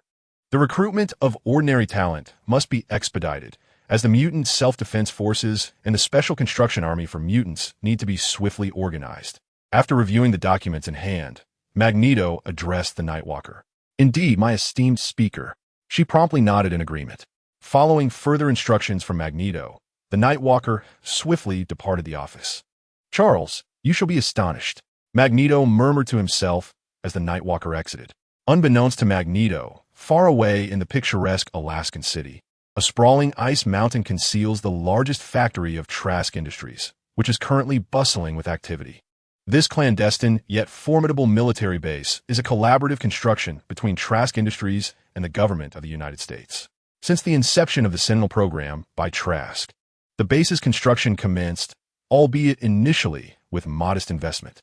However, as Magneto's schemes unfolded, the significance of this site grew increasingly paramount in the eyes of the U.S. government. Following the events of Devil's Island, the urgency for development reached its zenith. While the upper echelons of the government remain preoccupied with power struggles, it is evident that all contenders express unwavering support for the development and construction of this facility. The formidable presence of Haotian has instilled a profound fear within the U.S. government, one that surpasses even that instilled by Magneto and Professor Xavier. This heightened apprehension regarding mutants has escalated significantly, for if one Haotian can emerge today, another Haotian may very well arise tomorrow. The threat posed by mutants is undeniably immense, and genetic factors remain an uncontrollable variable. Thus, in the interest of ensuring safety, they have resolved to extend their full support to Trask Industries. The Sentinel New Century Project has officially received approval. Scout, utilize the mutant genes obtained previously to stimulate his factors. Increase the current. Yes. When isolating the genes, ensure their activity is preserved. I want the core of the Sentinel to become a true heart. Bring forth test subject 9,961. The research facility within the military base is a structure with 7 floors above ground and 7 below. At this moment, the 4th level below is bustling with various mutant experiments. A multitude of mutants lay bound upon the surgical tables, subjected to inhumane experiments. The air was rife with anguished cries and lamentations, a cacophony reminiscent of hell itself. Chapter 120. Strength can be attained solely through relentless cultivation day and night. Kill me. Please, let me die. The harrowing pleas echoed throughout the laboratory. Yet, the researchers displayed not an ounce of compassion, their instruments gleaming coldly in the sterile light. Blood stained the very essence of their souls. This was merely a corner of the research facility within the surveillance room on the 7th subterranean level. Trask gazed at the large screen, murmuring to himself, I shall surely develop a Sentinel even more formidable than that Asian. Madness and obsession flickered in his eyes.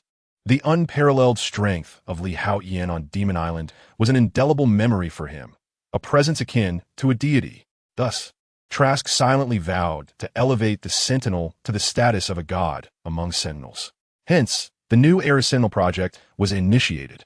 With the full support of the United States, coupled with the robust foundation of Trask Industries and the mutant data acquired previously, the progress of a Sentinel was nothing short of meteoric.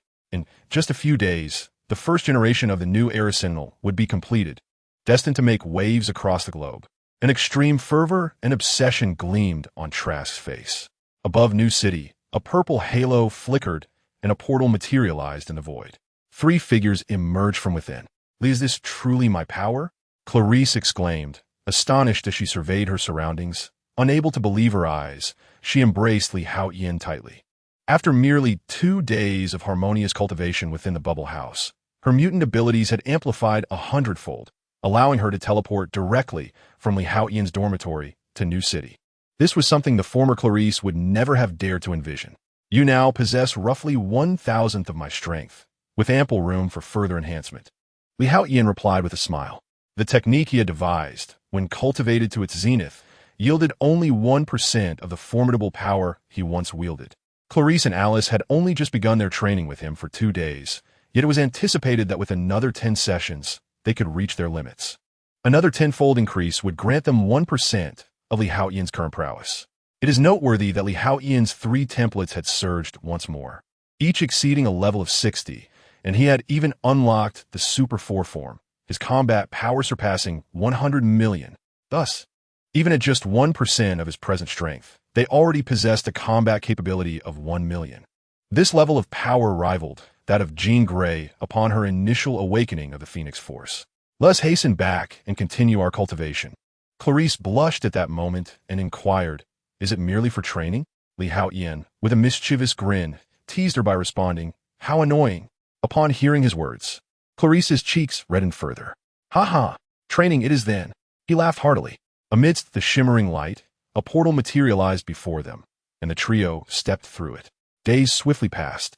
After extensive training, both Clarice and Alice exhibited remarkable progress. Their advancements could be likened to a meteoric rise. With a combat power of 1 million, Clarice was now capable of effortlessly opening portals across hemispheric distances, earning her the title of a human teleportation array. As for Alice, though she had yet to demonstrate her abilities, Li Haotian was acutely aware that her prowess was undoubtedly more formidable. Her foundational strength far surpassed that of Clarice, and coupled with her extraordinary capabilities, her current combat power was truly fearsome. However, Alice preferred not to flaunt her skills. She was the proud, aloof fallen angel, content merely to accompany Li Haotian, finding fulfillment in their shared existence day after day. "Little girl, are you feeling less constrained now?" Li Haotian smiled at the exuberant Clarice. To enhance the survival capabilities of both young women, he had also devised 2 systems, bestowing them upon Clarice and Alice. These were not overwhelmingly powerful systems, but rather simple divine inheritance systems, modeled after the formidable Majin Buu, whose physical resilience was genuinely astonishing and whose survival abilities were nothing short of terrifying. This innovation allowed the trio to unlock an array of techniques during their training, their flamboyance overshadowing even the likes of Plato's 360 styles and the profound secrets of Asana Yoga. What thrilled Clarice and Alice the most, however, were not Majin Buu's survival skills, but rather the delightful array of minor superpowers, especially the transformation beam, which allowed them to conjure any desired pastry or transform into their favorite outfits, bags, and jewelry with a mere tissue. Such enchantments were irresistible to any girl. Li Haotian mused with a hint of mischief. If only Majin Buu married, he could keep his wife endlessly entertained. Not only could he transform, expand, and take on various forms, but he could also provide every material satisfaction imaginable. A man who could fulfill both mental and physical desires. What woman could resist such a figure? Perhaps no man could either, especially since even Majin Buu could turn into a delightful donut. "Professor Li, you're needed." At that moment, Katie approached with an expression of envy on her face. Although she was unaware of how powerful Clarice and Alice had become, She could sense a distinct change in them. The indescribable aura they exuded was something she had never encountered before. Moreover, Katie felt a twinge of curiosity, as Clarice appeared to have matured several years. However, given that adolescent girls grow rapidly and Western girls mature early, Katie did not dwell on it too much. She was also quite aware that Clarice and Alice must have benefited from something, likely related to Haotian. All right, I understand. Haotian nodded. The founding conference should be quite entertaining, right? Clarice's face lit up with excitement as she curiously responded. You two cannot accompany me just yet. I must depart with the professor. I have other tasks for you to attend to. Once you complete them, utilize Clarice's abilities to find me at Magneto's location. Haotian declared. He had long recognized Clarice's eagerness to attend Magneto's founding conference, as it marked the establishment of the first mutant empire in history. However, during these days, he had not only been practicing tirelessly, but had also been preparing tasks for Clarice and Alice. What tasks? Clarice exclaimed with delight, her excitement surpassing even that of attending the founding conference. Lee, you are assigning me a mission. How wonderful. Hearing Haotian's words filled Clarice with joy. It signified that she would no longer be a mere ornament or burden, but rather a woman capable of assisting Haotian. You will soon find out. Haotian responded enigmatically, before boarding the Blackbird with the professor and others, heading towards Charles City. Once they departed, Clarice and Alice exchanged puzzled glances. Didn't he specify what we are to do? Why did he leave? Clarice pouted, her large eyes filled with confusion. Suddenly, Alice's eyes widened in surprise. Sister Alice, what is wrong? Noticing her sister's reaction, Clarice instinctively turned to look. Ha ha ha, aren't you pleased? A familiar voice resonated from behind Clarice. Lee. Clarice halted in shock, turning around to find herself utterly astonished. She had clearly seen Haotian leave with the professor to attend the founding conference of the mutant empire in Charles City. How could he possibly be here now? It is indeed him, without a doubt. Although Alice was utterly astonished, she was firmly convinced that the figure before her was none other than their man, Haotian. This is my avatar. Henceforth, I shall act alongside you. The being clad in a white robe, a lower-tier deity of light, spoke with a smile. Lee, how could you possess an avatar? Clarice exclaimed, her excitement palpable as she examined him from head to toe. To her astonishment, this avatar bore an uncanny resemblance to Haotian himself. Cease your scrutiny. Although it is termed an avatar, it is indeed me. This form was conjured using my divine powers, perfectly mirroring my true self. The soul, however, has been separated from my essence. Thus, while it is an avatar, it is effectively my true self, as it lacks independent consciousness and is wholly governed by my spirit. Haotian elaborated with a grin. This dragon-blooded youth's divine avatar was truly remarkable, entirely distinct from the external embodiments found in other realms of cultivation. One could assert that this avatar is an integral part of his being, inseparable in nature. Is it truly that astonishing? Clarice's eyes sparkled with intrigue. It is not overly extraordinary. You could also create an avatar using the powers of Majin Buu, Haotian replied with a chuckle. However, Majin Buu's avatars are somewhat akin to shadow clones. Though they are indeed a part of the original, they possess their own consciousness, and in comparison to shadow clones, they are somewhat inferior, as they do not accumulate cultivation experience. Rather than calling it an avatar, it might be more fitting to consider it a differentiation, akin to the summoning beasts in Naruto. Well, enough of the marveling. Should you desire avatars, I could easily devise a technique or system for you, Haotian said with a jovial demeanor. He needed to engage in relentless cultivation, shattering constraints to ascend to greater heights. After all, as his strength grew, so did his insights. Many matters appeared to be more intricate than they seemed. However, he resolved to undertake these challenges himself. His women need only to devote themselves to ceaseless training, sparing them from undue hardship. To cherish one's women is a hallmark of a true champion, is it not? Charles City, located in the eastern central part of the Mutant Federation Empire, lies 145 kilometers from Easton. The city is perched upon a narrow, rugged rocky ridge, making it a formidable fortress difficult to breach. Reinforced and enchanted by thousands of mutants, it stands as an impregnable bastion. The defending mutant guard boasts a staggering force of 30,000 soldiers, each of whom is of at least second-tier caliber, with a select few at the third tier serving as federal officers. These mutant soldiers can easily contend against ordinary special forces, often overpowering 10 adversaries single-handedly. Against typical soldiers from the United States, they can effortlessly confront dozens with ease. This can be considered the most elite force of the Federal Empire. Coupled with the formidable terrain of Charles City, which is difficult to breach, it is utterly impossible to conquer without an army of hundreds of thousands. However, with Magneto present, the enemy cannot possibly amass such a vast force to infiltrate the mutant Federal Empire. Thus, this place truly serves as a paradise for mutants. This is one of the reasons why Magneto was able to gather over 1 million mutants in such a short span of time. It is not solely due to his high esteem among mutants. Rather, it is because the mutants, who have long been discriminated against and persecuted, yearn for a stable home. The mutant Federal Empire, under Magneto's leadership, perfectly fulfills their aspirations. It is about to commence. Magneto stands atop the walls of Charles City. The founding conference will soon take place below. At this moment, the area is bustling with activity, surrounded by an alliance army composed of over 100,000 formidable level 1 mutants. Although they may not match the elite guards of Charles City, they are certainly on par with specialized troops. This founding conference is marked by Magneto's boldness. He has sent invitations to the high-ranking officials of nearly all major powers, including the United States.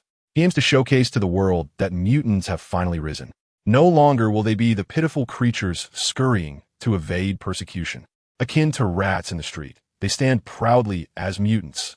Soon, the professor and his companions arrived at the location.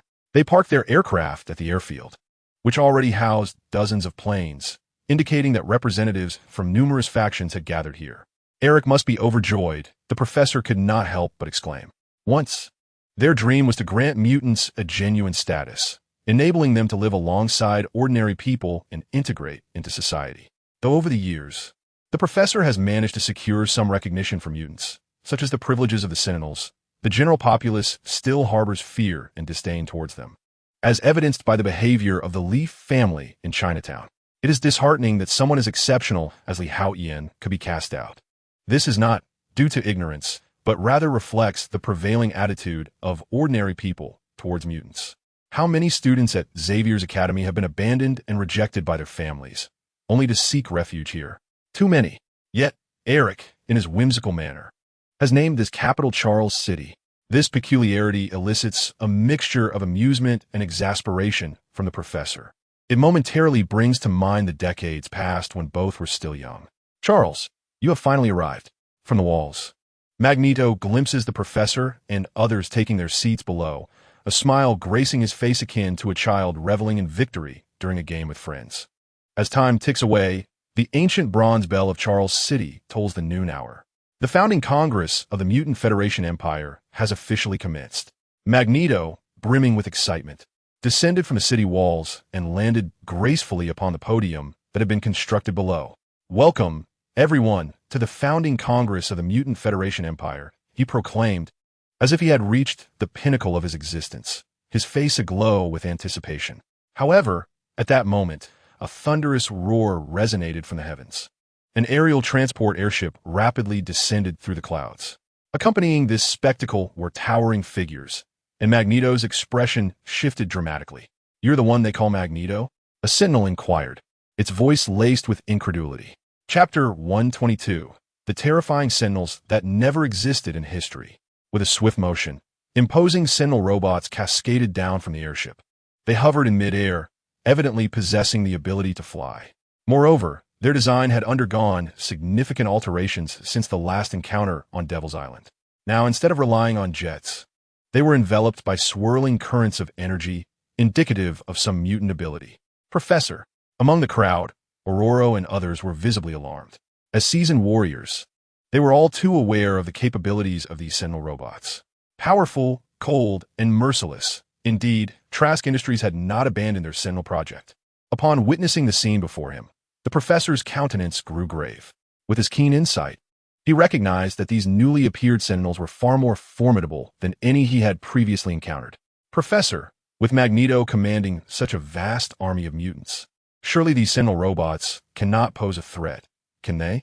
Wolverine queried hesitantly.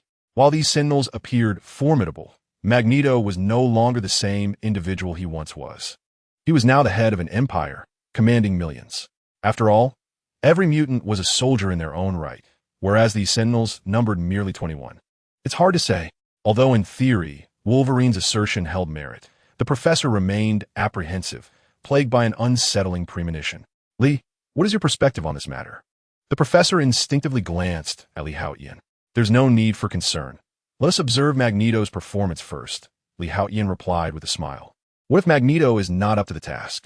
Katie, standing nearby, inquired curiously. It matters not. I am prepared to intervene, Haotian declared, his hands tucked into his pockets as he gazed at the sentinels above, a playful smile gracing his face. How impressive! Kitty Pryde, also known as Shadowcat, exhibited an excited smile. Her open demeanor had led her to take an early interest in Haotian, though his elusive nature left her feeling uncertain. Particularly watching Clarice and later Alice, both of whom are so close to Haotian, stirred a sense of jealousy within Katie. It was quite vexing. Should she seek out Selena to utilize her abilities to create some disruption? Yet, would that provoke his ire? A sense of helplessness loomed over Katie. Meanwhile, those nearby felt an inexplicable sense of reassurance upon hearing Haotian's words. It appeared that even the formidable Sentinel robots posed no real threat. For Haotian declared he would intervene. The professor nodded, his eyes shimmering with an unusual light, choosing to remain silent as he gazed upward, eager to discern what Magneto had in store. This could be regarded as the inaugural battle since the establishment of the Mutant Federation Empire. What was that? It seemed to be a robot, perhaps a Sentinel from the United States? The Trask Industries Sentinel Program? It was truly unexpected that they had achieved such a level of sophistication. In that moment, the leaders, high-ranking officials, and representatives from various nations exhibited expressions of complex emotions. Some were mentally calculating their next moves, clearly taken aback by the emergence of these Sentinels. Simultaneously, they were keen to observe how Magneto would address these Sentinels, perhaps revealing the true strength of the Mutant Federation Empire. This was a shared sentiment among all. If the Federation Empire were deemed too weak, the dynamics of subsequent negotiations would certainly shift. Were they truly sending such ironclad machines to play with me? This sudden turn of events genuinely surprised Magneto. How foolish! Yet, this could work in favor of the Mutant Federation Empire, enhancing its power further. After all, to him, these Sentinels were merely... But before he could finish his thought, he was taken aback. These Sentinels were not metallic. They were composed of an unknown material. Again with this? Magneto's expression darkened. Previously, it seemed they had deployed 3 special Sentinel robots against him. He had thought them destroyed and would not be replicated so swiftly. Yet, to his astonishment, not only had they produced non-metallic special Sentinels, but there were also so many of them. I am no longer the person I once was. These are merely 21 oversized toys. Deploy the guard. With a swift gesture, Magneto summoned, and instantly, Nightcrawler vanished without a trace. However, in the next moment, the grand gates of Charles City swung open, and a cadre of armed mutants surged forth. These were all elite level 2 mutants, not to be underestimated compared to ordinary level 3 Gamma-class individuals. Even though they belong to the Delta class, their appearance is remarkably more human-like than the usual Gamma class. When paired with human weaponry, their strength is formidable. 30,000 elite guards surged forth, their abilities seamlessly integrated with their arms, launching a swift assault on the descending Sentinel robots. The sheer ferocity of their attack left everyone present in utter shock. Although there were merely 30,000 of them, their prowess was equivalent to that of 100,000 elite troops. I surmised that even a force of 200,000 would struggle to subdue them, unless it were a multifunctional joint operations unit. Could it be that mutants, when combined with advanced weaponry, are this powerful? With only 21 Sentinels, it seemed unlikely they could withstand such might. The Nation of Beauty is about to face humiliation. Witnessing this terrifying onslaught, a myriad of thoughts swirled in the minds of the onlookers. Some could hardly contain their desire to mock. For the opportunity to strike a blow against the Nation of Beauty and reclaim some pride was too tempting for certain individuals, particularly the representative from the Bear Nation, whose smile was the brightest at that moment. Buzz. Just then, 3 of the Sentinels aligned themselves in a triangular formation, intertwining seamlessly. With a swift motion, they merged into one entity. Suddenly, a beam of light erupted from their combined forms, transforming into a terrifying wave of energy. Boom! Wherever the wave traveled, bullets, rockets, and even the wind blades, water arrows, and fireballs unleashed by the mutants were reduced to ash, utterly obliterated. The wave continued its relentless advance, striking downwards with unyielding force. The mutant guards were instantly filled with trepidation, hastily attempting to evade the impending disaster. However, several hundred were unable to escape in time, turning into mere dust. In the place where the guards once stood, an unfathomably deep pit emerged. Such a horrifying assault. Surely even Scott's optic blast could not compare in potency. Iceman Bobby exclaimed, his face etched with shock. Others were left speechless, their astonishment palpable. At this moment, the Sentinels should not have been this powerful. Haotian's gaze flickered with surprise. These Sentinels seemed entirely different from the Marvel narratives he had come to know. It appeared that sending the divine avatar, there was indeed the right course of action. There were secrets about Trask that I had yet to uncover. Chapter 123. The Invisible Hand of Fate's Swish. The unfathomable pit seemed to carve a gaping wound in the hearts of the onlookers. What a terrifying attack. Surely missiles could not rival such destructive capability. If these Sentinels were to turn their weapons on us instead of the mutants, in an instant, the representatives from various nations wore grave expressions. The scene unfolding before them would undoubtedly have profound implications for the future world order. The assembly before us comprises not only heads of state from various nations, but also high-ranking officials and prominent representatives. They are acutely aware of the terrifying power exhibited by the Sentinel robots at this moment. Not only are mutant beings no match for them, even the most advanced military forces from each nation cannot hope to contend with these formidable machines. They are in an entirely different league, merely a slaughter. Perhaps only intercontinental missiles or nuclear capabilities could hope to challenge these Sentinels. Yet, judging by their performance, it seems that these advanced munitions might not even find their mark. Even if nuclear power is formidable, what good is it if it cannot strike true? Moreover, these Sentinel robots appear to possess capabilities akin to those of mutants. Should future research yield Sentinel robots endowed with Magneto's powers, it is conceivable that even nuclear might could be rendered ineffective against them. At this moment, the countenances of all present are clouded with despair, weighed down by grave concerns. The representative from the United States, however, wears a mask of pride and satisfaction. Meanwhile, the mutants are increasingly frantic. This scenario is indeed intriguing. Haotian observes this scene with a flicker of interest. The Sentinel robots he witnesses now seem astonishingly powerful, capable of forming combinations that multiply their might exponentially. This starkly contrasts with his previous notions of Sentinels. Is it the result of my presence, causing a butterfly effect? Or is this chaotic Marvel universe fundamentally distinct from any narrative I am familiar with? A glimmer of peculiarity flashes in Haotian's eyes. He has increasingly discerned that this Marvel universe is perhaps stirred by an unseen hand manipulating fate. The incongruity of timelines, the cosmos within cellular depths, and his own transference suggests that something is gradually surfacing. This prospect ignites a sense of anticipation within him. Could it be mere illusion? Or is there indeed a great hand orchestrating the tumult and controlling destiny? Hiss, hiss, hiss. The battle below intensifies. In the blink of an eye, the remaining 18 Sentinels have formed trios. Terrifying beams of light begin to rain down upon the crowd. Boom, boom, boom. The horrific waves of energy obliterate everything in their path, reducing it to mere dust. There is no blood to stain the earth in a tragic display. Yet the chilling tremors evoke a profound sense of dread. Mr. Speaker, please intervene. Help us. It's terrifying. Mr. Speaker, please save us. The guardians of the Mutant Federation, elite legions, and ordinary citizens alike are wailing in despair. These Sentinel robots are truly fearsome. In the span of mere breaths, they have inflicted grievous injuries upon a mutant army capable of astonishing nations. On one side stood an army of tens of thousands of fully armed mutants, while on the other, merely 21 robots.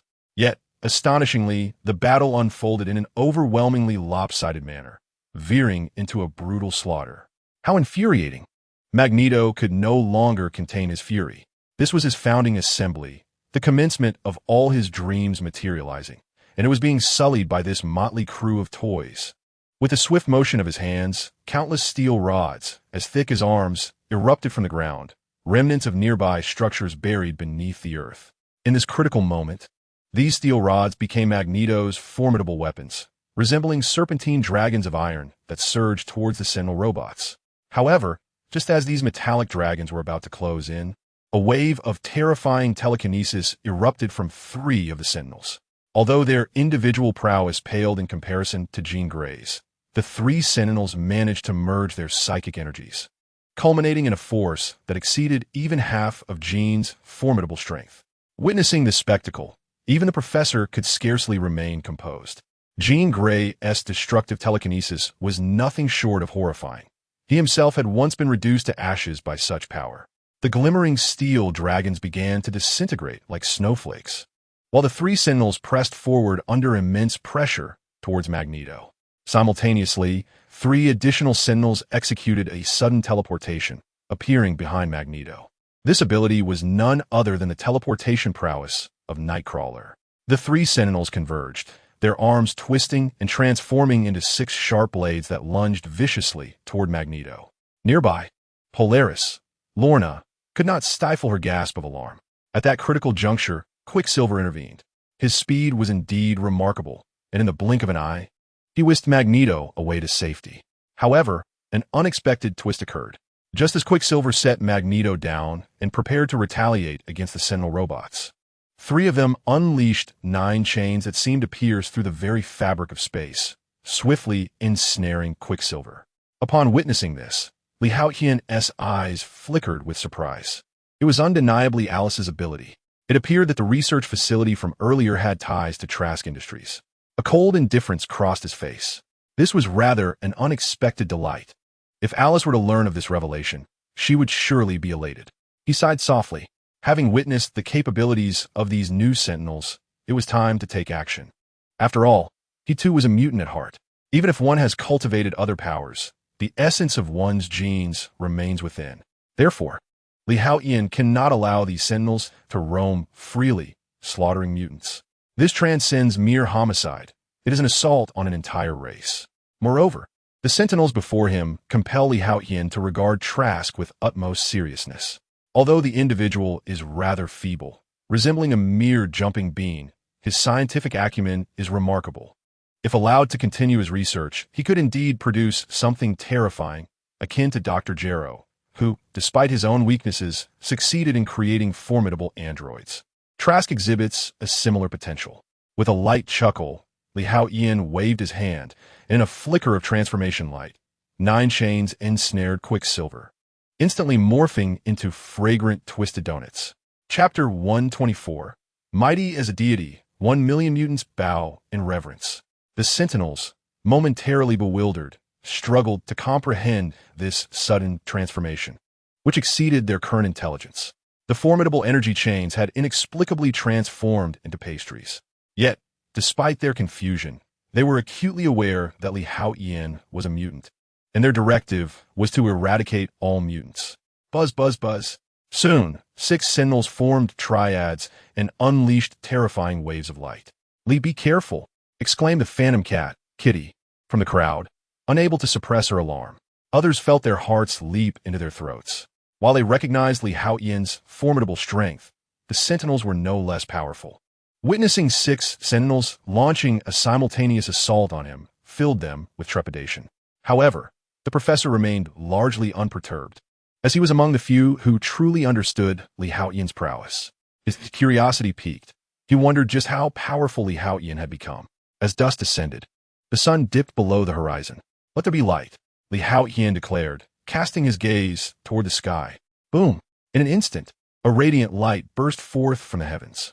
It was not sunlight, yet it was pure, harmonious, and warm. The once approaching night was abruptly transformed.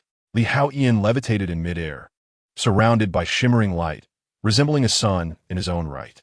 Even the most nefarious of criminals would find their hearts cleansed in his presence, experiencing an overwhelming urge to bow in reverence. "Heavenly Lord, what have I witnessed? Am I dreaming, or has night turned into day?"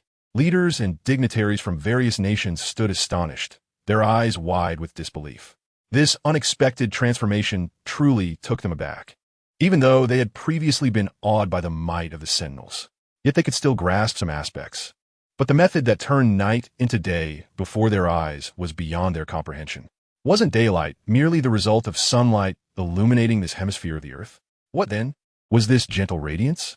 In an instant, their minds were filled with an array of darkened questions. Is this also a manifestation of your newly awakened abilities? The professor, witnessing this scene, murmured to himself, profoundly astonished.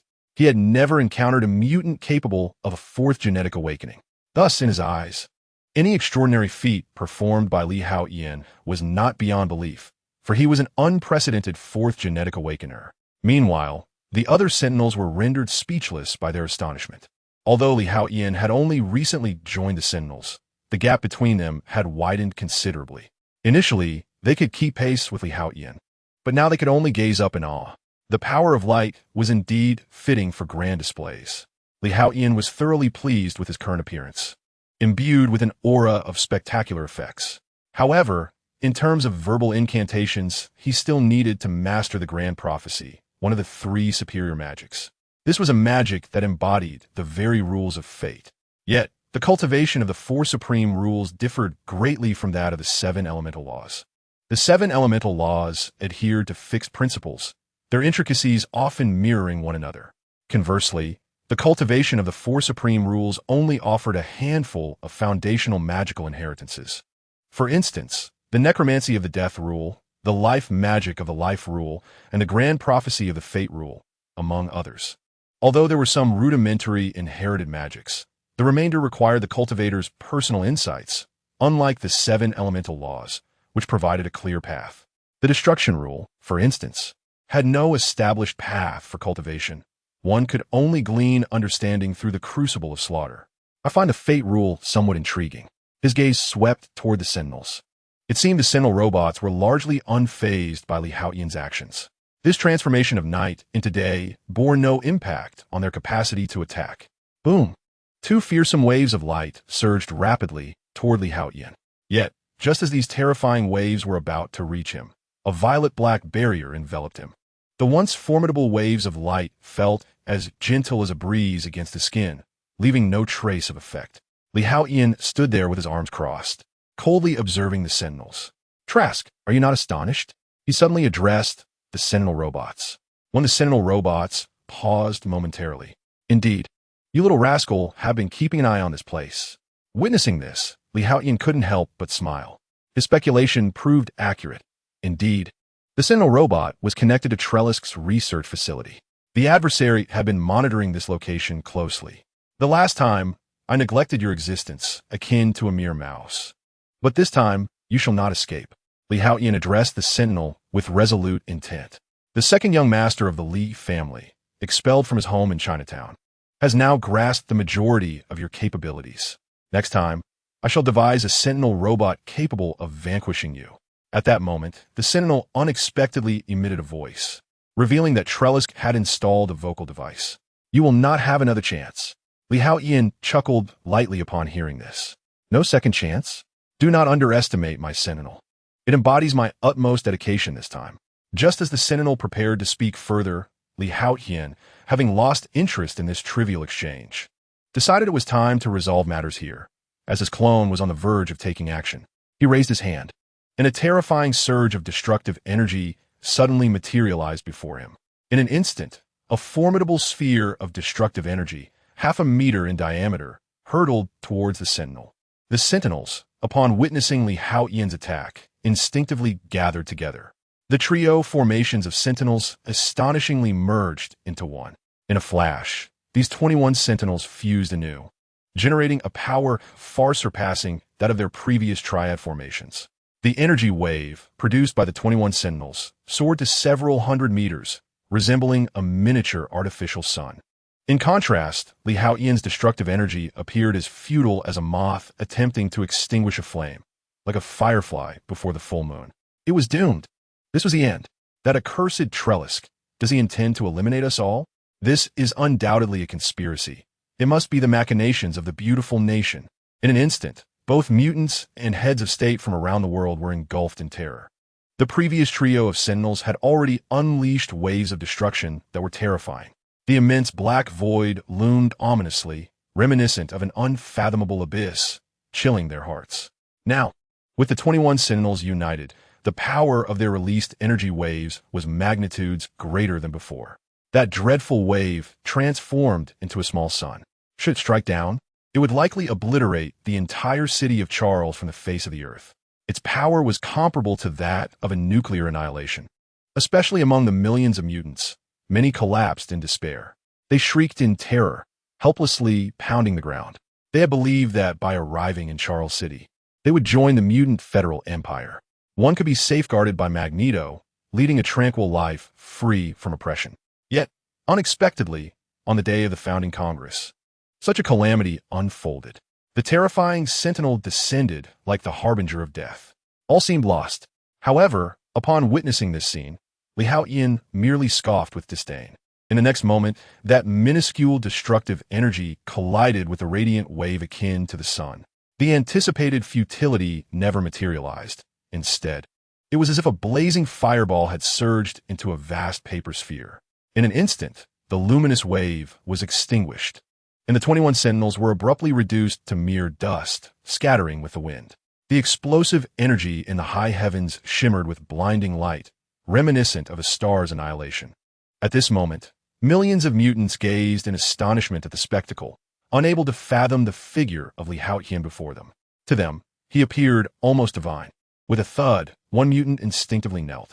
Witnessing this, others followed suit, prostrating with a fervor surpassing that which they had shown before Magneto. Meanwhile, it seemed as though a golden thread materialized from the ether, surging towards Haotian's ocean of souls.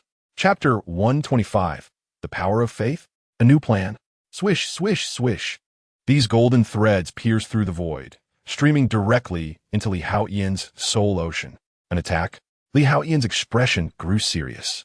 The wind elemental avatar seated above the soul ocean immediately sprang to action, guarding the gateway to his essence. No signs of invasion. However, Haotian soon discerned that these golden filaments, upon entering his soul space, did not launch an assault.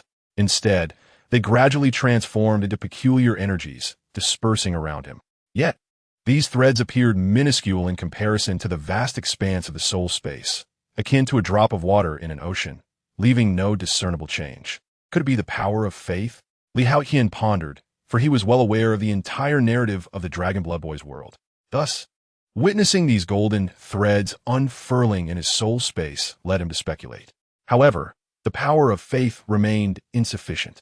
He gazed at the myriad golden strands, reminiscent of hair, flying into the soul space and murmured to himself. Although nearly 10,000 strands of faith had already converged, it was still a mere drop in the bucket for the boundless soul space, woefully inadequate. The power of faith enhances one's comprehension of the profound laws, which is undoubtedly beneficial for me. A glimmer of light flickered in Haotian's eyes. Perhaps the Federation of Mutants should indeed be established. A thought suddenly took root in his mind. A golden thread symbolized each mutant's faith in Haotian. Presently, there were over 1 million mutants here. Once they all pledged their allegiance to Haotian, the power of their faith would undoubtedly grow. However, to amplify this power further, it would be essential to recruit more mutants. I could become the guardian deity of the mutants, while I hold no interest in being the leader. Instead, I could appoint the Professor and Magneto to share that role.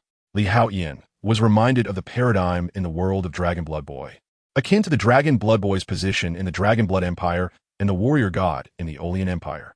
He would serve as the guardian deity, absorbing the power of faith. There are indeed numerous mutants worldwide, and it would be worthwhile to experiment. Should the results be favorable, the global population is substantial. In an instant, Haotian felt a surge of excitement.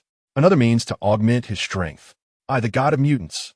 With this thought, Haotian spoke with an air of arrogance, his voice infused with the sonic waves of wind magic and the intimidation of light magic. God of mutants! God of mutants! God of mutants! Below, the 1 million mutants were seized by fervor, kneeling in worship. Their voices rose like a tide, reverberating through the heavens. Seeing this spectacle, the professor's eyes sparkled, gradually revealing a smile. In contrast, Magneto's expression was one of discomfort, his eyes betraying a tumult of emotions. Those who believe in me, who proclaim my true name, shall witness eternal life in the cycle of rebirth. Boom, boom, boom. The terrifying holy light flickered, illuminating the world with dazzling brilliance. The sky trembled, the space quaked, and the winds howled as the fissures in the void sealed. Haotian radiated divine light, his surroundings freezing into an expanse of ice. He resembled an invincible deity. God of mutants! God of mutants! God of mutants! In that moment, every mutant prostrated themselves in complete submission. Countless golden threads surged into Haotian's soul space, instantly amplifying the power of faith 100-fold. The once inert soul space began to feel invigorated. The speed at which Haotian's divine avatar comprehended the profound laws increased by nearly 1%. Yet, with just 1 million mutants, the acceleration was significant.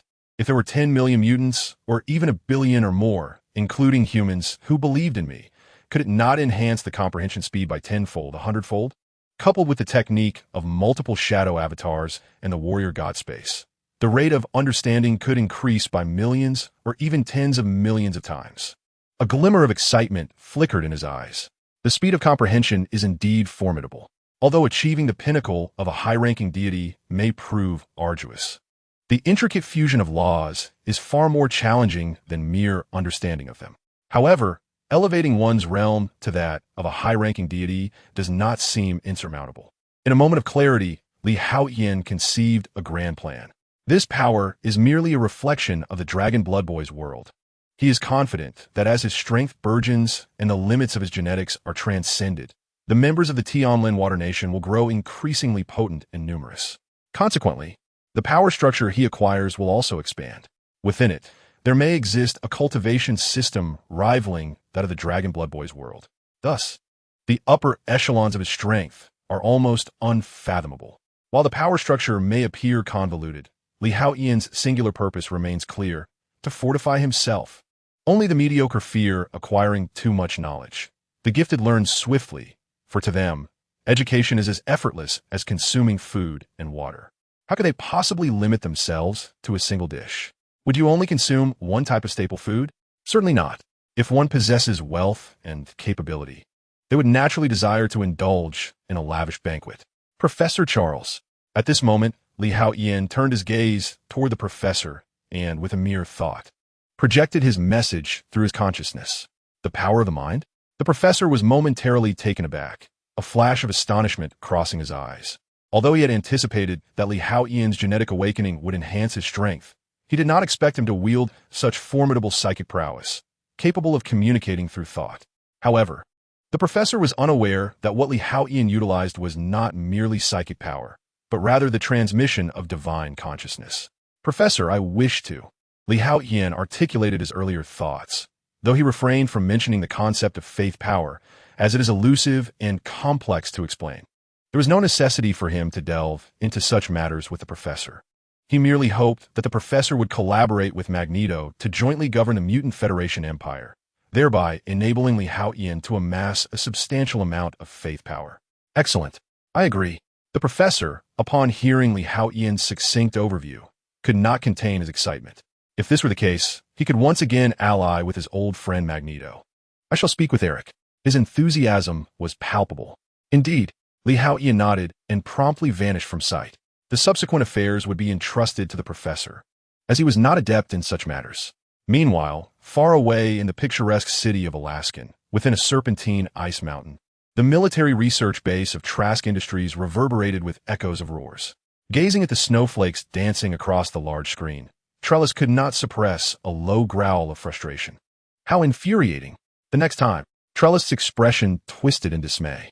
However, before he could finish his sentence, a flicker in the void caught his attention. A portal materialized, and from within emerged 3 figures, moving with an unsettling calmness.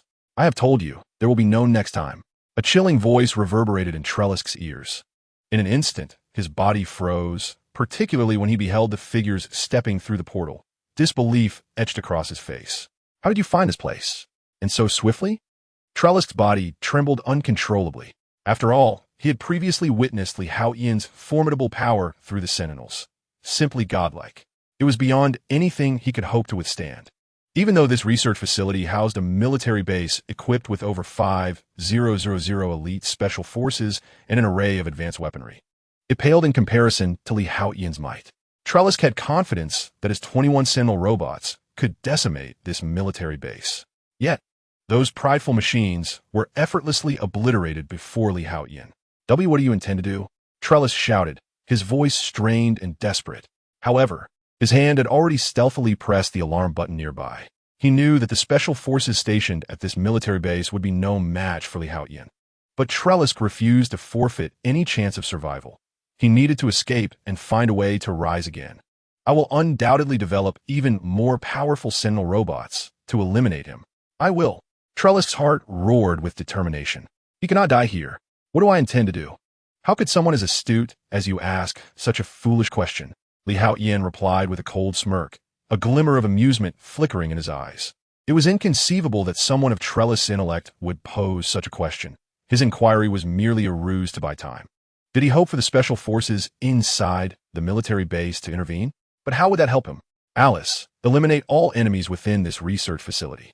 If any mutants are captured, take them along as well, Li Haotian commanded directly. Trellis had been so arrogant before. Now, Li Haotian intended to show him what true despair felt like. Understood. Alice nodded resolutely and immediately surged forward, ready for action. With her formidable prowess, she was not merely a tiger among sheep, but rather a dinosaur amidst a flock of chickens. It was a one-sided massacre. These elite soldiers from the beautiful nation, despite their ruthless nature and countless kills, each bearing the weight of numerous lives lost, including a warrior who had slain dozens of foes, were rendered utterly feeble in the presence of Alice, appearing as fragile as mere ants. The anguished cries swiftly echoed throughout the entire research facility. What other tricks do you possess? Li Haotian inquired, his smile tinged with mockery as he gazed at Trask. I will not be slain by you, even in death. Trask seemed to spiral into madness, abruptly drawing a concealed handgun and aiming it at himself. He understood that even firing at Li Haotian would yield no effect, for not even the formidable Sentinels could contend with him. A mere handgun was even less likely to inflict harm. Yet, pride surged within him. The blatant derision in Li Haotian's gaze pierced his self-esteem deeply. Hence, he could perish, but he would never allow himself to be killed by Li Haotian.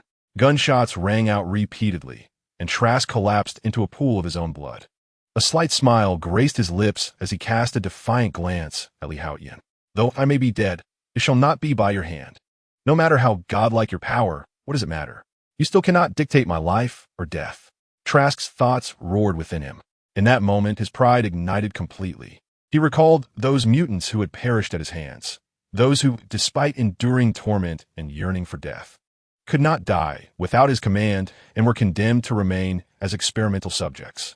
You cannot control my fate, yet I wield dominion over theirs. Thus, I am stronger than you. An unyielding spirit surged within Trask. Without my consent, you cannot even aspire to death. Liotian Mareli Shukalat Kuldi, raising his hand to restore the light. In an instant, Trask, who had been grievously wounded and on the brink of death, was revitalized to his former self. Upon witnessing this, Trask was rendered utterly bewildered. He had not anticipated that Li Haotian possessed healing abilities. You will not die, as long as I decree it. You cannot perish. You are unworthy of the right to die without my approval. Li Haotian observed Trask's astonished expression with a hint of derision. He then gestured, unleashing a minuscule sphere of destructive energy that flew forth in an instant. Before Trask could react, he was obliterated, his entire being, along with his garments, reduced to ashes, vanishing without a trace. In death, he had met a most definitive end. To be slain by destructive energy, he had indeed met a demise of the highest order. Li Haotian spoke in a calm manner. Although the fellow Trask was rather unremarkable, it was undeniable that his research on Sentinel robots was indeed impressive. Li Haotian was perplexed, even intrigued by the apparent discrepancy between the Sentinel robots that had previously attacked Charles City and his own understanding of them. Perhaps Trask harbored secrets. However, Li Haotian was acutely aware that even under duress, Trask would remain reticent. While he could harness the abilities of Mage Imbue to absorb Trask, the latter's grotesque appearance was quite off-putting to him. He feared it might tarnish his own handsome visage. Thus, Annihilation seemed the more palatable option. As for the secrets of the Sentinel robots, he could seek them out himself. If he failed to uncover them, it mattered little. For the destruction of this place and the demise of Trask would render the Sentinel robots mere relics of history. Even if the United States possessed backups and continued their research on Sentinel robots, it was of no concern to him. He could always obliterate them later.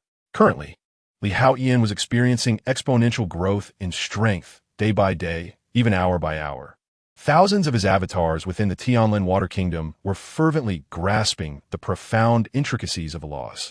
His progress was nothing short of astonishing. Soon, Haotian expanded his consciousness, sweeping across the entire mountain range in an instant.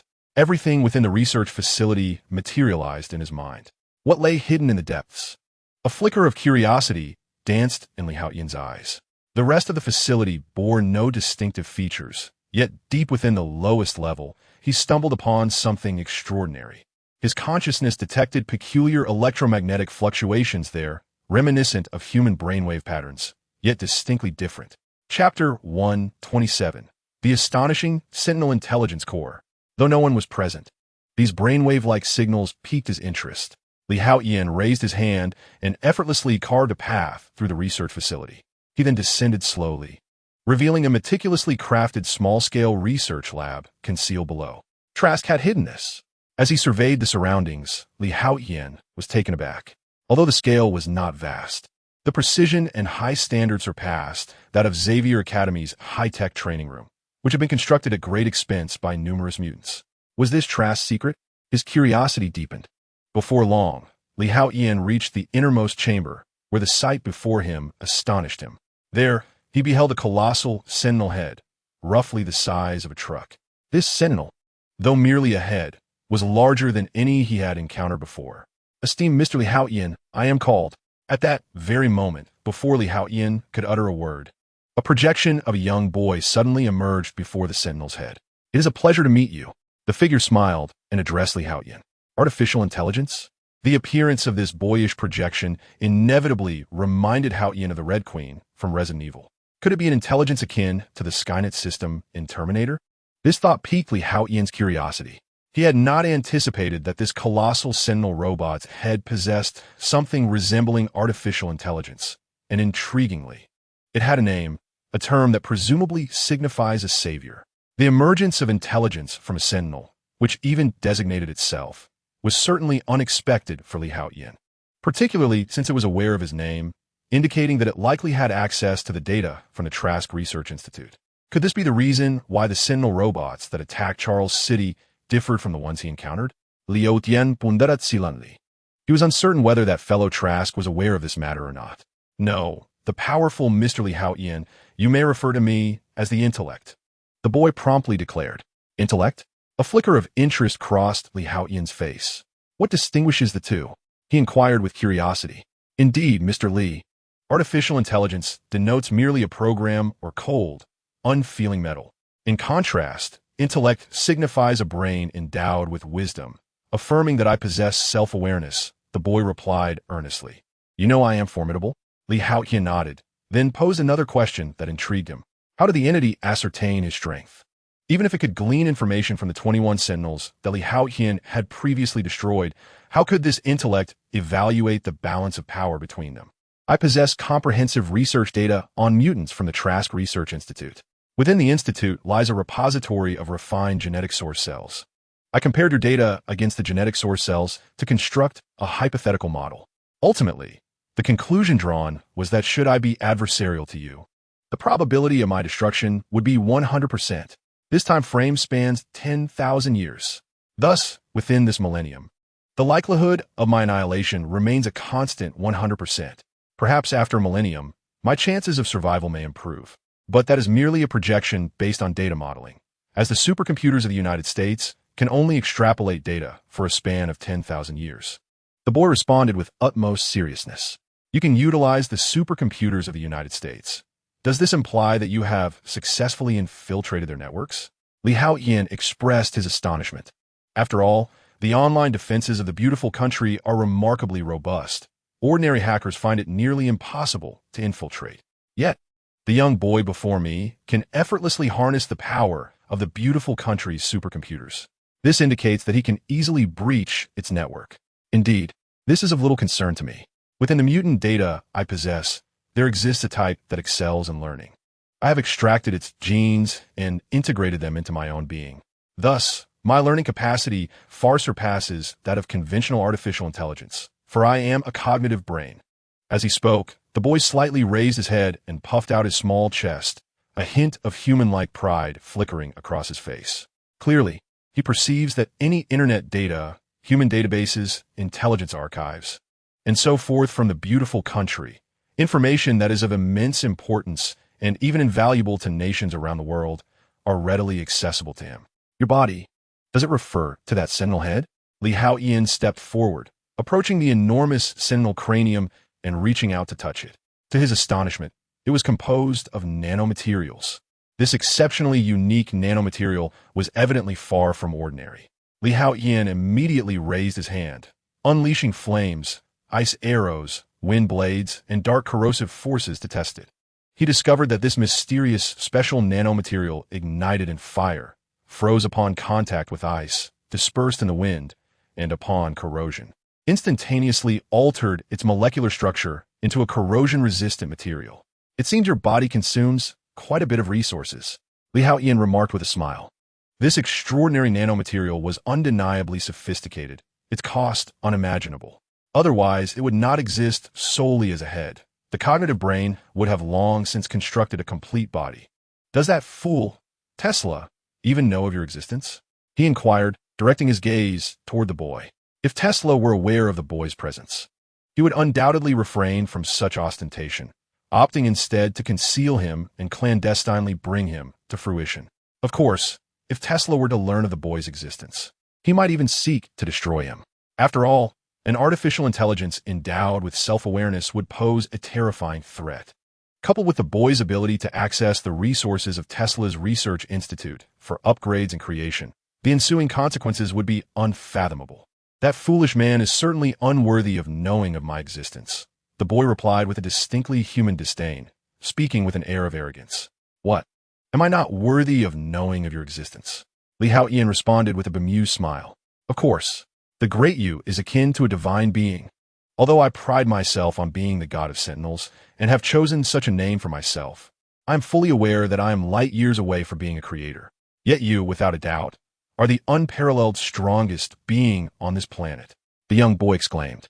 I never anticipated you could engage in flattery. Haotian chuckled and shook his head.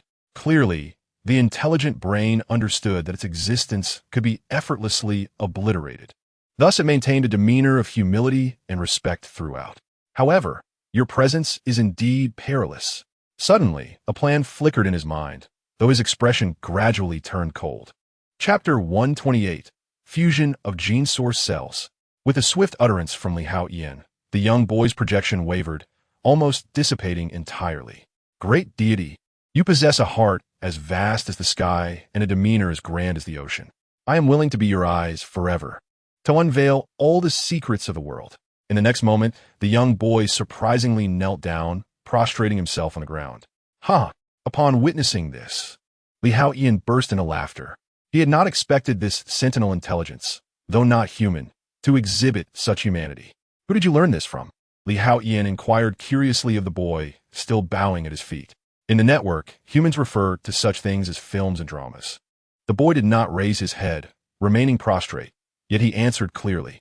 Excellent, you have earned the right to live, Haotian said with a smile, thoroughly satisfied with the boy's performance.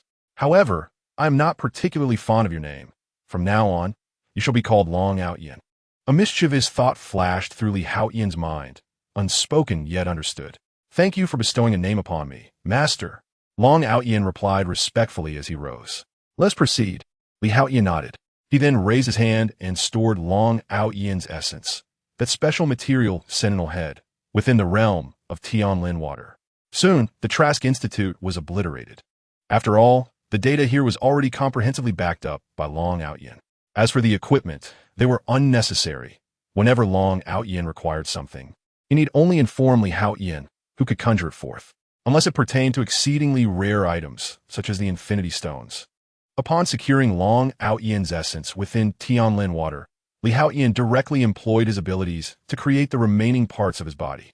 Without a reference, conjuring such a creation from thin air would indeed pose a challenge, for Li Haotian was unfamiliar with the peculiar properties of this specialized nanomaterial. However, with a sample at hand and Long Haotian nearby to provide guidance, Li Haotian effortlessly fashioned the remaining body parts. This display of skill left Long Haotian astonished. As he knelt in prostration for a prolonged period, embodying the attitude of the small characters he had observed online when faced with a formidable presence. As an intellectual powerhouse, he naturally excelled in his studies. With the ability of Clarice, the trio swiftly returned to Charles City. Of course, even without utilizing Clarice's capabilities, with Li Haotian's teleportation skill, returning to Charles City would have been an instantaneous affair. Regarding the matters of the Trask Research Institute, Li Haotian did not conceal anything from the professor. The professor, having been repeatedly astonished by Li Haotian, had grown somewhat numb to the revelations, seemingly accepting that whatever Li Haotian accomplished was merely to be expected. Subsequently, Li Haotian a forlesli engagea Magneto.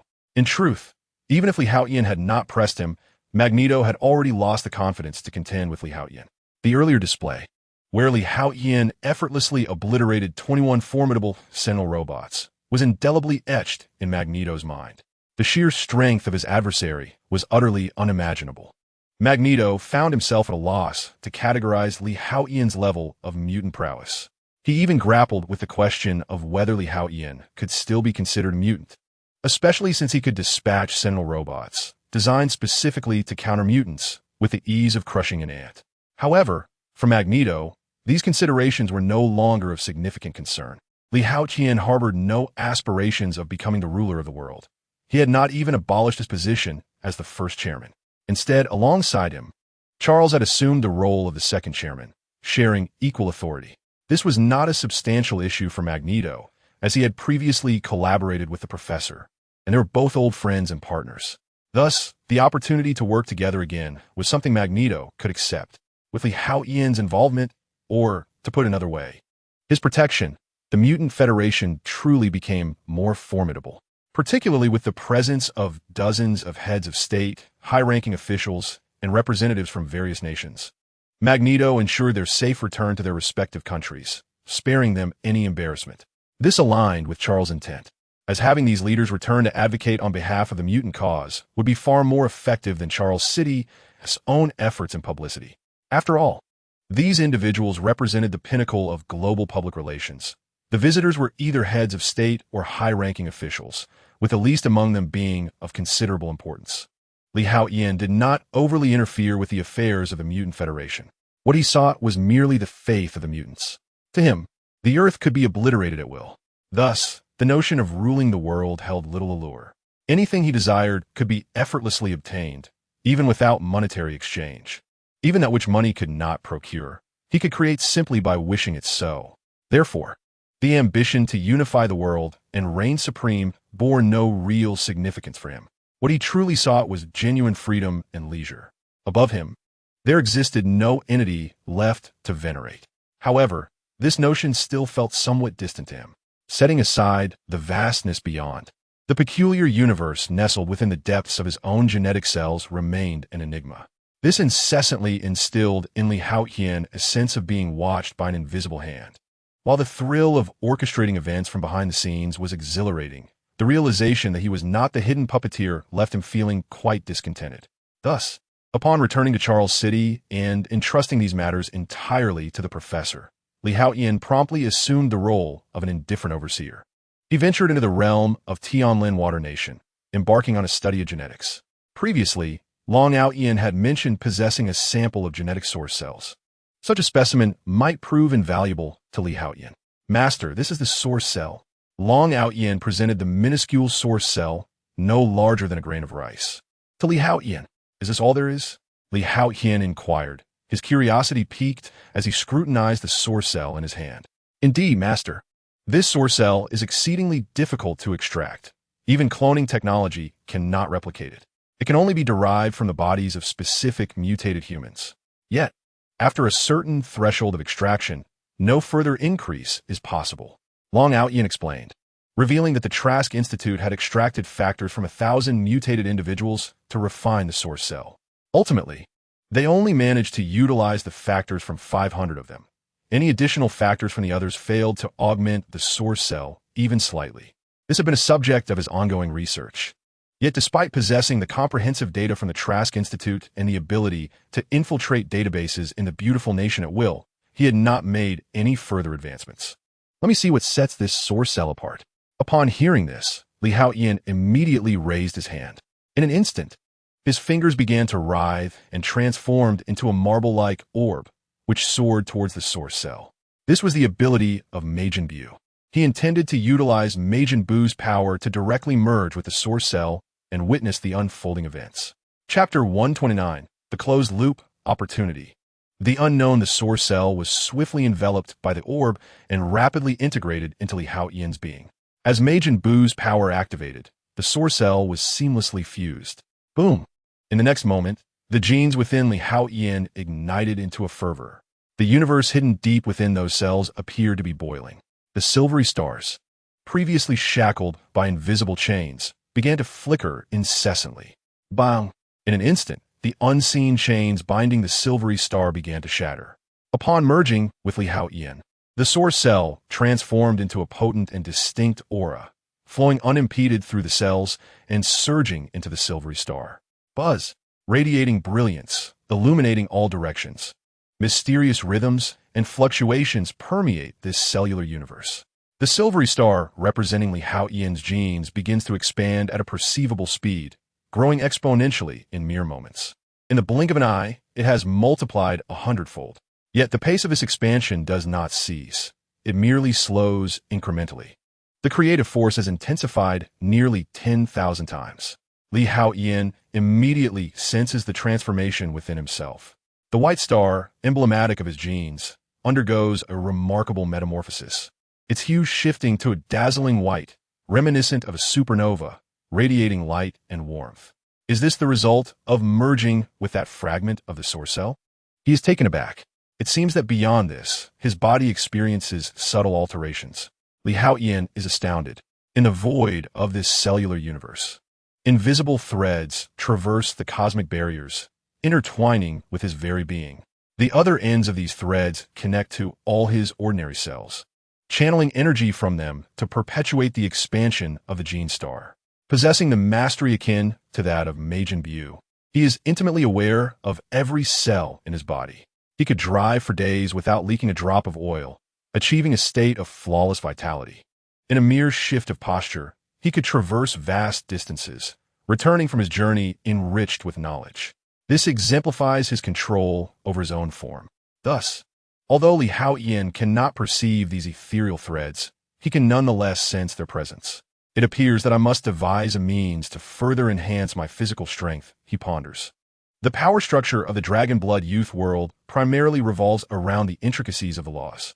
For one's body to grow stronger, it is beyond the reach of ordinary individuals. It necessitates special races and extensive research, feats that Haotian cannot currently achieve. While his genetic capabilities allow for physical enhancement, he harbors a sentiment that a body augmented solely through genetics cannot provide the requisite energy for the starry entities within the cellular universe. It must be an external force that bolsters the body's strength. Perhaps this is one of the shackles of genetics. Haotian strokes his chin contemplatively. Although he trusts his intuition, he opts to utilize the creative power of genes to conjure an extraordinary elixir, one that could quintuple his physical strength. How he wishes to share some of this divine concoction with his comrades. With a decisive motion, he consumes the elixir and an immediate surge of power courses through him, elevating his overall capabilities significantly.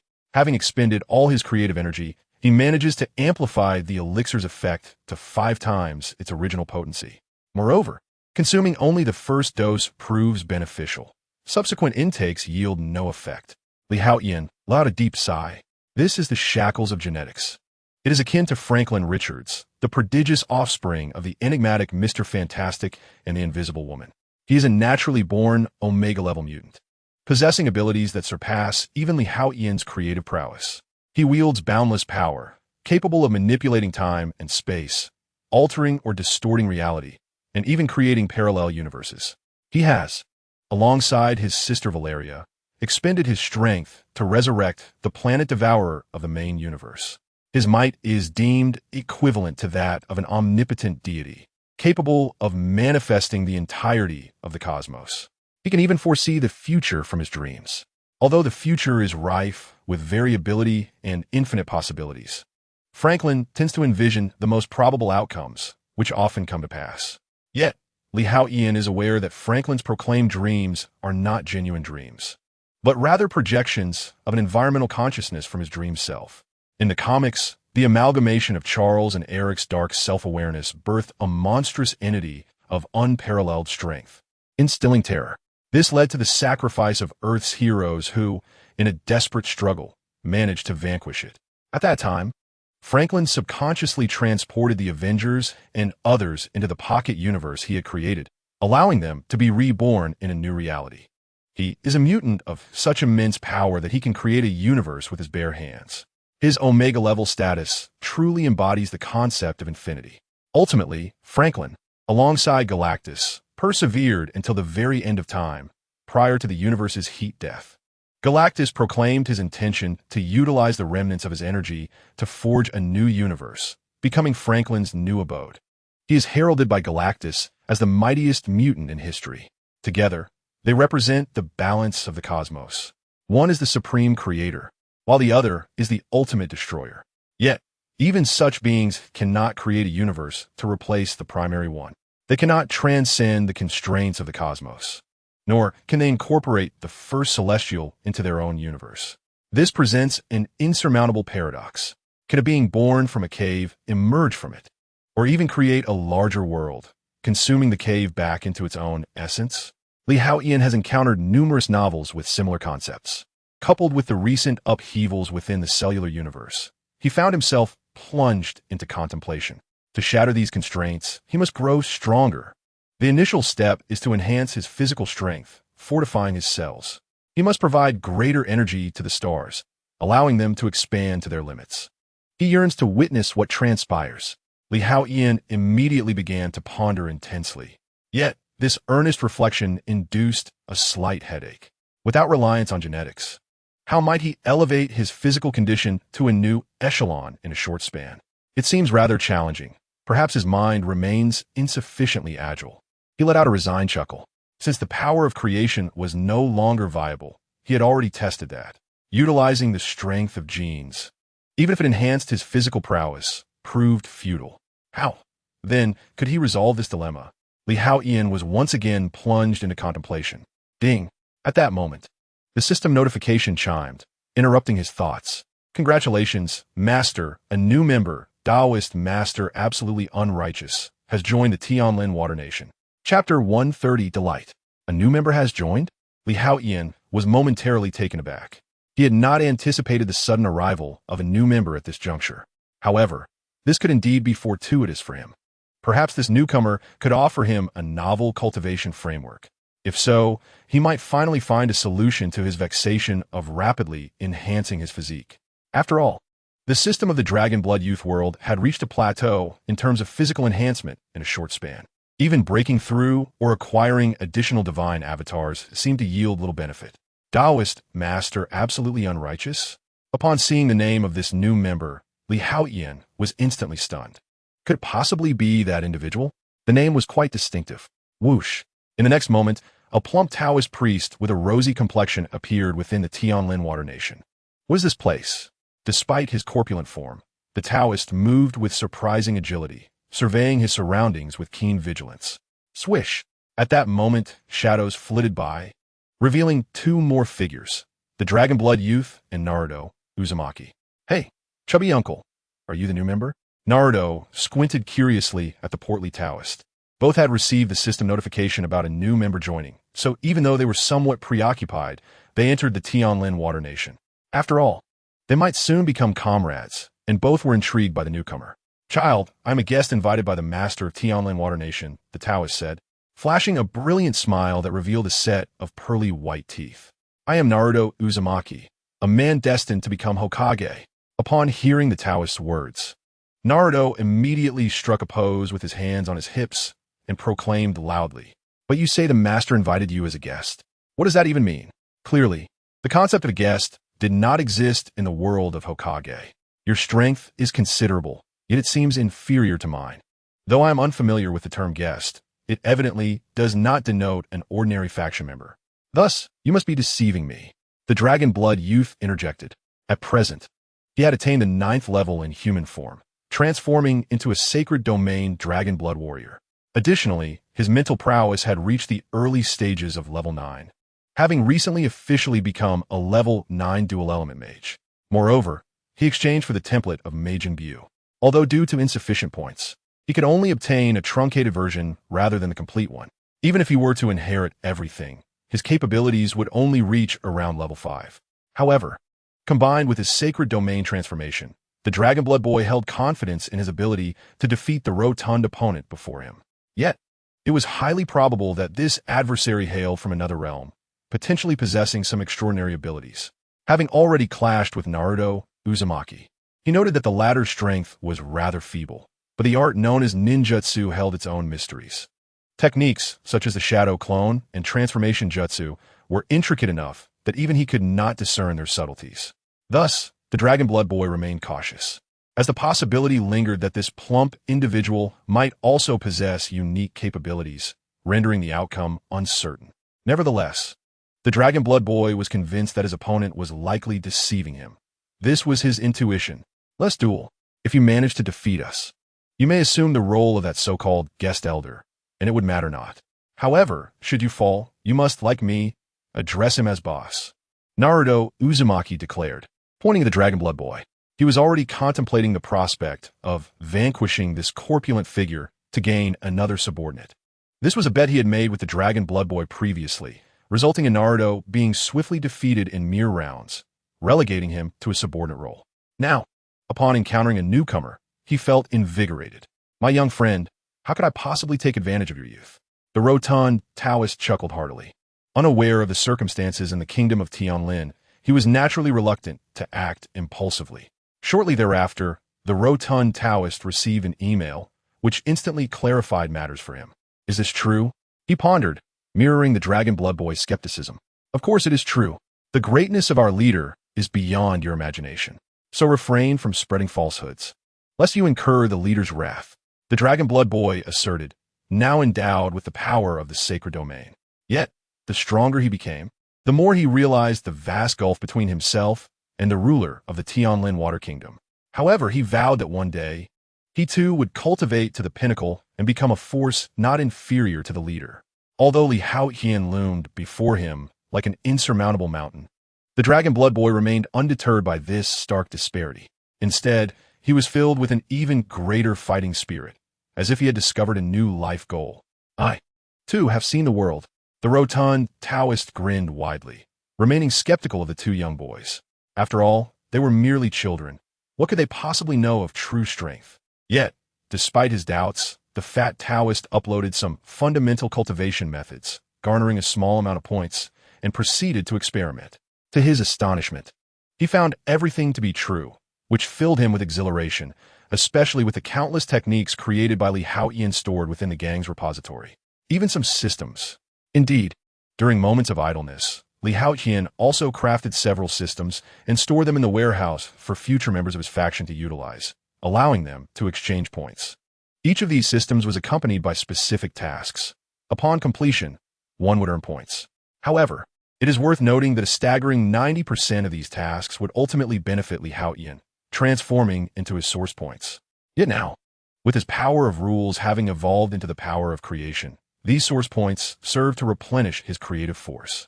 After all, utilizing the power of creation entails certain expenditures. However, Li Haotian could store it through the systems, rendering every individual possessing a system as a reservoir of his creative energy. This method, Li Haotian intended to extend to the individuals of the Mutant Federation Empire. Consequently, although his creative power would not be limitless, it would nevertheless be astonishingly abundant. While the stout Taoist reveled in exuberance, Li Haotian had already acquired these esoteric methods. To his surprise, the individual who had arrived was none other than the unscrupulous Taoist from the ominous world of late years. Li Haotian found himself taken aback. The system of that world was not inferior in the slightest to that of the Dragon Blood Youth world. In certain respects, it might even surpass it. Yet, the comparison of strength between the ominous world of late years and the Dragon Blood Youth world was ultimately inconsequential. What truly mattered was that Li Haotian had obtained the cultivation methods.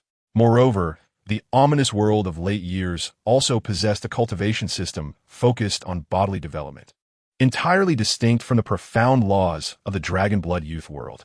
It appeared that an opportunity had arisen. A glimmer of brilliance flickered in Li Haotian's eyes. This was a genuine methodology for bodily development and physical cultivation. In an instant, the vexation he had felt regarding how to enhance his physical strength dissipated, replaced by elation. It was as if a pillow had been provided just as he felt drowsy, or food offered when he was famished. Armed with this cultivation system, the expansion of genetic stars could, it seemed, accelerate significantly. He promptly settled into a meditative posture, embarking on earnest cultivation. Even the thousands of avatars in the martial god temple, each comprehending the profound laws, came to a halt. Li Haotian was determined to harness his energy and master the cultivation methods from the ominous world of late years without delay. Chapter 131. The Wheel of Life. The chaotic sea of suffering. According to the elucidation of this cultivation method, all things possess a birthplace of inception. The fundamental essence of life vitality within the human body resides in a region known as the Wheel of Life or Life Source Wheel. This location is situated just below the navel. Da Vinci's masterpiece, The Vitruvian Man, accurately illustrated the perfect proportional division of the human body. That specific point is precisely where the Wheel of Life is located. Li Haotian swiftly absorbed and comprehended this cultivation methodology. Although the Wheel of Life is beneath the navel, it is not merely a singular point, but rather an expansive area. This is a mysterious sanctuary centered around the point just below the navel, a place where essence is concealed. Here lies the genesis of all. For the mundane, it signifies procreation, while for the enlightened, it symbolizes the birth of the spirit. This is indeed the true gateway to life. However, to embark on the authentic path of immortality, one must cultivate amidst the ocean of suffering, forge the divine pulse, and establish the celestial bridge, ultimately reaching the other shore. Only thus may one traverse to the other side and enter the hidden sanctum of the Tao Palace. Consequently, my current endeavor is to carve out my own ocean of suffering within the Wheel of Life. His gaze grew increasingly radiant as thousands of shadowy avatars practiced together, each gaining unique insights. Gradually, Li Haotian felt rejuvenated, his entire being invigorated, brimming with energy like the vast sea. The passage of time became indiscernible until Li Haotian abruptly opened his eyes.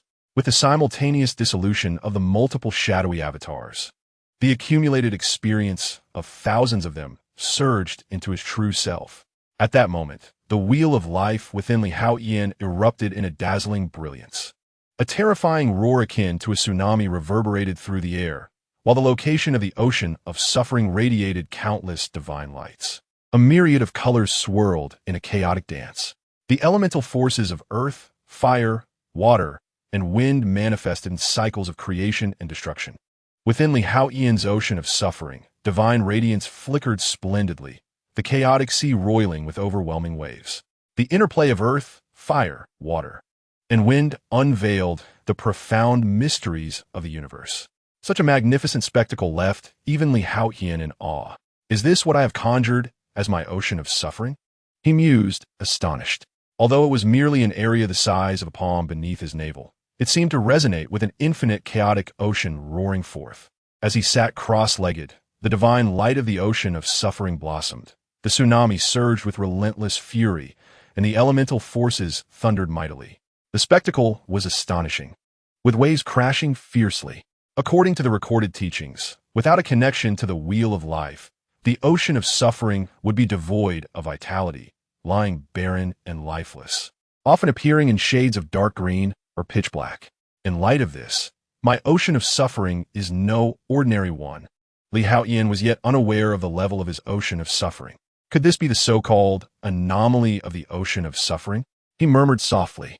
At this moment, the ocean of suffering continued to roar tumultuously, the elemental forces cycling through creation and destruction. Brilliant flashes of lightning illuminated the skies, intertwining light and darkness.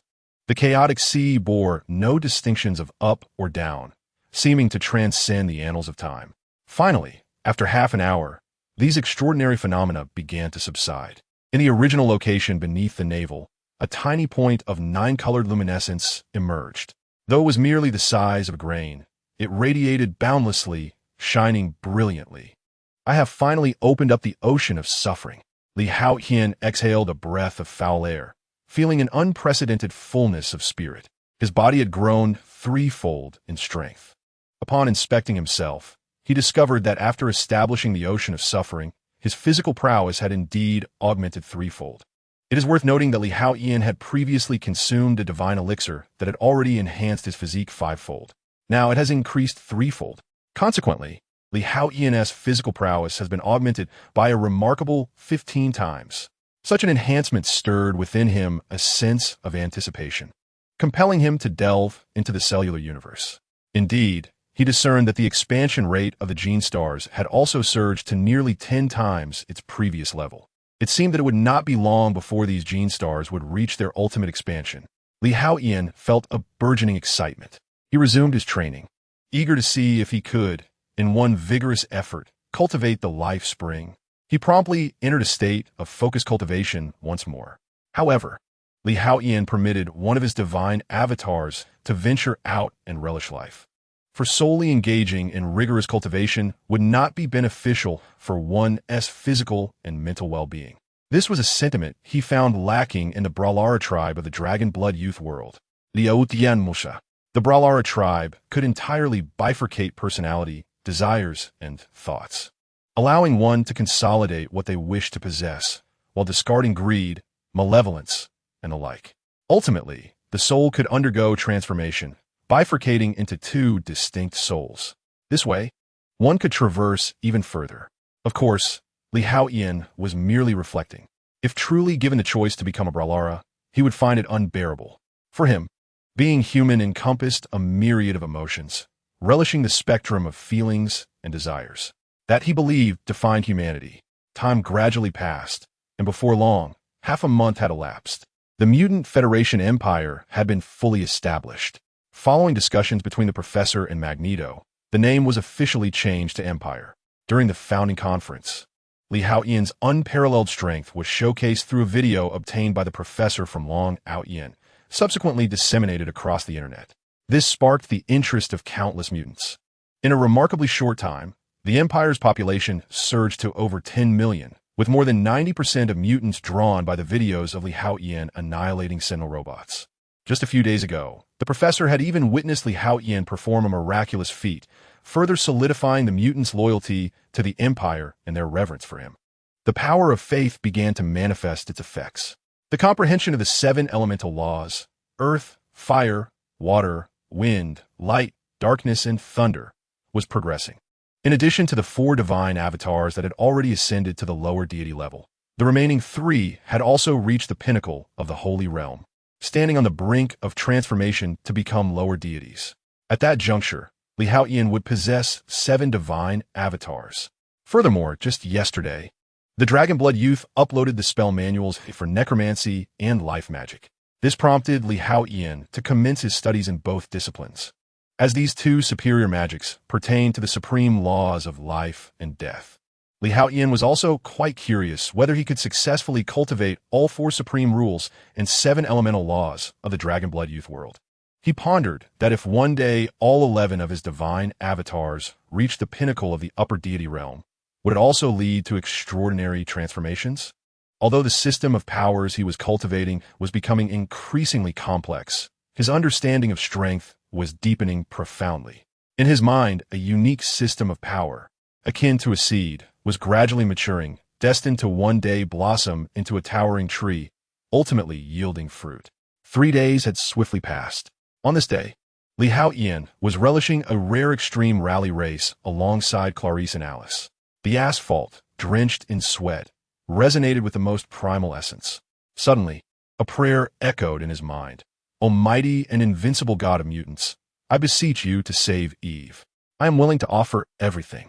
Chapter 132. The Evil Godly, What Troubles You? Clarice, who had just completed a full lap of the rally, was glowing with a rosy sheen. Typically, Haotian would continue to compete with Sister Alice, for he was undeniably formidable, possessing over 10,000 horsepower and infinite torque.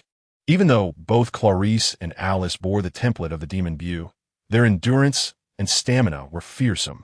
Yet they could not withstand the prolonged rally race that could easily overpower the 86-degree waterway cornering technique. However, after just 3 laps, before it was time for him to continue his second round with Sister Alice, he came to a halt, piquing Clarice's curiosity. "It's just a minor matter," Haotian replied with a smile, gently ruffling Clarice's hair. In his soul space, a golden thread, as thick as dozens of ordinary threads of belief power, suddenly appeared. Did the strength of this belief power correlate with the degree of devotion or the sacrifices made? Haotian had not extensively studied belief power. After all, without a considerable base, its effects were minimal. Yet, once a substantial base was established, its potential became formidable. Those high gods in the Dragonblood youth, even with poor comprehension, could at least integrate 5 mystical laws, all due to the enhancement of belief power. However, at present, Haotian did not possess such a vast base.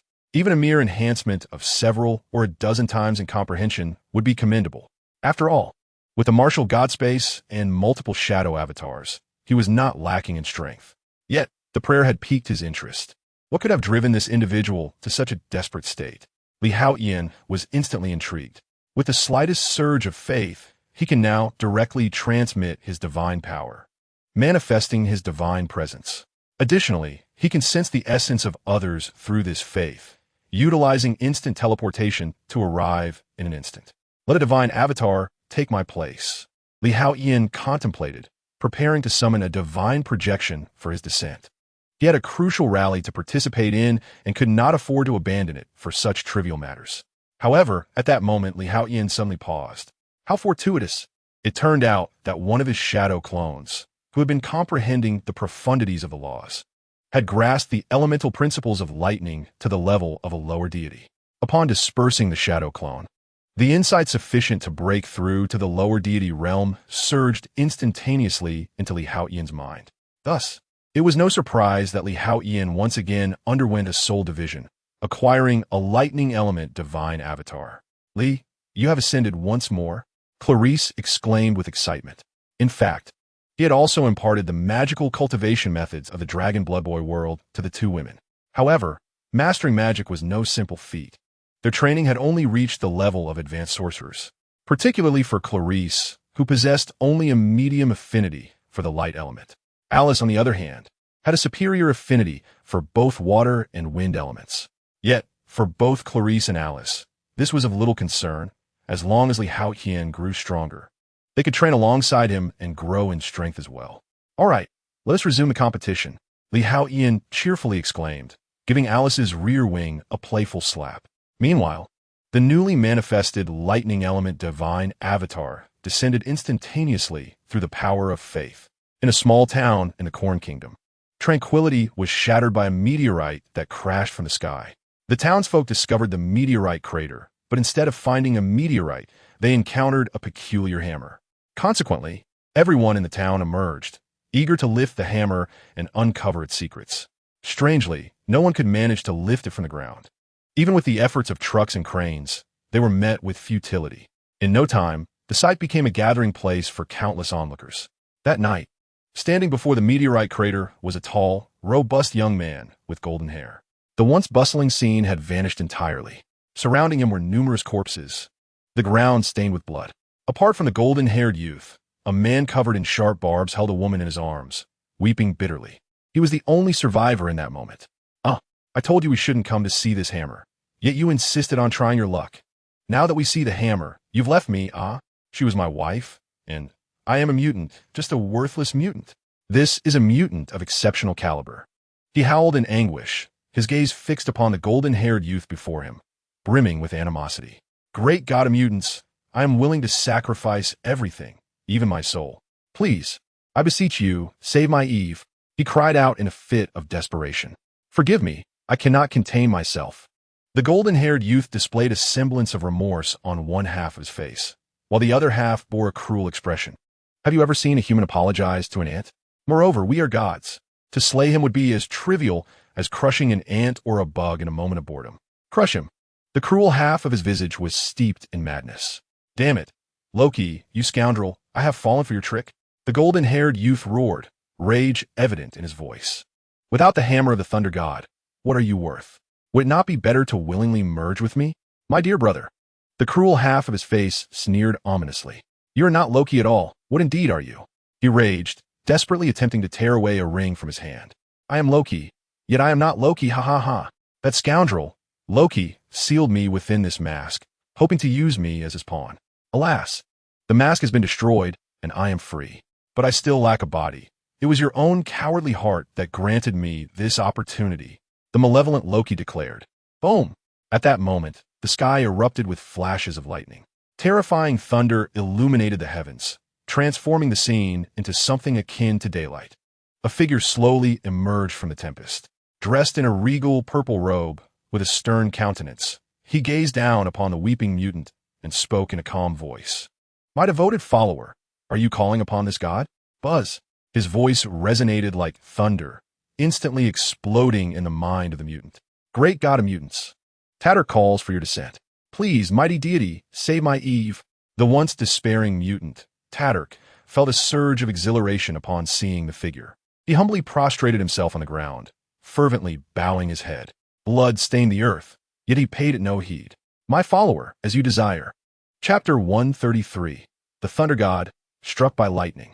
Those who believe in me shall receive divine protection. The voice of the thunder elemental clone, Haotian, was calm, yet imbued with supreme authority. The mutant trembled, lowering himself even further. Hiss! A healing light descended directly upon the female mutant, Eve. In an instant, she was restored to health. The golden-haired youth's pupils constricted at this sight, and even the malevolent half of his face revealed a grave expression. He squinted, his eyes narrowing even further. Though he was quite mad, his mind remained intact. The strength of his opponent was evident, suggesting they were far from ordinary. Thus he dared not act recklessly. Tatark, am I not dead? Soon, Eve, who lay on the ground, sat up with a perplexed expression. However, Tatark swiftly embraced her, fervently kissing her. You are alive. You have truly returned. This is not a dream, is it? Ouch, it hurts. This is real. My Eve, you have truly come back to life. Thank the god of mutants. Thank the great deity. Tatark bowed fervently, his eyes filled with an unimaginable devotion. Haotian immediately sensed that the power of belief emanating from Tatark was substantial, akin to the thickness of a noodle. It was far from that of an ordinary mutant. It approached the fineness of golden strands, several times thinner than hair. Tatark and Eve continued to express their gratitude towards Haotian. Yet, the thunder-based clone of Haotian gazed toward the distant pit and quickly spotted a highly recognizable hammer. The hammer of the thunder god. He also recognized the golden-haired youth. It was none other than Thor, the god of thunder. However, Thor appeared somewhat abnormal, his face seemingly split in two. Multiple personalities? Not quite. Yet, he was certainly not in a normal state. Haotian was filled with curiosity. What could have befallen Thor? Who are you? Thor asked, his half-mangled face twisting as he scrutinized Haotian. Thor, you seem rather disheveled, Haotian remarked.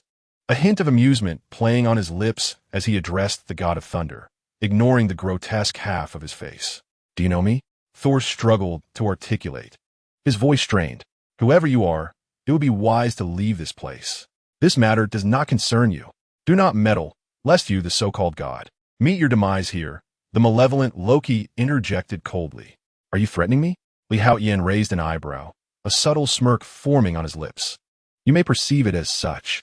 Although Loki was aware of Haotian's formidable strength, he was not of a gentle temperament. He had no intention of provoking Haotian, yet he would not allow anyone to act so arrogantly. Even if this individual was seemingly extraordinary, revered by that mutant as the god of mutants.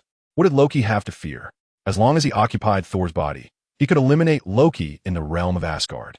At that moment, even Odin, the king of the gods, would be no match for him.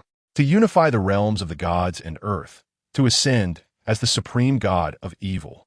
Enough. Haotian raised his hand. In an instant, terrifying bolts of lightning crackled. Thunder roared around him, and millions of arcs of lightning erupted into existence. Like a torrential storm, it surged forth, striking towards Thor. The lightning cascaded like a waterfall, fierce as a prison. This is the might of the divine. Tatark and Eve, sensing the terrifying power of the thunder, trembled slightly. Yet, their gazes grew increasingly luminous, their faith intensifying. The force of lightning? The malevolent god, Loki's expression shifted dramatically, a mixture of anger and amusement washing over him. The vessel he had invaded was none other than Thor, the god of thunder from the Aesir pantheon. How audacious to wield lightning against the very god of thunder. You foolish being, without Mjolnir, I fear I cannot withstand his might. At that moment, Thor found himself in a state of urgency. Had he possessed Mjolnir, he would have faced the tempest of this universe's lightning without fear. Yet now, bereft of his hammer, he was merely more resilient than an ordinary man. Worthless. You are utterly worthless. Loki finally grasped the situation. His opponent was now akin to an ordinary person, stripped of the formidable might of the thunder god. Even the lightning could not slay me. After all, he was the spirit of Loki's mask, despite its destruction. His divine power remained intact. A shield. He immediately summoned the power of Loki's mask, conjuring a series of rubber barriers to fend off the lightning. Rubber? Do you think you are in the world of pirates? Unfortunately, I am not that fool. A flicker of derision crossed Haotian's eyes. Do you believe that even rubber imbued with divine power can withstand the assault of my thunderous avatar? Heavenly thunder annihilation. Boom! In an instant, the terrifying thunder descended. Thor was bombarded by millions of bolts of lightning, akin to an ant beneath a waterfall. The overwhelming might of the thunder rendered the god of thunder dazed. The excruciating pain forced him to howl, his body feeling as if burdened by hundreds of mountains. He staggered sideways, moving at a snail's pace. At last, he crawled out from a storm of heavenly thunder, just as the deluge of lightning ceased. The earth bore a gaping chasm, hundreds of meters wide, an abyss of darkness. Thor, charred and nearly unrecognizable, had lost his peculiar dual faces, revealing only his own. His gaze was vacant, his body twitching intermittently, a sight most pitiful.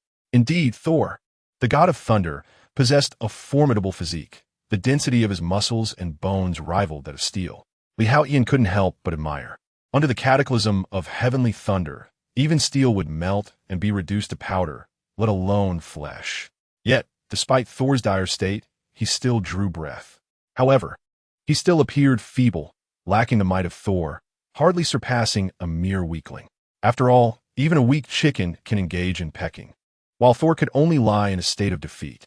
Ignoring Thor, he proceeded towards the hammer of the god of thunder, lying in the nearby crater. Although this object held little significance for Haotian, it was undeniably one of the highly sought-after relics from his past life, piquing his curiosity. You cannot lift it, for the hammer of the god of thunder could only be wielded by those with a kind heart, purity, and a strong sense of justice. Though you are powerful, I am aware you lack a sense of justice. At that moment, Thor, who lay defeated on the ground, spoke up. His voice was soft, yet Haotian heard him clearly. Upon hearing this, Haotian could not help but laugh. He immediately raised his hand and reached for the hammer of the god of thunder. Chapter 134. This hammer is quite effective for cracking nuts. I wish to see just how heavy this hammer truly is. Intrigued, Haotian approached the hammer's handle. Boom! In an instant, a blinding flash of lightning erupted.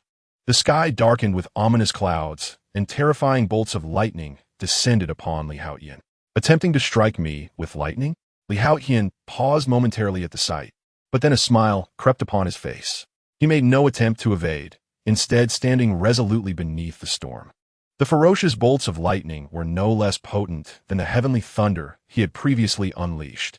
Countless streaks of lightning cascaded down like a waterfall. Yet, as Haotian stood amidst the deluge, he suffered no harm. Rather, his aura grew increasingly formidable. Who is he? Thor, watching from afar, was overtaken by an expression of astonishment. Though he was the god of thunder in the divine realm, at that moment, Haotian seemed more deserving of the title. After a brief moment, the dark clouds dissipated, restoring tranquility. Is this all? Haotian gazed at the hammer of the god of thunder before him, wearing a look of indifference. Yet, he soon noticed that the hammer began to levitate gradually, as if nodding in acknowledgement of his presence. "Do you wish for me to grasp you?" Haotian inquired curiously upon witnessing this scene. Remarkably, the hammer responded with a human-like nod, affirming his words. Quite interesting. He swiftly seized the handle of the hammer. Boom!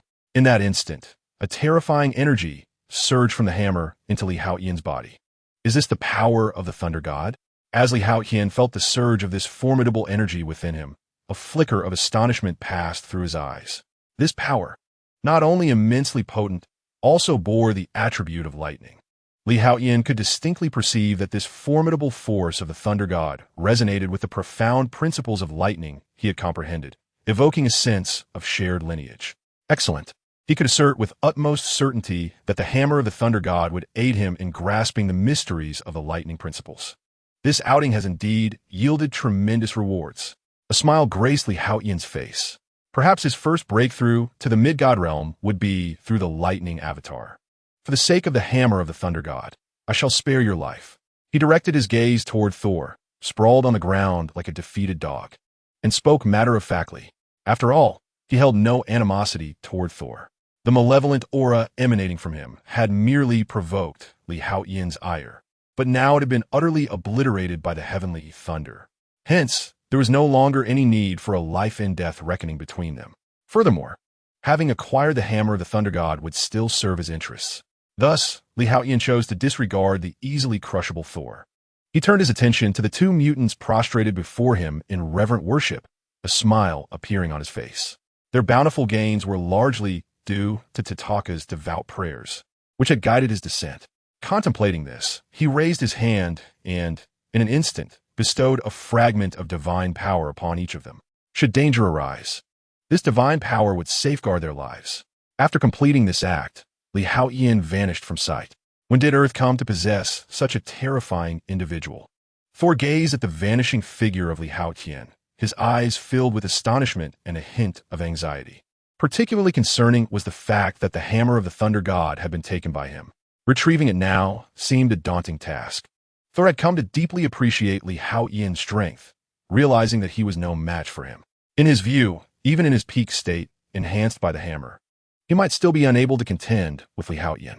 Meanwhile, Tataka and his companions departed with a profound sense of reverence and excitement, eager to relay the extraordinary deeds of Haotian to other mutants, enlightening them about the greatness and invincibility of their deity.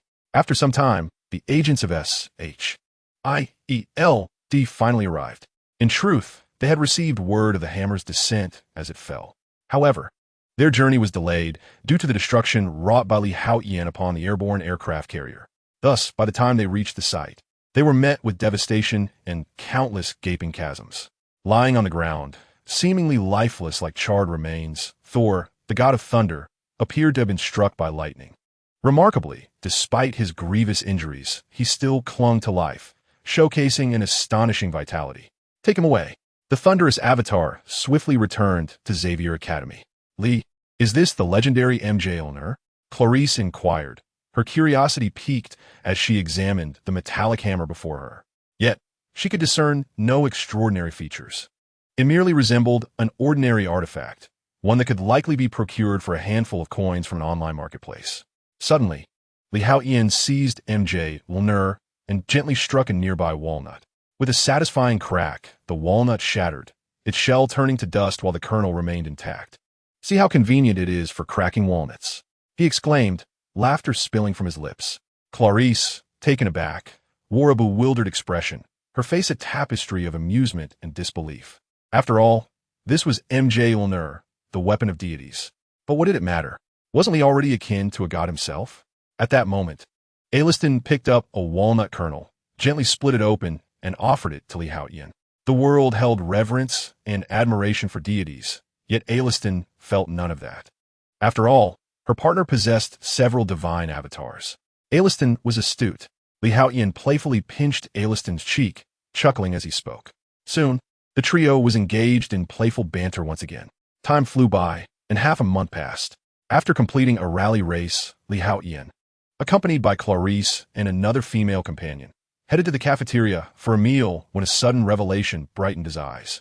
He had attained the Saint Realm in necromancy. A flicker of joy danced in his gaze. This form of magic was among the top 3 prestigious schools of sorcery. Mastering it to its zenith would enable the successful manifestation of a lower deity avatar of death.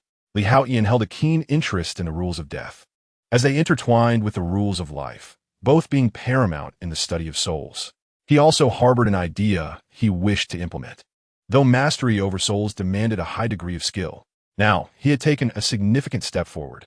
The forbidden spell within necromancy, necromantic cataclysm, could summon millions of undead warriors at once. In this Marvel universe, where would these summoned legions originate? Curiosity ignited within him. Come, let's explore something exciting. With that thought, Haotian grasped Clarice and her companion's hands, leading them away from the cafeteria. Chapter 135. The multidimensional necromantic realm. With a swift motion, a portal opened, and Haotian, alongside Clarice and her friend, found themselves suspended above a vast desert. What brings us here? Clarice queried, her curiosity evident. The portal had been conjured by Haotian, not her. A few days ago, feeling rather idle, Haotian created a divine replication system. As long as the opponent's strength is inferior to his own, he can replicate their abilities with absolute certainty. Thus, he has successfully replicated the powers of Clarice and Alice. To him, this is merely a trivial ability, akin to an ordinary person humming a tune when they are bored. Undead calamity. Haotian waved his hand. With a humming sound, a grand, ancient bone door materialized before him. How this door came to be is a mystery that sparked a glimmer of surprise and curiosity in his eyes. With a rumble, the gate to the underworld slowly opened, unleashing a terrifying aura of the undead that howled forth. Even though Haotian had already ascended to the sacred realm, he could feel this overwhelming presence of death. His magical power surged dramatically, pushing him towards the mid-stage of the sacred realm. Surely, behind this door lay the realm of the undead, the realm of the dragon blood youth, a part of the 4 supreme planes, known as the underworld. Intrigued, he decided to take a closer look. Without hesitation, Haotian stepped through the gate. A gray sky loomed overhead. The ground was black, and a sea of white bones stretched far and wide. There were no clouds, no sun, nor moon or stars. Visibility was limited yet discernible. The oppressive atmosphere was occasionally shattered by the explosive sounds of red and black lightning flashing across the horizon. At a glance, the sea of bones was alive with countless skeletons writhing and struggling. A continuous emergence of the flames of soul was crawling forth from the bone sea. On the black earth, thousands of phantoms wandered, while tens of thousands of zombies feasted upon one another. There were also innumerable corpse demons, dark knights, golden skeletons, and other undead creatures. Is this hell? Clarice exclaimed, unable to contain her astonishment at the sight. The endless desolate plains, the innumerable undead, and the stifling atmosphere were unlike anything she had ever witnessed. Perhaps, Haotian mused, shaking his head. This place bore little resemblance to the hell of legend, nor did it align perfectly with the underworld of the dragon blood youth. In that moment, he found himself perplexed about this realm. Yet, he sensed that he could control the undead below the sacred realm at will. As for those in the sacred realm and above, he believed that by defeating them and employing necromancy, he could also bend them to his will. He had initially anticipated either opening the gates to the hell of this Marvel universe or connecting with the underworld of the dragon blood youth, but he had not expected to find himself in such a place. Haotian's gaze flickered as his consciousness expanded vigorously. The gravity here was 3 times that of Earth. In an instant, he spread his awareness over a distance of 200,000 square kilometers. Yet, this realm of the undead seemed not to have an apparent boundary. My consciousness has already enveloped the entirety of Earth, which spans approximately 510,000 square kilometers. Yet here, my awareness extends to merely around 200,000 square kilometers. He appeared somewhat astonished. It seems that this realm of the departed is far harsher than the environment of Earth. My curiosity was piqued. Haotian swiftly ascended into the air with the 2 women. The powers of wind, light, and thunder were all bestowed upon his true form. These 3 attributes excel in speed. In an instant, Haotian's velocity surged, resembling a meteor streaking across the sky of the realm of the departed. However, after traveling a certain distance, Haotian abruptly halted. What is the matter? Clarice inquired, perplexed by a sudden stop. It appears we have entered a new space, Li Haotian remarked, a hint of astonishment flickering across his face. But I didn't feel anything. Clarice responded, momentarily taken aback by his statement. Entering a new space should entail a sensation of spatial transition, yet she had indeed perceived none. Beside her, Alice also spoke.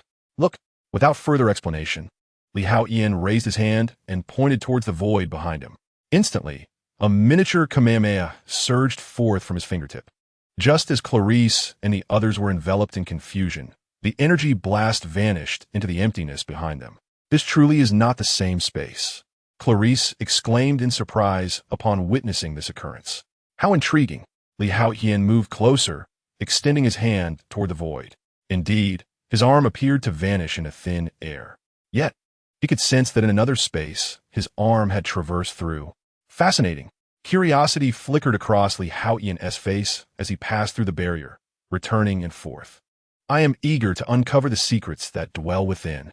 He promptly discontinued his shadow clone technique and instead enacted the technique anew. In an instant, 999 shadow clones surged forth in every direction. Moments later, Li Haotian dispelled the clones. It turned out that the realm of the departed is a multidimensional space. Through his exploration, Li Haotian discovered that this realm comprises a total of 108 distinct spaces intricately intertwined in a peculiar manner, forming a complex spatial tapestry.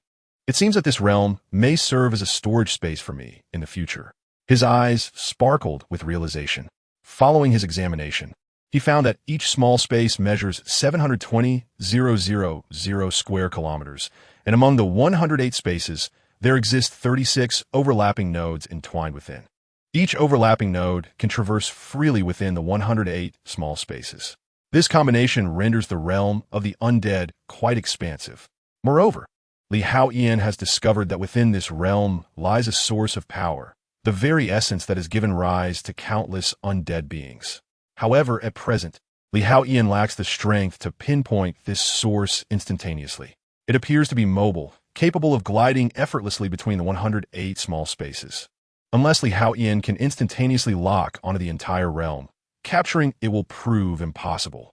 Even if he were to create shadow clones, amassing 999 duplicates, their existence would dilute his consciousness, which can only extend to a range of 200,000 kilometers. With a division of 10,000 clones, this range diminishes further. Perhaps after another breakthrough, when he becomes stronger, he may revisit the exploration of this realm of the undead. Li Haotian refrained from delving deeper into this area and departed with Clarice and the other woman. During his earlier investigation, he gained some insight into these undead beings. The strongest among them merely reached the apex of the sacred domain, failing to attain the level of a lower deity. However, their sheer numbers are staggering, at least in the millions. The precise count eludes even Li Haotian, as the realm is in a constant cycle of death and rebirth among the undead, maintaining an intricate balance. Just as Li Haotian and the two women were departing the realm, the phantom cat, Kitty, hurriedly approached, her face etched with panic. A grave situation has arisen. Chapter 136. Loki's Revenge. The destroyer approaches the Federal Empire, is in dire straits. Kitty exclaimed, her expression fraught with urgency. Sister Kitty, what has happened? Clarice queried, perplexed by the phantom cat's distress. After all, the mutant Federal Empire was currently fortified by Professor X, Magneto, and Jean Grey. Who would dare to cause trouble? A terrifying creature. No, perhaps it was a robot, suddenly descended from the sky and attacked Charles City. Even Speaker Eric and Chairman Charles, working in conjunction with Jean Grey, could not withstand the onslaught. The city lies in ruins, and Bobby called me, urging me to seek your assistance, Kitty quickly explained. Since the establishment of the mutant Federal Empire, Li Haotian had returned to Xavier Academy, while the Professor, Magneto, and others remained behind. A robot descending from the heavens? Li Haotian was taken aback. Could it be a Sentinel? No, it couldn't be. Without Long Haotian, Sentinels can no longer be produced. Might it be the Celestial Squad? He was suddenly filled with a sense of bewilderment. Especially on the day the Mutant Federation Empire was established, Li Haotian had already demonstrated formidable strength. Other nations should not dare to attack the Federation Empire. I find myself curious about who would dare to stir up trouble. Li Haotian chuckled. Yet a glint of sharpness flickered in his eyes.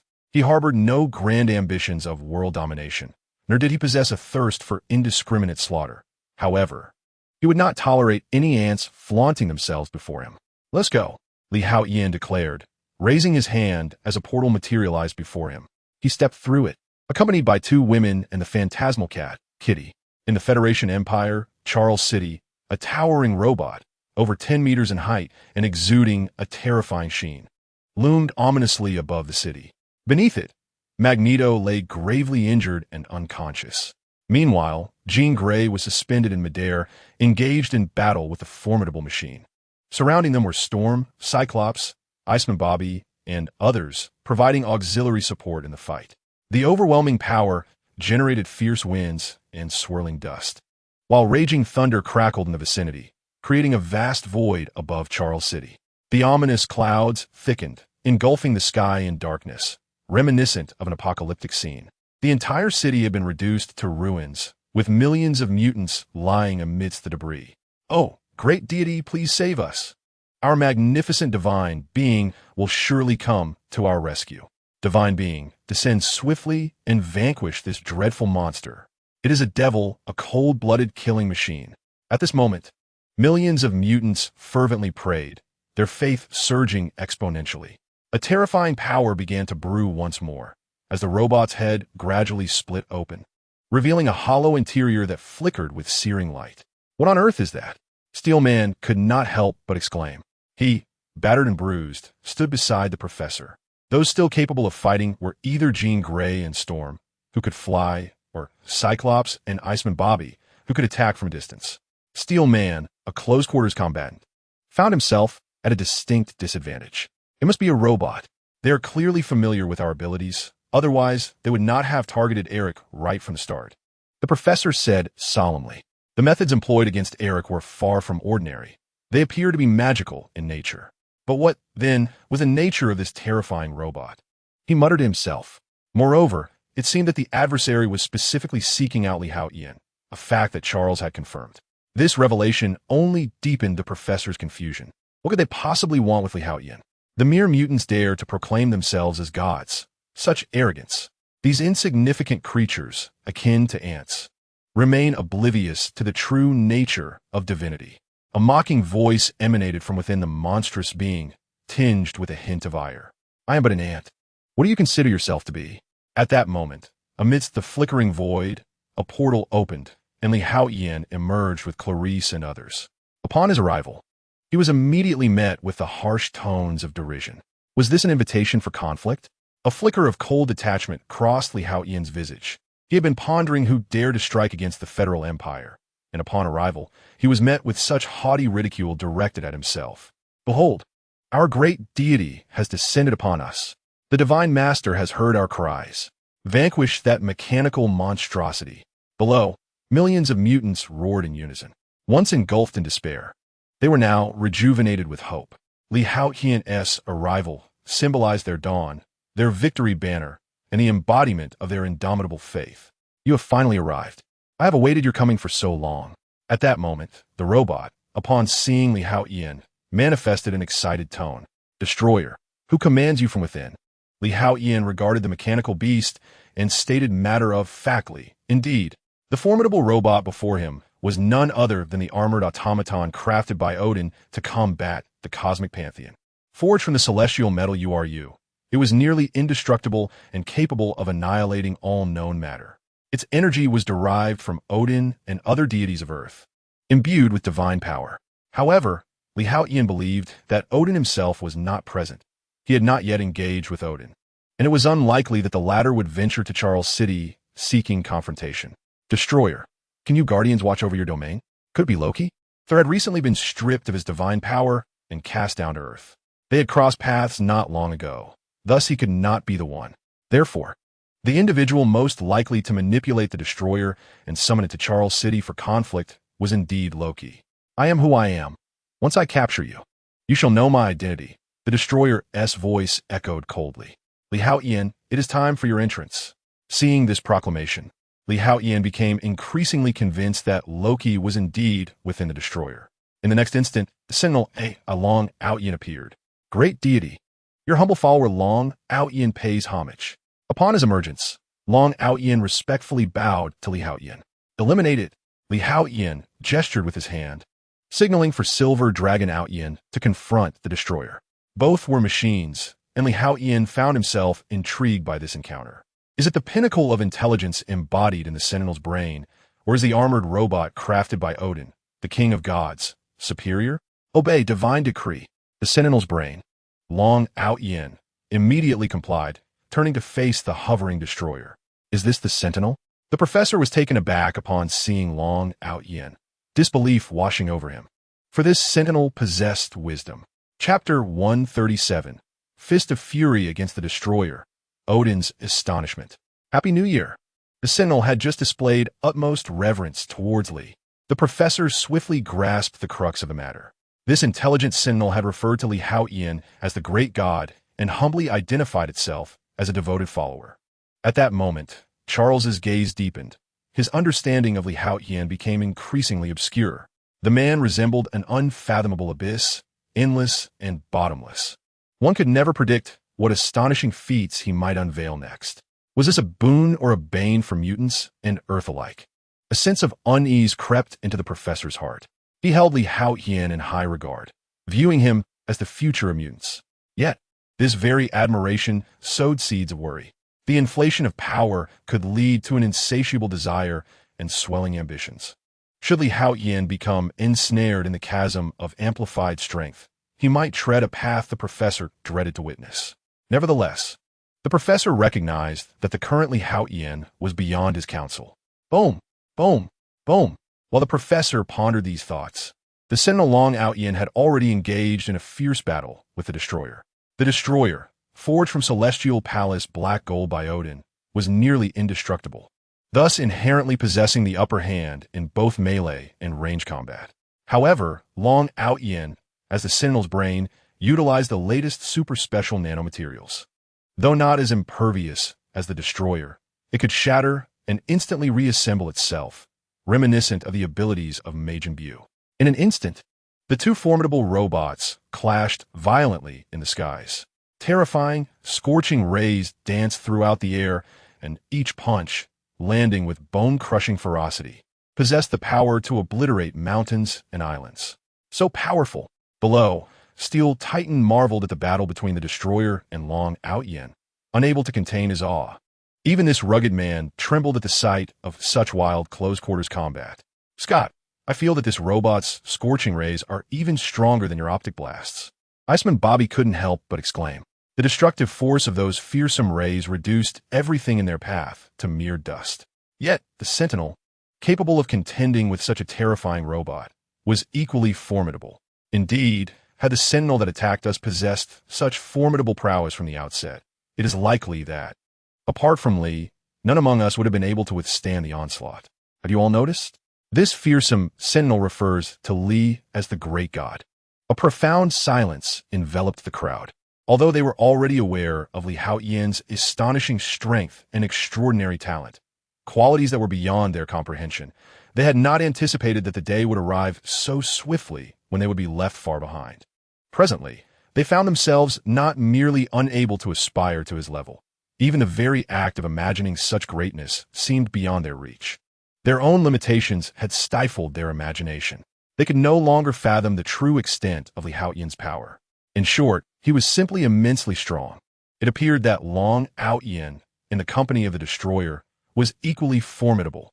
Clarice stepped forward, her eyes gleaming with excitement. Are you itching for challenge? Upon seeing Clarice's expression, Li Haotian couldn't help but tousle her hair. Not at all. Clarice pouted defiantly in response. Ha ha ha. Li Haotian chuckled at her stubbornness. This farce ought to come to a close. After all, there were numerous matters to attend to, such as engaging in a tug-of-war with the two of them or exploring the joyous Zen practices recently devised for Clarice and her companion. With so much at hand, there was no need to squander time here. If Li Haotian's intuition served him correctly, the individual within the destroyer must be Loki. Damn it, what on earth is this? The destroyer let out a furious roar. He struggled to comprehend how a mere robot, fashioned by humans, could contend with the creation of Odin, the king of the gods.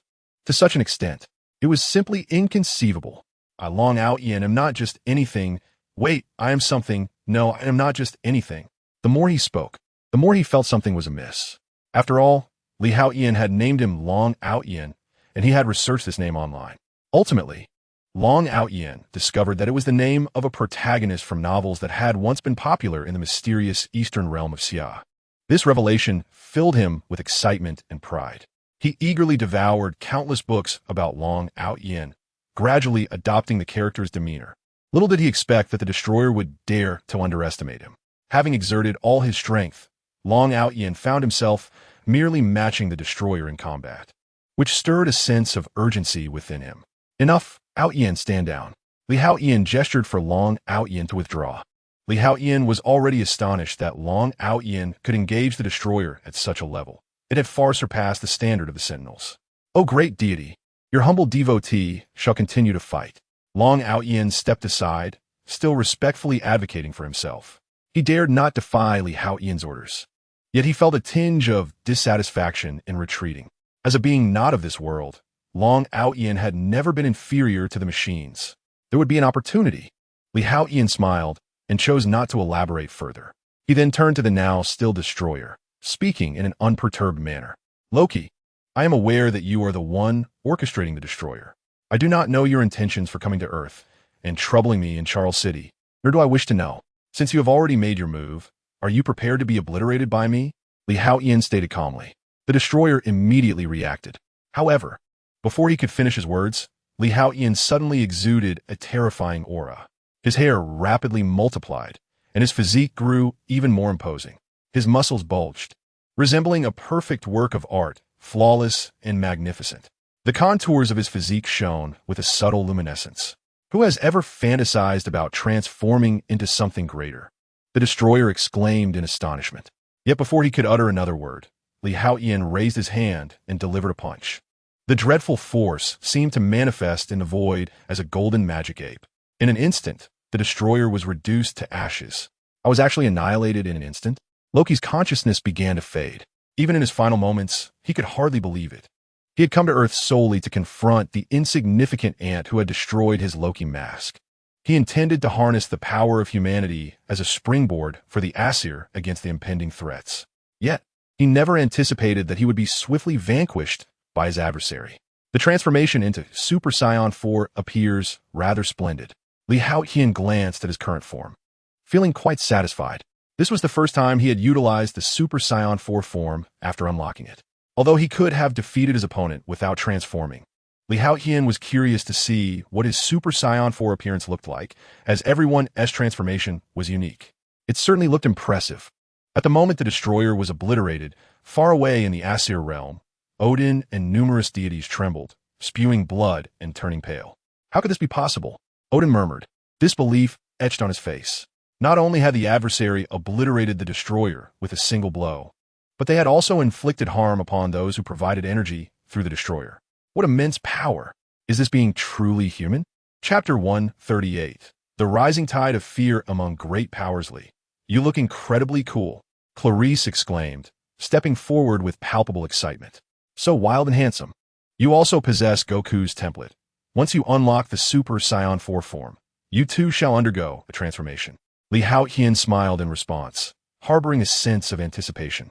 If Clarice were to also attain the Super Saiyan 4 state, would she not embody a breathtaking wildness? His gaze shifted to Alice, his expectations intensifying. Let's depart. The threat here has been neutralized, and I have no desire to linger in Charles City. With the Professor and Magneto present, I can act as a mere bystander. Unless faced with an insurmountable adversary, there is no need for me to intervene. Activating a portal, Li Haotian led Clarice and Alice back to Xavier's academy. As they departed, a look of envy washed over Katie's face. Hours later, Magneto finally awoke, grumbling, that damned robot, capable of wielding magic. Frustration brewed within him. If it were not for that, I could have controlled the metal, no matter how formidable the opponent might be. Yet, they chose to employ an underhanded magical ambush, leaving me no chance to retaliate before I was rendered unconscious. The robot had been dealt with, thanks to Li Haotian's intervention. The professor recounted the events that transpired after Magneto was incapacitated. Is that so? Magneto replied, shaking his head in resignation. His ambitions seemed to dwindle in the shadow of Li Haotian's formidable prowess. However, serving as the current chairman had its advantages, especially with Li Haotian as their guardian, ensuring greater safety. Had it not been for Li Haotian, Charles City would have faced annihilation at the hands of the destroyer, leaving no one to stand against it. The Mutant Federation Empire would have become a mere jest. My old friend, let us focus on endeavors within our capabilities, the professor suggested, seemingly reading Magneto's thoughts. Are you delving into my mind? Magneto responded, his demeanor darkening. He rarely wore his helmet now, as he had become an ally of Charles. With your thoughts so transparent. Do I need to? The professor replied, shaking his head. Time passed, and the Mutant Federation Empire continued to grow, with an ever-increasing population and expanding territory. The entire Holy Island was nearing full capacity. Originally part of the Madagascar Republic, this island had been renamed Holy Island, symbolizing a sanctuary for mutants. Once home to a mere 30 million inhabitants, its population had surged to an astounding 90 million, with 60 million being mutants. Almost every mutant aware of the news had flocked here, resulting in a rapid emergence of countless cities. Fortunately, within the realm of mutants, an array of abilities exists, rivaling those of superhumans. Consequently, the construction of cities progresses swiftly. With a population nearing 100 million, this has emerged as a populous nation, sufficient to secure a position among the world's top 15.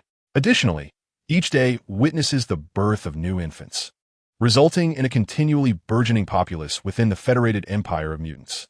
The emergence of talent is escalating, and both economic might and technological prowess are experiencing rapid growth. This has captured the attention of prominent nations, including the United States. Although the formidable strength of Li Haotian deters them from acting recklessly, the ongoing ascent of the federated empire of mutants instills a profound sense of crisis among these powers. They harbor both fear and admiration for the formidable abilities of mutants, which has driven numerous research institutions to clandestinely study them. The objective is to develop more potent genetic serums through the study of mutants, thereby empowering human soldiers to attain similar might. This, in turn, would further solidify their reign. In the past, although mutants existed in abundance, they were dispersed across the globe. While organizations akin to the Brotherhood of Mutants and Hellfire emerged, they paled in comparison to the current might of the federated empire of mutants, both in scale and strength. Presently, a palpable fear has settled upon them.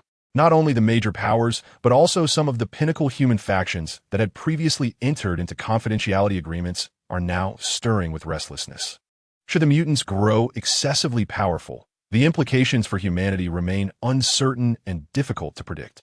Thus, the most prudent solution appears to be the eradication of mutants or the restoration of their previous controllable state.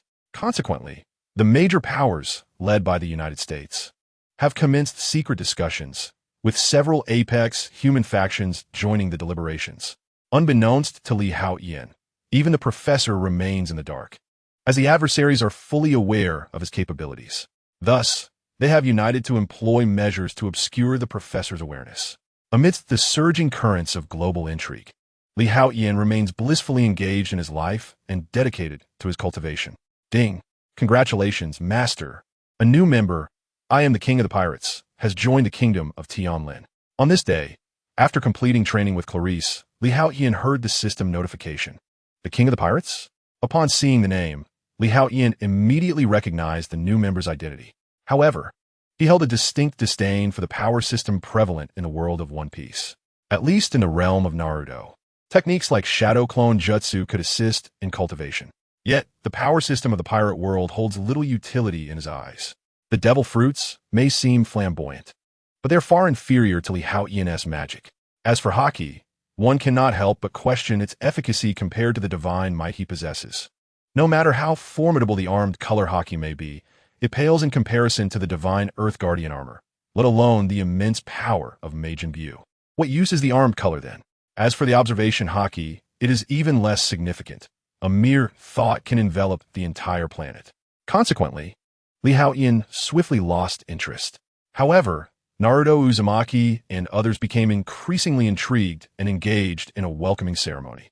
The unscrupulous, rotund Taoist even enticed Luffy, presenting a plethora of treasures, leaving the Dragon Blood Boy somewhat speechless. Nevertheless, his opponent's rapid advancement in strength was undeniable.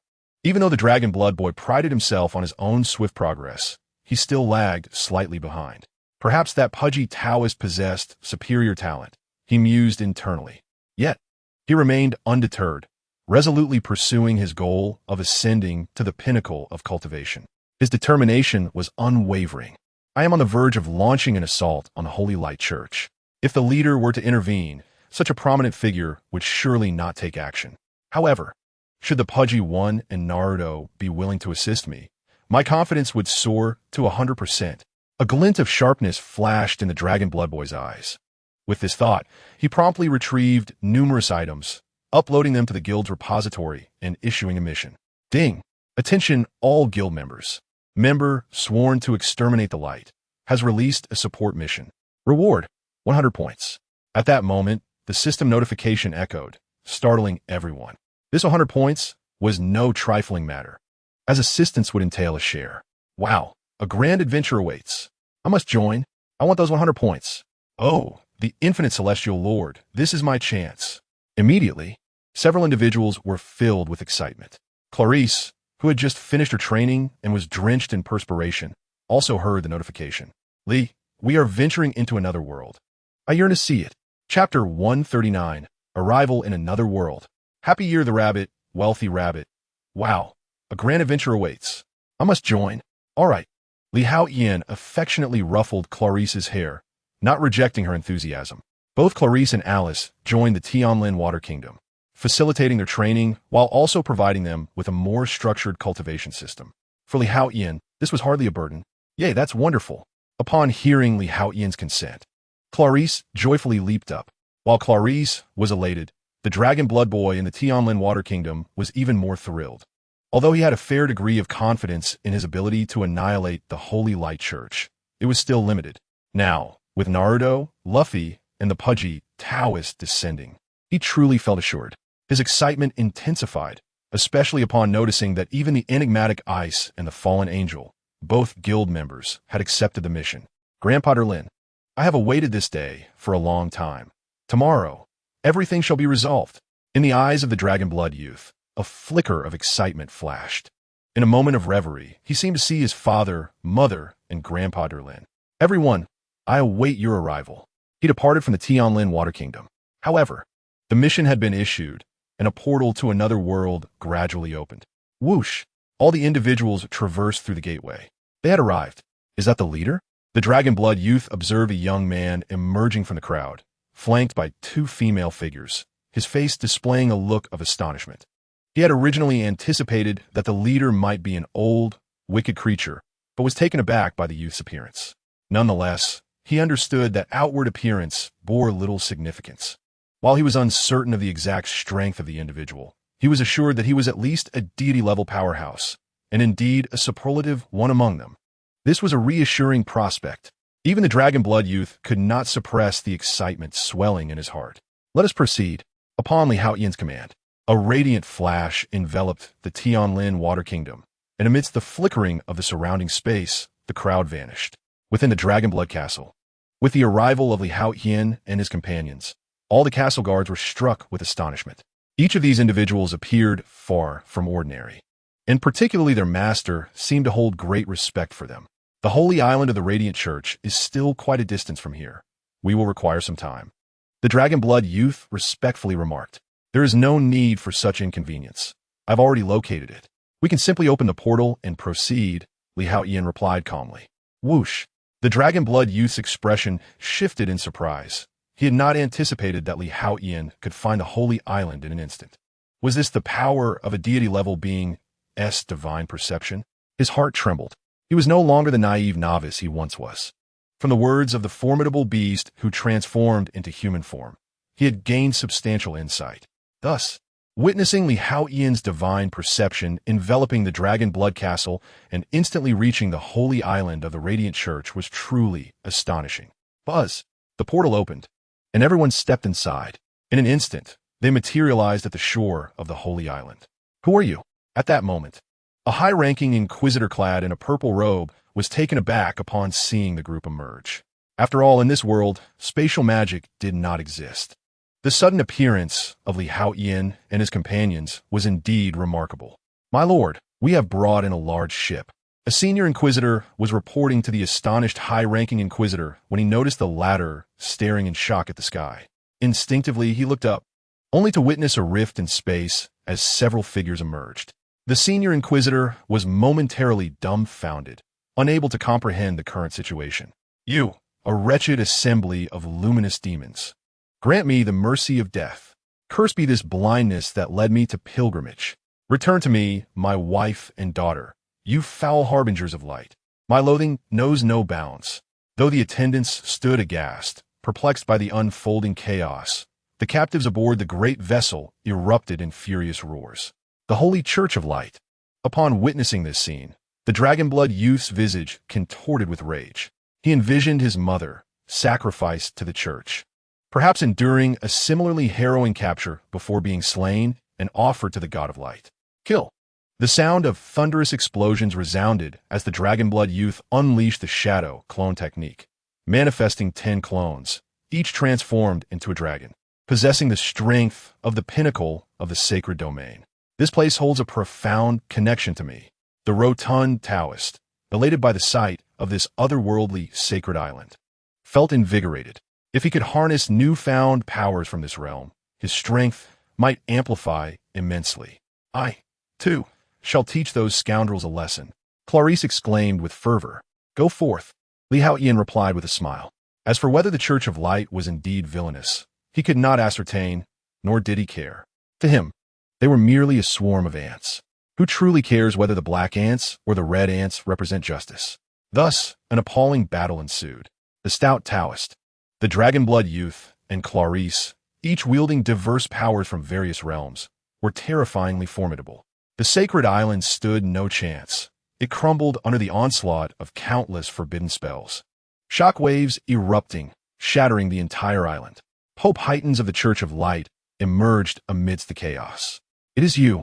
Heightens immediately recognized the Dragonblood youth within the throng, his face betraying shock and apprehension. This was the Church's greatest foe. Form the array. The grand six-pointed star formation was swiftly established.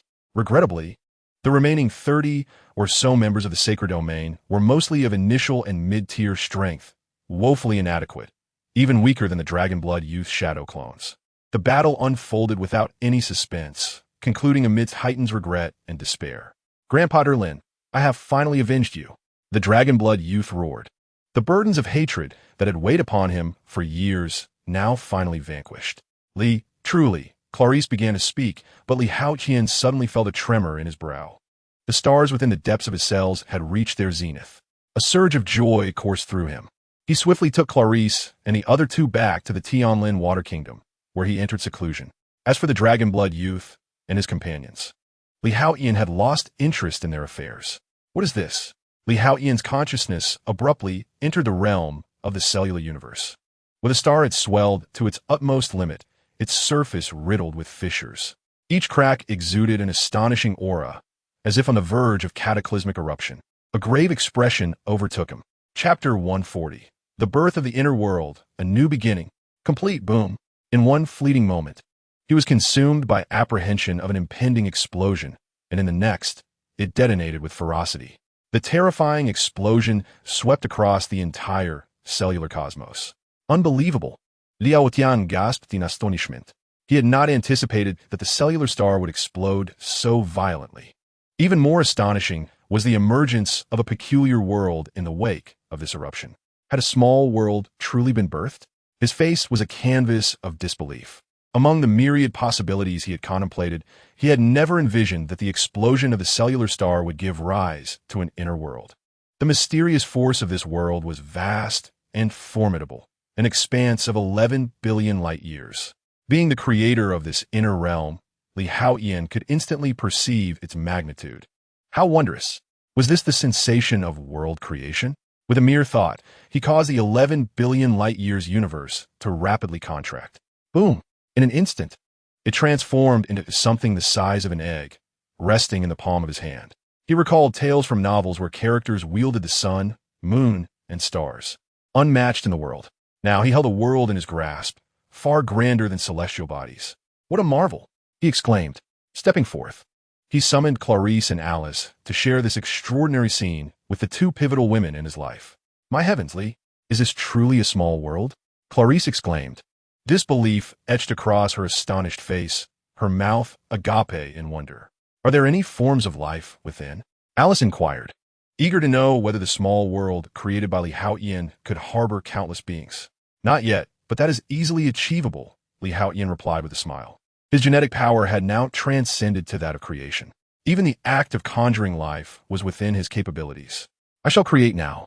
Thunderous roars resonated as, in the blink of an eye, countless beings emerged within the small world. Each entity appeared in a state of perfection, their strength surpassing the ordinary threshold of 100 combat points, far exceeding that of typical humanity. Though these beings were born from Li Haotian's genetic manipulation, each possessed genuine emotions, resembling sentient beings.